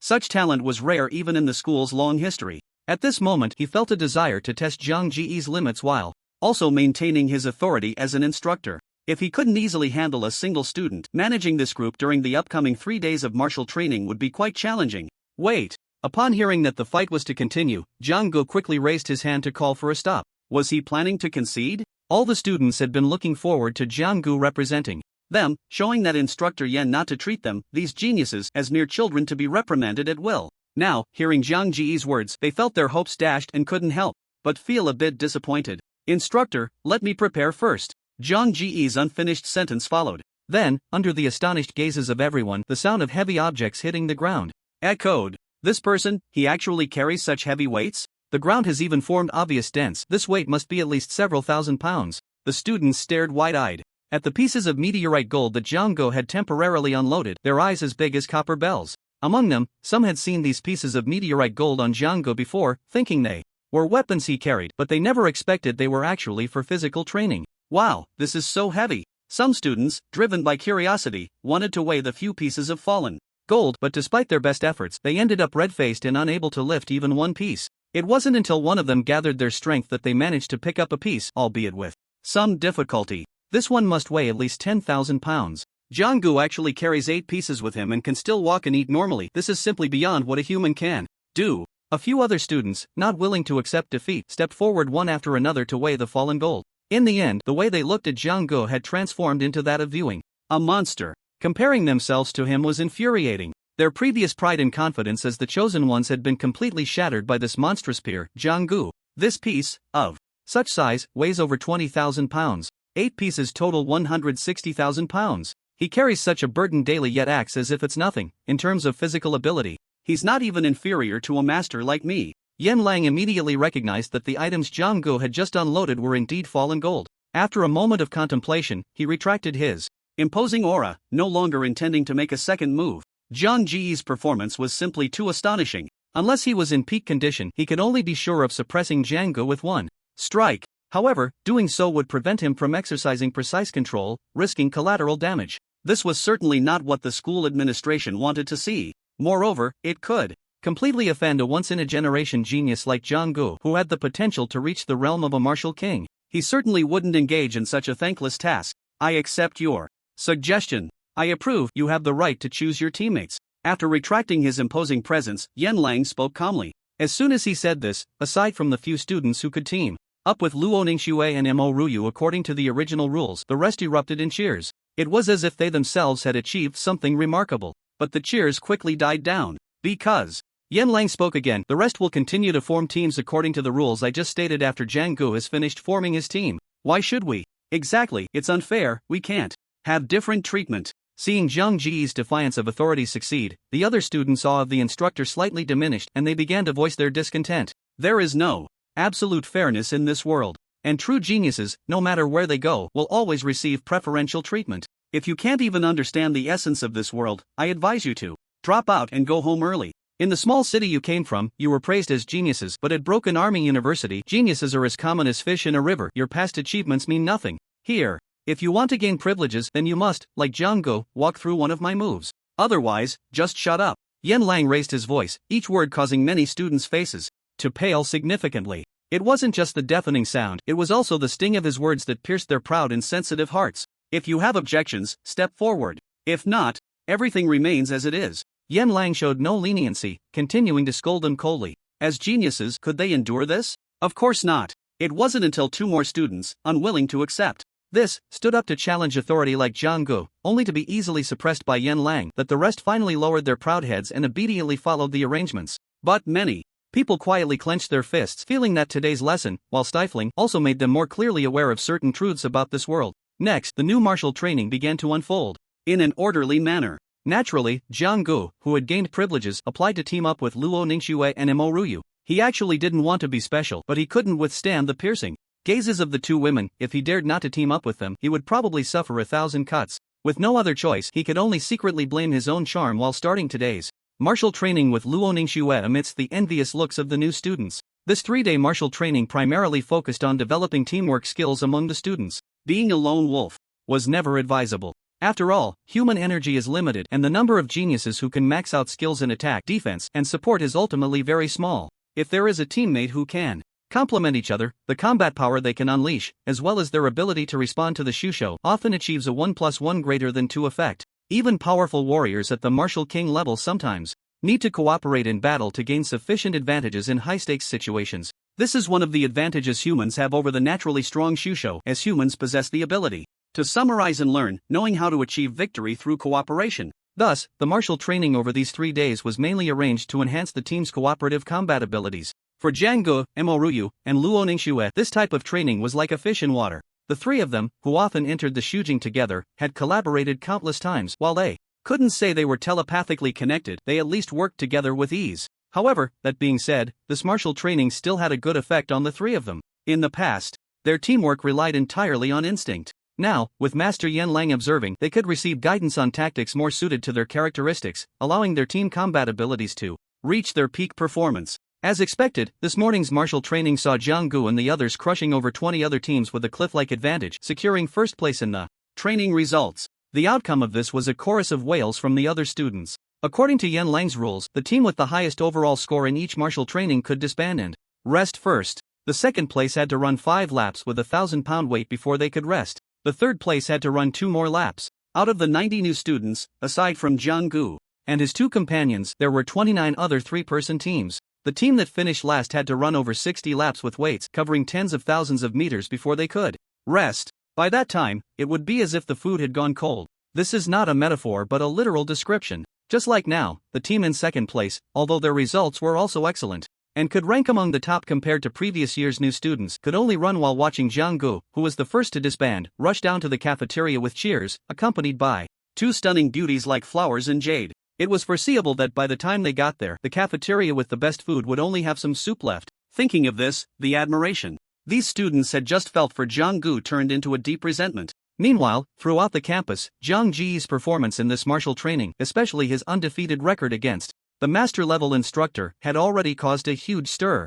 Isn't it ridiculous? A freshman can actually maintain an undefeated stance against instructor Yen, who is at the 7th stage of the master realm. What kind of monster is this? Even those juniors, and even seniors who have already stepped into society for practical training, would be hard-pressed to achieve this. Not just our cohort, even if we consider the nearly 100-year history of Broken Army University, such a prodigious student is indeed rare. Who knows, some records from Broken Army University might be broken by this freshman. Amidst the astonishment and exclamations, Jiang Ji's name, which was already somewhat famous, quickly spread among the sophomore and junior groups, as well as among the teachers and higher-ups of the school. However, as the rumors circulated, the topic began to veer off course. It eventually evolved into the narrative that Jiang-gu was driven by a fit of rage for the sake of a beauty, claiming that he had agreed to a duel with instructor Yen, who was in charge of martial training, for the sake of Luo Ningxue and Mo Ruyu. To be fair, this kind of gossip, tinged with a bit of scandal, actually had more market appeal. By the time it reached the principal's office, this gossip had seemingly transformed into a well-established fact. This kid, I didn't expect him to have such a fit of rage for a beauty. I can only say, being young is great. I hope he can fulfill his talent and potential as I expect, and grow into another pillar of support for the great Xia. As for the beautiful confidants, while they may distract him, on the other hand, isn't it also a form of motivation? After all, only the drive to protect those close to you can compel a person to unleash all their potential, leading to various miraculous feats. Principal Wuji listened to the secretary's report on Jiang Ji's latest developments, shaking his head with a smile as he gazed out at the distant sky. Deep in his eyes, that endless, far-off void appeared pitch black. It seemed to harbor a terror capable of toppling the entire edifice, ready to tear apart the sky and invade. I say that Luo Ningxue and Mo Ruyu and I are just good friends. There's absolutely nothing about a fit of rage for a beauty, do you believe that? After finishing his meal and returning to the villa, Jiang-gu was digesting when he received a video call from his high school buddy, Ma Juanfu. Unlike him, who had gained an extraordinary advantage capable of changing his fate, Ma Juanfu, despite receiving some items that could boost his vitality before the college entrance examination, was still unable to enter any prestigious universities in the capital. In the end, he chose a decent martial arts university located in his hometown, Ningchang. Whenever they had free time, they would chat via video, caring about each other's developments. For Ma Juanfu, what he was most concerned about was Jiang Ji's bit of gossip news. Sure enough, as they chatted, the topic gradually shifted, and he began to inquire about a piece of news he had just seen online. Still pretending, keep pretending. Do you know that today, for the sake of Luo Ningxue and Mo Ruyu, your military training instructor duel made the front page of your school's forum? We who only got into ordinary schools love to browse the forums of your Broken Army, Tianxiang, and Tianji universities. I reckon that by now, students from universities all over the country probably know about your little scandal. Ma Juanfu curled his lip, directly exposing Jiang Ji's lie with the truth he had gleaned from the Broken Army University forum. Slander. The news on the forum is all slandering my innocence. Luo Ningxue, Mo Ruyu, and I are really just good friends. Their wild rumors will affect my future in finding a girlfriend. Jiang-gu began a righteous denunciation of the fake news on the school forum. Of course, if the curve of his lips hadn't been so high, it might have been a bit more convincing. With a creak, the door was suddenly pushed open. Two stunningly beautiful women, with perfectly proportioned figures, walked straight in. Who are you chatting with? I could hear you babbling loudly from outside just now. Mo Ruyu, swinging her long, shapely legs, was the first to enter. The more reserved Luo Ningxue followed closely behind, her flowing ponytail swing, exuding youthful energy. You're not even trying to hide it at Broken Star University, yet you're pretending with me here. Look at you, it seems you've already started to. Ma Juanfu's accusatory voice was abruptly cut off as Jiang-gu hung up the video call. What are you two doing here? Where's my butler, old Wang? He didn't even announce your arrival before letting you in? Such an irresponsible guy, I'll replace him sooner or later. Jiang-gu looked at the two women who were already making themselves comfortable and began to scold her negligent butler. Oh, coming here, you should at least announce it. Is it my fault for being inconsiderate? Should we just leave? Mo Ruyu smiled, but her eyes turned dangerously sharp. I was just talking about my butler, why are you getting worked up? Besides, I'm just looking out for you. The school forum is already spreading rumors about our ambiguous relationship, and you two waltz in here like it's nothing. This will affect your reputation. Jiang-gu took the initiative, pretending to be concerned for their honor. However, this earned him a simultaneous eye roll from both women. Mo Ryu huffed, "How can you say that? If it weren't for your strange ability that only works within a 3-meter range, would we be in this situation?" Luo Ningxue, with her youthful face full of collagen, also showed her agreement. When she first met Jiang Gu, they had gone to a hotel together. The story had circulated so much since then that it had morphed into countless versions, leaving no reputation intact. For me, getting stronger is the ultimate pursuit. As for the rumors, let them spread, they won't affect me anyway. Luo Ningxue expressed her stance and viewpoint, but her autumn-like eyes inadvertently swept over Jiang Gu and Mo Ryu. This tangled love triangle was indeed easy to criticize. If only Jiang Ji's ability only worked for her. Luo Ningxue couldn't help but sigh. Despite her current closeness with Mo Ryu, who wouldn't want to keep some good things to themselves if possible? Alright, enough of that. We two girls don't mind. Why are you being so pretentious? Hurry up, let's get to bed. Mo Ryu's enchanting eyes rolled again as she took Jiang Ji's hand and led him toward the bedroom. As she spoke, she waved to Luo Ningxue, who was sitting on the sofa. "Xue, hurry up. I can't wait any longer." Outside, the butler old Wang, who had just stepped out for a brief errand, returned to hear the conversation in the living room and felt utterly dismayed. He never expected that the young lady of the Mo family would utter such bold words, especially in front of the three of them. It seems the soundproofing in the bedrooms of this villa needs to be improved, the loyal butler thought to himself as he heard the footsteps of the three heading toward the bedroom. Once the bedroom door closed, Jiang Gu looked at Mo Ryu, scrutinizing her for a moment, and said, "So now, you have no intention of hiding it at all?" Hiding? What? Wasn't the lesson from Instructor Yen today profound enough? This world, no matter how civilized and harmonious it appears on the surface, ultimately operates on the principle of the survival of the fittest, and the rules are always set by the strong. Given our exceptional conditions, what reason do we have to delay our growth for the sake of idle gossip? Before I came, I had already discussed with Xiuxue that from now on, every Monday, Wednesday, Friday, and Sunday, we would come here to spend the night, entering the Shujing to train and improve ourselves together. The free day will be used to digest and adapt to the increased vitality. After all, if one improves too quickly without fully digesting it, it will lead to the overflow of absorbed vitality, and an inability to perfectly control one's own power, which in the long run is detrimental to future growth. Mo Ryu spoke at length, her eyes reflecting an unprecedented determination. "Let's enter the Shujing." Luo Ningxue nodded gently, speaking in a similarly firm tone. Looking at the two girls striving for progress, Jiang Gu had nothing to say but to fulfill their wishes. After all, being from the lower class, he was the one who yearned to change his class and destiny through strength.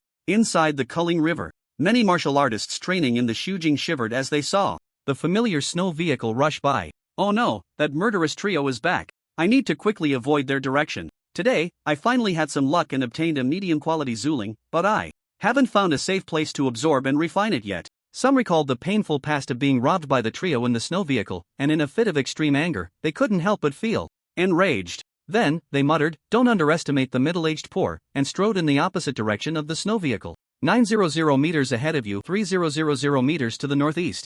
Under Mo Ryu's reckless driving, Jiang Gu watched the numerous prompts from the system and began to strategize, sometimes heading east, sometimes north. The main strategy was to charge straight ahead. It was no wonder he was so arrogant. Mainly because, within the Culling River, with the strength of their trio, they could basically ignore most dangers. This Shujing was primarily for martial artists and martial masters to train. Those above the master realm, whether human or Su-beast, would be excluded from this area due to their overly strong souls and vitality, which could disrupt the ecological balance of the Culling River. Thus, in a situation where most people were fighting alone, their trio only needed to deliberately avoid places with large gatherings of Su-beasts to roam freely. Your teammate Luo Ningxue has successfully killed a phoenix feather scorpion. You have gained 6.5 card bonus vitality.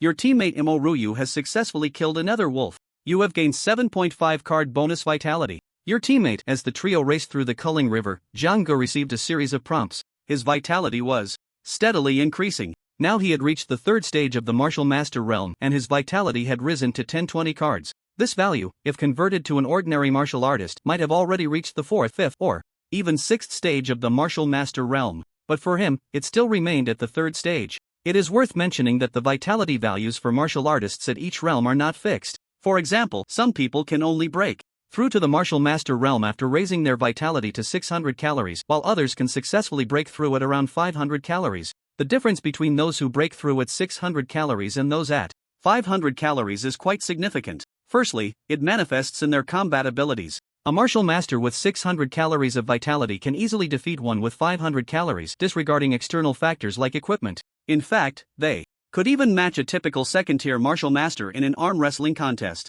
Secondly, it represents personal development potential. Someone like Jiang Gu, who expands their capacity to the limit at every level, will find it easier to break through to higher realms in the future, with a higher ceiling as well. In contrast, those who only manage to barely break through each time, without fully tapping into their inner potential, will find it increasingly difficult as they progress. Eventually, they may become completely stuck at a certain level, with no potential for further advancement. Thirdly, different vitality levels will also affect an individual's training in certain martial skills, especially those high-level S and SS skills. Without a sufficiently deep foundation and strong vitality to drive the martial techniques, one often can only reach the entry level or minor success before hitting a wall. However, those with strong vitality, as long as their comprehension is sufficient to grasp the true essence of those advanced skills, can continue to cultivate all the way to great success or even perfection. It is precisely because of these numerous benefits that Jiang Gu, at every minor level, strives to hone himself to the limit, digging out his inner potential as much as possible before stepping into the next minor realm. For this reason, he sometimes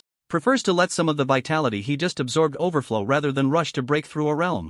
Jiang Gu, it's so refreshing to train in the Bitter Ling River with you. If I were to improve my vitality through hard training in the outside world, I'm afraid it would take me a month to achieve what I've gained in just a few short hours today. After slaying a dog-shaped beast with 3 heads and standing nearly 2 meters tall, Emoruyu performed a backflip, landing gracefully and lightly. Although the climate in the Bitter Ling River was cold, her face, slightly flushed from the biting wind, revealed an incredibly bright smile. Inside, her heart was ablaze, and her watery eyes sparkled with infinite longing for the future. My vitality has now risen to 600 calories, and I feel like I can break through to the second tier of the martial master realm at any moment. What about you, sister you? Beside her, Luo Ningxue also sheathed her long sword with a swift motion, walking over to Jiang Gu with a beaming smile. My vitality has reached 620 calories. However, I'm not in a hurry to break through to the second tier of the martial master realm just yet. I plan to dig deeper into my potential first. Have you noticed that within the borders of our great Xia kingdom, the higher we go, the smaller the proportion of female martial artists becomes?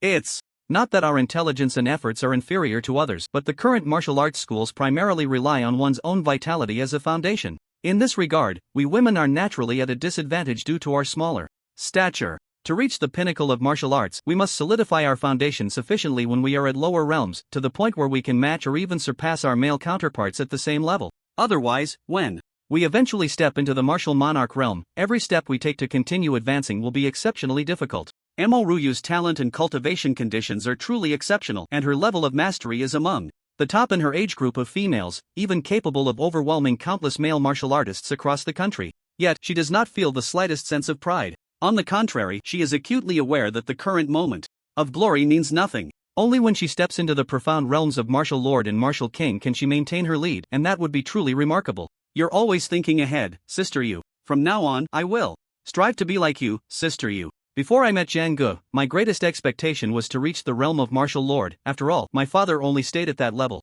But now, with Jiang Gu as my human cheat, I can save a lot of time in enhancing my vitality, so it's time to set my sights a little higher. After hearing Emoryu's words, Luo Ningxue's fair and delicate face showed a hint of contemplation, and she nodded in agreement. Jiang Gu, did you hear that? Whether Xiaoxue and I can achieve the realm of martial king in the future depends entirely on you. Emoryu smiled as she looked at Jiang Gu. Ding! Compatibility with Luo Ningxue has increased. Current compatibility 70%. Congratulations. Teammate bond enhanced. Vitality boost increased by 30%. Congratulations. New skill unlocked. 1,000 miles in a line. As long as you and Luo Ningxue are within 1,000 miles, you can use this skill to lock onto each other's location. Additionally, by consuming a certain amount of vitality, you can teleport directly to each other's side with a maximum teleportation distance of 10 miles. Ding! Compatibility with Mo. Ryu has increased. Current compatibility 70%. Congratulations. Teammate bond enhanced. Vitality boost increased by 30%. Congratulations, you have gained the right to use the 1,000 miles in a line skill on Ryu. Just as both women turned their gazes towards him, Jiang Gu received a flurry of notifications. 1,000 miles in a line? Teleportation? Upon seeing the newly unlocked skill, a hint of excitement appeared on his face. This time, he had unlocked a teleportation-type skill. It was simply a divine technique. The 10-mile teleportation distance is not fixed. It is limited by my own abilities and the current cultivation level of the bonded target, which is why I can only teleport this far. When Luo Ningxue, Emoryu, and I all become martial lords or even martial kings in the future, this skill will truly allow us to teleport directly to our bonded targets from 1,000 miles away. At that time, Jiang Gu thought of certain scenarios and suddenly broke into a grin. Emoryu, not receiving a response from someone, instead saw him grinning. foolishly and couldn't help but roll her eyes, huffing, "What are you grinning about? Hee hee. Of course, I'm smiling about this." As soon as he finished speaking, Jiang Ji's figure suddenly vanished from his spot. When he reappeared, he was directly beside Imo just a few meters away, almost shoulder to shoulder. Oh my! Imo looked at Jiang Gu, who had seemingly teleported to her side without any movement, and was startled at first. Then, with wide eyes, she asked in amazement, "You have a new ability?" Despite having witnessed many of Jiang Ji's incredibly miraculous abilities, both Imo and Luo Ningxue still felt astonished and shocked every time he gained a new one. "This ability of yours is too useful. Being able to teleport 10 miles directly, if used suddenly in battle, could completely catch someone off guard. If it's a formidable enemy that's hard to deal with, it can also be used to escape." Upon learning about this new skill's effect, Imo immediately exclaimed, her beautiful eyes filled with envy. What she envied was that only Jiang Gu could use this skill to teleport to her side, while she couldn't use it to teleport to him. "Don't be jealous. We're a solid trio, what's mine is yours, right? Even though you can't activate the teleportation skill, you can still call for my help in emergencies. This skill, which connects us over 1,000 miles, allows me to lock onto your location within that distance. As long as you call out to me in your heart, I can sense it through the skill, and then whoosh, I'll be right there." Jiang Gu patted Imo shoulder, as if to say, "We're all in this together." As he spoke, he also winked at Luo Ningxue, implying that she shouldn't be jealous either. As long as she called out, he would definitely teleport to find her immediately. "You want to lose your hand, huh? How dare you take advantage of me so brazenly?" After a moment of admiration and envy, Imo quickly turned the tables, her pretty face stern as she glanced at Jiang Ji's hand resting on her shoulder, her beautiful eyes beginning to flicker with warning signals. But her cheeks, flushed from the cold wind of the wasteland, turned even redder at his words, "What's mine is yours." When she thought of certain situations, she suddenly glanced at Luo Ningxue not far away. How nice it would be if it were just her, without this little sister Snow getting in the way. "Is this considered taking advantage of you? Then since you came to my villa today and slept in my bed, should I also hold you accountable?" Jiang Gu withdrew his hand and began to counteraccuse. He truly hadn't meant to take advantage. Every time he came to this bitter Ling River, Imo would dress warmly, completely covering her beautiful scenery, so how could he have any improper thoughts? "Fine, let's settle it. Are you saying I need to be responsible for you?" Once Imo said this, Jiang Gu was instantly at a loss for words, only able to grunt, "Xiaoxue, let's go, don't bother with her." After saying that, he took Luo Ningxue's small hand and hopped into the snow vehicle parked not far away. Luo Ningxue watched the two bickering, her thoughts unknown, but she maintained a gentle smile on her face, not forgetting to call out to Imo, "Let's go, little you." Not long after, the snow vehicle in Bitter Ling River once again entered high-speed mode. The rest of the journey remained uneventful. After slaying quite a few wasteland beasts and robbing a few unfortunate martial artists they encountered, the three calculated the time they had been in for several hours and decided to end today's training and exit the wasteland. But just then, Jiang Gu received a new alert. 1000 meters to the southeast, 5 martial artists are approaching quickly. 300 meters to the southeast, 1 martial artist is approaching quickly. Looking at the two alerts that appeared in succession, Jiang Gu hesitated for a moment and said, "There are a few martial artists not far from us. Should we head back? Or go take a look?" Imo who was driving, brightened at the words and immediately said, "Quick, report the location. I don't know if it's just bad luck today or what, but aside from gaining a lot of vitality points, we haven't encountered a single treasure chest, precious medicine, or wasteland spirit. And the martial artists in this Bitter Ling River seem to already know of our presence. As soon as they see our snow vehicle from afar, they know to avoid us, which is why we haven't run into many people today, let alone found anything good. If I leave empty-handed like this, I really won't be able to adapt." Imo tone subtly revealed a hint of excitement. Having followed Jiang Gu in this desolate realm and engaged in quite a bit of plundering, she had become addicted to the thrill of easy gains. It was truly irresistible. Moreover, according to metaphysical theories, their luck had been quite average before, and now, with the last wave before leaving, it was very likely they would hit rock bottom and rebound for a big score. Therefore, after obtaining the location information, Imo slammed the accelerator to the floor, kicking up a flurry of snow. There are countless roads, but safety comes first. We're not in a hurry. Jiang Gu quickly reminded her as the snowmobile felt like it was about to take off. At the same time, he used his skill to restore the trio's depleted states back to their peak condition. "Oh no! There's a snowmobile ahead. It's the notorious robbery trio that's been going viral online. With a roadblock in front and pursuers behind, what kind of terrible luck is this today? Let's just fight them. What's the worst that could happen? If we die in the desolate realm, we won't really die, just go back and recuperate for a while." Under Jiang Ji's guidance, the distance between the two parties quickly closed to a visible range. A few disheveled warriors, frantically fleeing, immediately recognized the unique snowmobile approaching them in the bitter cold. While lamenting their bad luck, the pursuit also developed a determination to fight back desperately. Run, why aren't you running anymore? You all just accept your fate, but that takes away a lot of my fun. Behind the fleeing group, a figure in black was leisurely pursuing them. Seeing them suddenly slow down, he frowned slightly. Jiang-gu, it's that guy. The maniac who killed quite a few candidates during the college entrance exam in the real secret realm. What was his name again? Gu Qinwu, yes, that's him. Through the car window, Mo Ryu saw the black-clad figure chasing the group ahead. Despite the endless snowstorm obscuring his exact appearance, the unpleasant aura emanating from him was still discernible from afar. Back during the college entrance exam, I almost fell victim to his schemes. What a narrow path for enemies to cross today.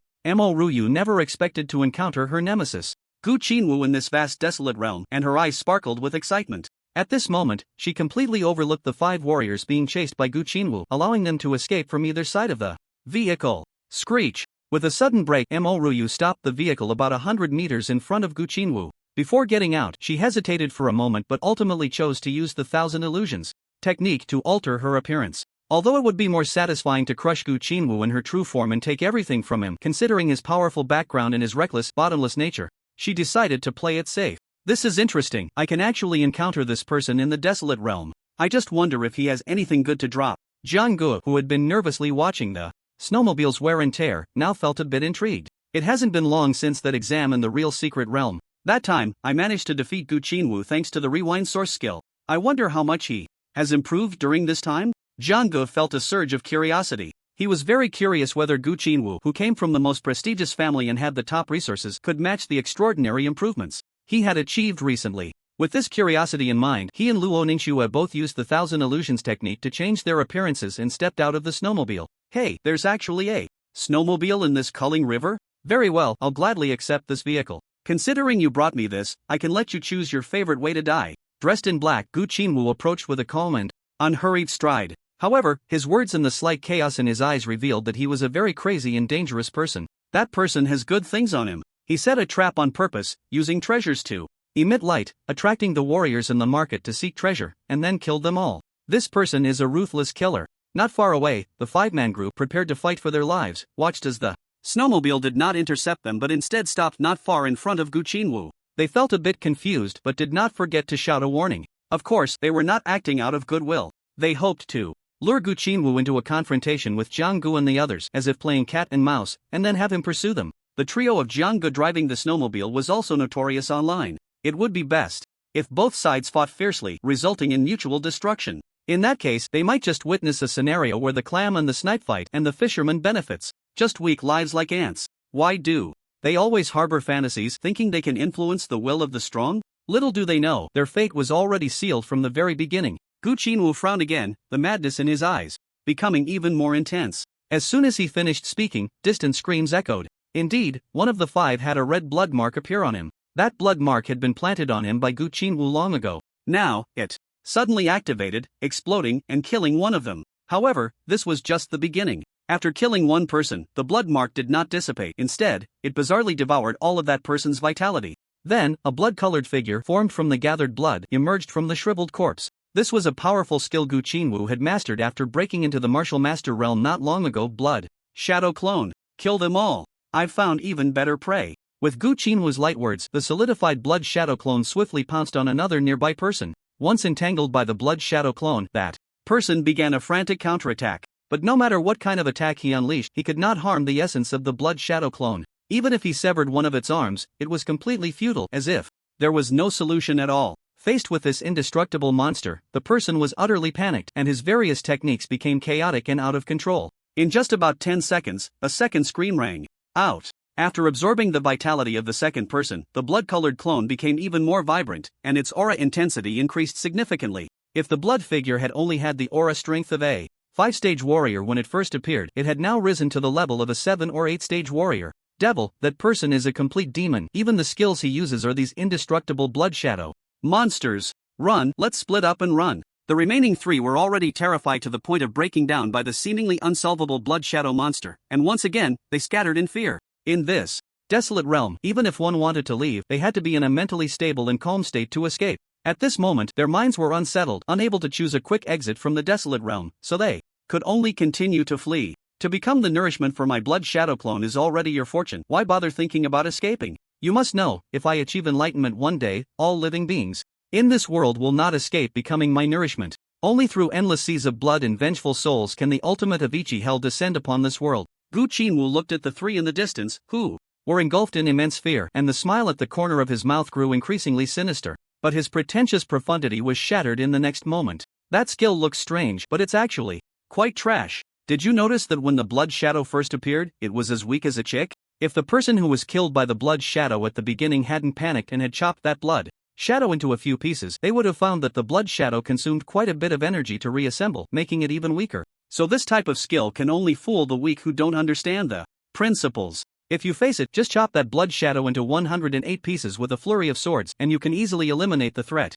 This voice naturally came from Jiang Gu. He looked at Mo Ruyu and Luo Ningxue beside him, who were also intimidated by the strange blood shadow clone, and began to remind them the reason he could see through the essence of that blood shadow clone and point out a countermeasure was due to the probing technique that revealed its weaknesses. So that's how it is. I thought that skill was truly unsolvable. Upon hearing this, Mo Ruyu felt a sense of relief. Eager to try, she took out two blood-red curved daggers and scolded Gu Qinwu in a delicate voice. Kid, I really can't stand you right now. If you kneel and beg for mercy now, I'll let you choose a pose you like to die in later. It wasn't surprising that she was so bold. This battle was simply unwinnable for the opponent. There were three of them against just one of him, a clear advantage on her side. In my eyes, he has flaws all over. Such an opponent has no training effect for me at all. But you, weren't you just shouting about wanting to hone yourself and explore your potential? Why don't you just go up yourself and see if you can kill him with your own strength? Jiang Gu looked at Mo Ruyu, who was eager to fight, and took 2 steps back with Luo Ningxue, giving her space to unleash her skills. He wasn't joking, he genuinely intended to do so. Just as he had said earlier, at this moment, Gu Qinwu appeared to have many more flaws in Jiang Ji's eyes than the last time they met. This wasn't because the opponent had weakened, but because he himself had grown significantly stronger since their last encounter. So strong that Gu Qinwu posed no threat to him at all, which made him perceive many flaws in the opponent. And an opponent who posed no threat to him was just right for Mo Ruyu to use as a sharpening stone. I'll go. Does this lady still fear him? Mo Ruyu said, stepping forward 2 paces, looking fearless. However, despite her tough words, the image of almost being killed by Gu Qinwu flashed involuntarily in her mind. That scene was like a shadow etched in her heart, impossible to shake off. But the more fear she felt, the more determined her gaze became. This person lost to Jiang Gu last time. Even if he has become stronger now, he can't possibly have improved more than that monster Jiang Gu. With him watching from the side, this person can't possibly stir up any waves. If, under such circumstances, I still dare not take a gamble, then the so-called pursuit of the pinnacle of martial arts would become a complete joke. Mo Ruyu took a deep breath, crossing her twin blades over her chest, adopting a combat stance. On the other side, Gu Qinwu's expression had long turned extremely grim. Skills trash? Flaws everywhere? Jiang Ji's complete disregard for him had utterly broken his defenses. You all deserve to die. With a low, furious roar, Gu Qinwu's weapon, resembling a blood droplet, emitted a sound that cut through the air. During the last college entrance examination, Mo Ruyu had been thoroughly defeated in her confrontation with Gu Qinwu. If it weren't for Jiang Gu being nearby at that time, this young lady of the Mo family might have already perished. Now, facing Gu Qinwu again, Mo Ruyu, whose strength had significantly increased, still felt a bit of pressure. Watching the opponent strike first, she instinctively took a defensive stance. She swung her twin blades continuously, unleashing sharp and menacing blade energies that sliced through the air. In the span of a single breath, she had unleashed over 30 strikes, the whistling blade energies almost overwhelming, capable of turning any opponent below the martial master realm into minced meat in an instant. Flashy but impractical. Gu Qinwu, on the opposite side, merely scoffed. His weapon, resembling a blood droplet, began to spin, creating a massive blood-colored wind that swept up all the incoming blade energies, shredding them to pieces. Bang, bang. As the battle commenced, it quickly escalated to a fever pitch. The energy generated from their clash exploded violently in mid-air. The resulting shockwaves tore apart the snowstorm raging within the cooling Chuan. Even the pervasive cold wind was repelled outside their combat zone. The two figures moved like swimming dragons, constantly shifting positions. One moment they were in the east, the next in the west, almost impossible to capture with the naked eye. Yujie seems to be at a disadvantage now. Luo Ningxue's beautiful eyes followed the movements of the two, constantly shifting. When she saw Mo Ruyu, after an initial burst of energy, quickly adopt a more defensive than offensive strategy, she couldn't help but feel worried. Her fair and slender right hand rested on her sword, as if preparing to assist at any moment. She suffered a crushing defeat at the hands of that Gu person last time, almost losing her life. Now, facing him again, she inherently lacks some momentum, which has led to her feeling somewhat restrained, unable to fully unleash her strength. If we set that aside and evaluate her based on movement, skills, and vitality, she is actually not weaker.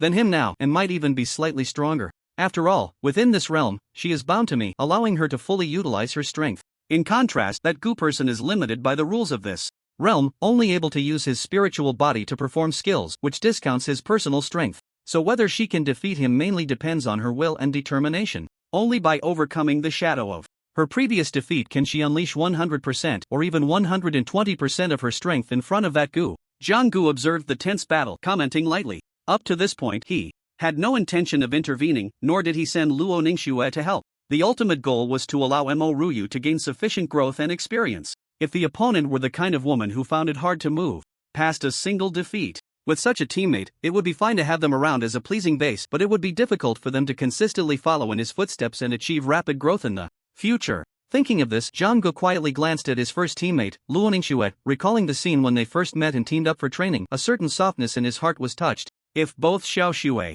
and Mo Ruyu lacked that indomitable spirit of martial arts, then the martial lord realm might just be their peak. To reach the higher martial king realm, one needs an extremely strong mental will to unify all that they have learned and fuse it into one, condensing the martial arts manifestation. Just as Jiang Gu was contemplating the long-term future, some subtle changes occurred in the battle not far away. Sister, you has started to take the initiative. Mo Ningxue, who was nervously watching the battle, suddenly exclaimed. In the distance, Mo Ruyu, who had just been on the defensive, suddenly became much more aggressive, unleashing various techniques. I thought she was really powerful. It seems that with my improvement, this person can no longer exert overwhelming advantages over me like last time. In the center of the battlefield, Mo Ruyu murmured to herself. Although they had only been fighting for a minute or two, the pressure that Gu Qinwu brought her was far less than last time. This made her quickly realize that her previous strategy had been a bit too conservative, and her psychological fear of Gu Qinwu had dissipated by more than half.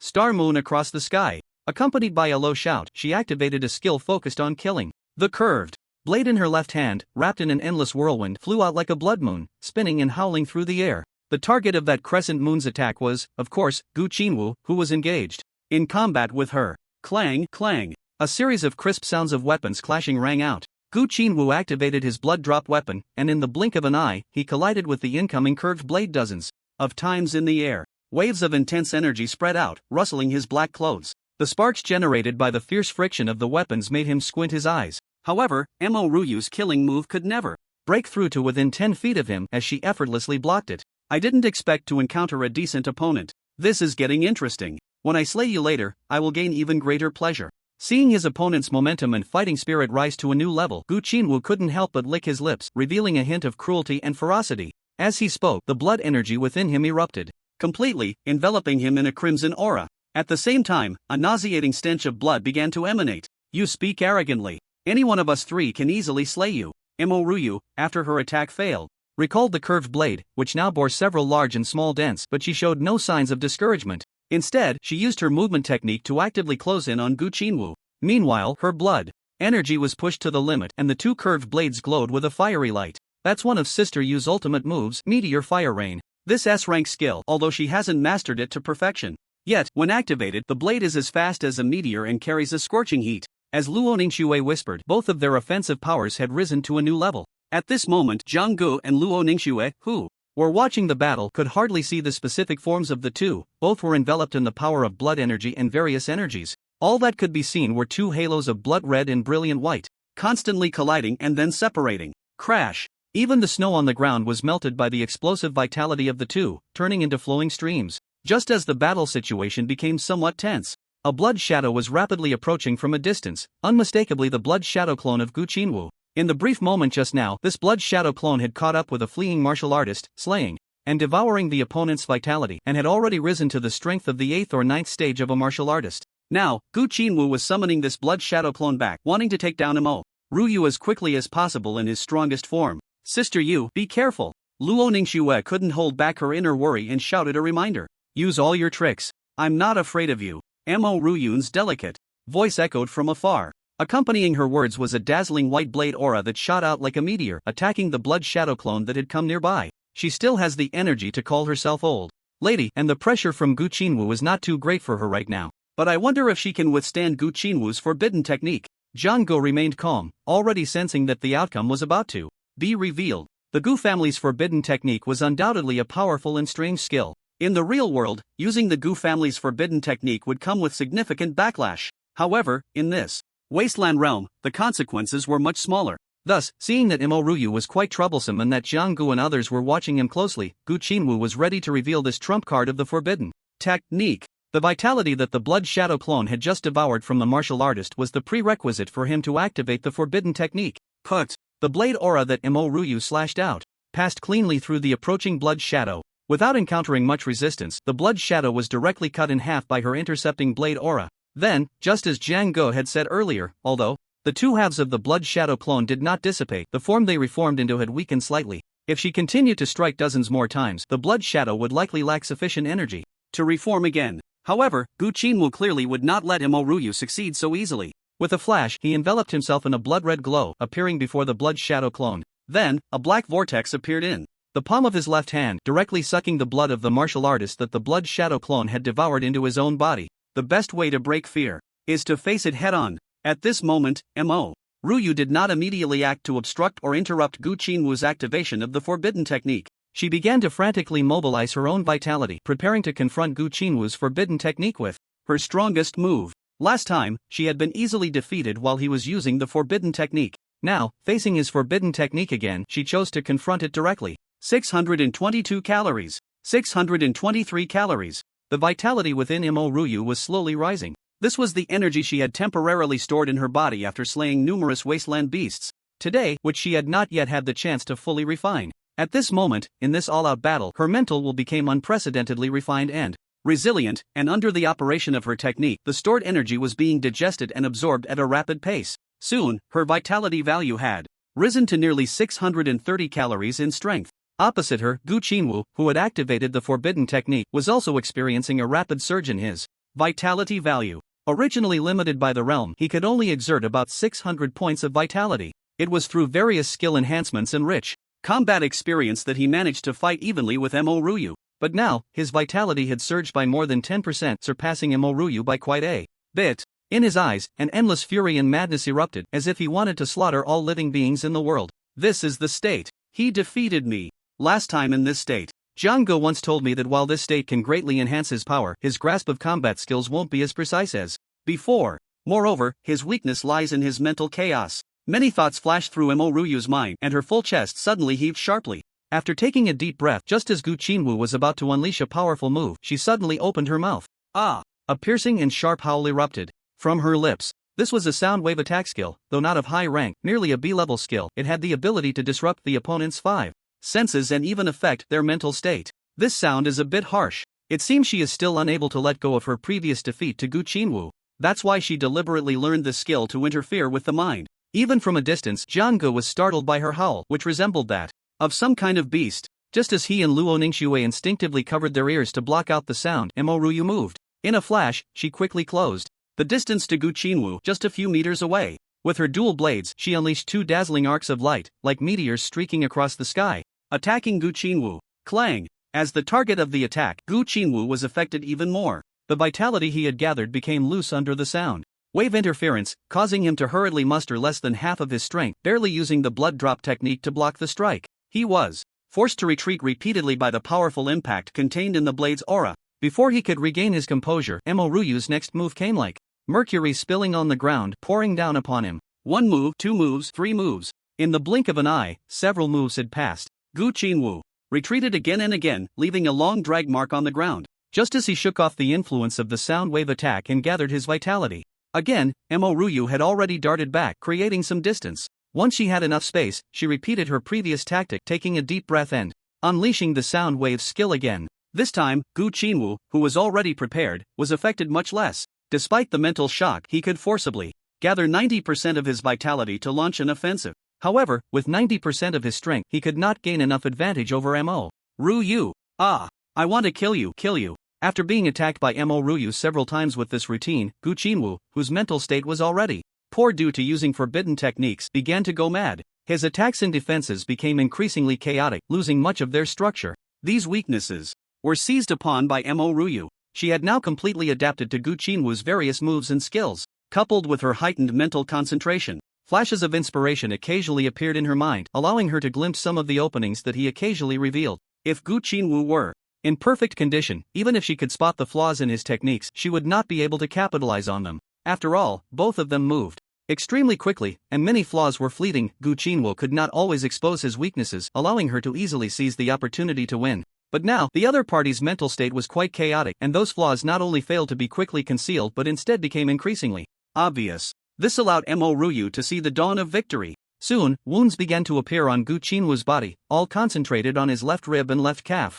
By the time he realized that Mo Ryu had seized his weakness and was launching a fierce attack, it was already too late. In his injured state, he was no longer at his peak, reduced to having only the strength to defend himself, with no power to counterattack. Letting you be so arrogant. Letting you act so recklessly. Having already locked in her victory, every time Mo Ryu added a new wound to Gu Qinwu, she would scold him with a phrase. With each shout, the shadow of her previous defeat by Gu Qinwu completely dissipated from her heart. Her spirit became increasingly refined and pure. When her vitality reached 635 calories and she fully digested the gains of the day, she naturally broke into the second stage of the martial master realm. It's you. I remember now. I remember your weapon. You are the woman who was saved by Jiang Gu during the college entrance examination. I remember you. Gu Qinwu, now covered in blood and with no strength left to retaliate, had a crazed look in his eyes as he shouted loudly. Although Mo Ryu had changed her appearance using the Thousand Illusions technique, she had not changed her weapon, that pair of curved blades. This was her most proficient weapon. And against an opponent like Gu Qinwu, she could not possibly use another. It was that pair of curved blades that revealed her identity. If Gu Qinwu were facing a weaker opponent, he would naturally have no interest in recalling the details about them. But now that he was defeated by Mo Ryu, coupled with her tone that suggested she held a significant grudge against him, he began to actively search his memory for whether he had seen such a person before. Ultimately, he recalled a scene from the college entrance examination. As he spoke, he suddenly turned his head to look at Jiang Gu and Luo Ningxue. Not far away. Jiang Gu, I know it's you. You must have used some abilities to change your appearance, right? Ha, are you that afraid of me that you don't even dare to face me with your true self? Don't worry, no matter how you change, I will find you one day and kill you with my own hands. And you. When Gu Qinwu turned back to Mo Ryu, he was met with a surge of energy that rushed at him like a dragon emerging from the sea. His remaining words were knocked back into his stomach by Zhang Ji's punch that broke through the air, leaving him with no chance to speak. Today, you don't even have the desire to make me move. On another day, you won't even see my back. With only his soul remaining, Gu Qinwu watched as Zhang Ge walked towards his corpse from a distance. What he heard were words filled with utmost disdain directed at him. This once again broke Gu Qinwu's defenses. Gu family mansion. A series of furious voices suddenly erupted in the area where the core descendants of the family resided. Some servants who heard the commotion shivered. Each of them instinctively quickened their pace, wanting to leave as soon as possible to avoid being vented upon by the crazed Gu Qinwu. Didn't Qinwu recover from the aftereffects of using forbidden techniques last time? Why is it flaring up again now? In the place where the elder was cultivating, Gu Tianqing frowned slightly and then sent someone to inquire about the situation. In this vast mansion, the only person he truly valued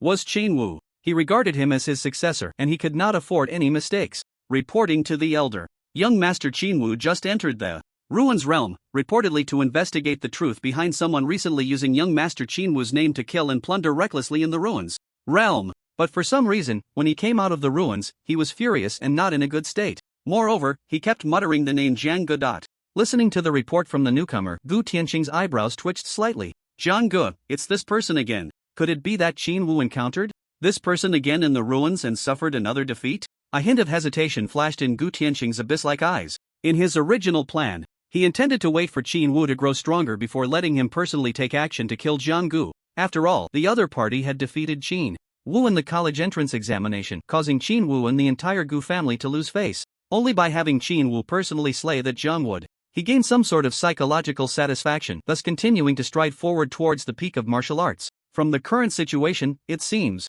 that Jiang Ge has become a demon in Qinwu's heart. If not removed early, Qinwu, trapped by this inner demon, may never be able to advance with the same courage as before. But if that person is not killed by Qinwu himself, a flaw will remain in his heart, which may affect him in the future. When he reaches the Broken Mirror Martial King realm, after a brief contemplation, Gu Tianqing summoned the family's second elder and issued an order. Jiang Ge, just now Gu Qinwu recognized us. Do you think he will use the Gu family's power to take revenge on us? I had previously inquired with my father and learned that the Gu family has considerable influence, with a 9th-layer martial king elder stationed in the clan. If they truly want to act against us, I'm afraid. Inside the ruins, Mo Ryu's good mood from defeating Gu Qinwu was significantly dampened when her identity was recognized by the other party. As a member of a prominent family, she had seen the dark side of those noble clans. If the Gu family resorted to some underhanded assassination tactics, her peaceful life would undoubtedly be disrupted. The Broken Army University is one of the highest institutions in the entire Great Xia. Even if the Gu family is reckless, they wouldn't dare to cause trouble there. Although Luo Ningxue spoke comforting words, she furrowed her brows slightly, revealing some concern. Even if they wouldn't dare to act openly, we can't be sure they won't use some despicable means. You know Gu Qinwu, he killed quite a few candidates during the college entrance examination. He's simply a madman, a killer. That elder of the Gu family even fought with the war god Ling Xiao for Gu Qinwu, showing he is also a completely unreasonable old lunatic. It's not surprising at all if that family does something despicable and shameless. As Mo Ruyu spoke, she suddenly changed her tone and turned to Jiang Gu, saying, "Why don't you come back to the Mo family with me and lay low for a while? Although my family's cultivation environment isn't as comprehensive and superior as Broken Army University, it's enough for your training. And as long as you're within the Mo family's territory, unless that elder from the Gu family personally takes action, your safety is absolutely guaranteed. Not going. I don't want to be your kept man." Jiang Gu replied without a second thought, then squatted down and began to search the corpse skillfully. He didn't really care about the issue of being kept. Rather, Broken Army University was more beneficial for his cultivation and growth. Moreover, there were many strong individuals at Broken Army University, although Principal Woji might not know the depths of their strength, they were at least peak martial lords or even martial kings. And the mentor he had previously chosen, Xingyu, was also a 9th-layer martial lord. If any unforeseen circumstances arose, would these strong individuals just stand by and do nothing? By the same reasoning, if one cannot ensure their own safety in a campus filled with strong individuals, can one truly feel at ease in the Mo family? Jiang Gu realized this and thus unhesitatingly rejected Mo Ruyu's goodwill. If you think being kept is unpleasant, then marrying in is also an option. I won't mind you. Mo Ruyu quickly thought of those key points and stopped discussing the topic of going to the Mo family to avoid trouble, instead pretending to be relaxed and joking. If you were a strong warrior at the king level, I might consider it. But now, you're no match for me. In the future, you might even have to wait for me to support you. How could you even think of me marrying in? Amidst the laughter, the oppressive atmosphere regarding the potential retaliation from the Gu family was significantly dispelled. Then, something found on Gu Qinwu made Jiang Gu burst into laughter. Haha, it exploded, it really exploded. This kid actually found a rare portable space within this wasteland. I've envied you two's portable spaces for a long time. You can carry all sorts of weapons with you. Now it's great, my S-class long spear can also be carried around. After searching the corpse, Jiang Gu found 2 spirit herbs and an already open treasure chest on Gu Qinwu. What he held in his hand was the portable space he found in that treasure chest. It was a bead about the size of a grape, looking crystal clear on the surface, but inside it contained a space of about 20 to 30 cubic units. Overall, it was roughly the size of a small room, about 3 by 3 by 3 meters, enough to hold many items. It seems you had good luck this time. The portable space that sister you and I have is much smaller than yours, only about 10 cubic units, which can only hold some swords and similar weapons. It can't fit anything too long. Even this size of portable space was something my father worked hard to obtain. Luo Ningxue was also happy for him. She had long known that Jiang Gu had yearned for items like portable spaces. It's very likely that this treasure chest was not found by Gu Qinwu himself in the wasteland, but rather, he snatched it from someone else. Don't forget, he was still chasing someone before. Mo Ruyu chimed in, reflecting on the trio's luck, which had finally rebounded. Who cares whose it is? Now that it's in my hands, it's mine. As the saying goes, treasures belong to the capable, and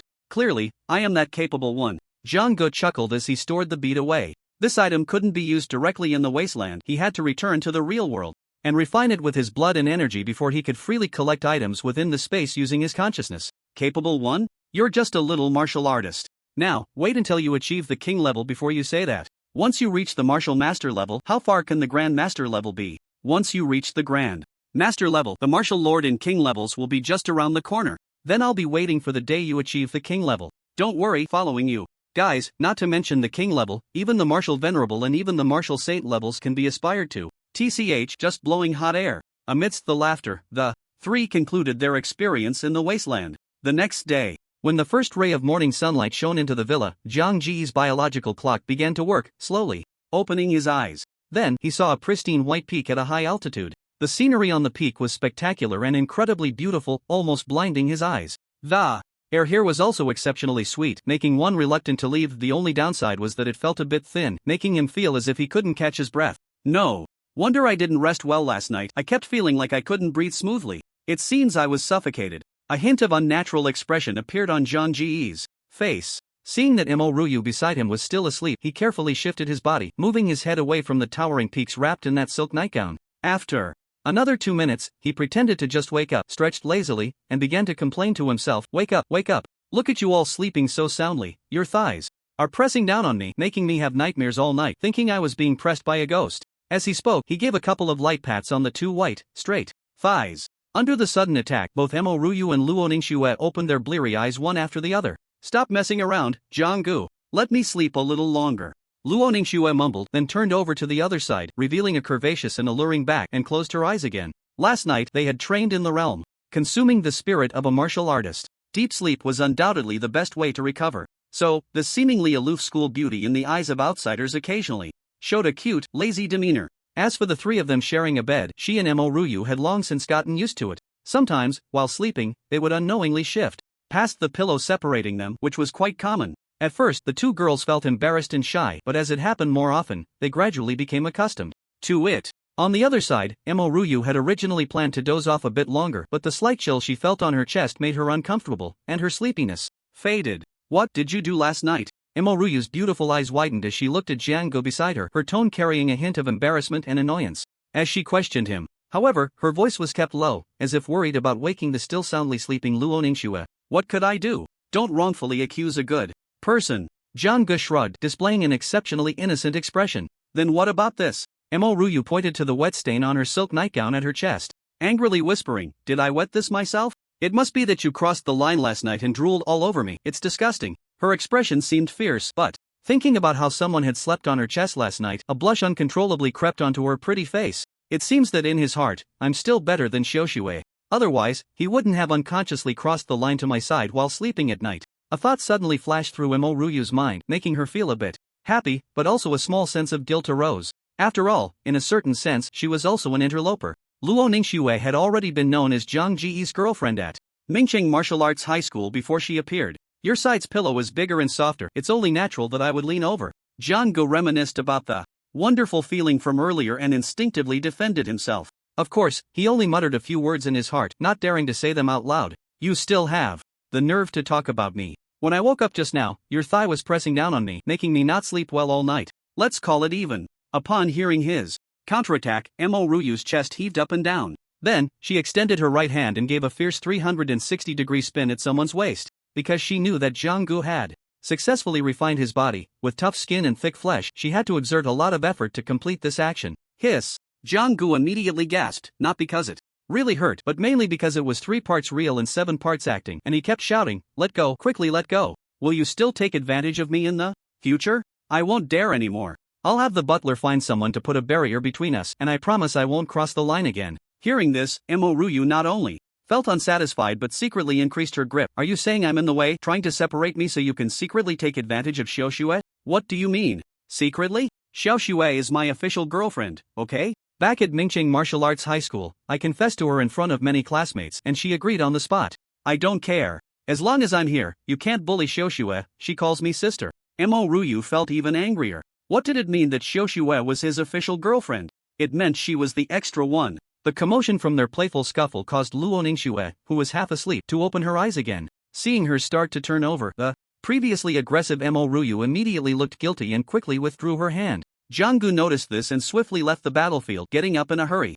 He realized that with this extra person around, things were indeed less convenient than before. Before being bound to Mo Ryu, he and Luo Ningxue had developed to the point where they could occasionally hold hands. Now, with 3 people sleeping in one bed, some of his previous perks were gone. Could this be what they mean by 3 monks? Having no water to drink? And what about this system? If I bind with a new target in the future, what kind of scene will that be? Jianggu couldn't help but sigh and shake his head. Did you hear? Last night, Mo Ryu and Luo Ningxue both went to Zhang Ji's villa and didn't come back all night. Is that true? Don't spread rumors. Luo Ningxue seems so cold. How could she do something like that, especially with Mo Ryu? More real than gold. If you don't believe it, you can go stake out Zhang Ji's villa later.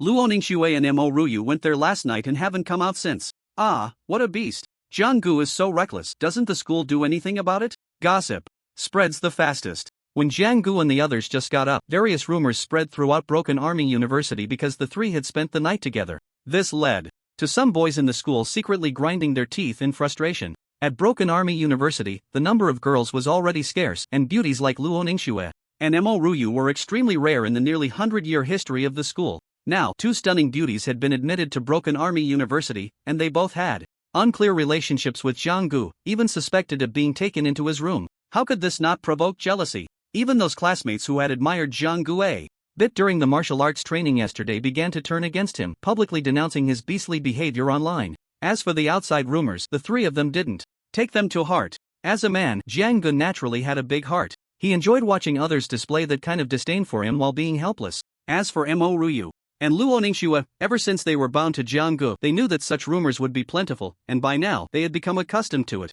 Thus, after the three of them left the villa, they faced the various scrutinizing gazes from some students, all remaining calm and unperturbed. Go to the cafeteria for breakfast. Then continue with the second day of martial training. After lunch, they returned to Jiang Ji's villa for a short rest. After the afternoon's martial training, the three of them went to the school's library to observe various books. They entered and exited together, completely ignoring the outside comments. It wasn't that their mindset was strong enough, but they knew that a few words couldn't hurt them. Conversely, if they were strong enough, those rumors would naturally die down, and there might even be people who would change their stance and sing their praises. Within the Broken Army University, there is a 7-kill platform. Initially established as a place to punish captured beasts and extremely wicked martial artists, it has evolved into a venue for students to compete and spar. After all, those who can enter Broken Army University are the cream of the crop among their peers, and they carry a sense of pride. Moreover, each of them possesses some level of cultivation, and sometimes, a momentary verbal dispute can escalate to physical confrontation.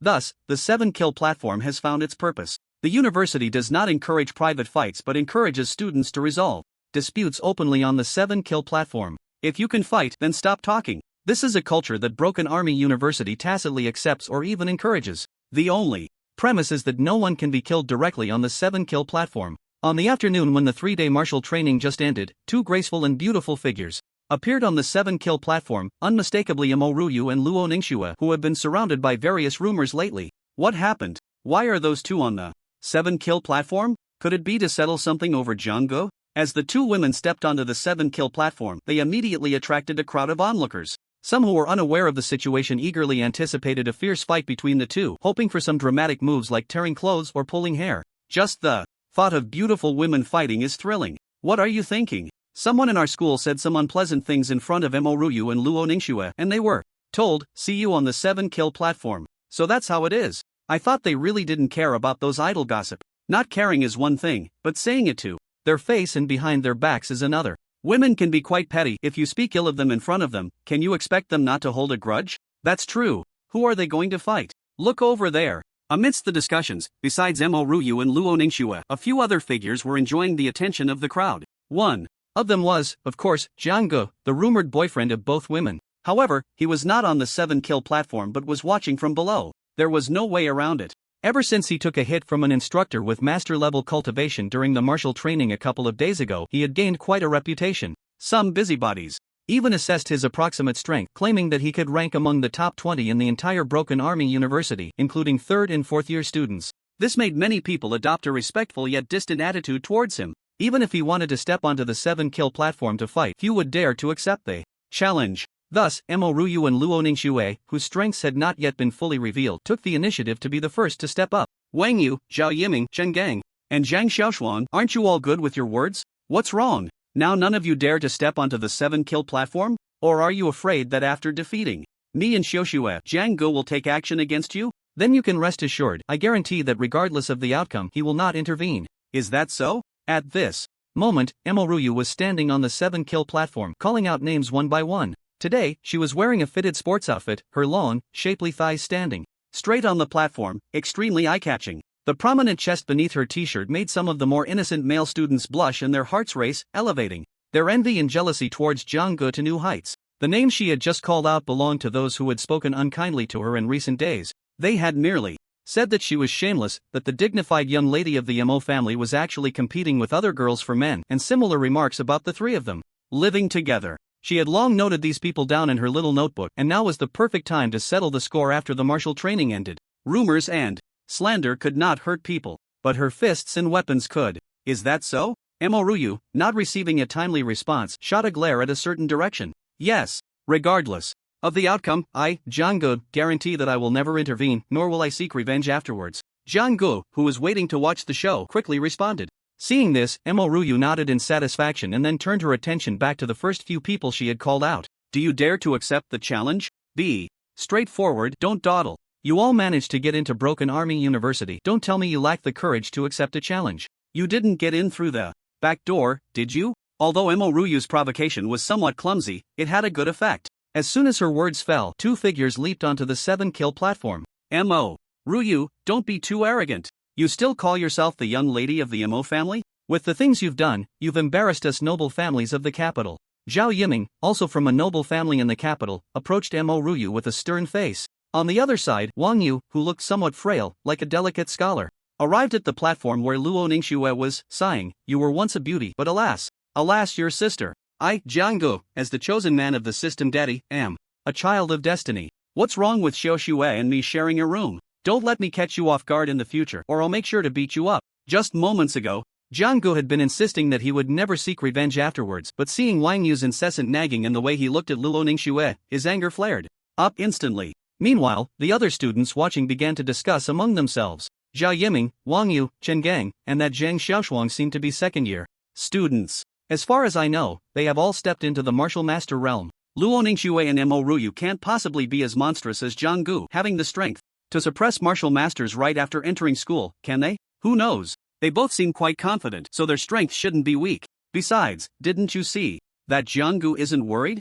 After all, they are his women, so he must be certain that the two girls have some backing. Then I really want to see. Although I'm not happy about Jianggu having two girls, as a freshman, I still hope that Ryu and Luo Ningxue can represent us and give those second and third-year students a good lesson. Whispers filled the air beneath the 7-kill platform, until a soft sound of a sword being unsheathed suddenly rang out. Compared to Ryu, Luo Ningxue, who appeared even colder on the outside, was the one who was ruthless and spoke little. She didn't have the patience to listen to Wang Yu's nagging. Her long sword was already swiftly drawn. The sound was her signal, as if telling the other party, "I'm about to strike." After the signal, a sword aura shot out, breaking through the air. Wherever the sword aura passed, the temperature in the air plummeted, and fine frost appeared on that arena. It had been 2 days since the three of them last entered the ruins. During this time, they had entered the ruins once more. So far, Luo Ningxue's blood energy value had risen to over 630 calories, stepping into the second stage of the martial master realm. Not only that, but there was still a considerable amount of blood energy in her body that she had not fully refined and absorbed.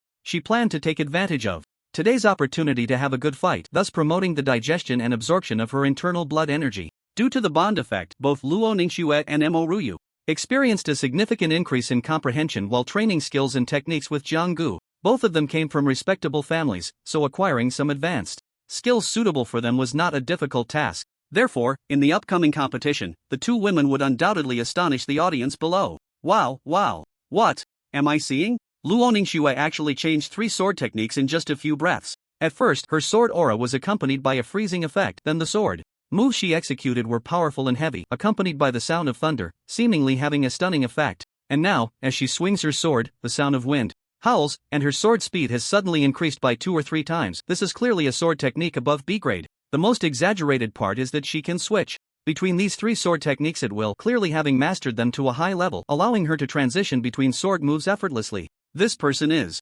infuriating. I've only just managed to cultivate one B-grade martial skill to a high level. As soon as Luo Ningxue made her move, she gave the onlookers a slight shock, reminiscent of an external aid-type competitor. The sound of sword auras soaring and whistling across the arena completely left the spectators dumbfounded. As for her opponent, Wang Yu, who also had the second stage of the martial master realm, he could barely hold on at first. But as Luo Ningxue showcased her other sword techniques, sometimes using thunderous sword auras to intimidate the mind, sometimes launching rapid attacks with divine wind sword auras, and at other times using frost sword auras to stagnate and affect speed, Wang Yu quickly fell into a disadvantage against her complex and variable sword moves. Given his struggling appearance, defeat was undoubtedly just a matter of time. Wow, look over there, Ryu has also made her move. This is an even more formidable powerhouse. The spectators below the arena, seeing Wang Yu completely unable to cope, were immediately drawn to the commotion coming from another arena. There, on that arena, Ryu's blood energy erupted, clearly confirming her blood energy value, which was nearly 650 calories in strength. This blood energy value was already enough to stand shoulder to shoulder with some martial masters of the third stage. Under the explosive blood energy, her 2 curved blades filled with notches and yet to be repaired, transformed into beams of blood moonlight, swiftly slashing out. In an instant, the arena was covered with a sea of red blade aura. This was her fighting style. She unleashed her full power from the start, aiming to resolve her opponent in the shortest time possible. At the very least, she aimed to force her opponent to reveal a flaw. Then, she would quickly think of a countermeasure, striving to seize the opponent's weakness and gain the chance to win. Incredible! I didn't expect these two young girls to start developing their own fighting styles at such a young age. This is a topic that many martial artists only begin to study after stepping into the master realm. The so-called master is one who integrates all kinds of techniques and skills, and then realizes the development path that best suits oneself, allowing the same techniques to unleash 120% of their power. Not far away, a passing instructor glanced over a few times. As martial artists above the master level, they were originally not interested in the competitions among students. However, the performance of Luo Ningxue and Mo Ruyu made them slightly astonished, causing them to slow their pace. These two girls seem to be new students, right? They can already suppress second-year students. Given time, they will surely become great talents. The martial lord realm is probably not difficult for them. I just wonder if we can hope for the martial king realm. The martial king realm is incredibly difficult. Think of Mentor Qingyu, who was one of the top talents at Broken Army University back in the day, and now he is also stuck at that threshold. This shows how hard it is to reach that level. In the end, it's just that Mentor Qingyu's talent isn't enough. I've heard Principal Wuji privately say that among this year's new students, there is a genius who has impressed even him. As long as they can grow smoothly, they will definitely break through to the martial king realm. Are you talking about that new student who received the SS level core treatment? I think their name is Jianggu. I've heard that this person is indeed astonishingly talented, able to withstand a move from a master-level instructor right after entering school, but they seem a bit flirtatious, apparently. Having two girlfriends? The passing instructors suddenly stopped their conversation. Two girlfriends? Aren't there two new female students on the arena right now? Moreover, each of them is as beautiful as Zhang Ji's rumored girlfriends. In that instant, the passing instructors immediately connected Luo Ningxue and Mo Ruyu on the arena with the rumored girlfriends of the genius boy who had impressed Principal Wuji. What kind of virtue or ability does that Jianggu have to be able to make two such outstanding girls completely infatuated with him? The instructors suddenly became a bit more curious about Jianggu, whom they had only heard of but had not yet seen in person. Their curiosity was solely about Zhang Ji's cultivation and talent. As for the students' private lives and relationships, they did not pay much attention. At Broken Army University, there are quite a few students who often bring their girlfriends back for the night. As martial artists, their vitality is extremely vigorous, and it is perfectly normal for some desires to need to be vented. This world has always been very tolerant of talented young boys with bright futures. Meanwhile, on the arena, Mo Ruyu had already put away her twin blades. In front of her, Zhao Yiming, also at the second stage of the martial master realm, lay on the ground covered in blood, his weapon knocked aside, looking utterly miserable. Oomph, I thought you had some skills. I haven't even exerted myself and you've already fallen. Compared to my Jianggu, you're leagues behind. With your kind, do you even have the right to comment on my personal matters? Mo Ruyu's killing was accompanied by a heart-wrenching disdainful snort, causing the fallen Zhao Yiming to spit out a mouthful of blood. Gulp!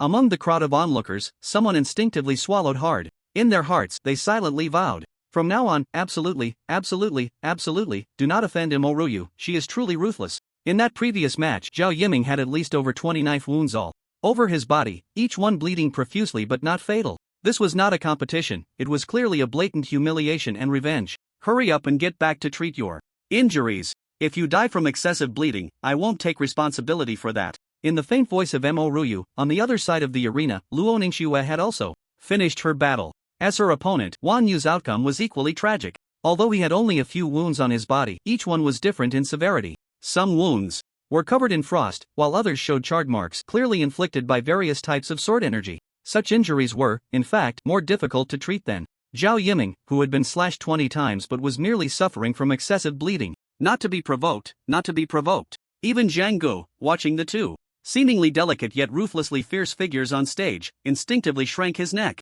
He was a bit worried that if he inadvertently offended the two women in the future, would he end up with 100 or 80 holes in his body from their knives and swords while he slept? Zhang Xiaoshuang, Chen Gang, only the two of you are left, come up and have a go. Mo Ruyu, buoyed by her victory, looked at the other two. As she spoke, she made a gesture with her finger, clearly showing her disdain. Mo Ruyu, don't be too arrogant, I'm from the Yihue. Today, although you can show off for a moment, in the future, my Yihue will have seniors to back me up. Below the arena, Zhang Xiaoshuan, watching the exit of Zhao Yiming and Wan Yu, had already begun to feel intimidated, but her words remained defiant. What a waste of the name Zhang Xiaoshuan. With those thick arms and legs of yours, how can you even dare to call yourself Xiaoshuan? Jiang glanced at the other's figure and quickly averted his gaze. As for the Hui mentioned, he had learned a bit about it while browsing the school forum not long ago. It seemed to be a student-organized club. The higher-ups in the club were mostly third and fourth-year students. Generally speaking, the main purpose of students establishing these clubs was to build connections. After all, those who could enter Broken Army University were all considered the elite, and most of them had decent backgrounds. If they could leverage these networks, it would undoubtedly be a tremendous asset. So from this perspective, Zhang Xiaoshuang's words were not mere exaggeration. After all, if an organization cannot provide certain protection and assistance to its members, it wouldn't be long before it disbanded due to loss of trust. Stop talking about your affiliations, no matter what association you're from, you Zhang Xiaoshuang. I'm determined to teach you a lesson today. Weren't you quite mouthy before? On the arena, Mo Ruyu was relentless, even openly displaying her hostility towards Zhang Xiaoshuang. It was no wonder she was angry. Zhang Xiaoshuang had insulted her by saying she only relied on her beauty to seduce men. It was simply outrageous. It was true that she was beautiful, but how could she be accused of seducing men everywhere? Up until now, she had only tried to attract Jiang Ge, and she hadn't even succeeded in that. Wasn't Zhang Xiaoshuang's claim pure slander and defamation? For someone like Mo Ruyu, who had never been tolerant of others, this was absolutely intolerable. To fight or not? Being directly called out, Zhang Xiaoshuang, with her patriotic face, hesitated internally. Theoretically, she certainly had the right to refuse Mo Ruyu's challenge. But this was Broken Army University, a prestigious institution that nurtured the top combat talents. As a student here, if one faced an opponent of similar level and was almost guaranteed not to face life-threatening danger, not daring to accept the challenge would undoubtedly make one a target of disdain in the entire student circle. Even the mentors and school authorities would look down on such cowardly students. What? Afraid of being injured? Here, the medical conditions were the best. Ordinary injuries could recover in 3 to 5 days at most, so what was there to be afraid of? If one were truly timid by nature, then why not just go find a second or third tier school back? Then, why come to Broken Star University and take up a spot in the admissions? Such thoughts had already become mainstream at Broken Star University, so even though Zhang Xiaoshuang knew that stepping onto the stage would likely result in a severe lesson from Mo Ruyu, she still couldn't bring herself to say the words of refusal. Senior Zhang, the vice president is here. Just as Zhang Xiaoshuang gritted her teeth, preparing to step onto the stage to take a beating, a new student who had just joined the Isin Society rushed over, panting. The vice president is here? Upon hearing this, Zhang Xiaoshuang's eyes lit up. It's the vice president of the Isin Society, Su Wenxiu. He actually came. This is going to be interesting. He's a junior, and it's said that he has reached the 5th stage of the martial master realm. Among all the students who haven't graduated, he ranks in the top 10. Now that he's here, it's clear he's here to support Zhang Xiaoshuang. Jiang Ge will definitely not sit still. There might just be a fierce battle. The students watching from below, upon hearing the commotion, all turned to look behind them. In that direction, several students were striding over. Leading the group was a young man in a white suit with flowing long hair. This person was none other than Su Wenxiu, the vice president of the Isin Society. Vice president. Zhang Xiaoshuang hurriedly stepped forward to greet him, but before she could finish her sentence, she was interrupted by Su Wenxiu raising his hand. He looked up at the stage, his gaze sweeping back and forth between Mo Ruyu and Luo Ningxue, revealing a hint of admiration. Then, he smiled and said, Junior Mo Ruyu, right? We're all alumni, why be so aggressive? Xiaoshuang is not afraid of a fight, she just recently went to the real secret realm with us and got injured. She's not fully healed yet and doesn't want to continue fighting, nor does she want to worsen her injuries and slow down her cultivation. How about this, Junior Mo, give me a favor and let it go for now. Allow me to introduce myself. I am Su Wenxiu, vice president of the Isin Society, and I just recently broke through to the 6th stage of the martial master realm. As he spoke, Su Wenxiu revealed a smile that he considered charming. Whether or not he captivated others was unclear, but Zhang Xiaoshuang beside him was quietly admiring his profile with a shy and timid gaze. The 6th stage of the martial master realm, Su Wenxiu actually broke through to the 6th stage. His cultivation speed is simply terrifying. He's only a junior now, and if he continues like this, stepping into the master realm before graduation is probably a sure thing. Many students were taken aback by Su Wenxiu's recently announced cultivation level. Achieving the 6th stage of the martial master realm as a junior is extremely impressive in the entire history of Broken Star University.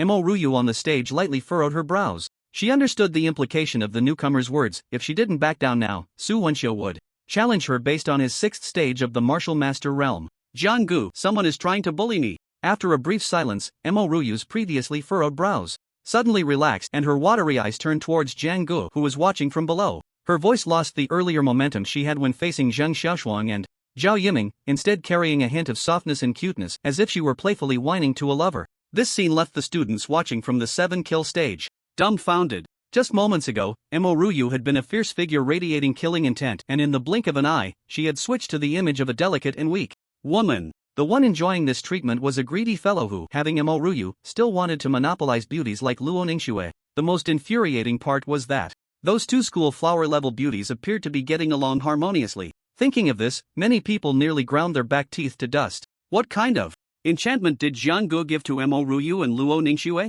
He truly deserves to die. Sister Yu's personality is really. On the adjacent arena, Luo Ningxue watched Mo Ryu's expression shift so naturally and sighed quietly in her heart. She admitted that she was a bit envious, but she just couldn't learn it, and it felt even more embarrassing to speak to Jiang Gu in a spoiled tone in such an occasion. As the person involved, Jiang Gu was now enjoying the attention of the entire audience, among which many cold, piercing gazes came at him like blades. Unlike the fantasies of others, he read not tenderness from Mo Ryu's demeanor, but rather a veiled threat. Just because you, Zhang Xiaoshuan, have a backing, does this young lady not have one? Jiang Gu, get ready, or you'll regret it. This was the information Jiang Gu deciphered from Mo Ryu's eyes. Then, he had no choice but to step forward. There was no way around it. Women could hold grudges. If he didn't respond, Mo Ryu might secretly launch an attack on him while he was sleeping at night. As his bedmate, such a threat couldn't be ignored. If we set aside factors like combat quality, willpower, and experience, and purely look at surface data, the factors determining a warrior's combat power mainly boil down to 2 points.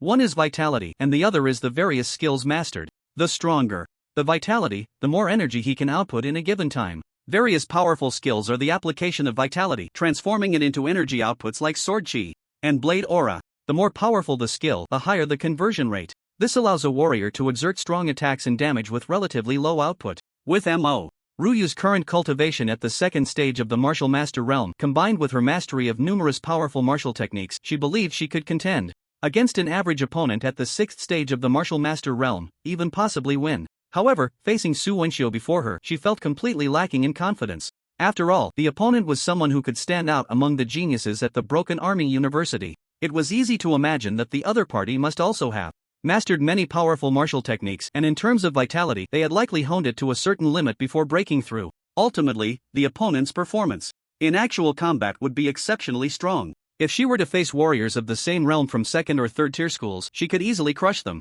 This was also why Mo Ryu called Jiang Gu out to save the day. Jiang Gu can handle most of the beasts in the ruins with just a few moves. His true strength is completely beyond my understanding. It's just right to take this opportunity today to see where his limits are and confirm how big the gap is between us now. Mo Ryu's watery eyes looked at Jiang Gu, who stood up at the call, and she nodded in satisfaction. Like her, there were many who were equally curious about Zhang Ji's true strength. Now we have a good show to watch. There are posts on the campus forum saying that Zhang Ji's current strength can at least rank in the top 20 of the school, and Su Wenxiu's strength is enough to rank in the top 10. If the two really fight, it will definitely be a fierce battle, and we can truly witness the real level of the strongest among our peers. Hey, what do you think? If Jiang Gu really fights Su Wenxiu, who has a better chance of winning? Although Jiang Gu is only a freshman, he is a top genius who has withstood a move under a master-level instructor, and he was recruited by the principal with SS-level treatment. Do you think he has a chance to defeat the junior Su Wenxiu? This is really hard to say.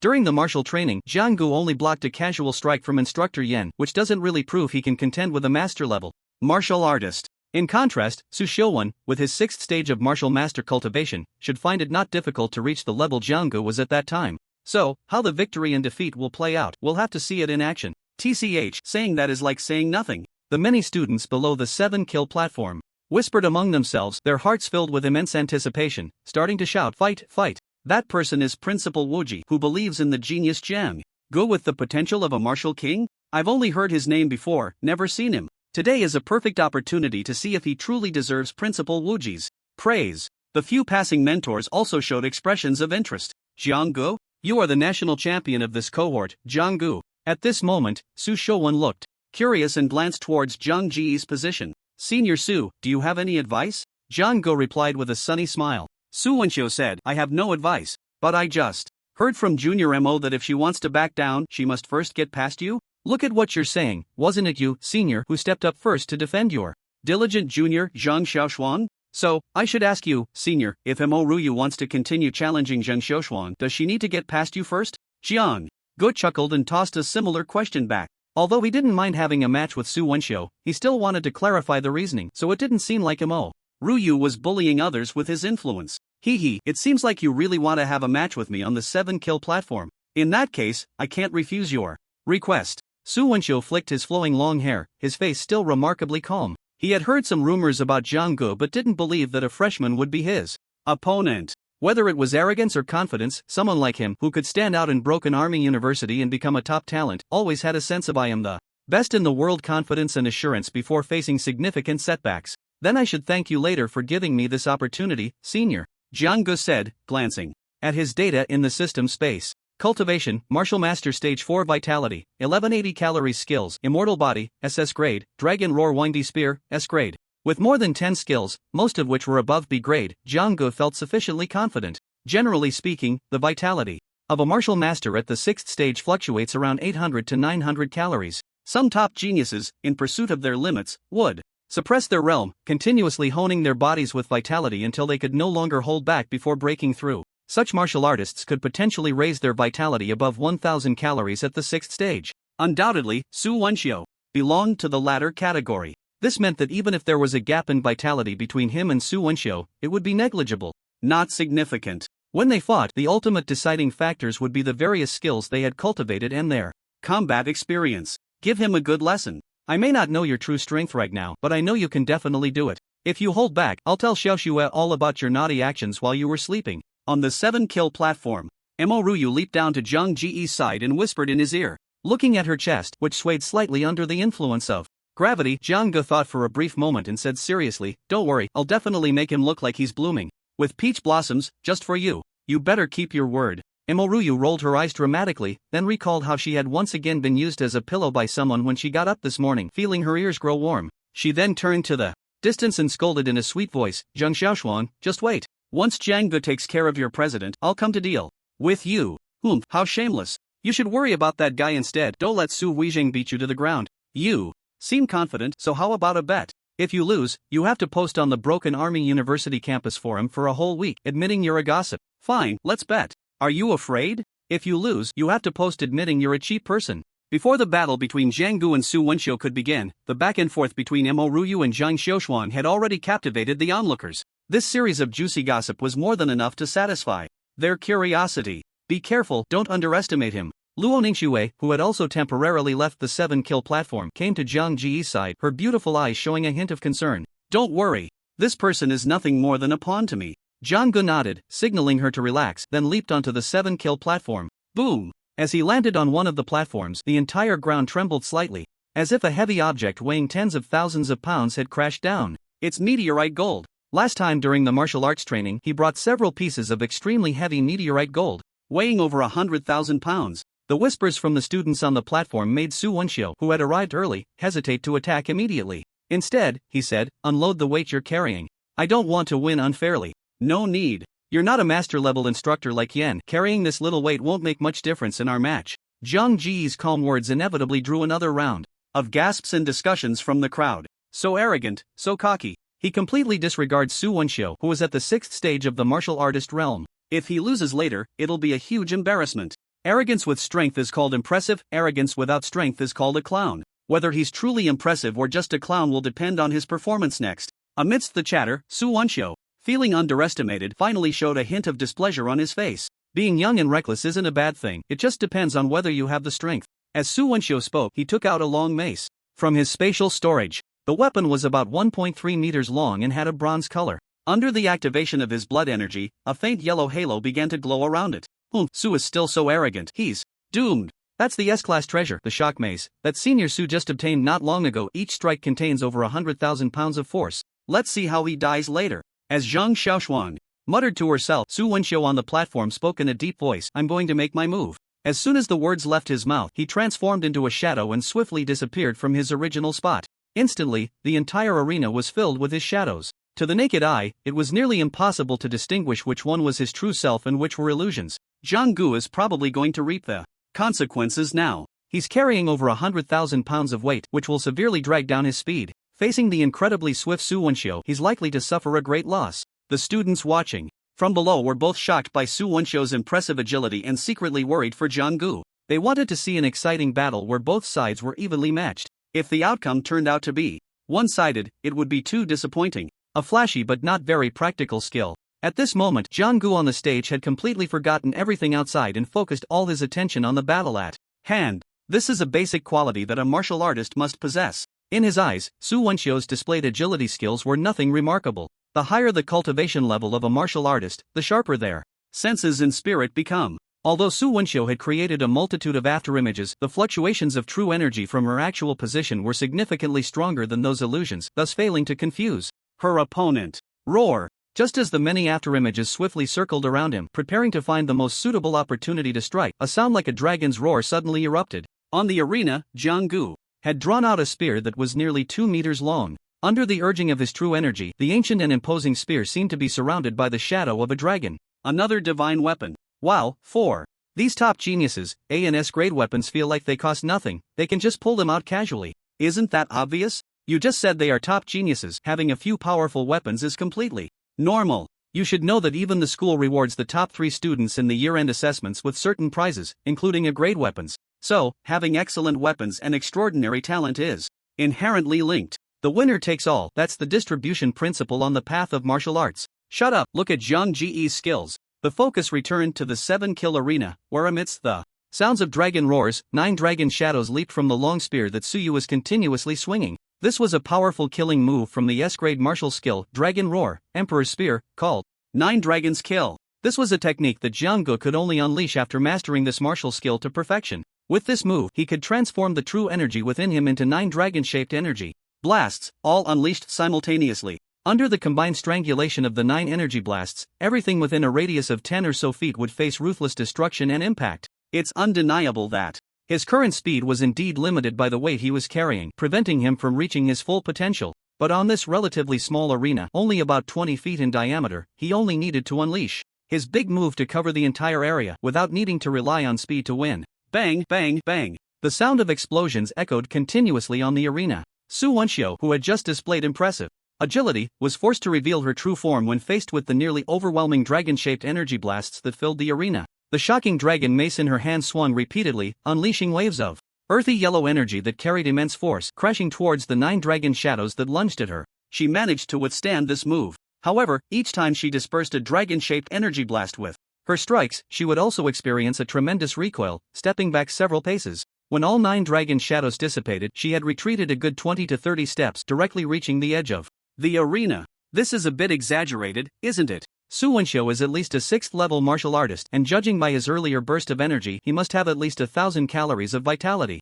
If he were in some small place, he could even compete with some weaker Grandmaster-level martial artists, yet here he is, struggling to withstand even the first move from Jiang-gu. How can he possibly fight? As they watched the situation on the arena change, the surrounding students were left dumbfounded. Wasn't this supposed to be a fierce battle? There was indeed a dragon, and 9 of them at that, but where was the tiger? It looked completely ineffective. Impossible, it can't be. The president can't lose, he must win. Zhang Xiaoshuang, who idolized Su Wenxiu, kept murmuring softly, her eyes losing focus as if she couldn't accept what she had just witnessed. On the other side, Mo Ruyu was visibly excited, pumping her fist and shouting loudly, Jiang-gu, finish him quickly. When you come back, I'll give you a big reward. This somewhat ambiguous remark inevitably led some to think inappropriately, secretly cheering for Su Wenxiu, hoping he could turn the tables and crush Jiang-gu, making that so-called reward void. Luo Ningxue simply smiled and shook her head. She didn't believe that Jiang-gu and Mo Ruyu could do anything behind her back, especially since the 3 of them all slept in the same bed. As for during the day, she was inseparable from Mo Ruyu, keeping a close watch, so even if Mo Ruyu had any thoughts, there was no time to act. It seems Su Senior really needs to practice more regularly. I haven't even exerted myself much. If this gets out, saying that as a junior you can't even beat a freshman like me, that would be too embarrassing. After executing a move, Jiang-gu sighed and shook his head. He thought he could win easily, but he didn't expect his opponent to be so weak. And bullying someone like this was honestly not very interesting. So, after one move, he unleashed another, the Overlord Break, striking out in a point-to-point attack. The first form of the Dragon's Roar, the Overlord Break, was even stronger than the 9 Dragons Kill he had just used. The key was that this move was executed with lightning speed. Su Wenxiu, whose breath hadn't yet recovered, found himself with no room to dodge against the spear shadow that came like a flash of lightning. He could only barely gather his energy and choose to take it head-on. Boom! The clash of energy created a shockwave that tore through the air, producing a tremendous explosive sound. Su Wenxiu, already somewhat exhausted, could only hold on for a moment before being sent flying off the 7-kill platform by the immense recoil. When he hit the ground, he staggered back 10 steps before barely managing to dissipate the force. A closer look revealed that his right hand, still gripping the mace, was trembling slightly. Su Wenxiu, who could rank in the top 10 among all students, just lost like this. And to a freshman who just entered the school? A large question mark flashed in the minds of the students below, making it hard for them to accept this outcome. They knew Jiang Gu was strong, but his performance just now had undoubtedly exceeded their expectations, even surpassing their understanding. Damn, Jiang Gu is simply inhuman. With the strength he just displayed, even among the senior students, he would be at the very top. How are we, who haven't even stepped into the martial artist realm, supposed to survive? As a wail echoed, the previously quiet scene seemed to have been activated, with various exclamations and discussions erupting. At the same time, a consensus quietly arose in their hearts. At Pejuan University, with the emergence of a prodigy like Jiang Gu, it seems that for the next 4 years, all the college students in the Great Xiao will be overshadowed by his brilliance. It appears that Principal Wuji was not exaggerating. This child truly possesses the demeanor of a martial king. Such talent, even at Pejuan University, it would take 100 or 80 years to find 1 or 2 individuals who could stand shoulder to shoulder with him. Fortunately, Principal Wuji brought him to Pejuan University. If he had gone to Tianji or Tianshan University instead, we would surely lose face at the annual Tri-School Exchange Conference. A few mentors, watching from a distance, sighed about how talent emerges in every generation while chatting and laughing as they left. Su Wenxiu, who had come to make a name for himself, not only suffered a crushing defeat but also lost face. He felt as if all the students present were laughing at him, and his expression darkened ominously. Jiang Gu, I will remember you. Where I fell, I will rise again. In the next 2 years of college life, you will become my target to chase, my only rival. After casting a resentful glance at Jiang Gu, Su Wenxiu shook off the supportive hand of Zheng Xiaoshuang and left quickly with a grim face, no longer the carefree and composed figure he had been earlier. Just when others thought that Mo Ruyu would continue to be relentless and seek out Zheng Xiaoshuang for retribution, expecting more drama to unfold, she surprisingly showed a moment of generosity. Today, this young lady is in a good mood, so I won't continue to spar with you. However, don't forget our bet from earlier. With that, Mo Ruyu, wearing a bright smile, took the hand of Luo Ningxue and approached Jiang Gu, who was coming down from the 7-kill platform. You performed well just now. Tell me, what reward do you want? As long as it's something I have and can give, I will fulfill all your wishes. A hint of inexplicable excitement flickered in Mo Ruyu's eyes. After all, she was just a girl around 20, and her natural instinct to admire strength made her heart tremble at Zhang Ji's impressive display. Not to mention, that battle was also Jiang Gu helping her out, carrying an additional meaning. How could I be the one to voice my demands? If you are truly sincere, think carefully about what you should give to match my performance just now. For you, I have offended the Eason Society. I heard that association has been established for many years, and many graduates still consider themselves members, now becoming leaders in various fields. If those people are petty and hold a grudge against me for tarnishing the Eason Society's reputation, they might use their power to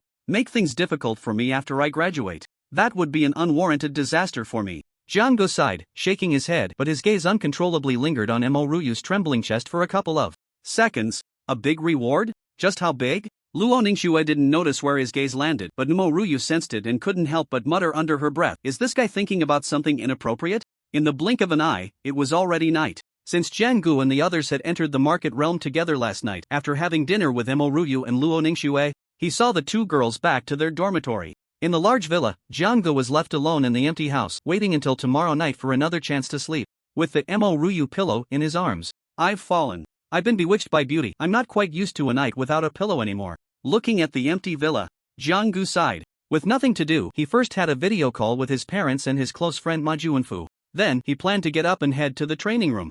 At school, the reason why countless students flocked to Broken Army University was primarily due to the abundant training resources available here. First, in terms of faculty, the instructors were at least high-level martial artists of the Grandmaster realm, and there were even powerful figures at the peak of the martial monarch level like Xingyu. Secondly, the school had invested countless human, material, and financial resources to create various training environments. Among them, the simulated training rooms were one of the biggest features. In such training rooms, extreme environments like mountains, oceans, ice and snow, and lava could be simulated. This allowed martial artists within to utilize those environments, significantly accelerating their progress in practicing various martial skills. In addition, those training rooms were equipped with different gravity environments, and the internal pressure had remarkable effects on honing the body, even allowing for the training of internal organs. It is no exaggeration to say that such high-quality training environments are difficult to provide even for the top families in the country. This is also the reason why someone like Mo Ruyu, a young lady of such a background, would come to school for further training. The only pity is that those training rooms cannot be activated indefinitely. Each activation consumes a considerable amount of resources. This leads to the fact that ordinary students only have 48 hours of free time each month. As a student with SS-level core benefits, I only have 6 days of free time each month. To gain more time, one must make sufficient contributions. Just as Suyu changed into his training outfit and was about to head to the training room, the landline in the living room rang. Jianggu, Principal Wuji is looking for you. This is a call from one of his secretaries, saying you should wait for him at the Wanfu Cuisine restaurant not far from the school. The butler, old Wang, hurriedly ran over and shouted to Jianggu, who was coming down the stairs. It's already 8 in the evening. What does the principal want with me at this time? Jianggu was a bit puzzled but didn't think too much about it, just nodded and said, I understand. The Wanfu Cuisine restaurant is located about 10 kilometers away on a commercial street in the southwest direction of Broken Army University, and it is considered the highest-rated restaurant in the area. Going to the restaurant naturally meant good food. Although Jianggu had just eaten not long ago, he never turned down good food. To make some room in his stomach, he chose to jog over. Compared to my previous life, many buildings in this life have a rougher style. This is likely related to the cultural environment. If martial artists here have a conflict, it's easy for them to damage a building. So the buildings here are less delicate, and not much effort is spent on decoration. Instead, a lot of thought is put into the building materials, pursuing hardness and sturdiness. For example, the walls of Broken Army University are made of the strongest solid rock mixed with 50-centimeter thick steel plates inside, making the defensive effect astonishing. Jianggu admired the architectural style along the street and soon arrived at the commercial street where the Wanfu Cuisine restaurant was located. I'm here to find someone. Could you please take me to where Principal Wuji is? Upon reaching the restaurant entrance, Jianggu was stopped and could only mention Principal Wuji's name. As the principal of Broken Army University, Li Wuji was undoubtedly one of the prominent figures in the entire imperial capital. Upon hearing Jianggu mention this name, the doorman outside the restaurant immediately stood at attention and his attitude became much more respectful. Are you referring to the Principal Wuji of Broken Army University? Besides him, is there any other Principal Wuji in the capital? Jianggu said, taking out the badge of Broken Army University from his pocket and pinning it to his chest. I remember Principal Wuji didn't seem to have reserved a spot here, so I was a bit negligent earlier. I truly apologize. Please, go ahead. Maybe I remembered it wrong, or perhaps Principal Wuji didn't make a reservation in advance. When he comes here, he doesn't need to reserve a spot, he can go directly to the private room for dining. The doorman's words made Jianggu pause again. He was specifically called over, yet there was no reservation made? It was at this moment that an extremely low rumble suddenly erupted. Just as Jianggu was about to enter the restaurant, he felt a chill run down his spine, an inexplicable sense of danger washing over him. Driven by some instinctual intuition, he didn't even think and quickly dodged to the side. Accompanying this movement was a deep pit that exploded right where he had been standing. With the rise of blood in martial arts, traditional firearms, although gradually declining, had not completely exited the historical stage. Especially when used for ambushes and assassinations, they posed a significant threat to martial artists below the Master Realm. This was mainly because martial artists below the Master Realm had relatively slower speed and reaction times. When faced with the supersonic speed of a large-caliber sniper rifle, it was difficult for them to effectively defend or dodge in the blink of an eye. As for martial artists above the Master Realm, not only did they possess astonishing perception, akin to sensing the autumn wind before it stirs the cicadas, but they could also conjure a layer of protective energy with a mere thought, making it nearly impossible to be killed by traditional firearms.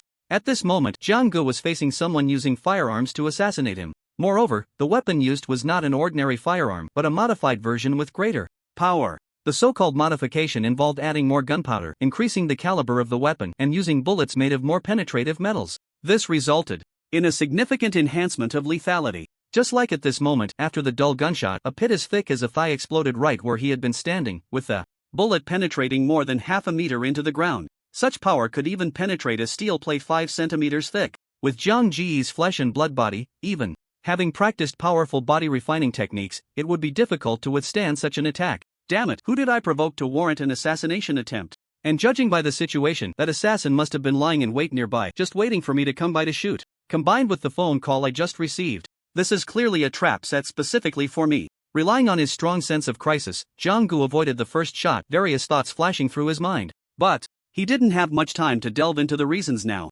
Just as he landed after dodging, his toes curled slightly, firmly gripping the ground, and then he suddenly lunged towards the restaurant's entrance not far away. The most urgent thing now was to get out of the assassin's line of sight. This strong sense of crisis is no weaker than that of a martial artist at the Master Realm. No wonder he could outperform millions of candidates in this year's college entrance examination and take the top spot. On the rooftop of the building across, a young man in black, looking through the scope of his sniper rifle, saw the result after the gunshot and couldn't help but murmur.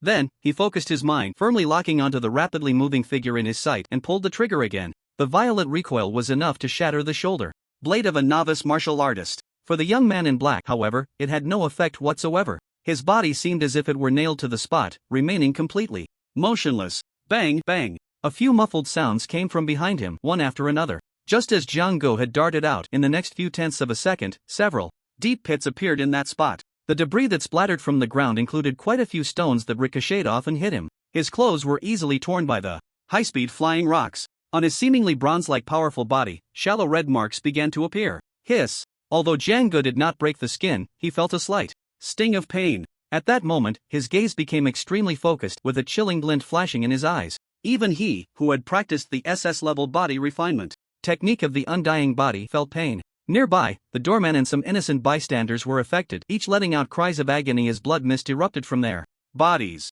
Out of the corner of Zhang Ji's eye, he saw a stylishly dressed young woman struck by a stone the size of an egg, which pierced a huge hole in her chest. The terrified expression on her face before she fell, along with her desire to survive, stirred a hint of guilt in Jiang Guo. After all, in a sense, she had been dragged into this because of him. The anger within him continued to churn. Boom! The glass door of the Wang Fu Cuisine restaurant shattered as he crashed through it. Just as his foot landed. Again, intending to change direction and move forward, an extremely fierce gust of wind suddenly rushed toward him. It was none other than another assassin who had been waiting in the restaurant's hall.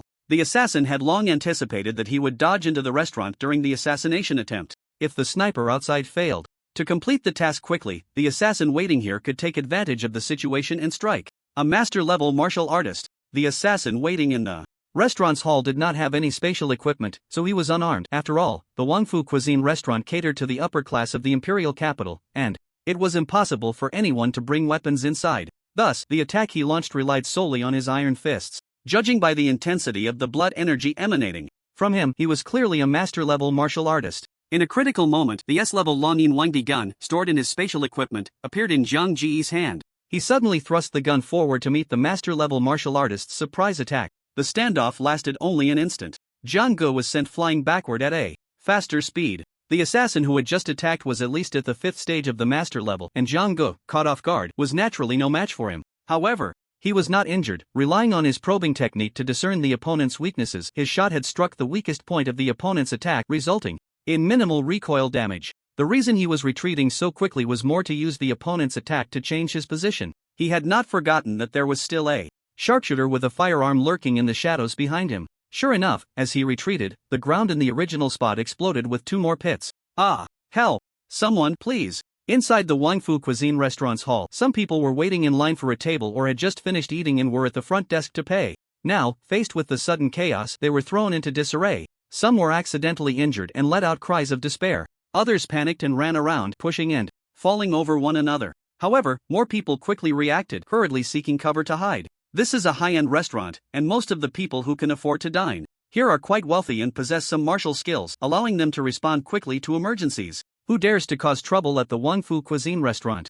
This is outrageous. In an office on the 2nd floor, Zhao Dai, the restaurant's general manager, slammed his hand on the table in anger upon hearing the commotion. How could someone cause trouble here? Wasn't that a direct slap in his face? You all, hurry up and calm down the guests and ensure their safety. I want to see who is so bold as to stir up trouble here. Don't they know that Wang Fu Cuisine restaurant is owned by the Zhao family? As Zhao Dai left the office, he shouted orders to the nearby security staff while storming downstairs. Manager, just now a student from Broken Army University came by, saying that Principal Wuji wanted to meet him here. But before he could say 2 words, someone suddenly opened fire from the shadows and ambushed that student. In the restaurant, there was also a martial artist pretending to wait in line who suddenly attacked that student. When Zhao Dai arrived in the lobby on the 1st floor, the doorman who had previously stopped Jiang Guo immediately stepped forward to report the situation. This doorman, in his 20s, also had martial artist skills. Although he had been caught in the crossfire and had been injured by flying stones on his arm and thigh, bleeding profusely, he was fortunate not to have been hit in a vital area.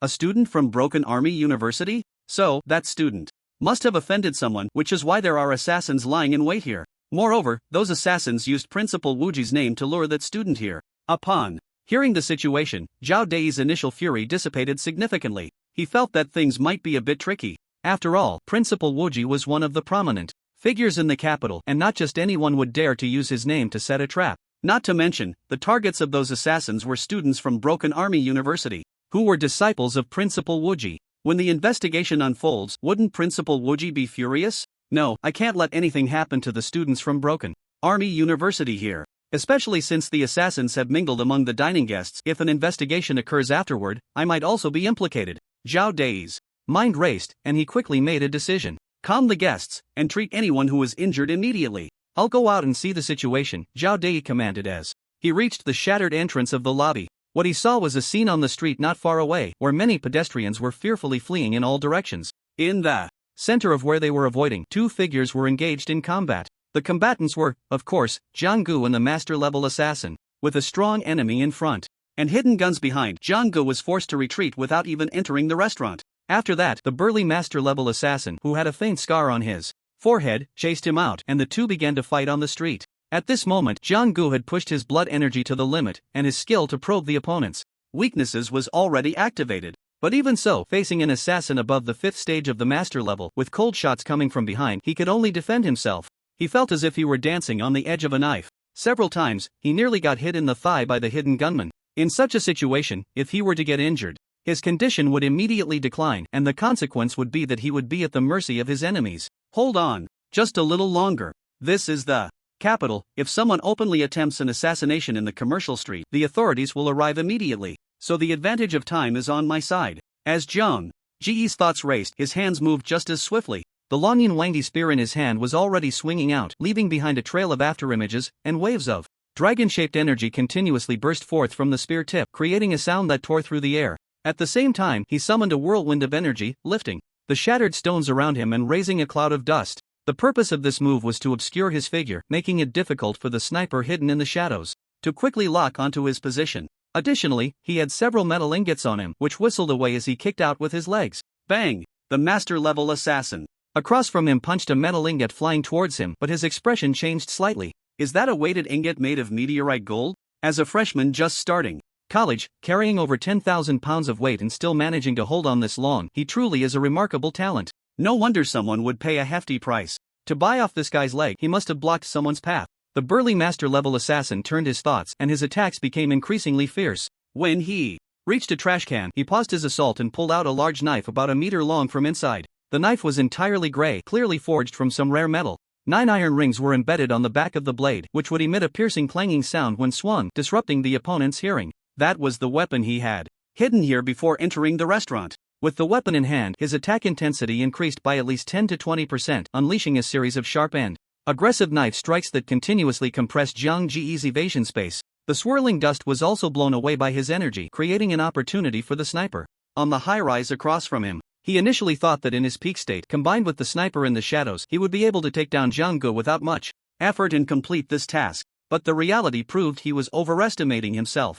Amid the clanging sounds of metal colliding, he continuously slashed away several iron ingots made of meteorite gold that Jiang Gu had thrown as hidden weapons. In total, there were 8 pieces. That was over 100,000 pounds of weight. Once these restraints were broken, Jiang Ji's movements accelerated to full speed, making it difficult for the master-level assassin to lock onto his figure. This kid is so hard to deal with. Does he really only have the cultivation of a martial artist? No, if this task is completed, I must demand more money from the employer when I return. The master-level assassin watched Jiang Gu, who kept dodging and hardly ever clashed directly with him, feeling secretly frustrated. 5 minutes. If they couldn't take down the target within 5 minutes, they would have to retreat. Otherwise, once the authorities arrived, they would have no chance to escape.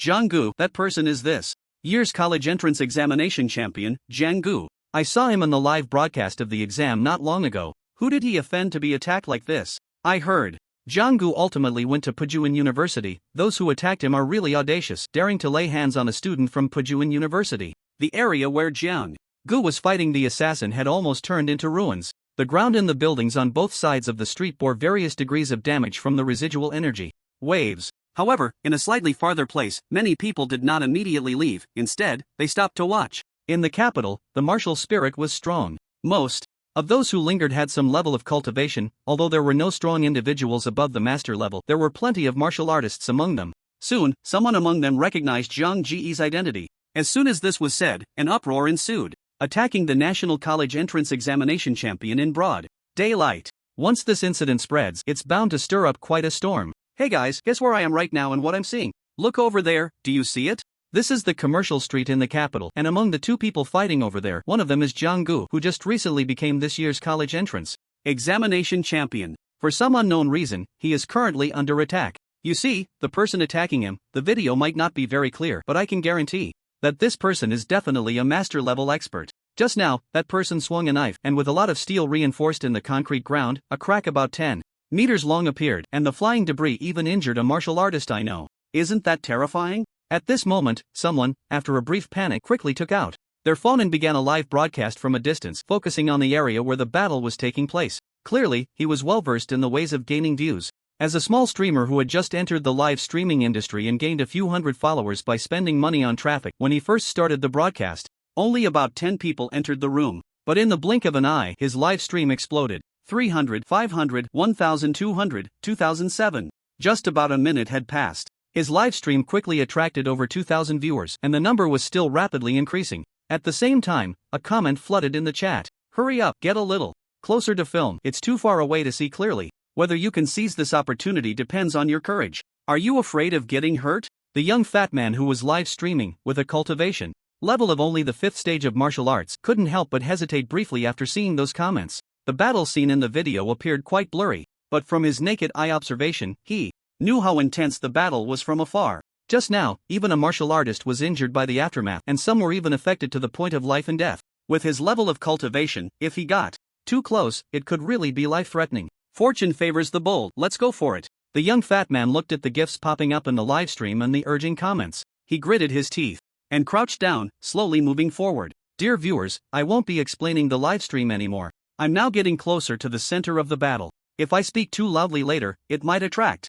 attention, and I could get taken out in an instant. That master-level assassin dares to attack even the college entrance examination champion. My life is even less valuable in their eyes. After saying this last sentence, the young fat man stopped speaking. He just steadied the camera on the center of the battle. I can see it, I can see the general situation now. Wow, their speed is so fast, I can't see their faces at all. I saw clearly, it's Jiang-gu. Among the two people fighting, one of them is indeed this year's college entrance examination champion, Jiang-gu. I just recorded the video here with the speed of a single man for 30 years, played it back at 3 times slower, and then saw Jiang-ji's face. It really is Jiang-gu. Isn't he just a freshman? The battle scene in the current video is clearly a master-level fight. Even if Jiang-gu is the national champion, it's impossible for him to be so monstrous, having the strength to contend with master-level martial artists as a freshman, right? You guys are really ignorant. There have been rumors on the campus forum of Broken Army University that Jiang-gu, during his martial training period right after enrolling, withstood a strike from a master-level instructor.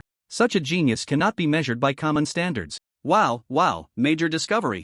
I just recorded a video in slow motion and found something else. Now, it's not just one person attacking Jiang-gu, there's also a sniper shooting from the shadows. If you look closely at those craters on the ground, they were made by large-caliber bullets. He just entered his freshman year and is facing a master-level expert head-on, while also having to guard against a hidden gunman. Are you telling a myth? Is the world of geniuses something we ordinary folks can understand? I can only say that what you can't imagine doesn't mean others can't do it. The gap between geniuses and ordinary people is sometimes even greater than that between humans and dogs. That hurts, bro. We're all watching the live stream, don't call us dogs. Because of a live broadcast, the news of this year's top scholar being attacked spread rapidly throughout the Great Xia. Hurry, move out quickly. We just received a report that the top scholar from this year's college entrance examination was attacked at Times Commercial Street. The assailants are ruthless and have injured many innocent people. Captain Liang, Captain Xia, Captain Jiang, the three of you come with me and get there as fast as possible. The assailants have been confirmed to be master-level martial artists. Regular martial artist detectives won't be able to play a key role, they can only follow up later to handle the aftermath. You three all have master-level cultivation, so come with me immediately. At the Capitol Public Security Bureau, upon receiving the alert, it was quickly reported up the chain to a deputy director on duty that night. Then, the deputy director immediately dispatched several top officers to rush to the scene. Before them, several nearby district police stations had already mobilized personnel in advance. However, the master-level martial artists stationed at those district police stations were not present, so only a few martial artist police officers could be sent temporarily. At Breaking Army University, some students saw the live broadcast, and soon the news reached Luo Ningxue and Mo Ruyu. Although the images in the video were not very clear due to various clashes of energy and the debris that occasionally flew up, Mo Ryu and Luo Ningxue recognized Jiang Gu immediately. They went in and out together every day and even slept in the same bed. They were so familiar with Jiang Gu that they could recognize him at a glance, even from a blurry shadow. Hey, Dad! Quick, send someone to Times Commercial Street.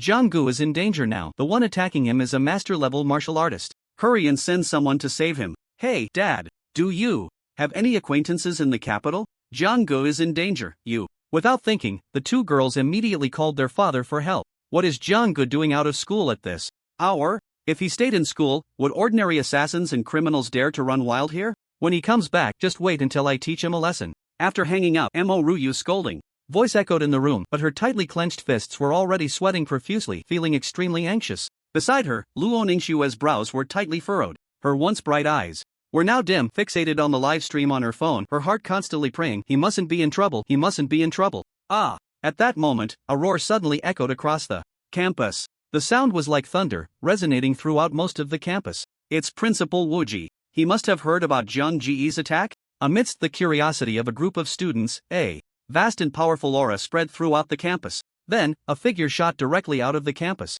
The physical body fled, a capability only possessed by those at the Martial King realm. Classmate Jiang Gu, don't panic. I'm here to help you. On the other side, Zhao Dei, the general manager of the Wangfu restaurant, shouted loudly after briefly assessing the situation. Although he had lost the martial spirit he once had as he grew older, and his strength had fallen from the 7th stage of the Master Realm to the current 3rd stage due to indulgence in wine and pleasure, he still felt that with his current strength, even if he couldn't defeat the master-level man attacking Jiang Gu, he could at least help share some of the pressure. Jiang Gu, as the pride of the breaking army, had the strength to contend with master-level warriors at such a young age. In the future, even becoming a martial king was not out of the question. At this moment, if he could lend Jiang Gu a personal favor, it would undoubtedly be a small investment with a high return. However, just as he drew his sword and was about to act, a sudden dull gunshot rang out sharply in his ear. With his blood surging, a layer of protective energy appeared on his body, enveloping him. With a thought, he formed the energy into a protective armor, which was one of the hallmarks of a master-level warrior.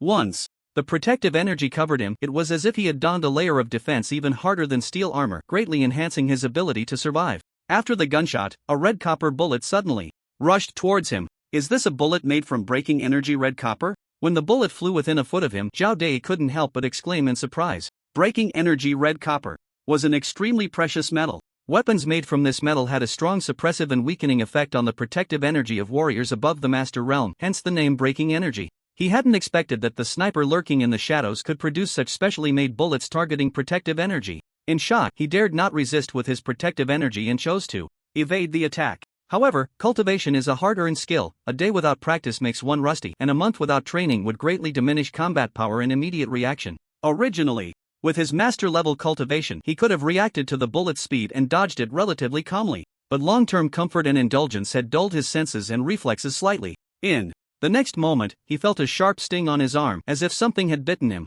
Soon, the pain intensified. Out of the corner of his eye, he glanced at his arm and found a blood mark there, clearly from the bullet that had broken through his protective energy and grazed his arm. Damn it, I only wanted to do a small favor. You scoundrels dared to hurt me? Do you really think Zhao Dei has grown old and can't swing a sword anymore? That small injury on his arm not only didn't frighten Zhao Dei but instead ignited his fierce spirit. As a martial artist he had once cultivated to the 7th stage of the Master Realm, having slain countless beasts and undergone numerous trials to achieve his former prowess. How could he be someone who cowers in fear of battle? Classmate Jiang Gu, I'll hold off that sniper for you. You focus on your fight. Just hold on for another minute or two, and help will definitely arrive. Zhao Dei shouted again, his gaze fixed firmly on a certain position. On a tall building across from him. That bullet had come from that direction. As his words fell, the broadsword in his hand carved a deep scar into the ground, sending rocks and dust flying. Then, another wave of sword energy sliced through the air. The trash can by the roadside was shattered by his strike, and countless pieces of garbage fell like raindrops. As a seasoned master-level martial artist, he knew all too well how to deal with snipers. When the sky was filled with debris and swirling dust obscuring his figure, he had already darted like lightning towards the opposite building. Thank you for your help, brother. I will repay today's kindness, Jiang Gu, in the future. Seeing a master-level martial artist nearby lending a hand, Jiang Gu quickly replied. Those who could help at this moment were all good people. He couldn't let good people feel disheartened. Zhao Dei's intervention not only concealed his own figure but also provided significant support for Jiang Gu, covering him from the enemy's sight. On the high-rise building, the figure in black crouched on the wall frowned as he watched various trash bags and clouds of dust rising in the scope. He quickly closed his eyes to calculate the time. Then he spoke into the earpiece hanging on his chest. There's not much time left, retreat first. After saying that, he directly left the heavy sniper rifle, weighing over 1,000 pounds, on the wall and turned to leave. Boom! Ignoring the 10-story building, about 30 meters high, he leaped down, crashing to the ground. Then, the figure in black appeared in the alley behind the high-rise, sprinting swiftly towards the designated escape route. At that moment, Zhao Dei had just leaped to a height of about 10 meters, grabbing onto a windowsill of the high-rise. Did he run away? Judging from the sound of the fall, Zhao Dei raised an eyebrow and cursed. Damn it, consider yourself lucky. Don't let me catch you next time. Meanwhile, Jiang Gu also noticed that the master-level assassin in front of him seemed to have the intention to retreat. Only thinking of retreating now? It's too late. Jiang Gu snorted coldly in his heart, determined to keep this person here. He could feel that the threat from the high-rise behind him, which had been locking onto him, had vanished. This likely meant that the sniper had already left. With one less threat, his combat power would significantly increase. The strongest skill I currently possess is not the SS-level Immortal Body, nor the S-level Wang Di Longyin gun. It is the probing technique that allows me to glimpse my opponent's weaknesses. This skill is the ultimate technique for overcoming the strong with the weak. Jiang Gu whispered to himself, then unleashed his gun like a dragon, actively attacking the master-level assassin who showed signs of retreat. A series of gun shadows flashed, accompanied by the sound of dragon roars. He was gradually mastering the rhythm of the battle. Earlier, when he attacked, he often couldn't use his full strength. Even if he spotted the flaws in front of him, he couldn't pursue relentlessly and had to reserve some energy to guard against the sniper behind him. This led to him primarily focusing on evasion, rarely engaging directly with the person in front of him. But now, with the threat behind him gone, he could fight with all his might. What's going on? Why has Jiang Gu suddenly switched from evasion and defense to active offense, looking like he has gained the upper hand? I don't understand. Can any experts explain? Why do Jiang Ge's moves and skills seem the same, and their power hasn't increased, yet he feels much more ferocious? I understand this. He must have had an epiphany during the battle, which is why he suddenly became stronger. This is the typical plot for protagonists in novels. In a live stream room where the number of viewers had surpassed 50,000, the sudden change in the battle situation left many confused. There were indeed experts in the live stream room, such as Mo Ruyu and Luo Ningxua's father, who had rushed in. They could certainly see through the intricacies of the situation, yet no one offered an explanation. It wasn't until they observed the comments section filled with increasingly absurd remarks, things like sudden enlightenment, luck on their side, and destined protagonist, that someone posted a lengthy comment. Misunderstanding, a huge misunderstanding. The reason Jiang Gu is performing like this now is mainly because he has no worries behind him. Didn't those craters that appeared from time to time disappear? That likely means the sniper who was ambushing him has left. So now he can unleash his moves freely, and each time he can seize the opponent's weak points in their energy flow, thus continuously interrupting their rhythm and expanding his advantage. Who are you upstairs? What basis do you have for saying that? I am a mentor from Broken Star University. What the hell? A mentor from Broken Star University? That means you're at least a high-level master. In fact, just as that mentor from Broken Star University said, the master-level assassin felt exceptionally uncomfortable at this moment, as if he were stuck in a quagmire. Clearly, in terms of the power of his moves, Jiang Gu, with just over 1,000 health points, was significantly weaker than him, a master. Even if the opponent was using an S-class weapon and S-class skills, with considerable enhancements, they were still a tier below him. Yet, every move Jiang Gu made managed to hit precisely at the weakest point of his energy flow, resulting in an outward appearance of a weaker force overpowering a stronger one. What made the assassin feel even worse was that some of his skills were continuously interrupted, and the accumulated power could not be released in time, leading to severe strain on his internal meridians, making even the circulation of his energy somewhat sluggish. Swish! Another flash of gunfire passed by. The protective energy he had raised was torn apart by the incoming gun shadow, leaving the first scar on his body. And this was just the beginning. Soon, the second, third, and fourth scars appeared in succession. Although Zhang Ji's gun force lacked the power to deliver a fatal blow after breaking through the protective energy, it inflicted a tremendous psychological shadow on him. His mindset underwent a significant change, becoming somewhat timid, and this was reflected in his moves, which became increasingly flawed and riddled with gaps. If this person were placed in the talent-rich Broken Star University, his combat power would at most be equivalent to a third-tier master. Calculating this way, if I use my probing technique to spy on weaknesses, combined with everything I've learned, it would be equivalent to having the practical ability to fight across a major realm. At this moment, Jiang Gu became even more adept. While continuing to inflict scars on his opponent, he also calculated his current true combat power. This person is a freak. I can't keep dragging this out with him. If this continues, even if I don't get Worn out by him, I'll be caught by the officials who are rushing over. The assassin had turned into a bloodied figure. Although the wounds on him were not fatal, they caused him immense mental pressure.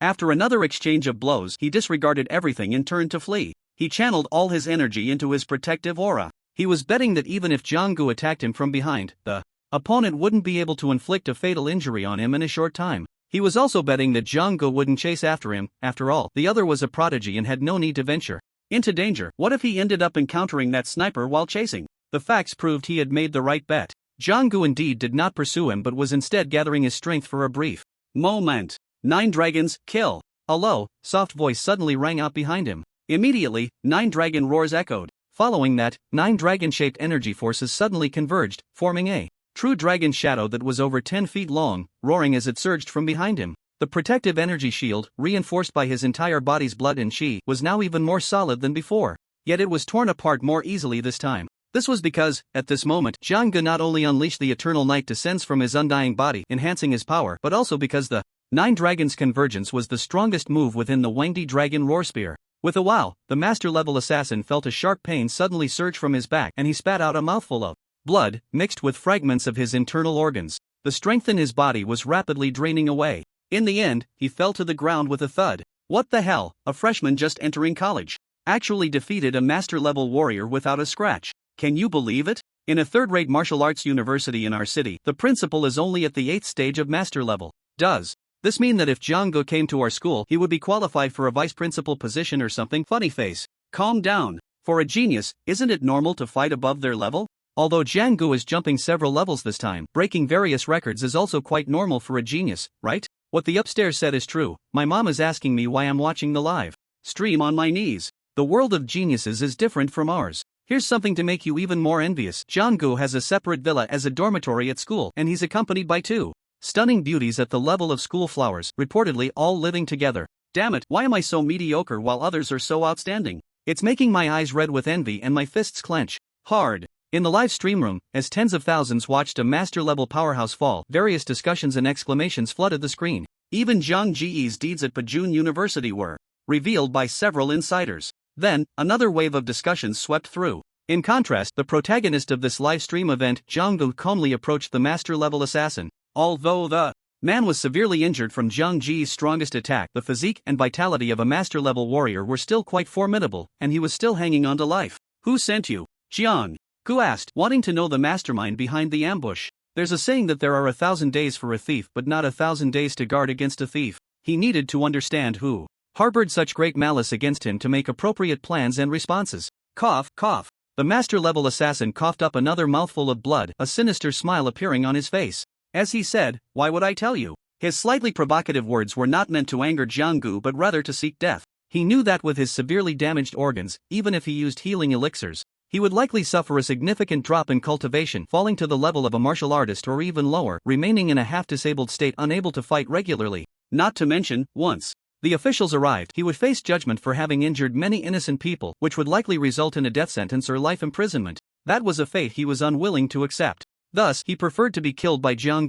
Do you really want to die that badly? Jiang Ji's expression darkened, a hint of anger rising. As he spoke, there was a crisp sound of crack. He directly stomped down, breaking one of the man's leg bones. The assassination attempt just now was the most dangerous situation he had encountered so far. If the other side had sent 1 or 2 more master-level warriors, he might have really been done for. Therefore, he had every reason to be angry, and even more reason to take cruel revenge on the killer before him. Ah! The killer let out another painful groan. Cold sweat poured from his forehead, and his entire face twisted in agony. A bloody broken bone protruded from the flesh of his calf, looking quite gruesome. Not far away, a small streamer, who had caught a glimpse of the chaos, sneaked over, swallowing hard, and suddenly shook the phone towards Jiang. This action sparked a flurry of discussion in the live stream. Among them, some people began to sarcastically comment. They criticized him for using extrajudicial punishment when the killer was unable to fight back.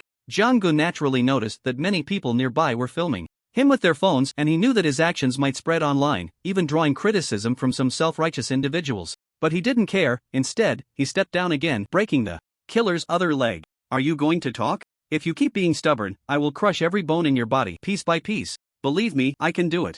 Jiang Ji's brows furrowed slightly, and the malice on his face deepened. Wow, that's brutal. This top scholar seems to be a vengeful person. Don't you think he's abusing his power a bit too much? I think so too. Although this person has strong cultivation talent, his character is too cruel, even a bit twisted. If he really grows up, who knows if it will be a blessing or a curse. Mercy towards enemies is cruelty towards oneself. I'm with Jiang-gu on this one. Self-righteous people should stay far away. Jiang-gu was unaware that a certain livestream had erupted into chaos because of his current actions, but this was the result he hoped to see. The sudden assassination attempt had served as a wake-up call for him. As the saying goes, the tree that stands out in the forest will be blown down by the wind. As an outlier, the more outstanding and dazzling he became in the future, the more he would attract the attention of many, potentially inciting unwarranted hostility and hatred from others. Therefore, to minimize the schemes of petty individuals, he could not appear too easy to deal with. One must understand that human nature is always to fear power and not to cherish virtue. That's why he wanted to take this opportunity to present himself as ruthless, establishing a persona of vengeance so that some malicious individuals would seriously consider the consequences of offending him. Wait, if I tell you, can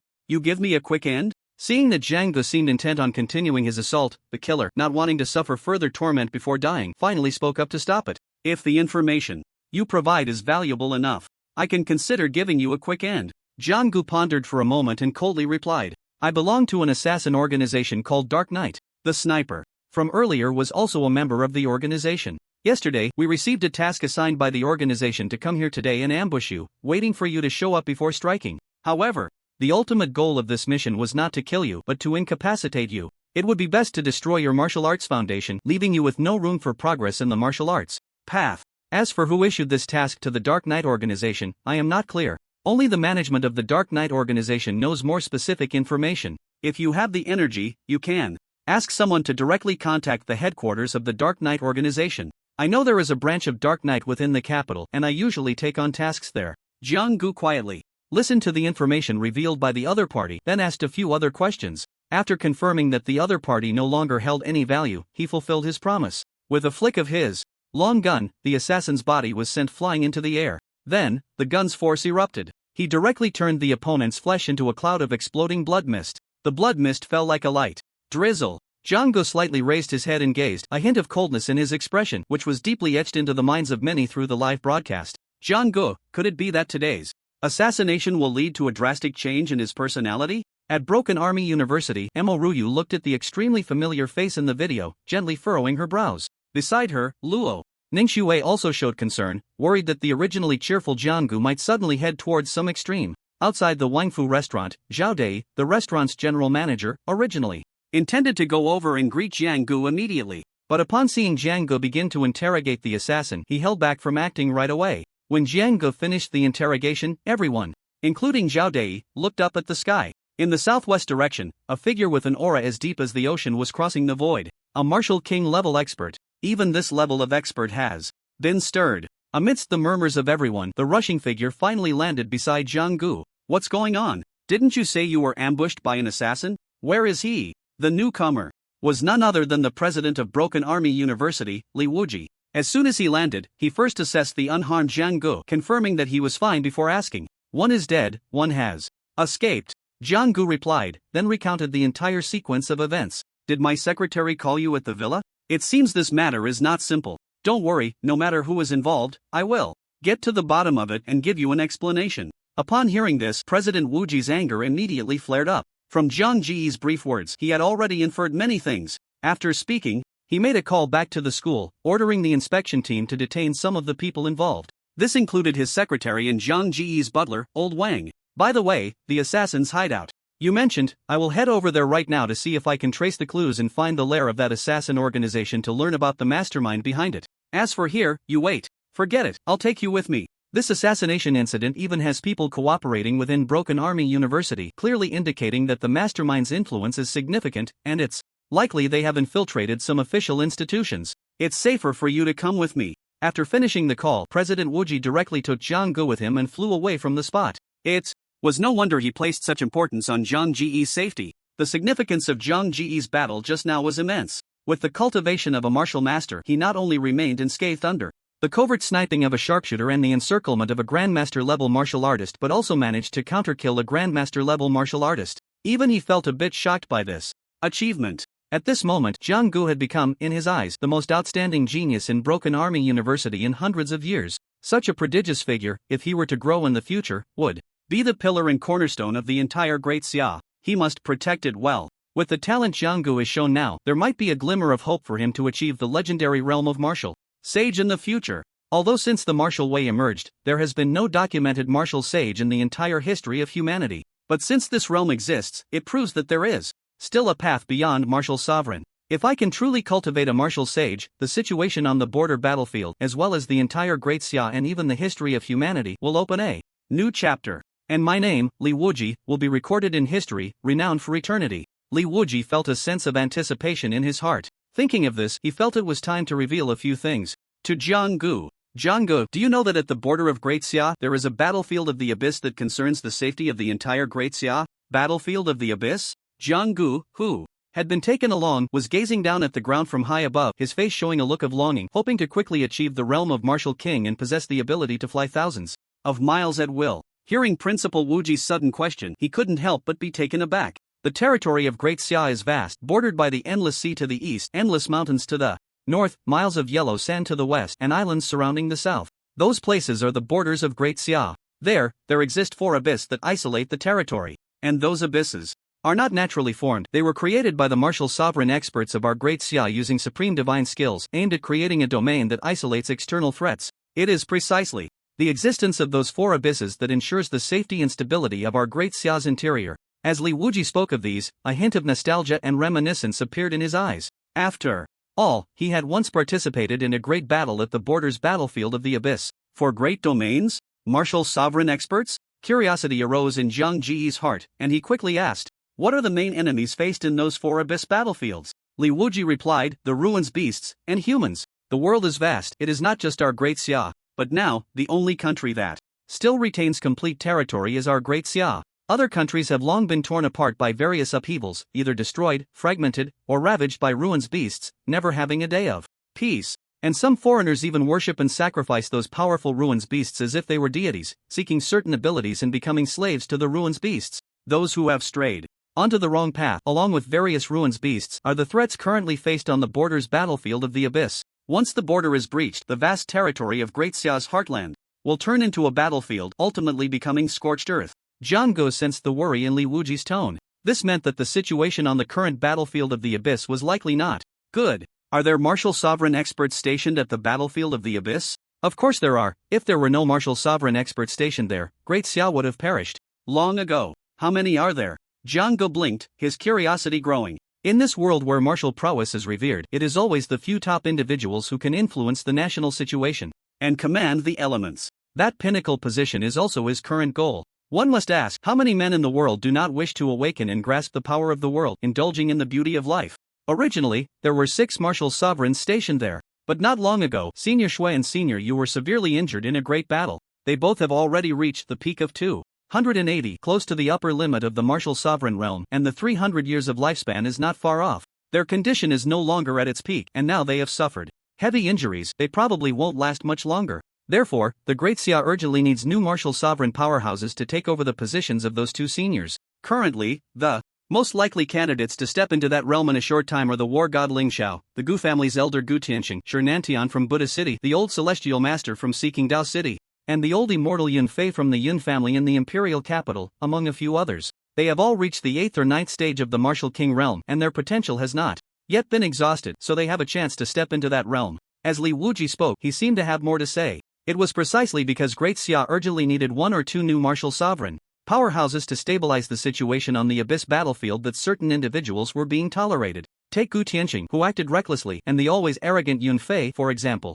If those powerhouses really break through to the martial sovereign realm, would they be willing to go to the abyss battlefield? I don't know about others, but I have seen Gu Tianxing from the Gu family during the college entrance examination. He doesn't seem like someone who follows the rules. Once he steps into the martial sovereign realm, who in Great Xia could make him obey orders? Jiang Gu took a few seconds to digest the information he had just heard, and then he had a new question. That's not something you should worry about. Let me put it this way, as long as that senior remains firmly in the abyss, even if Gu Tianxing breaks through to the martial sovereign realm, he must immediately go to the abyss to stabilize the situation. Even if he has the greatest courage, he would absolutely not dare to defy the rules set by that senior. As the president of Broken Army University, Li Wuji spoke of that existence with a look of reverence. Then, under Jiang Ji's questioning, he learned the name of that person, Ji War. A ninth-stage martial sovereign, the most likely legendary figure among all human martial artists to break the barrier and achieve the martial saint realm.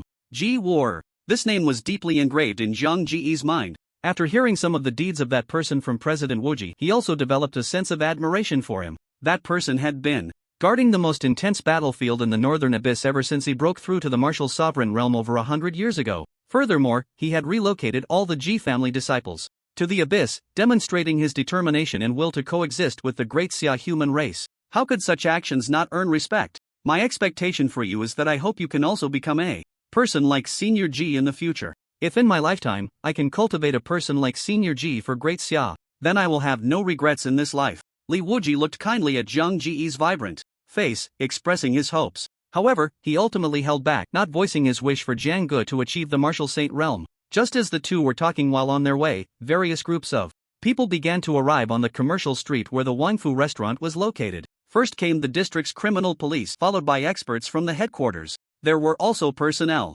mobilized from the Mo family and colleagues from the Martial Arts Bureau invited by Luo Ningxue's father. Among those people, there were more than 10 martial master realm warriors, each with a powerful aura, exuding an impressive presence. You're late. A martial master can suppress martial master realm warriors. Such a monstrous genius has missed the opportunity to make connections. The hurried deputy director of the police department and a high-ranking official from the Martial Arts Bureau, who had come at the invitation of Luo Ningxue's father, couldn't help but sigh in regret after learning about everything that had happened here. Ruyue, tell Dad, what exactly is your relationship with Jiang Ge now? Are you seeing someone? You're a college student now. If you really want to date, Dad wouldn't oppose it. Let me tell you, with a genius like Jiang Ge, the more time passes, the more sought after he will be. If you have that intention, you should seize the opportunity early. Xiaoxue, it's Dad. What? You saw on the live stream that Jiang Ge is fine? No, that's not what I wanted to talk to you about. It's about your feelings for Jiang Ge. Meanwhile, Mo Ruyu and Luo Ningxue both received calls from their fathers one after the other.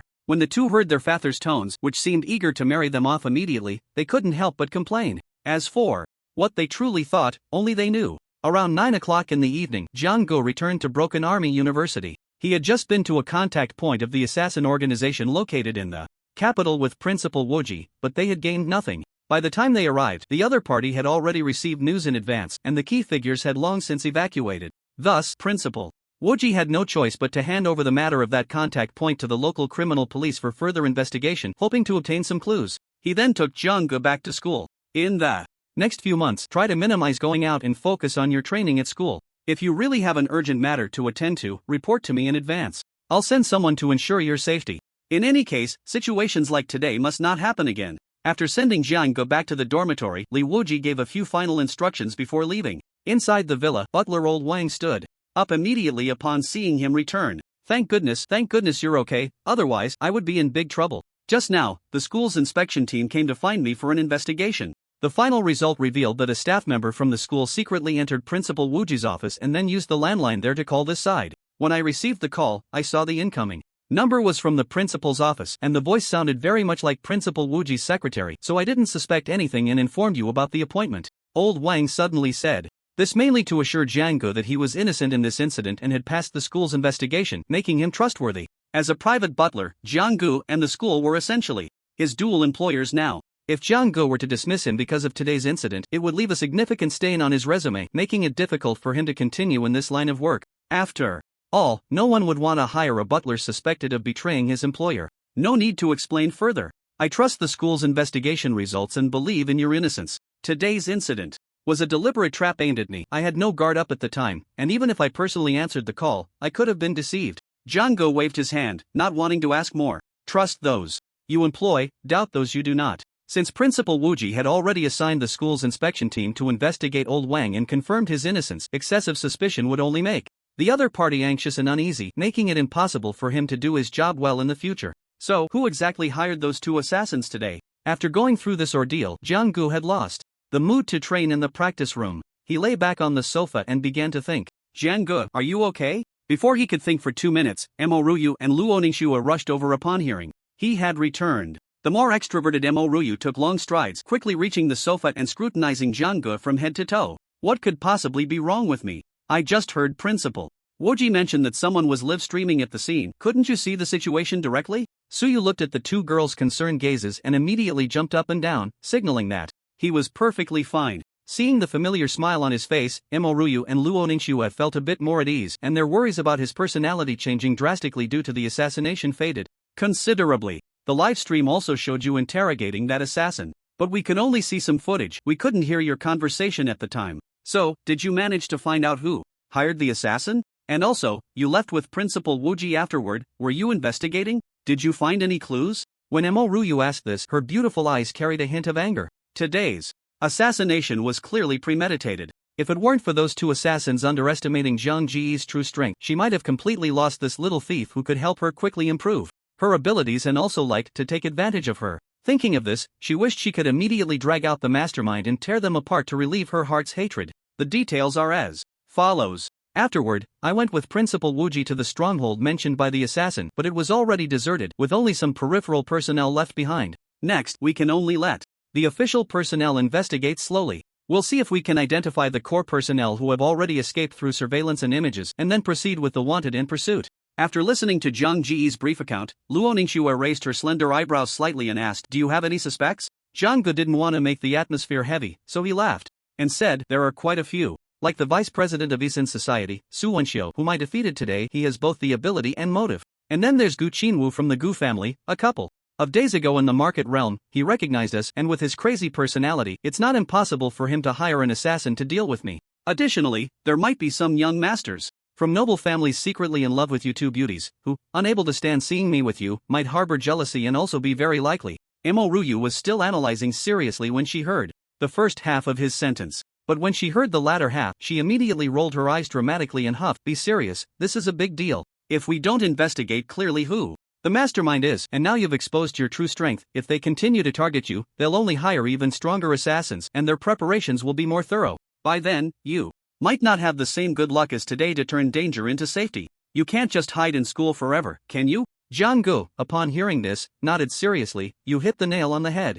For the next period, I plan to stay in school and cultivate honestly, which is also Principal Wuji's request. And you know my cultivation speed. As long as I spend a month or two, I might even be able to contend with a martial lord level expert. By then, could the mastermind still hire a martial king level assassin? If someone truly has martial king level cultivation, who would be willing to work for someone else as an assassin?" Emoryu and Luo Ningxue thought about it carefully, and it really made sense. Rather than exhausting themselves trying to guess and investigate the mastermind, it would be better to calm down and quickly improve their strength. They knew how fast Zhang Ji's cultivation improved. From a novice martial artist to the current fourth stage of a martial master, it hadn't even taken him a month or two. If he could focus on cultivating for another 2 months, what would happen? If Zhang Ge can reach the high stage of the Grandmaster realm, or even the martial lord realm in the next month or two, it would likely break all records in the history of human cultivation. Just as the two girls suddenly had this thought, Zhang Ge had already stood up, naturally, taking their hands and walking towards the bedroom. "Since you're here, don't go back to the dormitory. I just had a big battle, and I feel like the energy and blood I've accumulated inside have almost been digested. Tonight is perfect for continuing to cultivate in the ruins realm." Seeing his high spirits, the two girls exchanged glances and allowed him to lead them, following him step by step to the bedroom. In the front hall on the first floor, there was a small room belonging to the butler, Old Wang. Having already returned to his small room, Old Wang vaguely heard someone going upstairs and couldn't help but shake his head, secretly lamenting, "Young people are just full of energy. Such talent, this boy has such talent. He hides it so deeply. Even I underestimated him." In a quiet room, the Gu family's elder, Gu Tianqing, was sitting cross-legged on a mat, his calm demeanor rippling with layers of emotion. At this moment, a recorded video was playing in front of him. The content was unmistakably the assassination that had occurred not long ago near the Wang family's restaurant. "Elder, forgive me, I underestimated this boy's strength. I thought that with the two Grandmaster-level warriors we contacted, we could easily take him down when that Zhang kid was alone. But now, we've startled the snake. Even the president of Broken Army University, Li Wuji, has been alerted, and it will be difficult to move against him now. Unless you, Elder, take action personally." The second elder of the Gu family, who had come to report the situation, spoke after a moment of silence. "Foolish. With the talent this boy has shown, he is almost the best in 100 years. Even the one from the Abyss battlefield probably wasn't much better. If I openly act against him now, Li Wuji might even dare to take the matter to the Abyss battlefield and seek justice from that person." Gu Tianqing scolded softly. He had arranged this assassination with the original intention of destroying Zhang Ji's martial foundation, which would cause his cultivation to stagnate. Then, he could find an opportunity to send Gu Qinwu to challenge Zhang Ge, making it easier to win.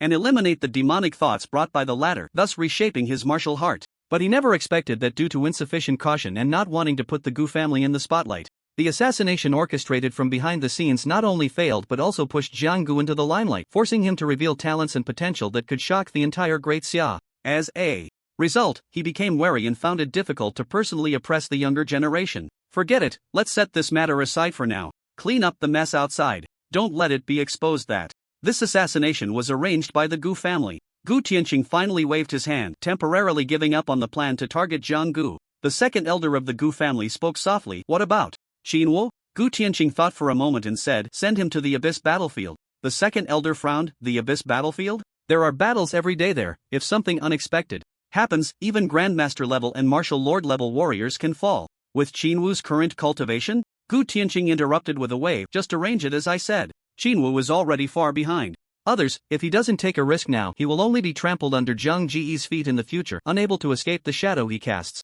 As for me, I must also make the final preparations to take that step. After all, it ultimately comes down to my own lack of strength. If I had already achieved the realm of martial sovereign, even if I directly went to Break Army University to deal with that Jiang Gu, the one who eternally guards the Abyss battlefield, would surely show enough leniency for the sake of the human race's overall situation. Not long after this conversation took place, the various branches of the police in the imperial capital were working tirelessly through the night to investigate the case. Li Wujie, as the president of Break Army University, although not holding an official position, wielded influence that was not inferior to any powerful figure in the imperial capital. It is worth noting that many of the management in various official units in the imperial capital were graduates of Break Army University. Although Li Wujie could not command these former students to do this or that when he made a phone call, how could those former students not give this president some face? With such connections in place, now that Li Wujie demanded a thorough investigation of tonight's events, the police naturally did not dare to be negligent. As the investigation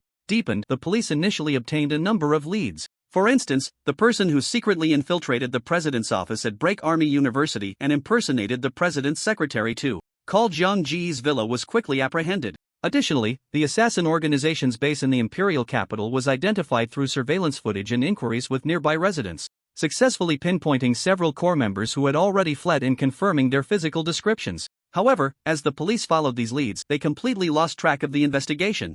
This was because subsequent related individuals, when the police came knocking, were either already missing or had suddenly died under mysterious circumstances. This caused the investigation to come to a standstill. It also proved that behind the scenes, there was indeed an invisible hand manipulating everything in the dark. Meanwhile, online, the video content of tonight's battle was spreading rapidly. The name Jiang Gu was once again thrust into the spotlight. Discussions erupted regarding his cultivation and talent, his past experiences, and his cold methods of interrogating the assassin at that time. As the situation continued to escalate, Li Wujie made several phone calls. Consequently, various topics about Jiang Gu on the internet were directly restricted in traffic by major online platforms, and discussions and videos began to decrease at a visible rate. Being excessively focused on by the outside world is not a good thing. You just need to focus on your cultivation. I will shield you from the storms outside. That night, Li Wujie stayed awake, busy arranging various matters. His goal was to provide Jiang Gu with a calm and stable rear, allowing him to avoid worldly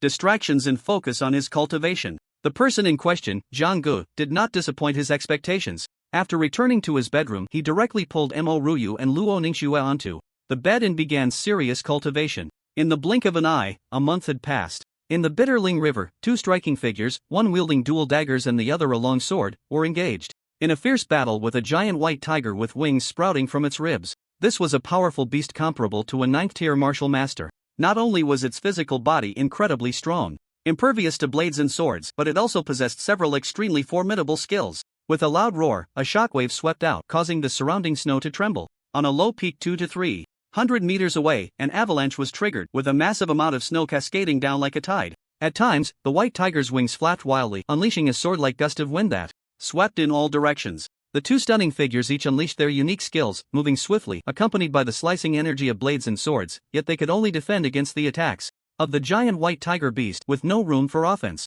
This damned beast can fly. Although our skills can attack from a distance, the range is always limited. It's hard to even touch it, let alone win. Among them, a more voluptuous and beautiful woman faced the flying tiger beast circling at low altitude, blocking various attacks with her arms, and beads of sweat had already appeared on her forehead. Jiang Gu, if you keep watching from the sidelines, do you believe I'll go back and deal with you?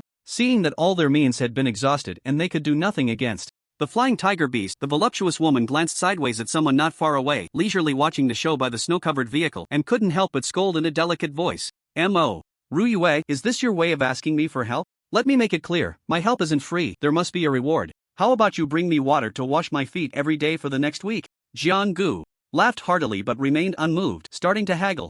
"Wash your feet? I'll make you drink my foot-washing water. Hurry up, don't dawdle. If I die today at the hands of this beast, don't even think about." At this point, Mo Ruyue abruptly stopped, because not far away, Jiang-gu had made his move. He had no choice but to act. He was a bit afraid that Mo Ruyue, being straightforward, would reveal some of their little secrets in front of Luo Ningxue. "Watch me," Jiang-gu shouted, swiftly using his skills to close the distance. The snow around was relatively fluffy, but his height of over 1.8 meters, combined with the not-so-light 1D longing spear in his hand, left no footprints on the snow surface. As he approached the center of the battlefield, a pair of wings covered in grayish-white scales spread out behind him. Then he stomped the ground hard, launching himself into the sky. Flying. It was a skill Jiang-gu had mastered long ago. It mainly relied on a purple zuling he had once obtained, which allowed him to extend a pair of scaled bone wings behind him for flight. This ability had not been very practical in the past. Firstly, activating the zuling to condense into wings required some preparation time. Secondly, it consumed a lot of energy and the speed was not fast, making it seem rather useless. But now, times had changed, and as Jiang-gu mastered more skills, this ability had gradually resolved its previous shortcomings. Although in terms of speed and agility, it cannot be compared to the flight of a martial king-level expert. At least, I now have the ability to fight in the air. Jiang-gu murmured, and his whole body soared into the sky. If one looked closely, it was not hard to notice that around his gray wings, faint streams of air were swirling. That was an A-level skill he practiced, the Divine Wind technique. This skill could manipulate air currents of varying sizes, transforming them into gentle breezes or fierce winds, which could enhance himself and also had certain offensive capabilities. It was precisely because of this skill's enhancement that Zhang Ji's flight had become much quicker and more agile. Roar! The giant tiger, seeing Jiang-gu flying towards it, let out a furious roar, and visible sound wave ripples surged from its mouth. At the same time, between its wings, air-splitting energy swords shot out like a machine gun, firing rapidly. Trivial skills. Watch how I kill you. Jiang-gu lightly shouted, swinging the spear in his hand, and a tornado appeared. The howling of the tornado drowned out the incoming sound waves. At the center of that vortex was a powerful force of absorption, pulling in all the energy swords unleashed by the giant tiger and shattering them one by one. Roar! The giant tiger, seeing its ranged attack ineffective, flashed a hint of ferocity in its bell-like enormous eyes. It then charged at Jiang-gu. For the Shusho, a strong body was their greatest reliance. Their sharp fangs and claws were comparable to the various divine weapons used by humans. Their robust vitality and massive physique meant that a single strike could unleash tremendous power, with lethality surpassing that of humans using various skills. However, it was clear that this Shusho had underestimated Jiang-gu. When one of its front claws met the long spear swung by Jiang-gu, it distinctly felt a surge of immense force. Yet, unlike other martial artists, it did not send him flying with a single swipe. When it comes to strength, I'm not afraid of you. Do you know the value of an SS-level skill? Jiang-gu laughed heartily, having pushed his immortal body to its limits. This SS-level body refinement skill primarily greatly enhanced his physical strength. After practicing this skill until now, his strength could already rival that of Shusho of the same realm, and even the simplest moves he executed had tremendous lethality. Not to mention, he also had attack skills like the Dragon Roar and Emperor's Spear to amplify his power. Soon, a fierce battle unfolded in the air between the man and the beast. The various energies generated from their clash caused the weather within 100 meters to change dramatically. The raging snowstorm was like a small-scale natural disaster. It's only been a short month, and this guy Jiang-gu is getting more and more monstrous. Now, he dares to engage in close combat with a 9th-tier Shusho, and he's not falling behind in strength. Imoruyu looked at the two dark figures, one large and one small, moving rapidly in the snowstorm, and couldn't help but murmur. In her beautiful eyes, a hint of brilliance flickered, as if she felt happy and invigorated by Zhang Ji's strength. Zhang Ji's current vitality value has already exceeded 2,000 calories. Such robust vitality is stronger than many second and third-tier martial artists, yet he is still firmly suppressing his own realm. I really don't know how much he needs to accumulate before he prepares to break through to the master realm. Luo Ningxue's beautiful eyes also revealed admiration and appreciation. At that moment, she suddenly recalled when they first met. Back then, Jiang-gu was just a struggling apprentice martial artist at Mingqing Martial Arts High School. Just a few months had passed, and he had grown so powerful that she could barely see his back anymore. There are still two beautiful ladies waiting for me. I won't play with you anymore. Zhang Ji's voice faintly echoed through the snowstorm. Subsequently, what had been an evenly matched battle turned into a one-sided affair. The giant tiger Shusho began to suffer from successive massive wounds, hot blood spilling down. The sudden change in the situation was due to Jianggu activating his greatest trump card, detection technique. Over the past month, his compatibility with Luo Ningxue and Mo Ruyu had improved again, reaching over 80. This also upgraded his detection technique skill. Initially, this skill could only check martial artists in Shusho with a comprehensive cultivation level 10 levels higher than his. Now it had increased to 15 levels. Furthermore, when peering into the opponent's weaknesses, it had become clearer. He could almost observe the opponent's vitality flow and, based on that, roughly guess the strength and weakness of their next move. These enhancements brought about. It was Jiang Go facing various beasts in the ruins. As long as he activated this skill, he could almost secure victory in minutes. Just like now, every strike he made landed on the weakest point of the beast before him, while the opponent's attacks immediately became chaotic. Seizing the opportunity, he could easily break through to the most vulnerable part of the opponent's defense, leaving behind a trail of wounds. Roar! Another deafening roar echoed through the sky, filled with endless pain. It was the eye of the giant tiger, pierced by Jiang Ji's spear, leaving a bloody hole. After such a heavy blow, the giant tiger became increasingly frantic, yet fear also began to emerge. The stronger the beast, the higher its intelligence. Once they found themselves at a disadvantage, they would consider fleeing, rather than fighting to the death. But for the giant tiger, the thought of escape came a bit too late. Next, in a chase of pursuit and escape, the giant tiger was torn apart by Jianggu from thousands of meters away, crashing down. What kind of strong person has come to the ruins? That cloud-wing flying tiger is one of the most powerful beasts in the Bitterling River. Many have died at its hands, including several formidable figures at the 8th and 9th levels of the martial master realm. I didn't expect it to fall today. Nearby, some martial artists were shocked to see the giant tiger's wings being torn apart. Run, run! That person is using a spear. A spear weapon? Could it be that the one who just fought the cloud-wing flying tiger is one of the trio that has been wreaking havoc in the Bitterling River for the past month or two, committing all sorts of atrocities? Let's move on. Although those three have done terrible things, they've only robbed, they haven't committed any acts of debauchery. Is that the point? The point is that the trio is nearby. We should quickly exit the secret realm. I think so too. Two other martial artists, who were fighting fiercely over the ownership of a beast, thought of the trio being nearby and disregarded their immediate interests. They tacitly chose to cease fighting and, after calming their energy and spirit, immediately left the ruins. Why is it so quiet around here? I drove over and didn't see a single shadow. Soon after, Mo Ruyu sped over in a snowmobile, arriving at Jianggu, who had just slain the cloudwing flying tiger. As soon as she got out of the car, she couldn't help but start complaining. Big sister, can you act like a person? The martial artists coming to the Bitterling River for training are all scared off by you. As soon as they see your speeding car, they hurry to avoid you. Jianggu approached, shaking his head with a tease. What he received was Mo Ruyu's furious glare. Who are you? Calling big sister? And robbing others? Don't you have a part in that? How can you say that? Who was it that led me down this irreversible path? Upon hearing this, Jianggu smiled awkwardly and didn't dare to speak. You've been stuck at the 9th level of the martial master realm for several days now. When do you plan to break through? Inside the bedroom, the three who had exited the ruins, despite their mental exhaustion, did not immediately fall asleep. As they chatted, Mo Ruyu began to talk about Jiang Ji's current cultivation level. After each kill of a beast, Jiang Ji's gains in vitality were greater than theirs, and with the added comprehension from their bond, he was also stronger in that aspect. This led to a significant gap in strength between Jianggu and the two of them. As of now, Mo Ruyu and Luo Ningxue had just barely broken through to around 1200 calories in vitality, with their cultivation stagnating at the 5th level of the martial master realm. In contrast, Jianggu had surpassed 2000 calories in vitality a week ago, reaching the 9th level of the martial master realm. Such a rich and vigorous energy was already more than enough to break through to the mirror master level. It is known that most martial artists with average talent begin to attempt breaking through to the mirror master level when their energy value accumulates to around 1400 calories. Some martial artists who wish to go further will continuously solidify their foundation, reaching around 1500 calories before making a breakthrough.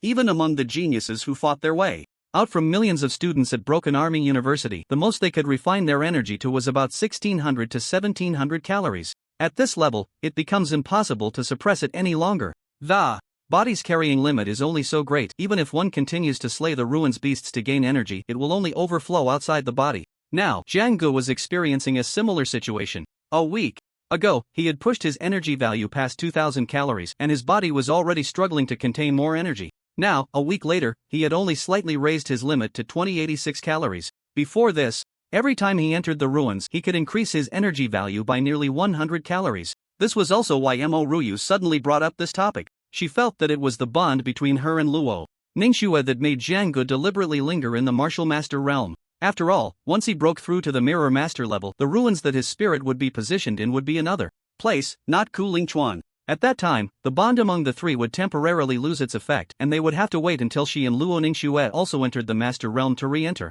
the same ruins. During this period, she and Luo Ningxue would lose Zhang Ji's presence, unable to reunite in Kulingchuan, and would have to fight alone, slowing their progress. Almost there, almost there. I feel that there's still some potential within me to tap into. I estimate that I can raise my energy value to over 2,100 calories during this martial master phase. When I can no longer accumulate more energy, I will naturally break through to the mirror master level. Jiang Gu spoke in a calm tone. It was indeed because of the bond among the three that he had slightly slowed his pace, wanting to take Mo Ryu and Luo Ningxue along for a bit longer so they could catch up quickly. But these words were not easy to express. Both girls were talented young women. He couldn't let them feel like a burden. Break through as soon as possible. You don't have to wait for us. Although after you break through, you won't be able to meet us in the ruins. But we can practice together in the real secret realm. There's a real secret realm in Broken Army University where we can conduct precise teleportation so you can continue to lead us in progress.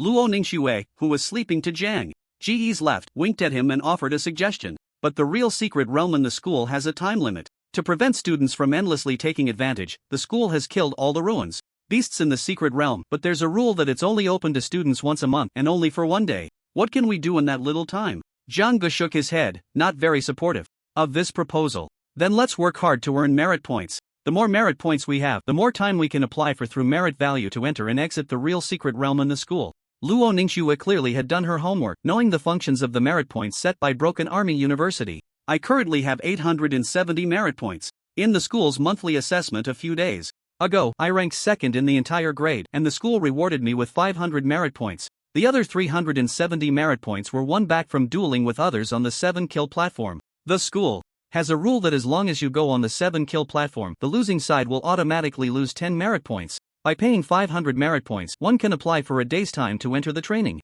room for cultivation, or to enter the real secret realm within the school, Mo Ryu added, clearly determined not to let Jiang Gu be delayed in his own cultivation because of them. Merit points seem to be quite easy to earn. I remember that as long as one can break some historical cultivation records of humanity, they will receive a large amount of merit points. Jiang Gu also began to take this issue seriously, an idea quietly forming in his mind. He then nodded and said, "Then I'll follow your advice. In the next 2 days, I plan to break through to the master realm." Upon hearing this, the two girls smiled, secretly encouraging themselves, vowing to break through to the master realm as soon as possible so that the three of them could continue to train together in the ruins. After chatting for a while, the lights in the bedroom began to dim. Luo Ningxue was the first to fall asleep. When Jiang Gu heard her even breathing, he gently turned over, moving closer to Mo Ryu, his large hand instinctively. "You're going to die. You're getting bolder by the day. If Xiaoxue finds out, I wonder how you'll explain it to her." Mo Ryu felt someone's sneak attack, and a suppressed voice, like a mosquito buzzing, came from the darkness. Jiang Gu whispered, "You can't blame me. Who told you to reward me back then? Now I can't sleep without holding something at night. So the responsibility mainly lies with you. I just made a mistake that any normal man would make." As Jiang Gu spoke, Don't move there." Mo Ryu's breathing became a bit hurried, quickly pressing down on the mischief maker's large hand. To be fair, the reason they had developed to this point started a month ago. At that time, Jiang Gu had just survived an assassination attempt, and Mo Ryu, worried about his mental state, tacitly allowed him to use her as a pillow at night. One thing led to another. Sometimes Jiang Gu was restless in his sleep, his hands and feet starting to wander, and gradually he unlocked more privileges. To the point that now, Jiang Gu dared to make moves even when Mo Ryu was still awake. "Alright, I won't move. Let's sleep." Jiang Gu replied softly, then fell into a quiet state. That wonderful feeling made his heart a little excited. But with Luo Ningxue nearby, he didn't dare to make bolder moves. At the same time, he glanced at the information panel in the system. Compatibility with Mo Ryu, 86. Compatibility with Luo Ningxue, 81. By now, the compatibility with Mo Ryu had surpassed that with Luo Ningxue due to their closer interactions. It seems necessary to find an opportunity to spend some time alone with Xiaoxue to increase the compatibility. After all, when compatibility increases, the system might reward various skills. What if it could reach 100? Just as Jiang Gu was secretly pondering these matters, Mo Ryu, blushing and her heart racing beside him, let out a soft sigh. She didn't know how the relationship among the three of them would ultimately be resolved. Suddenly, she felt inexplicably worried. With three people, it was already difficult to handle. In the future, please don't let a fourth person appear. The next day, when the three of them, dressed neatly, walked out of the villa together, many passing students were no longer surprised. They didn't dare to express any opinions. They didn't even dare to show the slightest unusual expression, because they couldn't afford to provoke them. Especially Amoryu, if she got upset, she would casually issue challenges, demanding duels on the killing stage. In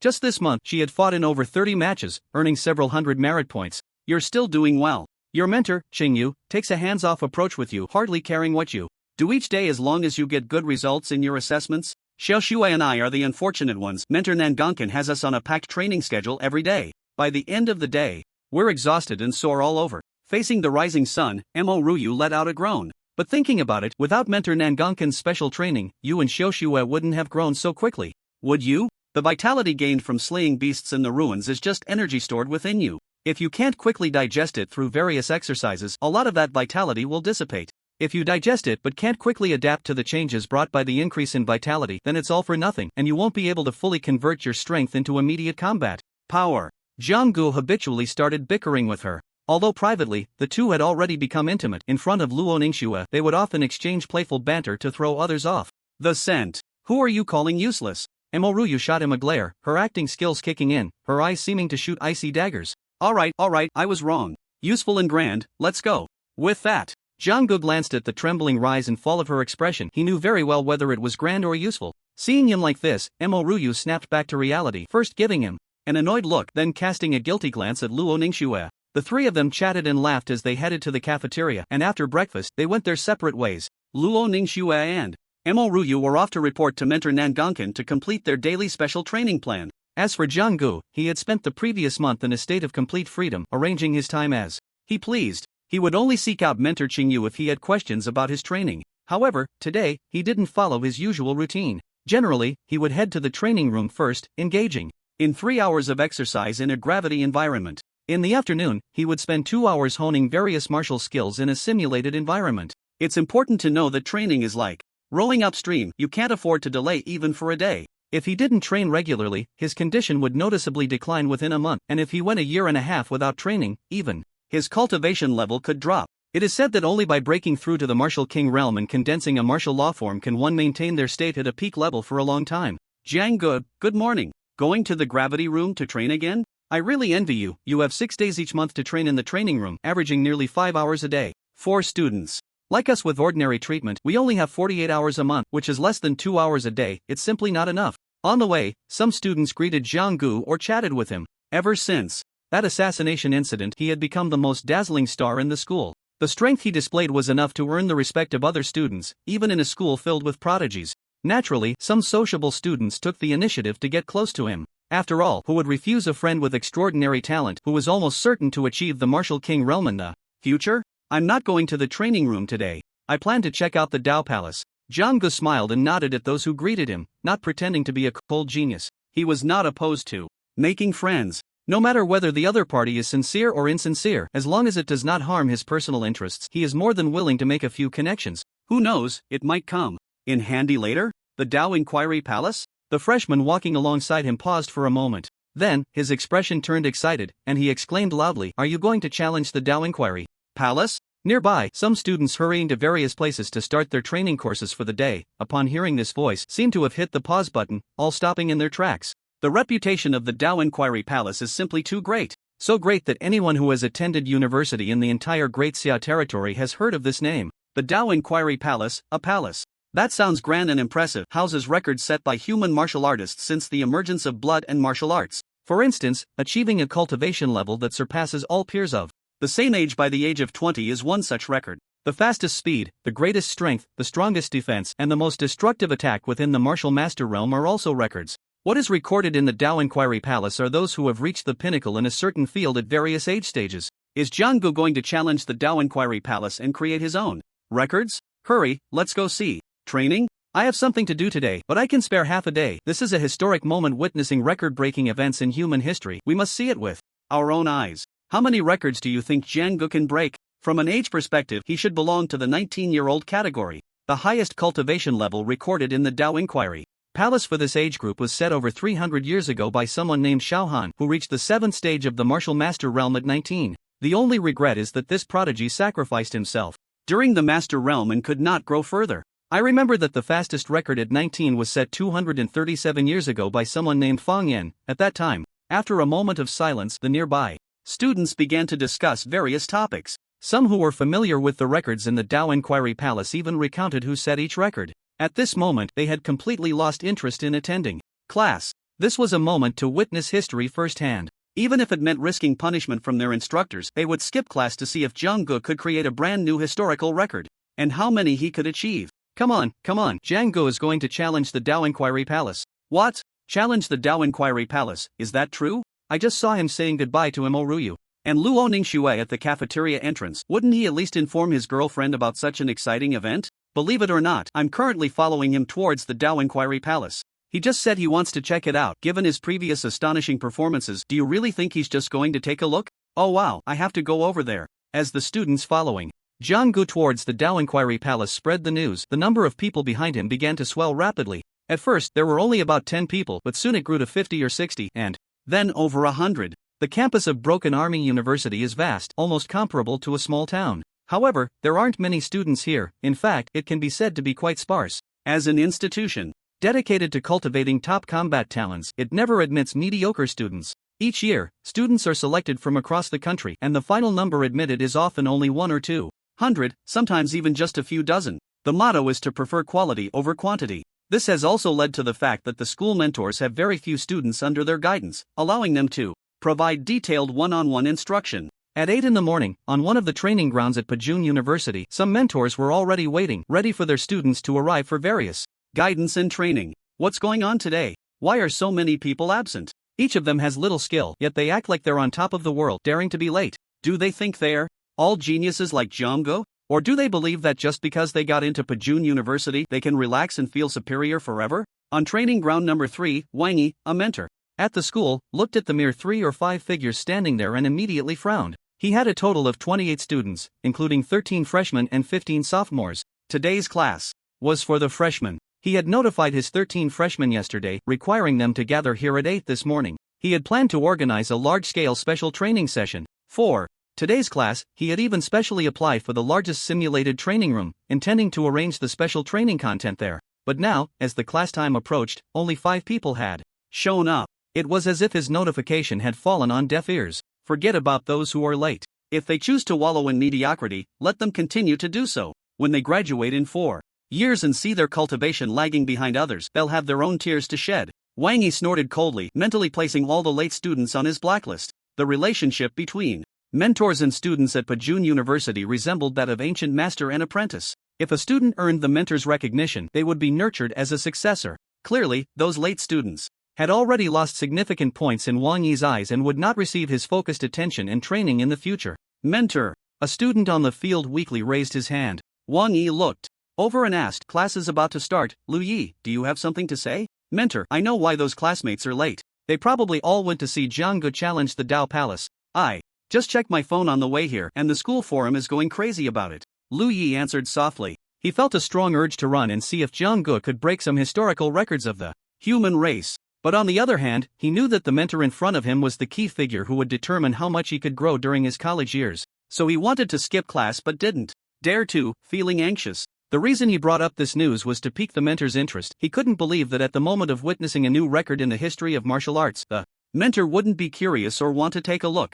Jiang Gu is going to challenge the Dao Palace? Wang Yi's eyes widened at this news. Despite being a mentor now with an 8th-stage master level cultivation, 6 or 7 years ago, he was just an ordinary student at Pajun University. If you think about it, he was still under 30, and he and his students could actually be considered part of the same age group. Although he was more mature and stable in temperament, their interests were quite similar, with no real generational gap. Thus, he had to admit that the student's words had sparked an incredibly strong curiosity in him. But now, I'm already a school mentor. If we leave these students behind and go to the Wendaegon to watch the excitement alone, it would seem a bit immature. Wang Yi felt a sudden inner conflict. Mentor, how about we go take a look too? Let's move this morning's class to the afternoon. The other students on the scene, now learning that Jiang Gu was going to challenge the Wendaegon, became a bit restless. Among them, one student who had a good relationship with Wang Yi mustered the courage to make a suggestion. You guys, hey, I don't even know how to say this to you all. With your minds all over the place, how can you achieve greatness in the future? You don't have the extraordinary talent of Jiang. If you want to go further in the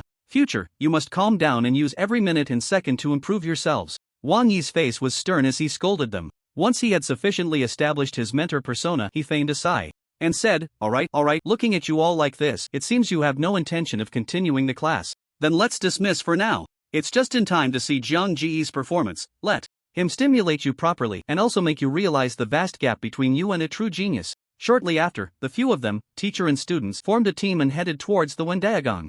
On the way, they also saw other groups of students led by different mentors, all heading in the same direction. Mentor Nangong, are you also going to the Wendaegang? Of course, my students are few to begin with, and I just received a few leave requests, so in the end, only 2 students showed up. Nandong Qin, who was coming from another direction with her students, joined Wang Yi's group. As the 2 mentors spoke, they intentionally or unintentionally glanced back. Behind them, a few steps back, 2 beautiful young girls were striding forward with their long, straight legs, their pretty faces showing a hint of resentment. As Jiang Ji's rumored girlfriends, how could they not know about such a significant event as in challenging the Wendaegang? This was the reason others subconsciously scrutinized the 2 girls, and also the reason for the resentment on their faces. Such a big thing, and you didn't even give us a heads up. Just wait and see if I let you take advantage tonight.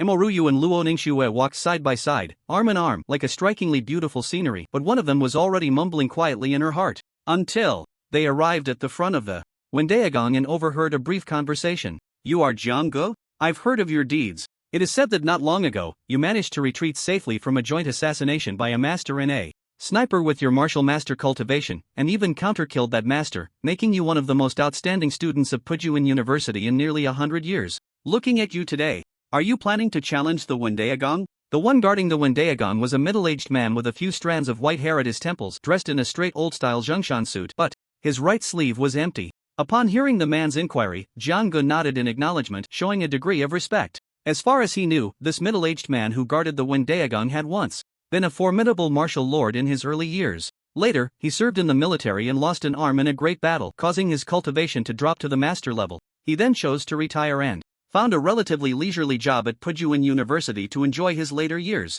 For someone who bled and sacrificed to protect the safety of the country, regardless of their cultivation level, Jiang Gu felt genuine admiration. Senior, I heard that there are merit rewards for challenging the Wendaegang, is that right? Yes, and quite a lot too. In the Hall of Inquiry, what remains are historical records. As long as the students of Breaking Army University can break any of these records, the school will reward them with a certain number of merit points, ranging from at least 10,000 to as much as 100,000. In that case, I came here today to challenge the Hall of Inquiry. Recently, my merit points have been insufficient, so I thought I might get lucky and break 1 or 2 historical records to earn some merit points.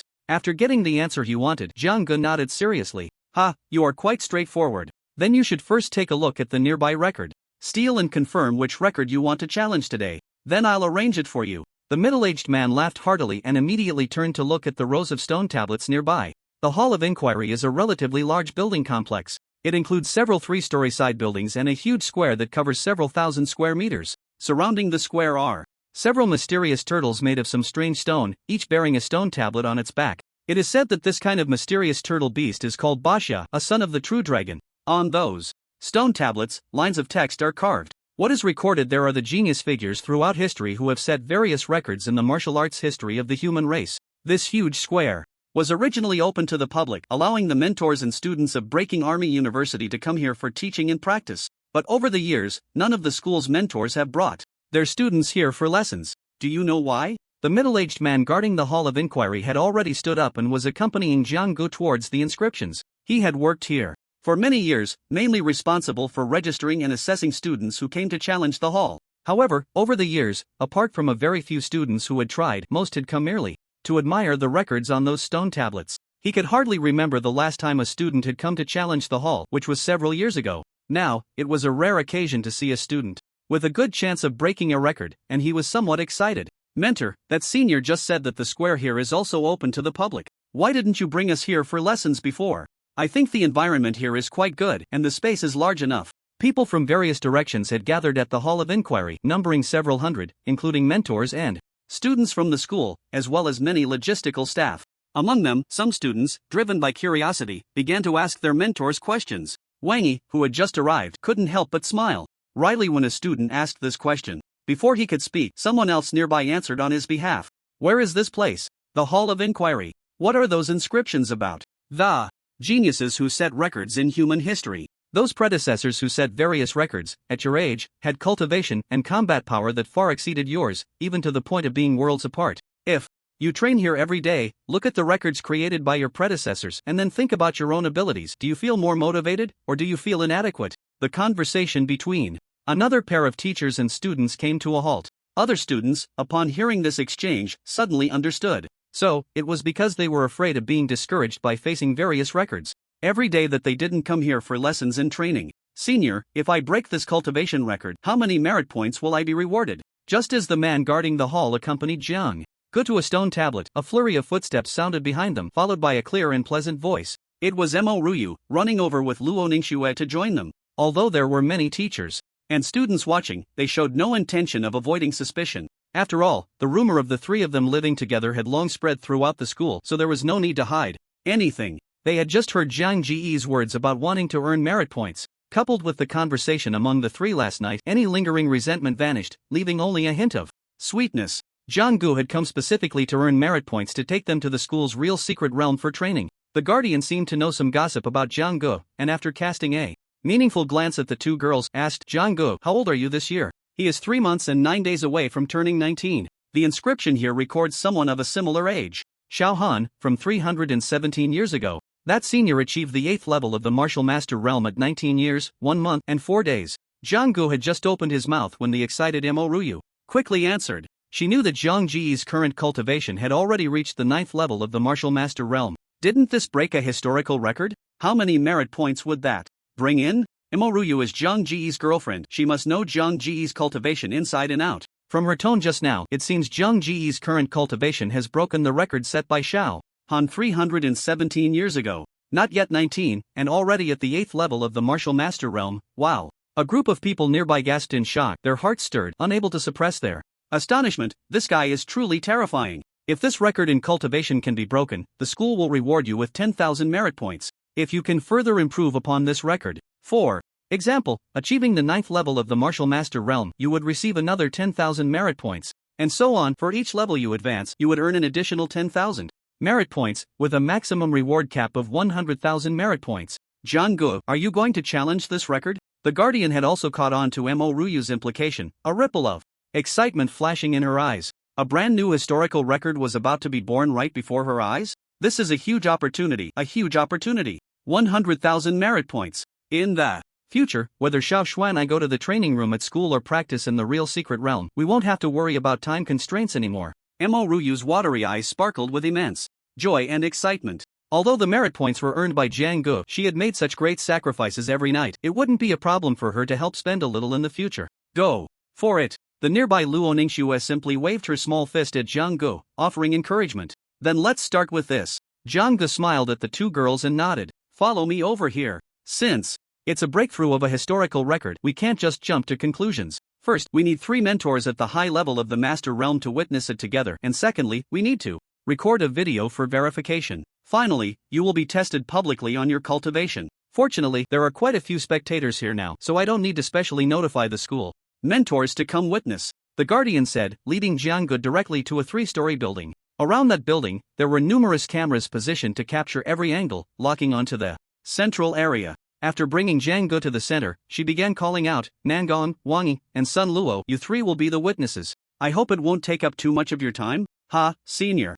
You jest. To witness a genius of the human race create a new historical record is our honor. How could it be a waste of time?" As they came to watch the excitement, the mentor referred to as Sun Luo walked over with a smile. Following him, the 2 mentors, Nangong Qin and Sun Yi, also approached one by one. Around them, 200 to 300 people quickly gathered, whispering among themselves. "Jiang Gu, since you want to break the cultivation record left by Xiao Han in the Wendaegang from 317 years ago, you must demonstrate a cultivation level not lower than the 8th stage of a martial master in the presence of the 3 mentors and under surveillance. At this level, your vitality must reach at least 1500 calories. After all, Xiao Han from over 300 years ago set such a standard. If you want to break his record, you must show that you are stronger than him. Do you have confidence?" The guardian looked at Jiang Gu and asked one last question. "Senior, I have confidence." Not far away stood stone tablets engraved with the records of past prodigies, and Jiang Gu, now in this place, became a bit more serious, nodding solemnly. Then, under the witness of Hundreds of people, a breath that resembled smoke from a wolf surged from him. Its density was like that of blades, causing the surrounding air to twist slightly. This was not a skill being activated. It was merely the stirring of his own vitality, creating an outward pressure-like aura. The legendary strong ones at the Martial King level can kill with just a glance. It seems that the rumors are not unfounded. After all, Jiang is currently only at the Martial Master level, yet just his exposed aura can make me, observing closely, feel a bit oppressed. Nearby, a few students at the 6th and 7th stages of the martial artist level couldn't help but change their expressions slightly. Looking at Jiang at this moment, they began to doubt themselves. Although I got into Broken Army University, can I really be called a genius compared to this person? On the other side, Jiang Ji's assessment continued. The stone slab beneath his feet had an embedded device that could record vitality values, which was now activated. The numbers displayed were continuously rising with the surge of his own vitality. 1003, 1004, 1005. Finally, the numbers soared to 1750 before suddenly stopping. Hiss. The crowd around gasped in astonishment once again. He broke it. Xiao Han's record has been completely shattered. By Jiang Gu. He actually raised his vitality to 1750 calories at the 8th stage of a martial master. How did he cultivate? How could a martial master body refine vitality to such a profound level? A new historical record has been born at this moment. Anyone who wants to break this record in the future must base it on Jiang Ji's current standard. This record is likely to last for 300 to 500 years, and it may even be unbreakable for millions of years to come. A martial master at the 8th stage under 19 can still push further, but to raise vitality above 1750 calories at this level is as difficult as climbing to the sky, almost blocking the path for future generations. What a fuss! My Jiang still has a trick up his sleeve. If you all knew that his current cultivation has already reached the 9th stage of a martial master, with vitality nearing 2100 calories, wouldn't you all be scared to death? Amidst the shock and exclamations of the many teachers and students, Ryu, equally excited, revealed a proud expression while feeling a bit smug inside, because only she knew that Jiang still had a lot of reserves. No, there was one more person who knew. She glanced at Luo Ningxue beside her, who, with her cool demeanor, was now gazing intently at the sole focus of the scene. With affectionate eyes, not blinking at all. I haven't revealed all of my cultivation mainly to prevent a repeat of the previous assassination incident, leaving myself with a few more trump cards. But this way, I can only receive a reward of 10,000 merit points. Entering the school's true secret realm and training room costs 500 merit points a day, so 10,000 merit points can only be exchanged for 20 days' worth. It still seems a bit lacking. As the only focus of attention in the room, the most dazzling one, Jiang wasn't particularly excited. Instead, he was quietly calculating the numbers. 3 mentors, please proceed with the verification. The guardian had already snapped back from his astonishment and was following the subsequent procedures. Although the result is already clear, the necessary steps cannot be skipped, lest the video spreads and others say that our Breaking Army University engaged in cheating to break records. As one of the witnesses, Nangong Qin spoke first. As she spoke, she took out a jade hairpin from her head, lightly flicked it, and it shot out. This was not an attack, it was merely a shallow application of energy. To launch the hairpin, the purpose was to verify the refinement level of Jiang Ji's aura. If it were too superficial, it would prove that he might have temporarily boosted his abilities through some secret methods or drugs. But evidently, Jiang was not only solid but also very substantial. When the hairpin flew within 3 inches of Jiang, it was distorted by the aura he manifested, deflecting away and flying off into the distance. Subsequently, the other 2 mentors also took turns to perform similar verifications, one using a pebble and the other a flying knife. Those 2 items, which had not been infused with much strength, were all deflected by Jiang Ji's displayed aura, further proving the solidity and firmness of his realm. I announce that Jiang has successfully entered the palace. Within 3 days, your name will be inscribed on the stone tablet of the Questioning Dao Palace. Until a later challenger breaks the historical record you have set, your name will be passed down alongside the outstanding figures of the Questioning Dao Palace. The guardian solemnly announced, his eyes subtly revealing an unhidden admiration for Jiang. In the current slightly difficult overall situation of the Great Xia, the sudden emergence of a talent like Jiang was undoubtedly an uplifting event for many who understood the state of the nation. Senior, can I continue to try for other records? Like strength, speed, those aspects, I want to try them all. Breaking those records also has merit point rewards, right? Jiang scratched his head as he spoke, meeting the guardian's gaze. Upon hearing this, the people around, who were immersed in the atmosphere of witnessing history, first froze for a moment, then their expressions turned a bit strange. For many, being listed in the Questioning Dao Palace was a matter of supreme honor, something that could be remembered for generations. But coming from Jiang Ji's mouth, it felt somewhat different, as if it had turned into a place to rack up merit points. Of course, that's possible. However, just because your cultivation can break records doesn't mean that strength and speed can too. Just like in the questioning Dao Palace, that person who set the strength record at around your age had innate gifts far beyond the ordinary. It is said that when that person was your age, he stood over 2 meters tall, with a robust build. More crucially, he was born with 2 hearts. This is an innate advantage, giving him extraordinary strength from birth. Later, after he embarked on the martial path, he practiced powerful body refining techniques, making his strength even more prominent, thus creating the strength record. Are you really confident enough to challenge those records? The Guardian seemed like a kind elder, first explaining things to Jiang Gu before inquiring about his intentions. Since I'm here, I might as well give it a try. I've also practiced body refinement techniques and skills related to agility, so I have a certain level of confidence in my strength and speed. Jiang Gu nodded without hesitation. Just because he could claim the top spot among his peers in terms of cultivation and vitality didn't mean he could also excel in speed and strength. He wanted to see if, with the enhancement of various skills, he could break the records set by those who were born with exceptional innate talents. In terms of strength, the record closest to Zhang Ji's age in cultivation was set by someone named Xie Li Wang. It is said that this person's real name is not this, but due to his astonishing divine power, he earned the nickname Li Wang, so the record is only recorded under that name now. That person was a figure from over 800 years ago, who reached the 8th stage of the martial master realm at the age of 21.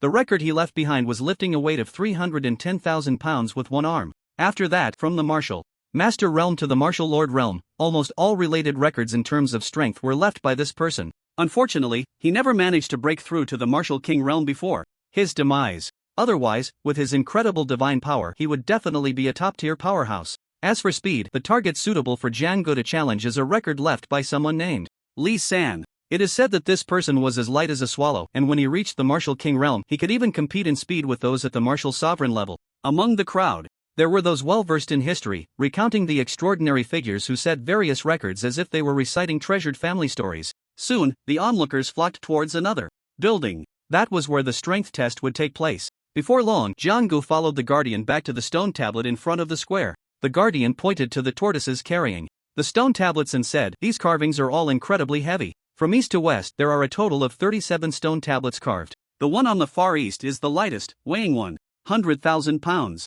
As you move west, the carvings get heavier, each one weighing 5,000 pounds more than the one before it. The one on the far west is the largest and heaviest, weighing a staggering 1,900,000 pounds. What you are about to challenge is the record set by Xie Li Wang, which means you must lift a stone tablet weighing over 320,000 pounds with one hand and hold it for a breath without it falling to be considered successful." As soon as the words left his mouth, the hundreds of people present all turned their gazes to the position of the sixth stone tablet. According to the Guardian, that sixth stone tablet, along with the tortoise beneath it, weighed 350,000 pounds. As long as Jiang Gu could lift that carving, it would count as a success. If he could lift a carving weighing 400,000 pounds, he would elevate the record to a new level and receive a reward of 20,000 merit points at once. The reward cap for a single record, in this case, would be 100,000 merit points. Let's try the 350,000 pounds first. If I can't even lift this and then directly challenge something over 400,000 pounds, that would be quite embarrassing. Jiang Gu, who was constantly under the watchful eyes of the crowd, thought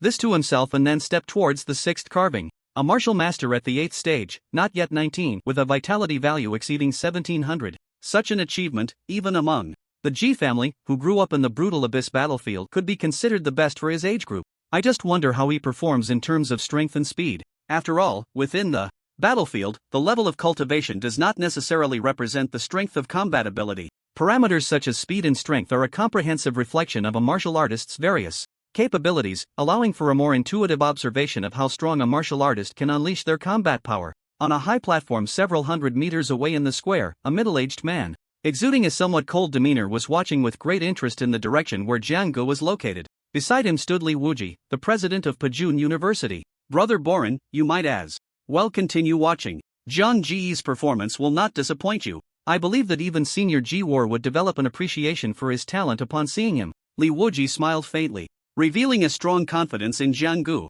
He, who had been closely following Zhang Ji's growth, was, apart from Mo Ruyu and Luo Ningxue, probably the third person who truly understood Zhang Ji's strength. In the 100 years of the Great Xia's history, no one has shown brighter at this age than him. Under 20, the number one prodigy of the Great Xia. Come and debate if you disagree. On the internet, several eye-catching and somewhat hate-inducing videos with such titles were rapidly spreading. As a freshman at Tianji University, Wang Yi, who had no classes this morning, stumbled upon this type of video while casually scrolling through his phone. Another attention seeker. As one of the top 3 universities in the Great Xia, even Shi Xingxiu, who is currently leading the freshman group, wouldn't dare to claim he is the #1 prodigy.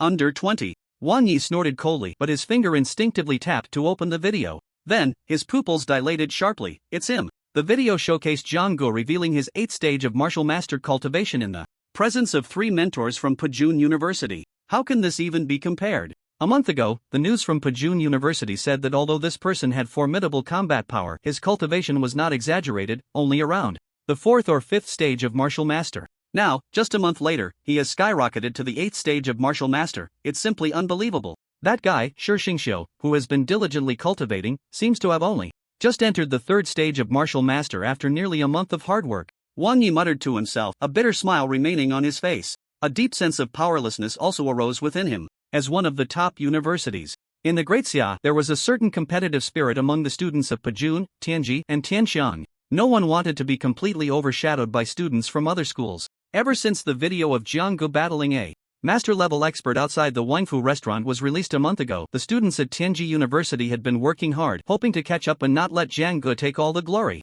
But now, upon seeing that Jiang Gu had already stepped into the 8th stage of martial master cultivation, Wang Yi immediately wilted, completely giving up on the idea of catching up. The more he chased, the greater the gap became. What was there to chase? Amitba, the talent of Master Jiang is far beyond what this poor monk can reach. On the path of martial arts, having such a guiding light is a blessing for this poor monk. Shi Xingxiu, who had just finished his morning class, was also recommended by his classmates to watch this video. He clasped his hands together and chanted a Buddhist phrase, but there was no sign of any unusual expression on his face. Only in his eyes, which carried a hint of compassion, did a flicker of emotion pass by before returning to calm. Over at Tianxiang University, Yun Kuang, the leading freshman of the school, was engaged in a competition. As for the target of his challenge, it was a junior student from the university, who was not only one of the prominent figures at Tianxiang University but also possessed a cultivation level of 6 stages in the martial master realm. On the arena, he unleashed his family's ultimate techniques. Powerful palm strikes surged forth, accompanied by an invisible and formless force of wind and clouds, exuding an astonishing might.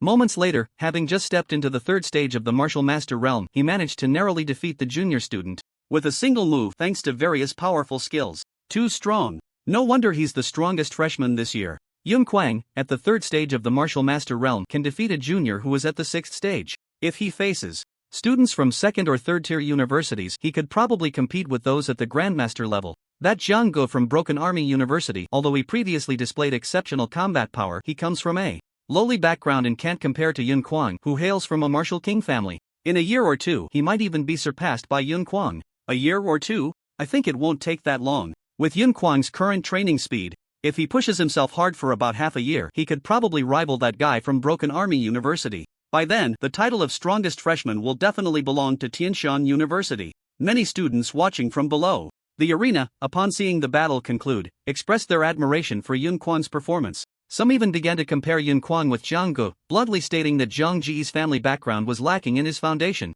Insufficient. Although he was currently charging forward, he would surely be caught up and even surpassed by students like Yun Kuang and Shi Xingxiu, who had strong backgrounds. Defeating a student at the 6th stage of the martial master realm was quite a struggle. It seems there is still a certain gap between me and Jiang Gu. The other party was able to easily defeat the junior from Broken Army University a month ago. However, I won't give up. One day, I will catch up. In my life, I, Yun Kuang, will never be weaker than anyone. On the arena, Yun Kuang, slightly out of breath, was also quietly assessing the gap between himself and Jiang Gu. Born into a martial king family in the imperial capital, he had always been hailed as a prodigy and had always taken first place. He would never allow himself to fall behind others. Jiang Gu, just you wait. During these 4 years of university, I will definitely strive to surpass you and reclaim that title of first. And those like Gu Qinwu and Shi Xingxiu will all become stepping stones on my path to martial arts. Just as Yun Kuang was filled with boundless fighting spirit, a sudden gasp arose from the crowd of students watching below the arena.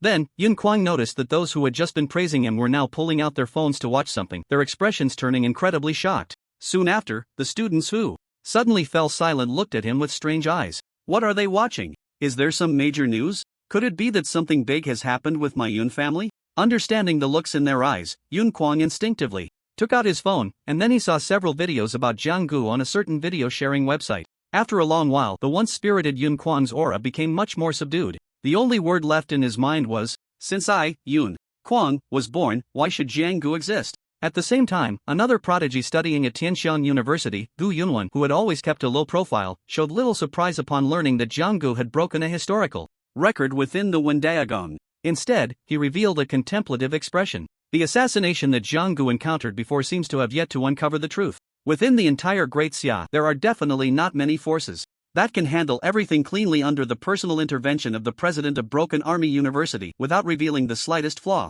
So, could it be that the assassination was arranged by the Gu family? Gu Qinwu was defeated by Jiang Gu during the college entrance examination and was even toyed with. Given Gu Qinwu's temperament, he would definitely find a way to take revenge afterward. Gu Yunwan thought of this and suddenly murmured to herself, perhaps I should pay a visit to the Gu family. If I can ascertain that the assassination was indeed orchestrated by the Gu family, then when Jiang Gu grows stronger in the future, I can inform him of this news.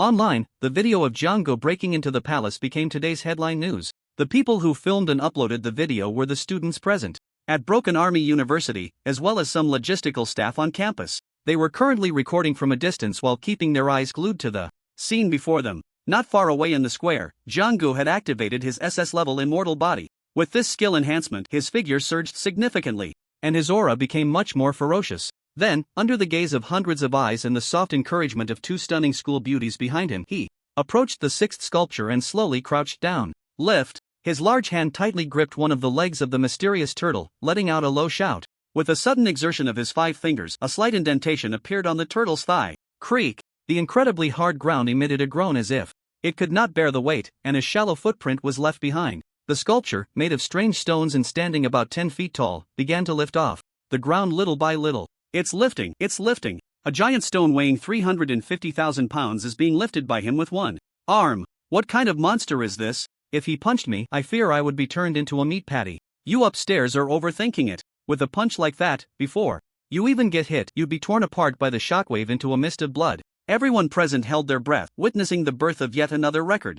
But in a live stream secretly opened by a student, tens of thousands of viewers had already erupted in excitement. Zhang Ji's record-breaking act was even more thrilling than some athletes breaking Olympic records in the country of his previous life. Thus, various opinions flooded every corner of the internet. Even Zhang Ji's parents, far away in Ming City, received the news almost immediately. Old Jiang, quick, look at today's headline news. Your son has achieved great success. In an office, the door was suddenly pushed open, and the sales department director rushed in, excitedly waving his phone. Thanks to his status as the father of a college entrance examination champion, John's father had risen through the ranks in the company and now enjoyed the benefits of having his own independent office. His current work was quite leisurely, just drinking tea and reading the news every day. Additionally, when the company arranged for someone to go out for business negotiations, he would tag along for free meals and drinks. During business discussions, simply revealing his identity as the champion's father would often lower the difficulty of negotiations significantly. As a result, John's father could earn more than 10 times his previous salary. Director Xia, what's got you so excited? John's father, who was leisurely brewing tea in the office, quickly stood up to greet the department director as he entered. But as soon as he got up, Director Xia pressed down on his shoulder and said in an incredibly excited and envious tone, quick, look at the video. Old Jiang, your top scholar's son is setting a new record for the human martial arts. John's father, who knew nothing about martial arts, watched the live stream, where Jiang Gu was lifting a turtle sculpture bearing a stone tablet, and asked, is this record hard to break? Not just hard to break, it's practically harder than reaching the sky. Let me put it this way, in the nearly 100-year history of the Great Xia, counting all the geniuses, only a handful have had the ability to break those records. Seeing the director say this, John's father nodded with a look of relief. That's good, that's good. As long as he can make progress in school, I'll be at ease. Director Xia was momentarily dumbfounded. Your son broke the human martial arts record, and that's your reaction? If it were him, he would have immediately notified everyone he knew, then held a 3-day banquet, and even invited people to pay respects at his ancestral grave to share the good news that could bring glory to his family. I really envy you, old Jiang. With such an excellent son, your future blessings are boundless. If it were me, I'd be waking up laughing from dreams every night. Hee, Director Xia, I'm not afraid of you laughing at me. Ever since my son Jiang Gu became successful, I really do find myself waking up laughing from time to time. What's there to laugh at? I can only feel envy and jealousy. By the way, old Jiang, does your son have a girlfriend now? What do you think of my daughter? You met her last time when I invited you over for dinner. Her character and looks are quite decent, right? Old Jiang, let me be straightforward with you. If you can match my daughter with your son, I'll arrange everything for their future, including house and car. Plus, you won't have to pay a single penny for the betrothal gift. I'll even provide a dowry of 10 million. What do you think? Before Director Xie could finish his sentence, the office door was suddenly pushed open again. Old Jiang, congratulations. Your son has achieved great success. I'm so envious I could die. The familiar words and the figure of the company head appeared in Zhang's father's office. At the same time, Zhang's mother, who worked at another housekeeping company, was also surrounded by a group of leaders in her office. Listening to their congratulatory voices, she felt joy and pride for her son, but also a bit troubled. These leaders had already tried to sell her various daughter-in-law candidates more than once. It had her nearly overwhelmed with choices. However, after comparing various conditions such as character, looks, and suitability for childbearing, she still felt that the two young women she had previously met, Emoruyu and Luo Ningxue, were the most outstanding. Being completely clueless about martial arts, she didn't have much of a reaction to Zhang Ji's record-breaking feat. What she was most conflicted about every day was whether to choose Emoruyu or Luo Ningxue as her daughter-in-law. Jiang Gu at Breaking Army University, of course, was unaware of his parents' current worries and dilemmas. After lifting the 350,000 gene sculpture, feeling he still had some strength left, he didn't stop there. After taking a few seconds to adjust his breathing, he walked firmly toward the 7th sculpture. He then set the strongest record for a martial artist at the 8th stage at 400,000 gene. Although he felt he could push it higher, raising the record to 450,000 gene or even 500,000 gene, he ultimately chose to stop, not wanting to appear too astonishing. After that, he attempted records in speed, attack limits, and other areas. When the calculations were done, and he realized that breaking these records would earn him a total of 70,000 merit points, he concluded today's palace challenge. Whether it was the students and mentors present or those watching through the live stream, they all witnessed him shatter record after record, elevating them to a higher level. What began as astonishment gradually turned into a sense of numbness. When did the records in the history of human martial arts become so easy to break? It wasn't just the students who thought this. Even the man who had been observing from a distance, accompanied by Principal Li Wujie, began to question his life at this moment. No wonder. Principal Li, you dared to recommend this person to the family ancestors and requested that he be allowed to train in the Abyss battlefield during the holidays. Your Broken Army University has indeed produced a prodigy capable of shocking the ages. Ji Boren calmed his emotions and turned to Li Wujie, showing a hint of sentiment. Although he hailed from the Ji family, the foremost clan of the Great Xia, after witnessing Zhang Ji's performances, he had to admit that he felt a twinge of envy towards Li Wujie. He envied the other's ability to discover and nurture a talent like Jiang Gu. If Jiang Gu could train in the Abyss battlefield and receive guidance from his Ji family's ancestors, it would be a sure thing for him to rise to prominence and achieve extraordinary feats in the future. In comparison, while the Ji family had many talents, none could rival Jiang Gu. So, does that mean Brother Boren has agreed to let Jiang Gu train in the Abyss battlefield during the winter break, alongside the Ji family's younger generation? Li Wujie asked with a smile. Although with his martial king cultivation he could take Jiang Gu to the Abyss battlefield for a trial journey, it ultimately wasn't very safe. Firstly, he had hidden injuries. While he could manage a short burst of power, he couldn't compete in endurance with true martial kings in prolonged battles. This was one concern. Secondly, the Abyss battlefield was fraught with dangers. If any unexpected situations arose, even he couldn't guarantee Jiang Ji's safety. If the training didn't yield the desired results and something unfortunate happened to Jiang Gu, it would be too late for regrets. Considering these factors, he contacted the Ji family, which was deeply rooted in the Abyss battlefield, hoping to leverage their influence to ensure that the currently weaker Jiang Gu could witness the brutality and intensity of the Abyss battlefield and return safely. This matter is not a big issue. I will take charge this winter break. Your Broken Army University can send a student team of no more than 5 to the Abyss battlefield guarded by my Ji family to train alongside our younger generation. This will also allow the younger members of the clan to see what a true genius is, so they don't become arrogant just because they are from the Ji family. Ji Boren nodded lightly, reaching an agreement with Li Wujie. On the other side of the square, Jiang Gu, who had continuously broken records, had approached Emoruyu and Luo Ningxue, engaging in a low conversation. 70,000 merit points are enough to exchange for 140 days to enter the real secret realm for training. That should be sufficient, right? Emoruyu's face still bore a faint blush, a result of her excitement from watching Jiang Gu break record after record. She blinked her big, watery eyes and nodded repeatedly. This semester will definitely be enough. Jiang Gu raised an eyebrow. Is it only enough for one semester? Emoruyu was momentarily taken aback, then blinked and replied, what else? Those 140 days aren't just for you. Averaged out among the 3 of us, each person has less than 50 days of time. Although we can't stay in the real secret realm every day, even if we go in every now and then for a couple of days, it would be enough for 3 to 5 months of use. For me, we are 3 people. Jiang Gu suddenly realized, then said, how about I break a few more records and give it a try? Realizing he had miscalculated, he felt a surge of eagerness. But the corner of his clothes was tugged by Luo Ningxue, who whispered, "Let's talk about this later. Your performance today has already attracted enough attention. It's better to keep some strength in reserve. Don't forget the assassination incident from last time. Hasn't uncovered the mastermind yet. They might not be willing to see you grow smoothly." Amoryu nodded repeatedly. Yes, you've made too much of a splash. Today, if I had known you were going to challenge the Dao Palace, I should have stopped you. We can wait until Xiaoxue and I improve a bit more, then let us two break the records first to earn some merit points. Then you can go up again and break them again. That would be the most beneficial choice. Upon hearing this, Jiang Gu and Luo Ningxue both turned to look at her. Mo Ruyu showed a puzzled expression. What? Am I wrong? Yes, you're absolutely right. I was reckless and missed out on a lot of merit points. Jiang Gu sighed and shook his head, feeling he had successfully missed out on billions. It seems that in the future, the logistics at home should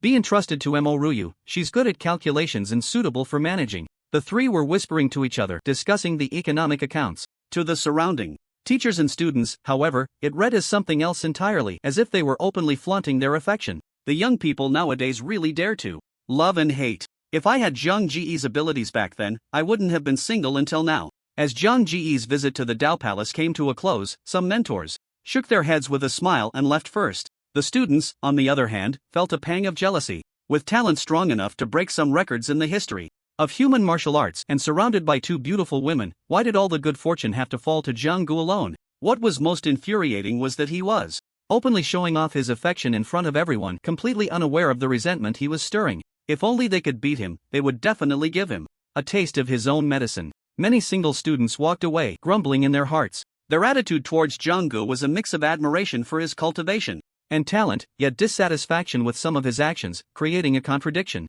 Congratulations, Jiang Gu, for breaking multiple records. From now on, you'll be immortalized in history.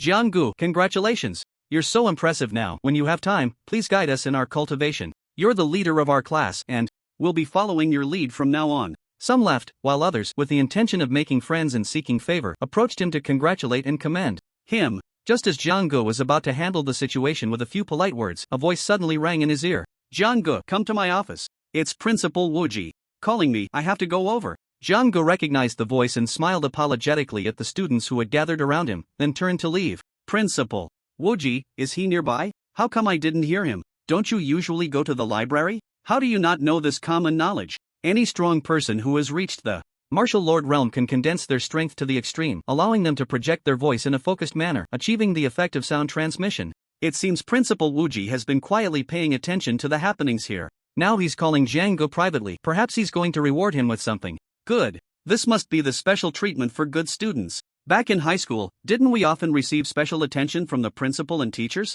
It's a pity that now we've become mediocre in the eyes of the principal and mentors. The murmurs behind Jiang Gu began to fade into intermittent whispers as he strode away, until they completely disappeared. With a hint of anticipation, someone quickly made their way to the principal's office in just a few minutes. Jiang Gu thought that Principal Wuji must have called him over because he was too outstanding and wanted to give him some rewards privately. Principal, you called for me? He knocked on the office door and glanced around, only to find another person in the room besides Principal Wuji. Come and sit. Let me introduce you. This is Senior G Boren from the G family, the one I mentioned to you last time. You can just call him Senior G. He came to the capital mainly to escort a batch of supplies and to transport some much-needed materials from the Abyss battlefield. Just now, he happened to see you breaking into the Dao Palace and wanted to meet you privately. Li Wuji smiled and waved Jiang Gu over. The Ji family that guards the Abyss battlefield? Jiang Gu immediately felt a surge of respect, bowing slightly to the man. Hello, Senior Ji. No need to be polite.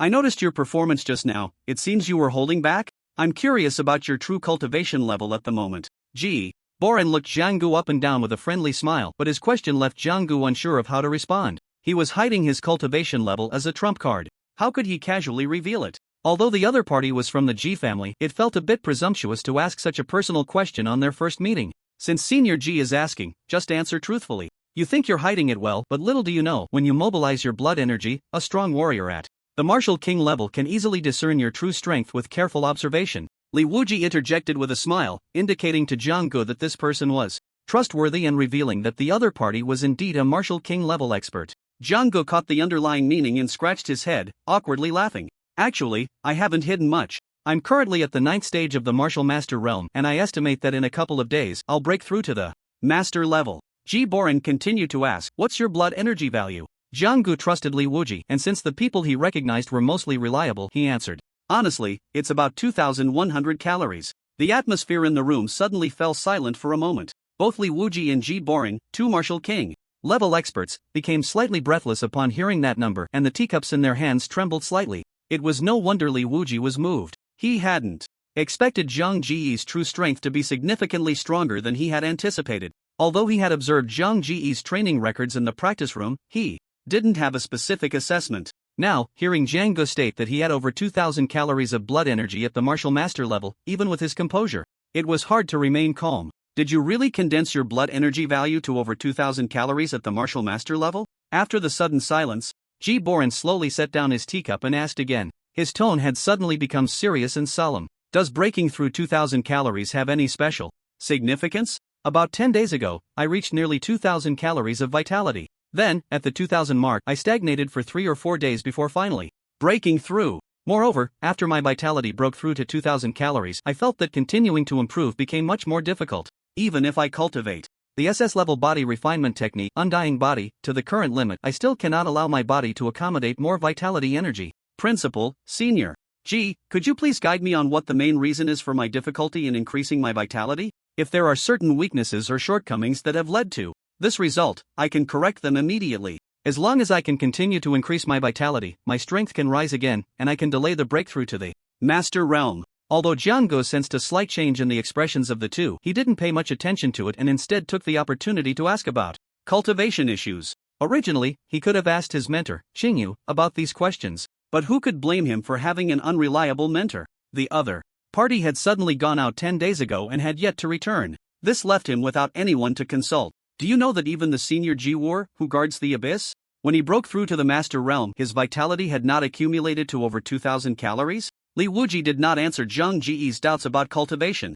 Even that 9th stage martial sovereign, Senior Jiwar, had not exceeded 2,000 calories in vitality when he was at the martial master stage. Where would he find the answer? Similarly, it was because Jiang Gu had achieved something that Jiwar had never reached that Ji Boren and Li Wuji would be so moved and lose their composure.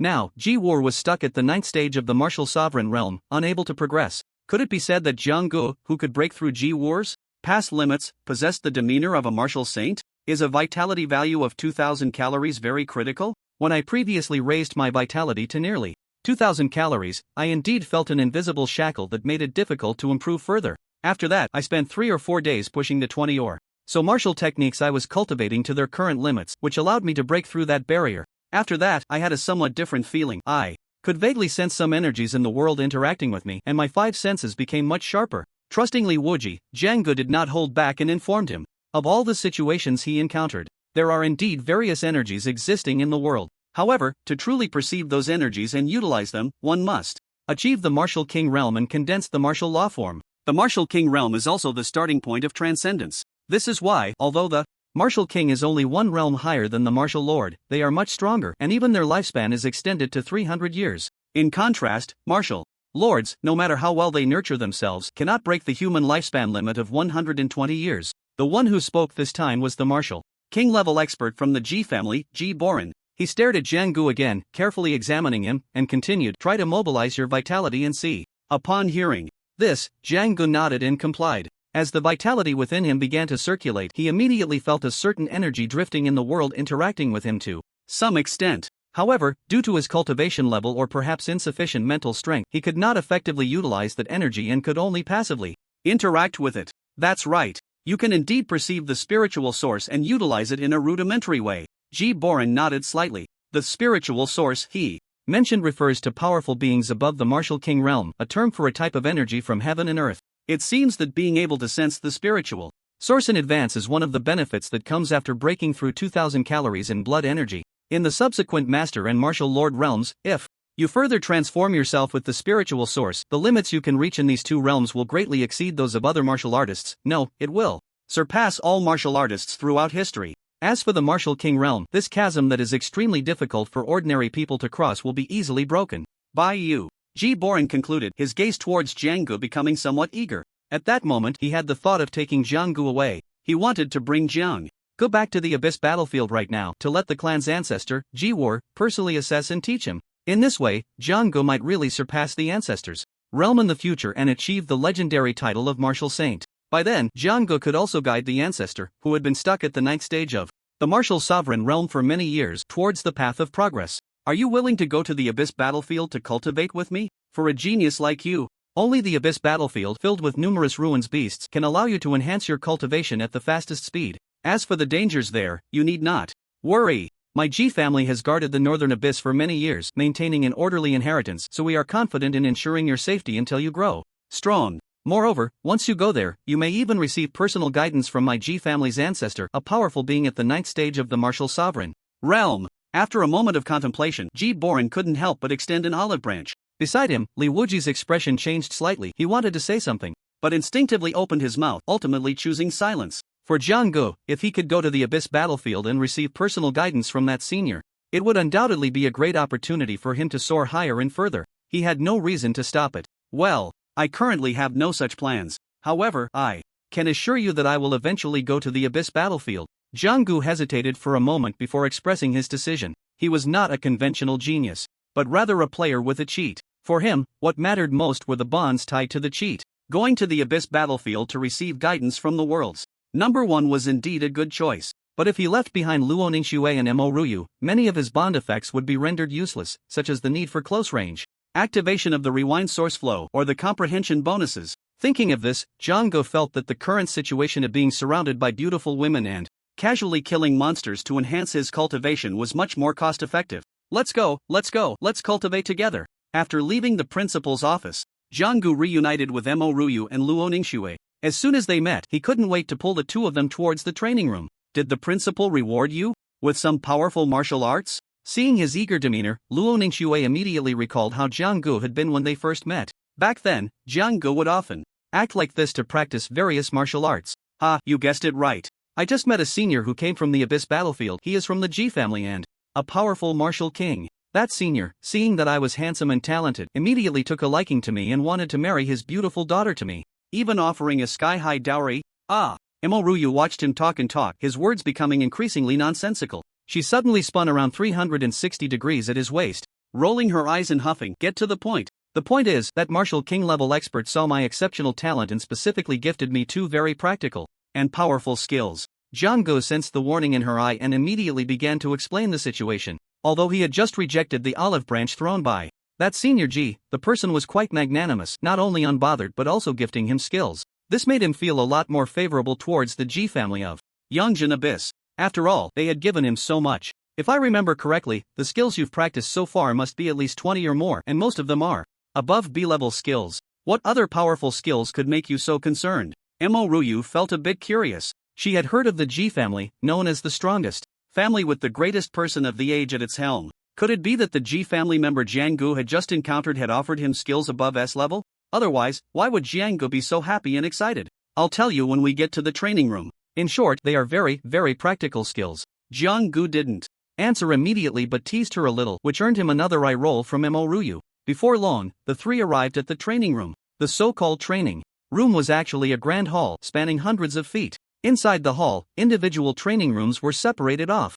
Jiang just broke several records at the Wenda Palace, and now he's rushing here to train. Isn't that a bit too diligent? His talent is already so strong, yet he works so hard. How are we supposed to live? In the vast hall, many people were coming and going. Some were logistics staff responsible for management and operations, while others were students and mentors here to train. When those people saw Jiang arrive, some students began to complain quietly. Such an outstanding person is still working hard. How can we ordinary students dare to slack off? Jiang is going to exhaust them all. Please register. I want to open training room number 6. Let's start with 2 hours. Jiang paid no attention to the gazes of others and went straight to the registration area. Afterward, he received a card and approached a large door. As he inserted the card into a slot beside the door, he heard a beat and the door slowly opened. A small screen beside it displayed the time, starting to record the duration for which this training room was opened. Jiang has SS-level core privileges, allowing him to enter the training room for 6 days each month. Plus, he just earned 70,000 merit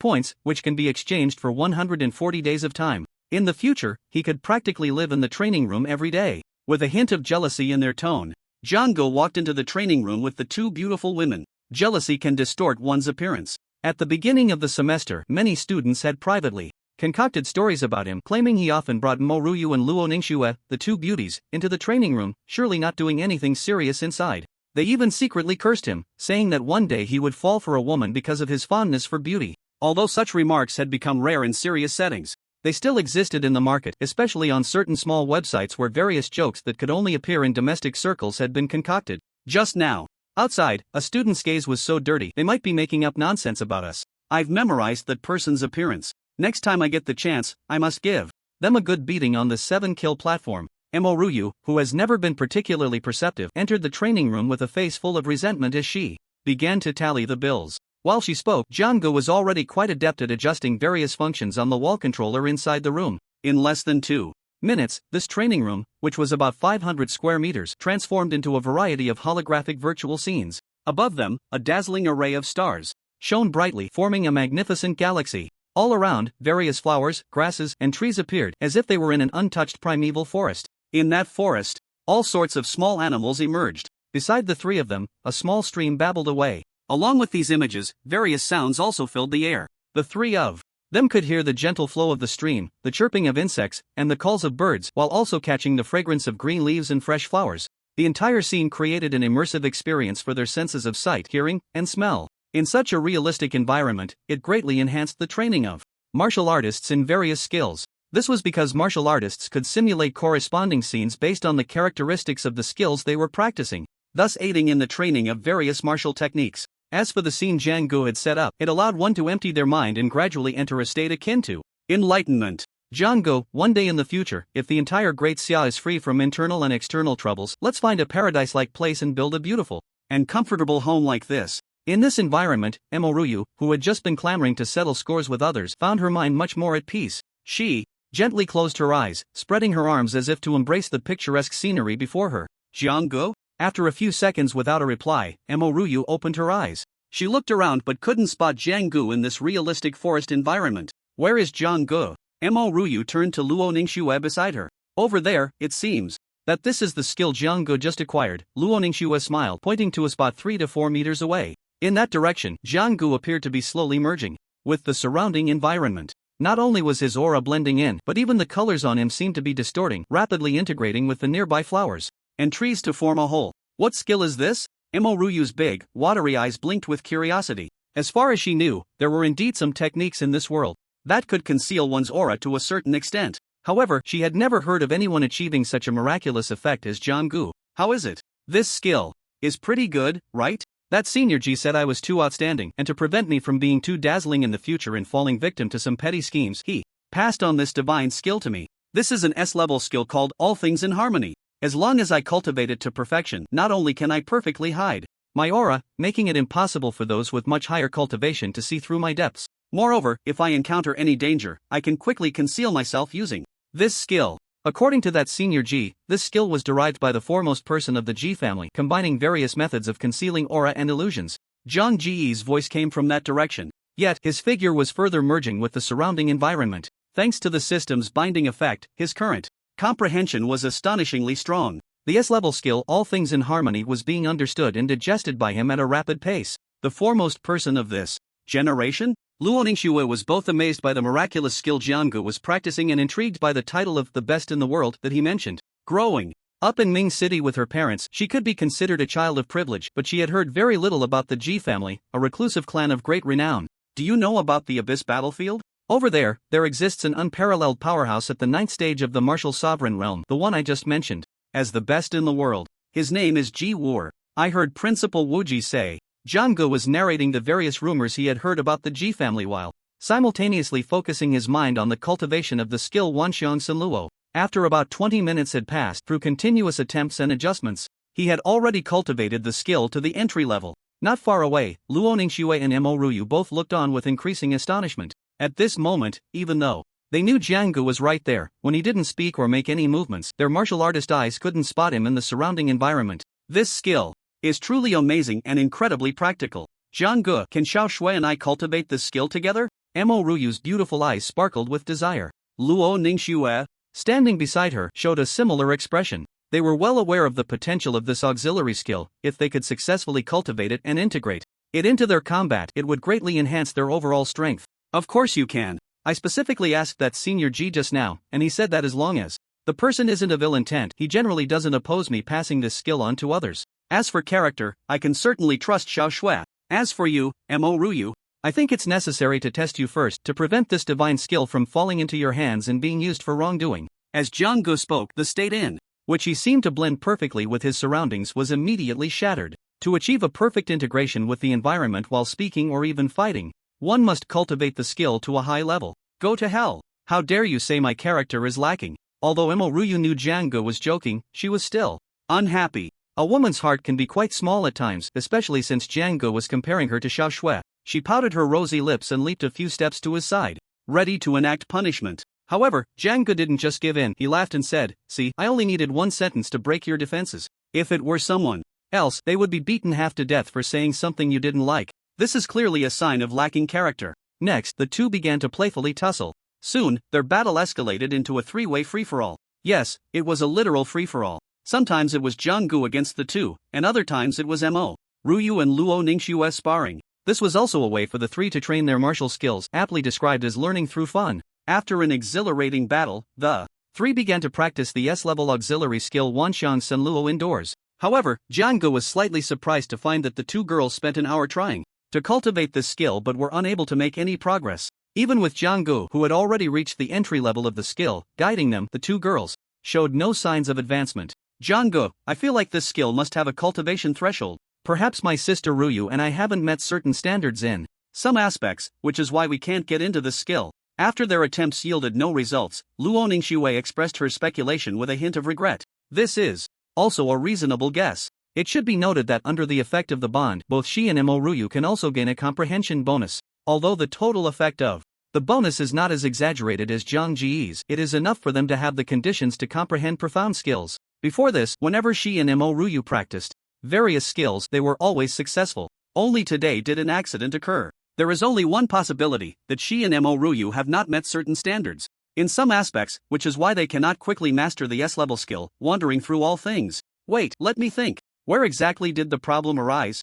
Jiang Gu knew that the two women were very eager to practice this skill and he didn't want to disappoint them, so he began to ponder deeply. After a while, he suddenly slapped his forehead and said, "I know where the problem lies." As soon as he finished speaking, he once again activated wandering through all things. With careful perception, he could vaguely feel that when he activated this skill, not only was the qi and blood in his body circulating along a certain route, but his mental frequency was also adjusted to a specific band. The key point was that a certain energy from the world was also involved. That energy is what Principal Wuji and the others referred to as the spiritual source. It seems the problem lies here. In order to smoothly master this skill, one must be able to summon the spiritual source. No wonder that Senior G didn't mind me passing on such an extremely profound skill. It turns out that the threshold for cultivation is particularly high, so high that even the extraordinary geniuses in the eyes of ordinary people like Mo Ruyu and Luo Ningxue find it difficult to succeed in cultivation. After Jiang Gu figured out the reason, he couldn't help but smile bitterly and shook his head, then said to the two women, "If you want to successfully cultivate this skill, you probably have to raise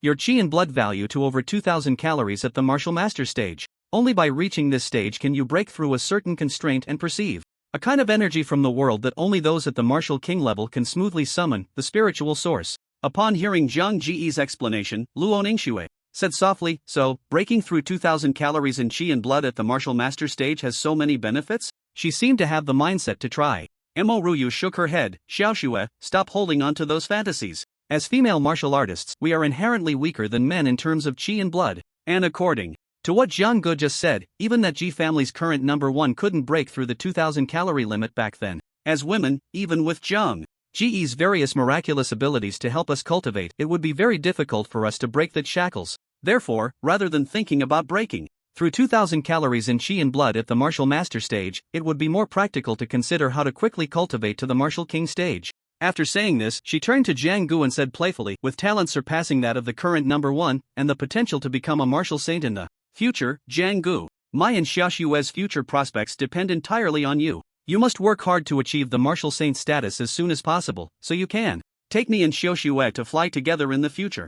Jiang Gu patted his chest and nodded. "Of course, we are all in this together. If I become a martial saint one day, I will definitely bring you and Xiao Shui to the martial respect level." A sweet smile blossomed on Luo Ningxue's pretty face as she said, "Then it all depends on you, future martial saint." After some lighthearted banter, Jiang-gu saw that the 2-hour limit was about to pass, so he let the two women practice aside. As for himself, he delved into another skill. That Senior G had just granted him a total of 2 skills. In addition to the S-level wandering through all things, there was also another S-level skill called Heavenly Sight and Earthly Hearing. This was also an auxiliary skill created by the current number 1 person in the world, based on the methods of predecessors. The effect of this skill is primarily to greatly enhance one's hearing and vision. If cultivated to perfection, it could grant abilities similar to that of the 1,000-mile eye and wind-following ear. Jiang-gu speculated that the cultivation of this skill likely required tapping into the spiritual sources of the world. Soon, the facts proved that his guess was not wrong. The skills created by that current number 1 person were indeed powerful and quite miraculous. However, the threshold for cultivation was a bit too high. In the blink of an eye, 2 days had passed. Within the campus of Pajun University, everything seemed normal. But what outsiders did not know was that the security and other aspects here had quietly been upgraded several levels. Not to mention anything else, just at night, several inspection teams would take turns patrolling various areas of the campus. The main members of these inspection teams were composed of mentors, students, and some management personnel from the school. Each team generally included a high-ranking mentor at the Grandmaster level for students at the Martial Master level, and 5 or 6 retired military personnel hired by the school as security staff. In addition to these patrolling inspection teams, the school had also set up surveillance cameras everywhere, with staff on duty monitoring around the clock. To sneak into the school under such tight security conditions, even a strong warrior at the Martial Lord level would find it very difficult, unless a Martial King level expert personally came. Since the establishment of Pajun University, it has been hard to come by a student like Jiang-gu, who possesses the potential of a martial saint. If anything were to happen to him during my tenure, my sins would be great. Not far from the villa where Jiang-gu lived, there was another villa of similar specifications, originally arranged by the school for a senior mentor, but now it had become Li Wuji's residence. Yes, ever since that day when Jiang-gu revealed a blood energy value exceeding 2,000 calories while still at the Martial Master level, Li Wuji had raised the school's security level several notches. Moreover, he personally moved closer to Zhang Ji's villa to be able to respond immediately in case of any emergencies. In his eyes, Jiang-gu was no longer just a simple student, he represented the future of the entire Great Xia. The Abyss battlefields located along the borders, while isolating most threats, could ultimately only hold the enemies at bay and could not turn the passive into the active, eliminating all threats. Even someone as formidable as Ji War could not reverse the situation. Therefore, for Great Xia to achieve true peace and stability, a figure even more powerful than Ji War must emerge. So far, Li Wuji had only seen a glimmer of hope in Jiang-gu. The others, whether the younger generation like Gu Qinwu, Shi Xingxiu, Yun Kuang, or the older generation like Gu Tianqing, Shi Nantian, Yun Fei, could at most achieve the martial venerable realm, and even then, they would be far weaker than Ji War. Relying on those people was completely unfeasible. Didn't Jiang-gu say he planned to break through to the Mirror Master in these 2 days? I even told him to come find me when he breaks through so I could arrange a better environment for him. Why haven't I seen any movement from him at all? Li Wuji glanced at the time, it was already 1 in the morning, and he felt that Jiang-gu would not come to find him at this hour, so he planned to get up and rest for a while. As a Martial King level expert, his energy was exceptionally abundant. Resting for just a couple of hours each day was enough to ensure he was in optimal condition. Meanwhile, inside Zhang Ji's villa, he, Luo Ningxue, and Mo Ruyu had just finished their excursion into the market realm for the day. The cultivation within the wasteland is entered through the spirit body, so after various battles unfold, the spirit tends to feel somewhat fatigued. Just like at this moment, Luo Ningxue and Mo Ruyu, although their complexions appear fine, their eyes reveal a hint of weariness, lacking the brilliance they had during the day. You too should rest early. I'm going to take a trip to Principal Wuji. He once said that when I break through to the Master Realm, I should go find him. Jiang-gu spoke to the 2 women, his demeanor exuding vitality, preparing to break the mirror. Today, he had not made a move within the wasteland, so naturally, he had not expended much mental energy and remained in excellent condition. Go ahead, the earlier you go, the earlier you return. Luo Ningxue understood his intentions and did not show any surprise, merely waving her hand at him. I'm so tired. I can't take it anymore, I need to wash up and sleep. When you come back later, don't wake me up. Or you could just sleep on the sofa in the living room for the night. Mo Ruyu lazily stretched her waist, her chest nearly bursting the buttons of her top. After casually responding to a few remarks, she walked outside, not forgetting to add, Xiuxue, you can use the bathroom in this bedroom, I'll go wash up in the next room to be quicker. Jiang-gu watched Mo Ruyu sway her slender waist as she walked outside, muttering, why should I sleep on the sofa? This is my house. After saying that, he waved his hand to Luo Ningxue behind him and also walked out of the bedroom. Bang! As the door closed, Emoryu, who had just been indifferent, suddenly transformed, her eyes revealing warmth as she softly said, "Come back early." "Yeah, soon. I can't sleep without holding something at night." Jang-gu smiled at her, their eyes locking, and he stepped closer, gently pecking her soft pink lips. Emoryu responded passionately. She had no idea how many times Jang-gu had touched her precious treasure. Their private relationship was much more intimate than what they displayed in front of Luo Ningxue. Hugs, cuddles, and kisses were naturally completed in situations where Luo Ningxue was unaware. "Be good, stop it. Don't let Xiao Xue find out." Feeling a warm hand slip inside her collar, Emoruyu's cheeks flushed as she spoke to halt him. Engaging in such intimate actions behind Luo Ningxue and Jiang Gu made her feel a slight pang of guilt. After all, she was the later one. Jang-gu felt little guilt because he had already decided not to let anyone off the hook. So he didn't feel he owed anyone anything. In the future, they would all be one family. Saying sorry would be too distant, wouldn't it? What he felt now was more of a secret thrill. After continuing to knead a few more times on that soft treasure he adored, he reluctantly withdrew as Emoryu whispered a barely audible annoying. "To earn this little merit value is not easy. Jang-gu is probably already snuggled up with two beautiful women, sleeping soundly, while we have to suffer through patrolling the night. Truly different fates for the same kind." A team of inspection patrols happened to pass by Jiang Ji's villa, noticing the fate light emanating from there, and a student who had joined the inspection team sighed and shook his head. 50 merit points for one night was the reward these students could earn for patrolling late at night. As the proud children of heaven in the eyes of ordinary people, they certainly did not lack for wealth, but the merit points that were so widely used at Broken Army University were something that money could not buy. Thus, they had fallen to the point of bowing 4-5 pecks of rice. Stop the nonsense, keep a good lookout. Instead of envying others, why not work hard to improve yourself? The various rules and regulations of the school are open and transparent, such as the monthly assessments. If you can achieve a top ranking, the school will reward you with a varying number of merit points. If you really have the ability, then find a way to earn those merit points. The leading mentor scolded softly, his tone carrying a hint of dissatisfaction. Only the weak would complain in various ways. The strong always spoke less and did more, exhausting all efforts to seize every opportunity and accumulate capital for their own advancement. As a mentor at Broken Army University, he particularly disliked seeing students who only knew how to chatter and complain. As he spoke, his ears twitched slightly, as if sensing some movement, and he quickly turned his head to look in a certain direction. "Mentor Wang, did you find something?" The accompanying security team members, all retired soldiers, immediately became alert upon seeing the leading mentor, who had a high level of mastery, display an unusual demeanor, and they inquired, "It seems there was some movement over there just now. Let's go take a look." Mentor Wang's expression was serious as he led a few people over to investigate, but they found nothing. Afterward, he contacted the monitoring room via intercom, asking them to pull up the surveillance footage from nearby. After a thorough check confirming that the area which had raised his alert was indeed empty, he continued his patrol elsewhere. "Whoa, that was close. I just glanced in the direction of that leading mentor and I almost got caught. It seems that my skill, all things in one, is still not fully cultivated.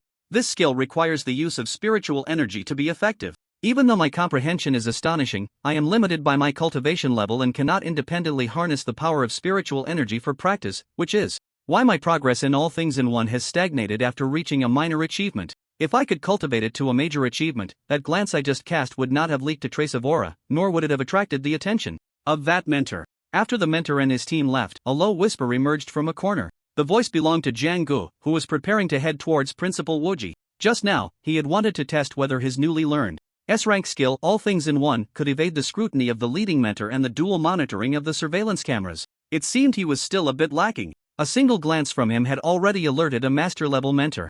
If he had encountered a martial lord-level expert, he would have definitely been exposed. I wonder if after reaching the Broken Mirror master level, I can cultivate all things in one and the S-rank skill, heavenly sight and earth, hearing, to a major achievement. With a small expectation in his heart, Jiang Ji's figure, perfectly blending with the surrounding night, began to move again. "Come out. This skill of yours, until you have cultivated it to a major achievement, should not be flaunted in front of me." Li Wuji, who was just about to sleep, was momentarily roused from his drowsiness by the slight commotion caused by the inspection team. Upon observing, he discovered Jiang Gu sneaking towards his villa using the all things in one skill. Just as he had said earlier, this S-rank skill created by the greatest master of the age was indeed marvelous, but Jiang Gu had not yet fully mastered it, so it was naturally unable to escape the notice of this martial king-level expert. However, while his tone was calm, there was still a ripple of intrigue within him. You should know that just now, he witnessed Jiang Gu using the Wanxiang Senluo skill to deceive a mentor at the late stage of the master realm. If this were a serious battle, with this skill, Jiang Gu could easily sneak up on a late-stage master martial artist and launch a sudden assassination.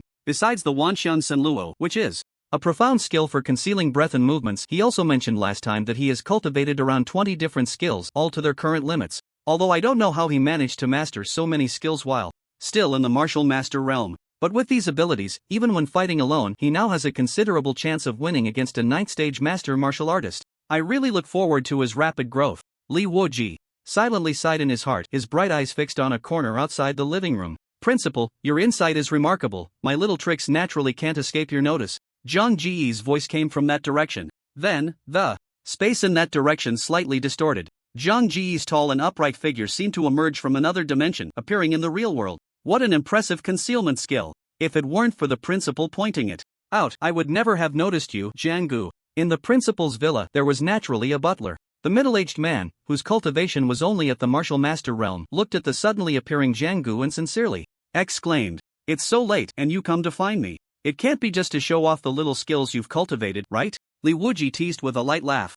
Jianggu chuckled. "Did you not ask me to come find you when I was planning to break through? You could have come earlier, or at least considered that I'm an old man being disturbed in the middle of the night." Li Wuji laughed and scolded, then got up from the sofa and continued, "Let's go to the training room. Isn't it just breaking through the master realm? It's something that can be done easily. Is it really necessary to go to the training room for that?" Jianggu muttered in his heart but didn't dare to say it out loud, following Li Wuji out the door. "Principal." "Hello, Principal." The inspection team that had just been responsible for patrolling the nearby area quickly greeted Li Wuji upon seeing him. Zhang Ji's appearance surprised the leading mentor, who showed a hint of astonishment. "Strange, I was just patrolling this area. Any slight movement would not escape my notice. Why didn't I notice Zhang Ji's movements when he went to the principal's villa?" Just as the leading mentor was puzzled, Jianggu greeted him as well. The moment their eyes met, the mentor was taken aback. The look Jianggu gave him reminded him of the sudden alertness he felt during his patrol not long ago. Now it seemed that his feeling at that time was not wrong.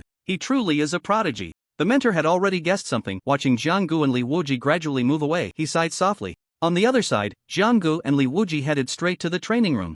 Although it was already past midnight, because the school's mentors and students sometimes practiced until a critical moment, they might not be able to leave the training room in time. Therefore, there were usually people on duty here 24 hours a day. As the principal, Li Wuji, however, relied on his small privileges and didn't go through any procedures with the duty staff, directly leading Jianggu to training room number 1. "Previously, when I came here, I learned that room 1 for cultivation is not open to students. So this place is your exclusive domain, Principal." Jianggu followed behind Li Wuji, speaking with a hint of envy, almost like a complaint. "This is not my exclusive domain. Nor do I want to create any privileges. In any case, you'll find out if you follow me." Li Wuji smiled and didn't elaborate further. As the lights in the room gradually turned on, Jianggu was left dumbfounded. Before him lay rows upon rows of intricate instruments piled closely together. In addition, there were screens mounted on the walls displaying various images. "This place can monitor the footage from the other cultivation rooms?" Jianggu frowned slightly, feeling a bit unhappy. He was a regular here. Does this mean that all his actions in the cultivation room were being monitored? It's not that the school intends to monitor your activities in the cultivation room. It's more about preventing potential issues. In the past, there were incidents at Broken Star University where students fainted in the cultivation room due to mishaps. At that time, no one noticed, and they didn't receive timely medical attention, resulting in lifelong paralysis. Since then, the school has implemented certain monitoring through artificial intelligence in each cultivation room so that if any student encounters an accident, it can be dealt with promptly.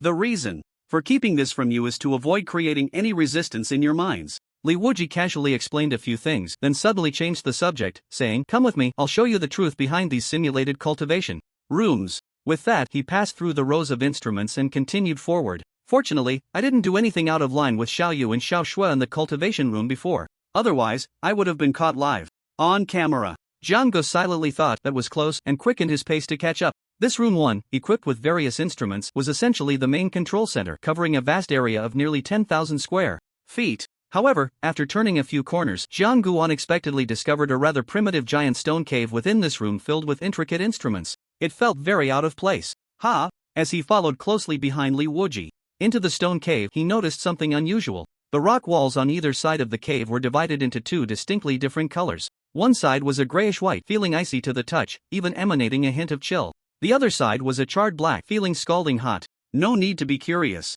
All the truths lie deep within this stone cave. Li Wuji knew what he was curious about and said this before continuing to lead the way. The cave twisted and turned, densely packed with various artificially constructed pipes. The two walked at least 1,000 meters through the passage before it finally opened up before them. At this moment, Jiang and Li Wuji had arrived in a massive cavern hundreds of meters underground. In the center of this cavern was a huge pool, particularly eye-catching. To the left of the pool, a red liquid flowed, resembling lava. The liquid on the right side was crystal clear, with a faint mist swirling above it. Even more astonishing was that in this environment of ice and fire, a small rock in the center of the pool was surrounded by a large amount of mist. On it bloomed several exceptionally vibrant flowers, flourishing in full bloom. This place where ice and fire merge is a masterpiece created by the wonders of nature. Once upon a time, long, long ago, before the emergence of the ruins and the development of the Qi and blood martial arts, this place was excavated.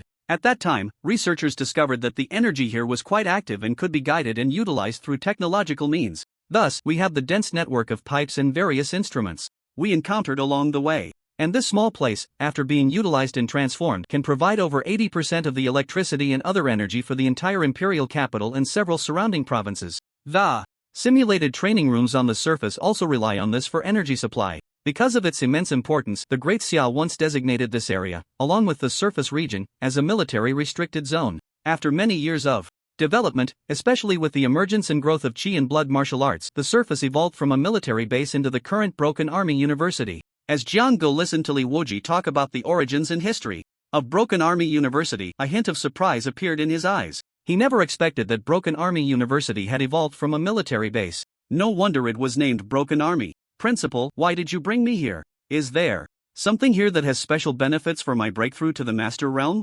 Jiang voiced his confusion. He had come to break the mirror today, yet Principal Wuji brought him here at this moment, likely with some deeper meaning. That's right. Do you see the land in the middle of the pool, where those flowers are blooming? Those are rare medicinal herbs, especially the fruits produced by those flowers. If mixed with certain medicinal materials for concoction, they have excellent effects on enhancing physical strength and qi and blood. When you break through to the Master Realm later, if you can use these precious herbs to assist, it could easily boost your qi and blood value by 200 points. The key is that this will also solidify your foundation, laying a deeper groundwork for your future breakthrough to the Martial Saint Realm. As Li Wuji spoke, he suddenly vanished from his spot. After a few flashes, he returned with 5 flower buds that resembled lotus flowers. You adjust your state first. I will concoct the medicinal herbs for you now, preparing them fresh to maximize the effects of these rare treasures. Li Wuji began to get busy. He took out various items from his spatial storage. There were all kinds of precious medicinal materials, a pestle, and various vessels. Jiang was almost taken aback to find that there was even a pressure cooker among them.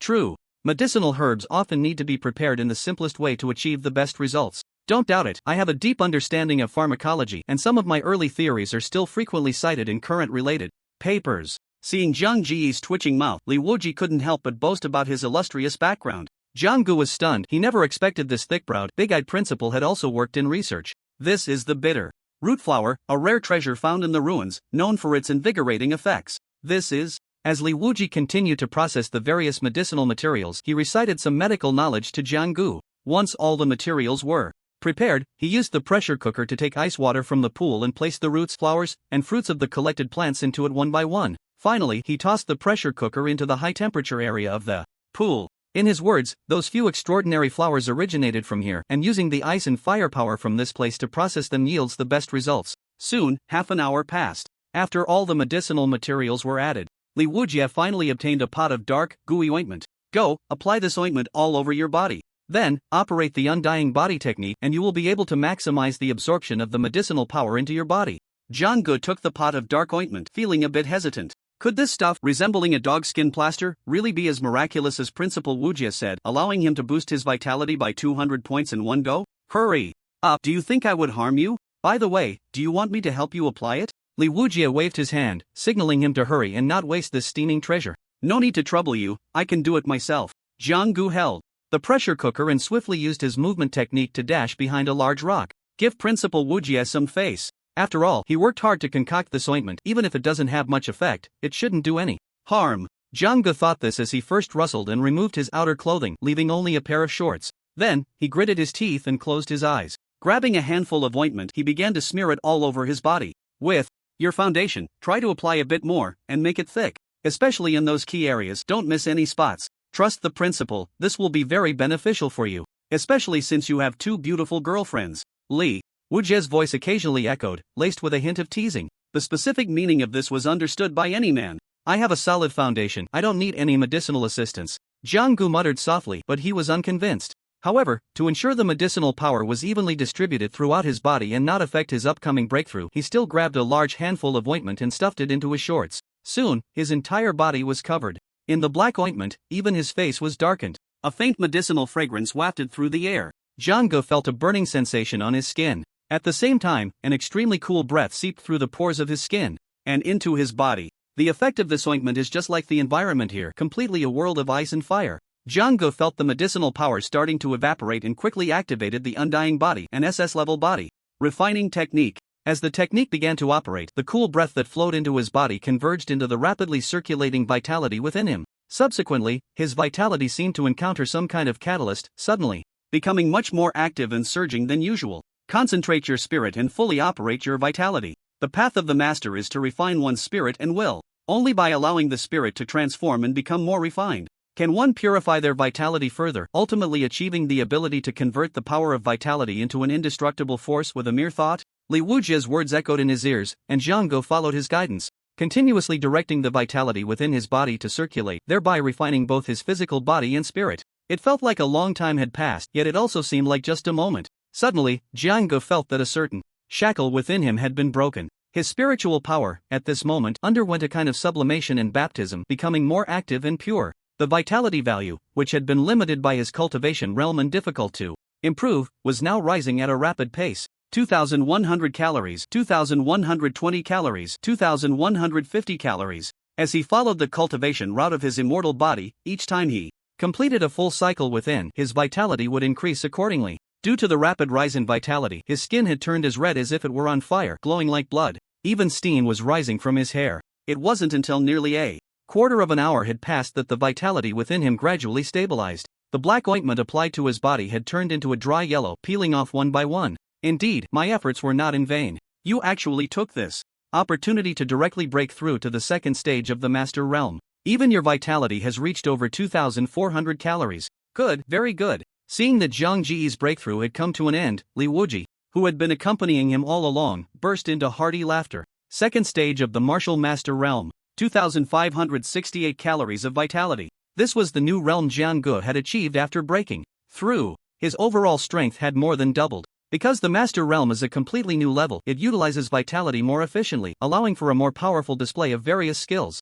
These improvements cannot simply be measured by the amount of vitality alone. How do you feel? Li Wuji walked over with a smile. He looked at the muscle lines on Zhang Ji's body, which seemed to be forged from iron, his eyes filled with endless admiration. He felt that a figure who would shock the entire Great Xia in the future, even becoming legendary through the ages, was growing robustly under his careful nurturing. I feel unprecedentedly good, Jiang Gu nodded gently. As he concentrated, a layer of protective energy appeared on the surface of his body. This was also one of the hallmarks of the master realm. Remember when you just finished your college entrance examination and hadn't yet stepped into the martial master realm? Now, just over 2 months have passed, and you've already achieved the master realm. The principal hopes that you can continue to maintain your vigorous and diligent spirit in the future and break through the subsequent levels of martial lord and martial king as quickly as possible. Li Wuji looked at Jiang Gu, who was comprehending the new realm, and his tone became increasingly gentle, filled with earnest expectations for Jiang Gu. As he spoke, he took out a small booklet from his pocket and handed it over. Immortal golden body. Is this a skill? What level is it? Jiang Gu took the booklet and saw the words Immortal Golden Body prominently written on it. SSS level. This is the only SSS level technique in the entire Pajun University. Li Wuji spoke each word clearly. Upon hearing this, Jiang Gu exclaimed, an SSS level technique in the school? Didn't they say that students must earn enough merit points to exchange for this level of skill from the school? That's true. By giving you this skill today, I am actually violating the rules. If the board of directors finds out, they will definitely come looking for trouble. But if you only practice it privately and don't reveal it easily to the outside, it shouldn't be a big deal. Li Wuji waved his hand, not caring about those so-called school rules. For him, the only demand was to make Jiang Gu strong as soon as possible. As for that board's inquiries and accountability, he didn't care much. At worst, he could resign in disgrace. Could they really arrest a martial king level expert like him and execute him? Isn't this a bit inappropriate? Jiang Gu said softly, feeling that he was using connections to take shortcuts, which felt somewhat dishonorable. Should I take it back? Li Wuji made a gesture to retract his hand. Don't, since you, principal, have brought it, I naturally cannot let your good intentions go to waste. Jiang Ji's attitude immediately changed, and his hand instinctively tightened around the technique he held. It was no joke, this was an SSS level technique, and now that he had it in his hands, there was no reason to give it away. He had just been polite out of courtesy. Li Wuji smiled but did not continue to interrupt him, saying, "This immortal golden body is actually a direct continuation of the immortal body you practiced before. There are many true meanings of the techniques that share similarities and connections. But do you know why this immortal golden body can surpass the immortal body by a level and become an SSS level technique?" Jiang Ge naturally shook his head. Li Wuji said, "It's simply because, through this immortal golden body, one can cultivate a martial arts Dharma form. Once the Dharma form is established, the realm of martial king can be broken immediately. Not to mention, the Dharma form condensed through this immortal golden body is a powerful form that can rank among the top 60. That Gu Tianqing from the Gu family is strong, but his abyssal Dharma form ranks only in the 90s among many powerful forms, while the Azure Lotus Dharma form of the war god Ling Xiao is even outside the top 100. In this world, the only one who can surpass the ranking of this immortal golden body Dharma form is the senior Ji War's Thunder Emperor Dharma form. Therefore, once you can condense an immortal golden body Dharma form in the martial king realm, with this Dharma form, you can almost achieve invulnerability to most skill damage in the world." After Li Wuji finished speaking, he thought Jiang Ge would be extremely happy and excited. But to his surprise, Jiang Ge just scratched his head and awkwardly smiled. "Principal, what is the Dharma form that ranks first?" While this technique that could condense a Dharma form ranked in the top 60 was indeed quite precious, as an external player, one should aim higher. Jiang Ge had already achieved the Master Realm and was not far from the Martial Lord Realm. With the Martial King Realm also in sight, it was time to prepare in advance. Yes, given Jiang Ji's current displayed talent, this top 60 Dharma form does seem a bit low. It is understandable that he wants to pursue a more powerful Dharma form. If it were someone else being overly ambitious, Li Wuji would have reprimanded them on the spot, but he could completely understand Jiang Ji's demeanor and gave him enough leniency. After pondering for a moment, Li Wuji replied, "According to records, the current number 1 Dharma form is called the Chaotic Immortal Spirit. It is said that over 1,000 years ago, a martial artist obtained the skill to condense this Dharma form within the ruins and barely succeeded in cultivating it. The reason it is said that the person only barely succeeded is that after a great battle, he could not control his own Dharma form, ultimately suffering severe backlash and perishing, leaving no method of cultivation for the Dharma form behind. The reason this Dharma form is rated as the number 1 throughout history is that in that person's final battle, he, at the 5th stage of the Martial King Realm, fought against a ruined beast of the Martial Sovereign Realm and achieved a killing blow. You must know that ruined beasts capable of reaching the Martial King and Martial Sovereign Realms possess intelligence not inferior to that of humans and have various extremely powerful innate skills. Even humans of the same realm find it difficult to slay them, yet that person could transcend a major realm and defeat the strong with the weak. Such dazzling achievements are unparalleled throughout history. To slay a martial sovereign ruined beast at the Martial King Realm, how strong is that?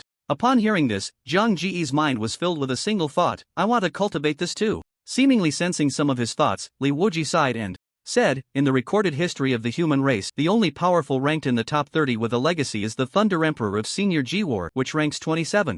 The ones ranked higher, like the Chaos Immortal Spirit and the Celestial Dao Talisman, are all fleeting, with no specific legacy or cultivation methods left behind. If you want to achieve those even more formidable, you can only try your luck in the Ruins realm. After all, the cultivation methods of those powerful in the past all originated from the Ruins realm." Jiang Ge nodded, committing this answer to memory. Inside the quiet dormitory, a figure suddenly appeared, as if tearing through space. This was not a metaphor, but a true tearing of space. After consulting with the master of the broken mirror and asking Principal Wuji about some matters regarding martial arts, Jiang Ge chose an unconventional route on his way back. A thread connects 1,000 miles. Under the activation of this skill, as long as the bound object is within a certain range, it can be directly teleported to the other side. Previously, this range was 10 miles. Now, with his cultivation level rising and his compatibility with Mo Ruyu and Luo Ningxue improving, the coverage of this skill has increased to 30 miles. Who? Jiang Ge, is that you back? Luo Ningxue, not yet fully asleep, immediately opened her eyes upon hearing some movement nearby. In the darkness, her vision was limited and she could only see a vague shadow appearing at the foot of the bed, but the aura from the figure was extremely familiar. This prevented her from screaming out immediately. "It's me. You're not asleep yet." Jiang Ge responded softly. I can't really sleep." Luo Ningxue spoke quietly, feeling shy to admit that it was because Jiang Ge wasn't by her side that she felt restless. For the past few days, whenever she was here, the three of them had almost always slept together, and now with Jiang Ge suddenly absent, she found herself a bit unaccustomed. "Since you're still awake, then don't sleep yet. I have something good saved for you," Jiang Ge said, moving forward to take Luo Ningxue's hand, intending to lead her outside. Having cultivated the S-rank skill of heavenly vision and earthly hearing, although he hadn't perfected this skill, he could already see the night as if it were day. Are we not bringing Xiaoyu along? Luo Ningxue hesitated for a moment. She's sleeping soundly right now, so let's not disturb her. You know she can be grumpy when she wakes up. Jiang Ji's excuse convinced Luo Ningxue, and she allowed him to lead her by the hand as they tiptoed out of the dormitory. Next, they arrived in the adjacent guest room. Is this the good thing you mentioned? Under the light, Luo Ningxue looked at Jiang Gu mysteriously as he took out a pressure cooker from his spatial bag, which contained a thick, dark, mud-like substance, causing her to widen her beautiful eyes in surprise. She had reason to suspect that Jiang Gu was joking. From what she knew, Jiang Gu was capable of such things. Xiao Shuer, I'm hurt that you would doubt me. This is truly a good thing, made from several precious medicinal herbs, brewed into an ointment. Just now, I relied on this ointment to not only successfully break through to the Master Realm but also to boost my vitality by several hundred points. Don't believe me?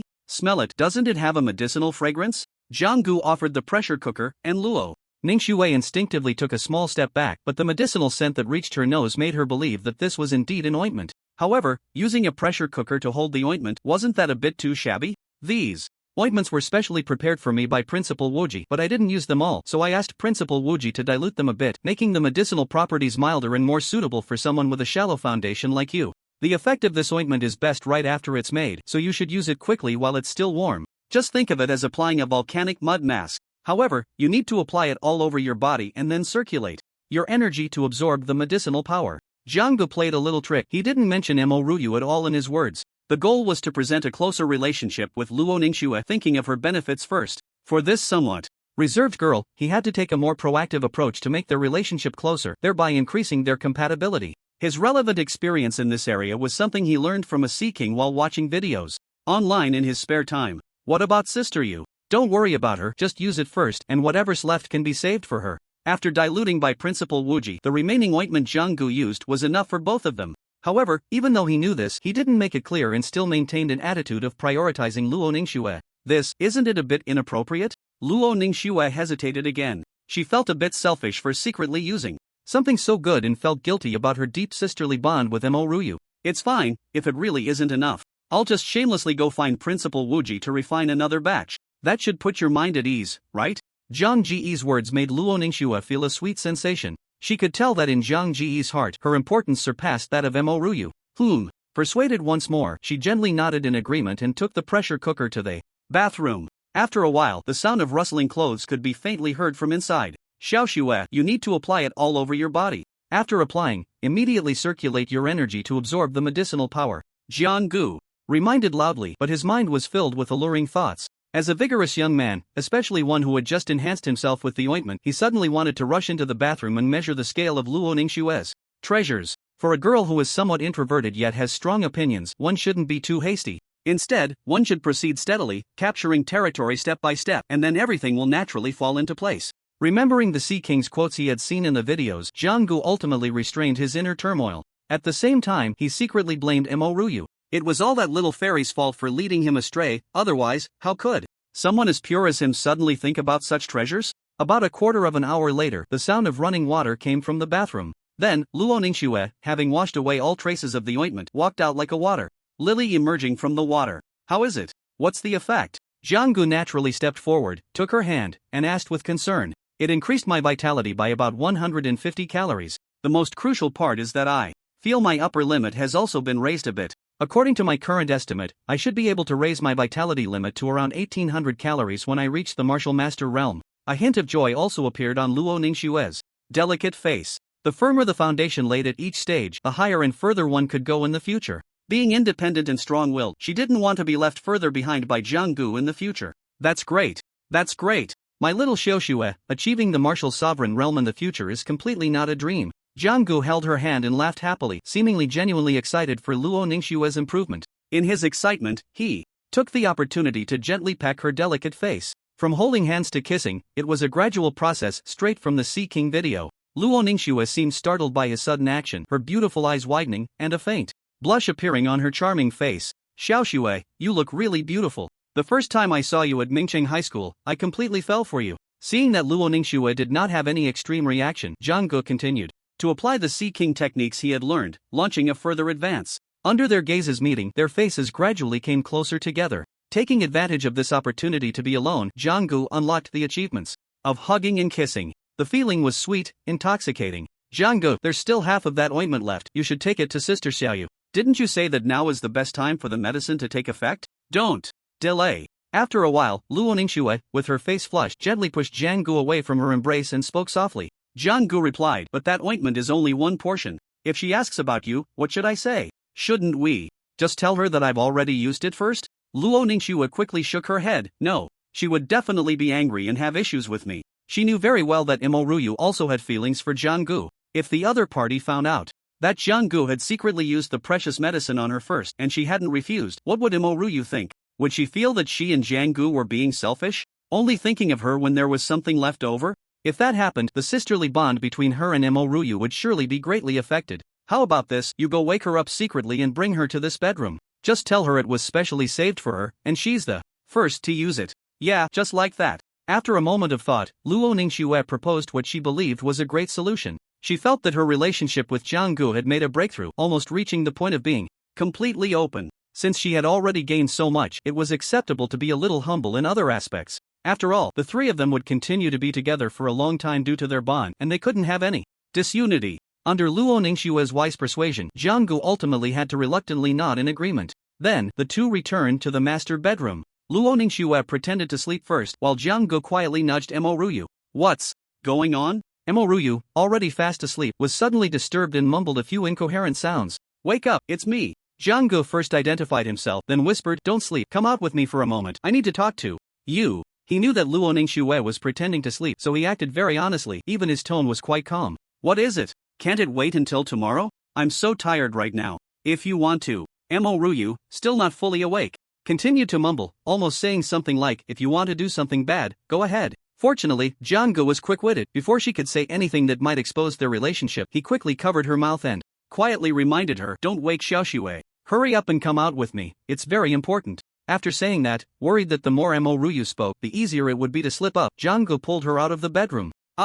This relationship is really complicated, impossible to cut off yet still tangled. Inside the room, Luo Ningxue, pretending to be asleep, let out a soft sigh upon hearing the door gently close. Although she felt that her relationship with Jang-gu had made a breakthrough just now, even pulling ahead of Imo Ryu, the entangled relationship among the three was destined to last a lifetime. It's all Zhang Ji's strange ability to blame. If it weren't for that bond between us, dragging Sister Ryu into this, things wouldn't have become so complicated. After mumbling to herself, Luo Ningxue tossed and turned, unable to sleep. She was curious about whether anything would happen between Jang-gu and Imo Ryu in the next room. If Jang-gu told Imo Ryu that she was the first to receive the precious medicine as she suggested, would it make Imo Ryu feel particularly touched and suddenly become proactive? And with Imo Ryu being so beautiful and having such a hot figure, could Jang-gu really handle it? Thinking of this, Luo Ningxue suddenly regretted her earlier decision, feeling that she shouldn't have let Jang-gu play that role just to consider Imo Ryu's feelings.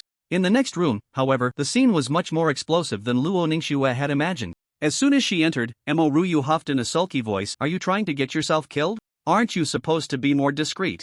Now, bringing me over in the middle of the night, if Xiaoxue finds out, how am I supposed to continue interacting with her? Although she said this, when Jang-gu chuckled and pulled her into his arms, she didn't struggle much. Especially when that warm hand once again claimed its territory, all that was left from her was a series of soft hums, her eyes becoming hazy. Taking advantage of this moment alone, Jang-gu enjoyed himself thoroughly before pulling out the half-pot of precious medicine that Luo Ningxue had left behind and got down to business. You used this, but what about Xiaoxue? Unsurprisingly, Imo Ryu also mentioned Luo Ningxue. She felt that in her relationship with Jang-gu, she was far ahead of Luo Ningxue, and if she were to hoard all the good things Jang-gu brought, it would be unfair to her sister and could easily affect their harmonious relationship. You can just use it. I'll find a chance tomorrow to ask Principal Wuji for another batch. I can't just prepare it for you and leave Xiaoxue out. Jang-gu didn't show too much favoritism towards Imo Ryu but instead preemptively expressed his desire to keep things fair. I knew it, you eat from the bowl but still think about what's in the pot. Imo Ryu rolled her eyes, feeling a bit jealous, but not too much.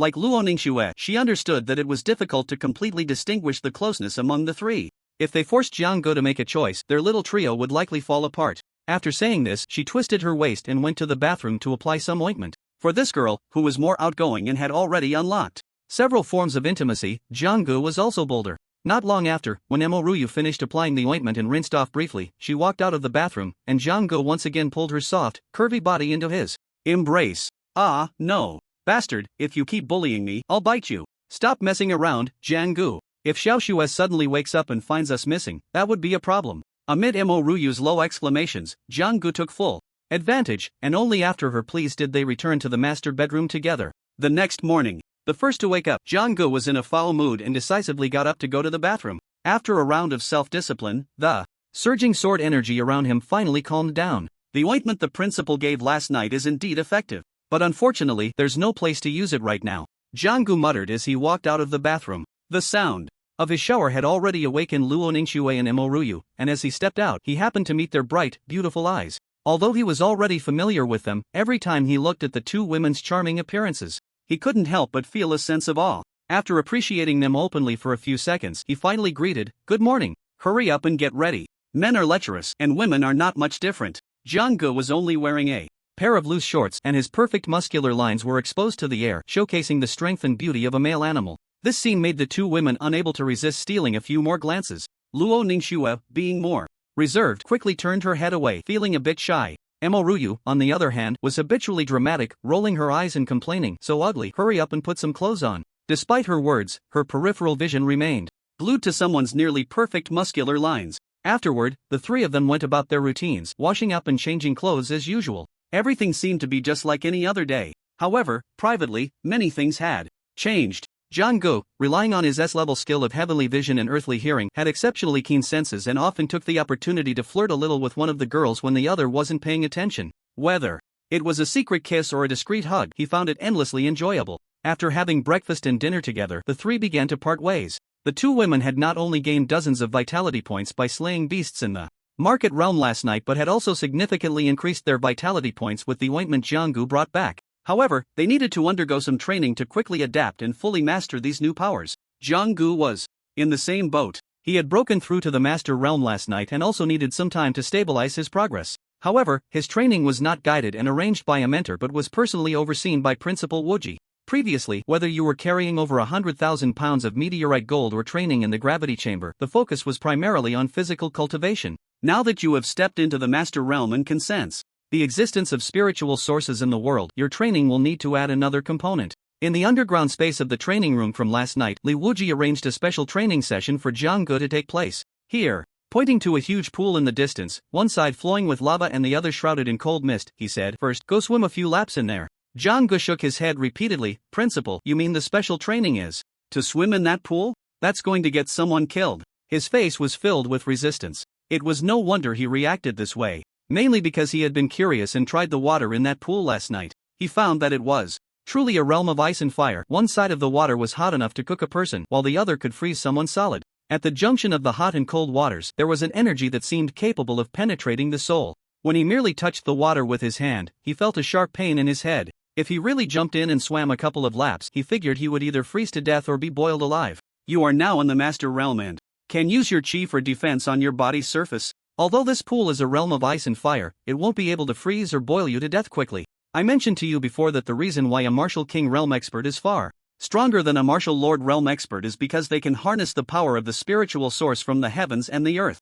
The alternating hot and cold effects in that pool are essentially a manifestation of the energy of the world. When you jump in to swim, you can not only better feel the spiritual source power of the world but also adapt in advance to this kind of energy assault. This will be greatly beneficial for your future cultivation. By training in this way, you might even master and utilize the spiritual source power proficiently by the time you reach the master realm. If you can achieve this, even if you are at the master realm facing a martial lord realm opponent, you will have a considerable chance of winning. Despite Li Wuji's numerous benefits, Jiang Gu still shook his head slightly in resistance. He then asked, "Principal, before me, have any students from Breaking Army University trained in this way?" Li Wuji replied, "There haven't been any students. Their weak cultivation level simply cannot withstand the cold and heat in the pool. They wouldn't last more than a minute or two before freezing. However, some instructors have come here. For instance, the Qingyu instructor you chose, who is already at the 9th stage of the martial lord realm, once applied to me to borrow this unique environment for training, hoping to feel the spiritual source power of the world in advance and break through his limitations." At this point, Li Wuji paused slightly, seemingly lost in those past events. Jiang Gu curiously pressed on, "What happened next? What was the result?" Qingyu stayed in that pool for 9 days and nights intermittently. Although he couldn't break through as he wished, he spent more than half a month recuperating after coming out to expel the fiery and icy toxins from his body. But he didn't come away empty-handed. Through that training, he completely fused two skills with different attributes into one, greatly increasing its power. Afterward, he relied on that ultimate move to become one of the top experts in the martial lord realm. After hearing Principal Wuji's description, Jiang Gu was even less inclined to try it. Even the 9th stage martial lord instructor Qingyu had been attacked by the icy and fiery toxins during his training and took over half a month to recover. What good could a little warrior like him, just entering the master realm, expect? Stop dawdling, hurry up. With me here watching, what are you afraid of? If something really happens, with my expertise in medicine, I can easily brew you a pot of precious medicine to ensure your safety. Seeing that he couldn't persuade Jiang Gu to accept this training through words, Li Wuji simply stopped talking and directly took action. As a martial king realm expert, he casually waved his hand, and Jiang Gu immediately felt an overwhelming force of energy pressing down on him, one that he could not resist at all. Is this the way a martial king realm calls upon the spiritual source power? It's completely different from the flames, strong winds, and freezing effects that my martial techniques can produce. This thought flashed through Jiang Ji's mind instinctively. Then, he was casually thrown into the massive pool by Li Wuji. Ah, it's scalding hot, I'm burning. Jiang Gu fell into the side of the pool that contained the lava-like energy. As soon as he hit the water, a pain even more intense than boiling water spread throughout his body. He shouted, while quickly activating his protective energy. As a layer of energy, resembling airflow, covered his body, he finally felt a bit more comfortable, but it was only a little. The lava-like scorching water, as he thrashed around in the pool, continuously eroded his protective energy, and some of the heat broke through the weaker areas of his protective energy, seeping in. Eternal night descends. Spirit of the ruins, protect me. As Jiang Ji's thoughts turned, he activated various protective skills in quick succession. Soon, a layer of gray scales covered his body, enhanced by the powerful spirit of the ruins. His muscles and bones, under the operation of the SS-level undying body, became even more robust and dense. You see, they said it wouldn't work, but look at it flapping around happily. Li Wuji chuckled as he sat down on a rock by the pool, pulling out some fruits from his spatial storage to eat. Ah, Principal, I can't take it anymore. I need to come out and rest for a bit. After splashing around in the water for 3 to 5 minutes, Jiang Ji's protective aura was rapidly consumed as he exerted himself to the limit with various skills, making it increasingly difficult to maintain. The burning sensation on his body was becoming unbearable. He shouted and quickly swam towards the shore. Only through suffering can one rise above others. He understood this principle well. But the burning pain that seeped into his body from every pore felt like thousands of needles stabbing him, making it truly intolerable. Hang in there a little longer. The closer you get to your limit, the better the training effect. Just endure a bit more. Seeing him about to come ashore, Li Wuji waved his hand again, and a massive wave erupted in the pool, pulling Jiang Gu back to the center. At the same time, he set down the fruit and began to closely observe Jiang Ji's condition, ready to pull him up the moment he reached his limit. Current pain points 46. Current pain points 98. As the burning and stinging sensations intensified, Jiang Ji's pain absorption skill was activated. This skill could return a portion of the pain he endured as vitality, making it a specialized skill for enduring suffering. Since adapting to the burdens brought by the fallen gold, he had rarely activated this skill voluntarily. After all, who would seek out suffering when they could improve through normal training? Now, however, this long-forgotten skill was once again triggered under Li Wuji's special training. Returned vitality, 7 points. Returned vitality, 5 points. After gaining some vitality feedback through pain absorption, the excessive energy consumed in his body was partially replenished. This forced Jiang Gu, who was already enduring torment every second, to withstand even longer periods of suffering. Hey, this kid is holding on for quite a while. When Xingyu first entered this pool, he didn't last long either. Indeed, potential is brought out through pressure. Only in extreme environments can one's potential be maximally released. Li Wuji watched as Jiang Gu continued to shout and scream, yet never showed signs of exhaustion, feeling greatly relieved. He believed he had found the right way to cultivate him. For someone like Jiang Gu, extreme pressure was necessary. If that kid spent all day hanging around the beautiful Emoruyu and Luoningshue, he would surely become lost in a world of softness and regress in his training. About half an hour later, even with the pain absorption skill, Jiang Gu had reached his limit, resembling a dead dog as Li Wuji pulled him up. Most of the vitality he gained through pain absorption was used to replenish his body's consumption. Only a small portion fully integrated into his bones and blood during the process, raising his upper limit. After enduring so much suffering, my vitality limit only increased by 37 points. This effect is even worse than taking a trip to the ruins. Jiang Gu looked at his body, which was covered in blisters, and then at his meager harvest, feeling an overwhelming urge to cry without tears. Your performance is quite good. Come, let's apply some ointment first to treat your external injuries in a timely manner, especially those toxins that have invaded your body. They must be expelled quickly. These ointments are all my treasured collection from years past. They will take effect in no time. Once your injuries are healed, you can go to the other pool and stay there for half an hour. Today's training task will be considered complete. Hearing Li Wuji's words, Jiang Ge nearly blacked out. After such torment, he had to go through it again? One must endure hardship to rise above others. The ancients do not deceive me. 2 hours later, Jiang Ge was once again pulled out of the water by Li Wuji, but this time his injuries had turned into severe frostbite and he was shivering uncontrollably. Yet, there was a glimmer of light in his eyes, and he felt little resistance to the torment he had endured today. Mainly, the gains were substantial. Just in terms of vitality, he had directly increased by over 100 cards in just half a day. Moreover, it had completely merged into his bones and blood, directly raising his limits without needing further refinement. I didn't expect that going through this process of heat followed by cold would lead to significant progress in my immortal body. If I keep this up a few more times, I might be able to cultivate this SS level skill to perfection. Thanks to the improvement of this skill, my efficiency in absorbing and refining vitality has also significantly increased, allowing more of the vitality feedback from the pain to be refined into my bones and blood rather than being consumed as a form of energy. After checking his total vitality, Jiang Ge turned his attention to the 2S level skills he had obtained from the senior G-Boran a few days ago, all-encompassing nature, heaven's sight, and earth's hearing. Although these two major skills were still at the minor achievement stage, he felt he had gained a deeper understanding of them. The reason for this was that he had been constantly calling upon various skills and energies to resist the cold and hot forces in the pool. Those cold and hot energies were essentially a manifestation of the source power of heaven and earth. In the continuous assault of these energies, not only did his mental will become highly concentrated, but he also perceived more clearly the spiritual source power that drifted between heaven and earth. Thanks to this, he had a more profound understanding of the all-encompassing nature in heaven's sight and earth's hearing, which required the assistance of spiritual source power to cultivate to a high level. You don't need to come this afternoon, go back and rest well. After staying here for about 7 or 8 days, you should be able to adapt to this training method. By then, you can come here to train on your own without needing my supervision. Li Wuji looked at Jiang Ge, who was covered in ointment and healing, with a satisfied and gratified expression. It could only be said that he was indeed a peerless genius with the potential of a martial saint, worthy of his attention. The speed of progress was akin to that of a rocket. Some changes Jiang Ge might not fully understand due to his limited cultivation level, but for Li Wuji, who was at the martial king level, it was crystal clear. Just now, he distinctly sensed that during Jiang Ji's continuous resistance against the cold air, he was already able to actively call upon a small portion of spiritual source power to enhance himself.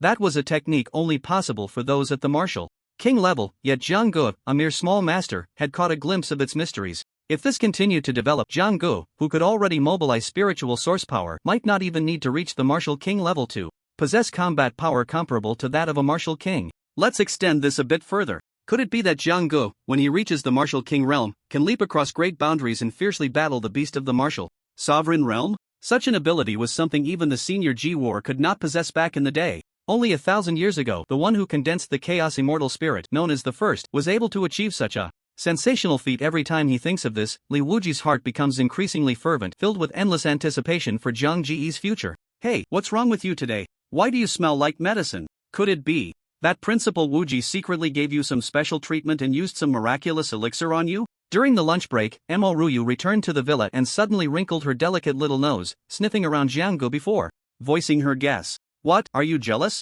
Then tomorrow I'll take you along to enjoy Principal Wuji's special training. I guarantee you'll be thrilled. As Jiang Ge saw her lean closer, a faint fragrance wafted over, and he caught sight of her towering figure, almost brushing against his nose, prompting him to scoop her up into his arms. Feeling her soft, tender body gently writhing against him, his little brother showed signs of excitement again, as if asking the boss if he was going to get some action. Are you crazy? Xiao Shuai went to pick up the package and will be back soon. Aren't you afraid she'll see us? Mo Ruyu exclaimed, then waved her little fists, giving Jiang Ge a light punch. She realized that ever since they had become more intimate, this guy was getting bolder, always seizing opportunities to take advantage of her. What's there to be afraid of? At worst, we'll just go public. Doing it sneakily like this feels like being a thief. It's not fun at all. Jiang Ge activated his skill of heavenly sight and hearing, and with a slight movement of his ears, he sensed no footsteps approaching nearby, so he didn't let go. Instead, he planted a kiss on Mo Ruyu's pretty face. It wasn't his fault for being so eager. With two stunning beauties by his side, it was hard for a young man full of vigor to resist. Alright, put me down first. Don't let Xiaoshu see us, be good. Feeling Jiang Ji's hot hands wandering over her, Mo Ruyu quickly begged for mercy. She felt as if all her strength was being drained. Her long, smooth legs were restlessly rubbing against each other. If this continued, something big would really happen. Kiss me once, and I'll let you go, Jiang Ge said, taking advantage of the situation and raising an eyebrow at her. Although Mo Ruyu was pleased with Jiang Ji's infatuation, she wasn't ready to publicly acknowledge their relationship in front of Luo Ningxue, so she had to choose. To concede, she first stole a glance at the door, then quickly pecked Jiang Gu on the lips. Afterward, when she noticed a faint lip mark on Jiang Ji's face, she hurriedly reached out to wipe it off, humming lightly, "Are you satisfied now? Hurry up and let go." Mua. Still unsatisfied, Jiang Gu held her delicate face and pressed his lips firmly against her rosy ones before reluctantly letting her go. "I've noticed you're getting bolder. It's best to keep your distance from now on. Otherwise, you'll always be touching me." After Mo Ruyu stood up and fled, she quickly adjusted her dress and shot Jiang Gu a fierce glare. However, the faint blush on her cheeks diminished the impact of her fierce gaze. "By the way, what's with the medicinal scent on you? You still haven't answered me. Did Principal Wuji give you special treatment again, providing you with some other miraculous ointment?" Mo Ruyu noticed that her intimidating gaze had not achieved the desired effect, so she continued to inquire about what had just happened. Last night, a half pot of ointment brought back by Jiang Gu had significantly boosted her vitality by nearly 200 calories, and she felt as if her limits had been raised. Faced with such a miraculous ointment, she couldn't help but wish Jiang Gu would bring back a few more pots. What a beautiful thought. Such miraculous ointments have very rare raw materials. Besides, that ointment only has the best effect the first time it's used. After that, its efficacy diminishes greatly. Jiang Gu shook his head with a smile. Given his current standing in Principal Wuji's eyes, if that ointment were truly easy to concoct and its effects could stack multiple times, the principal wouldn't need him to ask, he would have already arranged it for him. After all, the principal had already taken the risk of violating regulations to secretly pass him the school's only SSS-level martial arts technique. "Jiang Gu, you're back early. What were you discussing with Sister Ruyu?" At that moment, Luo Ningxue, dressed in a fitted long dress and carrying several delivery boxes, walked into the living room. Her outfit was suitable for performing grand movements, not overly extravagant, and her body was wrapped tightly. However, combined with her long ponytail and exquisitely delicate face, she exuded a spirited aura, moving with an ethereal grace. "I was just talking about my special training. Shua, you have no idea how cruelly I was tortured just now." As Jiang Gu stood up to help with the deliveries, he began recounting the painful experiences from his recent training session. The two women initially thought he was exaggerating. After all, he was someone capable of such feats. It wasn't until he lifted his shirt to reveal some still healing frostbite scars that their expressions changed, showing concern. They knew how powerful Jiang Ji's body was after cultivating the undying body. The fact that he had severe frostbite marks indicated just how harsh the training environment was. After enjoying the gentle care of the two women for a while, Jiang Gu soon found himself alone again. The two women had special training classes to attend in the afternoon. When will I be able to openly enjoy the days of having both sides embraced? Although the secret of unlocking of progress is quite thrilling, it ultimately lacks a lot of meaning. Jiang Gu watched the two women's graceful figures gradually fade away, sighed, and returned to his bedroom. Since he had nothing to do in the afternoon, he decided to explore the Void Realm. He was curious about what the realm inhabited by master-level martial artists was like. Not long after, just as he closed his eyes and linked his consciousness to an unfamiliar space, a mechanical prompt suddenly sounded in his ears. "Prompt, the third contract is being bound. Please wait patiently, host. Binding a suitable candidate for you. Ding. Congratulations, host, you have successfully bound a new bond. Object, Lu Hongdo. Current compatibility with Lu Hongdo, 1%. Congratulations on binding a bond object for the third time. Rewards are being issued. Mount, Flying Cloud Steed." As Jiang Gu slowly opened his eyes, the first thing he saw was the vast, rolling mountains within the Void Realm. Between the mountains flowed surging rivers, intertwining to create a magnificent and beautiful scene. However, amidst this picturesque landscape, there were numerous hidden dangers. Just as Jiang Gu was coming back to his senses, he fatally heard a tremendous beast roar echoing from the distant peaks. Following that, the waves of a great battle reverberated in all directions. After enhancing himself with the method of perceiving the world through the heavens, he could even see from afar that a low mountain thousands of miles away was slightly shaking. Countless trees on the mountain were ablaze, and dozens of tons of boulders were rolling down from the summit. Although Jiang Gu noticed some movements on the distant mountain, he had little inclination to pay too much attention at that moment. This was because, right before his eyes, there stood a stunning woman clad in silver armor, resembling a valkyrie, who was looking at him with a somewhat serious expression. Clang! Accompanied by the soft sound of a sword being drawn, the woman took out her weapon from her spatial storage, her slightly cold face now showing a hint of vigilance. "Who are you? Why did I suddenly appear here?" The woman's brows furrowed slightly, her sword pointing towards Jiang Gu, clearly indicating that she was ready to strike at any moment. "Humph." Beside Jiang Gu, a remarkably handsome beast snorted, signaling its presence. This beast was the Feiyan Chuo awarded by the system. It resembled a steed but was much taller than an ordinary horse, standing over 2 meters at the shoulder. Its body was covered in gleaming black scales that resembled mysterious iron. The only notable feature was the ring of pure white fur covering its hooves, making it the most striking aspect of its appearance. The Fei Yunxua, an extraordinary beast, can easily carry hundreds of thousands of pounds and gallop like the wind, with the ability to walk through the air. This was the system's introduction to the Fei Yunxua. Its imposing presence gave off a powerful aura. It was precisely because it appeared alongside Jiang Gu, subtly indicating a master-servant relationship, that the woman across from him showed a hint of caution and did not attack immediately. Otherwise, given her personality, she would likely have subdued Jiang Gu right away. Lu Hongdou? Jiang Gu looked the woman up and down and asked. One must admit the system's standards remained consistently high. The woman directly contracted. To him was still a standard tall and beautiful figure. However, unlike Luo Ningxue and Mo Ruyu, the woman before him seemed more like an untamed wild horse, exuding a unique aura of decisiveness and strength. The overall impression was that of a female general who had long been on the battlefield. You know me? Upon hearing her name spoken by Jiang Gu, Lu Hongdou's brows furrowed again, as if she were trying to recall where she had seen him before. Don't be nervous, I'm not your enemy. Moreover, in the future, it's very likely that we will become the closest battle partners. Jiang Gu flashed a friendly smile. However, just these 2 sentences clearly did not dispel Lu Hongdou's wariness. She coldly replied, Who exactly are you, and how do you know about me? Let me introduce myself. My name is Jiang Gu, a freshman at Pajun University. The reason I appeared here with you is due to a certain innate ability of mine, which you can understand as a kind of blessing from the ruins. These blessings from the ruins allow me, under certain conditions, to teleport to the same location within the ruins with teammates I recognize. Jiang Gu explained some of his system's functions in a relatively easy-to-understand manner. Of course, since it was their first meeting and they were not familiar with each other, he still held back some information. Jiang Gu? Are you the Jiang Gu who recently broke several records in the Wendaegang?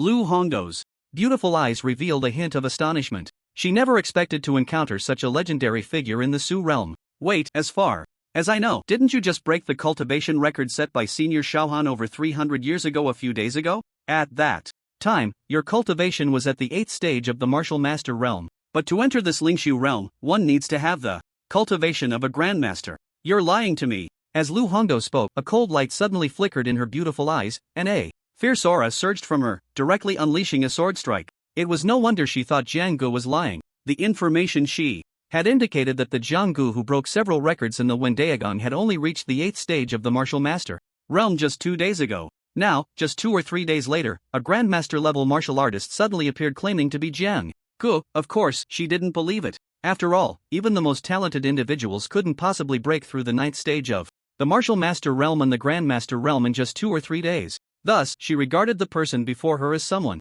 trying to use Zhang Ji's name for nefarious purposes, and her instinct with such deceitful individuals was to take action immediately. Wait, Jiang Gu wanted to continue explaining, but before him, a massive sword aura, carrying a rolling heatwave and nearly 10 zhang long, was slashing towards him. This woman seemed to be a martial artist at the Martial Lord realm. From the intensity of the aura she emitted, Jiang Gu sensed her approximate level and couldn't help but be secretly astonished, not expecting the system to contract a martial artist of this caliber for him this time. There was no time for him to think further when that enormous sword aura, seemingly capable of severing rivers, came crashing down. He unleashed all his blood and energy, pushing off the ground with a powerful leap, propelling himself 10 meters away. Only a deep pit was left behind. Immediately, that 10-zhang-long sword aura crashed down, splitting the ground open with a crack nearly 50 meters long and half a meter deep. One strike, and it was ineffective. Just as Lu Hongdou was about to continue her attack, the Fei Yanchao, which had recognized Jiang Gu as its master after binding, tagged her as an enemy.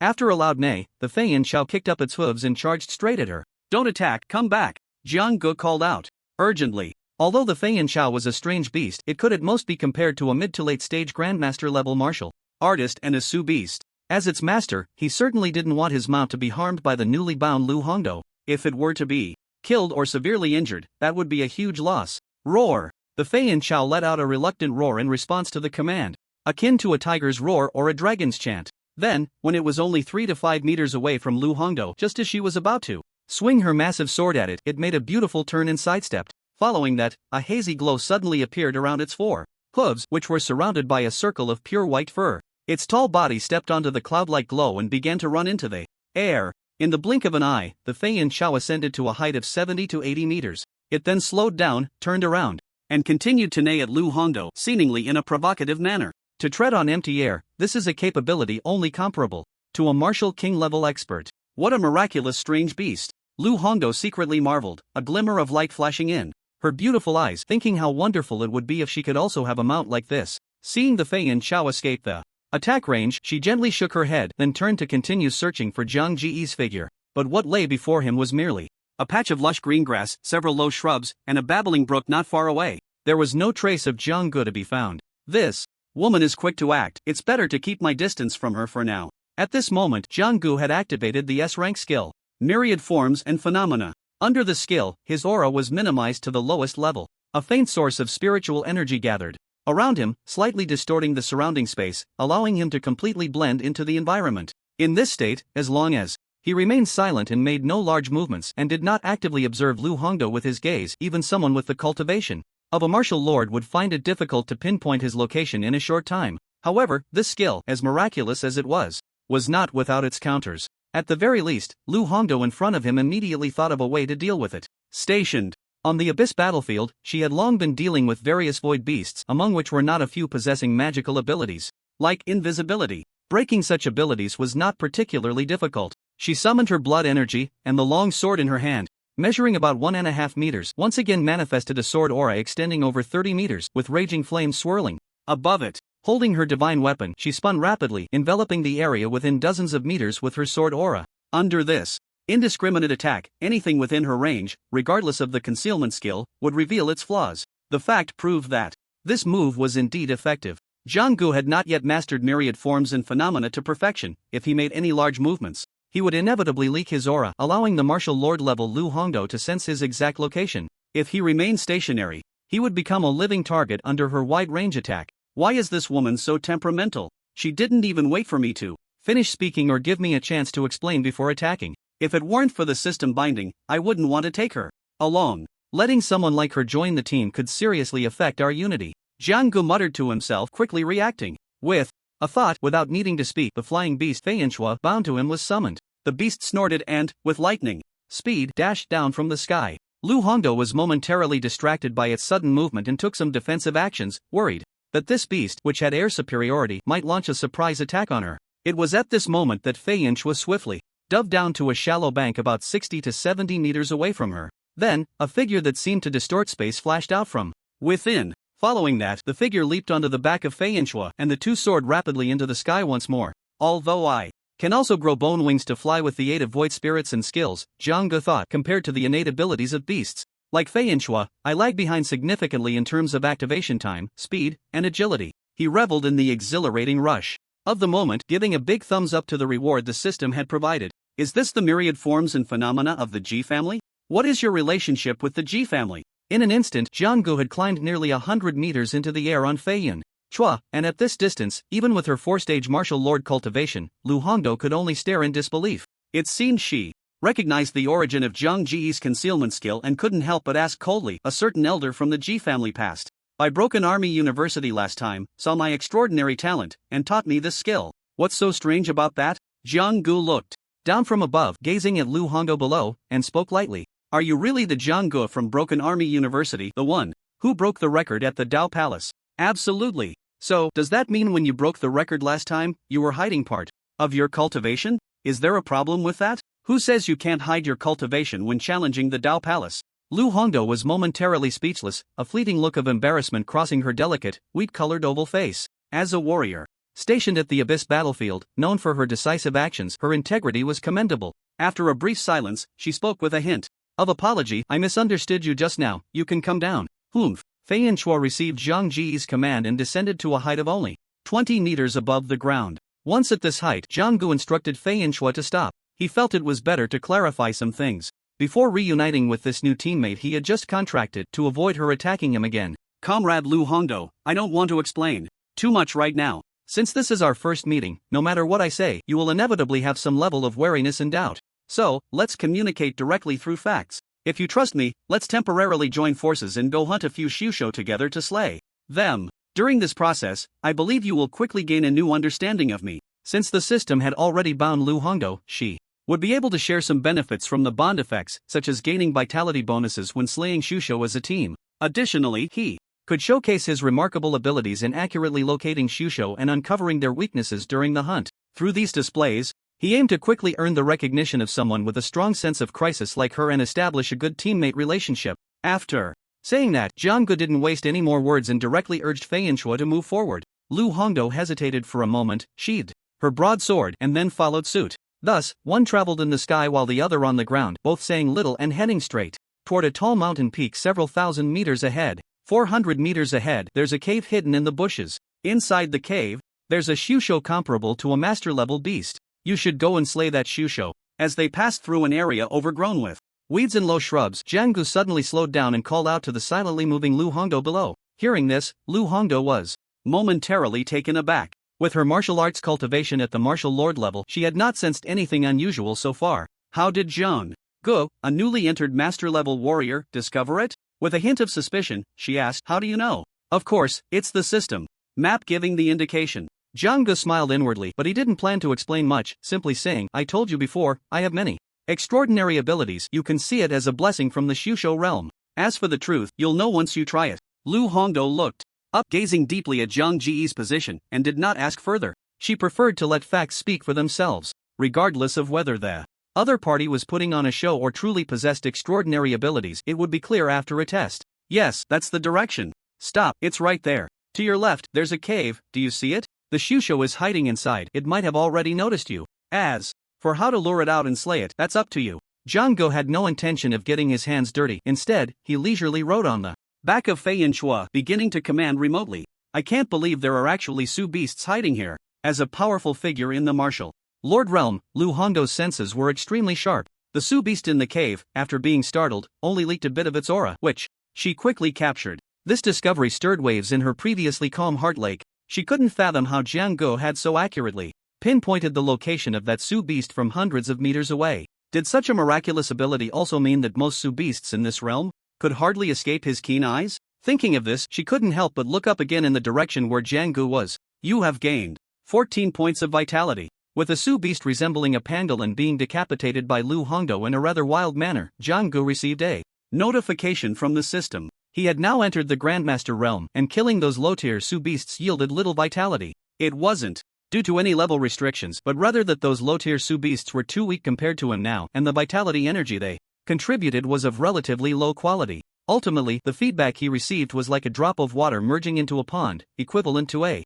drop in the bucket. It's still better to slay Su beasts of the same level or even those higher than mine. The rewards are much greater. My compatibility with Lu Hongdou is only at 1 right now, and without much percentage bonus, I can still get about 10 points of vitality feedback from this 4-stage Grandmaster Su beast. If I can raise the compatibility and combine it with the system's map function, my cultivation will once again enter a rapid advancement mode. As Jiang Gu pondered these thoughts, he began to circulate his cultivation technique, wanting to refine the vitality he had just obtained as quickly as possible. If he let the influx of vitality energy go unchecked, over time, a significant amount would dissipate. The vitality energy gained from slaying this Su beast seems a bit off. It's more than usual. Is it because this Su beast inherently has a richer vitality, or is there another reason? Lu Hongdou, clad in battle armor, gently shook the blood droplets off her broadsword, beginning to frown in contemplation. She too sensed some abnormalities. "One of my special abilities is that when I team up with someone, they can gain a certain vitality bonus after slaying Su beasts. The closer the relationship with the teammate, the greater the bonus received. I believe you have already experienced this to some extent. Of course, just one Su beast isn't enough to prove this point well. After we slay more Su beasts, you'll know my words are not false." Jiang Gu certainly had to express his contributions.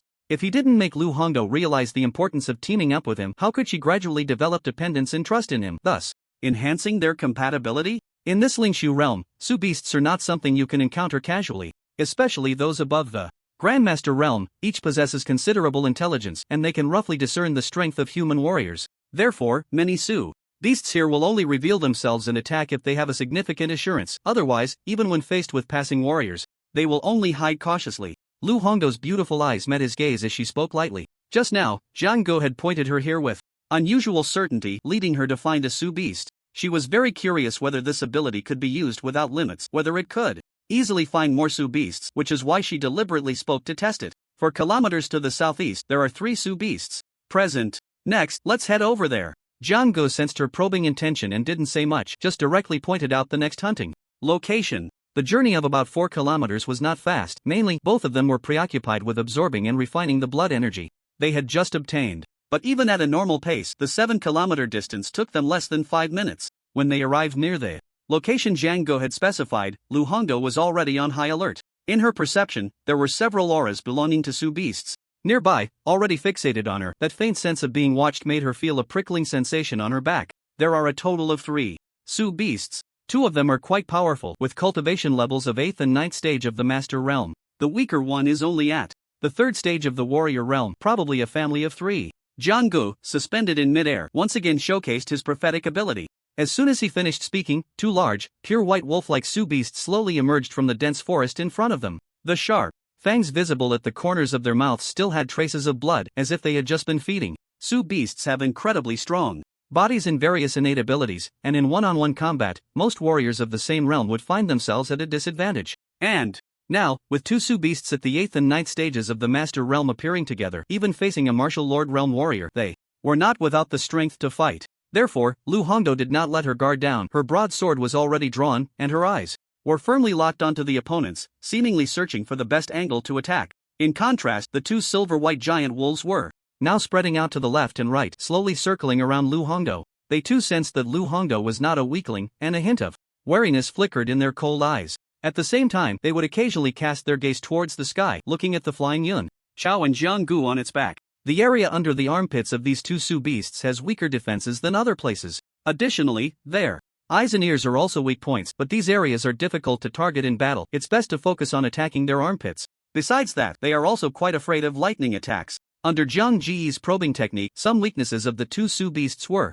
revealed. Naturally, he was generous enough to choose to share this information with Lu Hongdo. The easier it was for his teammate to kill monsters, the more stamina they could preserve to help him slay more beasts. He always preferred such win-win situations. In the dense forest, on the ground, after a brief standoff, the battle had already begun. The first to launch an attack was Lu Hongdo. She swung her broadsword, unleashing a scorching sword aura like lava, aimed at the weaker silver-white giant wolf. At the same time, her movement skill was activated, and with a flash of lightning beneath her feet, she leaped forward 10 meters in an instant. The 2 giant wolves, reacting in unison, opened their massive jaws and unleashed beams of silver energy. Their front and back claws shot out like sharp blades. Boom! In the midst of the fierce battle, that section of the dense forest was ruthlessly ravaged, with giant trees crashing to the ground. Countless fragments of stone, under the impact of various forces and energies, shot out in all directions like bullets. Even from 30 meters away, Jiang Gu, suspended in midair, was affected by some minor shockwaves. Humph!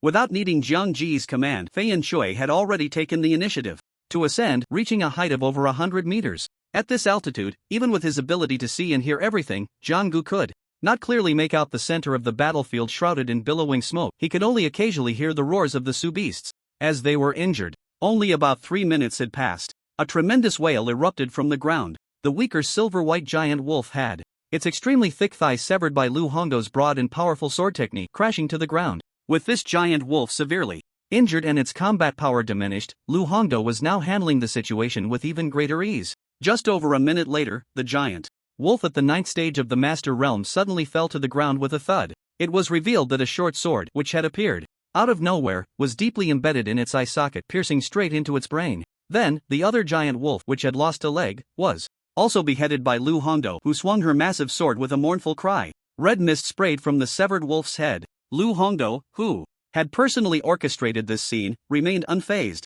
A few splatters of blood stained her battle armor and the dress beneath, but she paid no mind. From high above, Lu Hongdo, standing with her broadsword amidst the 2 giant wolf corpses, looked like a fearsome Valkyrie. You have gained 21 points of vitality. You have gained 19 points of vitality. The 2 Su beasts at the later stage of the Master Realm contributed a total of over 30 points of vitality to Jiang Gu. As he rode Fei Yanshui down to the ground, Lu Hongdo, with a faint scent of blood lingering around her and even a bit of blood on her brow, kicked away the 3rd Su beast Jiang Gu had mentioned earlier. It was a smaller, silver-white giant wolf, only the size of an ordinary dog. It was likely a pup of this species. The 2 adult giant wolves had probably chosen to fight to the death because of this pup's presence, rather than fleeing at the first opportunity. From the perspective of the Su beasts, they were noble and deserving of sympathy. But from the human standpoint, these Su beasts were monsters that had to be exterminated. At this moment, Lu Hongdo kicked the pup far away. Its small body crashed heavily against a giant tree and fell to the ground, its breath becoming weak. Its gaze turned towards Lu Hongdo, who was approaching step by step, filled with not only fear but also a hint of hatred and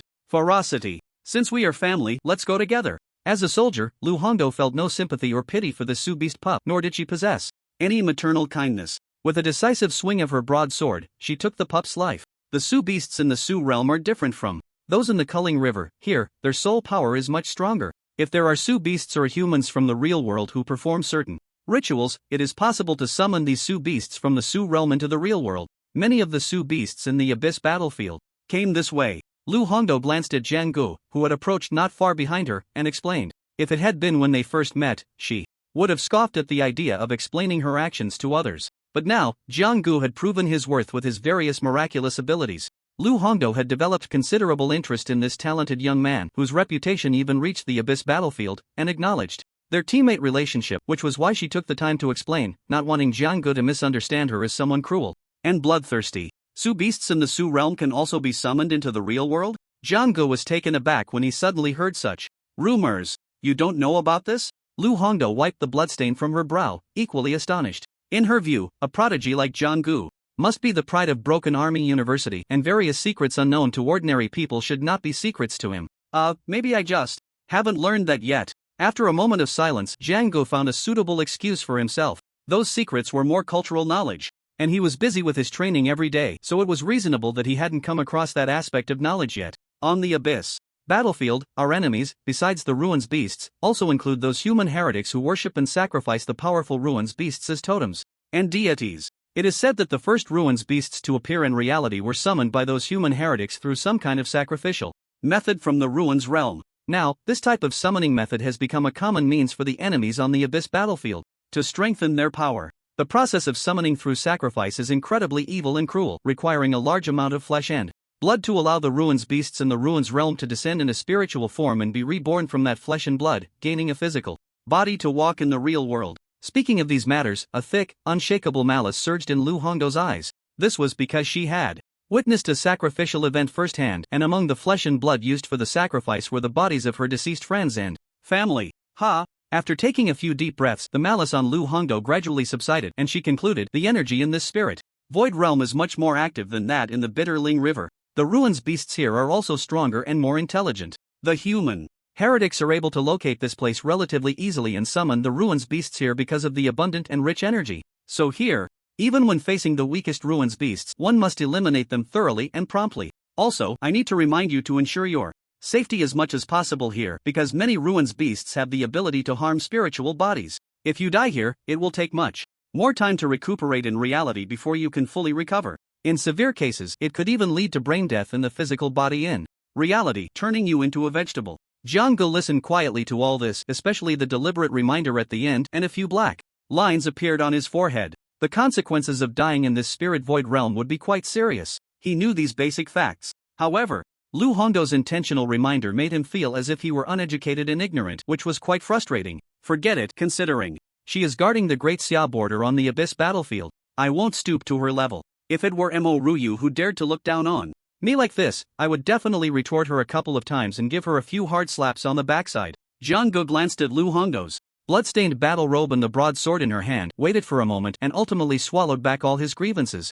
Lu Hongdo, female, age unknown, estimated to be over 30 based on her cultivation level. Currently serving in the 3rd Legion on the Southern Abyss battlefield, with a cultivation level of 4th stage martial. Sovereign, holding the position of deputy commander. Interests and hobbies, unspecified. The above information was obtained by Jiang Gu from her during the journey ahead. After experiencing 2 more battles, Lu Hongdo's compatibility rapidly increased to 18. As a pragmatist, having witnessed Zhang Ji's various miraculous abilities and personally experienced the many benefits of teaming up with him, she was determined to seize this tremendous opportunity. It was also for this reason that her compatibility had significantly improved from their very first meeting. However, as today's training was nearing its end, a single sentence from Jiang Gu suddenly doused her previously fervent and excited mood with cold water. What you mean is, unless I stay within 3 to 5 meters of you and we enter the ruins together, I can only appear in the same place in the ruins like today? And only by hunting ruin beasts with you can I gain enhancements in vitality? What kind of bizarre ability is this? When Lu Hongdo heard Jiang Gu mention certain restrictions, her brows furrowed slightly. Her relatively cold and detached eyes scrutinized Jiang Gu, doubting whether his insistence on staying together was merely a fabrication. As a beautiful woman, she had reason to suspect that some young boy, brimming with vitality, had concocted such an outrageous excuse for some undisclosed reason. Facing Lu Hongdo's skepticism, Jiang could only helplessly shrug. Believe it or not, the choice is yours. He had experienced the process of binding and teleporting together once before when he was binding with Mo Ruyu, but such abilities only manifested during the initial binding. After that, he had to be in close proximity to the bound partner to meet up in the ruins. He clearly had no ability to question this operation from the system, so whether they could continue to train together in the ruins in the future depended on Lu Hongdo's own choice. For Jiang Gu, having another beautiful martial partner at the martial lord level was not something difficult to accept. After all, the more bonds he had, the higher the compatibility. The various feedback and enhancements he could receive would only increase. If the other party chose to be fine on their own, Jiang Gu, who already had Mo Ruyu and Luo Ningxue as his wings to soar, wouldn't feel too disappointed. He might even have a headache figuring out where to insert a third wing. After exiting the ruins, Lu Hongdo, feeling slightly fatigued, did not rush to rest but hurriedly ran out of the dormitory. The battlefield of the southern abyss where she was located was a massive rift stretching over 1,000 miles, with a width of several hundred feet. From a high vantage point, the rift was unfathomably deep, shrouded in darkness below, as if it connected to the netherworld, hence the name Abyss. Above this abyss, there floated a gigantic treasure tower. Everyone in this battlefield knew that the tower was the manifestation of a powerful martial sovereign who resided there. It was called the Puryang Treasure Tower, ranked 86th on the list of manifestations. The martial sovereign's tower manifestation was constantly visible, radiating vast and boundless vitality, almost enveloping the entire abyss rift. From a distance, it resembled an extremely brilliant sun hanging there, forming a barrier that separated the inside from the outside. It was precisely because of the suppression from this martial sovereign's manifestation that all external threats could not easily cross that abyss. Even martial king level experts would lose their ability to fly and have their combat power weakened under the suppression of that manifestation. For outsiders to cross this barrier and enter the heart of the Great Xia, they could only use the most primitive means, finding a suitable route from the opposite side of the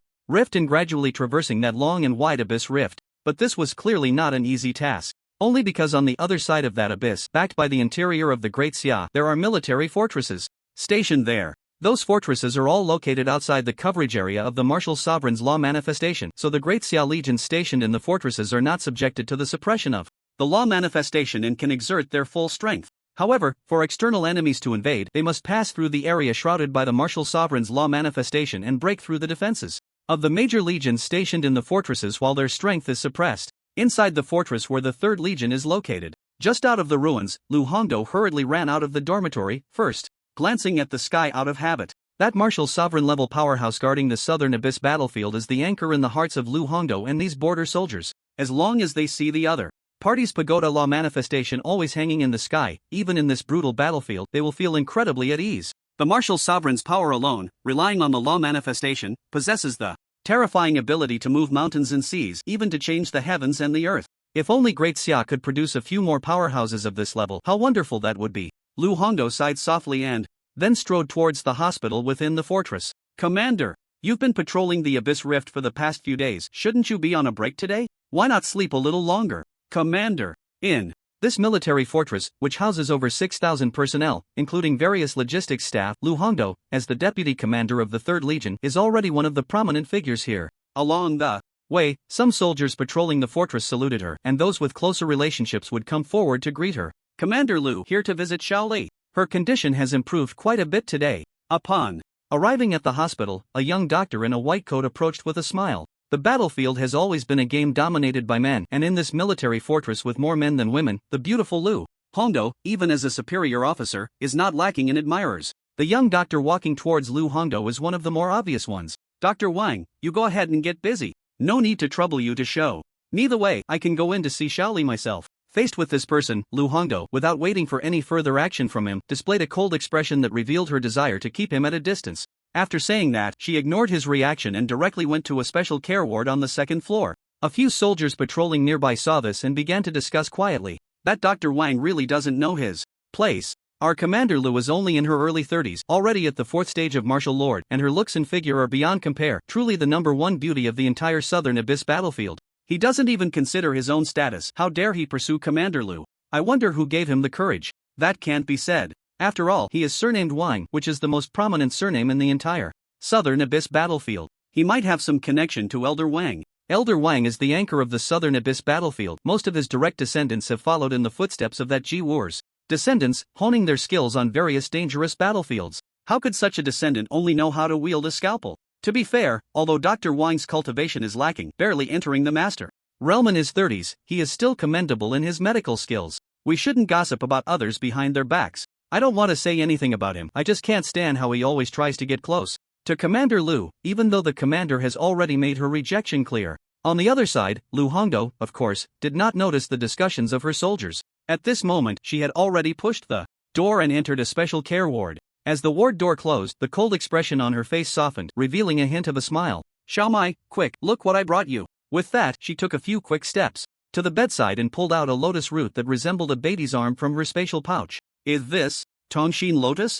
Sister Hongdo, where did you get this precious medicine? With it, my leg will be saved. Li Xiaomai, the young woman referred to as Xiaoli by Dr. Wang earlier, hadn't even had the chance to greet Lu Hongdo before her attention was captivated by the precious medicine suddenly revealed by the other. After aghast, she suddenly let out a muffled groan, her brows knitting together. Don't get too excited, don't get too excited. You lie down properly, don't let your wound open up. Seeing this, Lu Hongdo quickly helped her lie back down and then lifted the blanket to check her injuries. Li Xiaomai's right thigh was now wrapped in layers of gauze, with streaks of fresh red blood seeping through. Your thigh was bitten off by a beast 2 days ago. If it weren't for my quick reflexes in slaying that beast and retrieving that piece of leg bone for you, even with this precious medicine, it's unlikely you'll fully recover. Transplanting someone else's leg bone can cause a strong rejection reaction. Even if the transplant is barely successful, your progress in martial arts will be hindered. After this lesson, let's see if you dare to be careless in the future. The battlefield changes in an instant. If you're not careful, losing a leg is nothing compared to losing your life. Lu Hongdo spoke of the brutal war, yet her tone was as calm and natural as if she were discussing what she had for dinner last night. As she spoke, she pointed a finger at Li Xiaomai's forehead, as if scolding her younger sister. This 24-year-old girl before her was her aide. The injuries she sustained were from an ambush by several beasts during a patrol in the Abyssal Rift 2 days ago due to a moment of negligence. The reason their relationship resembled that of sisters was that Li Xiaomai was a martial arts university student whom Lu Hongdo sponsored. After graduation, she made the decision to serve on the Abyssal battlefield and strongly requested to join the 3rd Legion of the Southern Abyss, where Lu Hongdo was stationed. It was because of this connection that Lu Hongdo regarded Li Xiaomai as a younger sister in need of care. Sister Hongdo, where did you get this Tongshin lotus? Although there are plenty of ordinary medicines on the border battlefield, this precious medicine, which only grows in the Abyss and the Secret Realm, is quite rare. Moreover, with so many people getting injured every day on the battlefield, even if new precious medicines come in, it wouldn't be my turn as a rookie soldier of just 2 years. Recently feeling a bit down, Li Xiaomai, upon seeing hope for her injury to be healed, regained her lively spirit and, ignoring the pain in her leg, began chattering away with Lu Hongdo. I went into the Abyss today and, incredibly, got this precious medicine. So it's heaven's blessing that you won't have to walk with a cane anymore. Lu Hongdo, infected by her smile, teased her back. Yet deep down, she quietly said thank you to someone. Today's trip to the Abyss was undoubtedly an unforgettable day for Lu Hongdo. In the Abyss, Zhang Ji's ability to accurately locate nearby beasts, the ability to allow teammates to slay beasts for health bonuses, and the ability to see through the beast's weaknesses all left her quite shaken. In the past, once she entered the Wasteland Realm, even if she wandered around for half a day, it was unlikely she would encounter 1 or 2 wasteland beasts in the vast spirit void world. Even if she did come across them, it wouldn't guarantee a successful kill. There was even a possibility of running into something stronger than herself, forcing her to flee in embarrassment. As for treasures and treasure chests, she often found it difficult to come across even 1 or 2 in the Wasteland Realm over the course of a year and a half. Even if she did find them, it was not certain she could obtain them smoothly, as these items were mostly guarded by wasteland beasts. Today, I owe Jianggu quite a favor. According to contributions, this medicinal herb should have belonged to Jianggu, but he seemed to notice how much I valued it and chose to graciously let it go. Additionally, there's the enhancement of my vitality points. Without his miraculous ability, I wouldn't have been able to find so many wasteland beasts and successfully complete the hunt. Although it was Lu Hongdo who took action throughout the day in the Wasteland Realm, and all the wasteland beasts encountered were slain by her, she did not take credit for it. She was well aware that without Jiang Ji's extraordinary assistance, she would not have had such significant gains and might have returned empty-handed. Lost in thought, Lu Hongdo suddenly let out a sigh. As a soldier, her duty was to guard the fortress and ensure border safety. According to Jiang Gu, if she wanted to achieve such great results every time she entered the Wasteland Realm in the future, she would have to stay with him. How to choose? She suddenly found herself in a dilemma. Meanwhile, Jiang Gu, who had just woken up in his bedroom, felt a bit troubled after briefly organizing the gains from his recent trip to the Wasteland Realm. What troubled him was whether to confess to Mo Ryu and Luo Ningxue that there might be a fourth party trying to intervene. In the spirit void world. Forget it, I'll talk about it later. Lu Hongdo, as a soldier, might not even know how to choose. If she decides to stay on the Abyss battlefield, I certainly won't go out of my way to find her. In that case, this time teaming up with her might very well be the last, and there's no need to let Xiaoshui and the others know to avoid unnecessary complications. With that thought, he turned to check his personal information. Name, Jianggu Cultivation, Master Realm, 2nd Stage. Vitality points, 2,839. Skills, SSS level Undying Golden Body, not yet initiated, SS level Undying Body, Major Achievement, S level Emperor's Dragon. Roar Spear, Major Achievement, S level All Things Forest, Minor Achievement, S level Heaven's Sight and Earth's Hearing, Minor Achievement. Looking at the long list of skills, especially with several S-level skills among them, Jianggu nodded in satisfaction. Today, he had seen Lu Hongdo, at the 4th stage of the Martial Lord Realm, battle against wasteland beasts. From various angles. Comparing purely in terms of attack intensity, reaction speed, and movement speed, she was significantly stronger than his best state. After all, the entry threshold for the Martial Lord Realm was 5,000 vitality points. Those who could not elevate their upper limit to this level in the Master Realm would find their foundation too shallow, unable to shake the threshold of the Martial Lord Realm for their entire lives, forever stuck outside the door. Jianggu estimated that if Lu Hongdo went all out, even if he used his ultimate probing technique, he would find it difficult to gain any advantage against her. However, he was confident that if he could cultivate the SS level Undying Body to perfection and bring the S level All Things Forest and Heaven's Sight and Earth's Hearing to major achievements, he would have enough self-defense capability when facing martial artists of that level. If he could raise his vitality energy to 3,500 points or more, he should be able to hold his ground for a while even in direct confrontation. If he could raise his vitality to over 4,000 calories, he would have a certain level of confidence in defeating a martial artist of Lu Hongdo's caliber. 4,000 calories of vitality, the immortal body of the perfected realm, the myriad phenomena of the great completion realm, and the ability to see and hear the heavens and the earth. These thresholds are not difficult for me to achieve. For now, let me set a small goal for myself, striving to accomplish this task within the next month.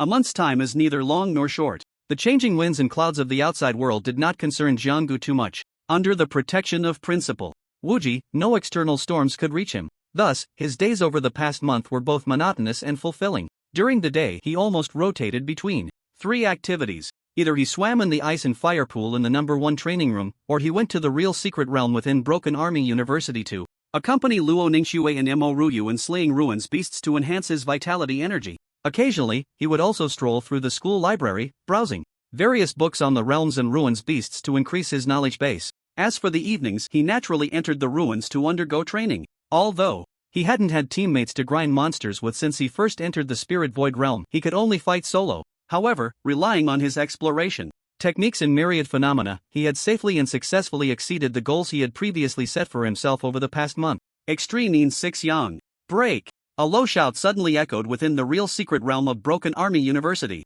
Immediately, a chilling force surged violently from Zhang Ji's palm. In the air, a fierce whirlwind swept through, howling ominously. The whirlwind contained an extreme cold intent that could easily freeze a martial artist. Everywhere it passed, a thin layer of frost appeared on all the flowers, grass, and trees. The main target of this attack, a long-armed golden ape with a 3rd stage Master Realm cultivation, was instantly frozen into a pillar of ice after being swept by the fierce wind. But what was even more peculiar was that although the long-armed golden ape was covered in a thick layer of ice, a fiery glow suddenly flickered in its eyes and mouth. In just a second or two, the long-armed golden ape turned into a lump of charcoal. Conversely, the layer of solid ice on it remained intact even after the fiery light appeared. Meanwhile, the flowers, grass, and trees that had just been swept by the cold mist had all turned to a charred color, their moisture and vitality drained by another force of blazing sun. I know you just learned the Extreme 6 Yang Break, an S-level skill containing both ice and fire powers, from mentoring you a couple of days ago. But you don't need to show off everywhere in this secret realm. If there were other students around and they accidentally got caught in your attack, it could lead to an accident. That move you just used could even be hard for a ruins beast at the initial Martial Lord realm to resist. Our classmates, most of whom are at the Martial Master realm, would be dead if they got too close or injured if they brushed against it. Mo Ryu stepped forward after he finished his technique, lightly patting him on the back, her tone carrying a hint of reproach. But deep down, she was secretly amazed at Zhang Ji's strength. This guy was growing far too quickly. He already had the strength comparable to a 4th or 5th stage Martial Lord. In another 3 to 5 months, wouldn't he be chasing after Martial King realm experts? And in 2 or 3 years, could he challenge the current number 1, G War? My hands were itching. Just a moment of impulse. This S-level attack skill contains completely opposite forces of ice and fire. Even someone as perceptive as I am must practice more to master the techniques of channeling energy, achieving a balance between ice and fire. Jiang flashed her a grin, then leaned in to kiss Mo Ryu's soft pink lips. Mo Ryu glanced around the deserted surroundings, half-heartedly pushed him away, but then responded passionately. After the long kiss ended, she playfully slapped Jiang Ji's chest again. It's all your fault for always bothering me. You've made me lose focus during my training, and now I've been surpassed by Xiao Xue. During today's training in the secret realm, Luo Ningxue didn't join them because she had officially stepped into the master realm yesterday and was busy consolidating her level, so she didn't come. What Mo Ryu referred to as being surpassed was about herself. She was still lingering at the 9th stage of the martial master realm, slightly behind the others. When the three of them first met, Mo Ryu was the strongest among them. Just a few months have passed, and not only had Jiang Ge left her far behind, but even Luo Ningxue, who used to call her sister, had now overtaken her. Every time she thought about this, Mo Ryu felt a bit unbalanced and blamed Jiang Ge for constantly bothering her, which caused her to lose focus. Jiang Ge didn't deny this blame, although it takes two to tango. Part of the reason was that Mo Ryu willingly cooperated, which made him increasingly bold, always looking for opportunities to get close to her and touch her precious assets. But as a man, it would be unwise to assign blame at this moment. As a loyal fan of several well-known Sea King streamers on a certain video platform, how could he make such a rookie mistake? Alright, it's all my fault. Who told my little Yu to be so beautiful and have such an amazing figure? It's only natural that I can't help myself, right? Besides, breaking through to the master realm is something you can easily achieve now, so why bother with the details? Even if you're a day or two late, once you can join me in the Lingshu realm, making up for that little gap will be a matter of minutes. Jiang Ge caught Mo Ryu's flailing little fists and pulled her into his embrace, soothing her with kind words. If that didn't work, he would have to resort to family discipline and give her a good smack on the backside. Mo Ryu had learned from past experiences and knew when to yield. She let Jiang Ge hold her, quietly enjoying their time alone together. After a minute or two, they exited the secret realm and went their separate ways. Mo Ryu's current vitality value was stuck at 796 points. At her level, breaking through to the master realm would be a piece of cake. However, she had been holding back, vowing to raise her vitality to 1,800 points before attempting the breakthrough. The reason for her stubbornness was that Luo Ningxue had broken through at 1,800 points. She certainly didn't want to fall behind her good sister in this regard. Thus, to reach that final vitality value, she began to train with weights like Jiang Ge, hoping to push her limits a little further. But this also made things difficult for her. Carrying tens of thousands of pounds of meteorite gold for training was extremely painful. After training, worried about developing unsightly muscle lumps on her thighs and arms, she had to spend another hour or two massaging her muscles to relax them, which was another form of suffering. Keep it up. Aim to reach 1,800 points in vitality today and then push through to the master realm in one go. As they parted, Jiang Ge offered gentle encouragement to Mo Ryu, who was heading to the training room for intense practice. After watching the other person leave, he walked alone towards the dormitory. Just halfway there, he encountered a group of students, 2 or 3 together, hurrying towards the school's south gate. Jiang Ge, let's go see the excitement together. I heard Shan Wuwang has returned to school. He was the most famous figure in our school before you, and he held the top position on the school's leaderboard for a long time. He's already a senior this year and didn't continue his studies at school. He went to the Abyss battlefield in the southern region for training before the semester started. This sudden return is said to be because he is escorting several important figures from foreign countries to visit the imperial capital. On the way, a sophomore student who had some acquaintance with Jiang Ge slowed down upon seeing him and explained the reason for everyone's rush to the school gate. Meanwhile, some other students who weren't familiar with Jiang Ge began to gossip privately. Shan Wuwang is back. I wonder if Jiang Ge can still hold onto his title as the strongest student. I think there will be a fierce competition. In terms of talent and potential, Jiang Ge definitely surpasses Shan Wuwang by a lot, but he is still just a freshman, having trained for fewer years than Shan Wuwang.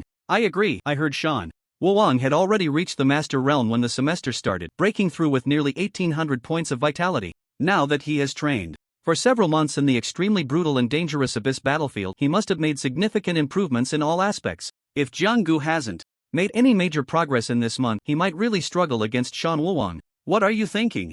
Jiang Ge broke multiple records at the Wendaegon just last month. The speed and strength he displayed then already surpassed many second and third stage Master Realm warriors. With his talent, even if he just practices casually this month, he could easily improve by 1 or 2 stages. Who knows, he might have already reached the Mirror Master Realm but just hasn't shown it openly. In any case, I'm backing Jiang Ge. Those who can leave their names at the Wendaegon are not just ordinary talents. There are plenty of examples of geniuses falling midway. How many of those predecessors who left their names at the Wendaegon ultimately reached their peak? This time, I have More faith in Shan Wuong. Although the gossiping students were quite far away and their whispers were kept low, Jianggu still caught every word. Immortal. Golden body, SSS level, minor achievement, immortal body, SS level, perfection, extreme in 6 yang break S level, major achievement, heaven's sight. And Earth's hearing S level, major achievement, all phenomena forest S level, major achievement, Emperor's dragon roar spear S level, perfection. In this past month, all the S level and above skills Jianggu mastered had seen varying degrees of improvement. Now he could hear various whispers around him clearly, thanks to his fully developed heaven's sight and Earth's hearing. Although this skill is more auxiliary. In nature, when applied in actual combat, it allows him to capture the movements of his opponent through sound and, with his exceptional eyesight, accurately track their actions and find weaknesses. It can be said that this is also a skill that greatly enhances his overall combat power. Similarly, the all phenomena forest skill, which focuses on concealing one's aura and hiding one's movements, also significantly boosts his overall combat strength. It was precisely because of the enhancement from these numerous skills that Imo Ryu had just boldly claimed that if he were to exert his full strength now, even the beasts of the martial lord realm would find it hard to resist. As for Shan Wuong, if the other party were 5 or 6 years older and had the cultivation of the martial lord realm, he might be worth a second glance. Forget it, you all go ahead. I'm quite tired from training today and plan to head back to the dormitory to rest a bit. Jianggu has now completely distanced himself from the student community. The so-called prominent figures like Shan Wuong are nothing more than trivialities in his eyes, and naturally, he has no desire to join any commotion. With this time, he might as well return to the villa and watch a few more episodes of videos. It seems that the few Sea Kings he follows haven't updated their tutorials for several days. Outside the south gate, a supersonic plane smoothly landed in the vast square outside the school. Subsequently, a group of people descended from the plane one after another. In the middle of the group were a number of foreigners with high noses and deep-set eyes, their hair either golden or red. There were about 20 foreigners in total, some appearing slightly older, while others looked like young men and women similar to university students, along with a few individuals who seemed to be bodyguards. Nowadays, among all the countries in the world, only the borders of Dacia can maintain peace and prosperity. It's truly enviable. The various buildings of Pajun University and the people walking in and out of the streets and campus together formed the most beautiful scene in the eyes of these foreigners. At this moment, they were unexpectedly filled with a sense of emotion, almost to the point of tears, because they had only seen such a peaceful and prosperous environment in their own histories. Now, their countries had long since become battlefields, ravaged by heretics and beasts. The few remaining people among them had become fewer and fewer through repeated battles with the beasts. Ladies and gentlemen, this is Pajun University. This is one of the 3 most famous higher education institutions in Dacia, and it is also my alma mater. Since you have chosen to make this your first stop, let me lead you on a proper tour of the campus. The young man at the front, tall and handsome, was the first to step down. He pointed to Pajun University in front of him and began to introduce it to the group of foreigners behind him. At the same time, his bright and spirited eyes were intentionally or unintentionally fixed on a figure at the end of the line, revealing a hint of admiration. That was a beautiful woman dressed in silver armor, looking very much like a soldier. As the highest-ranking officer escorting this military delegation, the woman was also gazing at Pajun University, lost in thought. Jianggu, I didn't expect that a month later, we would meet again in such a way. Since the arrival of the ruins, the world had plunged into war. At first, the beasts that appeared in the real world were not many, and the threat was not significant. If the countries around the world, especially those populous and powerful nations, had responded reasonably, it would have been entirely possible to protect their borders and gain some time for development back then. Dacia was just like that. Initially, under the strong intervention of the government, Dacia actively defended against the few beasts that had entered the real world while severely suppressing those ambitious individuals who sought to incite chaos for profit. This kept the domestic situation somewhat turbulent but within a controllable range. At the same time, Dacia called upon a large number of workers and students to enlist in the military and organized a significant number of soldiers and officials to enter the ruins for training and improvement. As those official personnel quickly grew stronger by slaying beasts within the ruins, the domestic situation began to improve, especially as more and more talented individuals emerged and grew into formidable warriors at the level of martial kings and martial sovereigns. The entire Dacia implemented a strategy of using its borders as the front line of defense. This allowed the vast borders in the rear to develop steadily and continuously provide manpower and resources for the abyssal battlefield at the front. In contrast to Dacia, however, in the early days of the arrival of the ruins, the other countries were unable to respond effectively. Some were simply too weak to handle the complex and ever-changing situation, while others were plunged into great internal chaos, unable to consolidate their strength. This led to a gradual deterioration of the situation, resulting in turmoil within their borders, and ultimately, under various chain reactions, they became increasingly weak, leading to the loss of their territories. The group of foreigners that arrived today were once considered part of a strong nation, the United States. The Andrew family and the Saxon family were the names of the families to which these individuals belonged. These two families rose to prominence only after the arrival of the ruins. They were in an alliance, each having a powerful warrior at the martial king level, stationed in their households. Their purpose for coming this time was to seek allegiance with the great Xia. In today's reality, more and more ruined beasts have appeared, some even comparable to the strength of martial kings or even martial sovereigns. Although the Andrew and Saxon families had two martial kings stationed, they felt isolated in the face of the overwhelming tide. As they confronted an increasingly harsh living environment, they gradually realized that they needed to find a better way out, thus, aligning their entire families with the Great Xia was deemed the best choice after careful consideration. This is also why these individuals were accompanied by military personnel when they came to Great Xia to discuss related matters. After all, two families with martial kings stationed were not insignificant support for Great Xia. Ladies and gentlemen, welcome to Great Xia. On behalf of the Breaking Army University, I welcome you all. I sincerely hope that you will like it here and, in the future, settle down in Great Xia. At Breaking Army University, there were naturally people waiting to greet them at the south gate. As the group landed, a board member quickly approached them. In addition to this person, the official side also dispatched personnel of considerable rank to lead the reception. In recent decades, many foreigners from lost territories have chosen to align with Great Xia, and it seems this group is no exception. The last time I went to the Northeast for business, I encountered quite a few foreigners. I've heard that outside of Great Xia, there is chaos everywhere, and in some places, there have even been reports of cannibalism. The foreigners here, who still have the ability to travel thousands of miles to negotiate allegiance, must be well-known strong individuals among their kind. Even if these foreign strongmen have lost their territories, they still have other options. The ordinary people abroad, however, are in a dire situation with no room for choice, forced to go with the flow. Who can argue with that? Once these foreign strongmen bring their families to Great Xia, the remaining ordinary people back home will find survival even more difficult without the protection of the strong. They might face complete annihilation one day. That's why a strong nation is essential. If Great Xia hadn't kept those threats at bay beyond its borders, we would probably only be scraping by. The key point is still to rely on ourselves. For those in power, if necessary, we common folks can be sacrificed at any time. Let's not speak recklessly if it's not conducive to unity. Amid the discussions of the onlookers, this group entered the campus with great momentum. Many students who had gathered at the south gate also looked on with curiosity at the foreigners, particularly at a young man among them. It's really Senior Shan Wuwang. I didn't expect that just a few months apart, his demeanor has changed so much. It seems he must have gained a lot of experience on the Southern Abyss battlefield. I just wonder how his current strength is. Among those foreigners, there are quite a few young people who are about our age. Looking at their walking posture and demeanor, they seem quite formidable. Isn't that obvious? Over there, they don't have the stability we have in Daxia. They grew up in a war environment, and those who can stand out from it must be exceptionally remarkable. Just look at their aura, it's no less impressive than those soldiers escorting them. I dare say, if we were all on the same level, the students from our school might not even be a match for those foreigners. Look over there. That female officer in armor looks so cool.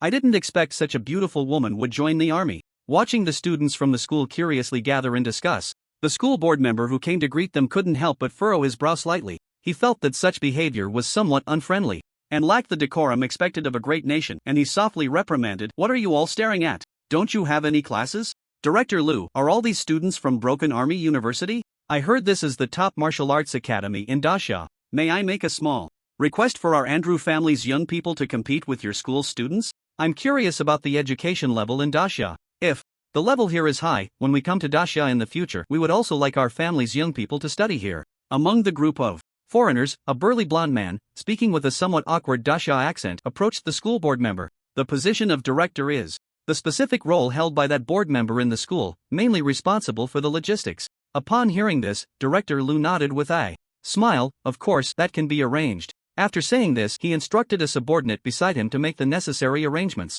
The request was to ensure that these foreigners were neither looked down upon nor offended. After all, friendship comes first, competition second. Director Liu, your Broken Army University has recently gained quite a reputation. Even in the depths of the battlefield, I have heard about a peerless genius from here who broke the record at the Temple of Inquiry. Could you introduce me to him later? At this moment, the accompanying Lu Hongdo suddenly spoke up. For her, the escorting task was merely a side mission. The main purpose was to meet Jiang Gu, with whom she had an unforgettable memory in the ruins. As soon as she said this, Shan Wuwan, who had been stealing glances at her, changed his expression slightly. This female officer, whom he had a good impression of and even had intentions to pursue, had been acting very cold throughout the journey, as if uninterested in anything, even when faced with those foreigners who had traveled from afar. But now, she had taken the initiative to inquire about Jiang Gu, who had broken the record at the Temple of Inquiry. It seems that to catch her attention, one must shine brightly in martial arts, Shan Wuwang murmured to himself. Meanwhile, several foreigners also paused in their tracks. Those few could understand Dasha's language. They knew very well what it meant to leave a name at the Temple of Inquiry, and they couldn't help but show expressions of surprise. Director Liu, we also want to meet that genius from your school. Could you help arrange it? I heard from Captain Liu that his name is Jiang Gu, right? We truly envy you for being able to cultivate such an impressive individual. If our Saxon family had produced such an outstanding genius in the past, perhaps today we would be facing a completely different situation. The representative of the Saxon family, at this moment, expressed a hint of sigh and envy, revealing the desire to meet Jiang Gu. As he spoke, he casually glanced at the few young ladies from the family who were following behind him. Those young ladies were the brightest jewels of the Saxon and Andrew families. Not only were they outstanding in figure and appearance, but their martial arts talent was also quite remarkable. If they could borrow a bit of seed from the best young people of the Great Xia, perhaps the genes of the descendants of the Saxon and Andrew families could be further improved and enhanced. If the two families could cultivate a peerless powerhouse at the martial sovereign level in the future, they would have enough confidence, whether considering the restoration of their nation or further development in the Great Xia. Jiang Gu, someone is looking for you.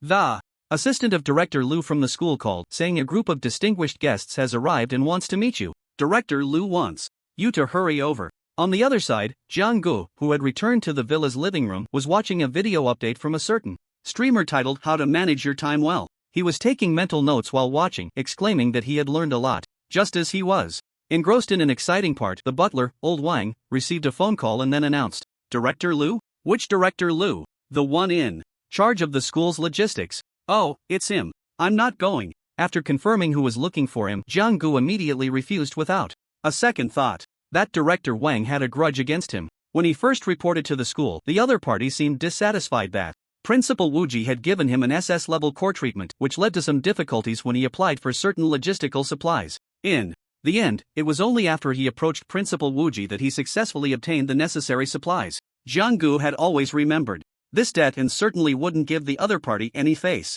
He's still remembering that matter. This person absolutely cannot be offended. He really holds grudges. The key is, he has endless potential and will definitely become a big shot in the future. Old Wang, the butler, muttered quietly to himself. The matter of applying for supplies was handled through him, so he was well aware of the ins and outs. Now seeing Jiang Gu refused Director Liu's request without hesitation, he couldn't help but murmur in his heart. A few minutes later, the landline in the living room rang again. Jiang Gu was so engrossed in the study of time management that he couldn't pull himself away, so Old Wang had to run out from his little room again to answer the phone. He's busy with important matters right now and might not be able to come. It was still the assistant of Director Liu calling, inquiring whether Jiang Gu had gone over. Old Wang glanced at Jiang Gu, who was leisurely watching videos on the sofa, and could only politely refuse on his behalf.